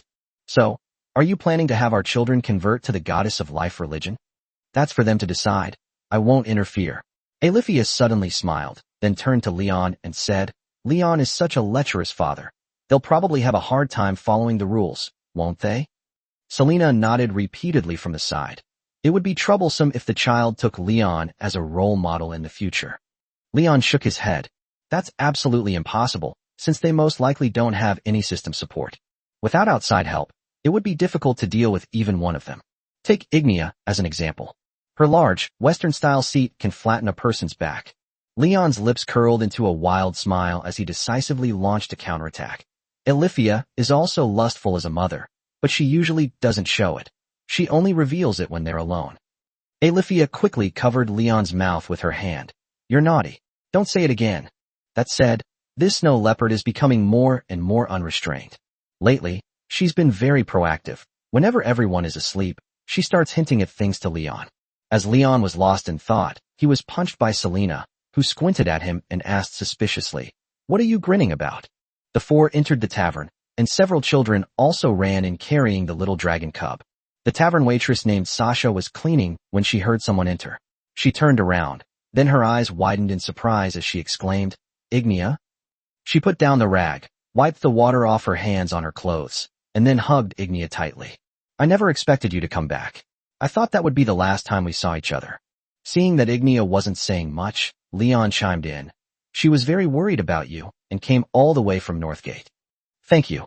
Sasha playfully pinched Ignia's fluffy lion ears. Just then, Ignia seemed to remember something. She suddenly hugged Leon beside her and looked at Sasha, saying, "By the way, Leon and I are together now." "Thank you, Sasha." "Really? Congratulations." Sasha narrowed her eyes, then lightly elbowed Ignia in the stomach, raising an eyebrow. "Did you use the move I taught you?" "I used it," Ignia answered honestly, while gently nuzzling Leon's cheek with her ear. "It's so soft and fluffy." Sasha smiled, then said to Leon, "Treat Ignia well, she's a kind and good woman." Leon hugged Ignia and kissed her. Of course, wives are meant to be pampered. "How sweet." Sasha smiled with satisfaction. She looked at everyone and continued, "Would you like something? Although we're out of wine, we still have plenty of barley porridge and black bread. Do you have meat?" "There's only some snow rabbit and venison, which Hans and Old Hard hunted in the forest a few days ago." "We'll take them." Sasha walked to the table and called out to the kitchen, "Hans, grill the meat and bring it out. Ignia's coming." "Ignia's here?" Hans poked his head out from the kitchen, looking disheveled, and glanced at the group. "Yes, hurry up and grill the meat," Sasha urged. Leon led everyone to sit in a corner, then broke white bread into pieces and tossed them to the little dragon cub. This seemingly silly little pet is surprisingly accurate at catching breadcrumbs. Sasha came over with several cups of hot water. Looking at Vil scurrying around under the table, she asked in confusion, "What is this? It even has wings. Is it a griffin from the kingdom of Norski?" Several children began to surround the little dragon, but it escaped unscathed due to its agility. "Ice dragon. We hatched it from an egg we found," Leon explained. "A dragon? No way." Sasha squatted down in front of the little dragon and examined it closely. After hearing it croak twice, she couldn't help but laugh. The ice dragon's cry is not quite the same as the legends. It's still small. Ignia took a sip of the hot water Sasha brought her and continued, "Sasha, had said you and Hans are going to Taitotuga?" Sasha shook her head. "I'm still considering it. Hans's cousin does business in Taitotuga. We grew up together, so we can help each other out there. However, we are also a little reluctant to leave everyone. After all, as far back as I can remember, my father, grandfather, and all our relatives have lived here." Ignia suggested, "You should travel together. It's not safe on the road. There are bandits and brigands everywhere. Let's think about it some more. We still have time to make a choice." With that, Sasha hugged Ignia again. It's clear that this girl, like Leon, harbors a special affection for the furry ears of the beast men. Actually, neither going to Singust nor Taitotuga is very safe. I recommend you go further south, because the otherworlders will attack again sooner or later. Leon thought for a moment and then added, "This is what my mother," Ignia said. "She is a scholar." Sasha shrugged. "If it's really not safe, we'll continue south. Let's set off with you tomorrow. That way we can protect you for part of the journey," Ignia said softly. Chapter 139 is just a blind man. The following day at noon, Leon and his companions set off with the villagers. Old village chief Klaus spent quite a while in the village before reluctantly leaving.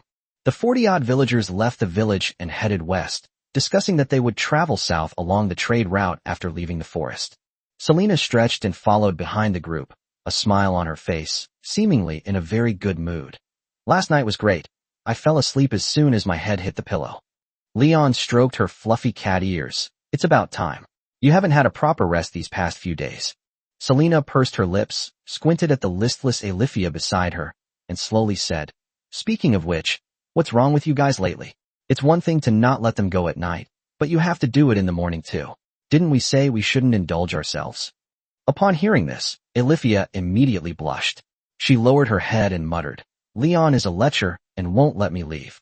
Ignia held Vil and ate pieces of bread one after another, seemingly oblivious to their conversation. Selena bluntly exposed, "Although this bastard is indeed lecherous, from what I've observed, it seems like you were the one who deliberately aroused his interest first, by acting cute and whispering sweet nothings, saying no but your body language didn't mean it at all." Alifia was so embarrassed she wanted to disappear into the ground. After struggling internally for a long time, she finally admitted her actions in a roundabout way. "Leon is too tempting. When I'm with him, I always have some strange thoughts. Although I know it's inappropriate, I just can't control my desire to be with him." Alifia's shame prevented her from saying the rest of the sentence. Leon listened from the side, his lips curling into a wild smile. This harky leopard is actually a repressed pervert. It's been holding back for too long, so it's understandable that it wants to unleash its pent-up energy now. "It's okay, we're husband and wife anyway. Just say what you want, I won't refuse you. Alifia used her tail as a scarf to cover the lower half of her face, and cutely replied, Leon drooled as he gazed at her voluptuous figure. This snow leopard is not only well-developed, but also so mature. It's simply irresistible. Selena curled her lip, pulled out her staff, and delivered a devastating blow to Leon's head, muttering, I can't stand that bastard Leon. He's always grinning so lewdly. The group traveled until evening. The group didn't encounter any danger during the day. Seeing that everyone was tired after walking all day, Chief Klaus decided to let them set up camp by the roadside to rest and continue their journey early the next morning. Sasha walked over to Ignia, put her arm around her shoulder, and whispered, It's been so long since I've walked this far, my legs are sore. Ignia, are you alright? You travel back and forth between the north and south every year. The lioness shook her head. I'm fine. If needed, I can carry you on my back tomorrow. No need. It's good to get some exercise like this once in a while. There aren't many people in the village anyway, and the tavern is usually pretty quiet. Life in the village is different from outside. Sasha bent down and rubbed her thighs, then said with a smile, You guys sit down. Hans and I will go prepare dinner. Just then, Leon saw the old hunter head riding back from the front and shouted to the busy crowd. It looks like someone is coming this way. Village Chief Klaus raised an eyebrow and asked, Bandits? He is using magic to build a shelter for everyone to rest at night. I don't know, it doesn't look like it. No sooner had he finished speaking than Leon heard the sound of horses' hooves. He stood on a roadside stone, gazing into the distance. A dozen soldiers dressed in black sable armor were riding horses from a distance. Leon immediately recognized them as Taito Tuga's black-armored soldiers. He had encountered many of these guys on his way from the capital to Rivermouth. They were undisciplined and a large, cannon-fodder army used to fill in the gaps. They're not bandits, they're Taito Tuga's black-armored soldiers. Leon walked over to Selena and sat down slowly, continuing, If you encounter them on the road, try to stay away from them. They're a legion made up of hardened criminals and thugs, you know what I mean. Chief Klaus nodded. Okay, we've got it. The sound of horses' hooves grew closer in the distance, and the group of black-armored soldiers soon arrived. The lead cavalryman tightened his grip on the reins, then leisurely dismounted. The cavalry behind them also stopped. The villagers stopped what they were doing, looked at them, and awkwardly greeted them. Leon and his men watched the soldiers' every move from the sidelines. The lead cavalryman strolled slowly to the camp's large cauldron, peered inside, then looked at the nearly completed stone houses and gave a meaningful smile. Leon raised an eyebrow and asked, Sir Knight, is there something you need? The leader shrugged nonchalantly. I am Jebold from Red Serpent Fortress, the Black Armor Army's lead cavalry. We've requisitioned this place. You'll set up camp elsewhere. Upon hearing this, the villagers immediately put down their work and looked helplessly at the old village chief, Klaus. Seeing that they remained unmoved, Jebold continued. What are you doing? Pack your things and get out of here. I won't say it a second time. Leon smiled and said, So it's you, sir. Jebold narrowed his eyes, then walked up to Leon and asked, What did you say? The next second, Alifia tugged at Leon's arm. Let's go. It's just building a house. It won't take long anyway. Jebold smiled smugly. There's actually someone reasonable here. Leon shook his head helplessly. Just then, Sasha's voice came from the side. Let me go. Leon turned his head and saw a soldier grabbing Sasha's hand, trying to pull her into his arms. Boss, we've requisitioned this woman too. Hans angrily shoved the soldier aside and shielded the frightened Sasha behind him. Alifia continued. I am a saint of the Church of the Goddess of Life. If I were you, I would never do this. Hurry, I'm saving your life, if you want to live. The soldier curled his lip and shrugged in disbelief. Alifia took Leon's hand and said softly, All right, Chief Klaus, let's move forward and find another place to camp. Just then, Leon suddenly felt as if something had pierced his kidney. Looking back, all he could see was a military knife, only half of it, being held in Jebold's hand. He seemed somewhat embarrassed, looking up at the ferocious Leon, and instinctively took 2 steps back. Alifia shook her head. It's over, Ignia. You can lead the villagers onward. The villagers packed their belongings and quickly fled. Leon shook his head. I've changed my mind. I intend to make you people who contribute to nature. Jebold dropped the knife, backed away little by little, and said anxiously, I swear, this is just a misunderstanding. Saintess, please explain this to me. Seeing that the villagers had gone far away, Alifia sighed and said, I'm sorry, I'm just blind. Chapter 140 Separation. Leon, did you teach them a lesson that night? Why did I hear thunder? Sasha asked, following beside Leon as she bent down to pick up the little dragon cub. 6 days have passed in the blink of an eye. The villagers had left the Frost Forest and Stonebridge Fort far behind. Once they crossed the stone bridge built over the Ice Dragon River, they would have arrived in the kingdom of Singlistor. Upon hearing Sasha's question, several villagers simultaneously cast curious glances at him. Leon thought for a moment. These villagers were all kind-hearted believers in the goddess of life. If he told them the truth, they might feel bad. So he told a white lie. We didn't punish them. We made peace. They all became honest and law-abiding people. Sasha continued, Really? That guy suddenly hugged me. I was really scared. How did you do that? Selena muttered to herself. Then it's all about force. As long as you can crush a stone like Leon does. Amazing. Along the way, they encountered many black armor soldiers who seemed to be heading towards the border between Verlone and Frosselt. Fortunately, most of the time they simply passed by without bothering the villagers. Ignia looked at Sasha and whispered, It's different outside than in the village. There are a lot of bad people there. Protect yourself. Sasha hugged Ignia. I know, I'll be careful. After saying that, the two started arguing. Sasha is a lively girl who spends all her free time playing with Ignia. Leon asked, By the way, are you still planning to go to Taitotuga? Sasha tiptoed and stroked Ignia's ear as she replied, I discussed it with Hans, and we decided against it.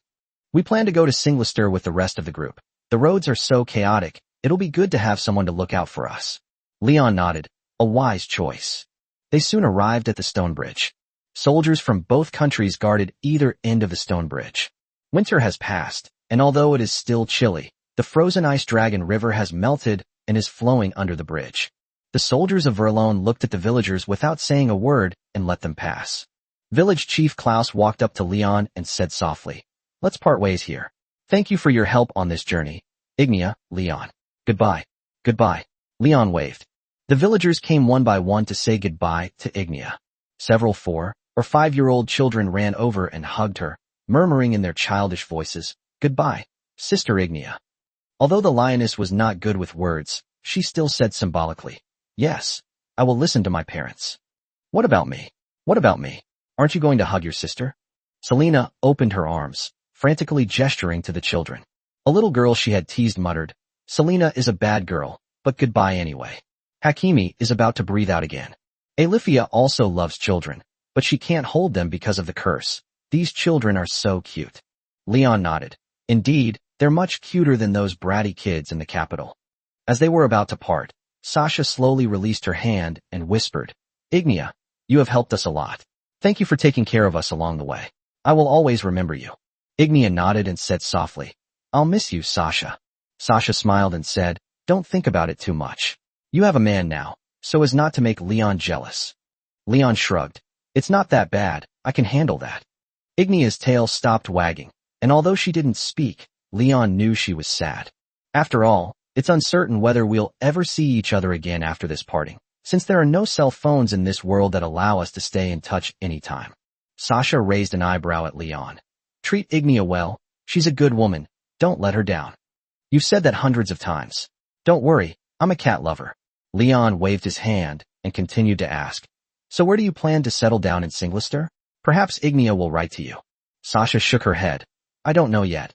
Let's take it one step at a time. Is Ignia literate now? Leon shook his head. No, but I can write the letter for her. This lioness is a bit slow. She even takes a long time to learn her own name, and the characters she writes are crooked and messy. The road to teaching her to read is long and arduous. I'll write to Ignia once I've settled down, but where should I send it? Leon glanced back at Ignia, and the lioness said, It can be sent to my mother. Upon hearing her say that, Leon promptly left Sasha Mrs. Veronica's address. However, the otherworldly demons are coming in strong, and my mother-in-law may have to move soon. We'll definitely have a chance to meet again in the future. Sasha hugged Ignia again. Goodbye, Ignia. Goodbye, Sasha said softly. After saying goodbye to Hans and his wife, she quickened her pace to catch up with the villagers, turning back every few steps to wave goodbye to them. Ignia stood gazing in the direction they had left for a long time before slowly saying, I hate otherworldly demons. The demons disrupted her peaceful life. Otherwise, she would definitely have been able to meet with Sasha several times a year. Before Leon could answer, Selena and Alifia said in unison, I hate it too. Leon patted the 3 Hakimi ears, and then said softly, "Let's go back. Let's find a place to rest in Stonebridge Fortress first, and then we'll head back to Rivermouth Town tomorrow, take Lena and the others with us, and then we'll head south." Ignia nuzzled Leon's cheek with her ear. Many more black-armored soldiers were stationed outside Stonebridge Fortress. The guards at the city gate originally wanted to search Leon thoroughly, but they decided to let it go for Aliphia's sake. Winter was drawing to a close, temperatures were rising, and there were more pedestrians on the streets, but Leon could see the unease about the otherworldly on their faces. The little dragon cub, disguised as a puppy, was running around on the road. Leon was afraid that he might accidentally step on something dirty, so he bent down and picked him up. After all, many people here indiscriminately throw their excrement and urine on the street. "Where are we staying tonight?" Selena nudged Leon in the waist. Leon said hesitantly, "Of course it's the bathhouse that Ignia took us to last time. You can eat, bathe, and sleep there. It's a rare find." Selena curled her lip and said meaningfully, "And there are sluts, right?" Leon's lips curled into a smile. "That kind of thing has nothing to do with me. I'm already very satisfied with you all. Today, I'm going to let you relax." Chapter 141, It'll be your turn soon. Leon led his group to the bathhouse and slowly pushed open the wooden door. Several bathgirls wrapped in bathrobes were busy at the bathhouse. When they saw someone come in, they promptly gave Leon a wink and twisted their bodies to deliberately show him their curves. Unfortunately, Leon's palate had been spoiled by the three Hakimi, and this kind of ordinary woman was simply not worth his attention. Only behemoths like Ignia and Alifia could pique his interest. In the corner, a few soldiers in black armor were playing dice. They glanced up at Leon, then continued playing. The bathhouse owner, who was knitting, put down her needles, and her gaze instantly locked onto Leon. She stood up, walked over, smiled deeply, and then said, "It's you? What? You brought a woman to bathe again. You know me?" Leon pointed to Selena, who was grinning beside him, signaling to the landlady not to say anything out of line. Hakimi's ears perked up again, and she was about to breathe on them again.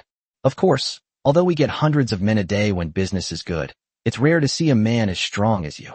If I weren't too old to do it anymore, I would definitely pester you and drain your body and wallet dry." As she spoke, she licked her lips, making Leon feel extremely uncomfortable. Bringing women is one thing, but why bring a dog? "The girls won't provide services to it," the proprietress said, pursing her lips at the little dragon cub, which had now been turned into a dog by Selena. "It's just my pet, no need to worry about it." Leon picked up the little dragon cub. Just then, the proprietress noticed the quiet Alifia and asked, "Who is this? I haven't seen her before." "That's naturally my wife." The proprietress looked at Selena and Ignia with a smile. "Where are the two of them?" "Same. He's definitely a strong and fit man." The proprietress sized up Alifia's figure and continued, "Let alone men, even I, a woman, like someone like him. He'll never have to worry about food and drink when we have children." Alifia shook her head. "Please don't say such things." The proprietress noticed the saintly silver pendant hanging around her neck and raised an eyebrow, asking, "Does she believe in the goddess of life?" Leon nodded. "Yes, she is a saint." "No wonder you look so much like a nun in a church wearing a white robe." The proprietress sized up the three Hakimi, then slowly narrowed her eyes and praised, "You really are quite capable. Look at what you're saying. This is love that the gods themselves have approved of." The bathhouse owner nodded emphatically. "That's even more impressive. I've been through a lot in my youth, but I've never seen anything like you before." At this point, she suddenly leaned close to Ignia and asked in a low voice, "Is your man big?" The taciturn Ignia didn't speak, she just kept nodding. Leon felt harassed and decisively said, "Stop, let's not talk like that. I need to rent a tent and 2 large bathtubs that can hold 3 people each. After showering, relax in the biggest room, and have the most lavish dinner and breakfast." The bathhouse owner confirmed several times, "Really? This isn't cheap." "Money is not a problem. Go and prepare it." Leon waved his hand. With the commission from Ms. Elise and the wealth he plundered from Baron Lucas, he's now flush with cash and doesn't need to skimp on these things. As soon as Leon finished speaking, several black-armored soldiers sitting in the corner lazily got up and swaggered out the door.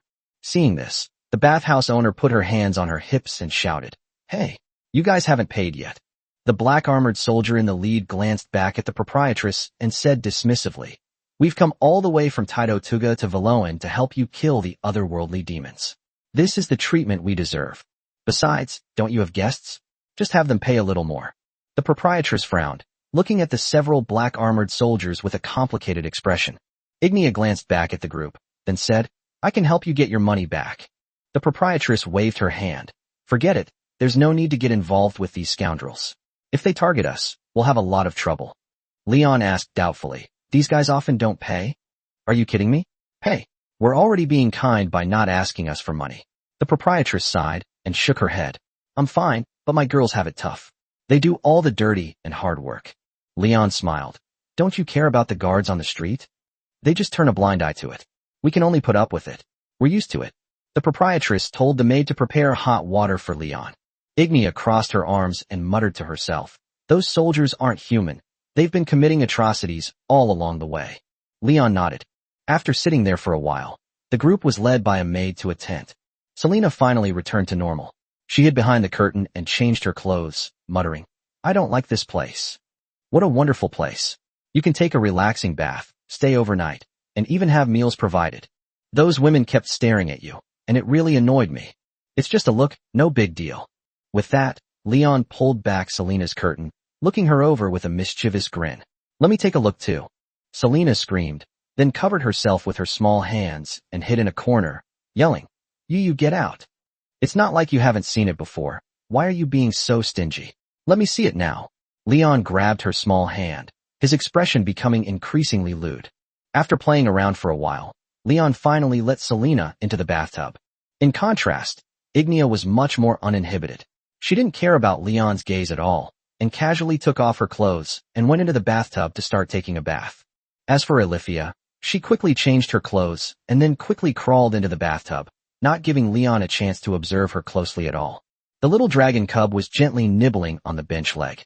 After Selena changed its appearance, even its behavior became exactly like a dog's. Leon threw his clothes on the little dragon cub and then climbed into Selena and Ignia's bathtub. If it weren't for the fact that Alifia was electrified, he would have loved to have a four-person bath together. "My dear wife, let me help you wash off the dirt." Leon pulled the soft Selena into his arms. Selena blushed instantly. She pretended to be impatient and said half-heartedly, "Oh, please don't make a fuss. Come back tonight, okay? It's a bit strange here." "It's okay, just relax, leave it to me." Ignia continued washing herself in the tub without saying anything. Alifia took off her blindfold and placed it by the bucket, then laughed and teased, "Honestly, you can't wait a moment longer. You're not well behaved at all." Leon narrowed his eyes and threatened, "Hockey leopard, don't be in such a hurry. It'll be your turn soon." Chapter 142, Unexpected Events. 3 days have passed in the blink of an eye. The group has now arrived at Hiku Town after setting off from Shikiabayo. It has to be said that magic is really useful. What used to take 6 or 7 days on horseback was completed in just 3 days with the help of Alifia and Selena. Selena shook her head repeatedly as she looked at the black armored army camped outside the city. These guys are everywhere. Although I would love to have them fight against the alien demons, their discipline is just indescribable. Leon shook his head. Ignia held a white bread roll in one hand and a baby dragon in the other.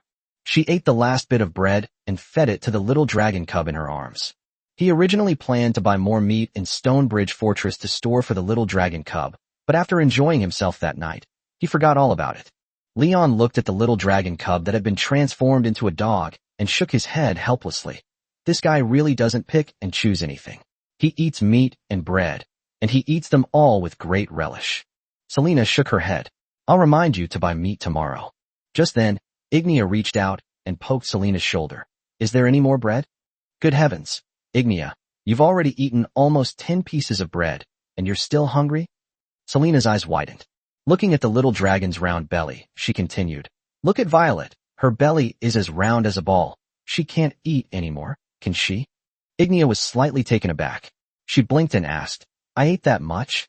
"Yes, you've been eating a lot lately, Ignia," Selena said, then took out another piece of bread and handed it to Ignia. "Eating too much isn't good for your health. While overeating is certainly wrong, it's understandable considering that Ignia is constantly jumping around and expending a lot of energy. In addition, considering that the two of them fought like they were in a battle, a single battle could basically exhaust her stamina. It all made perfect sense. "We'll be home soon. Shall we go buy some gifts for your mother-in-law?" Leon nudged Ignia. The lioness shook her head and lifted the little dragon cub high. "Let's go straight home. My mom likes these strange and unusual things." She'll be happy if you show Violet to her. 2. The group entered the courtyard and stopped in front of the gate. Leon was about to knock on the door when he suddenly remembered something. He turned back to Alifia and asked, Teresa shouldn't be here, right? He was terrified that if he opened the door, he would see that hissing grisly cat again. Although the ice dragon's fang is still in her possession for the time being, Leon still doesn't want to see her. They're not here, so feel free to knock. Leon raised his hand and knocked 3 times on the door. Soon he heard footsteps. The door was quickly opened, and Mia threw herself into Leon's arms, her tail wagging vigorously. This little white dog is so cute. Brother, I miss you so much. Leon reached out and touched her limp dog ears. I miss you too, Mia. Seeing this, Selena raised her staff and tapped Leon on the head. Mrs. Veronica came out of the living room, peeked at Leon, and then said softly, Look who's back. The fox-eared maid, Lyria, also accompanied her with a smile. She then hurried towards Ignia and hugged her tightly. My little Ignia, I missed you. Ignia's tail wagged behind her. We went to Verlone, which took a little longer. Elise told me about it. Veronica looked at everyone and beckoned them inside. Where's your little dragon? Let me see it. Leon pointed to the little dragon cub in dog form crouching at his feet. Mrs. Veronica moved with lightning speed, scooping it up in a flash and then holding it in her arms, examining it closely. Sis, did you bring me a present? Valeria poked her head out from the bottom of the stairs, wearing only a nightgown. No, I'll buy it for you tomorrow. Alifia asked softly. Aren't Lena and the others here?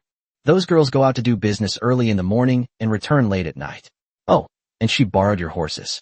They're incredibly brave, considering the chaos and war outside. Take it or leave it. Every little bit helps. Leon shrugged indifferently. Mrs. Veronica seemed to miss the little dragon cub more. She held it in both arms while talking to Ignia. Leon accepted the mulled wine from Lyria, thanked her, and then savored it. Just then, Alifia reached out and tugged at Leon's arm, then led him into a small room upstairs. The snow leopard gently closed the door, its smile somewhat lewd. What's wrong? Why are you being so secretive? Is there something you can't say in front of everyone? Leon asked, puzzled. Looking at Alifia's graceful figure, he couldn't help but smile and swallow. This snow leopard is so delicious that whenever I'm alone with her, I start having bad thoughts. Alifia lowered her voice. Shoo. She stood quietly at the door for a while, then suddenly opened the door and peeked outside. Don't eavesdrop. Selena's voice came through, muttering. Alifia is such a stingy person. She's always whispering to Leon, but won't let anyone else hear. Alifia smiled and closed the door, then sat down next to Leon. She smiled first, then nudged Leon with her head. What's wrong? Or do you want me to help you relax? With that, Leon gently pulled her down and buried his face in her broad chest. Ha ha, it tickles. Leon, stop being naughty. You're so annoying. Alifia pushed him away and then squeezed her thighs together. She took a deep breath and whispered, Leon, I might be pregnant. Upon hearing this, the room fell completely silent. Leon's brain went blank. His face was full of doubt. He straightened up and looked down at Alicia. Really? Alifia slowly sat up and gently asked, What? Don't you want me to get pregnant? No, it's just that it felt a bit sudden. Leon decisively used his appraisal on her, but did not see any strange entries in the appraisal column. Alifia's lips curled up slightly.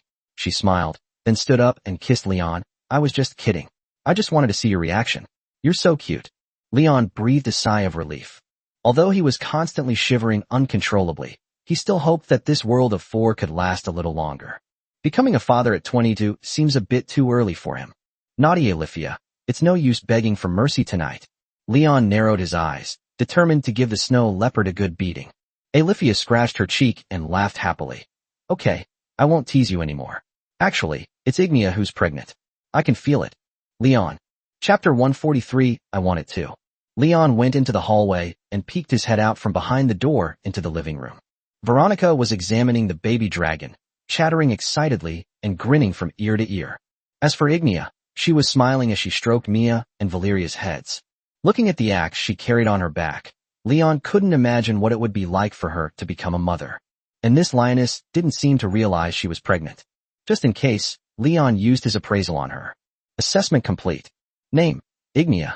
Entry, chaotic goodness, sincerity, descendant of the sun god, immense strength, overwhelmed by fighting spirit, strong self-healing ability, bloodline unleashed, pregnant, 1 month.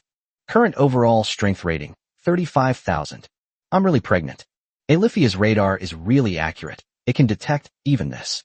Just then, Selena walked towards him, puffing out her cheeks and muttering, "What were you talking about with Alifia just now? Is there anything I can't know?" "Secret." Selena leaped onto Leon's head, clamping her legs tightly around his neck, and said threateningly, "Dog, we can't have secrets, tell me now." Leon picked up Selena and held her in his arms. "I'll tell you later." Just then, Lady Veronica walked over carrying the baby dragon. "Leon, did you really hatch this ice dragon from an egg? The little guy is so cute." She grabbed the little dragon's paw and kissed it. This thing was jumping and hopping around, with mud on its paws, and who knows, maybe even Veronica didn't seem to mind the dirt. Leon shrugged. "It was just a coincidence. It hatched shortly after I got the egg. You're so lucky. Why don't you go up to the Ice Dragon Mountains and catch a few more? I'll pay you." Leon shook his head decisively. "Then forget it. Ice dragons are too troublesome. I never want to encounter that kind of monster again." The ice dragon had bitten through his skin. If it had accidentally injured his kidneys or genitals, his wife's happiness in her lower body would have been in jeopardy. Unfortunately, to be honest, I love ice dragons the most. I've wanted to have my own ice dragon since I was little. So, can I buy this ice dragon cub from you?" Mrs. Veronica said coquettishly, clinging to Leon's arm. The little dragon cub was in her arms, staring at Leon with its eyes wide open. Although the lady was very lovely, Leon still refused outright. That won't do. He also likes dragons, so this little dragon cub absolutely cannot be sold. In addition, he has developed some affection for the little dragon cub during this period of travel. Every night before going to bed, I throw my clothes in its face. Leon wouldn't feel comfortable without this target. Veronica sighed. "All right then, but I'll borrow this ice dragon cub for a few days to study it." "That works." After receiving permission, Mrs. Veronica happily took the little dragon away. Leon quickly walked over and sat down next to Ignia. Mia muttered, "Brother Leon has such a big butt. He took up all the seats by himself." Leon bent down and hugged the little female dog in his arms, then nudged Ignia with his elbow. "Wife, what's wrong? Come here for a second. I need to talk to you about something." "Okay." Ignia obediently got up. Selena leaned in closer, her ears perked up. "You've been secretly talking behind my back again." Leon narrowed his eyes. "Fine, you can come along too." He put Mia down, led Ignia into the corridor, and then asked indirectly, "Honey, have you been feeling unwell lately? For example, nausea and vomiting, frequent or urgent urination, or increased appetite?" "Uncomfortable." Ignia tilted her head and thought for a moment, then twitched her ears and answered seriously, "I feel quite comfortable." Her expression looked inexplicably cute. Selena stared wide-eyed at her. Hakimi was a smart woman. She immediately understood what Leon meant, and a smile instantly appeared on her face. Only Ignia, the person in charge, remained completely unaware. "Has that one arrived yet?" Leon continued to ask. He was referring to his menstrual period. Ignia was even more confused, and she narrowed her eyes. "Which one?" Leon sighed. He realized that he really had to be more direct when talking to Ignia. Selena nudged Ignia. "Idiot. It's a woman's period, those few days every month." Ignia scratched her head. "Oh, now that you mention it, it seems like it's been a while since I've been here." Leon figured Ignia probably couldn't remember her menstrual cycle either, so he said directly, "You're pregnant." Ignia was taken aback at first, then her ears and tail quickly stood up. "Really?" Selena was equally surprised, and her tail stood straight up. "Shouldn't you ask me how I knew?" "Yes, how did you know?" Ignia asked, puzzled. "Alifia just told me that she can feel a baby in your belly." Leon, afraid she hadn't understood, deliberately poked her lower abdomen with his hand. Ignia shook her tail vigorously. "I didn't expect to get pregnant so easily. I thought it would be difficult. Should we tell your mom? I think it's better if you announce it yourself." Leon kissed her. Selena muttered from the side, "Ignia is so amazing. I did it first. You guys were too slow." Leon and I finished in no time. Ignia seemed very happy. She strode towards the living room and announced loudly, "I'm pregnant." Leon followed behind her, watching. Almost simultaneously, everyone fell silent, especially Valeria and Mia. The two girls had just been discussing what they were going to play later, but they stopped halfway through their conversation. Immediately afterwards, cheers erupted from the living room. Valeria thumped her chest like a gorilla and then exclaimed, "I'm going to be an aunt." Mrs. Veronica put the little dragon on the ground and hugged her tightly. "Congratulations, little Ignia. You're a mother now, so I'm a grandmother." Leon reached out and pinched Ignia's animal ears, then whispered, I'm going to be a father too. The little dragon was unaware of what had happened. When Veronica let go of it, it immediately crawled under the table to observe. Veronica continued, just to be on the safe side, let me use magic to take a look at you. She suddenly began chanting a spell, her small hand stroking Ignea's belly, and then slowly said, a month later, it's a girl, very healthy. Leon was very curious about what kind of magic this was, that could turn a person directly into a human-shaped ultrasound machine and even determine the sex of the fetus. Just as Leon was wondering, Selena reached out and tugged at his arm, then pouted and muttered, Leon, I want to get pregnant too. Chapter 144 The Tough Months. Leon was taken advantage of all night. After Selena found out that Ignea was pregnant, she insisted on having a child. Seeing this, Ilifia was not to be outdone. Although she didn't say it directly, she kept hinting that she wanted a child. So the three of them kept going until the early hours of the morning, and finally Leon fell into a deep sleep. As soon as Leon got up for breakfast, he saw Ignea standing in front of the mirror, examining her lower abdomen. She turned to the side and muttered, why isn't my belly big at all? That's so strange. Leon glanced at the two cat girls still fast asleep beside him and lowered his voice, saying, when a fetus is 1 month old, it's only the size of a grape, so of course it won't be obvious.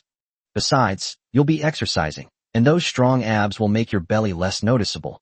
You might not even see it for 3 months. At this point, Leon lifted a corner of the blanket and pointed to Selena's soft belly. If Hakimi were pregnant, it would be very obvious. She has a small frame, and her belly is mostly fat. It would definitely be very obvious after 3 months. Seeing Selena shiver, Leon quickly covered her with the blanket to prevent her from getting chilled. Ignea scratched her head. You know so much. You even know this. I've looked into it a little bit before when I had nothing else to do. Have you impregnated other women?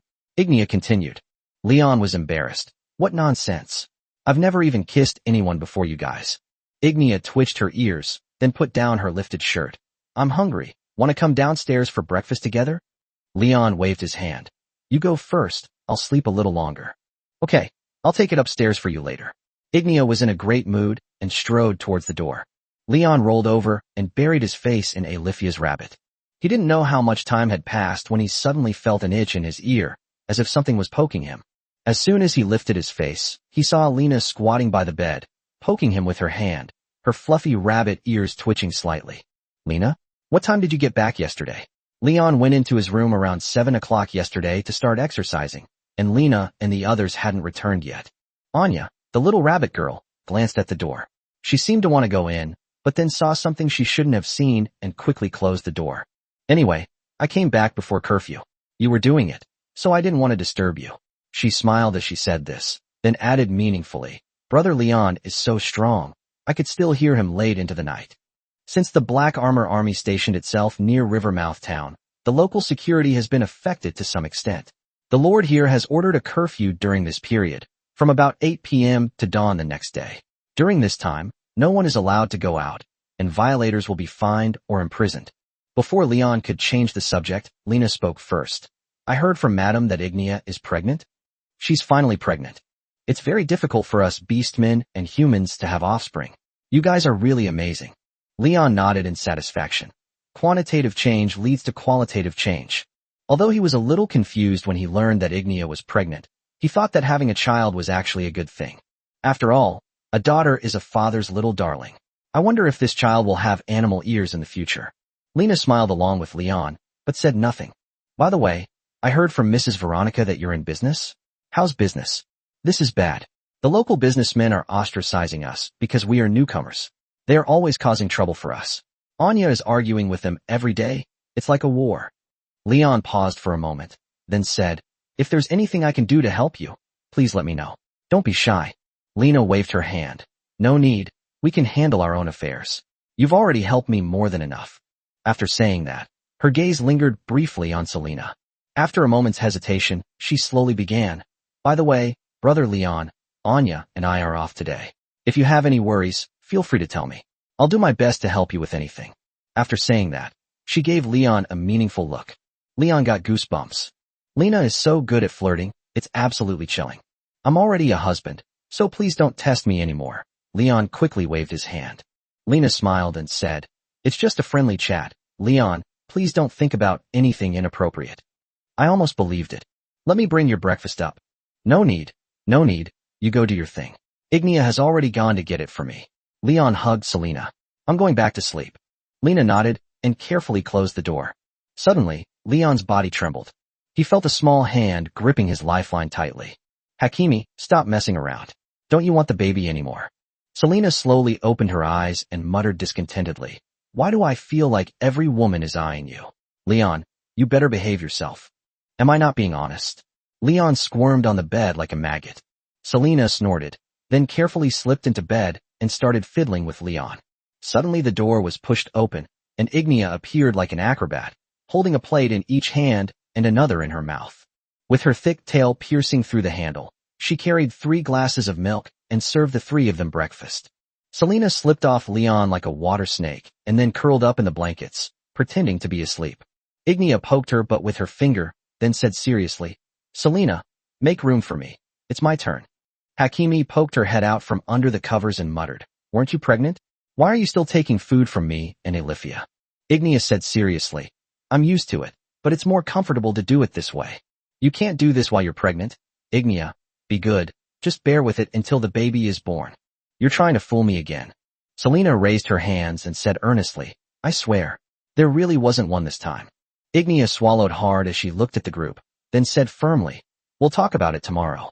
I've been holding it in all night yesterday. Although Leon also wanted to experience the lioness's pleasure, he ultimately refrained from doing so, considering it would be bad for the child.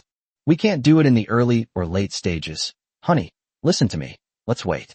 Leon hugged Ignia and kissed her. Selena nodded frantically beside her, a smile on her face.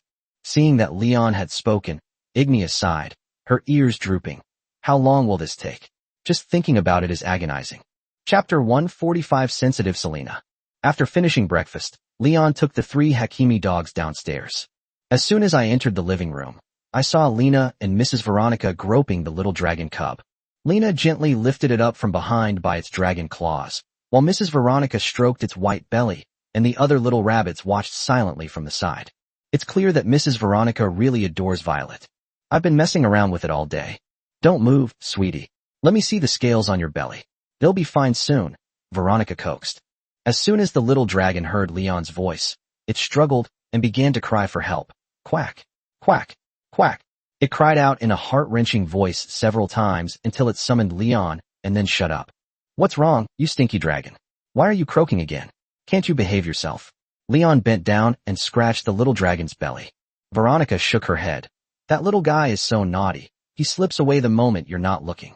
Alifia crouched down and patted its head. Just like Leon, it likes to be mischievous. Ignia watched silently from the side, seemingly still upset about not being able to play the game earlier. The little dragon cub waved its claws wildly and continued to cry out, quack, quack, quack. Lena nearly lost her grip on it. This little dragon is incredibly strong. Leon shook his head. It's only been born for a little over 10 days. I reckon you won't be able to hold it down for long. The little dragon cub can now stand up to Leon's waist, and its growth rate has gradually slowed down. Seeing that Leon didn't react at all, the little dragon cub cried out twice more, looking aggrieved. What's wrong? Why are you chattering away like that? Are you unhappy again? Leon couldn't understand a word he said. He turned around and poked Selena's belly. Honey, use the animal conversation spell.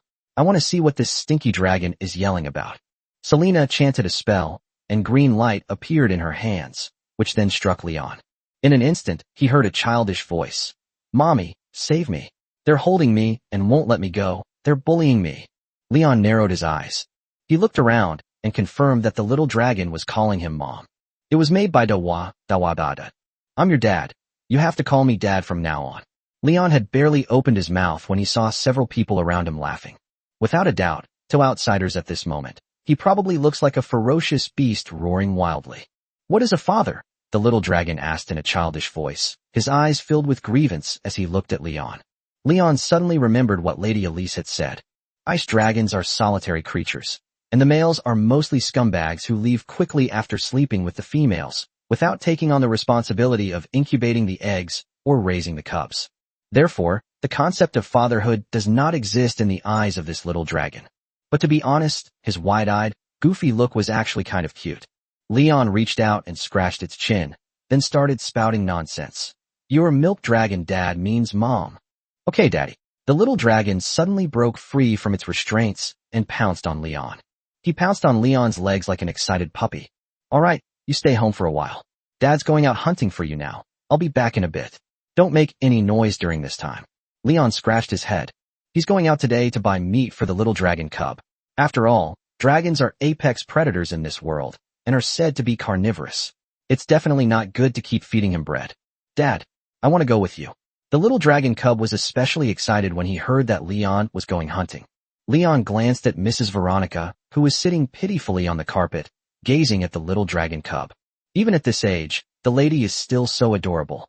Leon coughed twice and continued to deceive. No, you're still too young.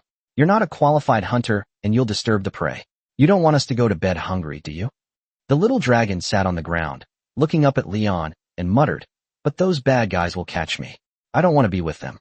Its tail sways back and forth, and its eyes are round and bright. Even the fierce ice dragon is as cute as a puppy when it is young.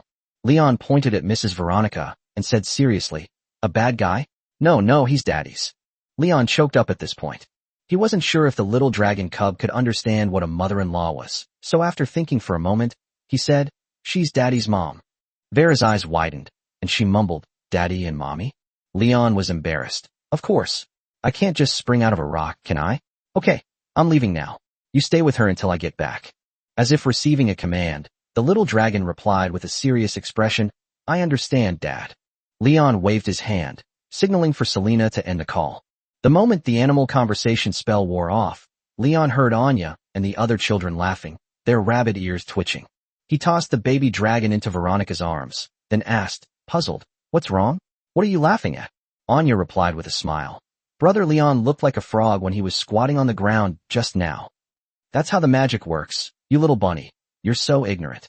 Leon reached out and touched Anya's ear. Lena lowered her head silently to the side, as if she also wanted Leon to touch her.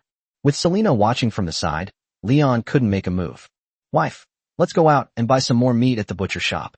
We can leave the little dragon cub to Mrs. Veronica's care," Leon said softly, putting his arms around Selena and Ignia. Ignia said, "This is a good opportunity to buy some gifts for Valeria and Mia." The two people sitting at the dining table whispering to each other nodded frequently at them. Valeria exclaimed, "Brother-in-law, I want roast lamb." "No problem, I'll bake it for you as soon as I get it." Leon nodded, then led everyone toward the door. As soon as they stepped outside, Selena grabbed Leon's hand, not caring that they were on the street. "What are you doing, Hakimi?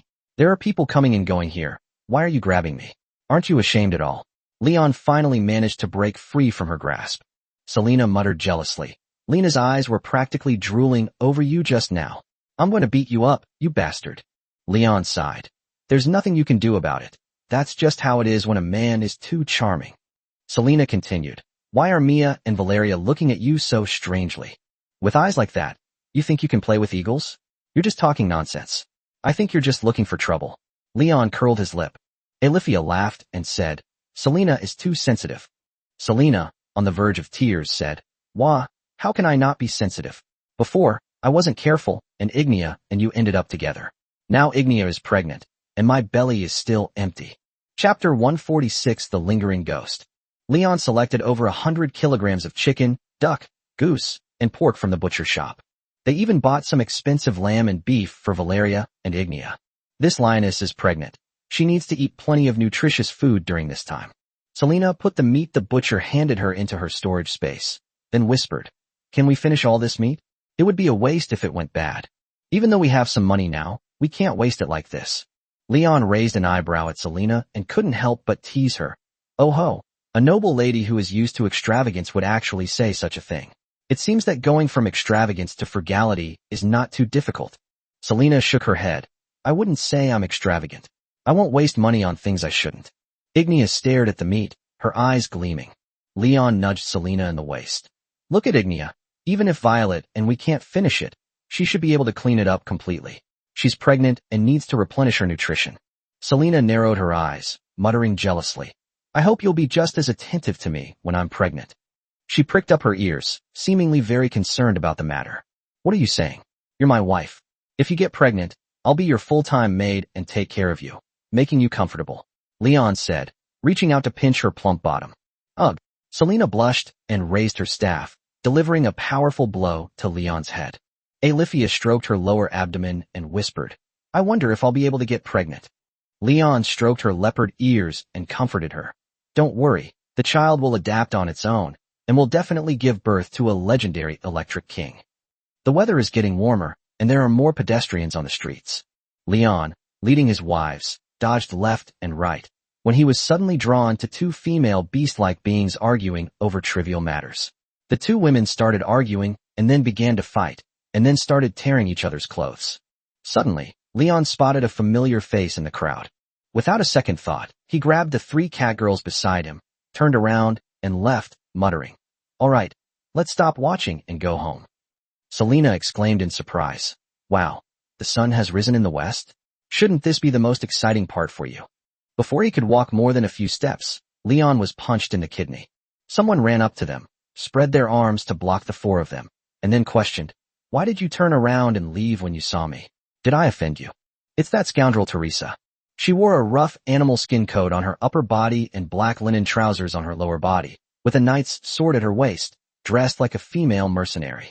Leon has a photographic memory for animal-eared girls, so he spotted her at a glance. Selena suddenly realized, "So it was because of you." She shook her head helplessly, then asked, "Teresa, weren't you in Naritas? What are you doing here?" Teresa put her hands on her hips and smiled slightly. "Come see Aunt Veronica. Anyway, I've been staying at home with nothing to do. I'm so bored." Leon smiled knowingly. According to Ignia, she had hardly ever seen Teresa growing up. If this caracal comes to visit Mrs. Veronica often, then the two of them must be quite familiar with each other. Why did you suddenly come to watch it? Clearly, this caracal had ulterior motives. Selena narrowed her eyes, revealing a suspicious look. As for Ignia and Alifia, the two of them seemed to have no concern whatsoever about having another woman in their household. One of them was looking around, while the other hung his head and was completely distracted. Suddenly, Leon seemed to remember something, and she reached out to Teresa, saying, "Give me back the ice dragon's fong." Teresa pouted, took the ice dragon fong out of her storage space, and reluctantly handed it to Leon. Here you go. If you're so stingy, you'll never find a woman." "Really? What's this?" Leon's lips curled up, and he kissed Selena, making Hakimi blush and wipe his face shyly. "I have 3 women as beautiful as this in total." Teresa pouted, dodging the children running around in the street, and said sourly, "Thank my sister and her friends. If it weren't for them, you wouldn't even be able to find a woman." As soon as she said that, Leon immediately recognized the familiar scent. She poked Selena's waist and whispered, "Is this a family heirloom skill? So good at manipulating people. Stop slandering me." Selena punched Leon, then looked up at Teresa and said, "Why are you dressed like this? My aunt definitely won't let you come." Teresa put her hands on her hips and said confidently, "She agreed. I am a magic swordsman from Naritas. With the otherworldly demons pressing in, I realized my shortcomings, so I took the initiative to go out and hone my willpower to ensure that I can better fight against the otherworldly demons in the future." "Really?" Leon asked meaningfully. "I never lie." Teresa's ears twitched, and the 2 tufts of black hair on her head trembled slightly. Leon raised an eyebrow. "Then make a vow." Teresa avoided eye contact. "Why? I'm not giving it to you." Upon hearing this, Leon instantly felt reassured. Based on his understanding of Teresa the Snarl, he was pretty sure she had sneaked out, and her guilty look just now was the best proof of that. He patted Ignia and Alifia on the shoulder, then walked towards home. "All right, come back with us." And Teresa followed behind everyone like a little shadow. As soon as Lyria opened the door, Mrs. Veronica walked up to her. She was reading the letter in her hand, then looked up at Teresa behind Leon. "Xiao Xia, you really came. Your mother has been looking for you everywhere." Teresa was taken aback at first, then pleaded with drooping ears. "Aunt Veronica, please let me stay here. I finally managed to escape, please." She had a mournful face, as if she had suffered a great injustice. Mrs. Veronica sighed. "No, if your mother comes to cause trouble for me, everything will be over. Be a good boy and go back now. Your mother is doing this for your own good." After saying that, Veronica began chanting a spell, her eyes flashing with a dazzling white light. "Wait." Teresa saw that something was wrong and took off running, but she disappeared from the spot after only a few steps. If I'm not mistaken, she should have been teleported back to Naritas. Poor sister-in-law. "Mrs. Veronica, You acted swiftly, Leon exclaimed. Of course, all right, it's cold outside, come on in. Looking at the little dragon cub who had run into the entryway, she called softly. Valeria, Mia, Leon's back. Chapter 147. Bring Mia and Valeria along. Leon led the little dragon cub toward the kitchen. The little guy started clamoring for food as soon as the meat was taken out, and its big mouth was pinched by Leon with one hand as soon as it opened. The meat can only be eaten when it's cooked, understand? Leon said to the little dragon cub in a serious tone. After saying that, he reached out and took the iron skewer from the maid Lyria, skewered the pre-cut meat slices on it, and then put it into the fireplace to roast. Ignia and Valeria sat on small stools in front of the fireplace, holding bowls, waiting for dinner while warming themselves by the fire. Meat is rich in fat, so even without much cooking, just a sprinkle of salt and a grill will make it very fragrant. Before long, the group was drawn in by the aroma of the roasted meat. Even Leon was getting a little hungry. The little dragon cub's mouth watered at the aroma, its eyes fixed on the pieces of meat in the fireplace. Selena also came over, leaning against Leon, her smile in a somewhat lewd way for some reason. What's wrong? Leon asked, puzzled. She coughed twice, then muttered in a low voice. Remember those artifacts and paintings we found at Baron Lucas's house? Mrs. Veronica just bought them all. You actually tricked someone you know, you bad cat. Selena raised an eyebrow and said, what are you talking about? Mrs. Veronica has connections and can resell these things. Isn't that much better than us messing around with them ourselves? Besides, I'm asking for a fair price. Leon asked doubtfully. So how much is that pile of junk worth? Mrs. Veronica said that the paintings were forgeries that imitated the originals and wouldn't fetch a good price. She bought them for a total of 300 silver coins. The most valuable items were the handicrafts, which were made of gold and silver. Mrs. Veronica gave us 1,000 silver coins, for a total of 1,300. I think it's all right. It was a pleasant surprise, and it's great to be able to make some money, although my expectations were a little higher. Just then, Alifia, who had been eavesdropping on their conversation, walked over, her palms facing up, and began to give them frantic hints. All right. Selena handed the still warm silver coin to Leon, who then passed it to Alifia. As is customary, they donated 1/5 of the money. With this money, plus the previous reward from Elise and the money they had saved in Neural, they now had between 2,008 and 3,000 silver coins. Leon didn't know the exact amount, since Selena, that stinky cat, was in charge of the money now. Alifia said happily, Thank you, Selena. You're a good person too. The children will be grateful to you. She put the money away, then tiptoed and kissed Leon on the cheek. Selena pouted and muttered at her. You wretched Alifia, you must have saved up a lot of money on the side, just like Leon. Upon hearing this, Leon immediately broke out in a cold sweat. Alifia shook her head. No, I usually donate the money I ask you for directly. I don't keep it on me. So you don't have a single copper coin on you? Selena sized her up. Alifia replied with a smile. I usually keep a dozen or so copper coins for emergencies. What can you do with a dozen or so copper coins in Norsky? They'll be gone after 2 meals. Selena complained. You're so stingy. You didn't carry any money with you. Don't you spend any money normally? It doesn't usually cost much. Alifia shook her head, a smile on her face. While the group was chatting, Mrs. Veronica crept up from behind and snatched the little dragon cub standing in front of the fireplace, causing the child to cry out in distress. Let's feed it first before we start studying it. This kid has been craving it for ages. Veronica sighed, grabbed the little dragon and gave it 2 big kisses, then whispered, All right, I'll deal with you again after you've eaten your fill, you little glutton. By the way, did Ms. Elise send you a letter? It was sent directly. Mrs. Veronica shook her head. She had confined Teresa, but when the maid went to deliver breakfast this morning, she found the girl was missing and sent me a letter directly. I was wondering why that girl would definitely run towards me in such a big place as Norsky, and then you all came back just in time. I was just about to say something when I saw her. Leon stroked his chin. It seemed that Lady Elise now regarded him as her #1 enemy, and was doing everything she could to prevent Teresa from seeing him. Just then, Lyria reminded me. Let me take the meat out. It'll burn if I keep roasting it. Leon also smelled a faint aroma of roasting meat. He took the fork out with his bare hands and put the fragrant roasted meat into Ignia and Valeria's bowls.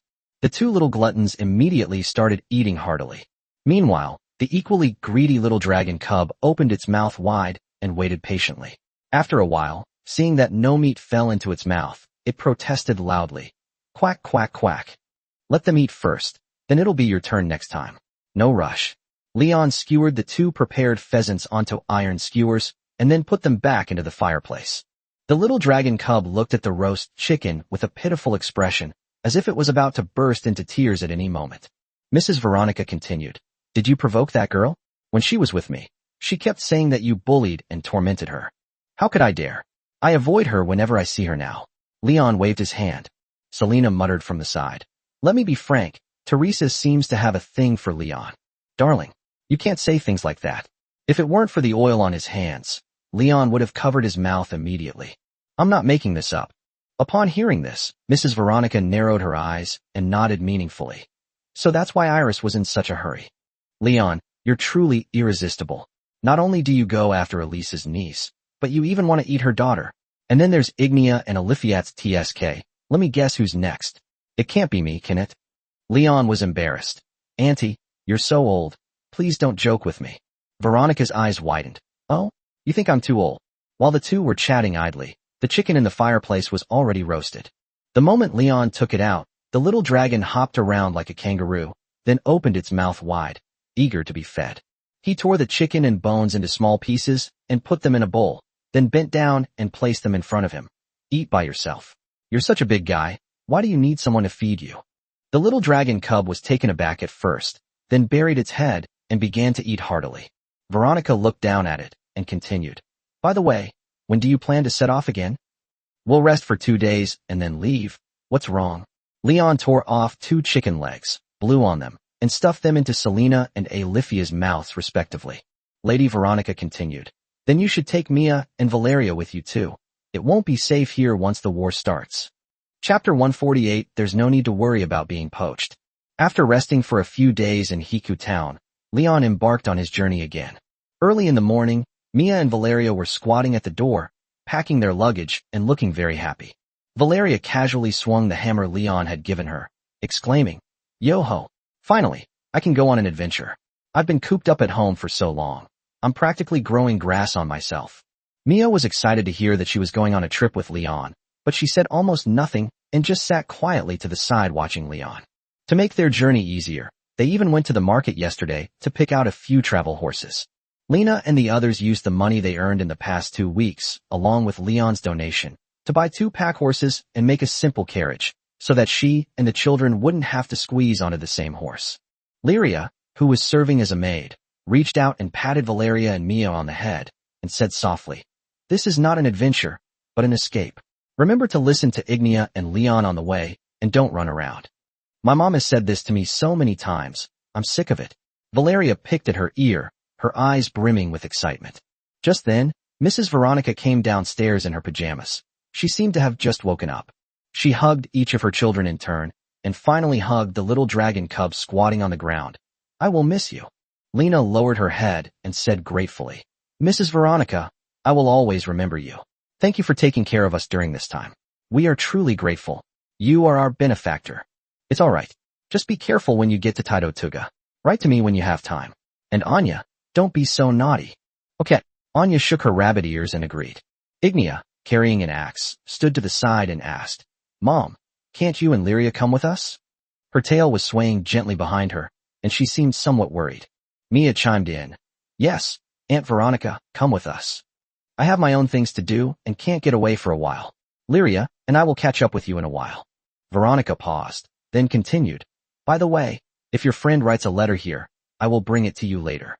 Ignia sighed, then gently rested her head on Leon's shoulder. "Then you must be careful." Lady Veronica waved goodbye. "Don't worry, the otherworlders won't attack so soon. Remember to take good care of the baby in your belly. See you in Costera then."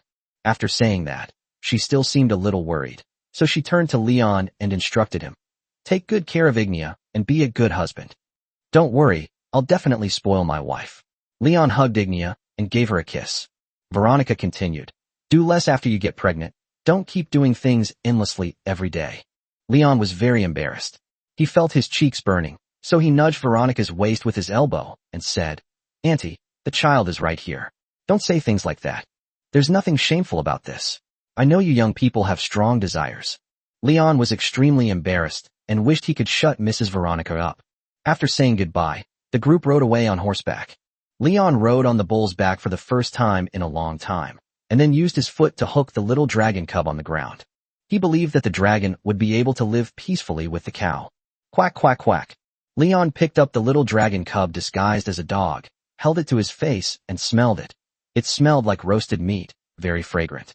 Selena looked at Leon, twitched her ears, and then asked in confusion, "By the way, is Vil male or female?"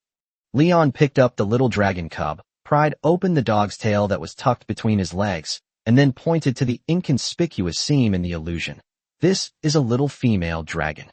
Selena's eyes widened, as if she wanted to say something, but after thinking it over, she swallowed her words. "What? You even breathe on small animals?" Leon smiled meaningfully. Selena rolled her eyes at Leon and muttered, "It's all because I'm afraid someone will be indiscriminate in their pursuit of sex." Leon couldn't help but complain. "Then I can't possibly draw my sword against a little pet, can I? Hakimi is a real freak." Valeria reached out to Leon. "Let me hug this little dragon." The squad had just left the city when an uninvited guest suddenly appeared from the woods by the roadside. She came running over excitedly and blocked the group of people. Selena exclaimed, "Teresa? It's you again." Teresa was covered in dirt, her face was smeared with mud, and her hair was a mess. If you didn't look closely, you'd think she was a homeless person.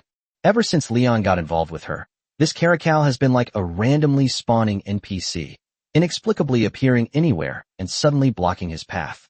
Teresa rubbed her nose and said rather smugly, "Aunt Veronica is in cahoots with my mother. I don't dare leave the city anymore. I can only wait for you on your usual route." Several little rabbits poked their heads out of the carriage, carefully examining Teresa. If I remember correctly, rabbits seemed to be on the caracal's menu. Previously, when Teresa stayed at Mrs. Veronica's house, she never saw these little rabbits talk to her. The children seemed very afraid of her. Leon lowered his voice and said to Selena and Olivia, "Can you send her back to Narita's?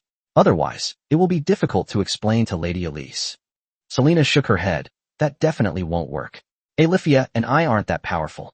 If she doesn't want us to teleport her, there's no way we can send her away. If I knock her out, I should be able to teleport, right?" Leon raised an eyebrow and hinted wildly. Selena shook her head. "Then forget it. You almost killed her with that last flick, so let's not mess around. What are you all whispering about?" "Leon, I want to travel with you." "No, your mother will scold me and Selena," Leon said decisively. Teresa crossed her arms and huffed. "Why are you afraid of my mom? Who cares about her? I'm going on this trip with you anyway." After saying that, she strode towards Selena and mounted Demai's horse, saying, "Cousin Selena, I'll follow you from now on." Selena pouted and said bluntly, "No, you're after my man." Teresa was taken aback at first, then slapped Selena's bottom, which made her grumble coquettishly, "Hey you, get off me now. Sister, please take me with you. It's not like I can't find a man. Why would I be thinking about Leon?" Teresa said coquettishly, hugging Selena's waist, and then began to belittle Leon. "Look at Leon, he's tall and strong, but he's more effeminate than a woman." Leon had nothing to say. "This caracal is too arrogant. It needs to be taught a lesson sooner or later. In short, there's no way I could like Leon. You can rest assured about that," Teresa said confidently, hands on her hips. Chapter 149, I want to discuss something.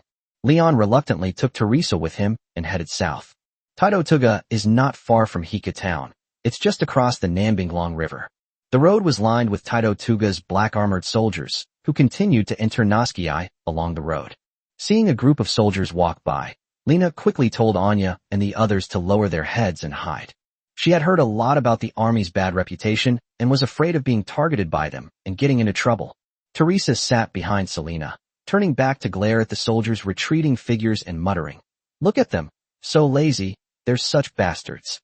Selena didn't respond to her words, but muttered reluctantly, "You'll have to explain to your aunt yourself when she comes, so she doesn't scold me."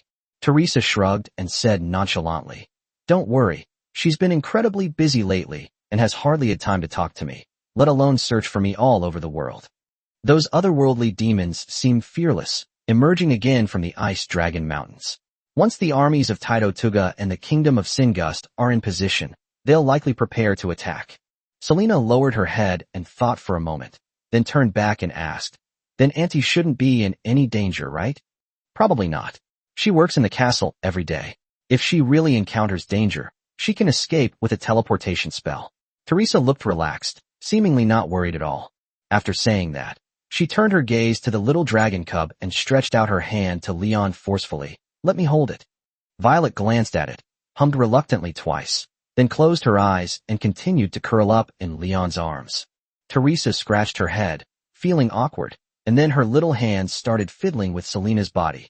Sis, by the way, you've been with Leon the dog for so long. Have you gotten pregnant yet? Selena retorted angrily.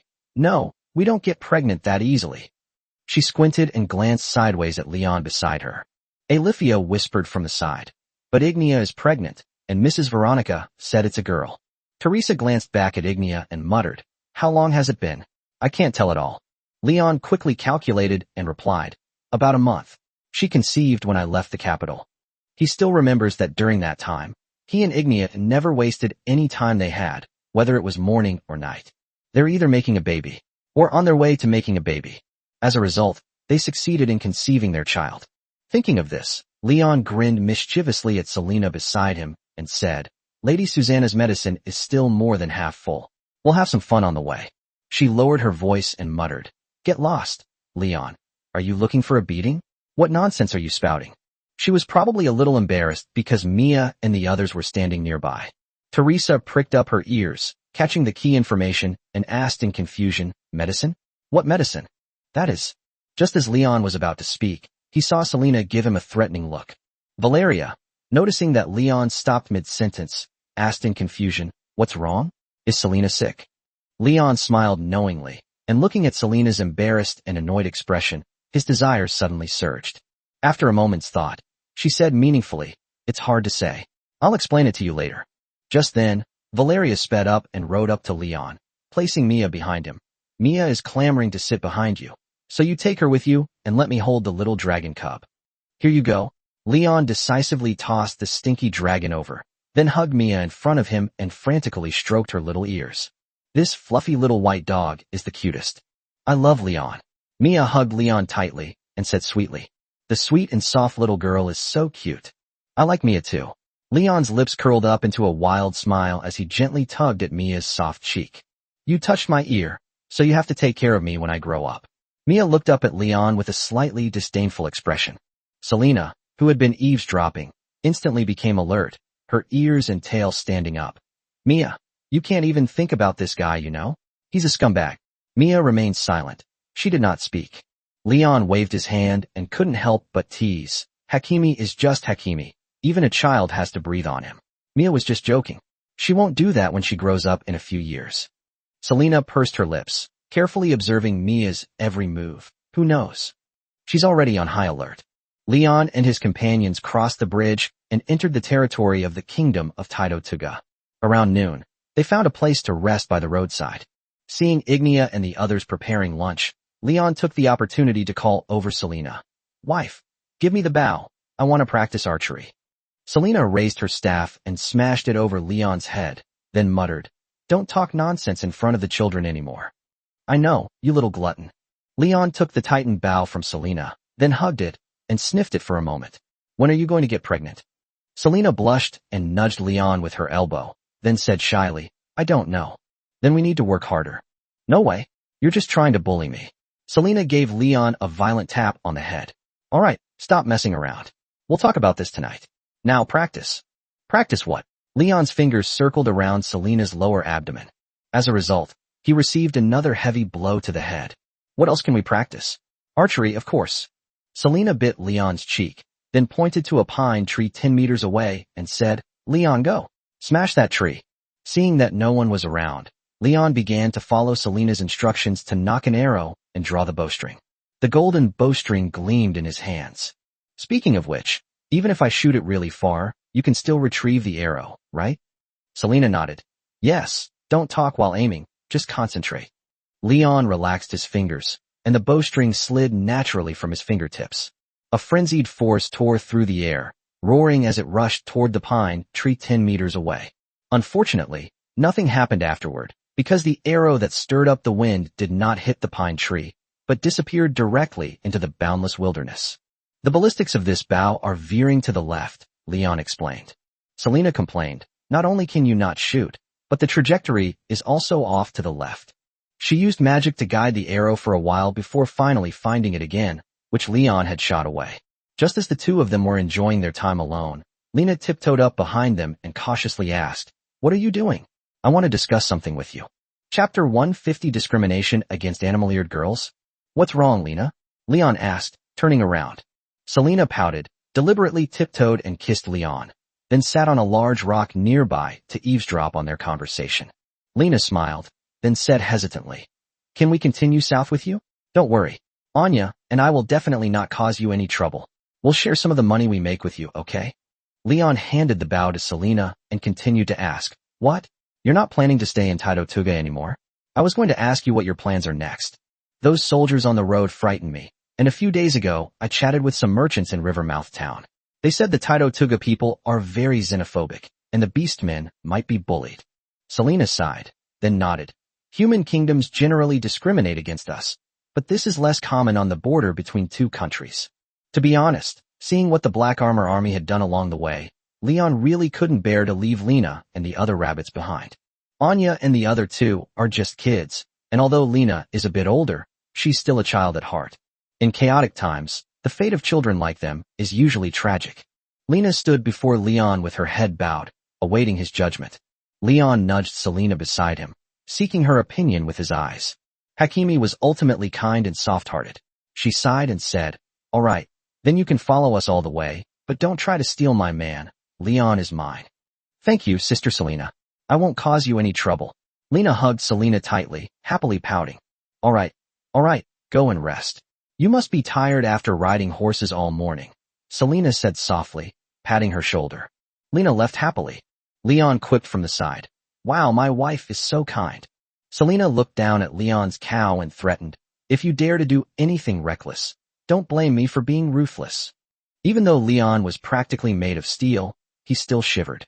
Just then, out of the corner of her eye, Selena caught sight of Teresa striding towards them. She complained, "Damn it, I just saw one off and another one comes along." Teresa pricked up her ears and asked suspiciously, "Sis, what were you whispering about with Leon just now? Were you talking badly about me?" Selena shook her head decisively. "No, what are you doing here?" Teresa waved her hand in front of Leon with a smile on her face. "Can I call you brother-in-law? I'll borrow the ice dragon's fong to play with. Didn't you already have a weapon? Why are you still using mine?" Leon pointed to the knight's sword hanging at her waist. Her swift sword broke. This was a new weapon. Teresa said coquettishly, "Just be quick about it. It's not like it'll hurt you." Looking at the two tufts of black hair on her ears, Leon really wanted to reach out and touch them. After thinking for a moment, he sighed and handed over the ice dragon fong. Teresa smiled meaningfully. "Thank you, brother-in-law." She then assumed a fighting stance, raising an eyebrow at Leon. "One-on-one." "Not again." Leon grabbed her with one hand, and then kicked her in the buttocks. Teresa ran off, rubbing her backside, muttering curses under her breath. "You dog. Leon, you old bald donkey." Leon turned to look at Selena and smiled at her. "How was it, honey? Not bad, right?" "Yes. I hope you can remain just as steadfast when I'm not by your side." "Is there a reward?" Leon raised an eyebrow slightly. "What reward do you want?" Selena's tail wagged behind her. Leon remained silent, then pointed to the grove of trees nearby. After a short rest, the group continued their journey south. As evening approached, they began to worry about where to stay for the night. Selena looked up to find a few landmarks, then looked down at the map and muttered, "There's a city 50 kilometers east of here, should we go?" She looked radiant. She had a quick midday recharge and was now full of energy. Leon shook his head. 50 kilometers? That's too far, too far. Let's head south and avoid detours. Are you sure? If we miss that, we'll have to go another 300 kilometers south before we find a city, Selena asked, raising an eyebrow. No problem, let's go. We don't necessarily have to find a city to stay overnight. We can build a small house by the roadside to rest. Valeria raised her hands high and shouted excitedly, "Yay! We can go camping." Leon shook his head. "You seem very happy." She looks remarkably like Leon when he was a child and on summer vacation. "Of course. My mom never lets me go out, and Lyria keeps a very close eye on me. Now I finally have a chance to go out and have some fun." Valeria seemed to have thought of something and swallowed hard. "I'm going to grill some meat for myself." "All right. You'll be in charge of grilling the meat later. Remember to grill some for Ignia too." After all, the lioness was pregnant and needed special care. In addition, Ever since the little dragon cub ate roasted meat, he has become picky about food. He doesn't like bread or anything else, and only likes oily roasted meat. No problem. Valeria nodded and hugged Mia in celebration. Seeing that she was still excited about the trip, Leon continued. You and Teresa will keep watch together tonight. Good. Both sides reached a consensus. Valeria had a great time, and Leon could finally relax with his wife's. It couldn't be better. Ignia chimed in. There's a village up ahead. We can rest there. Huh? Where? Selena's eyes widened, her face practically pressed against the map. It's not on the map. I don't know, but there's a village up ahead. I've traveled this road many times, Ignia said, carrying her axe. However, the villagers there aren't very welcoming. Should we still go? Leon looked in the direction she was pointing. They were going the same way. What? Did you cause trouble there before? He asked suspiciously. Although Ignia was in a stable mood now, Els had told him that she used to be quite fierce. Ignia shrugged innocently. No, they just don't welcome me. Selena spoke up decisively. I understand. It's discrimination against beastmen. Leon narrowed his eyes, sizing up the petite and adorable Selena. Beastmen are so cute. Look at their fluffy ears and their tails that wag from side to side. Leon couldn't understand it. How could there be people in this world who discriminate against animal-eared girls? Could anyone really resist something so furry? That's pretty much it. So are we going over there? Ignia continued to ask. Leon shrugged, saying nonchalantly, of course, it's on our way anyway, as long as we don't bother them. Chapter 151, Bullying the Weak and Fearing the Strong. The group walked a few more kilometers and found the small village Ignia had mentioned in a birch forest. Gazing at the rising smoke from the chimneys, Leon asked Selena beside him, how about we go inside the village and take a look? Don't these villagers dislike us beastmen? If we go over there, won't we just be asking for trouble? We might as well build a small house by the roadside and rest for the night. Anyway, we don't plan to stay here for long. Since his wife had spoken, Leon didn't care. For him, it doesn't matter where he lives, as long as he can sleep with his wife. All right, let's rest here by the roadside for the night. Leon stroked Selena's cat ears, then kissed Ignia and Alifia beside him. Selena quickly built a 3-bedroom, 1 living room matchbox-style house by the roadside. Leon shares a room with his 3 wives. Teresa shares a room with Mia and Valeria, and Lena shares a room with her younger brother and sister. He looked up at the square matchbox and exclaimed, I have to say, you're building houses faster and faster these days. Before, it would take at least an hour or 2, but now you can just clap your hands and call out to anything, and it'll come to life. Selena put her hands on her hips and let out a long sigh. I've gotten used to it, but it wasn't as easy as you said. Cleaning such a big room used up at least 1/3 of my magic power, and now I'm a little dizzy. Alifia whispered from the side.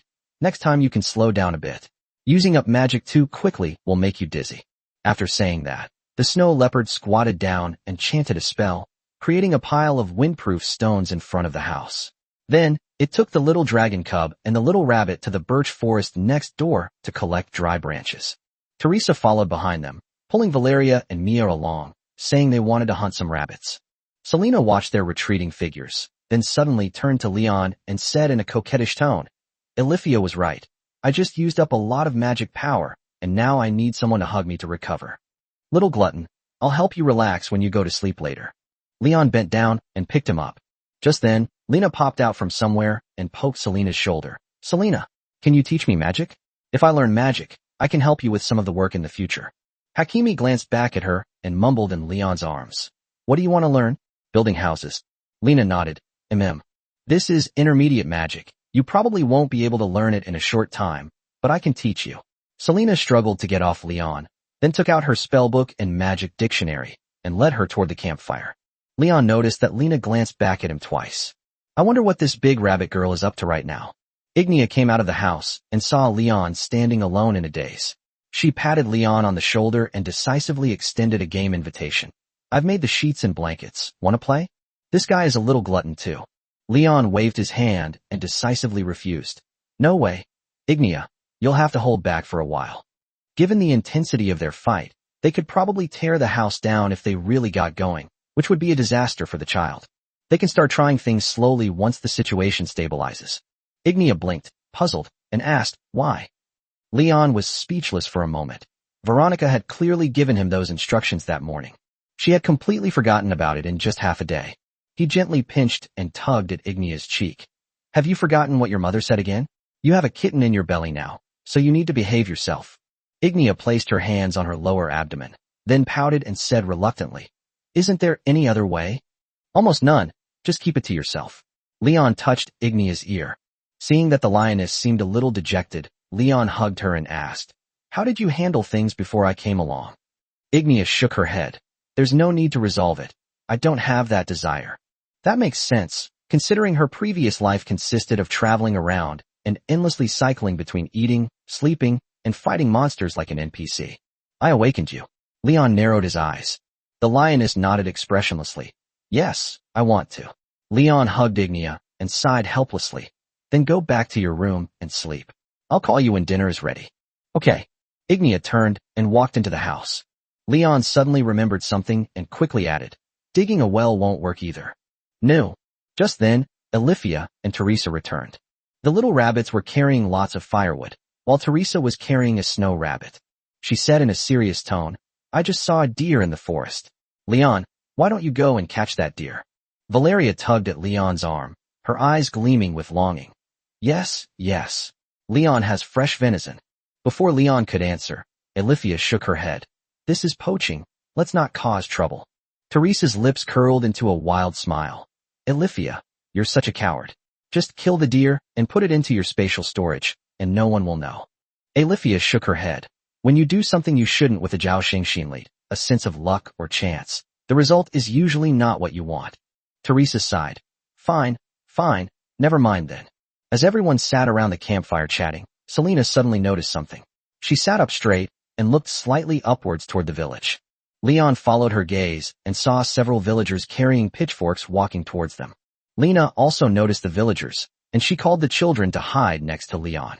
Teresa turned to look at the villagers walking towards them, stood up and asked, Is there something you need? The villager in the lead was an old man with white hair who looked to be in his 50s or 60s. He looked everyone over, then his gaze fell on the knight's sword at Teresa's waist. He slowly said, Are you all beastmen? Leave here. We do not welcome refugees from the kingdom of Norski.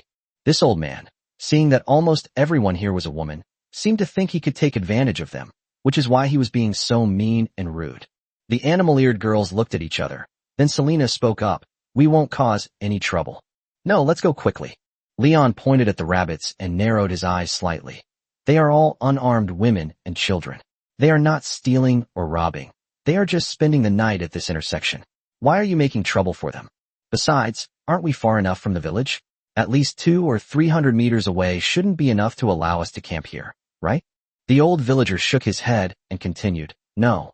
Leon pursed his lips, a half-smile playing on his lips, and said, This is a house my wife worked so hard to build. You're putting me in a difficult position. Chapter 152, Give me a chance. The atmosphere suddenly became tense. Alifia gave an awkward laugh and then said, I am a saintess of the Church of the Goddess of Life. I promise we won't cause any trouble. We'll rest here for one night and then leave. At this point, she suddenly lowered her voice and pleaded, Please, leave quickly. If this continues, you will all disappear. Are you threatening me? The elderly villager glanced at Alifia and frowned slightly. Alifia shook her head vigorously.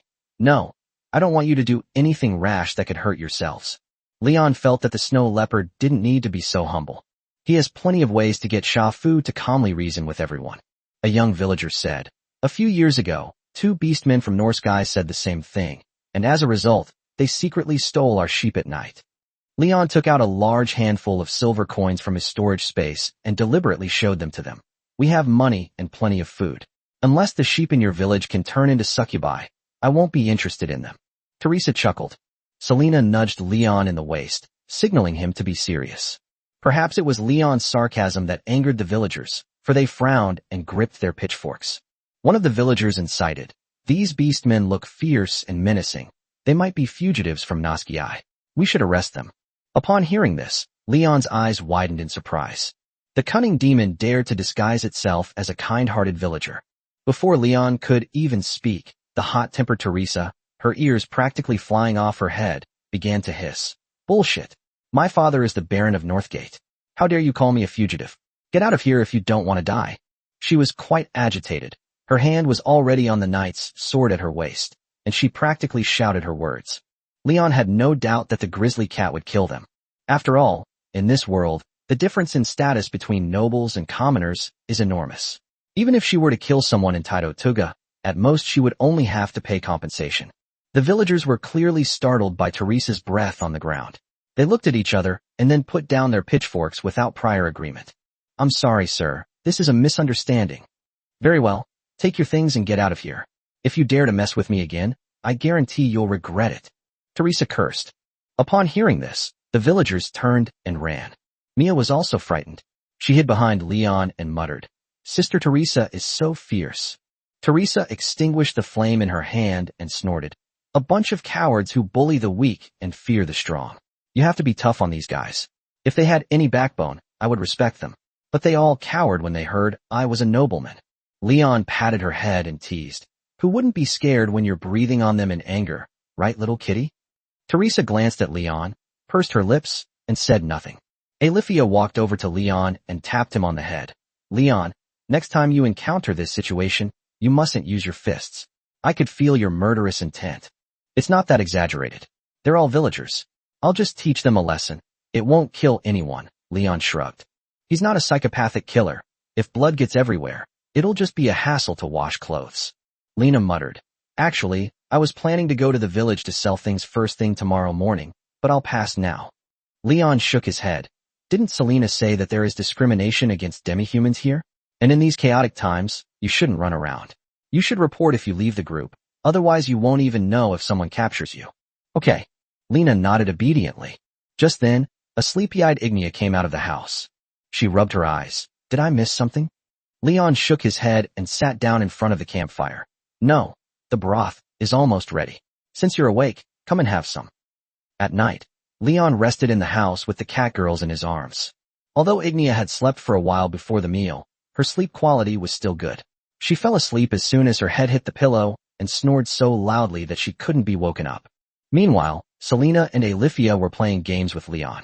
Before long, they were both panting and collapsed next to Leon. "Ugh, you wretched Leon. You won again, you dog." Selena punched Leon twice. Her face flushed, then covered her face with a pillow. Leon turned to look at Alifia, who seemed to still be savoring the moment, even though half an hour had clearly passed. Leon was starting to miss Ignia. Only Lioness can rival him, though she will ultimately lose, but she is stronger than Selena and Alifia combined. Leon is such a dog. The more I beg for mercy, the more excited he gets. "I'm going to die," Selena cursed from the side. "Hakimi is far too arrogant. Even if he begs for mercy tomorrow, Leon won't stop." All right. You must be tired after traveling all day. Go and rest." Leon put his arms around their waists and kissed each of them. The small room quickly fell silent. The Hakimi members had already reached their physical limit and soon fell soundly asleep. Listening to Teresa and Valeria chatting outside, Leon yawned listlessly and slowly closed his eyes. I don't know what those two girls are talking about so loudly. Suddenly, he sensed something and slowly opened his eyes. A pair of fluffy rabbit ears swayed gently behind the curtain. Lena cautiously peeked out and glanced into the room. She lowered her voice and asked, "Brother Leon, are you asleep?" "No, what's wrong? Why aren't you sleeping in the middle of the night?" Leon quickly pulled the blanket over himself. These women are all wolves and tigers. If Selena discovers anything amiss, his will be imprisoned again. Lena crouched low and slipped into the room like a thief, checking the three hawks for a moment. Seeing that they were all asleep, she dared to quietly climb onto Leon. "The children are all asleep. Leon, let's whisper something." Lena laughed playfully. Her constant calling him brother really annoyed Leon. "No, I'm sleepy and need to sleep." Leon resolutely refused to bow to evil forces. The most important thing is that he has entered the sage mode. Although the magazine was still full, he had no desire to fire. Lena lowered her voice and continued, "Would you mind if I served you?" "No, you're big, but you're too small." Leon shook his head. "I'm not young anymore. My mother gave birth to me when I was my age." Lena lay on top of Leon, continuing to coax him. "Brother Leon, I like you. I'll do anything for you. Please give me a chance." Chapter 153 Forgot Something. The next morning, Leon was woken up by something covering him, and when he opened his eyes he saw Alicia sleeping with him in her arms. The little dragon cub somehow got onto the bed. It curled up on Leon's stomach and was snoring. Leon reached out and touched the ground beside him, but found nothing. He turned his head and saw a pair of jade-like feet gently swaying. Selena was lying at the foot of the bed, her back to the group, fiddling with something, occasionally making a crisp swishing sound. I got up and took a closer look, and I realized that she was holding a quill pen and there was an ink bottle on the ground. She seemed to be writing a letter. Leon carefully hugged her leg, kissed her neck, and asked, "What are you doing so early in the morning?" Selena didn't answer. She turned to look at Leon, pursed her lips slightly, and then pulled out a long, thin brown hair from somewhere. Oh no, it must have been left by Lena. At the same time, Selena questioned, "Mine is white, Olivia's is silver, and Ignea's is blonde, so I'm curious whose hair this is?" That's it. Fortunately, Leon did not do anything out of line to Lena yesterday. He is a very honest and upright man. After a brief moment of thought, he decisively chose to confess and receive leniency. "Lena's hair, she talked to me about it last night." Leon sighed, starting to ramble. "She's a confused young girl. I temporarily acted as her mentor. After Alicia and I fell asleep." Selena narrowed her eyes, saying meaningfully, "Why did you have to come at that time? I have a feeling that you two are being a bit ambiguous in the dead of night." Leon thought to himself that it couldn't be any earlier. If it were half an hour earlier, wouldn't he have run into Selena and the others screaming and yelling? The battle is so intense, it would be troublesome if we scared Little Rabbit Girl and the others. Yes, but she went back soon.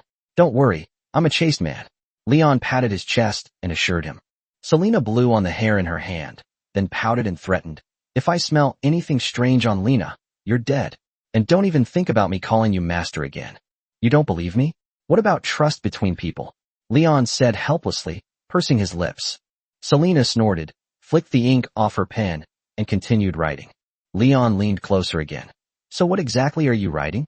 Baron Lucas? The god of blood, Valker? Do you remember what Baron Lucas said before he died? I was going to ask Lady Veronica about it, but Ignea suddenly got pregnant, and I forgot about it for 2 days. I had a dream about it last night, and then I remembered it again. I'll write to Mrs. Veronica now and ask her what's going on. Let's set off again at noon today. I need to wait for her reply before I leave." Selena replied absent-mindedly. Leon sighed and stroked her fluffy cat ears. "Are you still thinking about that? Anyway, I have a feeling of unease and I need to figure it out." After writing the letter, Selena breathed hot air onto the paper a few times before carefully folding it. He then chanted a spell, and the envelope instantly disappeared from his hand. She quickly dressed and went outside, added some firewood to the already burnt-out campfire, and then sat down to wait. Teresa and Valeria seemed to have stayed up all night, and they yawned when Leon came out. "You're finally awake. I've almost told Valeria all my stories. Now you can finally sleep." Teresa twitched the 2 tufts of black hair on her ears, tears welling up in her eyes. Leon promptly debunked his lie. "He's probably just bragging to someone again." "Oh, I didn't." Teresa led Valeria into the house. "Wake us when we're ready to leave. We're going to sleep for a little while now." Leon nodded and sat down next to Selena, stroking her cat ears with both hands. Seeing that she kept looking up at the sky, Leon asked in confusion, "What are you doing?" "I'll just have to wait for the letter. Mrs. Veronica can't possibly deliver the letter to me with perfect accuracy. She can only deliver it to a place near us. I need to be ready to receive the letter at any time, lest it be blown away by the wind." That's so troublesome. Leon began to miss the days when cell phones were readily available, allowing her to resolve any issues with a simple phone call, unlike the hassle they had to go through. Just then, Lena stretched and walked out of the house. She glanced at Selena, then hugged her from behind and said sweetly, "Good morning, Selena." Selena glanced down at her, then reached out and grabbed her fluffy bunny ears. "You wretched Lena, you're trying to steal my girl again? Come here and let me smell you." Hakimi began sniffing all over Lena. Leon watched from the side and felt that their actions were somewhat indecent. After confirming that Lena didn't smell strange, Selena released her hand. "I'll let you off this time, you little bunny. If I catch you again next time, I'll beat you up." Lena pouted, looking aggrieved, and said, "I just wanted to chat with Brother Leon. I didn't mean to do anything else." Selena raised an eyebrow and said, "You're bragging, aren't you? As a woman, how could I not understand women? I know exactly what you're up to. This Hakimi is terrifying. I just wanted to help you share the burden." Lena playfully stuck out her tongue, then continued, "Brother Leon is so mean, he always bullies you. It breaks my heart, and I wanted to help you share the burden." "No need, I'll bear this pain alone," Selena said seriously, arms crossed. Leon inwardly condemned it vehemently. This little glutton can't finish his own food and won't let anyone else have it either. He's so naughty. But Leon dared not speak out, fearing that if he opened his mouth he would be attacked. Lena muttered a few words with her head down, then took out some bread and put it by the campfire to bake. Selena waited there with her head tilted back for a while, then suddenly stood up and said, "The letter arrived so quickly. Mrs. Veronica is really fast." She chanted a spell, using wind magic to draw the envelope into her hand, and then eagerly opened it, reading line by line. A few seconds later, Selena frowned, and her complexion worsened. Leon asked in confusion, "What's wrong? What did Mrs. Veronica say?" As soon as he leaned over, Selena quickly put the letter into her storage space. "Nothing much. The bread is ready. You can eat it first. I'll go wake up Ignia and Alithia." She strode into the house, leaving Leon staring blankly at her retreating figure. Chapter 154, Low Probability Events. In the blink of an eye, the group had been traveling for 4 or 5 days in Taitotuga. Leon found a small village that was willing to take them in, and Lena planned to do business with the villagers there, while they also took the opportunity to rest.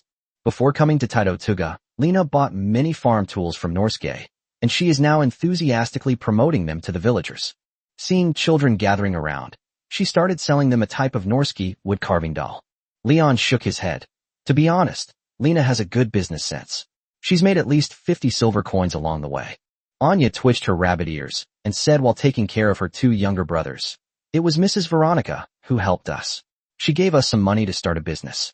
Valeria was initially excited, but after so many days of turmoil, she had lost her edge and was now lifeless. She glanced at Ignia, who was sharpening an axe beside her, and couldn't help but ask, "Sister, how do you manage to travel all over the country every year? Aren't you tired?" Ignia, carrying her axe, shrugged. "It's all right. I like to wander around." Valeria touched her bare ears and continued listlessly. "So what are you going to do now that you're with Leon? You won't be as free with someone watching over you, will you?" Ignia shrugged indifferently. "Wherever he goes, I'll go." Valeria sighed wearily and then leaned on Teresa's shoulder. Leon turned to look at Selena and saw that Hakimi was writing a letter again. These days she has been exchanging letters with Mrs. Veronica, one every morning and one every evening, without stopping at all. But every time Leon leaned his head over, Selena would put the letter away, as if she were deliberately avoiding him. This time is no exception. Leon was about to peek at her when he put the letter away. Selena looked up at him, her expression somewhat complicated. "This makes it sound like Leon is going to die tomorrow." "What? What exactly are you and Mrs. Veronica talking about? It's so inappropriate to keep things hidden all the time. I thought we could be honest with each other forever, but it seems I was just being wishful thinking all along." Sob, sob, sob. Leon pretended to cry. Here we go again, pretending to cry. Selena hugged Leon helplessly, then said softly, "I've been talking to Mrs. Veronica for a few days and have roughly figured out what happened." Leon snuggled against Selena and then took a deep breath. A refreshing fragrance wafted into his nostrils, instantly invigorating him. "Honey, go ahead and tell me. I'm free right now anyway, and I'd love to hear your story." Selena narrowed her eyes, coughed twice, and slowly said, "Outside the world we live in, there are many similar worlds. Those worlds may be the same as our world, or they may be completely different. For example, in this world, I am a nobleman of Fursold, whose family was destroyed by the invasion of the otherworldly demons. I met you on my way to Norsky. In other worlds, I might not be a nobleman, but just an ordinary commoner who didn't have time to escape and ended up dying at the hands of the alien demons. Or perhaps I don't even exist, because that world is our past or future. Do you understand this?" Leon scratched his butt. "I get it.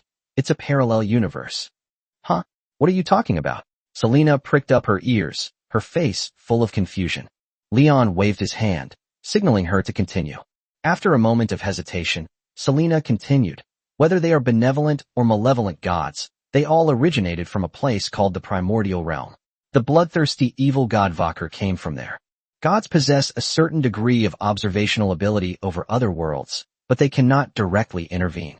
They can only indirectly influence the world through their believers via blessings, possession, prophecy, and other means. The bloodthirsty evil god Vakar might know in some world that you were killed in this way, but based on his words, Mrs. Veronica and I speculate that this kind of thing probably doesn't happen often. After all, everyone's life in every world is likely to be very different, or perhaps it's very difficult for you to be killed." Leon shrugged and gave Selena a couple of kisses. "See? I told you not to worry. It's just a low-probability event. No need to be so concerned. Because I love you, I worry that you might be in danger. What will happen to us if you die? What will happen to the child in Ignia's belly?" You're cursing me again. Leon pinched Selena's soft ear. Just then, Ignia hugged Leon from behind and asked in confusion, "What are you two talking about?" Alifia was also standing to the side. Leon asked Selena, "Can they even understand what I'm saying?" "Yes, we can hear it." Mrs. Veronica said it's not exactly a secret. Many scholars know about it.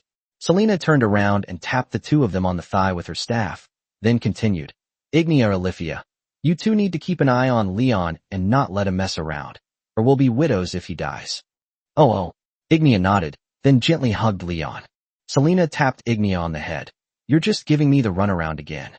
Leon, with several catgirls on either side of him, casually asked, "So, why do gods want to influence other worlds? Are they just bored?" The primordial realm is not peaceful. Good gods and evil gods are at odds with each other, and the number of believers determines the power of the gods. They must expand their influence in each world and constantly increase their strength to ensure that they are not destroyed by the opposing evil gods. So the goddess of life, the moon goddess, and the sun goddess are all considered relatively powerful deities, right? Leon continued to ask. It seems that Alifia has found a powerful patron. Selena shook her head. That's not necessarily true. Mrs. Veronica said that the most people believe in the goddess of life in this world, but that may not be the case in other worlds. Every world is different. Leon thought for a moment, then asked, "Can I go to other worlds?" "What? You don't want me anymore?" Selena suddenly became alert. "Just out of curiosity." Leon shrugged. He thought it should be possible. After all, he was a time traveler who had inexplicably come to this world. However, his original world didn't have any animal-eared girls or magic. Selena shrugged. "I don't know. I haven't asked Mrs. Veronica yet." Alifia listened quietly beside her. Ignia looked at the two of them with a wise expression and interrupted them expressionlessly. "What are you talking about? This god, that god, this world, that world, what kind of nonsense is this? I don't understand it at all. I'm a little hungry. When will Lena finish selling everything? I'm thinking about having dinner." Chapter 155 The Kind Snow Leopard. Teresa and Valeria prepared dinner at the camp early in the morning and then waited quietly for Leon and the others to return. Ignia washed her hands with Alifia, then picked up the steaming hot chunk of roast beef leg from the shelf and began to tear into it. She had already made it clear that she was hungry while waiting for Lena to sell her things. Since becoming pregnant, her appetite has increased, and she gets hungry faster and faster. She can often be seen asking Selena for food. Leon stroked Ignia's furry lion ears, then looked at the others. Lena picked up a hard piece of white bread and tried to break it open. After struggling for a while and seeing that the bread was still not moving, she handed the bread to Leon, who was standing next to her. Leon casually broke the bread into pieces and handed them to the little rabbits surrounding him. Looking at her bunny ears, Leon suddenly remembered something and asked, "Just now when I saw you selling things, a few naughty kids were making strange gestures at you. Was that an insult?" The children put their pinkies on their heads to cosplay as animal-eared girls and winked at Reina, who was selling things. He was chatting with Selena at the time and didn't pay much attention to what was happening on her end. Only now is he belatedly realizing it. Lena nodded and gave an awkward smile. Selena tiptoed and tapped Leon on the head, muttering, "Of course. That's an insult to us beast men. Didn't you see Ignia chase them away?" Obviously they didn't see it. Leon shook his head and continued, "Next time you see them, break their fingers." "Leon, you can't do that." Alifia reached out and tapped Leon's head, gently scolding him. "Just kidding." Leon shrugged, then lectured Lena, "If anyone does that again, just make this gesture to them." With that, Leon raised his middle finger. Selena chuckled beside her. "What does that mean?" Leon's lips curled up slightly. "It's obviously some kind of Tibetan language. You can't just stand by and watch others discriminate against you, right? So you just curse them back like that." While eating, Ignia raised her middle finger. "You've learned another trick." Several little rabbits also raised their middle fingers in unison. Alifia laughed and said, "Leon is teaching the kids some nonsense again." "I'm teaching them how to release their emotions," Leon argued, then reached out and touched their ears. "Don't stick them up all the time, only when you want to curse." After finishing her bread, Lena patted the crumbs off her hands and walked over to Leon with her hands behind her back. Selena became alert and carefully observed the big rabbit girl's every move. Lena took out a lot of loose copper and silver coins from her storage space and handed them to Leon. "This is the money I've earned in the past few days. After deducting the cost of the goods purchased and the loss from currency conversion, the net profit is about 40 Norski silver coins. I'll give half to Brother Leon." Seeing that Leon remained unmoved, Lena continued. Although I know that brother Leon doesn't care about this little bit of money, it's still my kind gesture. Please accept it. Leon looked at her younger siblings, and finally her gaze settled on the thin Anya. Keep this money. It's obvious you need it more than I do. Give it to me when you've made a lot of money, okay? Lena was taken aback at first, then took out a small wooden box, handed all the money inside to Selena, and said in a coquettish tone, Sister Selena, can I let you manage all the money I earn from now on? Her intentions were quite obvious. She was probably after Leon.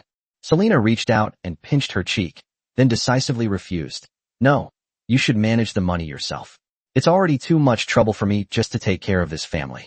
This big bunny girl is a bit taller than Selena, and with her pair of upright bunny ears, she looks even taller than Selena. Leon felt that something was off about this scene. Lena was on the verge of tears. She muttered, I'll continue to try my best to earn money from now on. Anya, the little rabbit girl, narrowed her eyes and sat quietly to the side, observing everything without saying a word. Just then, Leon noticed two villagers walking towards them from a distance. They were an old man and a young man. The old man looked honest and kind, while the young man looked shy and reserved, so he followed behind with his head down. However, since this kingdom generally discriminates against animal-eared girls, Leon couldn't help but be somewhat wary of them. He got up and walked over, then asked, Is there anything I can help you with? The old man spoke slowly. We mean no harm. We just wanted to ask if you wanted to earn some extra money. I noticed that those beastmen seem to have weapons. You must be mercenaries from the kingdom of Norsky, right? Leon turned to look at the group and saw that Ignia, who had eaten her fill, was playing with an axe by the campfire. We'd call ourselves mercenaries, but we're not short of money right now. What's wrong? He raised an eyebrow slightly. The old man swallowed hard and said sincerely, I am the village chief Tomash, and this is my son Iri. A couple of days ago, the old hunter discovered a group of goblins, about 20 of them, in the ruins east of the village. Most of the young people in the village have joined the army and gone to Northjai. Those who remain are mostly elderly people, women, and children. I'm very worried that these goblins will harm us. Leon thought for a moment, then said, Isn't there a city 20 kilometers south? You should be able to find some legitimate mercenaries there. As soon as he finished speaking, Leon was lightly tapped on the head. It was Alifia. She had secretly followed them.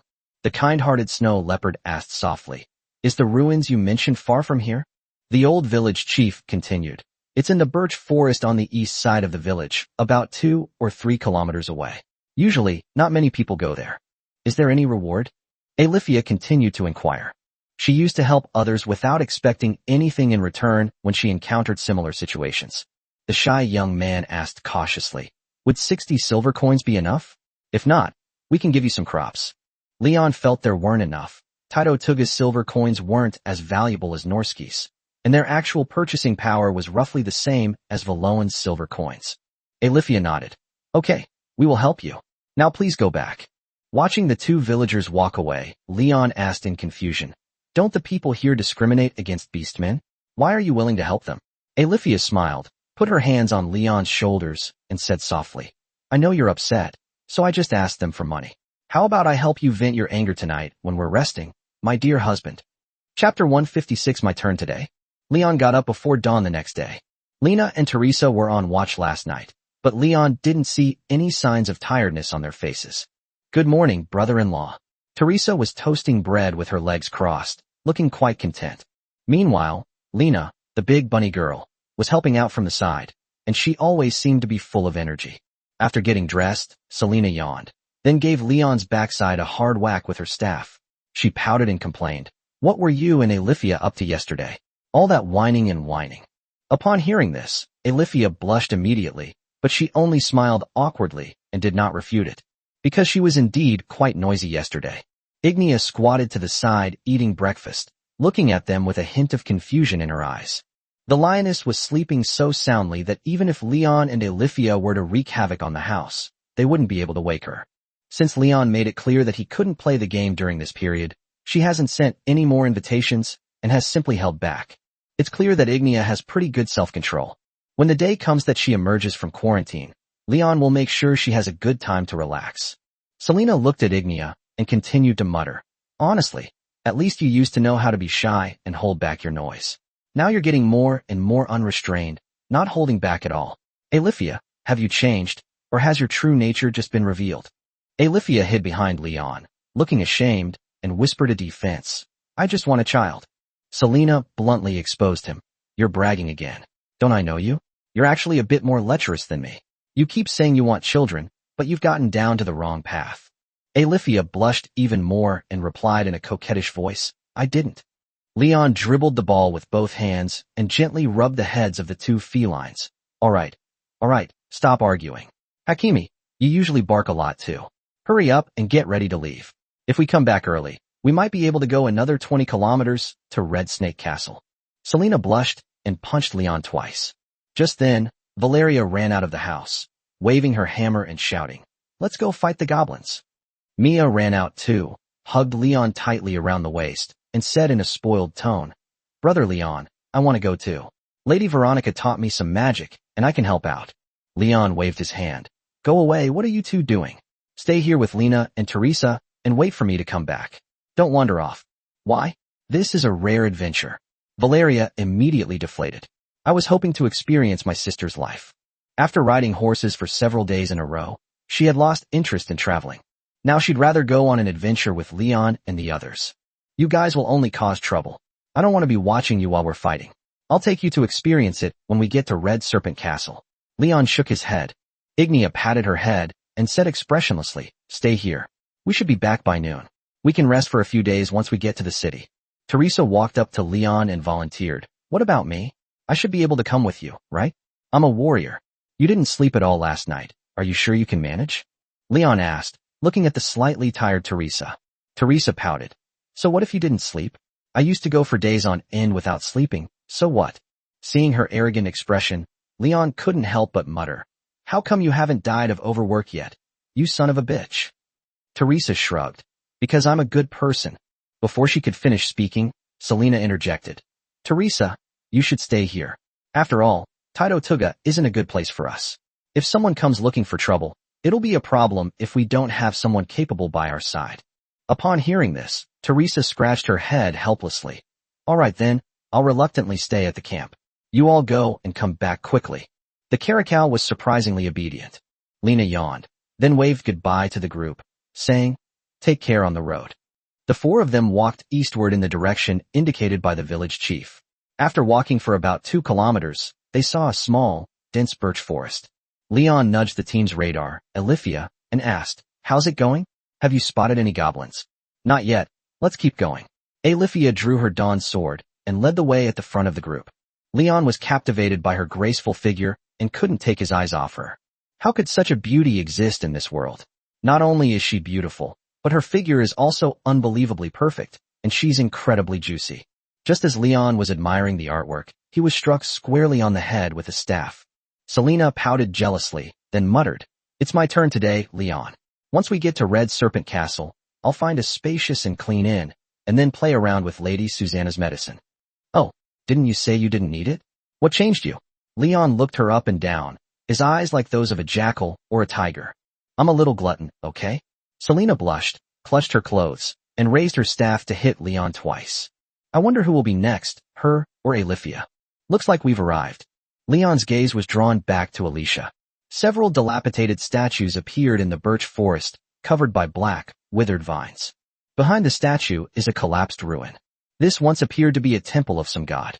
Leon felt a sense of familiarity, and there was an unsettling atmosphere around him. He approached the broken statues and examined them one by one. Sure enough, he didn't recognize any of them. Just then, Alifia slowly spoke up. This was once a temple dedicated to the Dark Lord Nereus, but it was destroyed in the end. Leon's memories were stirred, and he whispered, The one I met in the Black Mist Forest? Alifia nodded. Yes, but what we encountered at the time was only his possessed being. Ignia shook her head, leaning on her axe. Another evil god. I hate these guys. Selena leaped onto Leon's head and looked around. I'm actually quite curious. Where are those goblins? If we deal with them, can we leave? Underground, everyone, follow me. Alifia floated into the ruins. Several people followed closely behind. Soon they found a passage leading underground amidst a collapsed ruin. Chapter 157, Doing a Good Deed. The group entered the dark and crowded passage one by one. Leon followed closely behind Alicia, his tall stature requiring him to bend over to move forward. Ignia, carrying an axe, said expressionlessly, I don't like these cramped places. Leon replied, same here, I can't even straighten my body. Here, he couldn't swing his hammer at all. Selena and Alifia only need to lower their heads slightly to pass safely. I really envy Hakimi. She's so small, she can squeeze into any spot so easily. Leon glanced back. Selena, standing behind, poked Leon in the waist with her staff. You seem to be implying something. I didn't. Leon shook his head. The tunnel was narrow and winding, and it seemed as if everyone was going around in circles underground. It took them a long time to finally catch a glimpse of a faint light ahead. Alifia suddenly stopped and held the dawn sword upright in front of her. Wait for me a moment. After saying that, she transformed into lightning and vanished from everyone's sight in an instant. When she reappeared, she shook the blood off her sword and explained, there were goblins on guard ahead, and I took care of them. You're really fast, Leon praised, patting her bottom. Stop it, you're so annoying. Alifia gently slapped Leon, her tone filled with a hint of doting. Selena squinted at the two of them, then curled her lip in disdain. After walking a short distance, the group entered a spacious cave, where Leon saw several goblin corpses near the campfire. Follow me. Alifia continued walking forward. Leon seemed to hear a whisper in his ear, and he scratched his ear. Did you hear that? Selena pressed her ear to her scalp and muttered softly, I can hear it. There's something buzzing in my ear, and it's getting darker and darker. I can't even light it up with magic. Having said that, the flames in her hands burned even brighter, but the range of light they provided only decreased. Without turning her head, Alifia said, they are followers of Nahirius. They have noticed us, but it doesn't matter. They have nowhere to escape. Led by Alifia, their human guide, they turned into a more open area. Suddenly, Leon sensed something, and before he could make a move, Alifia used the dawn sword to block the black spear that was attacking from the black mist. She then began to pray, and the blinding holy light gradually dispelled the surrounding black mist. A triangular, pyramid-shaped temple of the otherworldly demons appeared 100 meters away. The eerie, otherworldly statues stand on either side of the temple. Several cultists dressed in black robes stood at the foot of the statue, while short, noisy goblins surrounded them. Leon, carrying the Oathbreaker, joked, are goblins already mixing with humans? And in the temple of the otherworlders no less. The goblins continued their noisy chatter, while the cultists pretended not to hear, silently watching Leon. Their skin was pale, their lips were purple, and their eyes were sunken. They looked half dead. They look like they're in a lot of pain, Alifia said softly. Let me help them. With that, she raised the long sword in her hand high, and her body was immediately surrounded by lightning. Selena quickly said from the side, Alifia, leave one cultist behind. Don't kill them all. Okay. Seeing Alifia rush over, Leon asked in confusion, why leave her alive? Selena shrugged. Lady Veronica gave me a secret mission. She told me that if I ever encounter one of these otherworldly temples again, I must leave one alive and interrogate them thoroughly to find out what they're up to. Generally speaking, evil gods are also hostile to each other, and it is rare for followers of different evil gods to coexist peacefully. They seem to have reached some kind of consensus. As soon as she opened her mouth, Leon noticed that Alifia had already killed almost all the goblins and cultists. Her movements were lightning fast. Dealing with them was like a game changer. Seeing that there was nothing for him to do, Igneous slung the axe over his shoulder and stood there waiting to go home. Leon led Selena toward the last cultist. The creature was surrounded by corpses. Its eyes were closed, its head drooping, and it kept muttering to itself, though no one knew what it was saying. Only when Leon stood before him did he slowly speak. Endless darkness will eventually engulf this world.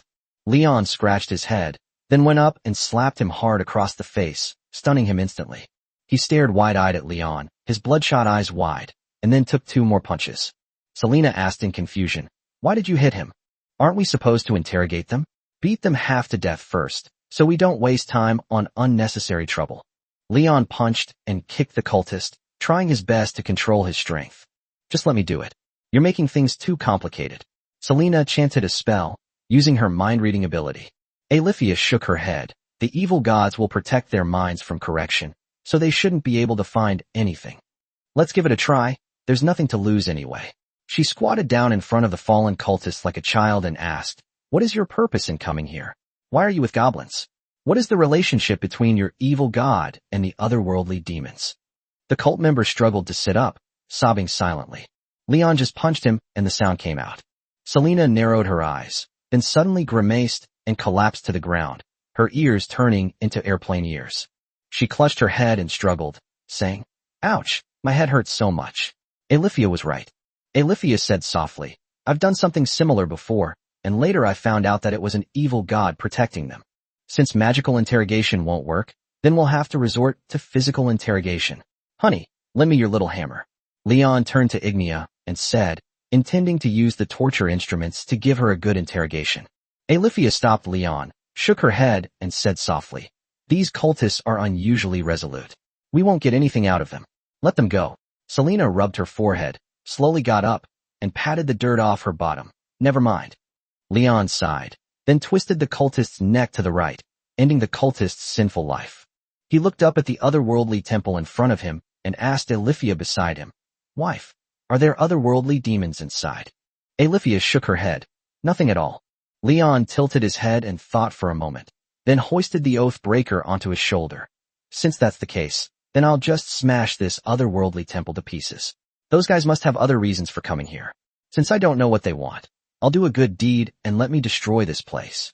Chapter 158, What I Said This Morning. "Why are you all covered in dust?" Teresa asked.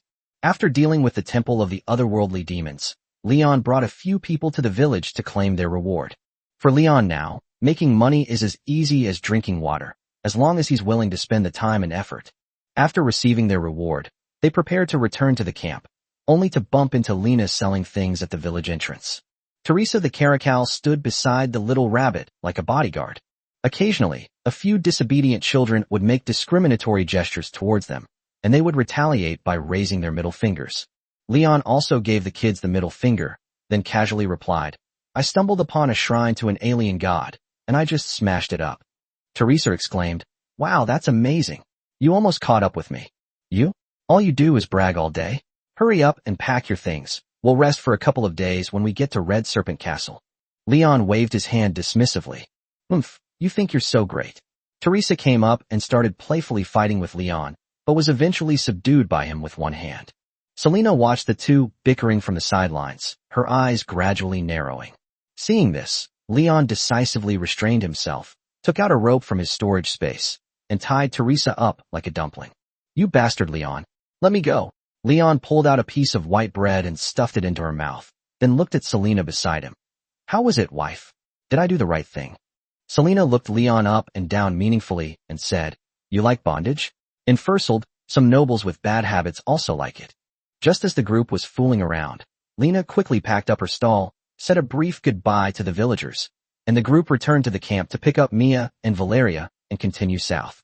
As evening approached, Leon and his party finally spotted the Redstone Castle in the distance. They were now deep within the territory of the kingdom of Taitotuga. The deeper they ventured into the kingdom, the fewer black-armored soldiers they encountered, replaced by ordinary troops with relatively strict discipline. Occasionally, you can still see those beastmen fleeing south along the roadside. "Finally, I can rest for 2 days." "That's great," Leon said, stretching. Valeria rode up to Leon's side and said seriously, "Brother-in-law, you promised to take me on an adventure. When can we go?" Leon's eyes darted around, and after thinking for a moment, he replied, "Let's wait a while. There'll always be a time when we can go the same way. How about the day after tomorrow? You're off tomorrow, so take me sightseeing the day after tomorrow." Valeria reached out and grabbed Leon's waistband, making a fuss until his pants were almost loosened. Seeing that Leon remained silent, Valeria turned her gaze to Ignia and said pitifully, "Sister, I want to go on an adventure." Ignia scratched her head first, then said, "I'll listen to Leon."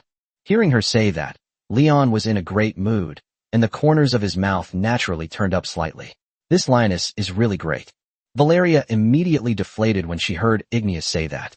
She lay sprawled on the horse's back, her face contorted in tears, muttering repeatedly, "That wicked brother-in-law and that biased sister, there's no place for me in this family anymore." Sob, sob, sob. Ignia glanced at her and said, "There's a forest nearby with moving mushrooms. If you have time, you can go and have a look." Since his wife had said so, Leon could take Valeria out for some fun. He shrugged and said, "All right, since my wife has asked, let's go check it out the day after tomorrow and see if we can get any commissions." Valeria pouted. "My sister's word still carries weight." Leon's a cheapskate. Teresa chimed in, adding fuel to the fire. Exactly, Leon is the most annoying. You're my brother-in-law when you're happy, but you say this to me when you're not. You two make me so sad. Leon shook his head and sighed, then reached out to Teresa. Give me back the ice dragon's fong. Teresa's fluffy ears twitched, and her expression changed instantly. On the other hand, although you have a lot of flaws, you also have a lot of strengths. You're pretty good most of the time. Leon gave her the middle finger. After dark, the group finally arrived at the city gate. Leon looked up at the gray-white city walls and thought to himself that this must be a nice city. Mia tugged at Leon's sleeve, pointed to the two corpses floating on the moat, and whispered, Brother Leon, there are dead people here. Don't look.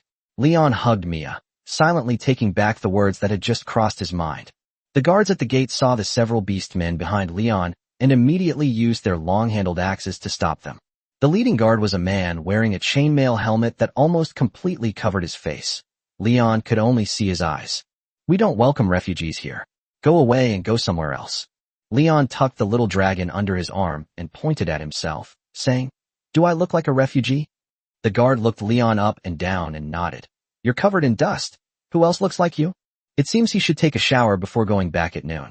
Seeing that Teresa was about to yell again, Leon decisively pinched her mouth shut.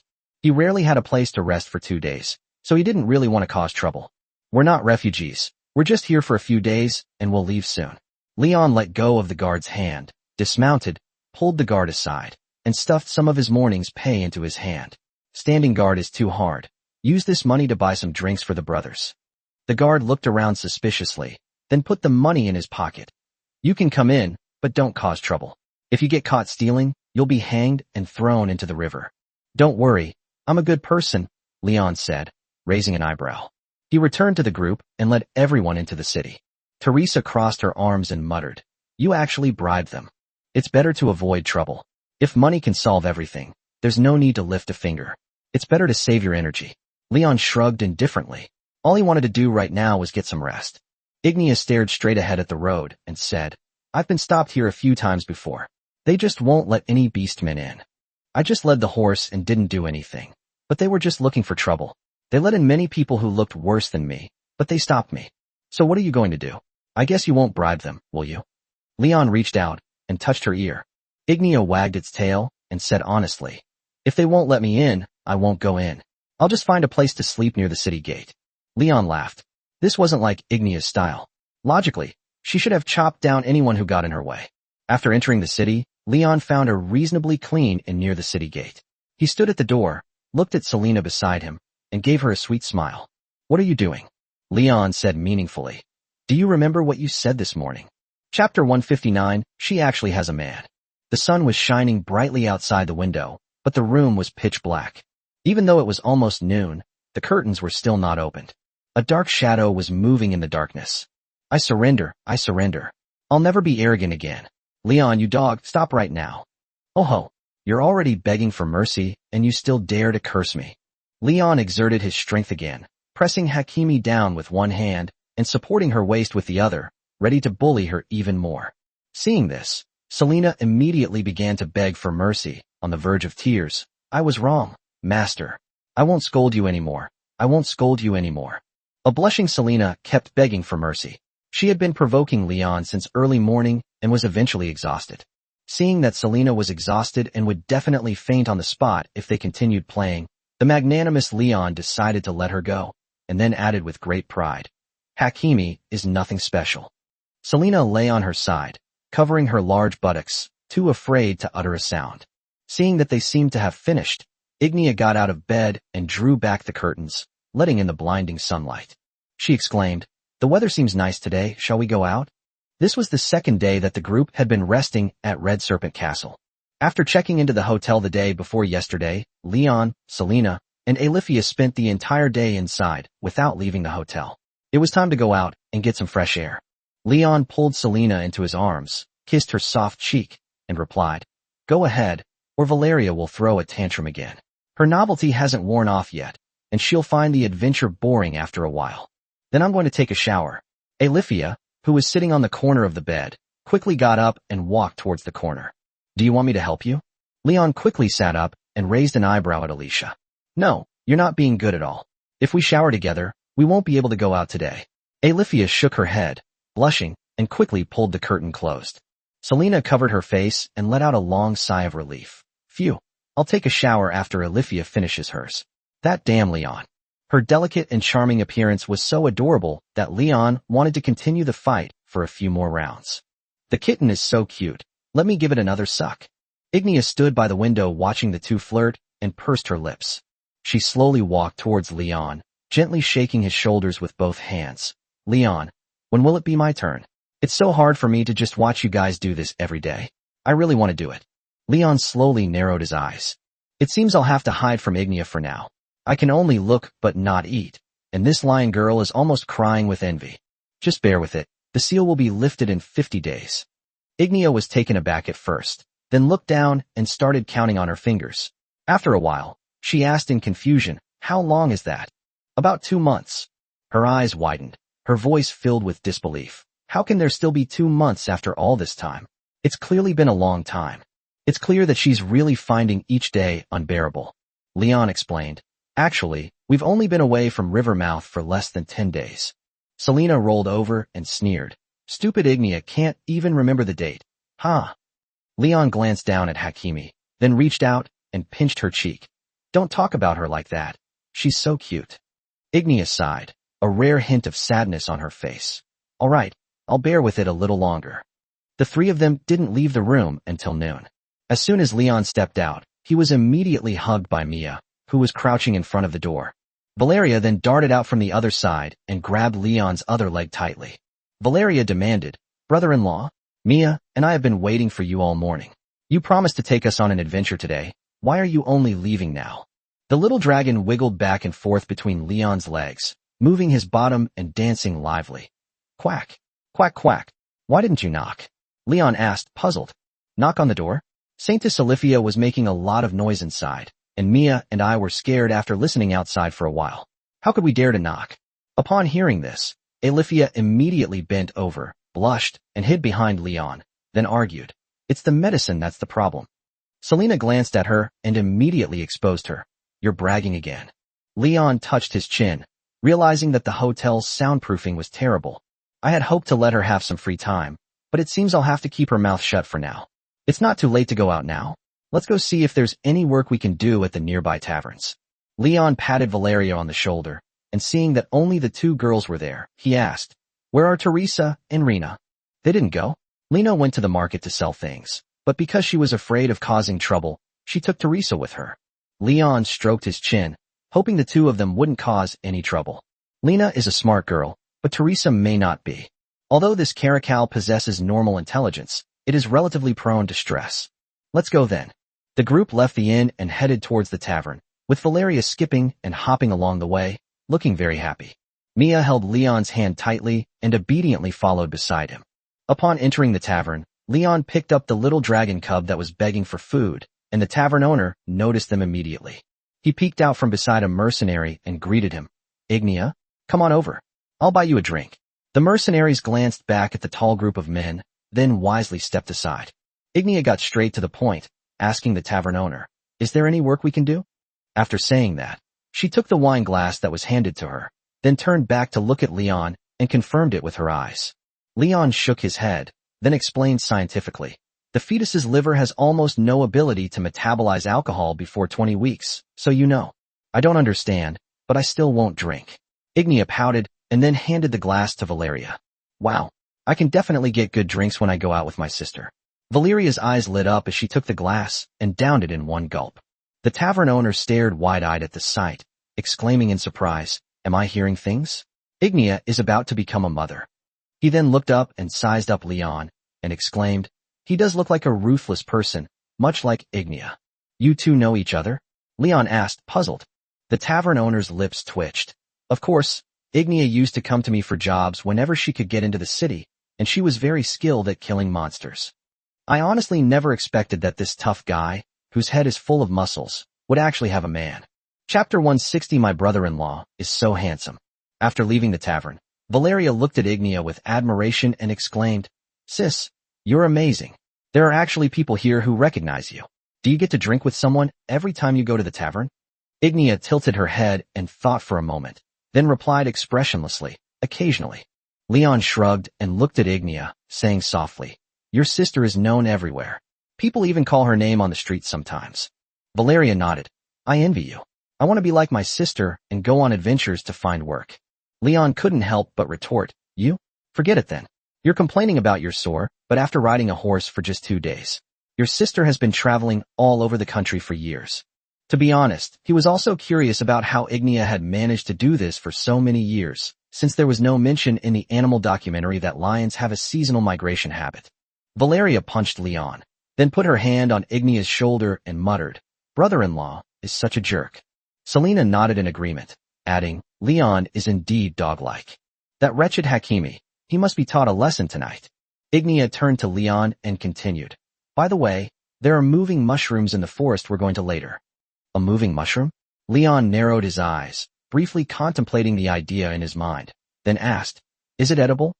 Ignia blinked, then honestly replied, "I heard it's edible." Valeria said excitedly, "Great. Mushrooms are delicious. We can pick some to take home and roast or make soup." Leon just accepted a commission at the tavern.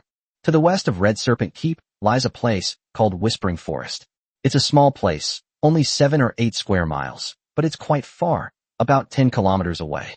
It takes about 2 hours to get there on horseback. A young man got lost in the forest. His old father asked the tavern owner for help in finding him, offering only 40 Tydotus silver coins as payment.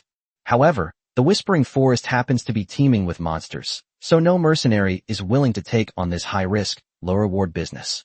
Based on his principle of doing good deeds, Leon readily accepted the commission. Anyway, his original intention wasn't to come out and make money. He just wanted to take Valeria out for a stroll. If he can find those moving mushrooms that Ignia mentioned later, he'll definitely pick a few to take back and make soup. Just then, Alifia cautiously asked, "Ignia, is that giant, moving mushroom you mentioned a mushroom person?" Ignia scratched her ear again and whispered, "Fungi people? I guess so. When I came here before, I heard the mercenaries say that, but I prefer to call them moving mushrooms." Alifia smiled, and then said softly, "Ignia is so cute." Leon scratched his head. He'd never heard of such a thing, so he casually asked, "What is a mushroom man?" Alifia flew to Leon's side, reached out and touched his head, and softly replied, "A nearly harmless monster. They mostly live underground or in the darkness. They are gentle and friendly to all creatures. They will not attack unless attacked first. I've even seen mushroom people helping children who got lost in the forest. Shouldn't we stop bullying these monsters?" "What does that thing look like?" Leon continued to ask. Alifia shrugged. "It's hard to describe. I can't see them, but they seem like mushrooms with legs and arms." Ignia gestured with her hands, trying to describe their appearance to Leon. "They're like giant, moving mushrooms, mostly with brown caps, white stems, and mushroom arms and legs, and they walk slowly." Leon exclaimed, "I can't believe there's such a thing in this world. I wonder if there will be a big mouth girl." Valeria chimed in. "So, that means we're out of mushrooms, right? There probably aren't any left, but we can get some if we have the chance." After walking for a while, the group finally arrived at the Whispering Forest. The pine trees here are particularly dense, and although the light is bright now, it is somewhat dark deep in the forest. Leon dismounted, patted Nyo-Nyo's rump, and then rode off on his own. He held Mia in his arms, first stroking the little dog girl's ears, then asked Ignia, "There shouldn't be any dangerous monsters in this forest, right?" Ignia rattled off, "Skeletons, ghouls, dryads, spiders, ghosts." Leon shrugged, seemingly unfazed by any particularly difficult monsters. With Alicia by his side as a human radar, he can detect monsters before they even get close. "Let's go in then." Leon carried Mia in one arm and the Oathbreaker on his shoulder in the other, and they strolled through the woods. Valeria wandered around the woods like a child, looking here and there. The little dragon wagged its tail and sniffed around. Finally, it found a brightly colored, beautiful mushroom. Just as it was about to swallow it whole, Ignia grabbed it and said, "This is a poisonous mushroom. You can't eat it. When I was little, I didn't know that. I ate a little and ended up vomiting and having diarrhea for half a day. I almost died." However, the little dragon couldn't understand her words. It gently shook its paws and cried out miserably, "Quack, quack." Leon glanced at the little dragon cub and said, "It won't understand you without animal communication skills, but it will understand if you give it a chestnut." "Oh." Ignia raised her fist, the size of a sandbag, and punched the little dragon. Just then, Leon suddenly noticed something. He patted Valeria on the shoulder and pointed straight ahead. Experience the life of a mercenary and take it down. What stopped the group was a limping skeleton. It was missing an arm, so it wobbled when it walked. Even Selena could defeat this monster. Valeria was as sturdy as Ignia, but shorter than the lioness. She could easily break the skeleton apart with a single elbow. She walked up to Leon with the hammer, swung it a few times as if trying to get a feel for it, seemingly unsure of where to begin. As the skeleton slowly approached, Valeria suddenly turned around and said, "Sister, brother-in-law, this thing is creepy. What should I do?" Leon's eyes widened. "You're all that strong for nothing." Alifia tapped his head and said softly, "Don't say that. I was scared when I first saw a skeleton too." Leon shrugged. "Okay, give me the hammer, and I'll show you." He took Valeria's hammer, strode forward, and with a casual swing, smashed the skeleton's head to pieces. Seeing that the body was still moving even after losing its skull, Leon kicked it again, breaking it apart. "That will do, but to completely kill this monster, we need fire or silver weapons. However, once we break it apart, it won't be able to move for a while." Leon looked at Valeria and handed the hammer back. Valeria blinked, then looked at Leon and exclaimed, "Wow, brother-in-law, you're so handsome." Chapter 161, Encountering the Mushroom Man. Hearing Valeria's words, Selena narrowed her eyes slightly and couldn't help but tease. "Killing a skeleton makes you cool? Don't let a scumbag like Leon fool you in the future." With that, Selena unleashed a fireball that set another skeleton aloft in the distance ablaze. The coolness of using magic is so high, you can clear monsters without even raising your hand. Leon pointed at Selena and began to expose her. Don't let her arrogant demeanor fool you. When she first saw the skeleton, she was terrified and clung to me tightly, afraid I would abandon her in the forest. Selena, enraged, punched him twice. "Nonsense. I didn't pee my pants. Leon, stop slandering me." Leon pulled her into his arms and gave her 2 big kisses. Valeria put down the hammer. "All right, then I'll use magic if we encounter it again later. Although I'm not very proficient with fireball yet, I'll figure it out after a few tries." Leon shrugged indifferently. "Whatever, we're just out for a stroll and maybe find someone." Mia looked up at Leon, then reached out and tugged at his sleeve, then said in a coquettish tone, "Brother Leon, hug me." Leon bent down and picked her up. One on the left, one on the right. Both hands were occupied. He kissed her on both sides, Selena on the cheek and Mia on the head. After the kiss, Mia counted on her fingers and muttered, 6 more years. Selena suddenly became alert. She reached out and tugged at Mia's cheek. "What 6 years? I'll be all grown up in 6 years, Mia whispered, leaning against Leon's chest. "Then what?" "Then I can be with brother Leon, just like sister Ignia." The air around them fell silent the moment he said that. Ignia seemed oblivious to what was amiss, and she still agreed expressionlessly, saying, "In my opinion, Leon is the best man." Alifia shook her head helplessly and said softly, "Let nature take its course." The next second, Selena punched Leon twice and scolded, "Look at you. You've corrupted Mia." Leon said helplessly, "Sigh, don't take what kids say seriously. In a couple of years, when she reaches puberty, she won't even bother with me anymore." Mia smiled meaningfully, then said firmly, "No." Upon hearing this, Selena beat her even harder. "That little bitch is really despicable. She's got a real knack for stirring things up." Just as everyone was playing and joking, Leon suddenly noticed that a layer of light yellow mist seemed to have appeared around them at some point. In this layer of yellow mist, Leon always felt that everything around him was gray and gloomy. Alifia raised her head and sniffed, then slowly said, "There is a mushroom person nearby. This is a sensory spore released by the mushroom person. It is non-toxic and harmless, and it will dissipate naturally after a while. Mushroom people have no eyes. They rely on this simple method to orient themselves." Selena sneezed and then rubbed her nose. Leon nudged Alifia's bottom lightly. "Can you take me to find that guy? I want to see what a moving mushroom looks like." Alifia smiled, then pulled on Leon's clothes and walked forward. "Come with me." After walking for a few minutes in the pine forest, Leon suddenly spotted something moving in the dense undergrowth. Upon closer inspection, Leon realized it was a large mushroom lying on the ground, its pupa inside. Ignia's description is spot on. The mushroom man really is a giant mushroom. More precisely, it's a giant king oyster mushroom with legs and arms. The cap is brown, the stem is white, and the limbs are composed of stems. It looks delicious. Its movements seemed a little uncoordinated, and it even had some difficulty getting up.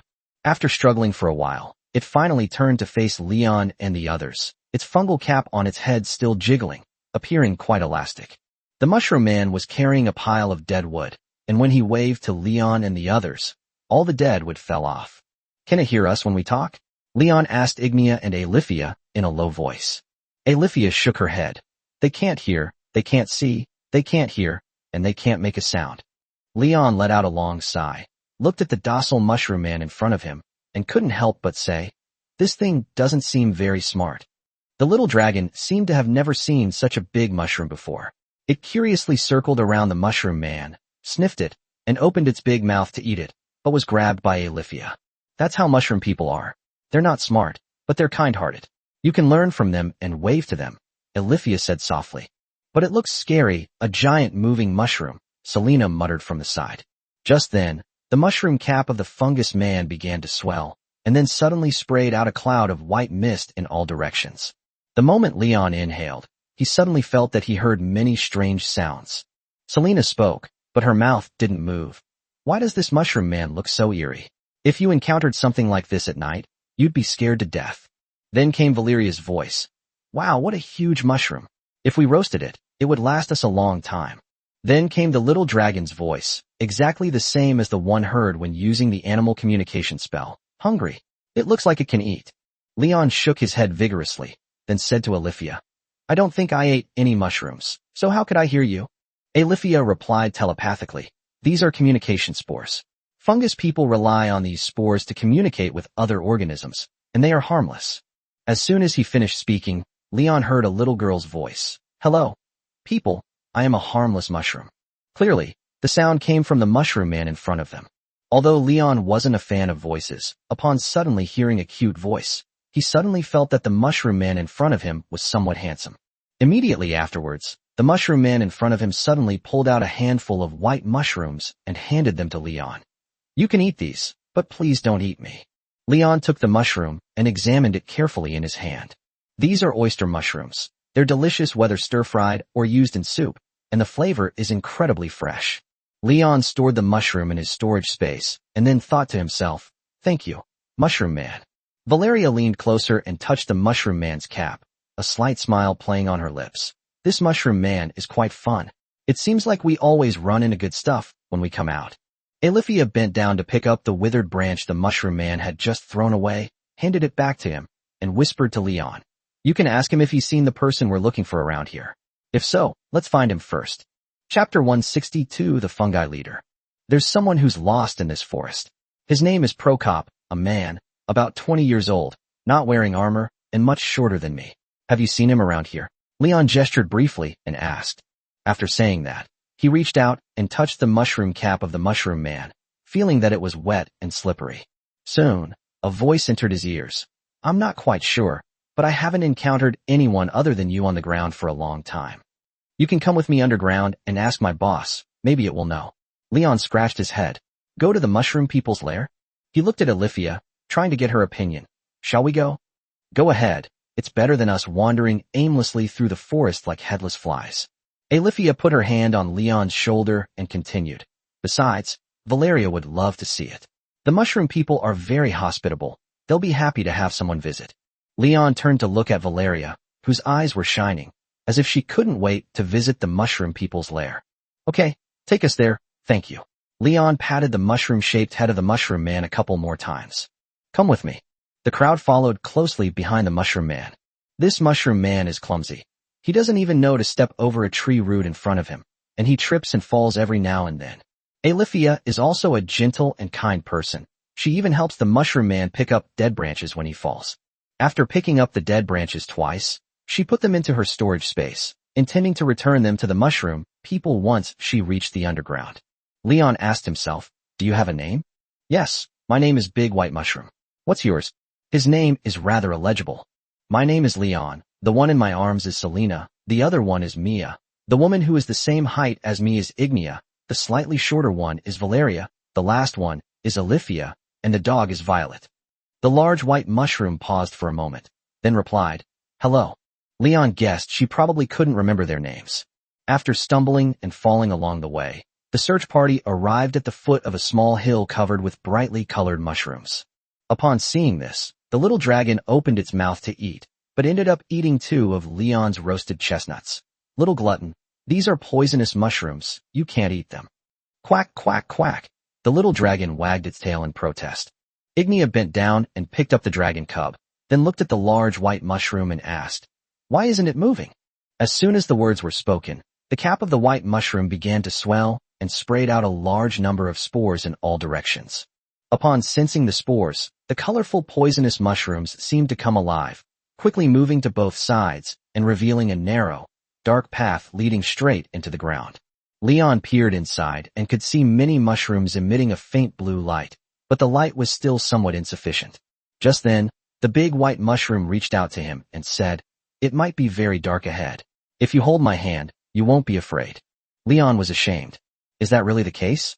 This mushroom-like creature takes 2 steps and then falls down. The chances of it falling are even higher if you try to lead it.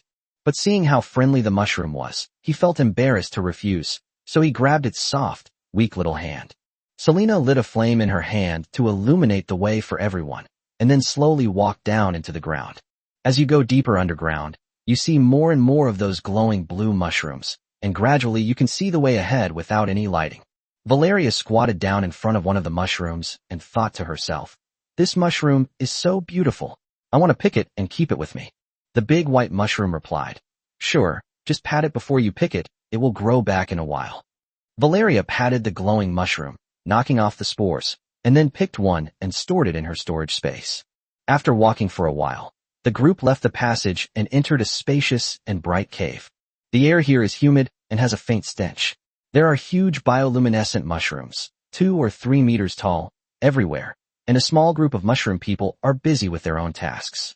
They move the dead branches and some leaves around. Upon seeing the guests arrive, they quickly stopped what they were doing and swarmed around Leon and his companions. The whispers and unspoken thoughts of the people in their hearts reached their ears. "Welcome. We haven't had anyone come here in ages. There's also a cute little animal. I really want to hug it." These mushroom people look exactly like giant white mushrooms, almost indistinguishable, and they look silly, which makes them quite cute. They took out mushrooms and handed them to Leon and his companions, seemingly as a symbol of their friendship. Valeria looked at the dazzling array of mushrooms, her mouth watering. A slight smile played on her lips. "Let's roast some mushrooms when we get back. It's been so long since we've had roasted mushrooms." Leon accepted the mushrooms and then thanked the mushroom people. After being surrounded for a while, the mushrooms gradually dispersed and returned to their posts, with only a few small, young mushrooms and large white mushrooms keeping them company. They crouched down and stroked Violet's head, even as the gluttonous dragon kept trying to bite them. Leon took a step forward and stepped on a layer of soft, fluffy material. He looked around. It seemed that this thing was everywhere in the mushroom man's lair. Alithia explained from the side, "This is a fungal carpet. Fungus people eat from this. If you don't want your shoes to be eaten, don't stand still where there is a fungal carpet." After saying that, she placed the dry branch she had just picked up on the ground. Soon the mycelium spread to these dead branches, eventually completely enveloping them. Leon understood. The fungal carpet could decompose organic matter and store nutrients to supply the fungus people in the nest. "Come with me. I'll take you to see the chief," the giant white mushroom said softly, then stepped onto the fungal carpet. Leon quickly followed. He noticed that in addition to the mushroom-like creatures that looked a lot like king oyster mushrooms, there were also some red mushroom-like creatures that were larger and more stable, standing peacefully on both sides of the road. They ignored the arrival of Leon and his companions, standing like statues. Alithia continued, "These are mushroom warriors. They are responsible for protecting the nest, and will only move when there is danger." Leon stared at the mushroom warriors' seemingly hard fists and asked with a puzzled look, "I'm a little curious about how they fight. I wonder if it will be as clumsy as ordinary mushroom people." Alithia explained, "They may look clumsy, but that's just a disguise. When they encounter danger, they spray a poisonous spore for self-defense. It has a wide range, is colorless and odorless, and is quite deadly." The group climbed one by one onto several large mushrooms stacked together, eventually reaching a platform made of mushrooms. A unique mushroom man appeared before the crowd.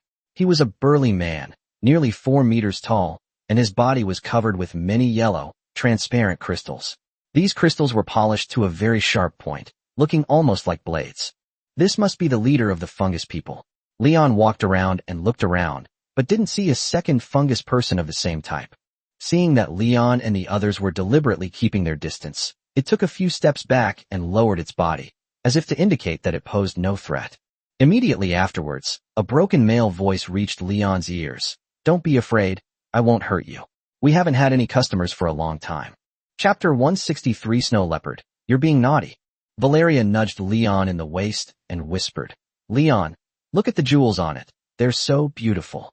"Yes, it's really beautiful. It would look amazing as a pendant." Selena's eyes lit up. Leon had a feeling that Mrs. Veronica would like it. He paused for a moment, just about to speak, when he heard Big White Mushroom's voice. "Boss, these are the people I found on the ground. They're looking for someone, so I brought them here." The mushroom leader's cap swelled up slightly, and he asked, "Who are you looking for?" "A man went missing around here a few days ago. I'm here to look for him. I don't know if any of you have seen him." Leon thought for a moment, scratched his head, and continued, "His name is Prokop, a man in his 20s, much shorter than me. I don't know what he's doing in this forest." The Mushroom King stood motionless, like a statue. "I don't know if it's thinking or doing anything." Selena nudged Leon and whispered, "He's so slow, like a tortoise. Don't cricket people in front of you. It'll be embarrassing if they hear it by accident." "It's all right. I figured out this communication spore. I won't accidentally say anything inappropriate." Selena shrugged. But as someone who couldn't use magic, Leon wasn't sure if the mushroom leader would hear his thoughts, so he could only try his best to suppress them and avoid overthinking. After waiting patiently for a while, the mushroom leader shook his head and continued, "Does he have any other distinguishing features?" Leon thought for a moment and replied, "I wasn't wearing armor. I was just wearing linen clothes when I entered the forest." They left in such a hurry that they didn't have time to ask the tavern owner any questions. They only asked for his name and the payment before setting off. The mushroom leader shook his head. "I'm sorry, no mushroom has probably seen him, but you can check the camp on the south side of the forest. Perhaps it's there."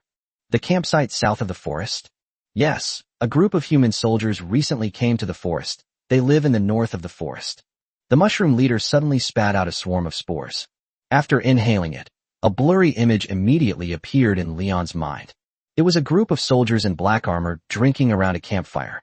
However, they are not easy to get along with. "If you want to go and take a look, I can send my warriors to protect you." The mushroom leader's voice carried a hint of helplessness. "Thanks, but there's no need for that. I can handle it myself." Leon suddenly noticed that the large white mushroom beside him was trembling. "So they've caused trouble around here?" The Mushroom King nodded. "Yes, they will eat my people. If possible, could you help me persuade them to leave? They won't pay attention to us, but if they were of their own kind, they might listen to you." Leon scratched his cheek. "Along the way, you can always see the Black Armor Army committing evil deeds. Most of these guys are villains, and they probably won't listen to you if you speak to them nicely." "Okay, I'm best at persuading people with reason." Leon's lips curled up slightly as he agreed. "But I'm more curious, why didn't you kill those guys?" "I abhor violence and hope to resolve issues peacefully. If possible, please refrain from using violence. I don't want to hurt them." "I'll try." Leon shook his head. This might not be what the Mushroom Chieftain wanted. Whether he takes action or not depends entirely on whether the other party can understand human language. "Okay, I'm off then. Good luck to you." Leon patted the big white mushroom's head, then took Selena and Mia's hands and prepared to leave. As soon as he turned around, the Mushroom King called out to him. He forcefully broke off several pieces of crystal, placed them in his large palm, and then handed them to Leon. "This is for you. Your companion seems to like it. If every customer takes the crystals off you, what if more people come and you're stripped of all your crystals?" Seeing how honest and simple the mushroom leader was, Leon stopped being so polite and accepted the crystal, then began to express his gratitude. It's only polite to reciprocate, and saying thank you isn't enough. If I can't drive away those black armored soldiers with 2 punches later, I'll be considered a disaster. Just a heads up, a monster called the Otherworldly Demon might come here soon. If possible, I suggest you flee south." The Mushroom Chieftain replied, "Thank you for the reminder, but we won't leave." "Then I wish you good luck." After saying that, the group left the mushroom platform and headed out of the cave. As soon as they left the cave, Selena beckoned with her small hand, implying, "Ahem, hand over those crystals, I'll keep them for you." It's clear that she really likes this golden thing. Trying to embezzle it again, Leon said, but still gave the crystal to Selena. "What do you take me for? I've been keeping these for you." Selena tiptoed and gave Leon a kiss. "By the way, are these crystals valuable? They look quite pretty." Leon shook his head. He had never seen it before. Ignia and Alifia shook their heads as well. They didn't seem to have paid attention to the price of this item. Once you get back, ask a knowledgeable businessman and you'll understand everything. Valeria watched with envy and whispered, "It's so nice to be on an adventure like this." Ignia crossed her arms and said from the side, "Actually, there are more bad people. Mushrooms that can move are the minority." Your sister is right. Leon took advantage of Selena's inattention and reached out to touch the bear girl's ear. There are many dangers outside, but it's safer to stay with Leon. He doesn't want Valeria to have a special filter on the outside world, lest she lose her life because of naivety when she goes out into the world. All right, I got it. Let's hurry up and find those soldiers. Valeria reached out and slapped Leon. Led by Alifia, the group headed south into the Whispering Woods. Although there wasn't even a decent path nearby, the journey wasn't too long, and the group walked for 20 minutes before reaching the south side of the forest. Selena watched the snow leopard fly past her and, for some reason, suddenly muttered, "Alifia is such a pervert." "What are you talking about?" Alifia slowly stopped and looked at Selena, asking. Hakimi cleared his throat and said bluntly, "When the mushroom leader was chatting with Leon just now, I was closest to you and heard your thoughts. You seem quiet and gentle on the surface, but you've actually been secretly sensing Leon's body, and your mind is full of XX thoughts. Snow Leopard, you don't seem to be behaving very well either. Aren't your desires a little too strong?" Upon hearing this, Alifia's cheeks immediately changed color. Chapter 164. The older, the better. It's all right. As the saying goes, 30 is like a hungry wolf. 40 is like a fierce tiger. Alifia will be 30 in 2 years, so it's normal for her to have a lot of ideas. This is a trivial sacrifice for me. As long as it makes Alifia feel happy, I'm willing to do it. No sooner had he finished speaking than Leon's head was struck several times. Selena said awkwardly, "The child is still here. You can't even pick a good time to be a pervert." Leon curled his lip and said dismissively, "Don't be shy. You'll be the same in the future. You'll be wagging your tail and bothering me like crazy when it's time to sleep." No sooner had he finished speaking than Leon was struck twice on the head. Selena cursed, "Bullshit. I would never do that. Keep dreaming." Although his words weren't very pleasant, they were all true. Selena, this little glutton, is already so lustful now. Who knows what she'll be like in 10 years? Valeria pouted and exclaimed, "How can you guys be like this? Thinking about this kind of thing in broad daylight?" Mia looked up at Leon and mumbled, "It's okay. Leon likes it this way. This little female dog is very capable. With a little training, she will definitely become a great general in the future." Selena's face darkened, and she crossed her arms and stopped talking. "It's okay if you stay silent. Just go back and get an injection, and it'll cure you completely and make you obedient." Alifia coughed twice and whispered in defense, "Actually, I'm not lustful. I just want a child of my own. I'm getting old now, and if I can't get pregnant in a few years, I might never be able to have children again."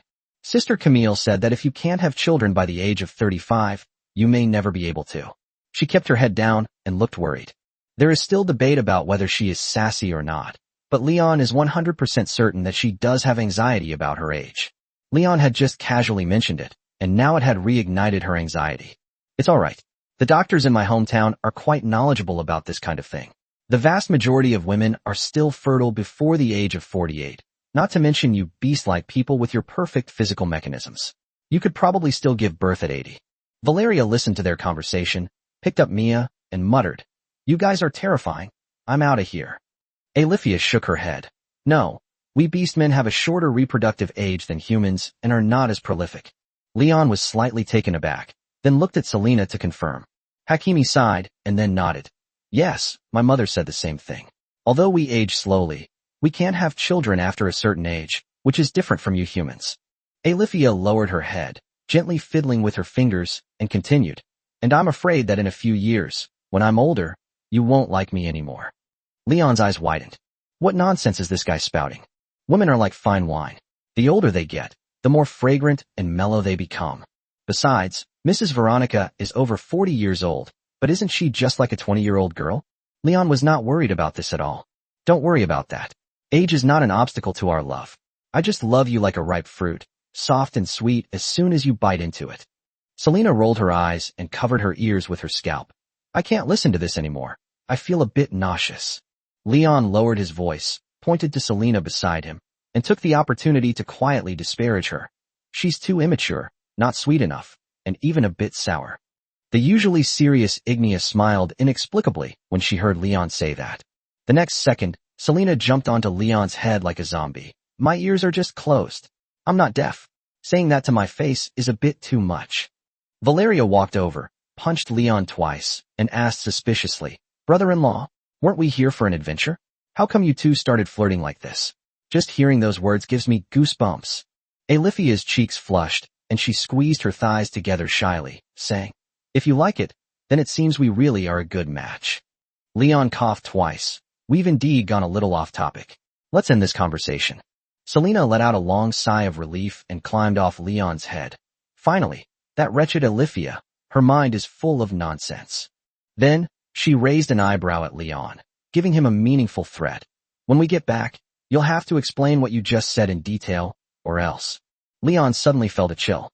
But fortunately, he was already used to it. Alifia gently touched Leon's shoulder and slowly said, Those black armored soldiers are just ahead. I can already sense them. Leon looked up and saw wisps of smoke rising from chimneys through the gaps in the trees. I saw it too.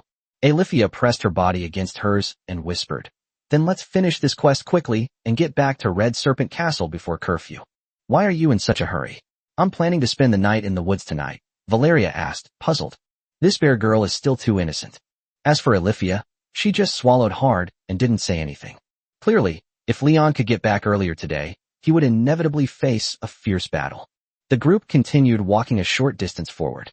The lively little dragon cub at the front of the line cried out, Quack! Quack! His shout attracted two soldiers in black armor, who were curious about what was making such a strange noise.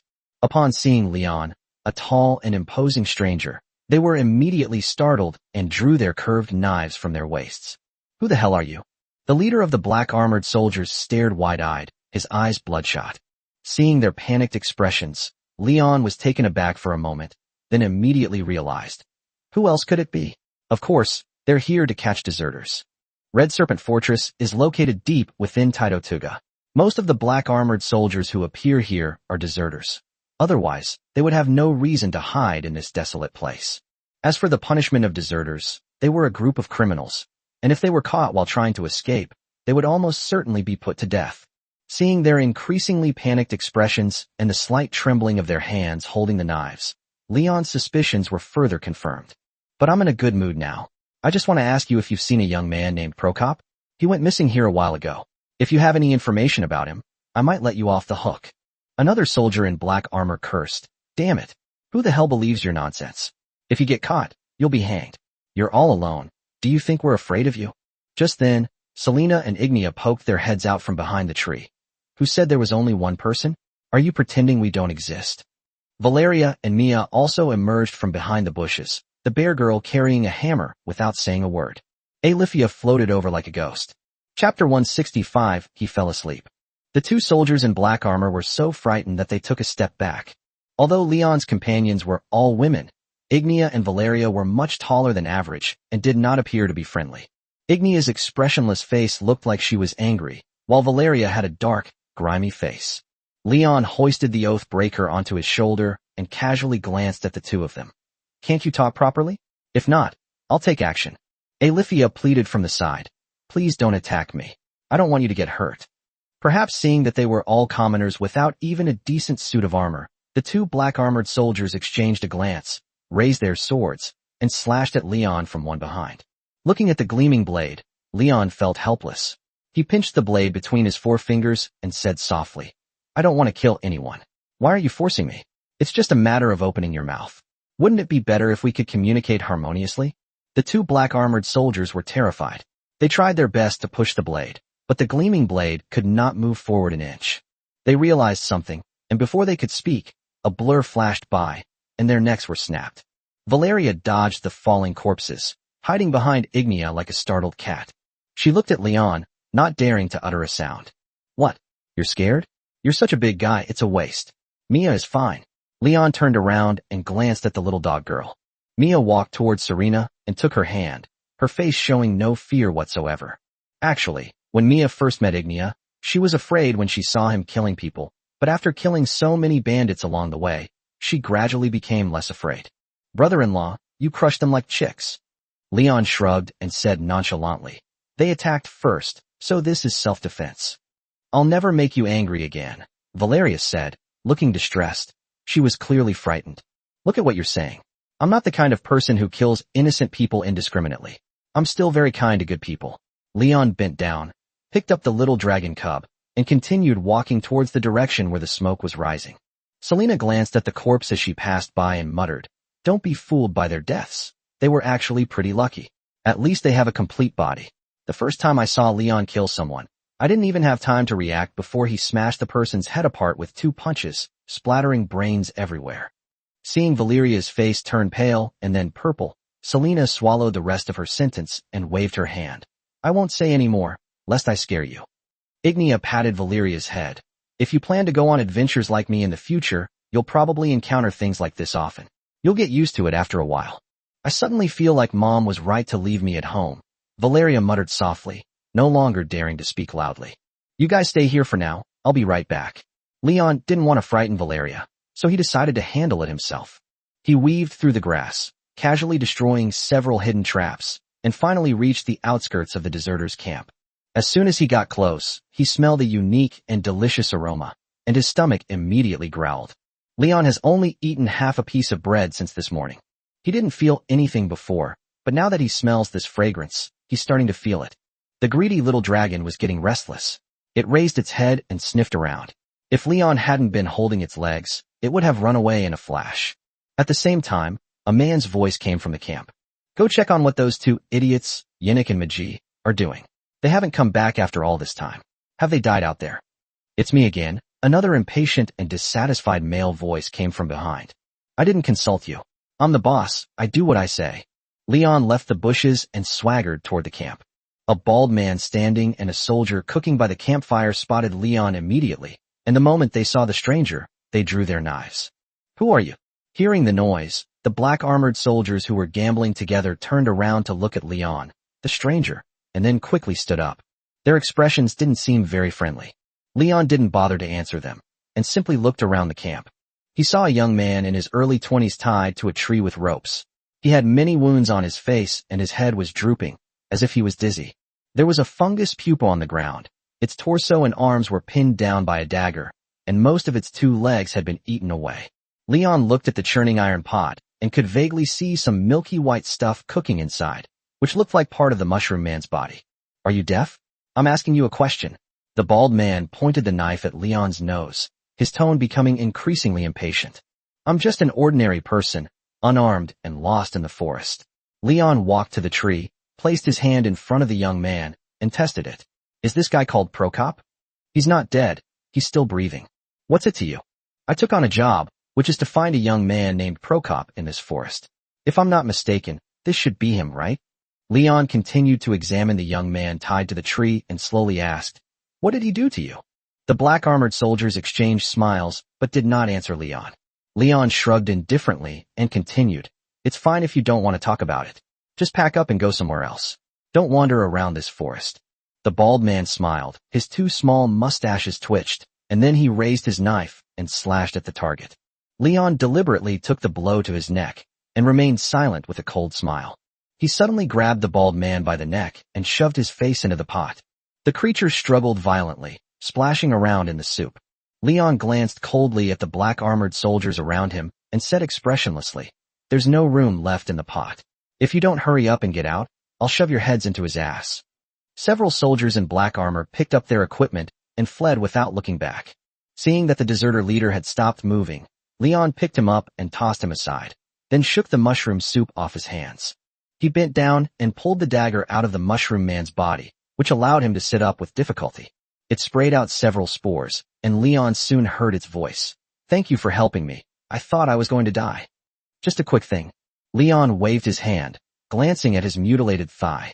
This mushroom-like person probably won't be able to walk for a while. I wonder if its legs will ever grow back. What happened to him?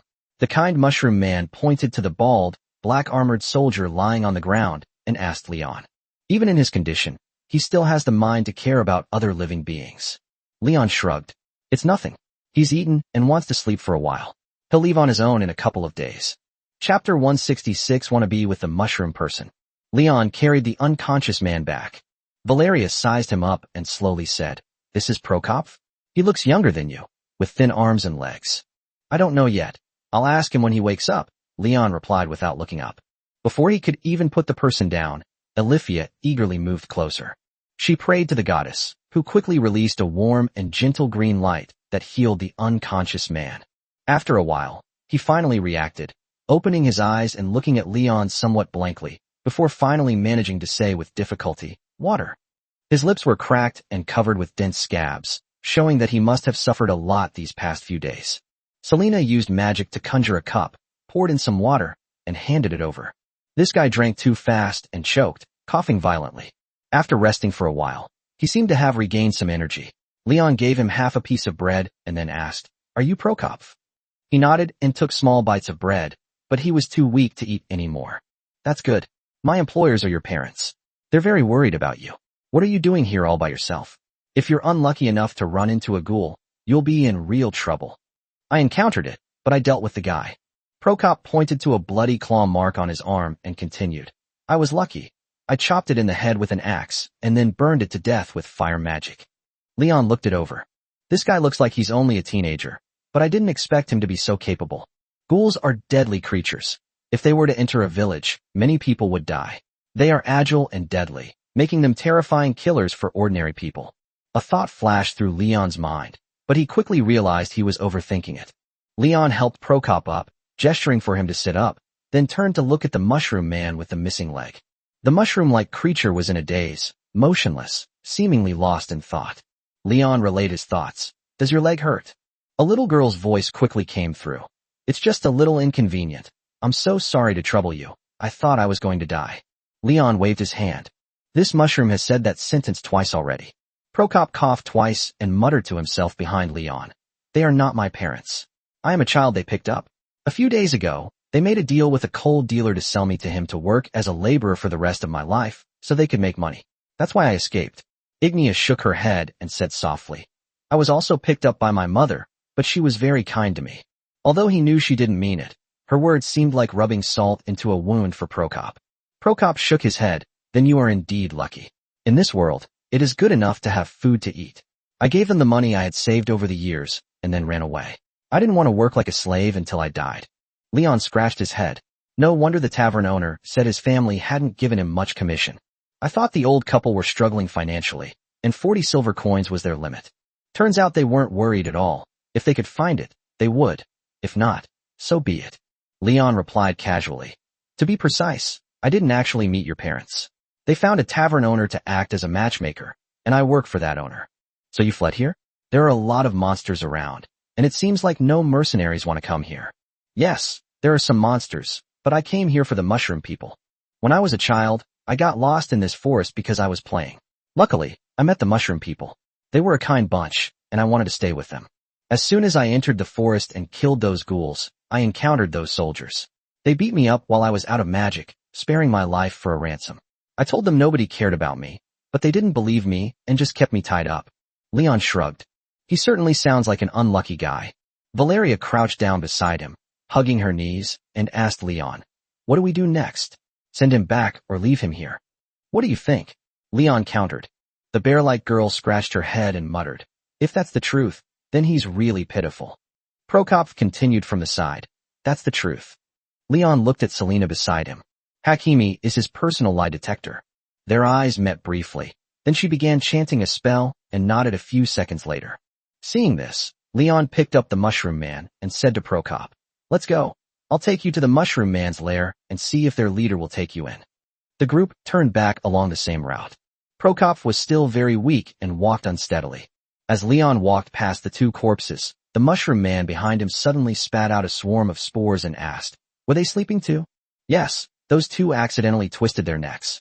They should be fine after a few days of rest." Leon glanced back. "These two are as dead as can be." The mushroom man's voice turned low. "I have a feeling they're kind of dead." After a few seconds, it asked again, "Can I take them back?" "What are you going to do with it?" Leon asked, somewhat surprised. But upon closer inspection, it seems the fungal carpet decomposes these corpses. In other words, the fungal man eats people. "Bury him. It's too pitiful to leave them lying here." Leon sighed. "Please, they were just about to eat you, so don't pity them." This is the end for them theory not good people, and they're stupid and reckless. The mushroom man replied, all right, you're a good person, I'll listen to you. Leon returned to the mushroom people's lair. As soon as he stepped onto the fungal carpet, the fungi swarmed around him, took the thing behind Leon, and gently placed it on the ground. Prokop looked up and around at the scene, and couldn't help but ask, is this where they live? To be honest, it's quite bright. Aren't they blind? Why is the nest so bright? Maybe he likes guests, I don't know. Leon shook his head, looking down at the mushroom man that was gradually being covered by mycelium. The upright mycelium wrapped around the wound on its leg, and Leon couldn't tell whether the fungal carpet was helping him or eating him. In any case, his mission was complete. Thank you, you're a good person. The mushrooms' voices were cheerful as they surrounded Leon, swaying rhythmically from side to side, as if performing some kind of mysterious ritual. Will he die? The mushroom people answered in unison. He will be cured. Immediately afterwards, they brought a large bunch of mushrooms and stuffed them into Leon's arms, seemingly expressing their gratitude in a special way. Chapter 167, he absolutely needs an injection. The next day, Leon woke up in the large bed in the hotel. Last night, after leaving Prokop at the mushroom nest, they rode towards town. Although they missed the curfew, Alifia and Selena used teleportation magic to give them a ride. Leon slowly stood up, gazing at Alifia's curvaceous back, and couldn't help but gently run his fingertips along her smooth back, causing her body to tremble slightly. Ignia and Selena were still fast asleep, and no one could disturb Leon for the time being. You were awake a long time ago, weren't you? You were just pretending to be asleep, Leon whispered in her ear. Although the snow leopard did not reply, it turned around and hugged Leon tenderly. She deliberately nuzzled Leon with her cheek, her tail still wagging rhythmically. The suggestion was so obvious that Leon couldn't resist the temptation and quickly fell into the snow leopard's trap, becoming deeply entangled. It wasn't until their stomachs protested from hunger that the two reluctantly parted ways. Alifia blushed, put on her clothes, went downstairs to get breakfast, and then hugged Leon and fed him herself. You bit my finger. Alifia poked Leon's cheek, her tone ambiguous, though she seemed to enjoy the interaction. Lying in Alicia's soft embrace, Leon swallowed the bread in his mouth and couldn't help but exclaim, my wife, you're so good to me. Bread that your hands have touched is always sweet. It's so cheesy that it still needs to be fed, while Violet can eat by herself.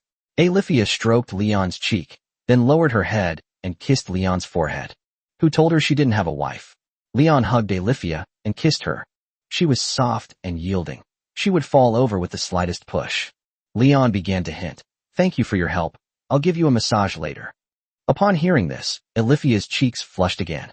She gently tugged at Leon's cheek and pretended to scold him. Leon, you're not well behaved at all. You're such a naughty boy. Eat your food properly, and you can stop making trouble later. Although the snow leopard said that, it was definitely already brewing something in its mind. She's at her peak when the battle starts, so she doesn't even need to warm up. Leon was the person who knew Alifia better than anyone else in the world. Just as Leon was wolfing down his food, Selena's voice suddenly rang out. You're so eager so early in the morning. I hope I haven't disturbed you? Leon glanced back. Hakimi lay on his side next to Ignia, gazing at Leon with his beautiful blue eyes. Leon nodded. Obviously we've disturbed you, Kimmy. Go back to sleep. Who is Kimmy?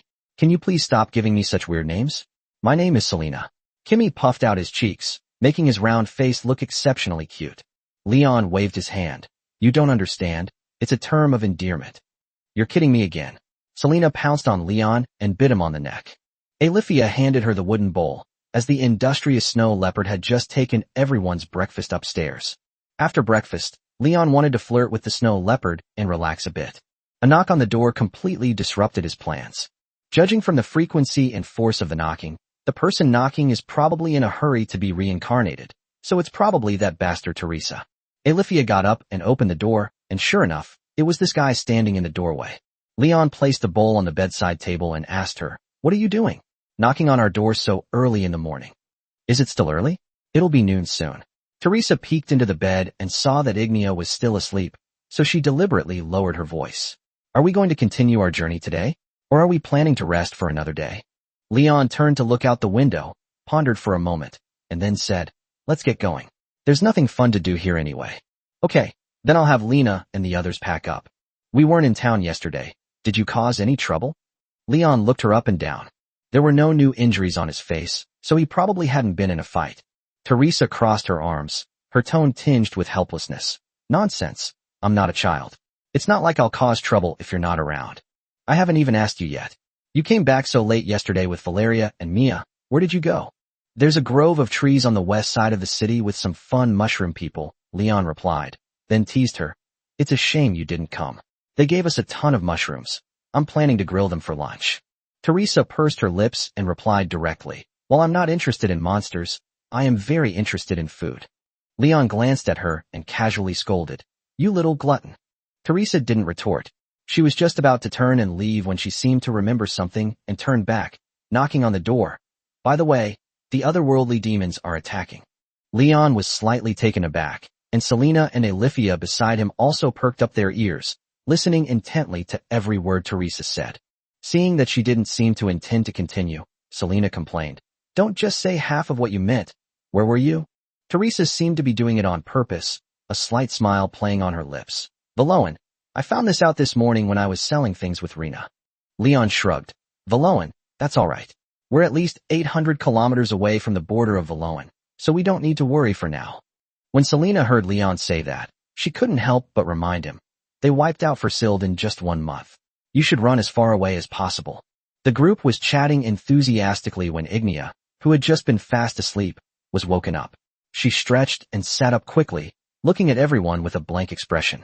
Alifia pressed further. How is Norsky? Has any otherworldly being appeared? It's clear she's still worried about the children at the orphanage. Lately, she and Leon have been inseparable, and it's rare that she hasn't mentioned the children. And now Teresa has reignited her anxieties. For the next period of time, Alifia will likely be in a state of sleepless nights and loss of appetite. Teresa shrugged and muttered, I don't know. I only heard that the otherworlders attacked from Valoan. They're falling there even faster than they did to Frosold. I estimate it won't be more than 2 weeks before they become otherworlder territory. Leon immediately put his arm around Alifia beside him and gently comforted her. It's okay. If they really can't hold on, the nuns might take the children and run away. Don't worry. Alifia nodded, a hint of sadness in her voice. I hope so. If it weren't for the fact that they were about to leave, Leon would definitely have given her a proper injection. What should we do after chapter 168? What's wrong with her? Ignia asked, holding a roasted duck leg and watching Alifia's retreating figure. The group left Red Serpent Castle, and it was now evening. As soon as they stopped to rest, the snow leopard stood by the roadside and prayed to God. Leon sighed and replied softly, I'm very worried about the children at the orphanage. Ignia took a bite of the duck leg, seemingly unaware of what was happening. While everyone was chatting in the morning, she slept for the first half and was in a daze for the second half, not absorbing a single word. Lena said the otherworldly demons have attacked, and Verlone will fall soon. Next, Norske will probably be next. No wonder. Ignia took a sip of the delicious mushroom soup, her expression calm. Leon patted Ignia's head, then took out the map and unfolded it. At this moment, they are still about 2,800 kilometers away from Costa, which is still quite far. Ignia came over, gnawing on a duck leg while looking at the map. The densely packed small print on the map made Ignia frown. She drank the mushroom soup and then shook her head. I don't understand it. I'm an idiot. Leon smiled with relief. He leaned in and kissed Ignia, then put the map away. It's okay. If you can't understand it, you can't understand it. Anyway, we're still a long way from our destination, and it might take several more months. Just thinking about it is unbearable. Ignia nuzzled Leon's cheek lightly, unconcerned about the long journey. Leon glanced at Selena, who was roasting mushrooms in the distance, and continued. If I'm not mistaken, Mrs. Veronica should have set off as well. If she's quick enough, we might even run into her on the road. My mom said she'll stay in Hika town a little longer. She has things to do.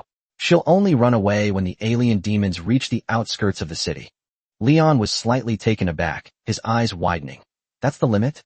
Ignia nodded and took another bite of her duck leg. We've brought Mia and Valeria with us. If they want to escape, they can just teleport. Leon stroked Ignia's still flat stomach and nodded. Perhaps when they met Mrs. Veronica again, their child would already be born. Just as the two were deeply in love, Leon suddenly noticed that Lena was running towards them. Her rabbit ears stood up high, and the corners of her mouth were slightly upturned. She hopped and skipped as she ran, looking like she was in a particularly good mood. Before Leon could speak, she quickly pulled out a bag full of money and stuffed it into his hand. I made a little money selling things these past 2 days. this is for you. You're stuffing money into my pocket again. I've already told you need it more than I do. If all else fails, you can give it to Teresa. She's your bodyguard, so consider it payment for her salary. Leon opened the bag and glanced inside. It was stuffed full of copper and silver coins. The money inside looks like there are about 30 or 40 Taito-tuka silver coins. Lena shook her head and sighed. Although it makes me feel safe to have Teresa around, she's just too much of a troublemaker. She's been getting into fights a lot these past 2 days. Whenever someone comes looking for trouble, she throws 2 punches at them. If she angered the guards, she would put her hands on her hips and shout, "I am a noblewoman from Northch, and that man started the trouble, so I taught him a lesson." This tactic worked most of the time. With that explained it, Leon roughly understood what their business dealings were like. Teresa sat by the campfire, holding a bowl, her ear turned towards us, and mumbled a reply. "How could you do this? Speaking ill of me behind my back, while I wasn't looking. And all that effort I put into protecting you. How awful." Lena waved her hand and decisively chose food as a bribe. "When we get to Costa Rica, I'll definitely treat you to a big meal." "That's more like it." Teresa raised her head and drank the mushroom soup in her bowl in one gulp. Lena glanced at Selena, who was still busy, and suddenly reached out and hugged Leon's arm, deliberately rubbing against it. "Brother Leon, let me stay with you. I will be very sensible." Her eyes were electrifying, and her alluring body was constantly stimulating Leon's senses. "No, let's wait a few years. She has to be at least 20. I like mature and sexy women." Leon's spider sense suddenly activated. He turned to steal a glance at Selena, and their eyes met. Hakimi quickly stood up, walked over to Leon and circled around him, then asked knowingly, "Why are you glancing at me?" "That's naturally because he has a guilty conscience." Leon nodded. Selena's eyes widened, then she pulled out her staff and started hitting her. "You're getting bolder and bolder. Now you actually dare to say it out loud. You're asking for it." Lena watched from the side, and after thinking for a moment, stopped her violence. "Sister Selena, please stop hitting her. It hurts a lot." Leon scratched his head. It was actually a little itchy. Selena, who already knew Leon was thick-skinned, rolled her eyes and continued. "Pain? Don't make Leon laugh. This guy is as hard as a rock. Even an ice dragon couldn't kill him. And why are you always trying to steal my girlfriends? What's so great about Leon anyway? You all just have to fawn over him." Lena coughed and began to list Leon's good qualities. Gentle and kind, strong and healthy. After casually saying a couple of things, Lena seemed to run out of ideas. She continued muttering, her hands behind her back. "Anyway, Brother Leon is such a good person. You'll regret missing out on a man like him for the rest of your life." Leon nodded in satisfaction. He could have more of that kind of praise. He really enjoys hearing it. He was laughing when he got hit with the stick again, and then Oo was grabbed. Selena pouted and tightened her grip. "What are you laughing at?" "No, I won't agree." Lena's bunny ears drooped, and she muttered, "Can't I just have children?" Selena first looked at Leon, then her gaze fell on Lena. She said incredulously, "Don't you want to listen to what you're saying?" With that, she brandished her staff and shooed Lena away, then looked at Ignia, who was gnawing on a bone nearby, and said, "Leon is right here, and he's about to be kidnapped. And Ignia, aren't you even doing anything about it?" The lioness remained composed, nonchalantly saying, "I think it's a good thing for the clan to grow stronger. Anyway, we can't finish eating it all if we all attack together, so we might as well share some with others." Selena was speechless. What kind of logic is that? After saying that, she patted Ignia's bottom and coaxed, "I've roasted the duck for you. Go and have some more." Ignia was instantly captivated by the roast duck and left without looking back. Seeing that the surroundings had been cleared, Selena crossed her arms and whispered to Leon, "I've been thinking about something. If we keep running like this, what if even Costa can't hold on in the end?" Chapter 169: The Birth of the Legendary Electric King. Leon scratched his head. He hadn't really thought about this issue in detail. If running all the way to Costa Rica doesn't work, then he should consider crossing the ocean to find a new continent. Leon led Selena to the campfire, picked up a bowl, and took a sip of mushroom soup. "I never thought of that. Let's just keep running. There's always a way out. By the way, how many otherworldly beings did you see when you were still in Furseld?" After a moment of contemplation, Selena slowly spoke. "They're everywhere. I took a look from the city wall, and the number of soldiers in the city is less than 1,000th of the number of demons. These monsters are like a raging tsunami. We can't stop them at all." Leon shrugged. "If there were only a few demons, I might try to kill some and become a hero who saves the continent. I'm human too. I get tired too. Killing 100 might not feel like much, but 1,000, 10,000. In the end, I might be so tired I can't even lift a hammer. Don't try to be a hero. I don't want you to die. Selena gently hugged Leon, her cat ears twitching. How about we find a sailboat and sail to other continents as soon as we get to Costa Rica? Then we can find a safe little place. Leon smiled and hugged Selena in his arms. Let's ask Mrs. Veronica later. Maybe she has a solution. Selena lowered her head slightly and said softly, these words are too depressing. Let's not talk about it anymore. Do you want to find a place to relax? Teresa squinted at the side, put down her empty bowl, and couldn't help but complain. Sis, why don't you two have any time to spare? At first I saw you just hugging and cuddling, but has it gotten to this point? Does Leon have some kind of magic about him? I'd like to ask you all the same question. Why are you all staring at Leon? Does he have some kind of magic about him? Selena asked, narrowing her eyes. Upon hearing this, Lena, who had been secretly watching, quickly looked away, pretending to be seriously stringing mushrooms, and muttered, why are there so many mushrooms? It would be a waste if we couldn't finish them and they went bad. Leon shook his head. The mushroom people are very hospitable. They've brought us a lot of mushrooms back and forth. That should be enough for about 10 of us to eat for a month. The little dragon cries twice, then walks over to Leon with a wooden skewer in its mouth, indicating that it wants to eat more roasted mushrooms. Mia held the bowl and said softly, it's quite cold and furseled. There are only 2 months of mushroom picking season each summer. During that time, my mother would take me to the woods near the village to pick mushrooms and make soup. Leon reached out and patted her head. This little white dog is a good child. Lena's sister Anya patted Leon's left shoulder and hid to his right as he turned around, playing a prank on him. However, Leon had already figured out her tricks. Seeing that there was no one behind him on the left, he turned his head to look on the right. The little bunny girl's face was right up close. Brother Leon, will we be safe once we reach Costera? This is an adult matter. You just need to be happy. Leon reached out and touched her bunny ears, then gently tugged at her soft cheek. Go on. Keep an eye on your little brother. Don't let them run around and fall. After Anya left, Leon fell into deep thought. If it's confirmed that Costera can't stay long either, and we're going to take our wives to other continents, should we still take Rena and the others with us? Life is full of challenges. Leon slowly lowered his head, looking at his fist, which was as big as a sandbag, and fell into deep thought. Although he couldn't determine his own strength, Leon guessed that his current combat power was around 120,000 or 130,000. I wonder how many demons this can kill. If it were the kind he had encountered before, he could fight until he was completely exhausted. But it's not certain if you encounter a strong opponent. Thinking of this, his gaze swept over everyone. Don't even think about Leona. I know what you're thinking. Hakimi said to Teresa. Name, Selena Ockfelder. Current overall strength rating, 20,000. In just over 2 months, her combat power increased by approximately 6,000. Regardless, her improvement speed is actually quite impressive, but what they lack most right now is development time. I wonder how developed she will be by the time the alien demons attack. Leon glanced at Teresa, who was standing next to Selena. Stop talking nonsense.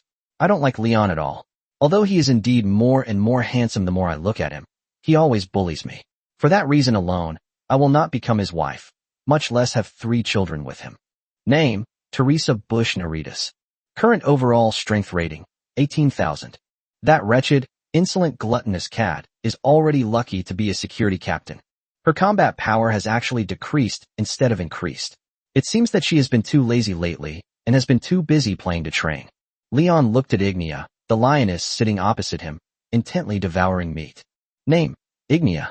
Current overall strength rating, 40,000. Leon's lips curled up slightly. Her improvement rate is much faster than Selena's. In less than a month, she has increased her combat power by 5,000, and if she continues to develop, her future is promising. Ever since the system burned the sun goddesses but with a cigarette, but last time, she suddenly started to develop a second growth spurt. I've never seen her exercise. She just eats, drinks, and sleeps all day, but her fighting power keeps increasing. Having a secure job is really great. Honey, don't eat too much. Come sit over here. Ignia chewed the bone and swallowed it, then strode over to Leon, plopped down on his lap, and began rubbing her ear against him. Leon looked at the little dragon cub crouching at his feet, licking its paws, and used his beast taming technique. Suck, suck, suck. The little dragon looked up at him, then lowered its head and began licking its scales. Name, Vera. Current overall strength rating, 20. 20? He's a bit better than when he first met Selena. He's basically just a mascot. Let it develop further. Leon looked at Alifia, who was still praying by the roadside. She was the only one who had escaped the net. He decisively used the identification method. Let me see. Name, Alifia. Current overall strength rating, 50,000. Almost nothing has changed. This snow leopard was very strong at the beginning, but its growth potential was limited. But it's alright, her fighting strength is enough to protect herself, and even if she can't win, escaping shouldn't be a problem. As long as the wet nurse has enough milk, that's fine. Although Alifia's life goddess healing spell can't bring people back to life, it's still quite powerful. It can not only restore health, but also relieve fatigue. Sometimes, when she's really tired from playing at night, she'll perform self-treatment. With her by his side, Leon should be able to dominate the monster horde. Just then, Leon suddenly noticed a strange entry. Lawful good, chosen one of Vilia's, follower of the goddess of life, blessing of Belial, misfortune, pregnancy, one day. Chapter 170 Hakimi, in despair. What's wrong with you? Why are you so jumpy? You scared me just now.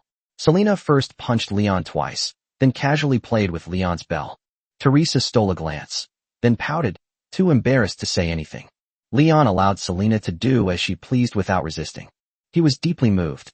Just yesterday, Alifia said she was worried that she wouldn't be able to get pregnant. As a result, I pushed too hard last night, and ended up giving birth to the baby. He began to consider how to hint at this to Alifia. After all, it was only the first day, and the changes in her body were minimal. Without a system, she might not be able to detect the child's presence. This child is a legendary electric shock magnet. It's truly amazing that she could conceive under such extreme conditions. Hey, Leon, what are you spacing out for? I'm talking to you, didn't you hear me? Selena stood on tiptoe and pinched Leon's cheek. When he didn't speak, she prepared to use the bell stimulation method. I just got pricked in the butt, so I suddenly stood up. Leon glanced down at Selena, then secretly used his appraisal skill. Her entry has not changed at all. Poor Hakimi. They've tried so hard, but still haven't gotten pregnant. I wonder when she'll be able to conceive. Selena felt around on the stone platform, searching carefully. Is it sawdust?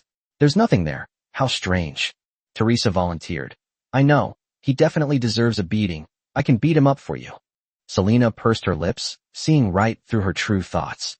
Do you think I don't know what you're up to? You actually want to use this opportunity to get close to Leon, and then reach out and touch him, am I right? Teresa curled her lip, refusing to admit it. Nonsense. How could you be so despicable, sister? Don't you know me? Leon quickly stopped the two from bickering, urging, Wife, hurry up and build the house. It's getting late, we should rest. Selena pursed her lips, then gave a meaningful smile. Look how anxious you are to find out. Teresa watched enviously, swallowing hard. It was getting late after the house was built, and it was supposed to be Leon's turn to keep watch tonight. But he had something important to tell Alifia, so he could only let Valeria, that bear girl, suffer for her for one night. Brother-in-law, you're abusing me. Shouldn't it be your turn today? Why is it me again? Valeria held a hammer, on the verge of tears. Leon nudged her. Hey, next time it's your turn, I'll help you out. Let's call Teresa along too, and have her tell you a story. Teresa didn't say anything. She casually waved to Valeria. You won't die from not sleeping for one night. Come on over, Valeria. Okay. Leon laid down on the bed, and before the blankets had even warmed up, Selena, her cheeks flushed, sat on him. Shall we do it? Or shall we? Looking at Selena sitting on his lap, Leon shook his head helplessly. I wonder how Hakimi will react when he finds out that Alifia is pregnant. I can't do it today. I'm a little tired. Tired? That's not like you, Leon. Selena narrowed her eyes, then took out the medicine that Lady Susanna had given her. Really don't want it? I'll be very good. Ever since Alifia used it once, the medicine has been kept on Selena's person, and she would take it out to reward Leon whenever she was in a good mood. Let's rest, love you, my wife. Leon got up, kissed Selena, and then lay back down. Selena looked puzzled after being rejected for the first time. Leon used to be the one clamoring for it, but today she offered herself up and was still refused a visa. This is bizarre. It's like the sun has risen in the west. Selena angrily punched Leon, then lay down on her side. Ignia entered the room and lay down next to Selena, on the outer side. Although the lioness wanted it, she had been enduring it for a while and had almost gotten used to it. Every day when it was time to sleep, she would lie down on the bed and start snoring 10 seconds later. Leon lay on the bed and waited for a while before Alicia came in. She took off her boots and carefully walked to the inside of the bed before lying down. To prevent the snow leopard from electrocuting Selena and Ignia, She usually sleeps alone on Leon's side, while Selena and Ignia sleep on the other side, and the little dragon cub sleeps on the floor by itself. Seeing that Alifia seemed preoccupied, Leon asked in a low voice, "Wife, are you all right?" "I'm fine, get some rest, good night, sweet dreams." She kissed Leon, then snuggled up to him. Seeing that she was not moving, Leon thought she was asleep. As soon as he closed his eyes, he felt something rubbing against his thigh. Alifia grabbed Leon's clothes and pulled him closer to her, then skillfully lay on top of him and began to whisper. How could a 20-year-old like Leon listen to such words? He almost pushed the man directly to the ceiling. But thinking of the hard-won child in his womb, he forced himself to hold it in. Seeing that he remained unmoved, Alifia decisively used her charm. "Help me. Anything will do as long as you're happy. Bully me hard. Make me forget everything." "Darling, I'm afraid that won't work." Leon shook his head. Alifia was taken aback at first, then obediently laid down beside her. "Did I scare you?" "I'm sorry, I was definitely acting a little strange today." "Did Leon get scared?" No. When Ignia used a giant squat that sucked people up, Leon wasn't scared at all, so this is nothing. After briefly gathering his emotions, Leon stroked her head and whispered, "Honey, I have something to tell you." "You say?" You might be pregnant." "What?" Selena sat up abruptly, startling Leon. He turned to look at Hakimi and couldn't help but complain. "What are you doing, yelling like that in the middle of the night?" Ignia simply turned over and wasn't woken up. Selena's blue eyes gleamed in the darkness. Ignoring Leon's complaints, she continued to ask, "Is Alifia pregnant?" Leon nodded. "I think so." Upon hearing this, Hakimi instantly despaired. Alifia slowly sat up, touching her lower abdomen, equally surprised. "Really? I didn't even feel it myself." At this point, she suddenly realized something. "Leon, are you kidding me?" "Thank you, but this kind of joke isn't appropriate. The child means a lot to me." No, you'll have to be patient like Ignia during this time. It's okay if you don't believe me now, you'll find out in a few days." Leon pinched Alifia's cheek and continued, "I'm the boss, trust me." Chapter 171, The Gluttonous Snow Leopard. A week has passed. Leon and his companions have arrived at the southernmost part of Taitotuga and are about to leave for their next destination, the Duchy of Gisoma. Their group wanted to reach Costa Rica, which involved passing through at least 6 or 7 countries of varying sizes. Lena, riding on horseback, said to Teresa beside her, "Let's go sell things together once we get into the city." "Teresa, you're so kind."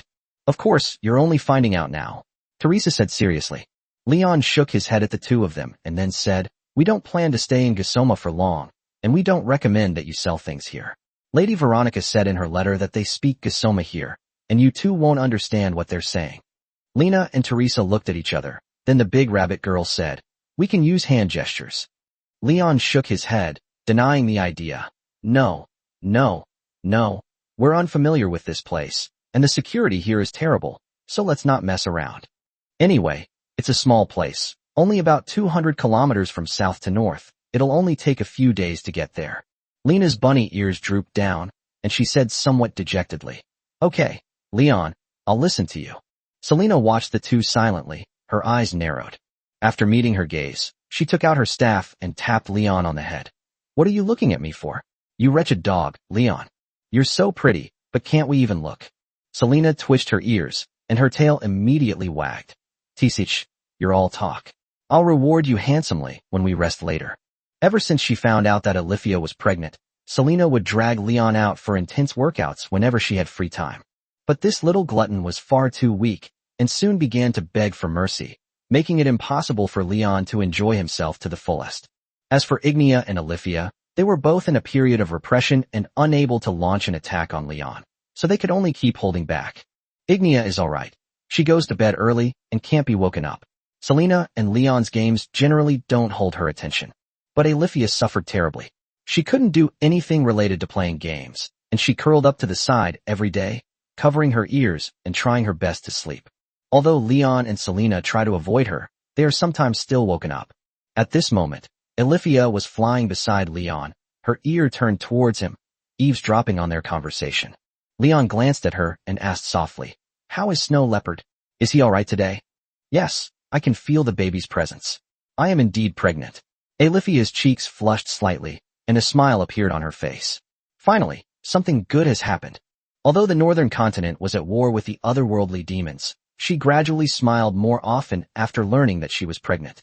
This kid is a real lifesaver, arriving at the most crucial moment. Otherwise, the snow leopard would have been in a state of unease for a long time. Now her attention is focused on herself. Let's rest by the roadside for a while. You've been flying all day, so don't tire yourself out, Leon said softly. The group found a quiet spot by the roadside to stop. Selena quickly set up the house, then stood at the door and winked at Leon, inviting him to join the game. Teresa glanced at the two of them and muttered as she sat in front of the campfire. My sister is getting more and more unscrupulous with her gluttony. So what? We're husband and wife. What's wrong with husband and wife being affectionate? Selena pouted and retorted. Teresa replied sourly. It's nothing. Looking at the enthusiastic Selena, Leon said sheepishly. Actually, we can wait until after dinner to play. Selena shook her head and slowly narrowed her eyes. No. 10 minutes is enough for me. Hakimi is only concerned with his own comfort. 10 minutes is just a warm-up for Leon. He'll need at least an hour to get started. I protest against this. Protest denied. Come here obediently. Selena beckoned to Leon with her finger, then showed him the mysterious potion hidden behind her back.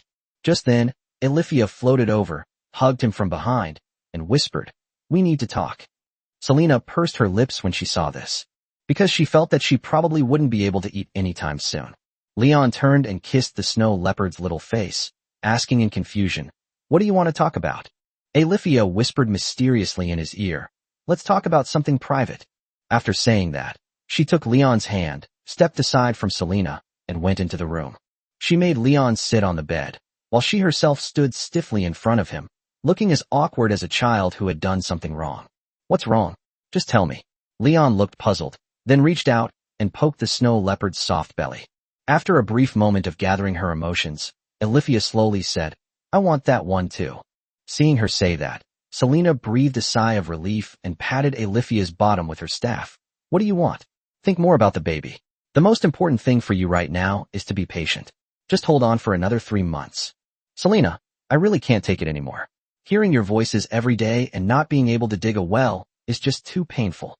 Alifia sighed and continued. Can you imagine a person trapped in the desert, about to die of thirst, finally finding an oasis, only to discover that the water is all salt water, something they can only look at but not drink? Do you understand that feeling? Selena bluntly exposed. Just say you're a lecher, don't make it sound so convincing. Alifia's face flushed red instantly. She kept her head down and didn't say anything. Leon shook his head. This child was hard won. They couldn't let a small thing ruin the big picture. No, Alifia, you'll have to hold it in for another 3 months. Good luck. Leon patted her on the shoulder, encouraging her. Not even the back. Alifia persisted. What do you mean front, back, this side, that side? Don't even mention the back. None of the sides are good, you know? Our core build is to hold back. Look how well Ignia did it. She felt uncomfortable at first, but she got used to it afterward. Alifia muttered under her breath. Ignia is inhuman. She's so exaggerated, falling asleep as soon as her head hits the pillow. Selena's lips curled into a smile as she peeked out to tattle. Ignia. Alifia says you're not human. Ignia walked into the house, looked at the group of people, and pointed to her round lion ears on her head with a serious expression. I am not human. I am a beast man. Alifia sighed helplessly. Fine, I'll endure it for another 3 months. Watching her somewhat dejected figure as she walked away, Leon instructed. Just like Ignia, you can't even dig a well. I'll be keeping an eye on you. Chapter 172, Leave a little bit of food for the child. After the game, Leon took the exhausted Selena to dinner. Hakimi's face was beaming with joy, clearly indicating that he had reached his limit. She wouldn't listen when we told her to play games later, which resulted in her having no appetite for dinner because she ate too much.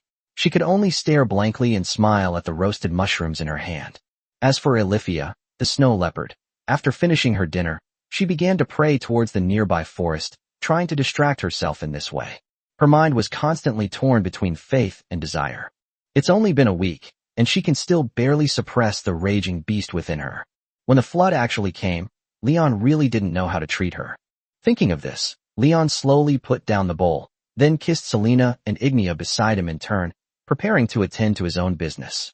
Mia, holding the little dragon cub, slowly asked, Brother Leon, where's mine? Yours? What's yours? Kiss me. Mia, the little dog girl, gently wagged her tail. Leon looked her up and down, then fell into deep thought. No, absolutely not. You'll get arrested. Mia, listen to me. You're still too young.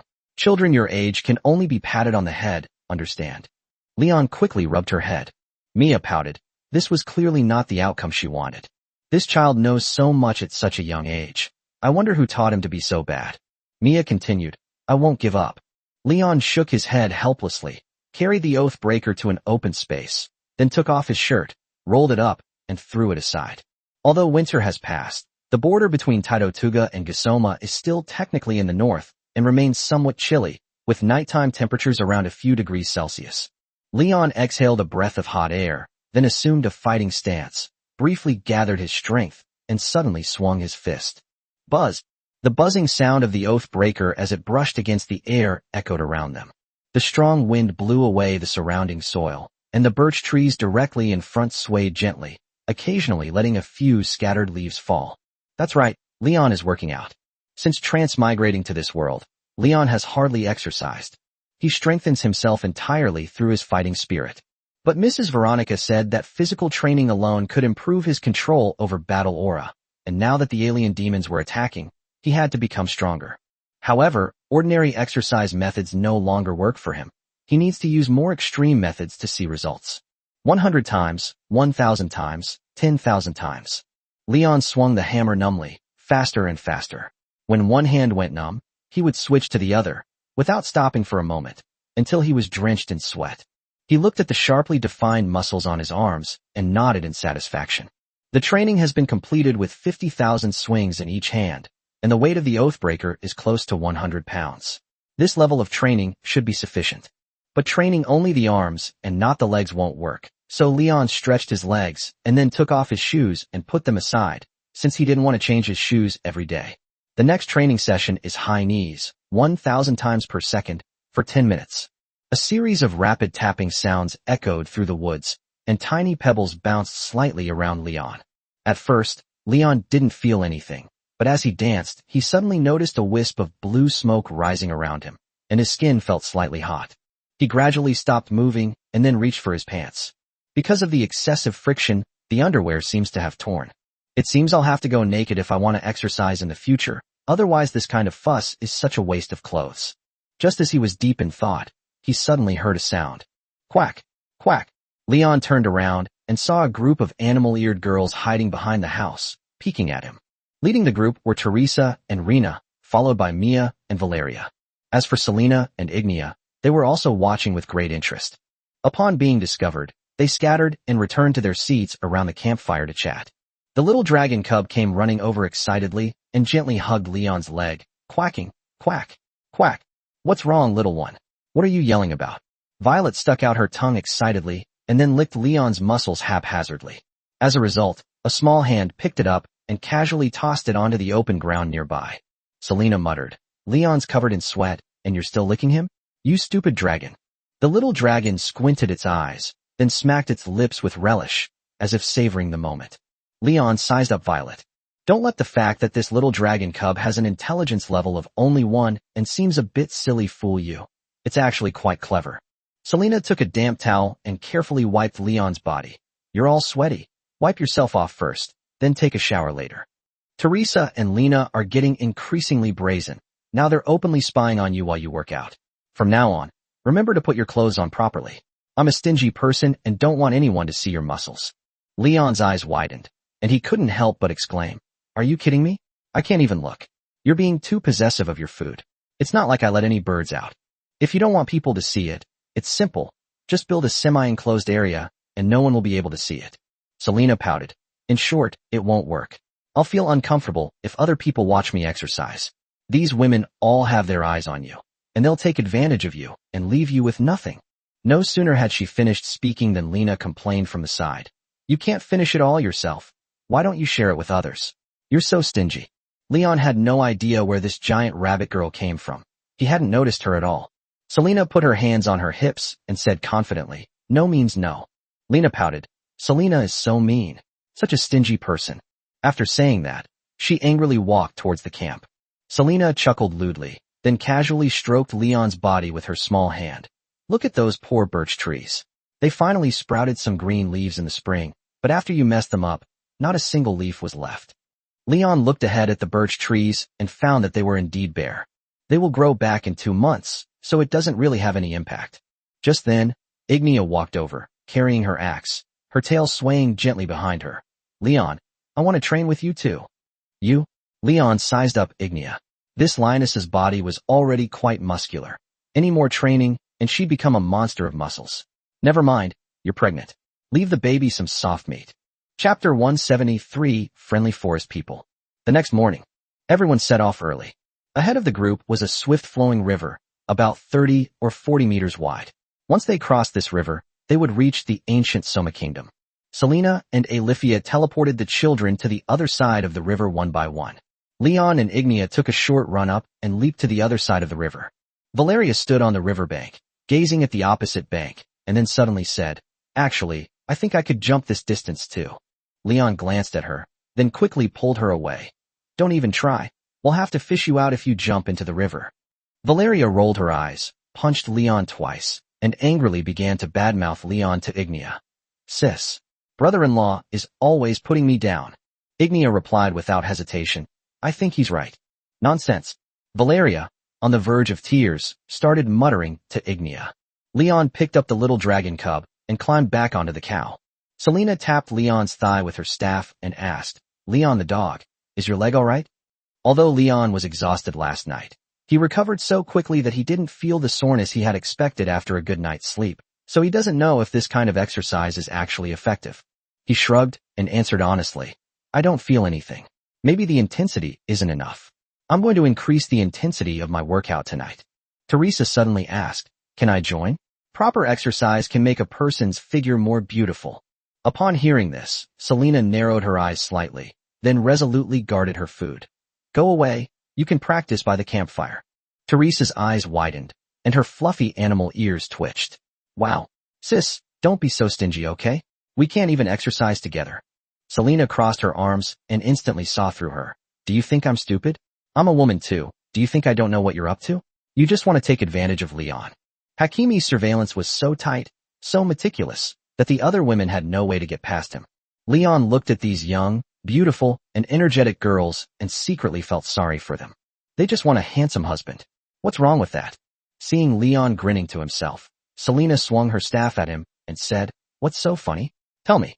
Leon shook his head. No, some things can only be kept in my heart. If I say them out loud, I'll get a beating." Teresa's eyes widened. "Sister, what nonsense are you talking about? I absolutely did not mean to take advantage of Leon, and I would never reach out and touch his muscular physique."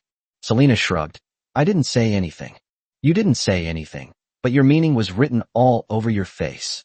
Teresa pouted, grumbling as she rode her horse towards Lena. "You just stay with Leon, how stingy." Watching her departing figure, Selena continued to observe the crowd warily, her gaze finally settling on Mia. The little female dog had droopy ears, and her little hands gently clutching Leon's pants, remaining silent to the side. Clearly, the little guy wanted to ride a horse with Leon. Leon dropped the little dragon cub in his arms, then bent down slightly to lift Mia onto the horse and gently placed her behind him. The little dog girl hugged Leon tightly without saying a word. He's definitely a master. She accomplished with ease what Teresa struggled to achieve. No wonder there's a newbie protection period. Selena watched the two of them from the side, slowly narrowed her eyes, and then said, "Mia, you're a big girl now. In 2 more years, you definitely won't be able to hug Leon like this." Mia nodded, looking very obedient. Seeing Selena pouting to herself, Leon couldn't help but complain. "You're jealous of kids too, Hakimi. Isn't it all because of someone? If he could behave himself, would I have to live in fear every day?" Selena rolled her eyes and continued. "In order not to end up like my aunt, who has a husband but lives like a widow, I have to keep a close eye on someone." Leon shook his head in disappointment. Ultimately, this reflects a lack of trust in him. Although he does like all kinds of animal-eared girls, he wouldn't go so far as to lay a hand on a sweet and soft little loli. After leaving the river, the group continued walking forward and soon arrived at a bare beech forest. Leon looked up at the sky. The sun was high overhead. They usually rest for an hour or 2 at noon before continuing their journey, and they can take a break in this forest. "Honey, are there any villages or similar places around here?" he asked Ignia, turning to his side and behind him. As he spoke, he took out the map and started looking at it. Ignia scratched her ear, peered around to observe her surroundings, and finally replied, I don't know. I usually travel along trade routes and rarely take these side roads. However, we've only just crossed the river. If we walk to the right for about half a day, we should reach a small village. Although I can't understand their language, they seem quite friendly. Walking for half a day? Forget it then. Let's rest here for a while and continue south this afternoon. We should be able to get through this small place in 3 or 4 days. Ignia nodded, dismounted, and tied the horse to a tree. Let's rest for a bit, and we'll be able to eat soon, Lena said to her younger siblings, then helped them down from the carriage one by one. Leon also found a place to tie up his horse. Just then, Alithia suddenly reached out and poked Leon's waist, whispering, Leon, someone's coming. Following the direction Alithia pointed, Leon saw several disheveled and unkempt villagers. They were dressed in simple clothes made of animal skins, hiding behind the trees and secretly watching them. They looked like a group of savages. Should we say hello? Leon reached out and poked Alithia's lower abdomen. The snow leopard smiled and softly declined. I don't speak ancient Soma. Do you, Leon? Leon shook his head. Obviously not. Although he doesn't know how, the system has a way to help him learn. Just then, more forest dwellers emerged from the depths of the woods. They waved to Leon, their smiles shy and bashful, and chattered amongst themselves. Leading the group was an old woman wearing a bearskin hat. She leaned on a staff and gestured to Leon as if she were eating, smiling kindly. Selena was also drawn over. She hid behind Leon and asked timidly, Do you know these people? Leon shook his head. I don't know them, but I think these villagers want to treat us to a meal. As soon as I finished speaking, the system's voice rang in my ears. Warning. Host detected walking into a trap. Leon narrowed his eyes and whispered to Selena beside him. Honey, it's rare to meet such kind forest folk in this desolate place. Let's go to their house for dinner. Chapter 174, Not Eating Beef. Leon led the group into the forest. He appeared nonchalant on the surface, but was actually observing his surroundings. With Alithia by my side, I have no need to worry about sneak attacks from the shadows. However, these Sinmans kept chattering away, and Leon couldn't understand a word they were saying. Thinking of this, he casually cursed at them in his hometown dialect. The system's voice also sounded quickly, as if it had been pre-programmed. Continue talking to the forest people to gain access to ancient Soma language translation. Current progress, January 3rd. Selena, who was listening nearby, was taken aback.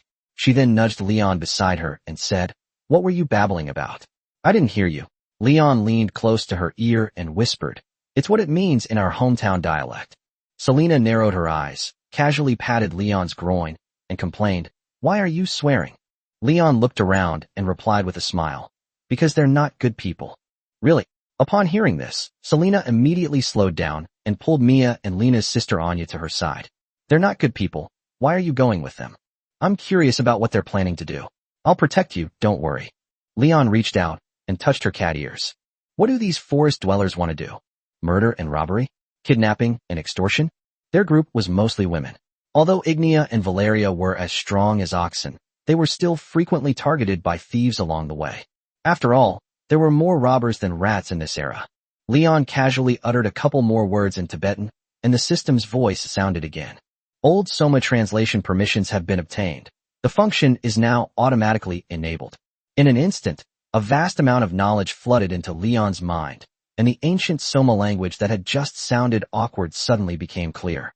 A woman in her 30s with many short braids asked the old woman beside her, Priestess, what should we do when we get to the village?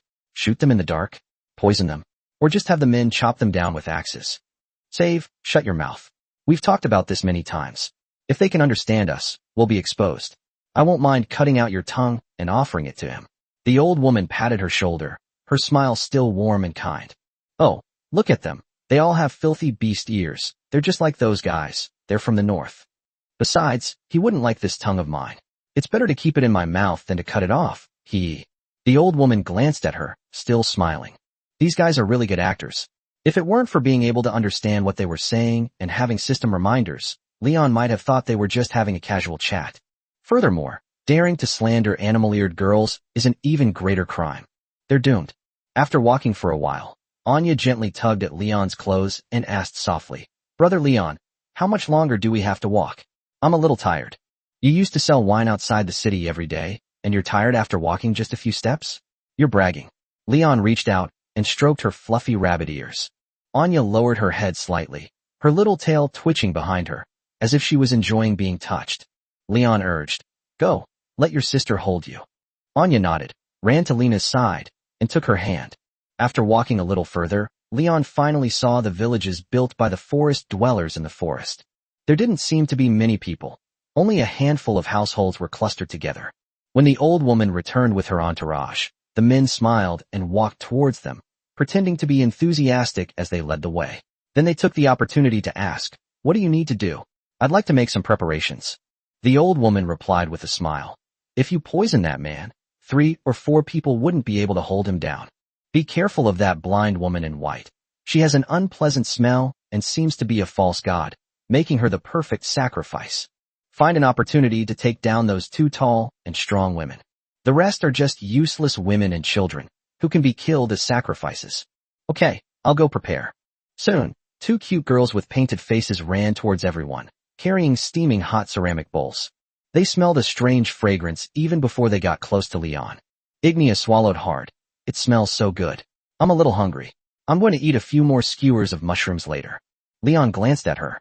"Since my wife is hungry, we need to get this sorted out quickly." The 2 little girls handed the soup bowls to Leon and Ignia, smiling and saying, "Drink up, you big oaf. Your mom and dad will be so happy when you finish."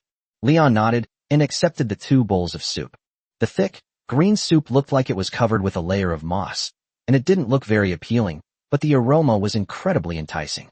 Hungry travelers are indeed easily tempted by the thick soup brought by the innocent little girl. I wonder how many people these forest dwellers have killed. Ignia watched Tang swallow hard, but didn't say anything. They were both quite greedy, but while Ignia could resist, Valeria, that bear girl, couldn't resist for even a moment. "Brother-in-law, you little glutton, you actually drank 2 bowls by yourself. Can I have some too?" Leon didn't reply. He slowed his pace and handed one of the bowls of soup to Selena. Then he reached out and grabbed the old woman, saying in fluent ancient Soma, "You ate too much this morning and aren't particularly hungry yet. I respect the elderly and care for the young, so you can have this bowl of soup." Upon hearing this, everyone looked at Leon in surprise. The 2 little girls and the other villagers froze. Selena's eyes widened. She had no idea that Leon could speak the ancient Soma language. The old witch was even more surprised than Selena. She first gave an awkward laugh, then twisted her body as if trying to break free from Leon's side, only to have her shoulder crushed the next second, causing her to beg for mercy in pain. "What are you doing, you old geezer? Are you deaf? I told you to drink this soup." Leon's lips curled up slightly. "I'll drink it. Please have mercy and let me go." Before she finished speaking, a poisoned arrow flew towards Leon from the shadows. Electricity surged from Alifia's body, and 2 poisoned arrows were deflected amidst the flashing blades. "Oh ho, so you're resorting to sneak attacks now." Leon pinched the old witch's chin and poured all the soup into her mouth. "Come on, drink it all up." Lena covered the children's eyes to prevent them from seeing this cruel scene. Several strong young forest dwellers wielded pitchforks and lunged at Leon, but the leader was kicked away, sending the others flying like bowling balls, blood and flesh splattering everywhere. Seeing that the person who had just fired the arrow was trying to escape, Leon beckoned to Selena. "Wife, Titan bow." Chapter 175, Plague Soup. After all that was over, Selena followed Leon, threw the soup bowl aside, and tapped his kidney. "You wretched Leon, how many secrets do you still have that I don't know? We've been together for so long. How come I had no idea you could speak ancient Soma? You didn't even ask me." "Kimmy, of course I don't know."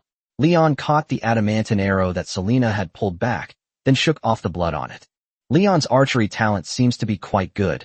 His accuracy is excellent. He just shot down a man and shattered him with a single arrow, also piercing through a straight line of trees. Seeing Anya trembling as she clung to Lena's leg, Leon said, "Lena, why don't you take the children and wait at the village entrance? It's not good for the children to see this." Oh. After a slight hesitation, the big rabbit mother led the children out of the village. "I'll go with them. I don't know if there's anyone else outside.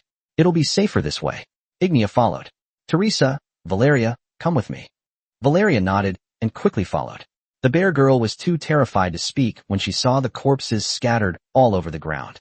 Although she was very tall, she was surprisingly timid, even less so than Mia. Selena poked Leon's waist again and continued. "Now I'm asking you, what other languages do you speak?" Seeing her adorable expression, Leon couldn't help but cheekily reply, I'm not telling you. Upon hearing this, Selena's cheeks puffed up like balloons, and she promptly vented her anger by playing with Leon's penis.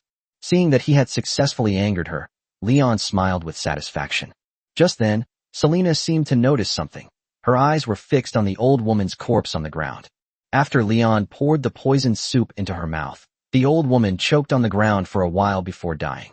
Selena moved closer and closer, then picked up a small stick and poked the old man's cheek.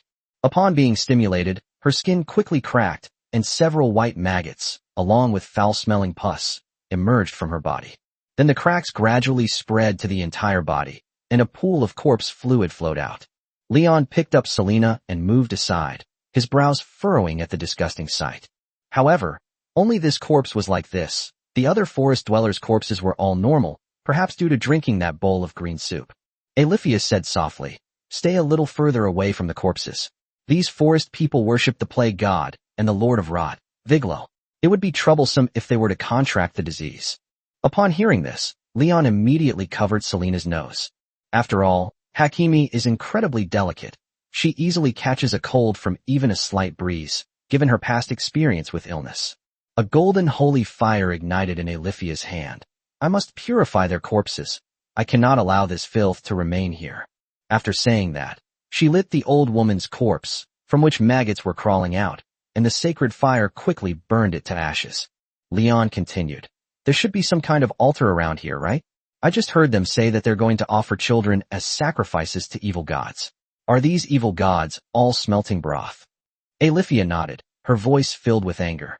Children are pure, they are the hope of the future, and the evil god enjoys the process of tainting pure souls with filth.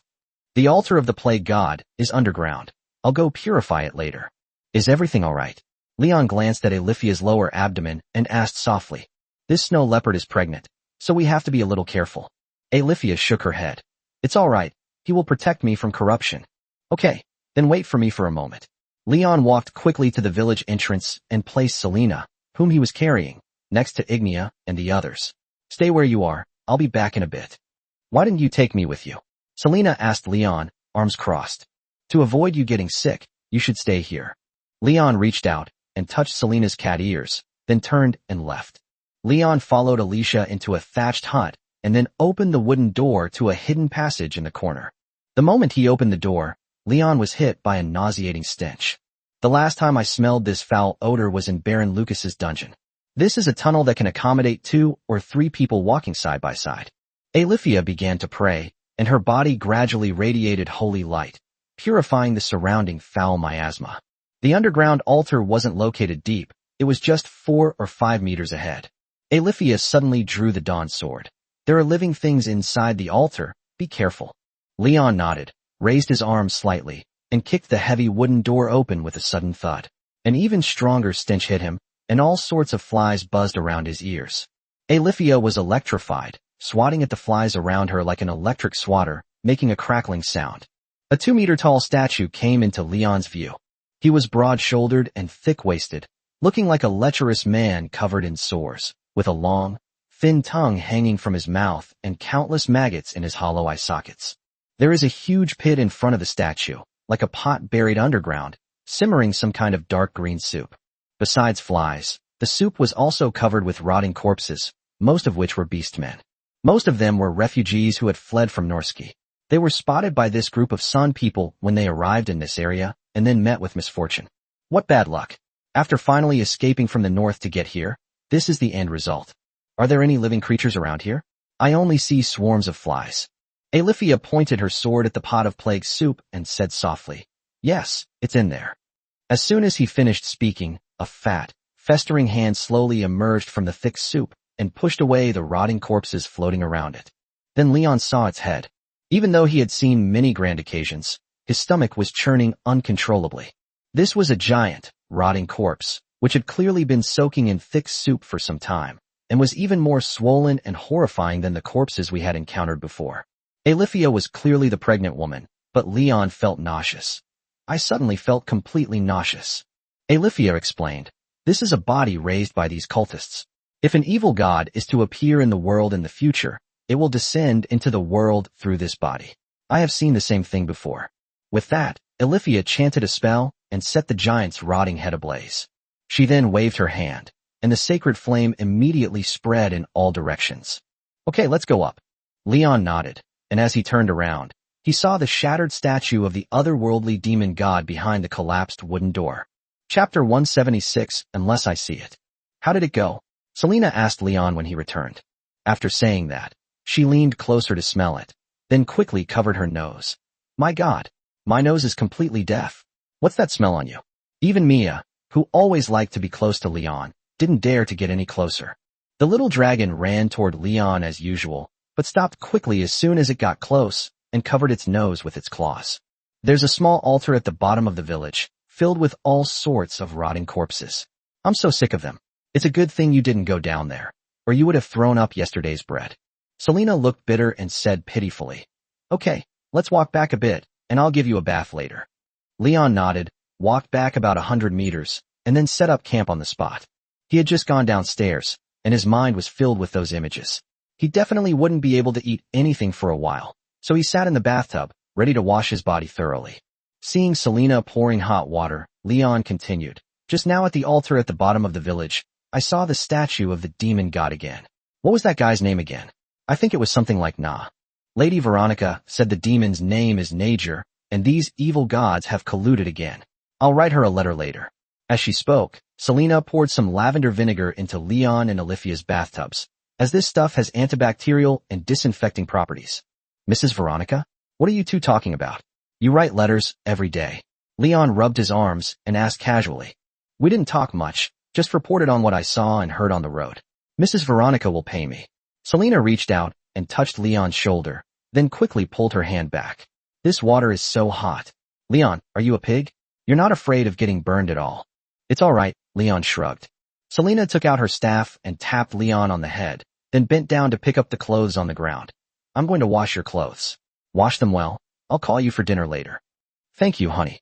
Selena hummed twice and slipped past the curtain. Leon looked at Alifia beside him. The snow leopard was carefully washing her body. Her fair and smooth skin, coupled with her focused expression, made it hard not to have wicked thoughts. Leon leaned over the edge of the bathtub and said meaningfully, Want your husband to scrub your back? Alifia paused slightly, her hands slowly stopping. Her eyes dimmed, and she said softly, Leon, you're being naughty again. We just destroyed an altar, and you're already feeling the effects. It's because my wife is so cute.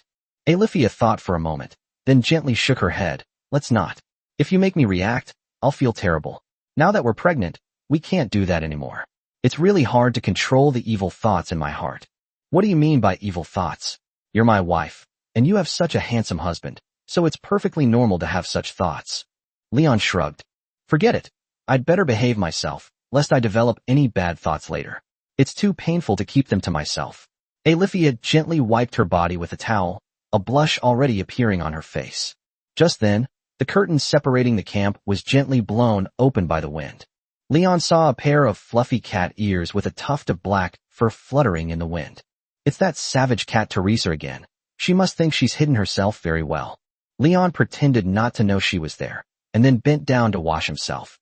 Teresa quietly slipped behind Leon's bathtub and gently covered his eyes. Brother-in-law, don't turn around. It's my sister. Leon gave her the middle finger. You're an egg. Selena's hands aren't that rough. As a result, he got punched on the head. Teresa crossed her arms and muttered, So what? I've been practicing swordsmanship since I was a child. It's normal to have calluses on my hands. I'm not a pampered person. Seeing Leon's dismissive attitude, she angrily declared, A one-on-one duel. The loser can order the winner to do anything. Do you dare to come? If we're talking about shamelessness, then you win. Leon waved his hand. All he wanted now was a quiet shower. If he could, he would like Alifia to scrub his back, but Teresa's meddling always ruins his peaceful life. Teresa's lips curled into a slight smile as she rested her hand on the edge of the bathtub, peeking inside with great interest. Really? So now that you've won, what are you planning to order me around to do? Leon said in a serious tone. I order you to get out of here right now, or Selena will torture me later, and your mother will kill me too. TCH. Coward. Putting aside my sister, what's there to be afraid of about my mom? Teresa said dismissively. Leon still remembers how Teresa was chased around by Elise in the Ice Dragon Mountains. She says she's not afraid now, but she'll behave when the staff comes at her. Teresa crossed her arms and continued. If you beg me now, perhaps I can consider becoming your woman. How about it? Leon turned to look at her, his eyes filled with disbelief. Are you drunk? Get out of here, or I'll call Selena. If you don't seize this opportunity, you'll regret it later. I have plenty of suitors in Naritas. All the promising young nobles are willing to come to my house to propose marriage. Are you bragging again? You're as black as charcoal. Are the people who like you blind? Stop talking nonsense. My skin tone is healthy, and Ignia isn't much whiter than me, Teresa said, hands on her hips, eyes wide. The caracal is about to start hissing again. Leon snorted and began to give examples one by one. Ignia is simple, cute, and unpretentious. She's not only my wife, but also my buddy, and she even got pregnant with my child. Compared to her, you're just an egg. Teresa pursed her lips and replied without hesitation. I can get pregnant too. You're not good looking, and your figure isn't good either. Leon curled his lip in disdain. Are you blind? You think my figure isn't good? Who can compare to me except Alifia? Even Lena can't. It's just that I usually dress more conservatively. Alifia remained silent, quietly submerging herself in the water to observe from the side. I don't believe you, unless I see it. The air fell silent the moment those words were spoken.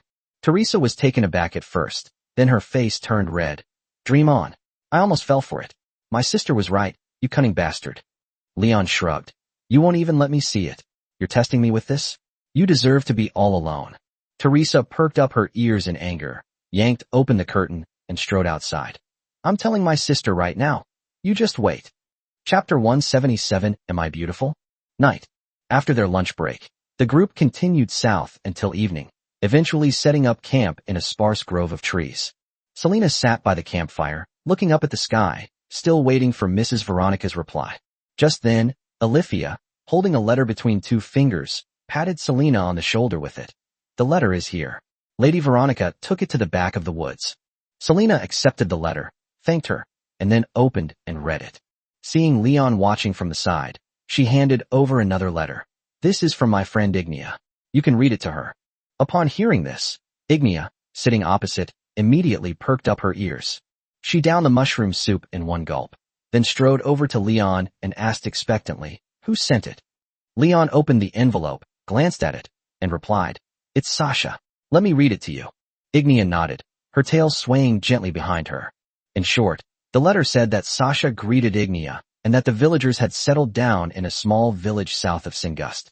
They had encountered many things during this time, but overall they had been lucky, and she was really looking forward to receiving a reply from Ignia. I can't write. Leon, help me. Ignia gently shook Leon's shoulder. Leon asked Selena for ink, then led Ignia into the house. Come in, wife. You read, and I'll write. Ignia thought and thought, but didn't know what to say to Sasha. In the end, she simply reported on the recent events and expressed her concern for Sasha. This medieval quill pen wasn't very good, and since Leon hadn't written much before and was a bit rusty, he wrote slowly and deliberately for a long time. Leon finished writing the letter only after everyone had finished dinner and were preparing to rest. Ignia carefully blew the ink off the letter and then gently pressed it under her pillow. She kissed Leon, then yawned and fell asleep. Leon was also tired, but he had to keep watch tonight. Upon leaving the house, he saw Selena sitting by the campfire with a troubled expression. He asked softly, What's wrong? Teresa sat down beside her, seemingly deep in thought. Selena said softly, The otherworldly demons have already attacked Norsky. The war is going very badly. Yesterday, the cultists of the evil god colluded with the otherworldly demons from within and without, and severely damaged the allied garrison on the outskirts of Naritas. Naritas, Teresa's mother Elise was there too. Leon glanced at Teresa and slowed his pace. How is your aunt? Selena shook her head. I don't know the specifics, but I heard from Mrs. Veronica that Naritas can hold out for now, but it's unclear how long it can hold out. The otherworldly demons are endless, as if they grow out of the ground. Teresa lowered her head slightly. She was clearly very worried about Mrs. Elise. Seeing the grizzly cat deep in thought, Leon asked, You're not thinking of running back, are you? We're at least 1,000 kilometers away from Naritas. How could that be? My mother was originally planning to send me to Costa. She had already bought land there and sent a few trusted soldiers to take me there. But I wanted to go with you guys, because those guys are too boring. Teresa shook her head. Leon narrowed his eyes. He believed the first half, but the second half was complete boasting, and he was too embarrassed to expose Teresa. That's a pity. Selena got up and tapped Leon on the head. All right, let's go to sleep. Worrying about these things won't solve anything. I'll keep watch tonight. You go to sleep. Remember to cover yourself well, and make sure Ignia and Alifia are covered too, Leon instructed. Selena kissed Leon, then picked up the drowsy little dragon cub and slowly walked into the house. We're not children anymore. After Hakimi left, Leon saw Teresa still sitting to the side. He picked up the wine flask, took a sip, and casually asked, "What are you doing here? Aren't you going to sleep?" "I don't want to sleep, and I probably won't be able to," Teresa said, pouting. Seeing this, Leon didn't try to persuade him further. He planned to exercise while keeping watch at the door, but he would keep the movements a little smaller so as not to wake the people inside. Teresa sat by the campfire with her legs crossed, swinging them back and forth. The two sat quietly for more than 10 minutes when the grizzly cat suddenly elbowed Leon and stared intently at him. "What are you doing?" Leon asked, puzzled. "I wonder what kind of mischief this ravenous cat is up to this time." Teresa muttered, "I'll let you off the hook for what happened at noon. I didn't tell my sister. You have to treat me to dinner when we get to Costa Rica. I'll treat you to a piece of shit." Leon shrugged. Even if she told Selena, Hakimi would only beat her up. Those soft fists posed no threat to her at all, and Hakimi's angry face was the cutest thing ever. How stingy. If it weren't for your good luck, you would definitely be a lonely widow for the rest of your life, Teresa said, arms crossed, scolding from the side. "Keep your voice down, or I'll beat you up if you wake my wife up." TCH. Teresa curled her lip and didn't say anything. After finally getting a moment of peace, she suddenly nudged Leon out of sheer boredom. "Hey, buy me dinner, and I'll show you my figure right now. How about it?" Leon looked the grimacing cat up and down, and said warily, "Is this a trap? They'll use it to blackmail me again later. What kind of person do you take me for? Why are you suddenly showing this to me? You're definitely up to no good." TCH, it's because you looked down on me at noon, you just can't swallow your pride. "Actually, I have a fantastic figure." Teresa pouted, then continued, "So, are you going to look or not?" Leon narrowed his eyes and nodded. "Look." Teresa smiled, narrowing her eyes meaningfully. "Very well. Now that you're begging me, I'll show you. Please my ass. This mere caracal is nothing special." Leon waved his hand dismissively. Teresa clenched her fists and angrily punched Leon twice. Then she walked up to him, slightly tore open her linen clothes, and bent down slightly to show off her strength. "See? I didn't lie to you, did I? Black, it's not good looking at all." Leon swallowed hard. "How many times have I told you? This is a healthy skin tone. My sister's skin is so pale it's scary, it's not pretty at all. Do you even know the value of fair skin covers up 3 flaws? Besides, she's very beautiful," Leon said seriously. "Selena, this little glutton, has almost no flaws except for being a little small." "And what about me? Am I pretty?" Teresa asked, hands on her hips, her face flushed. Leon was about to curse when she covered his mouth. Teresa exhaled, her eyes somewhat unfocused. "Think carefully before you answer. The choice between reward and punishment is yours." Chapter 178 Family Meeting. The next morning, Leon and his group continued south. Selena glanced at Teresa, who was chatting with Lena, and muttered, "So, what were you two chattering about last night?" Leon said meaningfully, "She's asking for it. She's itching for a beating." The words had barely left his mouth when the griffin in the distance yelled, "Leon, if you're so capable, don't talk badly about people behind their backs. I'm listening." Her ears were pointed this way like radar. Upon hearing this, Selena immediately narrowed her eyes and tapped Leon's waist with her staff. "You haven't been secretly doing anything you can't talk about, have you?" Before Leon could answer, Selena teleported in front of him and began sniffing around. Seeing that she didn't smell anything unpleasant, she nodded in satisfaction. "Wow, Leon, you've been quite well behaved lately. I'm definitely going to reward you handsomely at noon." Leon sighed. "My wife is very strict, there's nothing I can do." He didn't even dare to draw his sword, afraid that if he turned around, he would find Selena standing behind him. Mia, riding her horse, slandered from the side. "Brother Leon is a lecher. This little brat is talking nonsense again. She must have learned it all from Mrs. Veronica." "Exactly. Mia is right. We already have you, aren't you satisfied?" Selena pouted, then pointed to Ignia and Alifia, who were traveling with her. Ignia was munching on bread, while Alifia seemed not to have heard a word the two were saying. Leon scratched his head and muttered, "Aren't they on maternity leave?" "But I'm still here, aren't I?" Selena smiled knowingly, turning a blind eye. "I'll show you what I'm capable of later." Before we knew it, it was noon and time to set up camp. Before Selena had even built a house, she led Leon into the woods. Time is tight, and the task is heavy. Just as Leon was getting into the swing of things, Selena began to raise the white flag and surrender, completely losing her fighting ability. This is just a warm-up. Leon kissed her neck. In the past, Ignia or Alifia would help her clean up the mess, but now no one can help her anymore. She was already delicate, and now she was even more vulnerable. Sensitive Selena began to plead again. Can't I try something else? Her red lips opened and closed, revealing her pink little tongue. Damn Hakimi, you're so weak. Leon sighed. I've also taken Lady Susanna's medicine, and I've reached my limit. Selena reached out and touched Leon's cheek, then said softly, shall we rest for a bit and continue our date tonight? Leon shrugged. That wasn't out of the question. Back at the camp, Selena awkwardly sat down in front of the campfire and pretended nothing had happened, munching on bread. Seeing that Selena's blush had not yet faded, Lena smiled meaningfully, her rabbit ears twitching. Selena is a little glutton. Selena retorted, so what? We're husband and wife, it's normal. After lunch, she called Ignia and Alifia aside and immediately convened an emergency family meeting. Leon was about to eavesdrop when Hakimi chased him away. She tossed the baby dragon toward Leon, then waved her hand. Go. Go. Take the dragon to play with Mia. I need to talk to Ignia and Alifia. Ignia's ears twitched, and she asked in confusion, is there anything Leon can't hear? Yeah, I'm part of this family too. Why can't I listen?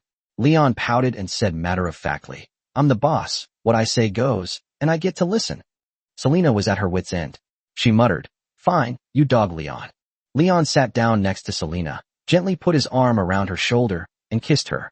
But Hakimi, for some reason, elbowed Leon, then cleared his throat and said, to avoid disturbing everyone's rest, I'll keep it short. Because Leon is too lustful, and both of you are pregnant and unable to provide me with assistance, I would like to ask if you have any good solutions. He's been bullying me these past few days. At first, I was excited, but now I can't take it anymore. Leon perked up his ears. So that's what they wanted to discuss. He'd love to hear that. The little dragon cub in their arms squirmed, unaware of what the group was talking about. Alifia scratched her cheek and gave an awkward laugh. Is it okay anywhere else? Selena said indignantly. It's possible, but I can't keep up. You know, Leon is like a bull.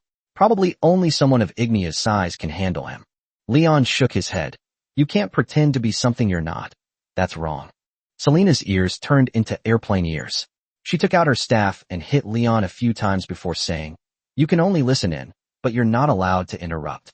Alifia smiled, then opened her arms to Leon. In that case, there's nothing I can do, Leon. How about indulging you once in a while? Leon gazed thoughtfully at her lower abdomen. For the sake of his child's health, he shook his head and refused. Ignia scratched her ear, dismissively saying, I thought it was something big, but it's just this.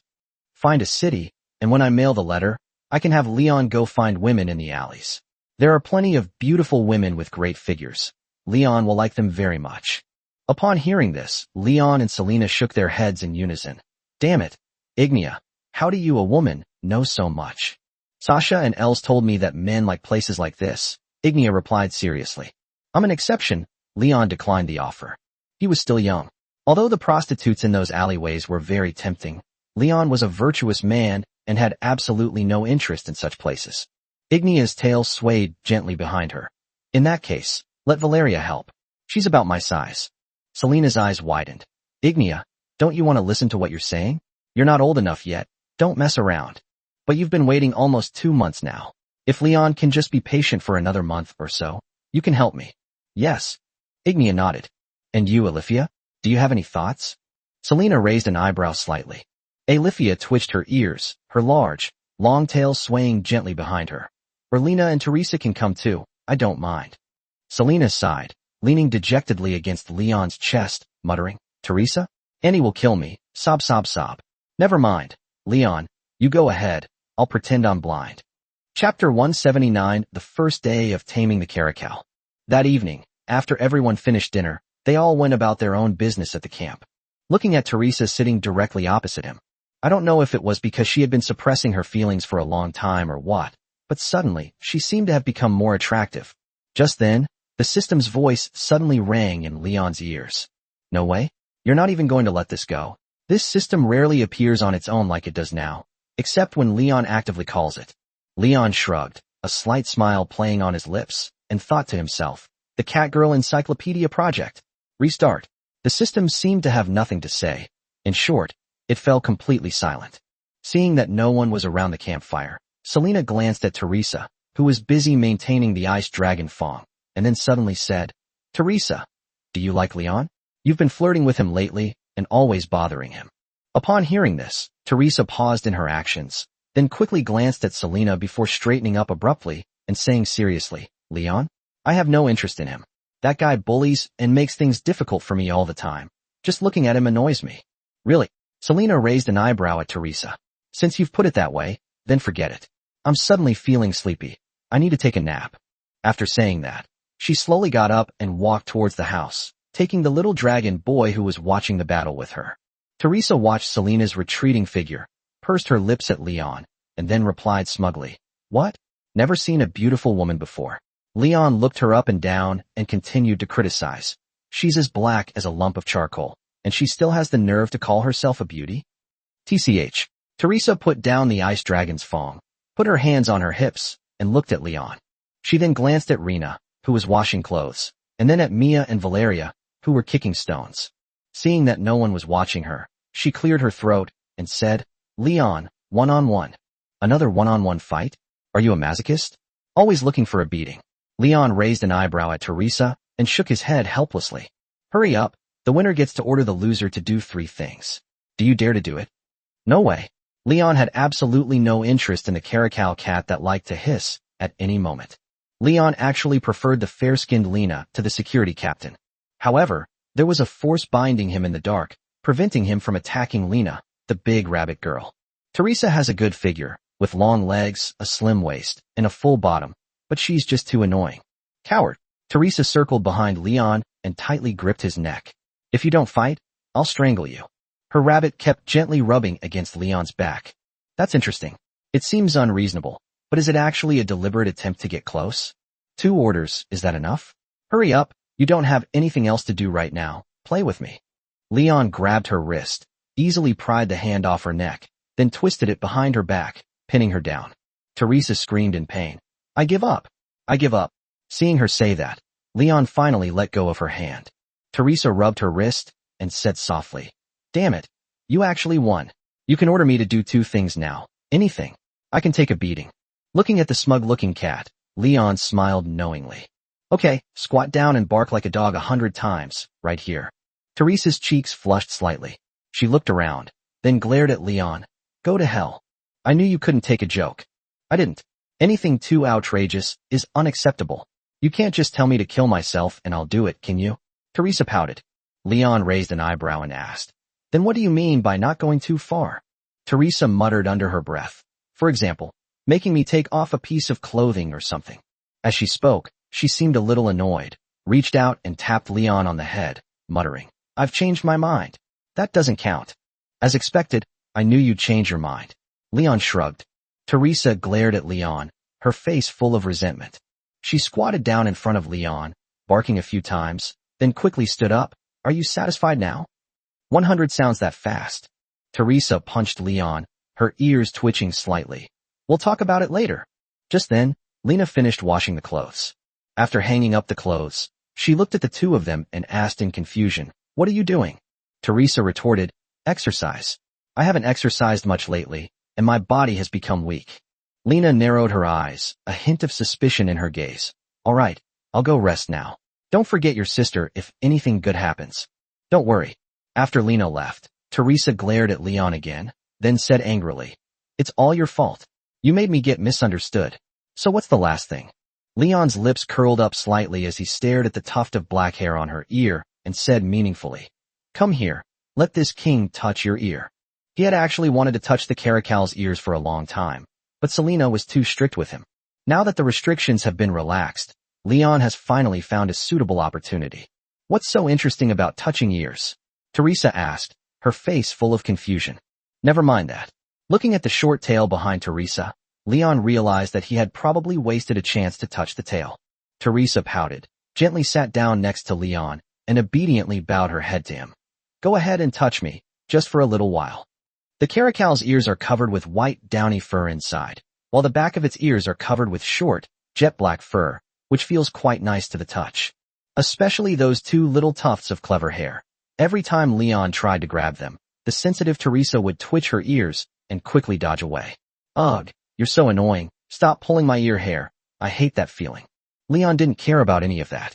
He gently inserted his fingers deep into Teresa's ear and then used an extremely skillful cat petting technique. At first, Teresa was very resistant, but gradually she began to enjoy it.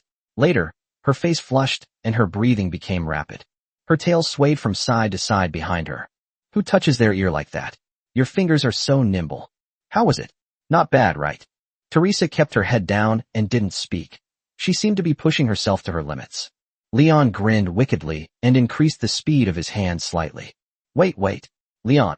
Leon suddenly became selectively deaf. What? Keep accelerating? Coming. Teresa suddenly screamed, and then, whether from the shock or something else, she shoved Leon hard, then ran into the house, her face flushed. Chapter 180, I Want to Be Your Woman. What happened to Teresa last night? She hasn't said a word to us today, she just keeps avoiding us, and she even ate breakfast in her room. Selena looked at Teresa across the street and asked in confusion. Their procession usually travels along the right side of the road, but today, for some reason, Teresa was riding alone on the far left, looking all alone and pitiful. Leon shrugged. I don't know, I just touched my ear and it's like this, maybe it's stress. What? You touched her ear? Selena narrowed her eyes, then quickly teleported in front of Leon, seizing his life by the throat. Leon asked doubtfully. Didn't you put your ear to the wall to eavesdrop? That's not like you. Do I have that much free time? Selena rolled her eyes at Leon, puffing out her cheeks slightly. Besides, what's the point of eavesdropping? Listening too much will only make you jealous. Leon's lips curled into a wild smile. He looked at the beech forest on both sides of the road and felt particularly cheerful. The more lewdly he laughed, the angrier Selena became. How dare you be so arrogant? I'll kill you tonight. Leon reached out and pinched her waist, causing her to twist and turn wildly. You're just a little kitten. You're begging for mercy after only a couple of hits, and you're even threatening me now. Mia rode her horse up to Leon's side, squinted, and muttered, Brother Leon is such a lecher. Even while we're on the road, he doesn't forget to get intimate with Sister Selena. No, child, listen to me. This is just interaction between husband and wife. Leon pursed his lips. When will Brother Leon be able to interact with me like this? Mia's little ears perked up, and she looked serious. Selena gave an awkward laugh, then blushed and said, Mia, you can do this when you're older and have found a man. You're too young now. Without hesitation, Mia replied, When I grow up, I'll look for Brother Leon. Her tone was firm, leaving Selena unsure how to respond. Leon nodded with satisfaction. Excellent, very far-sighted. You little dog mother have a bright future ahead of you. As a member of an animal protection association, regardless of age or gender, he has an obligation to protect small animals. No sooner had he finished speaking than Leon was tapped on the head by Selena. Hakimi crossed his arms and muttered, Let's see if you still dislike that bastard Leon when you grow up. Dogs won't dislike other dogs. Mia gently tugged at the reins, slowing down the pace. Selena's eyes widened. Hey, this kid. Just then, Leon noticed that the furtive Lena had ridden up to Teresa on horseback. The big rabbit girl seems to be trying to get information from Teresa. Teresa remained tight-lipped. As if something had happened that she considered shameful, she only muttered a few words before falling silent. Seeing this, Lena rode her horse to Leon's side again. She quickly conjured a bag of silver coins, then stretched out her hand and handed it to Selena, saying coquettishly, Sister Selena, please manage the money for me. I'll follow you guys from now on. You're trying to bribe me again, Lena. Can you please stop trying to bribe me all the time? Selena glanced at her and continued, No means no. You're still too young. That means we'll have to wait another 2 years. Selena crossed her arms and refused, saying, That won't work either. The place is already full. It's all right. I can wait as many years as I want. Lena didn't give her a chance to refuse and rode off on her horse. Wow, I'm so popular, Leon said with a cheeky grin, scratching his head. As expected, he got elbowed by Selena again. When it was lunchtime, Teresa finally put aside her pride and came to the campfire to eat with everyone. However, she still didn't want to talk much and just sipped her mushroom soup. The mushroom skewers and grilled chicken legs on the side were almost cold. Leon only touched her ear last night, and it was as if he had turned her into a taciturn woman. Just as Leon was lost in thought, He happened to see Teresa look up and steal a glance at him. Although it was only for a moment, Leon still managed to catch this subtle movement. Teresa, do you still want your roasted mushrooms? If you can't finish them, I can help you, Ignia said softly from the side. The lioness's appetite was growing, but the cubs in her womb were still not moving. Perhaps because her abs are too firm, Leon hasn't seen any changes in almost 2 months. Teresa paused for a moment, then handed the plate over. You eat it. I don't have much of an appetite today. Maybe I'm sick, hee. Ignia didn't think much of it. She took the plate and started eating, finishing the mushroom skewers and roasted chicken leg in just a few bites, without even spitting out the bones. Alifia handed over her plate as well. Ignia can't finish this either. Can you help me? Of course. Ignia grabbed a handful of roasted mushrooms and stuffed them into her mouth. She had quite an appetite. Have you eaten enough? Try to eat more during your pregnancy. It's good for the baby, Leon asked.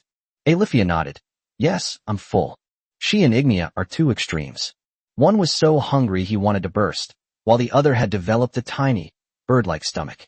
Seeing that little dragon boy yawn, Ignia immediately took his plate away. You probably don't want to eat anymore, right? Quack, quack, quack. The little dragon cub stretched its neck and protested. Leon was embarrassed. We're not short of food. There's no need to fight with it for food. I'll grill some more for you later. Ignia put down the plate and sat down to wait patiently. Selena gave her 2 pieces of white bread, indicating that she should have something to eat for now, and then continued to pick up the mushrooms that Lena had skewered and put them on the campfire to roast. After eating their fill, the group walked to the beech tree and rested with their backs against the big tree. You grill the mushrooms. I'm going to rest now. Selena handed the mushroom skewers to Leon, then winked at Teresa and gave her a hard wink. Hakimi was deliberately giving the 2 of them space to talk. After saying that, she reached out and pulled Ignia away. Ignia, come with me first. Eating mushrooms that aren't fully cooked will give you diarrhea. Leon will call you over when they're cooked. The area around the campfire was cleared, leaving only Teresa and Leon. The caracal took a small sip of the mushroom soup, then stole a glance at Leon. Leon, I want to be your woman. Leon narrowed his eyes slightly, looked her up and down, and noticed that the caracal seemed to have changed its pants last night. Oh ho, really? What changed your mind? Teresa's face flushed instantly. She glared at Leon, still incredibly arrogant. Just tell me if you agree or not. Chapter 181, A Date with Hakimi. Did it work? The next day, Selena rode the same horse with Leon, and she began to secretly gather information again, while Hakimi kept a close eye on their progress. Lena also seemed to be concerned about Teresa's situation, following her around like a shadow, constantly asking questions. Occasionally, they would burst into happy laughter, but it was unclear what they were actually talking about. Leon turned his gaze back to Selena and said softly, Guess. I won't guess. Is it a done deal? I waited for you until late last night, and you still didn't come back to sleep. Selena narrowed her eyes, and at the same time, her little hand gripped Leon's OO. Although she had agreed to the marriage, her little hand still habitually played with the bell. Mia watched from the side, her face full of envy. Of course, she wasn't envious of Selena being able to play with the bells, but rather envious of Selena being able to sit in Leon's lap and act spoiled. Leon answered honestly, Not yet. I was keeping watch for Valeria yesterday. I owed her one a couple of days ago, and I'm making it up to her today. You still have so much energy after keeping watch all night. That's amazing, Selena muttered, glancing at Teresa riding a horse nearby. Let's continue our date during the lunch break. Leon took out the map and glanced at it. Ahead is the capital of ancient Soma, Kairimo, which is about 20 or 30 kilometers away. We can find an inn there and have a romantic time. After saying that, he kissed Selena's neck, causing Hakimi to wriggle wildly on his horse. All right, the children are watching. You should tone it down. After saying that, she seemed to remember something and gently tapped Leon's head. You still haven't told me. When did you learn the ancient Soma language? Are you an ancient Soma? Leon held the reins in one hand and stroked Selena's cat ears with the other. After thinking for a moment, he replied, Of course not. My hometown is in a very far place, and I can't explain it to you in a short time. So you've been here before? Selena's tail swayed gently behind her. No, didn't I say before? Before I met you, I had never even left for alone. The farthest place I had ever been was the frost forest to the south. Leon lowered his head and kissed her ear. Selena pouted and lowered her head, lost in thought. Around noon, Leon and his companions slowly entered the royal capital of Gasoma, Kelamo. Karamo is nestled in a beech forest and is famous for its massive obsidian walls that encircle the city. According to Lady Veronica, this black fortress, nestled in a beech forest, has existed for thousands of years. It held off the alien demons for several years during their last invasion of the continent, and after their defeat, the brave warriors of Gasoma recaptured the fortress immediately. However, compared to Northgate, Gasoma is a tiny place, so this dark capital city is far less impressive in appearance than Neural. Selena asked in bewilderment, why did they build this city in the forest? There are flat, open plains just a dozen kilometers to the north. Who knows? Different cultures. Maybe they just like building houses in the forest, Leon shrugged. He looked at the civilians on both sides of the road. They were all dressed in animal skin coats, and Leon and his companions were clearly outsiders. Fortunately, the guards at the city gate did not stop Leon and his companions from entering the city, but simply reminded Ignia and Valeria to put their weapons away. Everything is going very smoothly so far. Lena looked at the guards and whispered to Leon, Brother Leon, I feel like the Gasoma people don't seem to dislike us beastmen that much. Maybe we can sell things in the city. Leon raised an eyebrow and said, How are you going to sell things if you don't even know ancient Soma? Isn't that what you're here for? Lena hooked her arm around Leon's and said coquettishly, You'll come with me when we go out, and I'll give you all the profits from selling the stuff. Then forget it. It's rare to have 2 days off. I don't want to work. Leon patted Lena's head and continued, You should rest for 2 days too.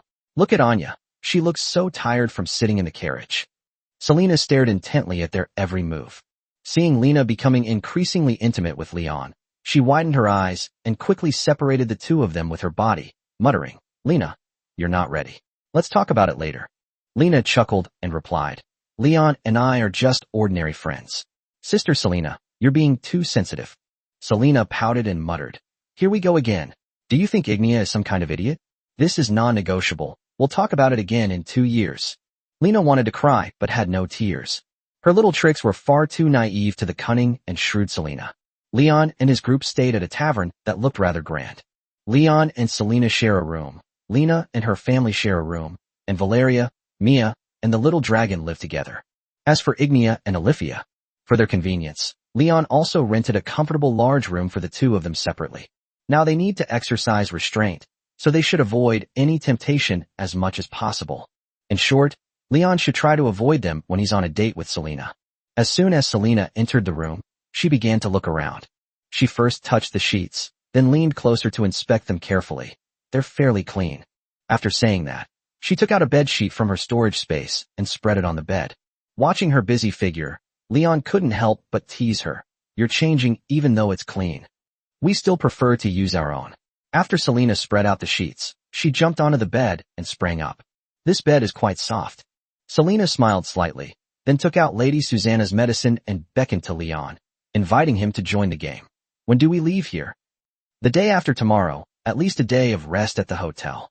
Leon's lips curled into a wild smile as he pinned Selena down and kissed her neck.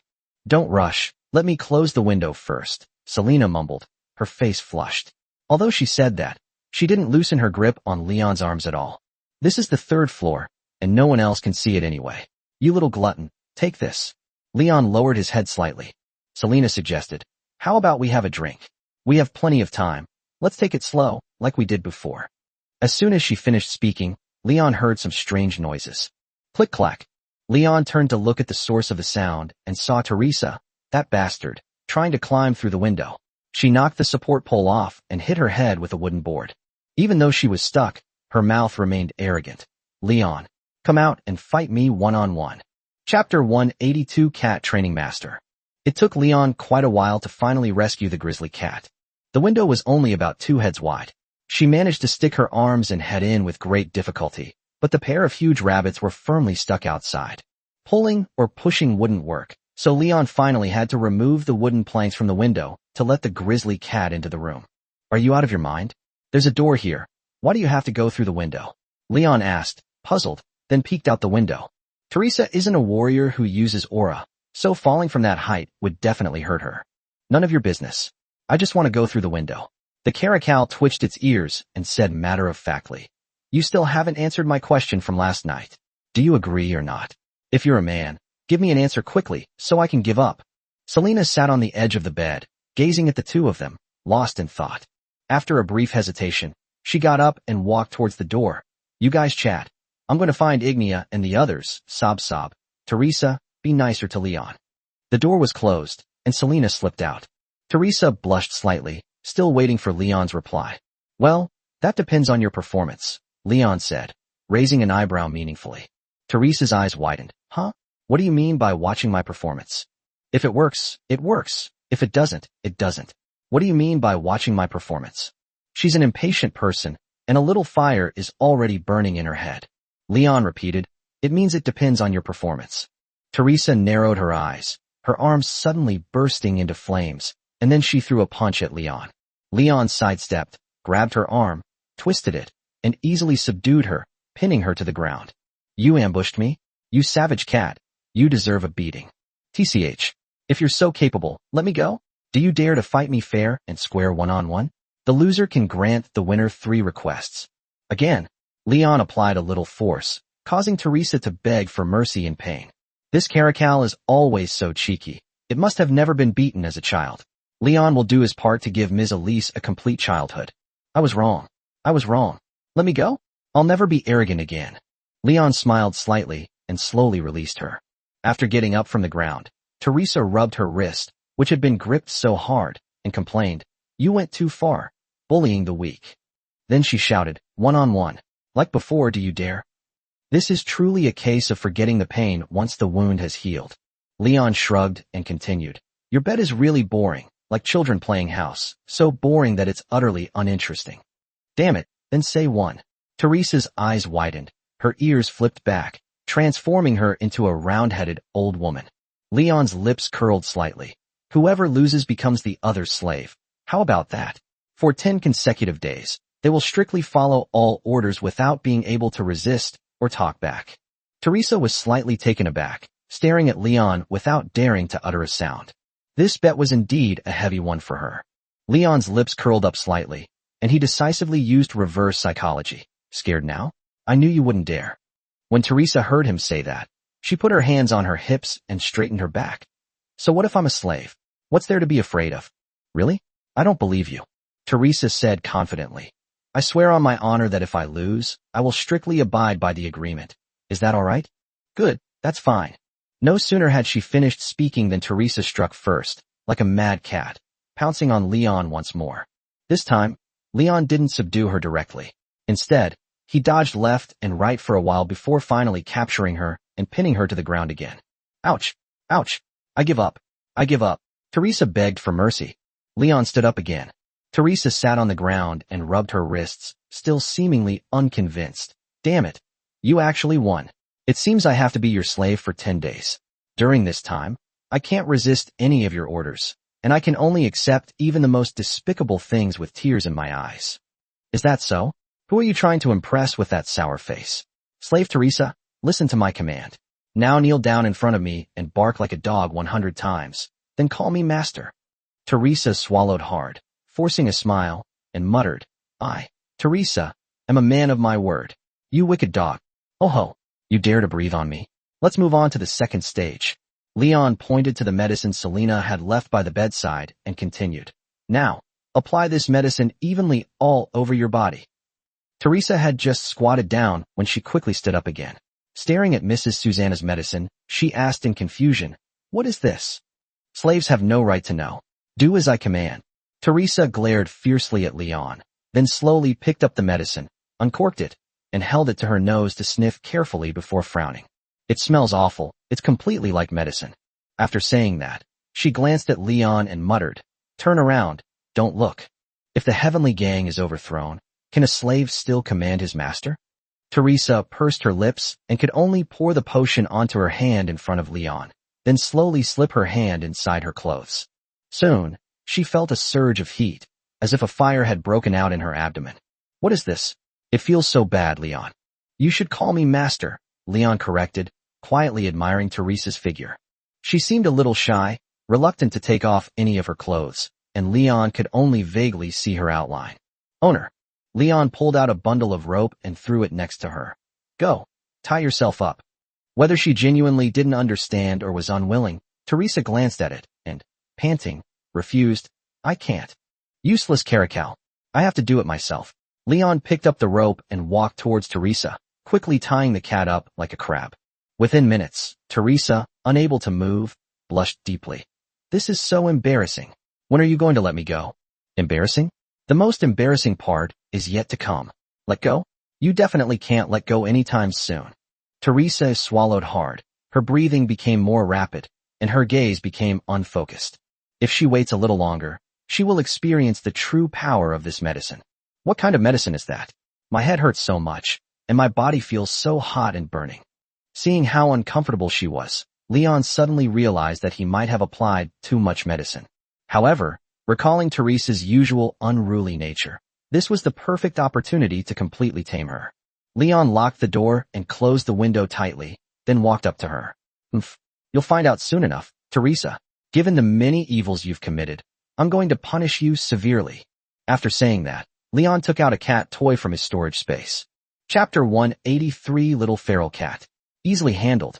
The next morning, as soon as Leon opened his eyes, he saw Teresa curled up in his arms. Because of the mysterious potion, the caracal's skin remained incredibly red, like the flesh of a guava, so tender that water could be squeezed out with a gentle touch. Leon squinted his eyes, began fiddling with Teresa's furry ears, and then leaned in to take 2 deep breaths. Although the caracal ears feel nice to the touch, they don't smell nearly as sweet as Selena's. There's a very strong cat smell. She'll need a proper bath after she wakes up. Thinking of this, Leon's little hands groped around behind Teresa, finally gently patting the base of her tail. A few seconds later, the sensitive Teresa began to respond to Leon's movements, twisting her body and slowly opening her eyes. Her brown eyes were initially filled with doubt, but she quickly recalled what had happened yesterday. Leon cleared his throat and began to command. Teresa, go downstairs and ask the tavern owner to bake me 2 loaves of bread for breakfast, or I'll punish you severely. Roll. Teresa blushed and avoided Leon's gaze, still defiant. Leon raised an eyebrow slightly and said meaningfully, You want to be punished again, don't you? You little glutton, don't even mention calling me master. I won't let you off even if you call me dad. Upon hearing this, Teresa wished she could disappear into a crack in the ground. She didn't know why she acted that way yesterday, becoming a completely unfamiliar version of herself, like an animal driven only by biological instincts. Now that she's a bit clearer-headed, she instantly decides to keep what happened there forever in her heart. I don't speak the ancient Soma language. Leon, please stop bullying me. I'll admit defeat and beg for mercy, okay? Teresa's voice was somewhat soft.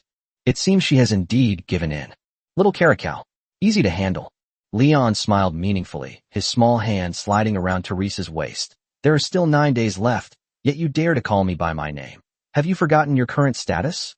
Teresa was still not used to it. She suppressed her shame and said in a low voice, I'm sorry, master. You even called out master to beg for mercy? Damn it. I won't let you get away with this. Leon pounced on Teresa and began his actions. You're bullying me. Stop it. Teresa said this, but her actions told a completely different story.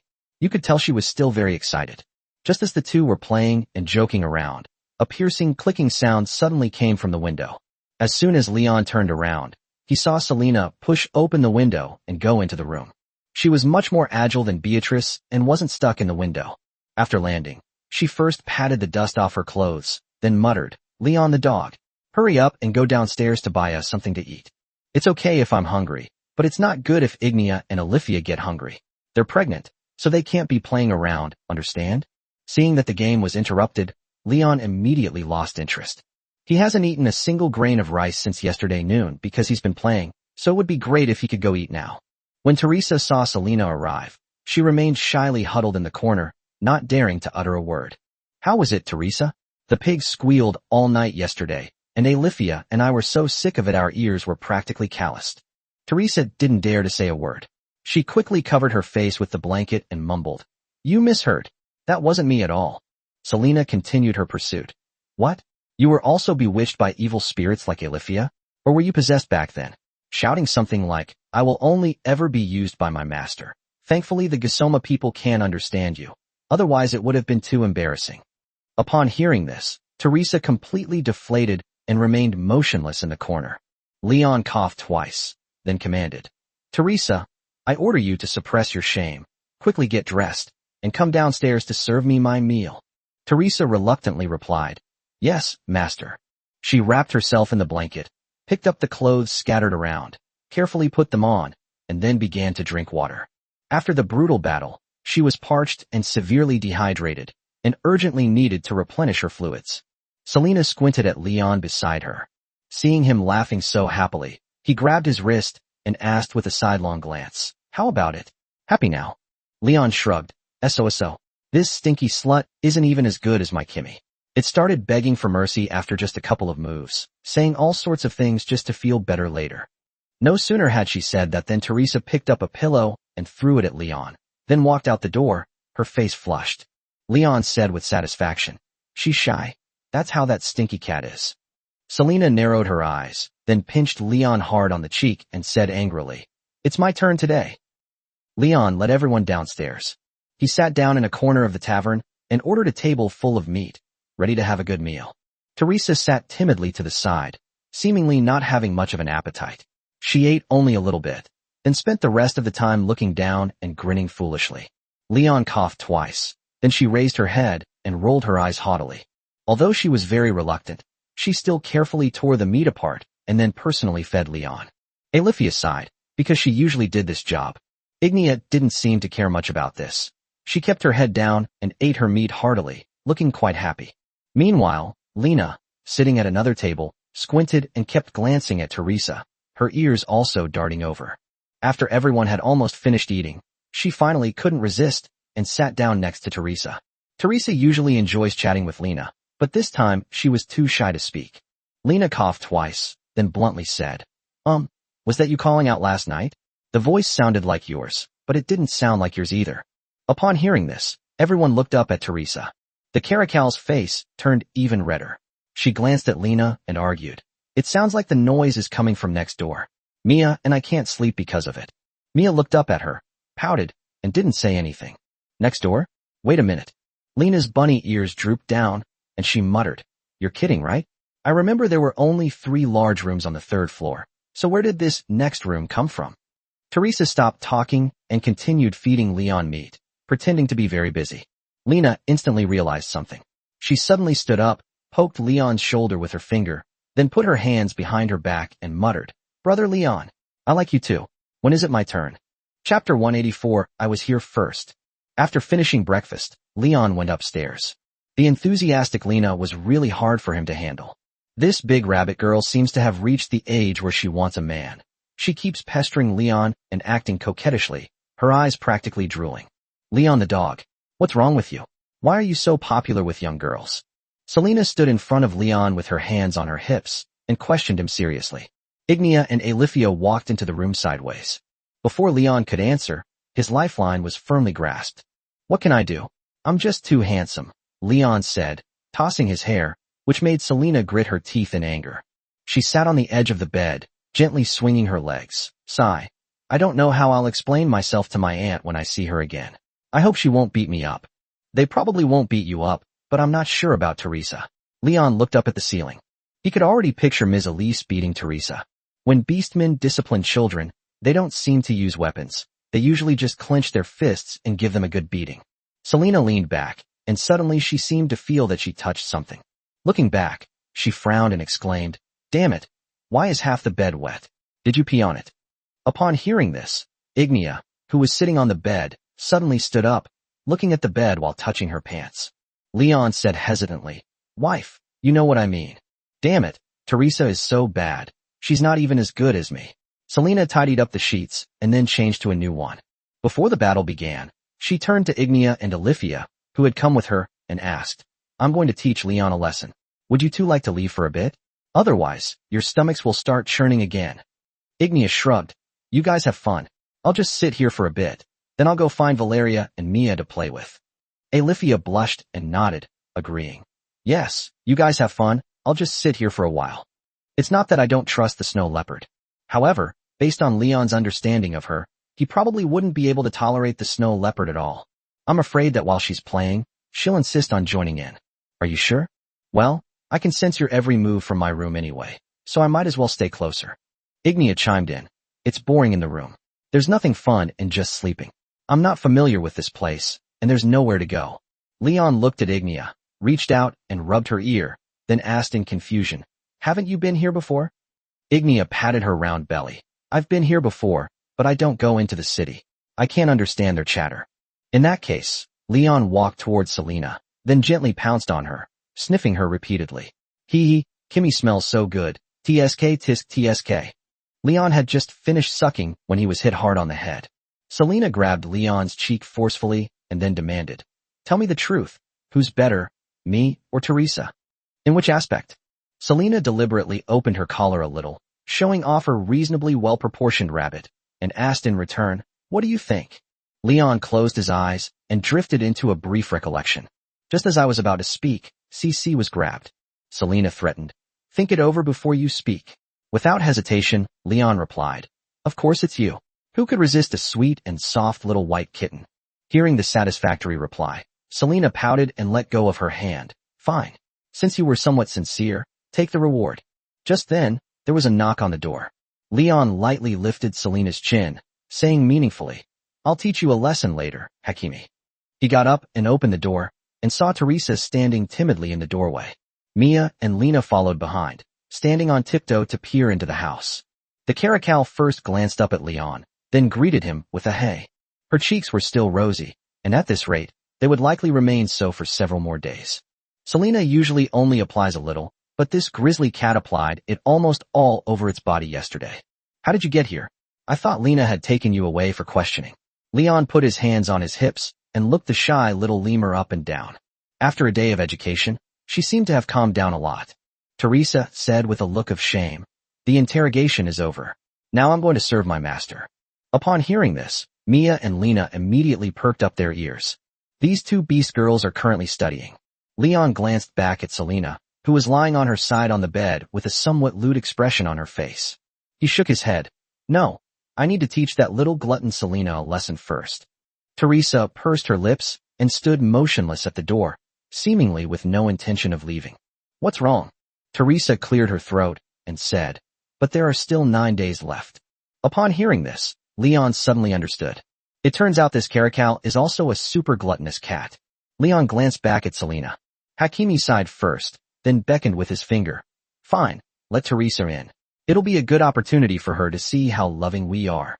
Upon hearing this, perhaps Alifia found it too perverted, so she stretched out her finger and shocked Selena's buttocks, causing her to howl in pain. "Sister Selena, where are we?" Lena called out from behind. This greedy little rabbit really couldn't wait a moment longer. "Let's talk about it in a few years." As soon as Selena finished speaking, Leon gently closed the door. Teresa swallowed hard, then obediently walked behind Leon and began massaging his shoulders, looking every bit the virtuous wife and loving mother. Seeing that things were getting increasingly out of hand, Alifia said, "Leon, you guys have fun. Ignia and I will head back first." "You're leaving already?" Alifia nodded, leaned close to Leon, and whispered, "I want to do the same thing in 2 months." "No problem." Alifia tiptoed and kissed Leon on the cheek, then teleported back to her room with Ignia. Teresa closed her eyes, gently hugged Leon's waist, and then began to whine. "Master, I'm yours. Please command me." Leon felt goosebumps rise on his skin. Teresa's voice was so sweet. I never imagined that her vocal cords, which were always breathing out, could produce such a beautiful sound. Selena sat up abruptly and yelled, "Hey, don't you know the concept of first come, first served? Teresa, you better get behind me in line." "You can't finish it again? What's the big deal?" Teresa's expression changed instantly, her ears turning into airplane ears. Seeing this, Selena also turned her ears flat and started breathing on her. "This is a matter of principle. Anyway, I was here first." Chapter 185. A family should live in harmony. After resting for 2 days in Kelimo, Leon plans to set off south today. Before leaving, he took Ignia to the local chamber of commerce to send a letter. Leon witnessed the clerk pass the letter away and wondered when Sasha, far away in Singlister, would receive it. After sending the letter, Leon led everyone out of the city. They should only need about 3 more days to leave the kingdom of Gasoma and reach the kingdom of Sikanwa. According to Ignia, the place is sparsely populated, with grasslands everywhere and almost no human cities. Passing through there always gives her a feeling of coming home. At that moment, Teresa was sitting in front of Leon like a kitten, purring occasionally. Lena and Valeria watched with great interest. Big Rabbit Girl's face was full of envy, while Valeria sighed. Teresa used to talk bad about my brother-in-law every day, saying that he always bullied her, but now look what happened to her. Lena muttered, I'm starting to get a little jealous of Teresa. We agreed to work together, but she succeeded first. As for Mia, the little female dog was quietly observing everything from behind Ignia, without even making a sound. Selena, riding alongside, yelled at Teresa, Go ride your own horse, this spot is mine. Teresa glanced at Selena, but said nothing. Go away. Selena poked Teresa in the waist with her staff, shooing her away. As a result, Teresa instantly developed airplane ears and started breathing on Selena. Huh? What are you doing? This spot is mine. Selena, now an old woman, bent over and decisively started exchanging barks with her. Leon looked at the two Hakimi vying for his attention and smiled helplessly. Oh dear, I just can't do anything with you two. She patted Teresa on the shoulder and urged, Go, go, go. This position is for rotation. You've been clinging to me since this morning. Go back to your own position now. That's an order. Teresa pouted, clearly unwilling to leave Leon. Valeria, watching from the side, couldn't help but tease. Look at her. Teresa doesn't even want to leave now. It's really unexpected. No sooner had the words left his mouth than the grizzly cat cried out. I have to correct myself now. Leon is indeed a good man. I misspoke before. After saying that, she reluctantly teleported to her mount. Seizing the opportunity, Selena teleported into Leon's arms the moment Teresa shifted her position, her legs still tightly wrapped around Leon's waist. What's wrong, you stinky cat? Leon patted Selena's head and asked softly. Selena muttered, That Teresa is always trying to steal you from me. Last night, she kicked me out of bed. I like to move around a lot when I sleep. That's normal, Teresa said, pursing her lips in a defensive tone. You're talking nonsense. I sleep on Leon's left, and you sleep on your right. How can you kick me off the bed with one person in between? Selena muttered, sticking her head out. Actually, you just don't like me, right? Teresa, leading the horse, her cheeks still flushed, said, I didn't. Leon narrowed his eyes. He sensed a hint of intrigue and backstabbing. It's unbelievable that he still has such strength. It seems I didn't discipline him severely enough last night. He has to fight a big battle today. You can't be so jealous and competitive. I hope you can get along harmoniously, Leon said seriously. Ignia listened to Leon's words and nodded in agreement. This lioness doesn't fight or compete. All she wants is a big family. Lena said softly, I admire Sister Selena and Sister Teresa very much, and I will get along well with them in the future. This cunning rabbit has already secretly added itself to the list. But she's right.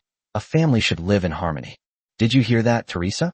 No more breathing on me, Leon said seriously. Although the caracal was stubborn, it had become much more obedient after being disciplined and showed no intention of disobeying Leon. It nodded obediently and said, Yes, master. Seeing this, Leon reached out and poked Selena's nose. Kimmy, you too.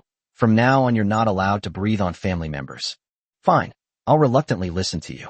Selena straightened up, closed her eyes, and kissed Leon's cheek. Around noon, the group set up camp by the roadside to rest. The further south you go, the warmer the weather gets, especially at midday, when sitting in front of the campfire can actually make you feel a little hot.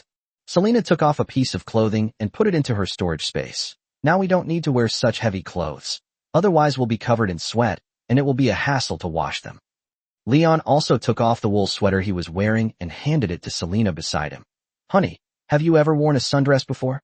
Selena paused for a moment, then asked, What's a sundress? I've never heard of one. The two looked at each other in bewilderment. When she asked him that, Leon suddenly didn't know how to describe it. How should I put it? It's like a very light and thin dress, with only two thin straps hanging from the shoulders to hold it up. It looks both innocent and alluring. What's inside? You should wear it outside, but at home you can just wear a dress. Leon nodded. Selena narrowed her eyes slightly. You sure know how to eat, Leon. Of course. Leon nodded. He wanted to see what Selena would look like in a tank top, and Alicia could wear one too. It could also be used as pajamas and would be convenient for playing around. But Ignia is out of the question. This style of clothing doesn't suit the lioness. You dare admit it. Selena jumped up and punched her twice.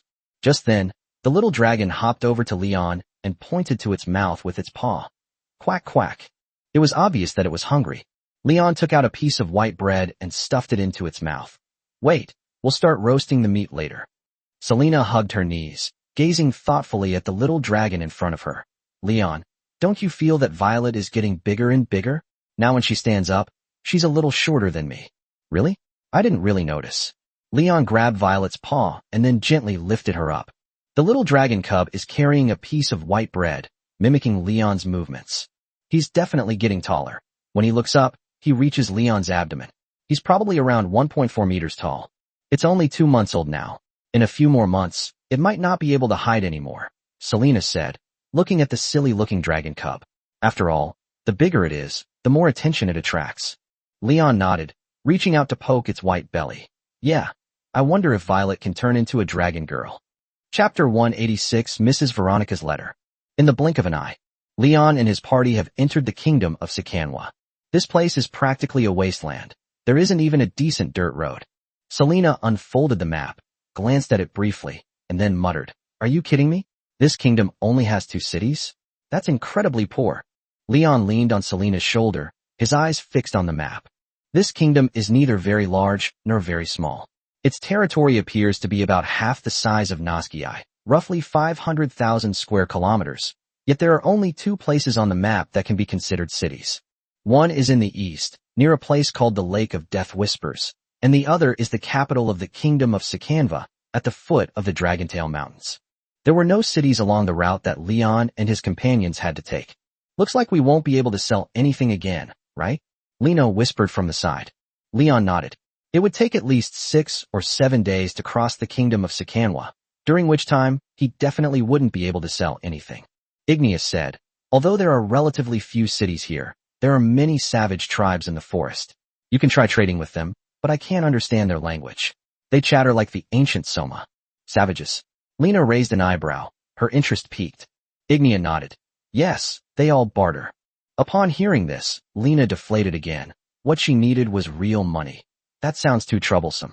There's a language barrier, and it's all about bartering. Forget it. Leon shrugged dismissively and comforted her. It's all right, just consider it a rest. Anya, that little bunny girl, always gets exhausted every time she goes shopping with you. Lena sighed. I've already rested for a few days in Gusoma, and now I feel a strange sense of guilt about not doing anything again. Leon shrugged. Well, there's nothing we can do about it. You can take this opportunity to learn some magic from Selena. These are chaotic times, so having a skill is a good thing. Back then, Selena didn't know anything. She came to my house to steal things, and I caught her. In the end, she became my wife. As soon as he spoke, Leon felt something grab his CC. Hakimi is so stingy, he won't even let me say this. Lena twitched her ears and exclaimed, Oh my God, how lucky. If I had known this would happen, I would have stolen from your house back then too. This big rabbit girl really wanted to rise to the top in one step. Back then I lived in Verlone, which was probably a bit far from Northgate, Leon chuckled. Furthermore, Lena was underage, so even if she had tried to steal it, Leon might not have accepted it. Lena shook her head. It's nothing. I'd even go to great lengths to steal your house if it meant crossing mountains and valleys to find a good man. Selena seized the opportunity to slander him. Let me tell you, Leon was no human being back then. He would bully me all the time and often threatened to hand me over to those guards. I was just saying it offhand. I'm a cat lover. There's no way I'd hand over soft, fluffy Hakimi. Leon reached out and touched her cat ears. Humph. Selena turned around and kissed Leon on the cheek. The group chatted casually, and the further they walked, the more lush the weeds became. Leon's eyes widened, fearing that wild animals might be lurking in the bushes. Alethea noticed Leon's concerns. She patted Leon on the shoulder and whispered, Darling, I'll warn you if there's any danger. All right, the view isn't great here, so Nyonyo's life is in your hands now. Leon breathed a sigh of relief. Alethea nodded and quickly flew to the front of the group to clear a path for everyone.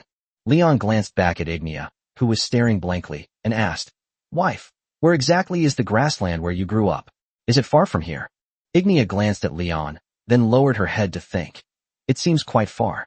Anyway, I used to travel back and forth every year, heading to Norski in the summer and returning to the grasslands for the winter. It's like this every year, you're quite something. Leon exclaimed again.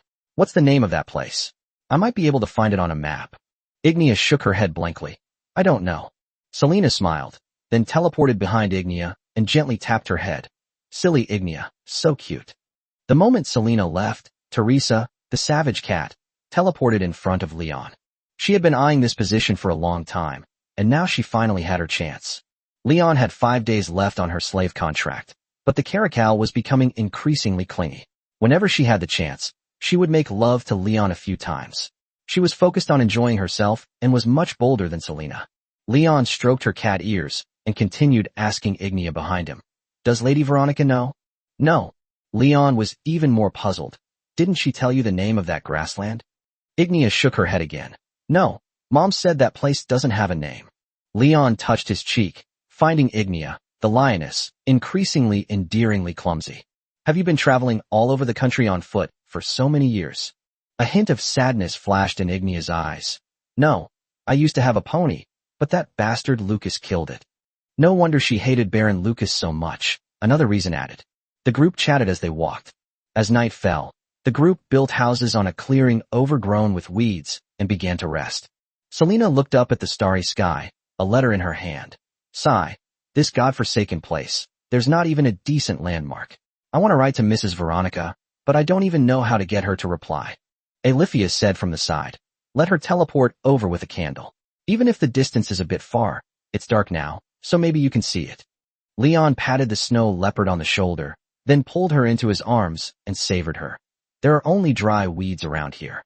If a candle falls down, it will set the area on fire." Aliphius scratched her head and smiled sheepishly. "That seems to make sense." Selena paused for a moment, then reopened the letter and added a few lines. "Never mind. Let's do it." After doing all this, she chanted a spell to send the message over, then raised her head and began to wait. Just 10 minutes later, Leon saw a point of light appear in the distant sky. Mrs. Veronica did indeed send the letter along with a candle, but the flame went out in just a few seconds. Selena used wind magic to carry the letter into her hand, and then eagerly opened and read it. Mrs. Veronica sent it before the ink on it seemed to have dried completely.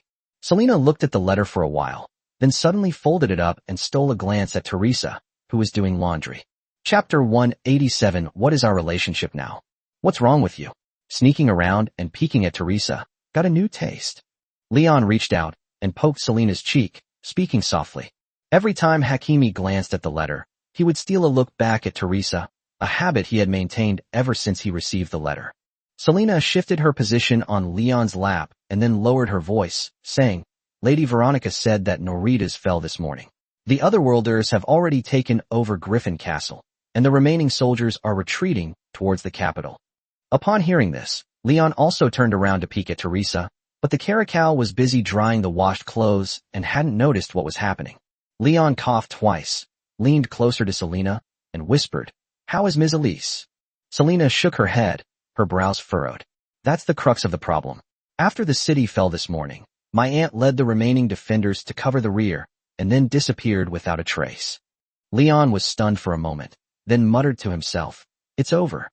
Ms. Elise also knows advanced teleportation magic, but she doesn't use it often. If she wants to escape, she only needs to prepare for a dozen seconds beforehand. After much thought, Leon concluded that there was probably only one possibility for such a complete lack of communication. Selena lowered her head and asked cautiously, "What do we do now?" "Have no idea." The two looked at each other in bewilderment. This was the first time Leon had experienced something like this, and he didn't know how to tell Teresa the bad news in a way that would make her feel better. "My aunt is pretty good to me, sigh." After sighing for a while, Selena nudged Leon with her shoulder. "Are you going to tell Teresa, or should I? We'll have to tell her about this sooner or later." Leon sighed and said decisively, "I'll go talk to them. Show me the letter."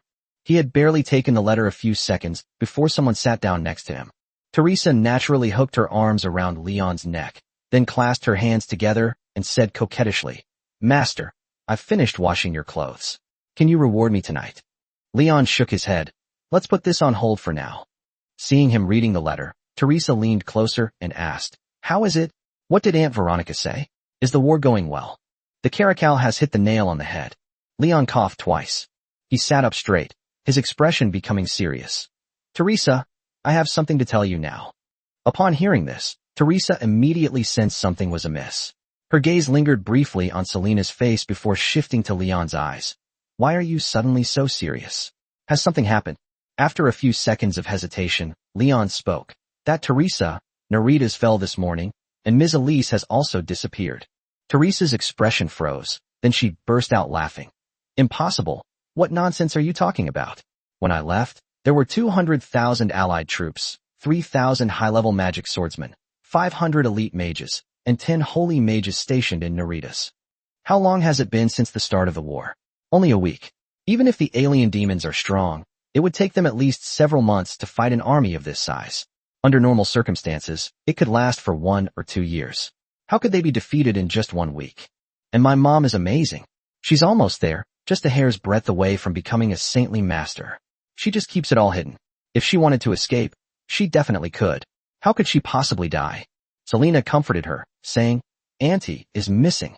Missing means dead. Aunt Veronica was just being polite. Teresa snatched the letter and began to read it carefully, then shook her head in disbelief. She clutched the letter tightly in her hand, tears streaming down her face. Leon carefully took the letter and glanced at it briefly. The collapse at the front lines was happening much faster than expected, and morale was low throughout the kingdom of Norski, with cries of despair filling the air. The nobles who were initially certain of Northgate's victory have begun fleeing south, unsure how much longer they can hold out. Selena, with her ears drooping, muttered, I never thought that I would be fine as long as I escaped to Norski. Just then, Hakimi seemed to notice something. She quickly rose and chanted a spell, raising a candlestick that was halfway up in the air to her front, and a letter stuck to the bottom of the candlestick. It's another letter from Mrs. Veronica. Selena quickly opened the letter, her eyes darting back and forth. A few seconds later, she burst out laughing.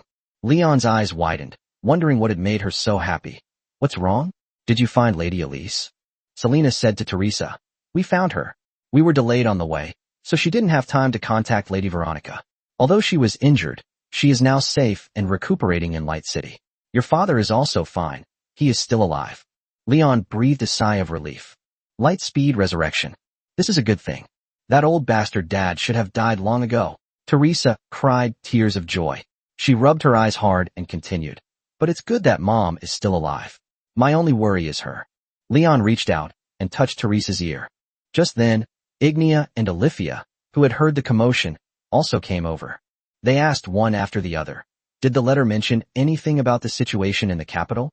When are my mom and the others planning to come? Leon stood up and pinched their cheeks. Lady Veronica didn't say anything about the situation in the capital, so she probably doesn't know much either. Then I'll ask him. Olivia lowered her head, clasped her hands together, and began to pray to the gods. Mrs. Veronica probably won't be here anytime soon. Anyway, she didn't say so in her letter, Leon said to Ignia.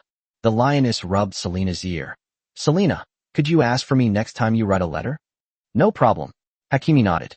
Lena and the others came over when they heard the noise and sat down by the campfire, asking, what happened? I've seen you all sitting here chatting since just now. There's been a war. Leon briefly explained what had happened to everyone. Valeria held the letter and read it carefully before saying, my mother also asked in the letter how Teresa was doing. Leon glanced at Teresa beside him. The Caracal's mood was in turmoil. She had just finished crying and was now taking big bites of bread. Her hair is shiny, and she looks to be in pretty good condition. Valeria blinked and continued. She also asked what stage their relationship had reached. Yes, what is our relationship now? Teresa swallowed the white bread and then asked Leon. Leon coughed twice. Shoo, don't ask, keep eating. Chapter 188. Surprisingly, it's here too. After resting for a night on the grassland, the group set off again. Ignia seemed to really like the place. She rode at the front on horseback, constantly looking around. She walked up a slightly higher hill, gestured around, and whispered, our family's territory on the grassland is much larger than this. Leon's lips curled up slightly as he stretched out his arm and pinched Ignia's ear. Really? Then I'll have to come and visit. Okay, actually we can stay on the grassland a little longer. It's so comfortable there. Ignia blinked, her face full of seriousness. No problem. I'll rest for a few more days then. Leon nodded.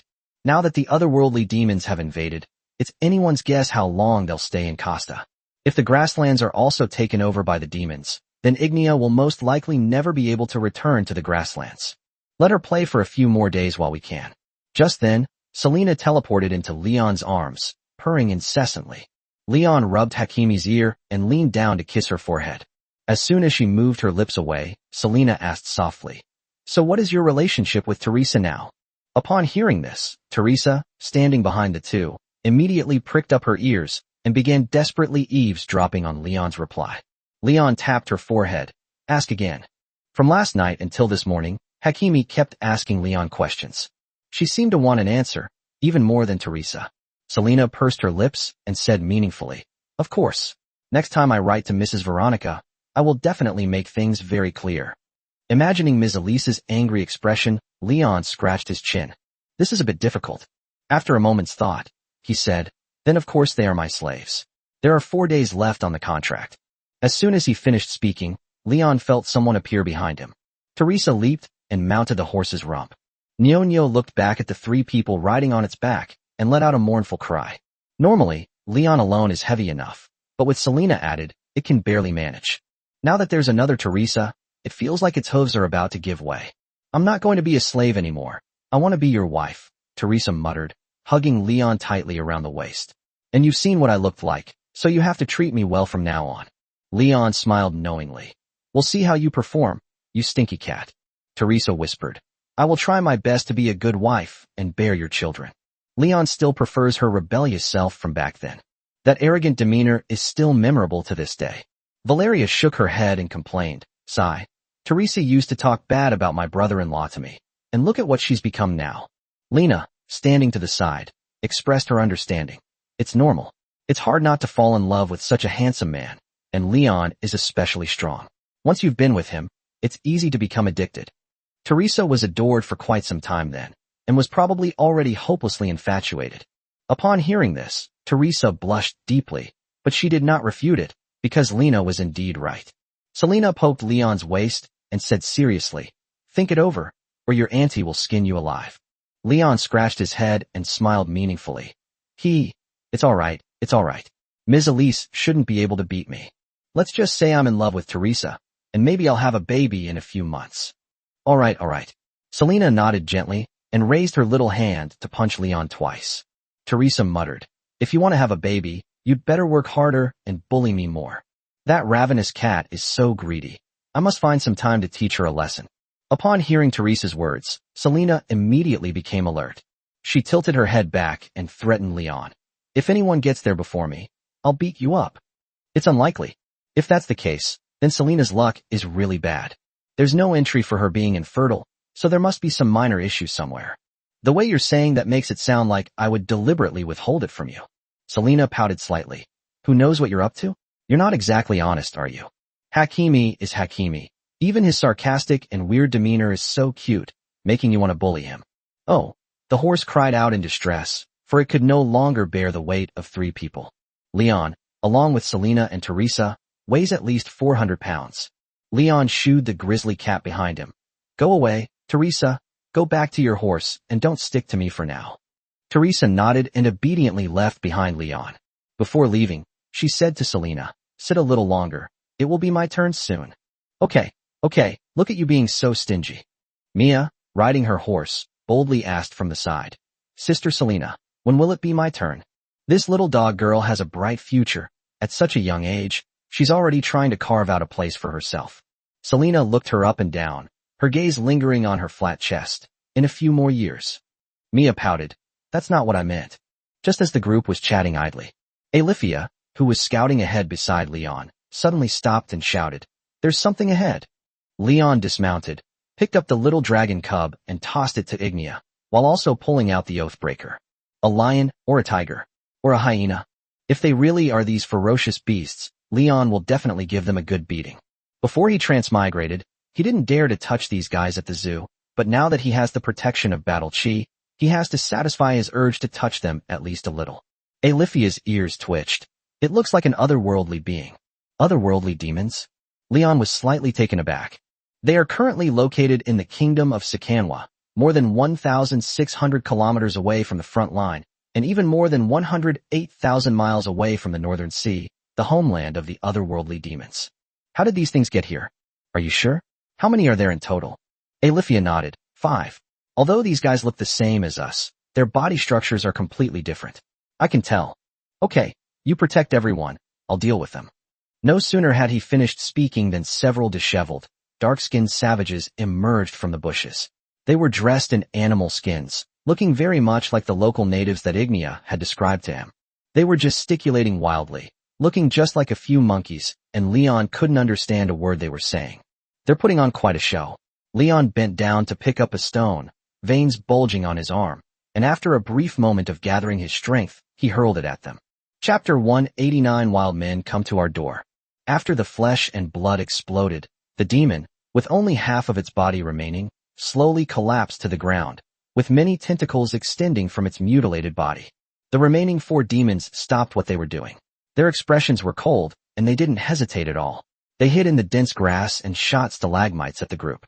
Leon swung his hammer forward with a wide swing, the strong wind pressing down the surrounding grass, revealing the form of the otherworldly demon. In less than 2 seconds, the 4 alien demons were killed by Leon. So fast, Teresa exclaimed, her eyes shining. Selena carried a wooden basin and stepped forward to help Leon wash the blood off his face. Looking at the scattered limbs, Leon muttered to himself, "How come there are demons even here? These guys seem to be coming for us. They even tried to greet us and lure us closer." Auntie said that the otherworldly demons have the ability to disguise themselves. It wouldn't be difficult for them to come here. They can just infiltrate by disguising themselves as humans. Selena stood on tiptoe to wipe the blood off Leon's face. He had just punched the demon's head, blasting it apart, and his face was splattered with blood. The key question is, why did they come here in the first place? Selena shrugged. I don't know. Maybe it's because we destroyed too many temples and got on the otherworldly demons' #1 wanted list. Accompanied by Teresa, Lena cautiously peeked over for a look. Although these demonic creatures were already reduced to minced meat, their remaining limbs were still wriggling slightly. She cautiously inquired, "Is this a demonic creature? It's still alive, even in this state." Alethea shot out a ball of holy fire, burning away the severed limbs one by one. "Yes, they can also disguise themselves as humans, so we have to be careful." Leon nodded, then looked at Lena. "It seems we've been targeted by the otherworldly demons. We don't know what they're planning. Try not to sell anything during this time, and don't leave the group." The demons deliberately attacked Lena and Mia, but Alethea blocked them both, an act that seemed like retaliation. Lena nodded vigorously. "Okay, I'll do as you say." After a quick tidy up, the group left the area. Leon felt covered in the stench of blood and planned to take a shower at noon. Selena rode alongside Leon, whispering, "Leon, you seem to be going even faster. You're almost as fast as Alethea now. So fast I can't even see you clearly." Leon turned to look at her and nodded. "Of course, I've been training my body a lot during this time, and my battle chi should have increased quite a bit." "Be careful," Selena whispered. "Don't worry, honey, the demons can't hurt me." If he weren't covered in blood, Leon would definitely have pinched Hakimi's ears. Noon. Leon rested in front of a small, relatively open hill, while Selena stood on a bench, heating water in Leon's bathtub and scrubbing him. The blood of the otherworldly demons seemed particularly filthy. The water immediately became murky as soon as you immersed yourself in it. Teresa crouched in front of the gap in the curtain, constantly peeking inside. Selena was startled when she saw an eye. She started breathing on it and asked suspiciously, "What are you doing? You're sneaking around and scaring me to death." "I also want to help Leon scrub his back." "One person is enough. Go play with the children. It'll be your turn next time," Selena said, twitching her ears. Teresa left with great reluctance. The curtain had barely been closed when Lena squeezed in. She looked around, pretending to be looking for something, and stole a few glances at Leon. "What's wrong, big rabbit girl? Do you want to take a bath too?" Leon asked, raising an eyebrow. As soon as he finished speaking, he was struck hard on the head. Selena leaned over the edge of the bathtub, reaching her little hands into the tub. "Damn it, there are still places I haven't washed. I'm going to give you a good wash." Leon's cocoa was abused again. Raina muttered, "If possible." Selena muttered, "No, Lena, just ignore what Leon said and let's go. Leave this to me." Lena pursed her lips and bent down to pick up Leon's dirty clothes. "What are you doing with his clothes?" Lena said seriously, "Washing clothes. Since we can't sell things now, I can't just do nothing. You protected me, so I have to do something within my power. Sister Selena, I will wash your, Ignea's, and Saint Alethea's clothes from now on." Hakimi scratched his head and muttered, "Okay, thank you." Leon immediately offered a wise word. "Don't do anything strange with my clothes. They're tainted with demonic blood." "No way," Lena said, turning around with a blush on her face. Seeing Leon smiling, she added, "At least not this time." After Lena left, Selena started hitting Leon on the head, cursing, "You dog Leon, what kind of nonsense are you teaching? Just a reminder, you stinky cat, you're so sensitive." Leon playfully splashed bathwater on Selena's face, and the two of them started fussing again. Just then, Valeria suddenly poked her dark face out and said to the two of them, "Brother-in-law, don't wash yet. There are a few people outside. What should we do?" "How many people?" Leon stopped petting the cat and turned to look at Valeria. "Yes, they are a few local natives." "Saintess Alifia said these guys are not demons in disguise," Valeria said seriously. Seeing this, Leon wrapped himself in a bath towel and ran out. Several children were hiding around the campfire. Alifia and Ignia were gesturing wildly to several natives, signaling them to leave. "What's wrong?" Leon patted the two of them on the shoulder, gesturing for them to step back. These natives had dark skin and wore simple animal skin clothing, their attire very similar to the otherworldly demons they had seen earlier. One of the natives was blind in one eye, wore a jeweled nose ring, had many bright feathers in his hair, and wore a rather exquisite animal skin garment, suggesting he held a minor official position in the tribe. He bowed slightly to Leon, gesturing with his hands while making incessant gurgling noises. Leon couldn't understand what they were saying at all, so he could only reply with a few words in his native dialect. Just then, the system's voice rang in my ears. "Continue talking to the natives to gain access to Sakamba translation. Current progress, January 3rd. Leon casually said a few more words, and a vast amount of knowledge quickly flooded into his ears. Sakamba translation permissions have been obtained. The feature is now automatically enabled. They can't understand us, so maybe we should leave," another tall native said from the side. "No, this is God's will. Otherwise, God will be angry with us." Leon raised an eyebrow at them, then asked in fluent Sakamba, "What do you need us for?" Chapter 190, Earning Money to Support You. Alifia, standing nearby, exclaimed in amazement, "Leon can even speak the language of the savages. That's amazing." Selena pursed her lips. "I wouldn't be surprised no matter what this guy does."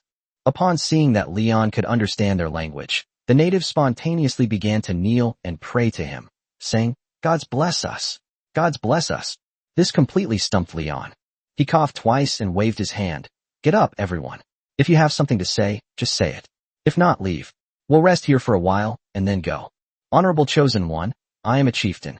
My tribe is not far away, but we have recently encountered danger. A monster is slaughtering our family. The gods have sent us to seek your help." The Chosen One? Leon was completely bewildered. He never believed in any gods, so how did he suddenly become a Chosen One? "I am not the Chosen One you are looking for," Leon shrugged, speaking with a straight face. "And I cannot offer any help. Leon must stay by their side to protect them. What if the children are attacked by the demons if he's not here?" Upon hearing Leon's words, the chieftain was taken aback at first, then his eyes widened as he scrutinized Leon more closely. After a moment, he spoke in a trembling voice. "How could that be? God told us that in this place, there is a tall, kind-hearted Chosen One who is surrounded by many women and is resting here. He has led us to seek your help. We beg you, God's spokesperson. We will pray even more fervently from now on." Leon scratched his head. An unknown deity led a group of local natives to seek his help. They were just attacked by demons. This might be a conspiracy by some evil god. Leon continued, "What does this god you speak of look like?" "I don't know, but I saw him in my dream last night. He was holy and noble, and the holy light he emitted was so intense that it was hard to look directly at, yet it made people feel incredibly warm." Leon fell into deep thought. What kind of god is this? What is his name? The chief shook his head. "I don't know." Leon raised an eyebrow. "You mean you don't know the name of the god you worship?" He said that all we need to do is call him Colin. Leon was speechless for a moment, then turned to Alifia and asked, "Honey, what god is Colin's name?" Alifia shook her head. "I don't know, but Selena might know." "I've never heard of it either." Selena shook her head vigorously. Alifia stepped forward and tapped Leon's chest with her finger. "What did they say to you, Leon? Can you tell me?"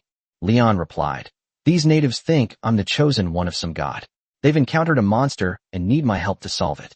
As soon as she finished speaking, Alifia said, "Go, do more good deeds, and you will be rewarded." "Isn't this nonsense? What will happen to Mia and Valeria if I leave? It would be troublesome if they encountered danger. I can stay here and protect them." Alicia twitched her ears. Ignia put her hands on her hips and said seriously, "I can too." Although the two catgirls have a combined combat power of nearly 100,000, Leon does not intend to leave them here. Leon shook his head. "That won't work either. You two are pregnant."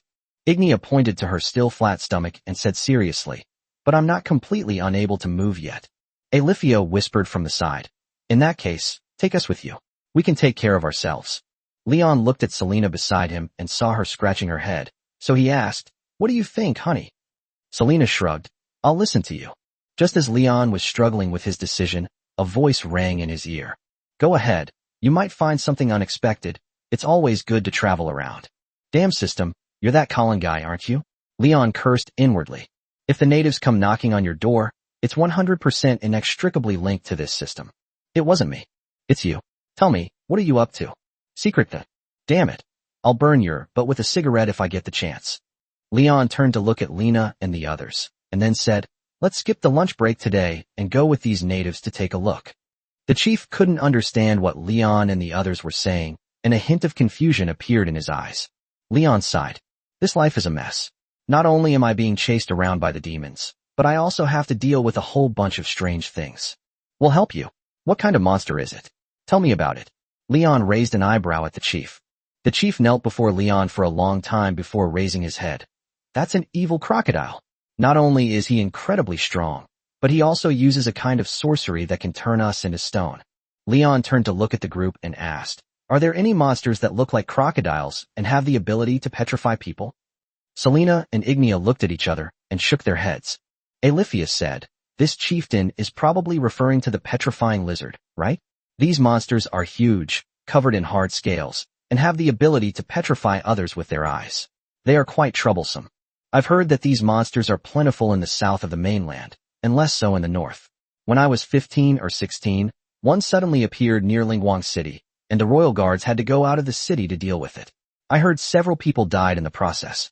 Can you remove someone's petrification state? Leon asked casually. Alifia shook her head. I don't know. I have to try it. I've never tried it before. Leon looked at the chief. Are there any petrified people? Take us to see them. Maybe we can find a way to undo their petrification. Thank you. Thank you. The old chief knelt down and kowtowed again. Several natives banged their kowtowing loudly. Leon quickly helped him up. Don't kowtow yet. Take me there quickly. We still have a long way to go. After a quick tidying up, Leon led the group and followed the old chieftain away into the distance. These natives arrived incredibly fast, and in no time they led us to a sparse acacia grove. Leon gazed into the distance from his horse and saw many simple brown tents behind a wooden wall. The natives with spears were so excited when they saw the chief bring Leon and his men back that they jumped up and down on the city wall. It seems there are quite a few people in their tribe. Alifia nodded. She was happy to be able to help others. Just then, Lena rode up to Leon and poked his shoulder. Brother Leon, can we do business in their tribe? I want to earn money to support you. Chapter 191 Petrified Lizard. After entering the tribe, everyone tied up their horses and continued to follow the old chief. The natives surrounded Leon and his companions, running and jumping in circles. Mia clutched Leon's clothes, following closely behind him. The children had never seen such dark-skinned natives before and were quite frightened. Only the lively and energetic little dragon cub followed the natives, jumping and skipping excitedly, never missing a single opportunity to play. Soon, everyone was led into a spacious tent. As the candles were lit, exquisite indigenous stone statues came into Leon's view. The vast majority of the stone statues depict indigenous warriors wielding spears, their expressions varying, some angry, some calm, but most showing fear. Leon looked toward the corner of the tent, where many broken stone statues were piled up, some of which only had arms and legs left. The chief whispered from the side, That monster turns people into stone, then smashes them and eats them. These are all things we fought desperately to get back. Leon nodded, then turned to Alifia. Can you restore these petrified people? I'll give it a try. Alifia stepped forward and began to pray to the gods, her body radiating a green light. Upon seeing this, the chief immediately knelt down and kowtowed repeatedly. After being bathed in holy light, cracks gradually appeared on the petrified bodies of the natives, and the stones attached to their surfaces began to fall off. They knelt on the ground, spitting out many stones, and finally stood up weakly, staring blankly at Leon and the others. The chief shouted even louder when he saw this, but to Selena and the others, he just kept gurgling and then ran outside the tent and yelled. Soon more natives entered the tent crying and shouting. They embraced the rescued native warriors and then knelt down to express their gratitude to Alifia. The chosen ones. They are the chosen ones. God has clearly answered our prayers. Leon stood beside Olivia and said softly, "If there's nothing else, hurry up and leave. Don't disturb this saintess." The natives lowered their heads, not daring to look up at Leon. "Yes, sir." After a while, Olivia had restored the complete stone statue to its original state, but the broken stone statues piled up in the corner remained unchanged. She shook her head and sighed. "I'm sorry, those natives are already dead. There's nothing I can do to help them." Seeing the chief waiting quietly to the side, Leon translated, "These broken statues cannot be restored. She has done her best." The tribal chief bowed his head and said devoutly, "May God bless them." Selena strode over to Leon, grabbed his hand, patted Olivia's bottom, and praised, "Olivia is amazing." Ignia crouched in the corner, examining the shattered stone statues. Leon asked the chief, "Where is that monster you mentioned? Take me there quickly and resolve this matter as soon as possible." The chief nodded, slowly rose, and said respectfully, "Please follow me." After leaving the tent, Leon turned back to Ignia and the others and said, "When you encounter that monster later, don't go near it. Just hide in the back. If anything happens, take the children and run away as soon as possible." Ignia nodded obediently. Just then, Lena nudged Leon with her elbow and said excitedly, "Brother Leon, look at them. They have so many beautiful gems and jewelry on them. I have a feeling we'll make a lot of money on this trip. How much money do I need to pay you to marry me?" Leon raised an eyebrow and smiled. "This is the first time I've seen a woman give a man a dowry. What kind of bride price?" "It's nothing. I'll listen to my wife." Leon pointed to Selena beside him. Hakimi had been keeping a close eye on the two men ever since he left the tent. She pursed her lips and said seriously, "Lena, you're not ready yet. I'll consider it when you become a mature woman like me." Upon hearing this, Lena immediately lowered her head and muttered, "Her breasts aren't even as big as mine." Selena twitched her cat ears, thinking she had misheard. "What did you say?" "I said, Selena is so mature and gentle, and I will continue to work hard." Selena nodded in satisfaction. The group followed the chief away from the tribe and continued deeper into the acacia forest. Leon saw a small earthen mound directly in front of him, with a dark hole about 3 or 4 meters in diameter on it. Seeing that there were still many broken stone statues around, Leon guessed that the petrified lizard must live in this cave. The chieftain stopped and pointed to the cave, saying, "Chosen one, the monster is hiding inside." Upon hearing this, Leon turned around and waved to everyone. "Everyone back off. Ignia, Olivia, take the children and find a place to hide. Don't come any closer." Ignia nodded, and as the two had just discussed, she took the children and found a place to hide. "What about me, Leon?" Olivia poked Leon's kidney with her finger. "Can I stay here and help you?" "No, you have to hide with Ignia too. I'll finish this battle as soon as possible and then come back to find you," Leon urged, then kissed Olivia. "Okay, I'll listen to you. Be careful," Olivia said softly, then turned and left. After everyone had left, Selena looked at Leon and asked, "Is there anything I can do for you?" Leon reached out his hand to her, and Selena, understanding his meaning, handed him the Titan bow. "Shoot a fireball into the cave to lure that petrified lizard out. Then find a safe place to hide. If the enemy is too strong, I won't be able to protect you. Letting me have peace of mind is helping me, understand?" "Yes, I understand." Selena nodded, raised her staff, and began to charge up, the fireball at the top growing larger and larger. Leon drew his bow, narrowed his eyes, and stared intently at the cave entrance. "Old chief, you should find a place to hide too, and hurry up." "Yes, chosen one." The chief took off running. Although he was very old, he was quite fast and disappeared in a few seconds. Leon turned to Selena beside him and asked, "Are you ready?" "All right. Put." A fireball shot towards the cave, followed by a muffled thud. Thick smoke billowed, and flames soared into the sky. The petrified lizard's burrow had collapsed. Selena said, "Be careful, I'll wait for you in the back." As soon as he finished speaking, Hakimi used teleportation magic to leave the place. The next second, a huge figure emerged from the collapsed cave. It has 8 legs, is about 7 or 8 meters long, and is covered with hard scales. Leon released the bowstring, and a ghostly black shadow instantly pierced through the petrified lizard's body, tearing off a large chunk of flesh. The petrified lizard swayed a few times before regaining its balance, purple blood gushing from its wounds. He glared at his 4 eyes on both sides of his face and let out a deafening roar. "Warning! You have angered the petrified lizard. Please prepare for the worst." Monster details, petrified lizard. Threat level: Current overall strength rating, 100,000. Entry, solid scales, magical creature, petrifying eye, earth mage expert, burrowing, rage. Before the system finished speaking, Leon had already leaped high into the air, slamming the Oathbreaker in his hand down on the petrified lizard's head. Chapter 192, the divine artifact dedicated to Leon. After a fierce battle, Leon tidied his slightly disheveled hair and stared at the petrified lizard, lost in thought. He was covered in blood. His bath earlier was a complete waste. To avoid worrying Selena and the others, Leon removed the 4 large eyeballs from the petrified lizard and headed back. He found the chief in a patch of grass. Looking at Leon, who was covered in blood, and considering the earth-shaking commotion he had just witnessed, he could roughly guess what had happened.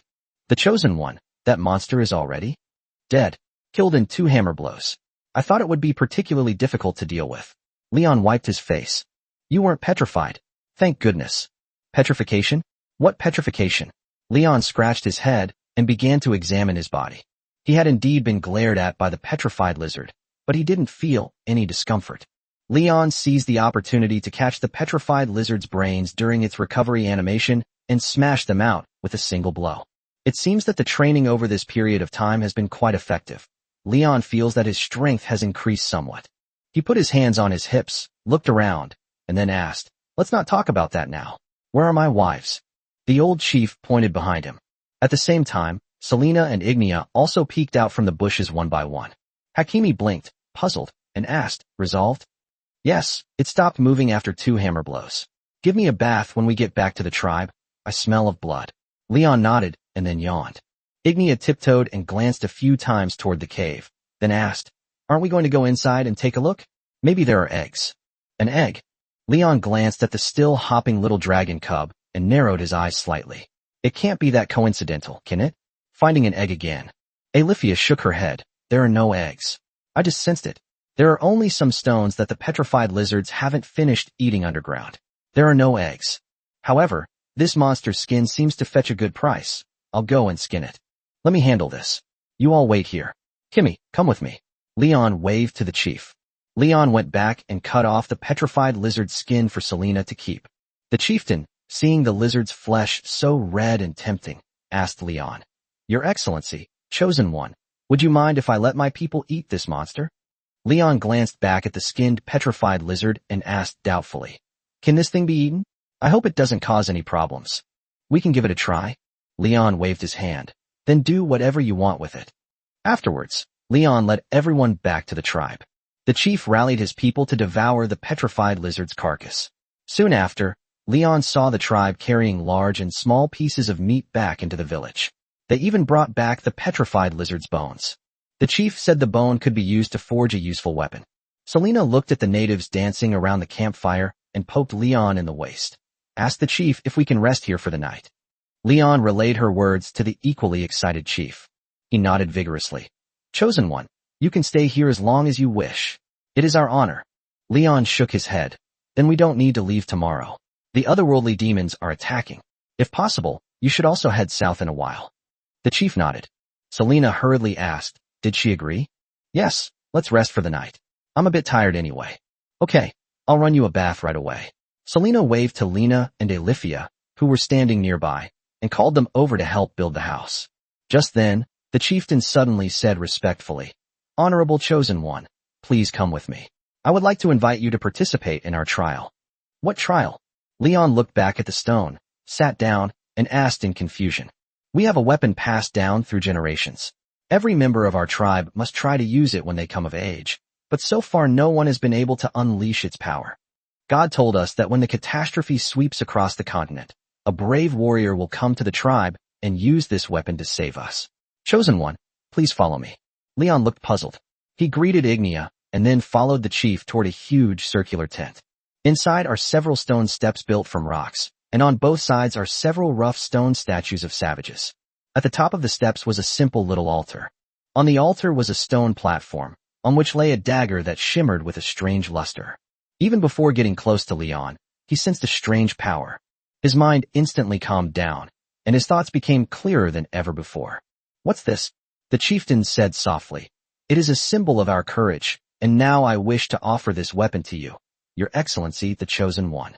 Leon narrowed his eyes and decisively used his appraisal skill on him. Identification complete. Item name, Dawn. Weapon types, short weapons, daggers. Quality, legend. Value, incalculable. Entry, mithril material, sharp, aura penetration, demon slayer, rationality aura, goddess's blessing, under seal. Upon seeing those familiar words, Leon thought to himself, System, you must be Virius, right? The goddess of life, Virius. Alifia has a dawn sword, also made of mithril. She said you guided her to find the weapon. It turns out this dagger is also called Dawn, and you guided me to find it. Most importantly, this dagger also bears the symbol of the goddess of life. They're really not even bothering to act anymore. The moment the idea came to mind, the system rejected it. It wasn't me. It must be you. I knew it was you the moment I guessed. The goddess of life, Virius, disguised herself as the system to guide me, but she's too embarrassed to admit it. Leon's lips curled up slightly. The system didn't speak, but Leon knew it was still watching him. Fine, if you won't admit it, then so be it, you damn system. Leon walked up the steps and reached out to touch Dawn. He felt a restless energy that warmed his entire body. Leon tried to lift Dawn, but the seemingly light dagger felt as heavy as 1,000 pounds in his hand. He gripped the dagger with all his might and struggled to lift it up. In an instant, the seal on the Dawn was broken, and a surge of immense magic rose into the sky. The tent was shattered like a balloon, and the altar was destroyed by the magic. After a long while, Leon slowly rose from the ruins and casually lifted the old chieftain from beneath him. He looked up at the pillar of light that stretched to the sky and fell into deep thought. It was already evening, but under the influence of that beam of light, the entire continent was as bright as day. Leon weighed the dagger in his hand. The weapon had regained its weight and was now as light as a feather. Damn it, they actually caused such a commotion. Leon looked around and saw the chief, stunned by the scene, prostrating himself on the ground in prayer. Chapter 193, Able to Penetrate Battle Chi. I accidentally destroyed your altar. I'm sorry, Leon said seriously. The old chief didn't pay any attention. Suddenly, he raised his head, looked at him, and shouted, The gods have clearly answered my prayers. The tribespeople snapped out of their daze and knelt devoutly at the doorway, seemingly regarding Leon as a god. More natives were rushing towards them, and without the slightest hesitation, they knelt down before Leon. Selena also teleported over from a distance, still holding a towel in her hand. She looked around, then looked up at the still-present pillar of light and asked in confusion, What happened? I hope we don't attract the demons here. Leon waved the dawn in his hand and said seriously, There was a dagger on the altar, so I picked it up and did this. The old chieftain said from the side, Chosen One, you are the master of this weapon.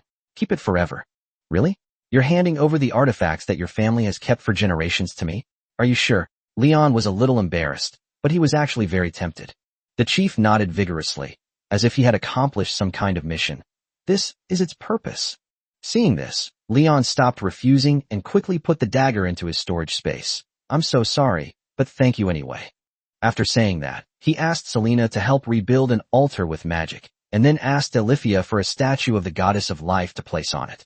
Alifia cautiously inquired from the side, Are you sure the god they worship is my goddess? Leon shrugged and replied, Probably, pretty much. Look, they've all started to worship, so let's just put the statue here. If there are no surprises, the system should be the disguise of the goddess of life, Vilius. However, this guy is stubborn and will never admit it, no matter what. Okay, I'll buy another one when I pass through a city. Alifia happily twitched her ears. She stood behind the natives, bowing her head in prayer to the goddess of life. Seeing Selena loitering around, Leon grabbed her. What are you doing? Wandering around here. I feel like this altar is built a bit crookedly, so I'm planning to fix it. Selena squinted as she examined the brand new altar, occasionally gesturing with her hand. Leon looked at the natives kneeling before him and said to Selena, Stop repairing it. Let's find a secluded place first. Selena narrowed her eyes and twisted shyly a couple of times. You haven't showered yet. You're covered in blood. Go take a shower first. We'll talk later. You perverted cat. That's not what I meant. Leon pulled Selena to a secluded corner and then pulled out Dawn. Selena leaned closer to examine it. This dagger is quite pretty and shiny. Does it have a name? Leon nodded and said, Of course, this dagger is called Dawn. Dawn? What an awful name. Did the old chief say it, or did you make it up? Selena turned a blind eye, a slight smile playing on her lips. Of course it was God who said it. If Alifia hears this, she'll shock your butt. Selena grinned and wagged her tail vigorously. Hakimi is all wicked. Leon handed Dawn over, then said in a serious tone, use this to cross me. Selena took the dagger. Without asking any questions, she lightly slashed Leon's arm, but nothing happened. Put some effort into it. Selena pouted, slashed hard across Leon's arm, and muttered, what are you doing? You're as hard as a rock. Don't break this dagger. Leon sighed and shook his head repeatedly. Forget it. You're not strong enough. You're so limp. You're like a little moving cake. A gentle cat girl is a gentle cat girl. Her physical attack power is approximately 0. Selena glanced at Leon, then jumped up and punched him on the head. Just then, Ignia poked her head out from behind the tent and glanced at the two of them. What are you doing hiding here? She was holding a piece of roasted meat in her hand, a piece of meat that was bigger than her head. Trying something out. What are you eating? Leon asked casually. Roasted meat from a petrified lizard, given to me by the natives. Leon stepped forward and pinched Ignia's cheek. Is this monster's meat edible? Don't get poisoned. I saw that Vera was fine after eating it, so I took it and took a bite. It was quite delicious. They actually let the little dragon test the poison first before eating it themselves. This is the smartest episode of Ignia. Looking at the muscles on her arm, Leon handed her the dagger. Try slashing my arm. Ignia was slightly taken aback, but she didn't ask any questions. She took the dagger and slashed at Leon. Leon felt a sharp pain in his wrist. The cut skin first turned white, then red, and finally blood flowed out in a straight line. He was injured for the first time in a long time. This dagger does indeed have the ability to penetrate battle aura. Ignia's strength is now significantly weaker than Leon's. If she were wielding an ordinary dagger, even if she broke it, it would be difficult for her to injure Leon. However, he hasn't seen any enemies with particularly strong battle aura so far. The Oathbreaker is easier to use than this thing, so he won't need this weapon for the time being. Leon, you're bleeding. Selena shouted, then ran quickly outside, most likely to find Alifia. Upon seeing this, Ignia lost her appetite for the meat in her hand. She put Dawn down, drooped her ears, and apologized to Leon. I'm sorry, I thought this wouldn't hurt you. Just then, Alifia trotted in from outside. Let me see where you're hurt. Leon shook the blood off his arm and replied with a smile. It's nothing. The wound on my arm has healed. Don't hurt yourself, Alifia said softly, then chanted a spell to heal Leon's wounds. Just then, Selena ran back. Looking at Leon's wound, she asked, was it done with that dagger? Yes, Dawn can penetrate my battle aura. That's quite impressive. Selena narrowed her eyes and said meaningfully, if you ever bully me again, I'll poke your butt with this. Hakimi is nothing. I could stand here and let you stab me, and you wouldn't even break through his defenses. That's what he said, but Leon quickly put the dagger away. If Hakimi suddenly goes berserk one day, just change his OO to CC and he'll behave. Selena pouted and urged, all right, hurry back and take a shower. Lena is doing business with those natives, gesturing wildly. It's quite a hassle. After you shower, you can help her with some translations. If we have time in the evening, we can relax a bit, and I'll give you a massage. Chapter 194 Extremely Envious of the Cerberus. The next morning, Leon led everyone away from the tribe and continued on their journey. The chief and the natives stood at the door, waving goodbye to them. Leon was thoroughly exhausted last night. He was taking a bath when the old chief saw him and immediately brought in several black women to serve him. The chief even had plans to sleep with Leon. Unfortunately, Leon didn't like the dark-skinned girls in the tribe, and the ornaments on their noses were almost as elaborate as pains. Leon not only didn't find them interesting, but he also found them a bit creepy. Late at night, all you can see when these girls smile is a set of perfectly white teeth. It's so bizarre. He still prefers the fresh and elegant Selena. What? Judging from your expression, are you having second thoughts? Selena sat in Leon's lap, pouting slightly. Regret what? Leon asked, puzzled. I didn't get to eat with those native women last night, Selena muttered. Stop slandering me. Leon crossed his arms and said seriously, I admit I am a bit of a womanizer, but those women were too dark-skinned. They couldn't make me stand up at all. Selena snorted and quietly clutched Leon's bell. While the two were playfully bickering, Lena, the big rabbit girl, just stood by and giggled. The natives here were very interested in things from the north. They didn't seem to have mastered smelting technology yet, and they traded Lena's farm tools for colorful gems. Some natives were even willing to trade fist-sized pieces of gold or for a few hard pieces of white bread. Lena must have made a lot of money that night. She could barely contain her smile. When we get to Costa, I'm going to show the gem merchants how much these gems are worth. Let me see. Selena beckoned to Lena with her finger. Lena took out a bag and handed it over steadily. It's all in here. Selena took the bag, took out the largest sapphire from it, and examined it closely against the sun. Wow, it's so beautiful. She took out her staff and compared the sapphire floating at the top of the staff to the one in her hand. Lena stared wide-eyed, eagerly anticipating what Selena would say that she wanted to hear. This seems a little different. The color on my staff is lighter. Lena sighed. Okay, if it really is a magic sapphire, then I've hit the jackpot. Selena glanced at Lena, then took a ruby out of her bag and examined it closely in the sun. A moment later, her eyes widened. Wow, this gem is so beautiful. My mother's staff seems to have one too. I wonder if it's the magic ruby. Where? Let me see. Lena craned her neck, carefully examining the ruby in Selena's hand. She squinted and looked at it for a while, seemingly not seeing anything special. It seems rather ordinary. Selena nodded and said cheekily, Of course, because I was lying to you. Hakimi is so wicked. He's finally learned a few tricks from Leon. Lena pouted and lightly punched Selena. Damn it, Selena, this isn't fun at all. Selena leaned forward and touched Lena's cheek, and after succeeding, the corners of her mouth turned up in a wild smile. Around noon, Leon and his companions found a place to rest on the grassland. Before they could even get warm by the campfire, Teresa came over and snuggled into Leon's arms, acting all coquettish. Mia and Lena sat to the side watching the two of them, extremely envious. You stinky cat, what are you doing? Leon lowered his head and kissed her cheek. Teresa's eyes were alluring. Why didn't Leon expect that this annoying guy could be so gentle? Master, the deadline is in 3 days. What do you want to do to me?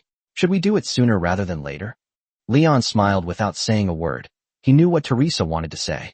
Since yesterday, this caracal has been trying to form a new contract with Leon, and she brings it up whenever she has a spare moment. Leon pulled out a map and pretended not to hear her, thus teasing her. The Kingdom of Santas was their next target. This country was located south of Sikanwa, only about 400 kilometers away from them at the moment, and it would probably take another 7 or 8 days to reach them.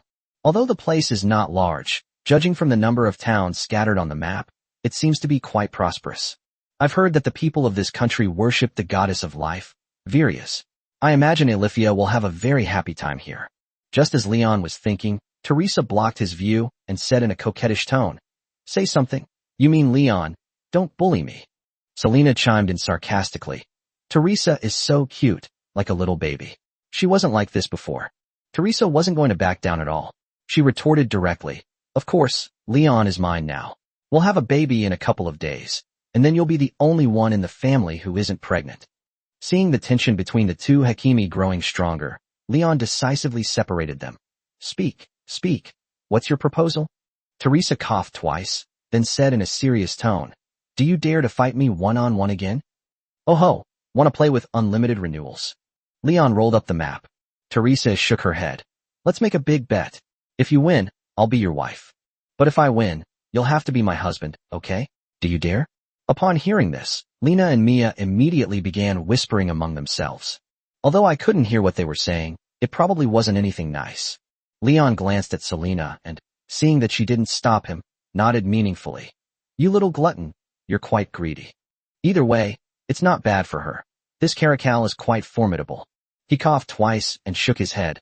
I'd rather have a permanent slave than a wife. Teresa swallowed hard, seemingly tempted. But after careful consideration, reason prevailed.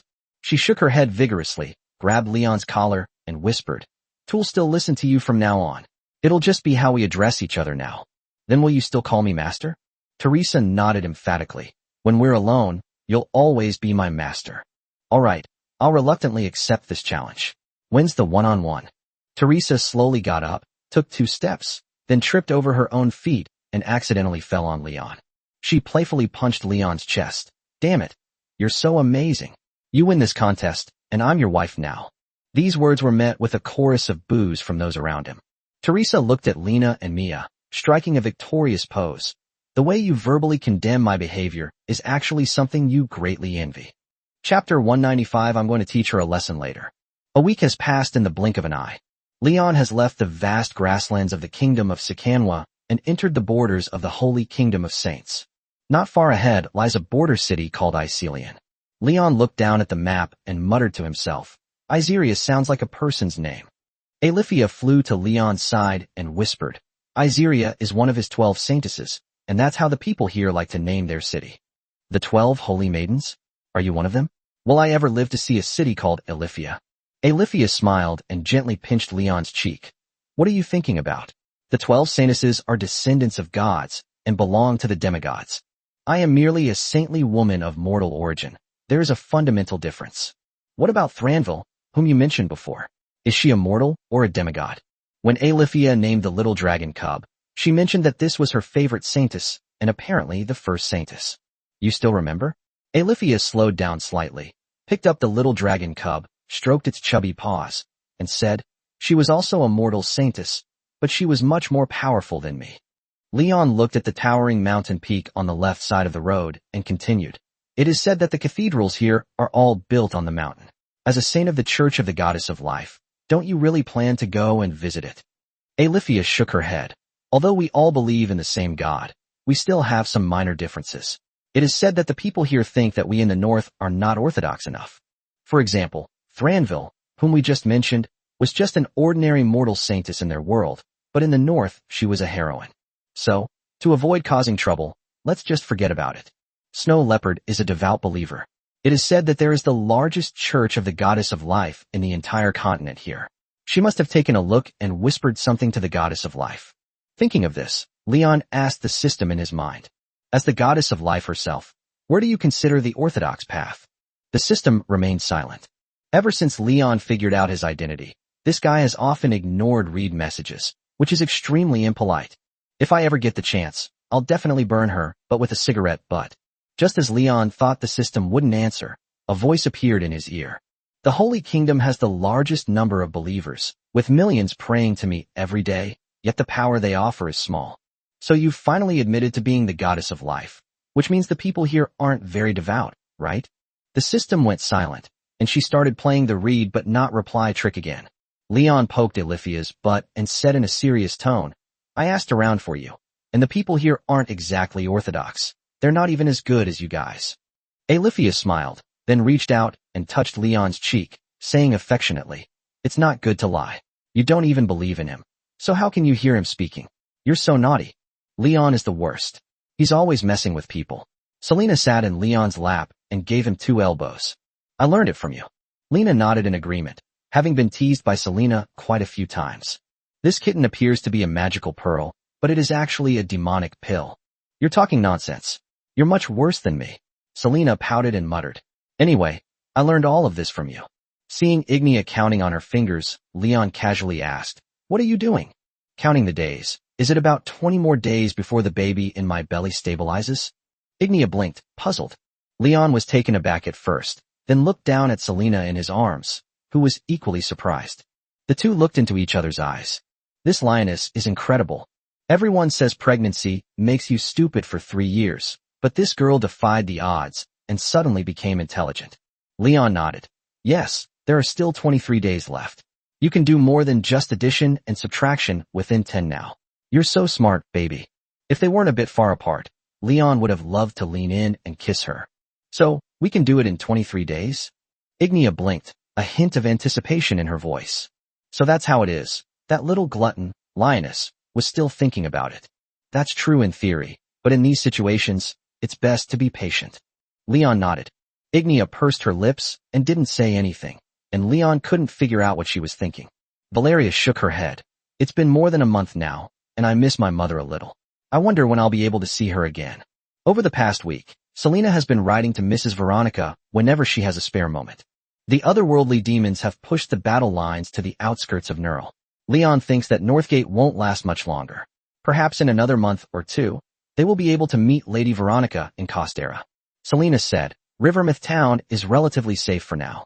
Once Mrs. Veronica's business is finished, we should head south. It's not safe at all. We've been attacked by otherworldly demons 3 times this week. Our home is closer to the front lines, so it's definitely more dangerous there, Valeria sighed. After leaving the tribe, their group was attacked twice more. These lingering demons specifically target nighttime attacks, causing Leon to sometimes have trouble sleeping. Occasionally, when he saw a few local natives on the road, His first thought was whether these guys were demons in disguise. We should be the exception. We don't know why we've suddenly been entangled with these alien demons. Leon shook his head helplessly. He glanced at Lena and emphasized again. Don't go out alone when we get to town. Be careful not to get caught by the alien demons. I know, Brother Leon. You've said that so many times already. Lena nodded obediently. During this time, this big rabbit mother and little rabbit mother have been taking care of everyone, getting up earlier than the chickens and going to bed later than the dogs. She has really worked hard. Once we get to the city, I'll definitely treat their whole family to a good meal. By noon, Leon and his companions arrived at Icelian. You can see the beautiful white city walls from a great distance. Nuns in white robes could be seen everywhere along the roadside, muttering incoherently to passing travelers. The patrolling soldiers' plate armor was covered with runes about the goddess of life, Virius. Just then, Leon was suddenly hit on the head by a small stone. Looking back, I saw it was Teresa, that stinky carnivorous cat. Although Teresa did not speak, she licked her lips with her nimble tongue and then blew a kiss. This girl is getting more and more outrageous. Once we find a hotel, Leon is definitely going to give her a good talking to. Chapter 196. The mother-in-law suddenly appears. Leon and his companions entered the city without incident and found a place to stay in a tavern near the city gate. As soon as she finished paying, Teresa nudged Leon with her elbow. She slowly narrowed her eyes and lowered her voice, saying, Am I not your woman? How come we've suddenly become just friends? Leon glanced around at the customers in the tavern and said in a low voice, Nonsense. Almost everyone you see here believes in Villiers. If we said you were my wives, they might just kick us out. Teresa pouted and muttered, Well, you're pretty smart. Leon pursed his lips, raised an eyebrow at the empty table in the corner, and said, You guys go sit down first. We'll buy something to eat here. Teresa shook her head and turned to walk towards the stairs. No, I ate a bit too much this morning. I'll go upstairs and tidy up for a while. You guys go upstairs and rest after you finish eating. Oh ho, it's rare to see someone so considerate. I'll bring your lunch upstairs for you later, Leon said to her retreating figure. No sooner had she finished speaking than Selena elbowed Leon in the kidneys. Do what? Selena pouted and muttered. Teresa is always trying to take you from me now, and she always breathes on me. You should keep an eye on her. Leon led everyone to their seats and casually asked, As the first wife, shouldn't you be the one in charge? TCH, if I could manage it, I wouldn't have asked you for help. Selena punched Leon twice and continued. Teresa has a much worse temper than me. They start arguing at the drop of a hat. I'm starting to regret it. Leon's lips curled up slightly. As a responsible man, he certainly wouldn't allow his own backyard to catch fire. The reason the two cat girls were arguing was simply because they weren't full. Two Hakimi will only fight tooth and nail for a piece of fat meat when they are starving. I need to pamper them a lot later. Once they're well fed, they should be fine. Selena continued muttering. Sigh. If only Annalise could suddenly fly over and grab her. Don't worry, let's eat something first. Leon pushed the plate handed to him by the tavern waitress towards Selena, who then used wind magic to lift the kebab and put it in her mouth, turning all her dissatisfaction into appetite. Ignia also picked up a piece of steak and put it in her mouth, then shook her head. I come to this place often too. Their food doesn't have much flavor and isn't very good. Olivia nodded. The followers of Villiers mostly have a rather bland palate. Ignia lowered her voice and added, The wine doesn't taste good either. It doesn't taste like wine at all. Because believers are forbidden from excessive drinking. Olivia smiled gently. But Sasha and the others make delicious food, and they also believe in the goddess of life. Lena cut off a piece of meat, tasted it, and nodded. It is indeed a bit bland. As the group chatted idly, Leon, looking around, seemed to spot a familiar figure in the crowd. He rubbed his eyes. When he opened his eyes again, he saw the tavern owner pointing in his direction, and then the beautiful woman in black with white hair looked at him. Damn it, Hakimi, you jinx. What's wrong? Selena turned around, shuddering as if she had seen a ghost. Ignia followed their gaze, then waved to her along with Valeria. The visitor was none other than Ms. Elise. She was wearing a black cloak, with no servants around, and looked extremely haggard, as if she had aged considerably. She then walked towards Leon, casually pulled an empty wooden chair behind her, and sat down gently. What's wrong, Leon? We haven't seen each other in so long, and you haven't even said hello? Actually, it's only been 2 months since we last met. Leon coughed twice, paused for a moment, and then said, Auntie, what are you doing here? I thought you were still recuperating in Light City. I just arrived too. I started heading south as soon as I could move, and I was teleported all the way here. Elise looked around, seemingly searching for someone. Judging from your appearance, you also seem to have just arrived. I asked around and found you. Yes, I just sat down. Leon nodded, then pushed the plate of white bread in front of her.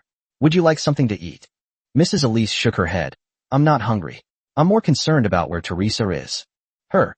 Leon scratched his cheek, cold sweat dripping down his face. She's upstairs packing her things. He has not yet made Teresa's relationship public. Even Mrs. Veronica was completely unaware of this. All she knew was that Teresa had been following Leon. Elise rolled up her sleeves. Then take me upstairs first. This child is always running around. I need to give her a good beating. It seems that Teresa is doomed this time. Leon was about to get up when Alifia pulled him back. Her lips twitched, and her expression seemed a little unnatural. In an instant, Leon guessed that Teresa was definitely preparing some kind of surprise. Ms. Elise asked in confusion, what are you two doing? Making faces at each other. Leon wanted to buy Teresa some time, so he coughed twice and said, well, Ms. Elise, how about I take you out for a walk? What's gotten better? Take me upstairs, we can come down to eat later. I have something to talk to her about. Leon slowly got up and reluctantly walked upstairs, sensing that Teresa's time was running out. Seeing this, Elise nudged Leon. What are you doing? Hurry up, you're so slow. Leon's expression was bitter. He came to the front of the house and carefully pushed the door open. He then quickly closed the door. Teresa was lying on the bed, her eyes blindfolded with a black ribbon, and she had bound herself up like a crab, spewing out one vulgar word after another. As luck would have it, Ms. Elise also witnessed this scene. Instantly, her hair stood on end, and a powerful magical force swept through the entire corridor. With a shout, she used wind magic to blast open the door, causing the entire tavern to tremble. Teresa was hit by a flying piece of wood, then scurried off her blindfold like a maggot and peeked out, startled and somewhat panicked. Mom, what are you doing here? Ms. Elise replied coldly. You're quite the player, tying yourself up all the way. I'll beat you to death today.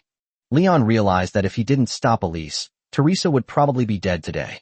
In a moment of quick thinking, he hurriedly hugged Elise and shouted, Auntie, have mercy. Listen to Teresa, she didn't do it on purpose. The next second, Elise teleported to the bedside, raising her fists high. Chapter 197 Pregnant. After the three of them struggled for a while, Elise finally became exhausted. Teresa is Leon's wife, so he couldn't let her get beaten up, and he stood by and stopped her. This aunt usually seems quiet, but I never expected her to be so troublesome when she got angry. She chased Teresa around the house, making her jump and run all over the place. Go ahead and run if you dare. You'll be sorry if I catch you. Elise threatened Teresa, who was hiding behind the curtains. She then elbowed Leon and said angrily, Let go. Stop grabbing my clothes. Selena peeked out from the doorway, secretly observing everything happening inside the room. Several people followed behind her, and Lena, the big bunny girl, watched with great interest. Exciting. So exciting. The tavern owner, who had come after hearing the commotion, started arguing incessantly about the damaged door. Alifia, full of apologies, gave him some money to compensate for the loss. Seeing that Elise seemed to have lost the desire to continue the pursuit, Teresa reached out from behind the curtains and picked up the clothes from the bed. Elise glared at her, her anger flaring, and continued to berate her. Look at the mess you make. Do you even look like a lady? How have I raised you? Do you just have to go against me? Teresa, the grimacing cat, pouted as if to say, I did nothing wrong, a silent protest. What's with that expression? Ms. Elise's ears popped out like airplane ears, and she was about to breathe on them again. Teresa retorted decisively. Leon and I are truly in love, and nothing can separate us. My heart and soul belong to him. Yes, we are truly in love. This is tantamount to adding fuel to the fire. Elise gritted her teeth and chanted a spell, and an ice spike appeared in front of her. With quick reflexes, Leon snatched away the newly formed ice spike. Enraged, Elise punched Leon twice more, but this was tantamount to throwing an egg against a rock. Just then, Elise called out, Selena, take your man away. This is between Teresa and me. Don't interfere. Selena, her ears drooping, cautiously tugged at Leon's sleeve. Let's go. Leon shook his head. No way, Teresa is my wife. If I leave, she'll definitely get a beating. Elise glared fiercely at Leon. Seeing this, Selena had an excuse. Leon doesn't listen to me. After saying that, she took small, quick steps to the side to watch the battle. Teresa mustered her courage and walked up to Leon, gently taking his arm. Elise bypassed Leon and was about to punch Teresa. Teresa dodged left and right, then suddenly shouted, "2M pregnant." These words shocked not only Elise, but also Leon. Thinking about it carefully, Teresa did indeed bear the brunt of the firepower in the past 10 days or so, but it shouldn't have gotten pregnant so quickly, right? Leon decisively used his appraisal on it. She didn't have any strange entries. It turns out she was just bragging. But poor Hakimi, upon hearing this, immediately ran crying into Ignia's room. Elise turned around and looked at him incredulously, saying, "You're kidding, right?" Teresa shook her head, touching her lower abdomen with both hands and muttering, "It's the truth. Leon and I do it several times a day. He's a strong man, so I got pregnant very quickly." Elise trembled with rage, cursing, You shameless wretch." Teresa put her hands on her hips and said matter-of-factly, "So what? We should enjoy ourselves like this when we're together. Anyway, we're husband and wife now, and you have to agree whether you like it or not. I'm pregnant now." Elise glared at her, then turned and walked toward the door without looking back. Clearly, she left in anger. Teresa stood triumphantly in front of Leon, her head held high like a puppy waiting for its owner's praise. The stinky caracal is awesome. Of course, Teresa wrapped her arms around Leon's neck, stood on tiptoe, and kissed him. Leon reached out and gently tugged at her cheek. "But I really didn't expect this turn of events. I opened the door and found you all tied up. What are you planning to do?" Teresa said coyly, "I've noticed you've been so tired lately. I wanted to help you relax." Based on Leon's understanding of her, although the caracal said that, she was actually just hungry. Lena walked into the room, glanced at the ropes on the bed, and asked doubtfully, "Teresa, are you really pregnant?" The sullen cat glanced warily at the stairwell, and only after confirming that Elise was far away did she cautiously reply, "Of course that's a lie. Otherwise my mom would definitely beat me. At least she won't beat me if I say I'm pregnant." After saying that, she nudged Leon's abs with her elbow and raised an eyebrow in a suggestive manner. "So, were you scared too? Do you want me to get pregnant?" Leon shook his head. He doesn't want it for the time being. Selena, that little glutton, is too weak. She alone is far from enough to satisfy Leon's appetite. He needs another person to barely fight her. Teresa pouted, "I would love to have your child. In my eyes, you are the most amazing man in the world." "Oh ho, you've got a sweet tongue today? You didn't say that before." "What? Can't I even tell a little white lie?" Teresa looked Leon up and down, then coughed twice. "Shall we continue? Your mom already tore the door down, so forget it." Teresa shrugged dismissively. "What's the big deal? We can just add a curtain and continue." Just then, Leon heard the door open. Looking back, I saw that it was Selena coming out from next door. Hakimi strode up to Teresa, pouting and muttering, "You're lying again. I heard from Alifia that you don't have a child in your belly at all." That's called outsmarting him. Teresa winked at Leon and continued, "Not now, but who knows what might happen in the future, right, Leon?" This provocative assertion of sovereignty thoroughly enraged Selena. She grabbed Leon's pants angrily and dragged him towards the next room. "You're not going out today. Can you handle it?" Leon asked, raising an eyebrow. Hakimi would have surrendered after at most 2 rounds. Selena said angrily, "I have to bear it even if I can't stand it. I want a baby too. Aren't we going to find Ms. Elise?" Leon asked casually as she dragged him along, glancing at the rubble of the wooden door on the ground. "Let's talk about it after we're done playing." Selena muttered, her face flushed. Me too. Teresa ran over excitedly, only to have the door slam in her face. Chapter 198 Measures need to be taken. It was evening. After several hours of fussing, Leon took Selena downstairs to find something to eat. The tavern was bustling with people, mostly drunkards who had nothing better to do than relax in the evening. "Leon, slow down. I can hardly keep up with you." Selena patted Leon on the shoulder and gently scolded him. Hakimi's face was beaming with joy, and he was even a little unsteady on his feet as he walked. Teresa stood beside her, her gaze towards Selena tinged with jealousy. As soon as Leon got downstairs, he saw Ms. Elise drinking alone. Ignia and Alifia sat beside her, seemingly keeping her company while they chatted. Leon led Selena and the others to sit opposite Elise, and as soon as he sat down, he smelled a strong odor of alcohol. She drank a lot. She seemed still angry, glared at Teresa, and continued drinking in silence. Teresa, however, pretended that she knew nothing.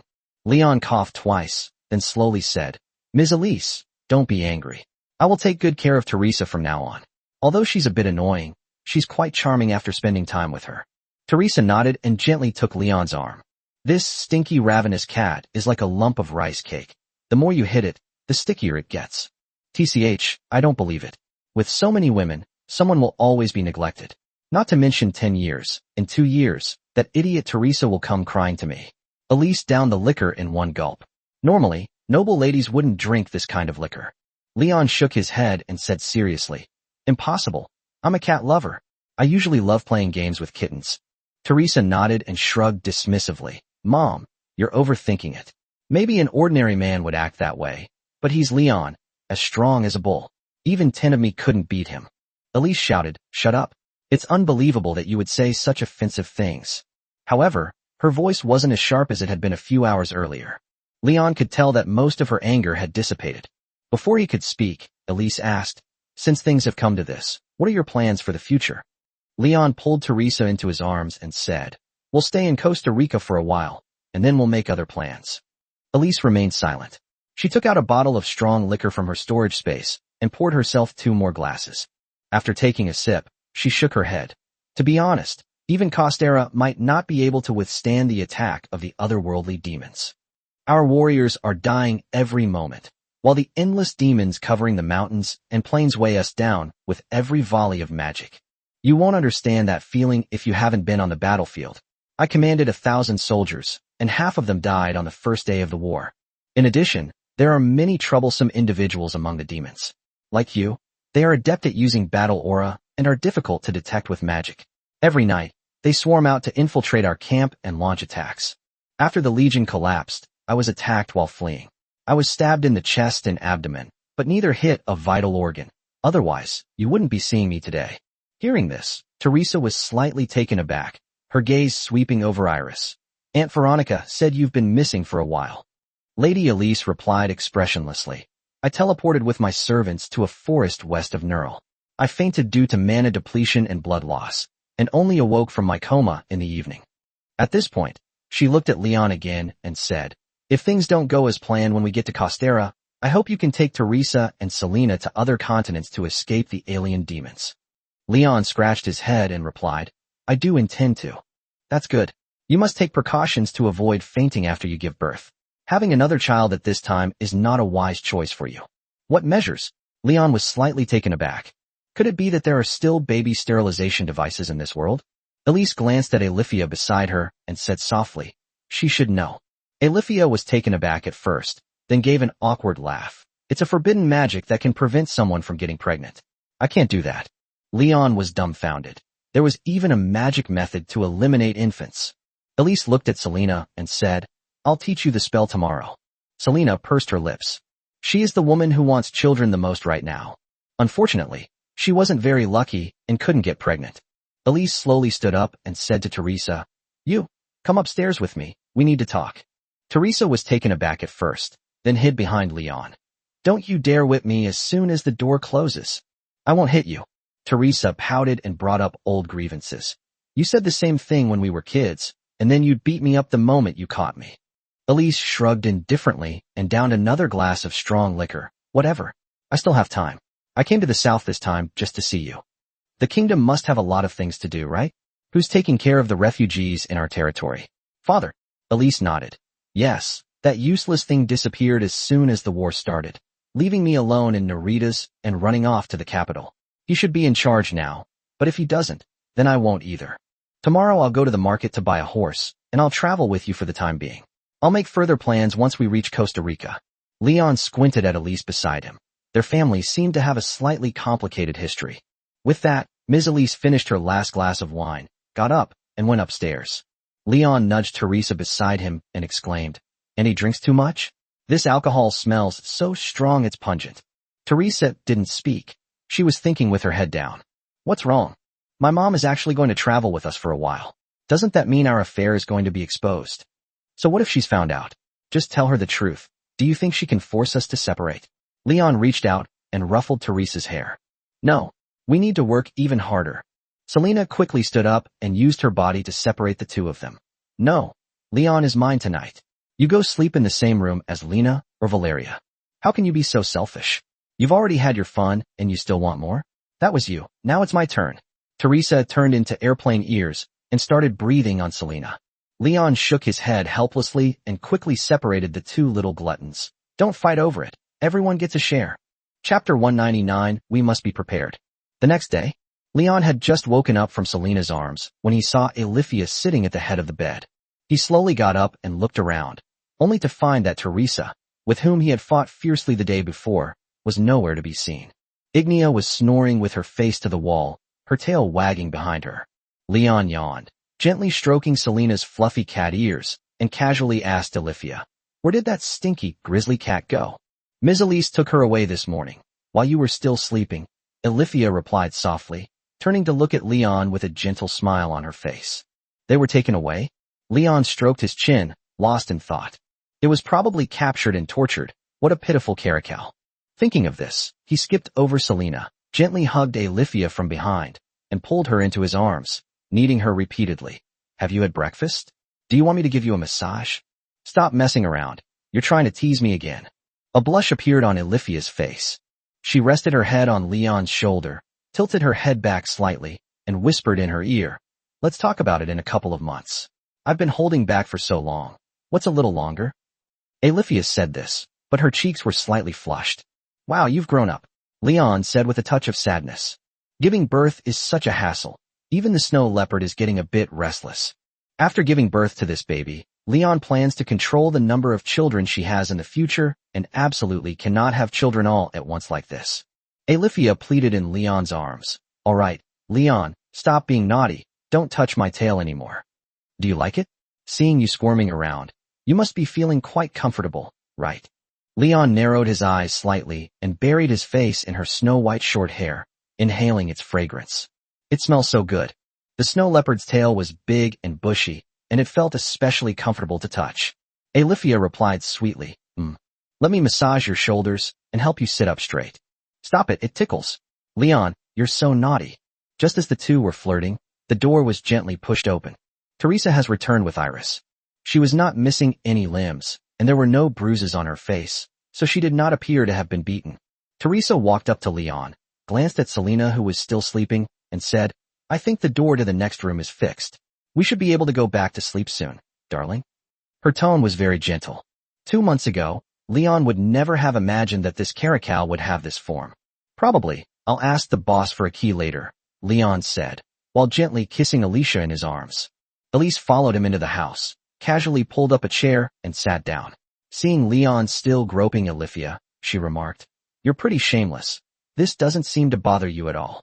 Leon nodded and said seriously, "This is my wife.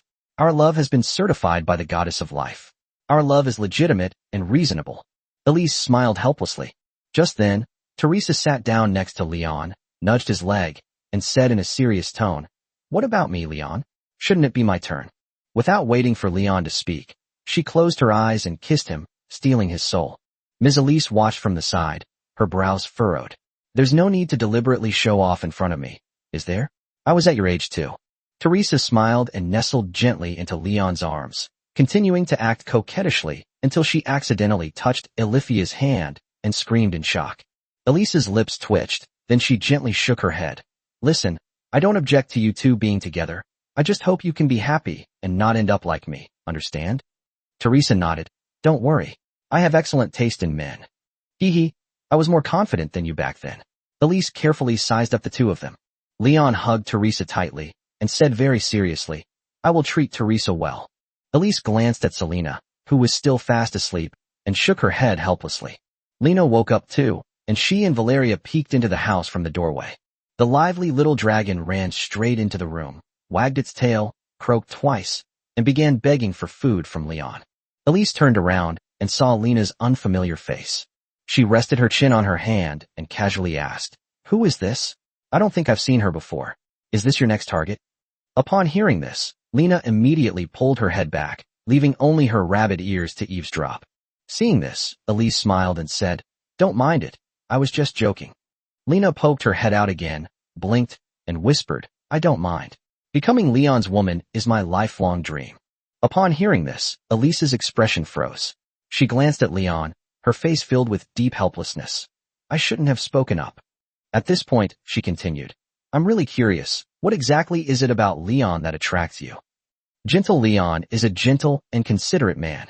He saved us from the bandits and took good care of me. And his chest is very strong. You'd feel safe in his arms, and the scent he exudes would make your heart flutter. At this point, Lena coughed twice and then emphasized, I haven't experienced it myself.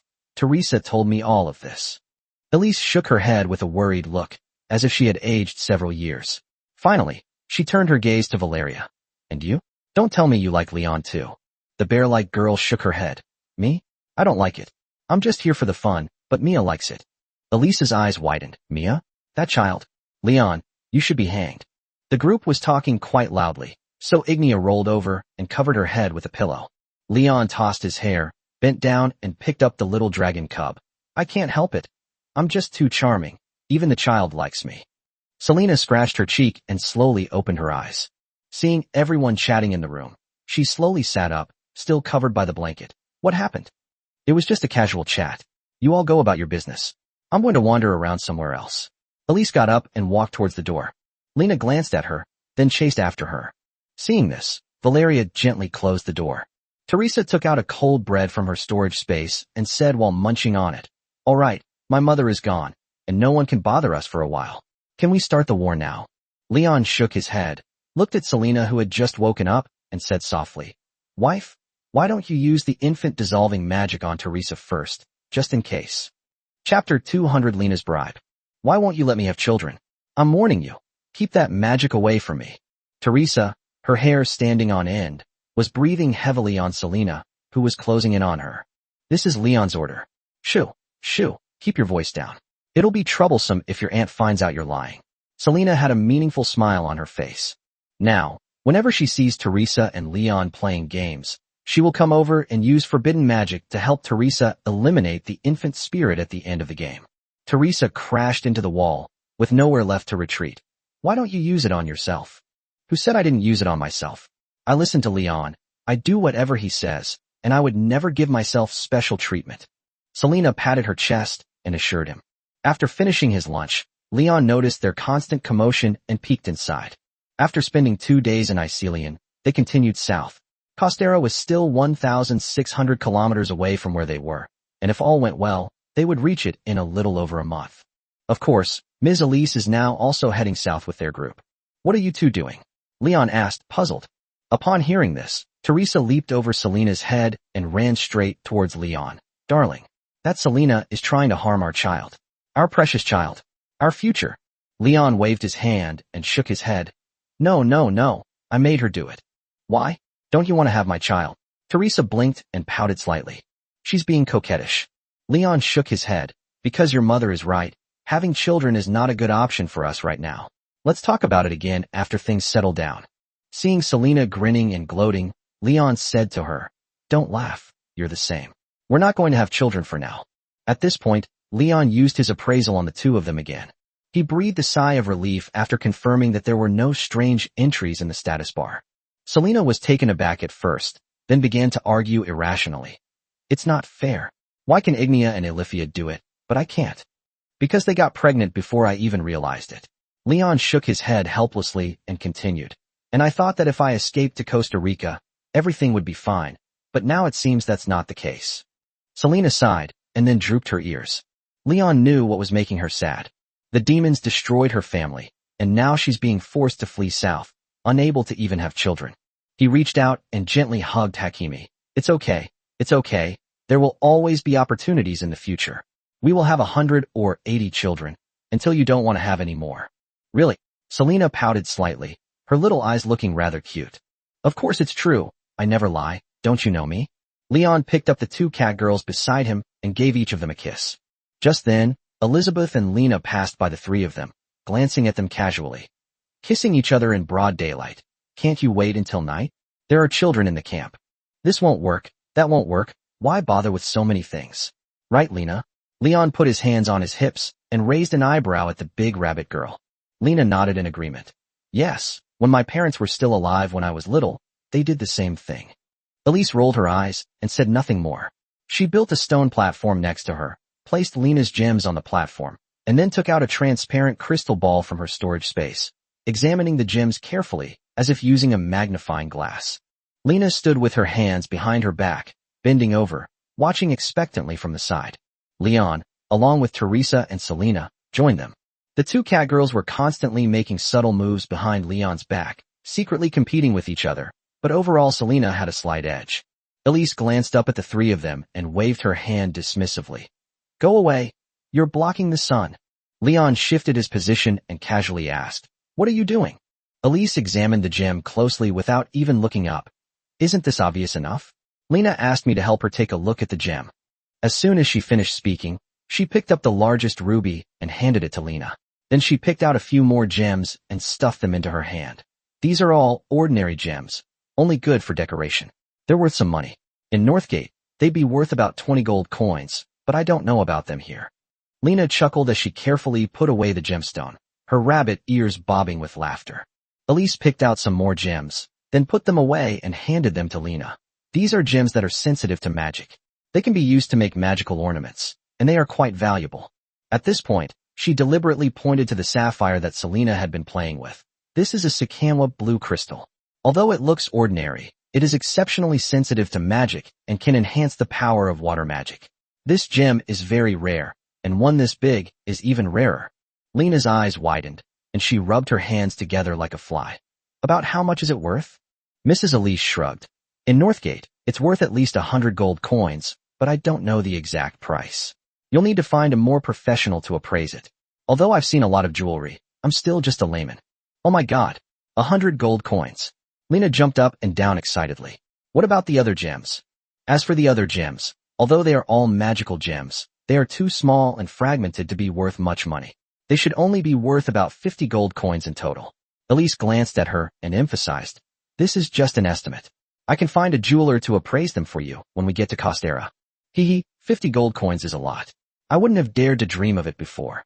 Lena was laughing so hard that drool was practically dripping from the corners of her mouth. After saying that, she picked up the largest sapphire and handed it to Selena beside her, then said in a coquettish tone, "Sister Selena, this gem is for you." "Really?" Selena's ears perked up, but her excitement was quickly suppressed. "No. Are you trying to bribe me? Even if you give me the jewels, I won't let you lay a hand on Leon." Lena pouted and said angrily, "Sister Selena, what nonsense are you talking about? I'm just grateful for your care along the way. When we first met, you let my sister and the others ride your horse to thank you." Selena raised an eyebrow.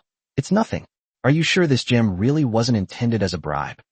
Lena glanced at her furtively, then said hesitantly, "Actually, a little bit.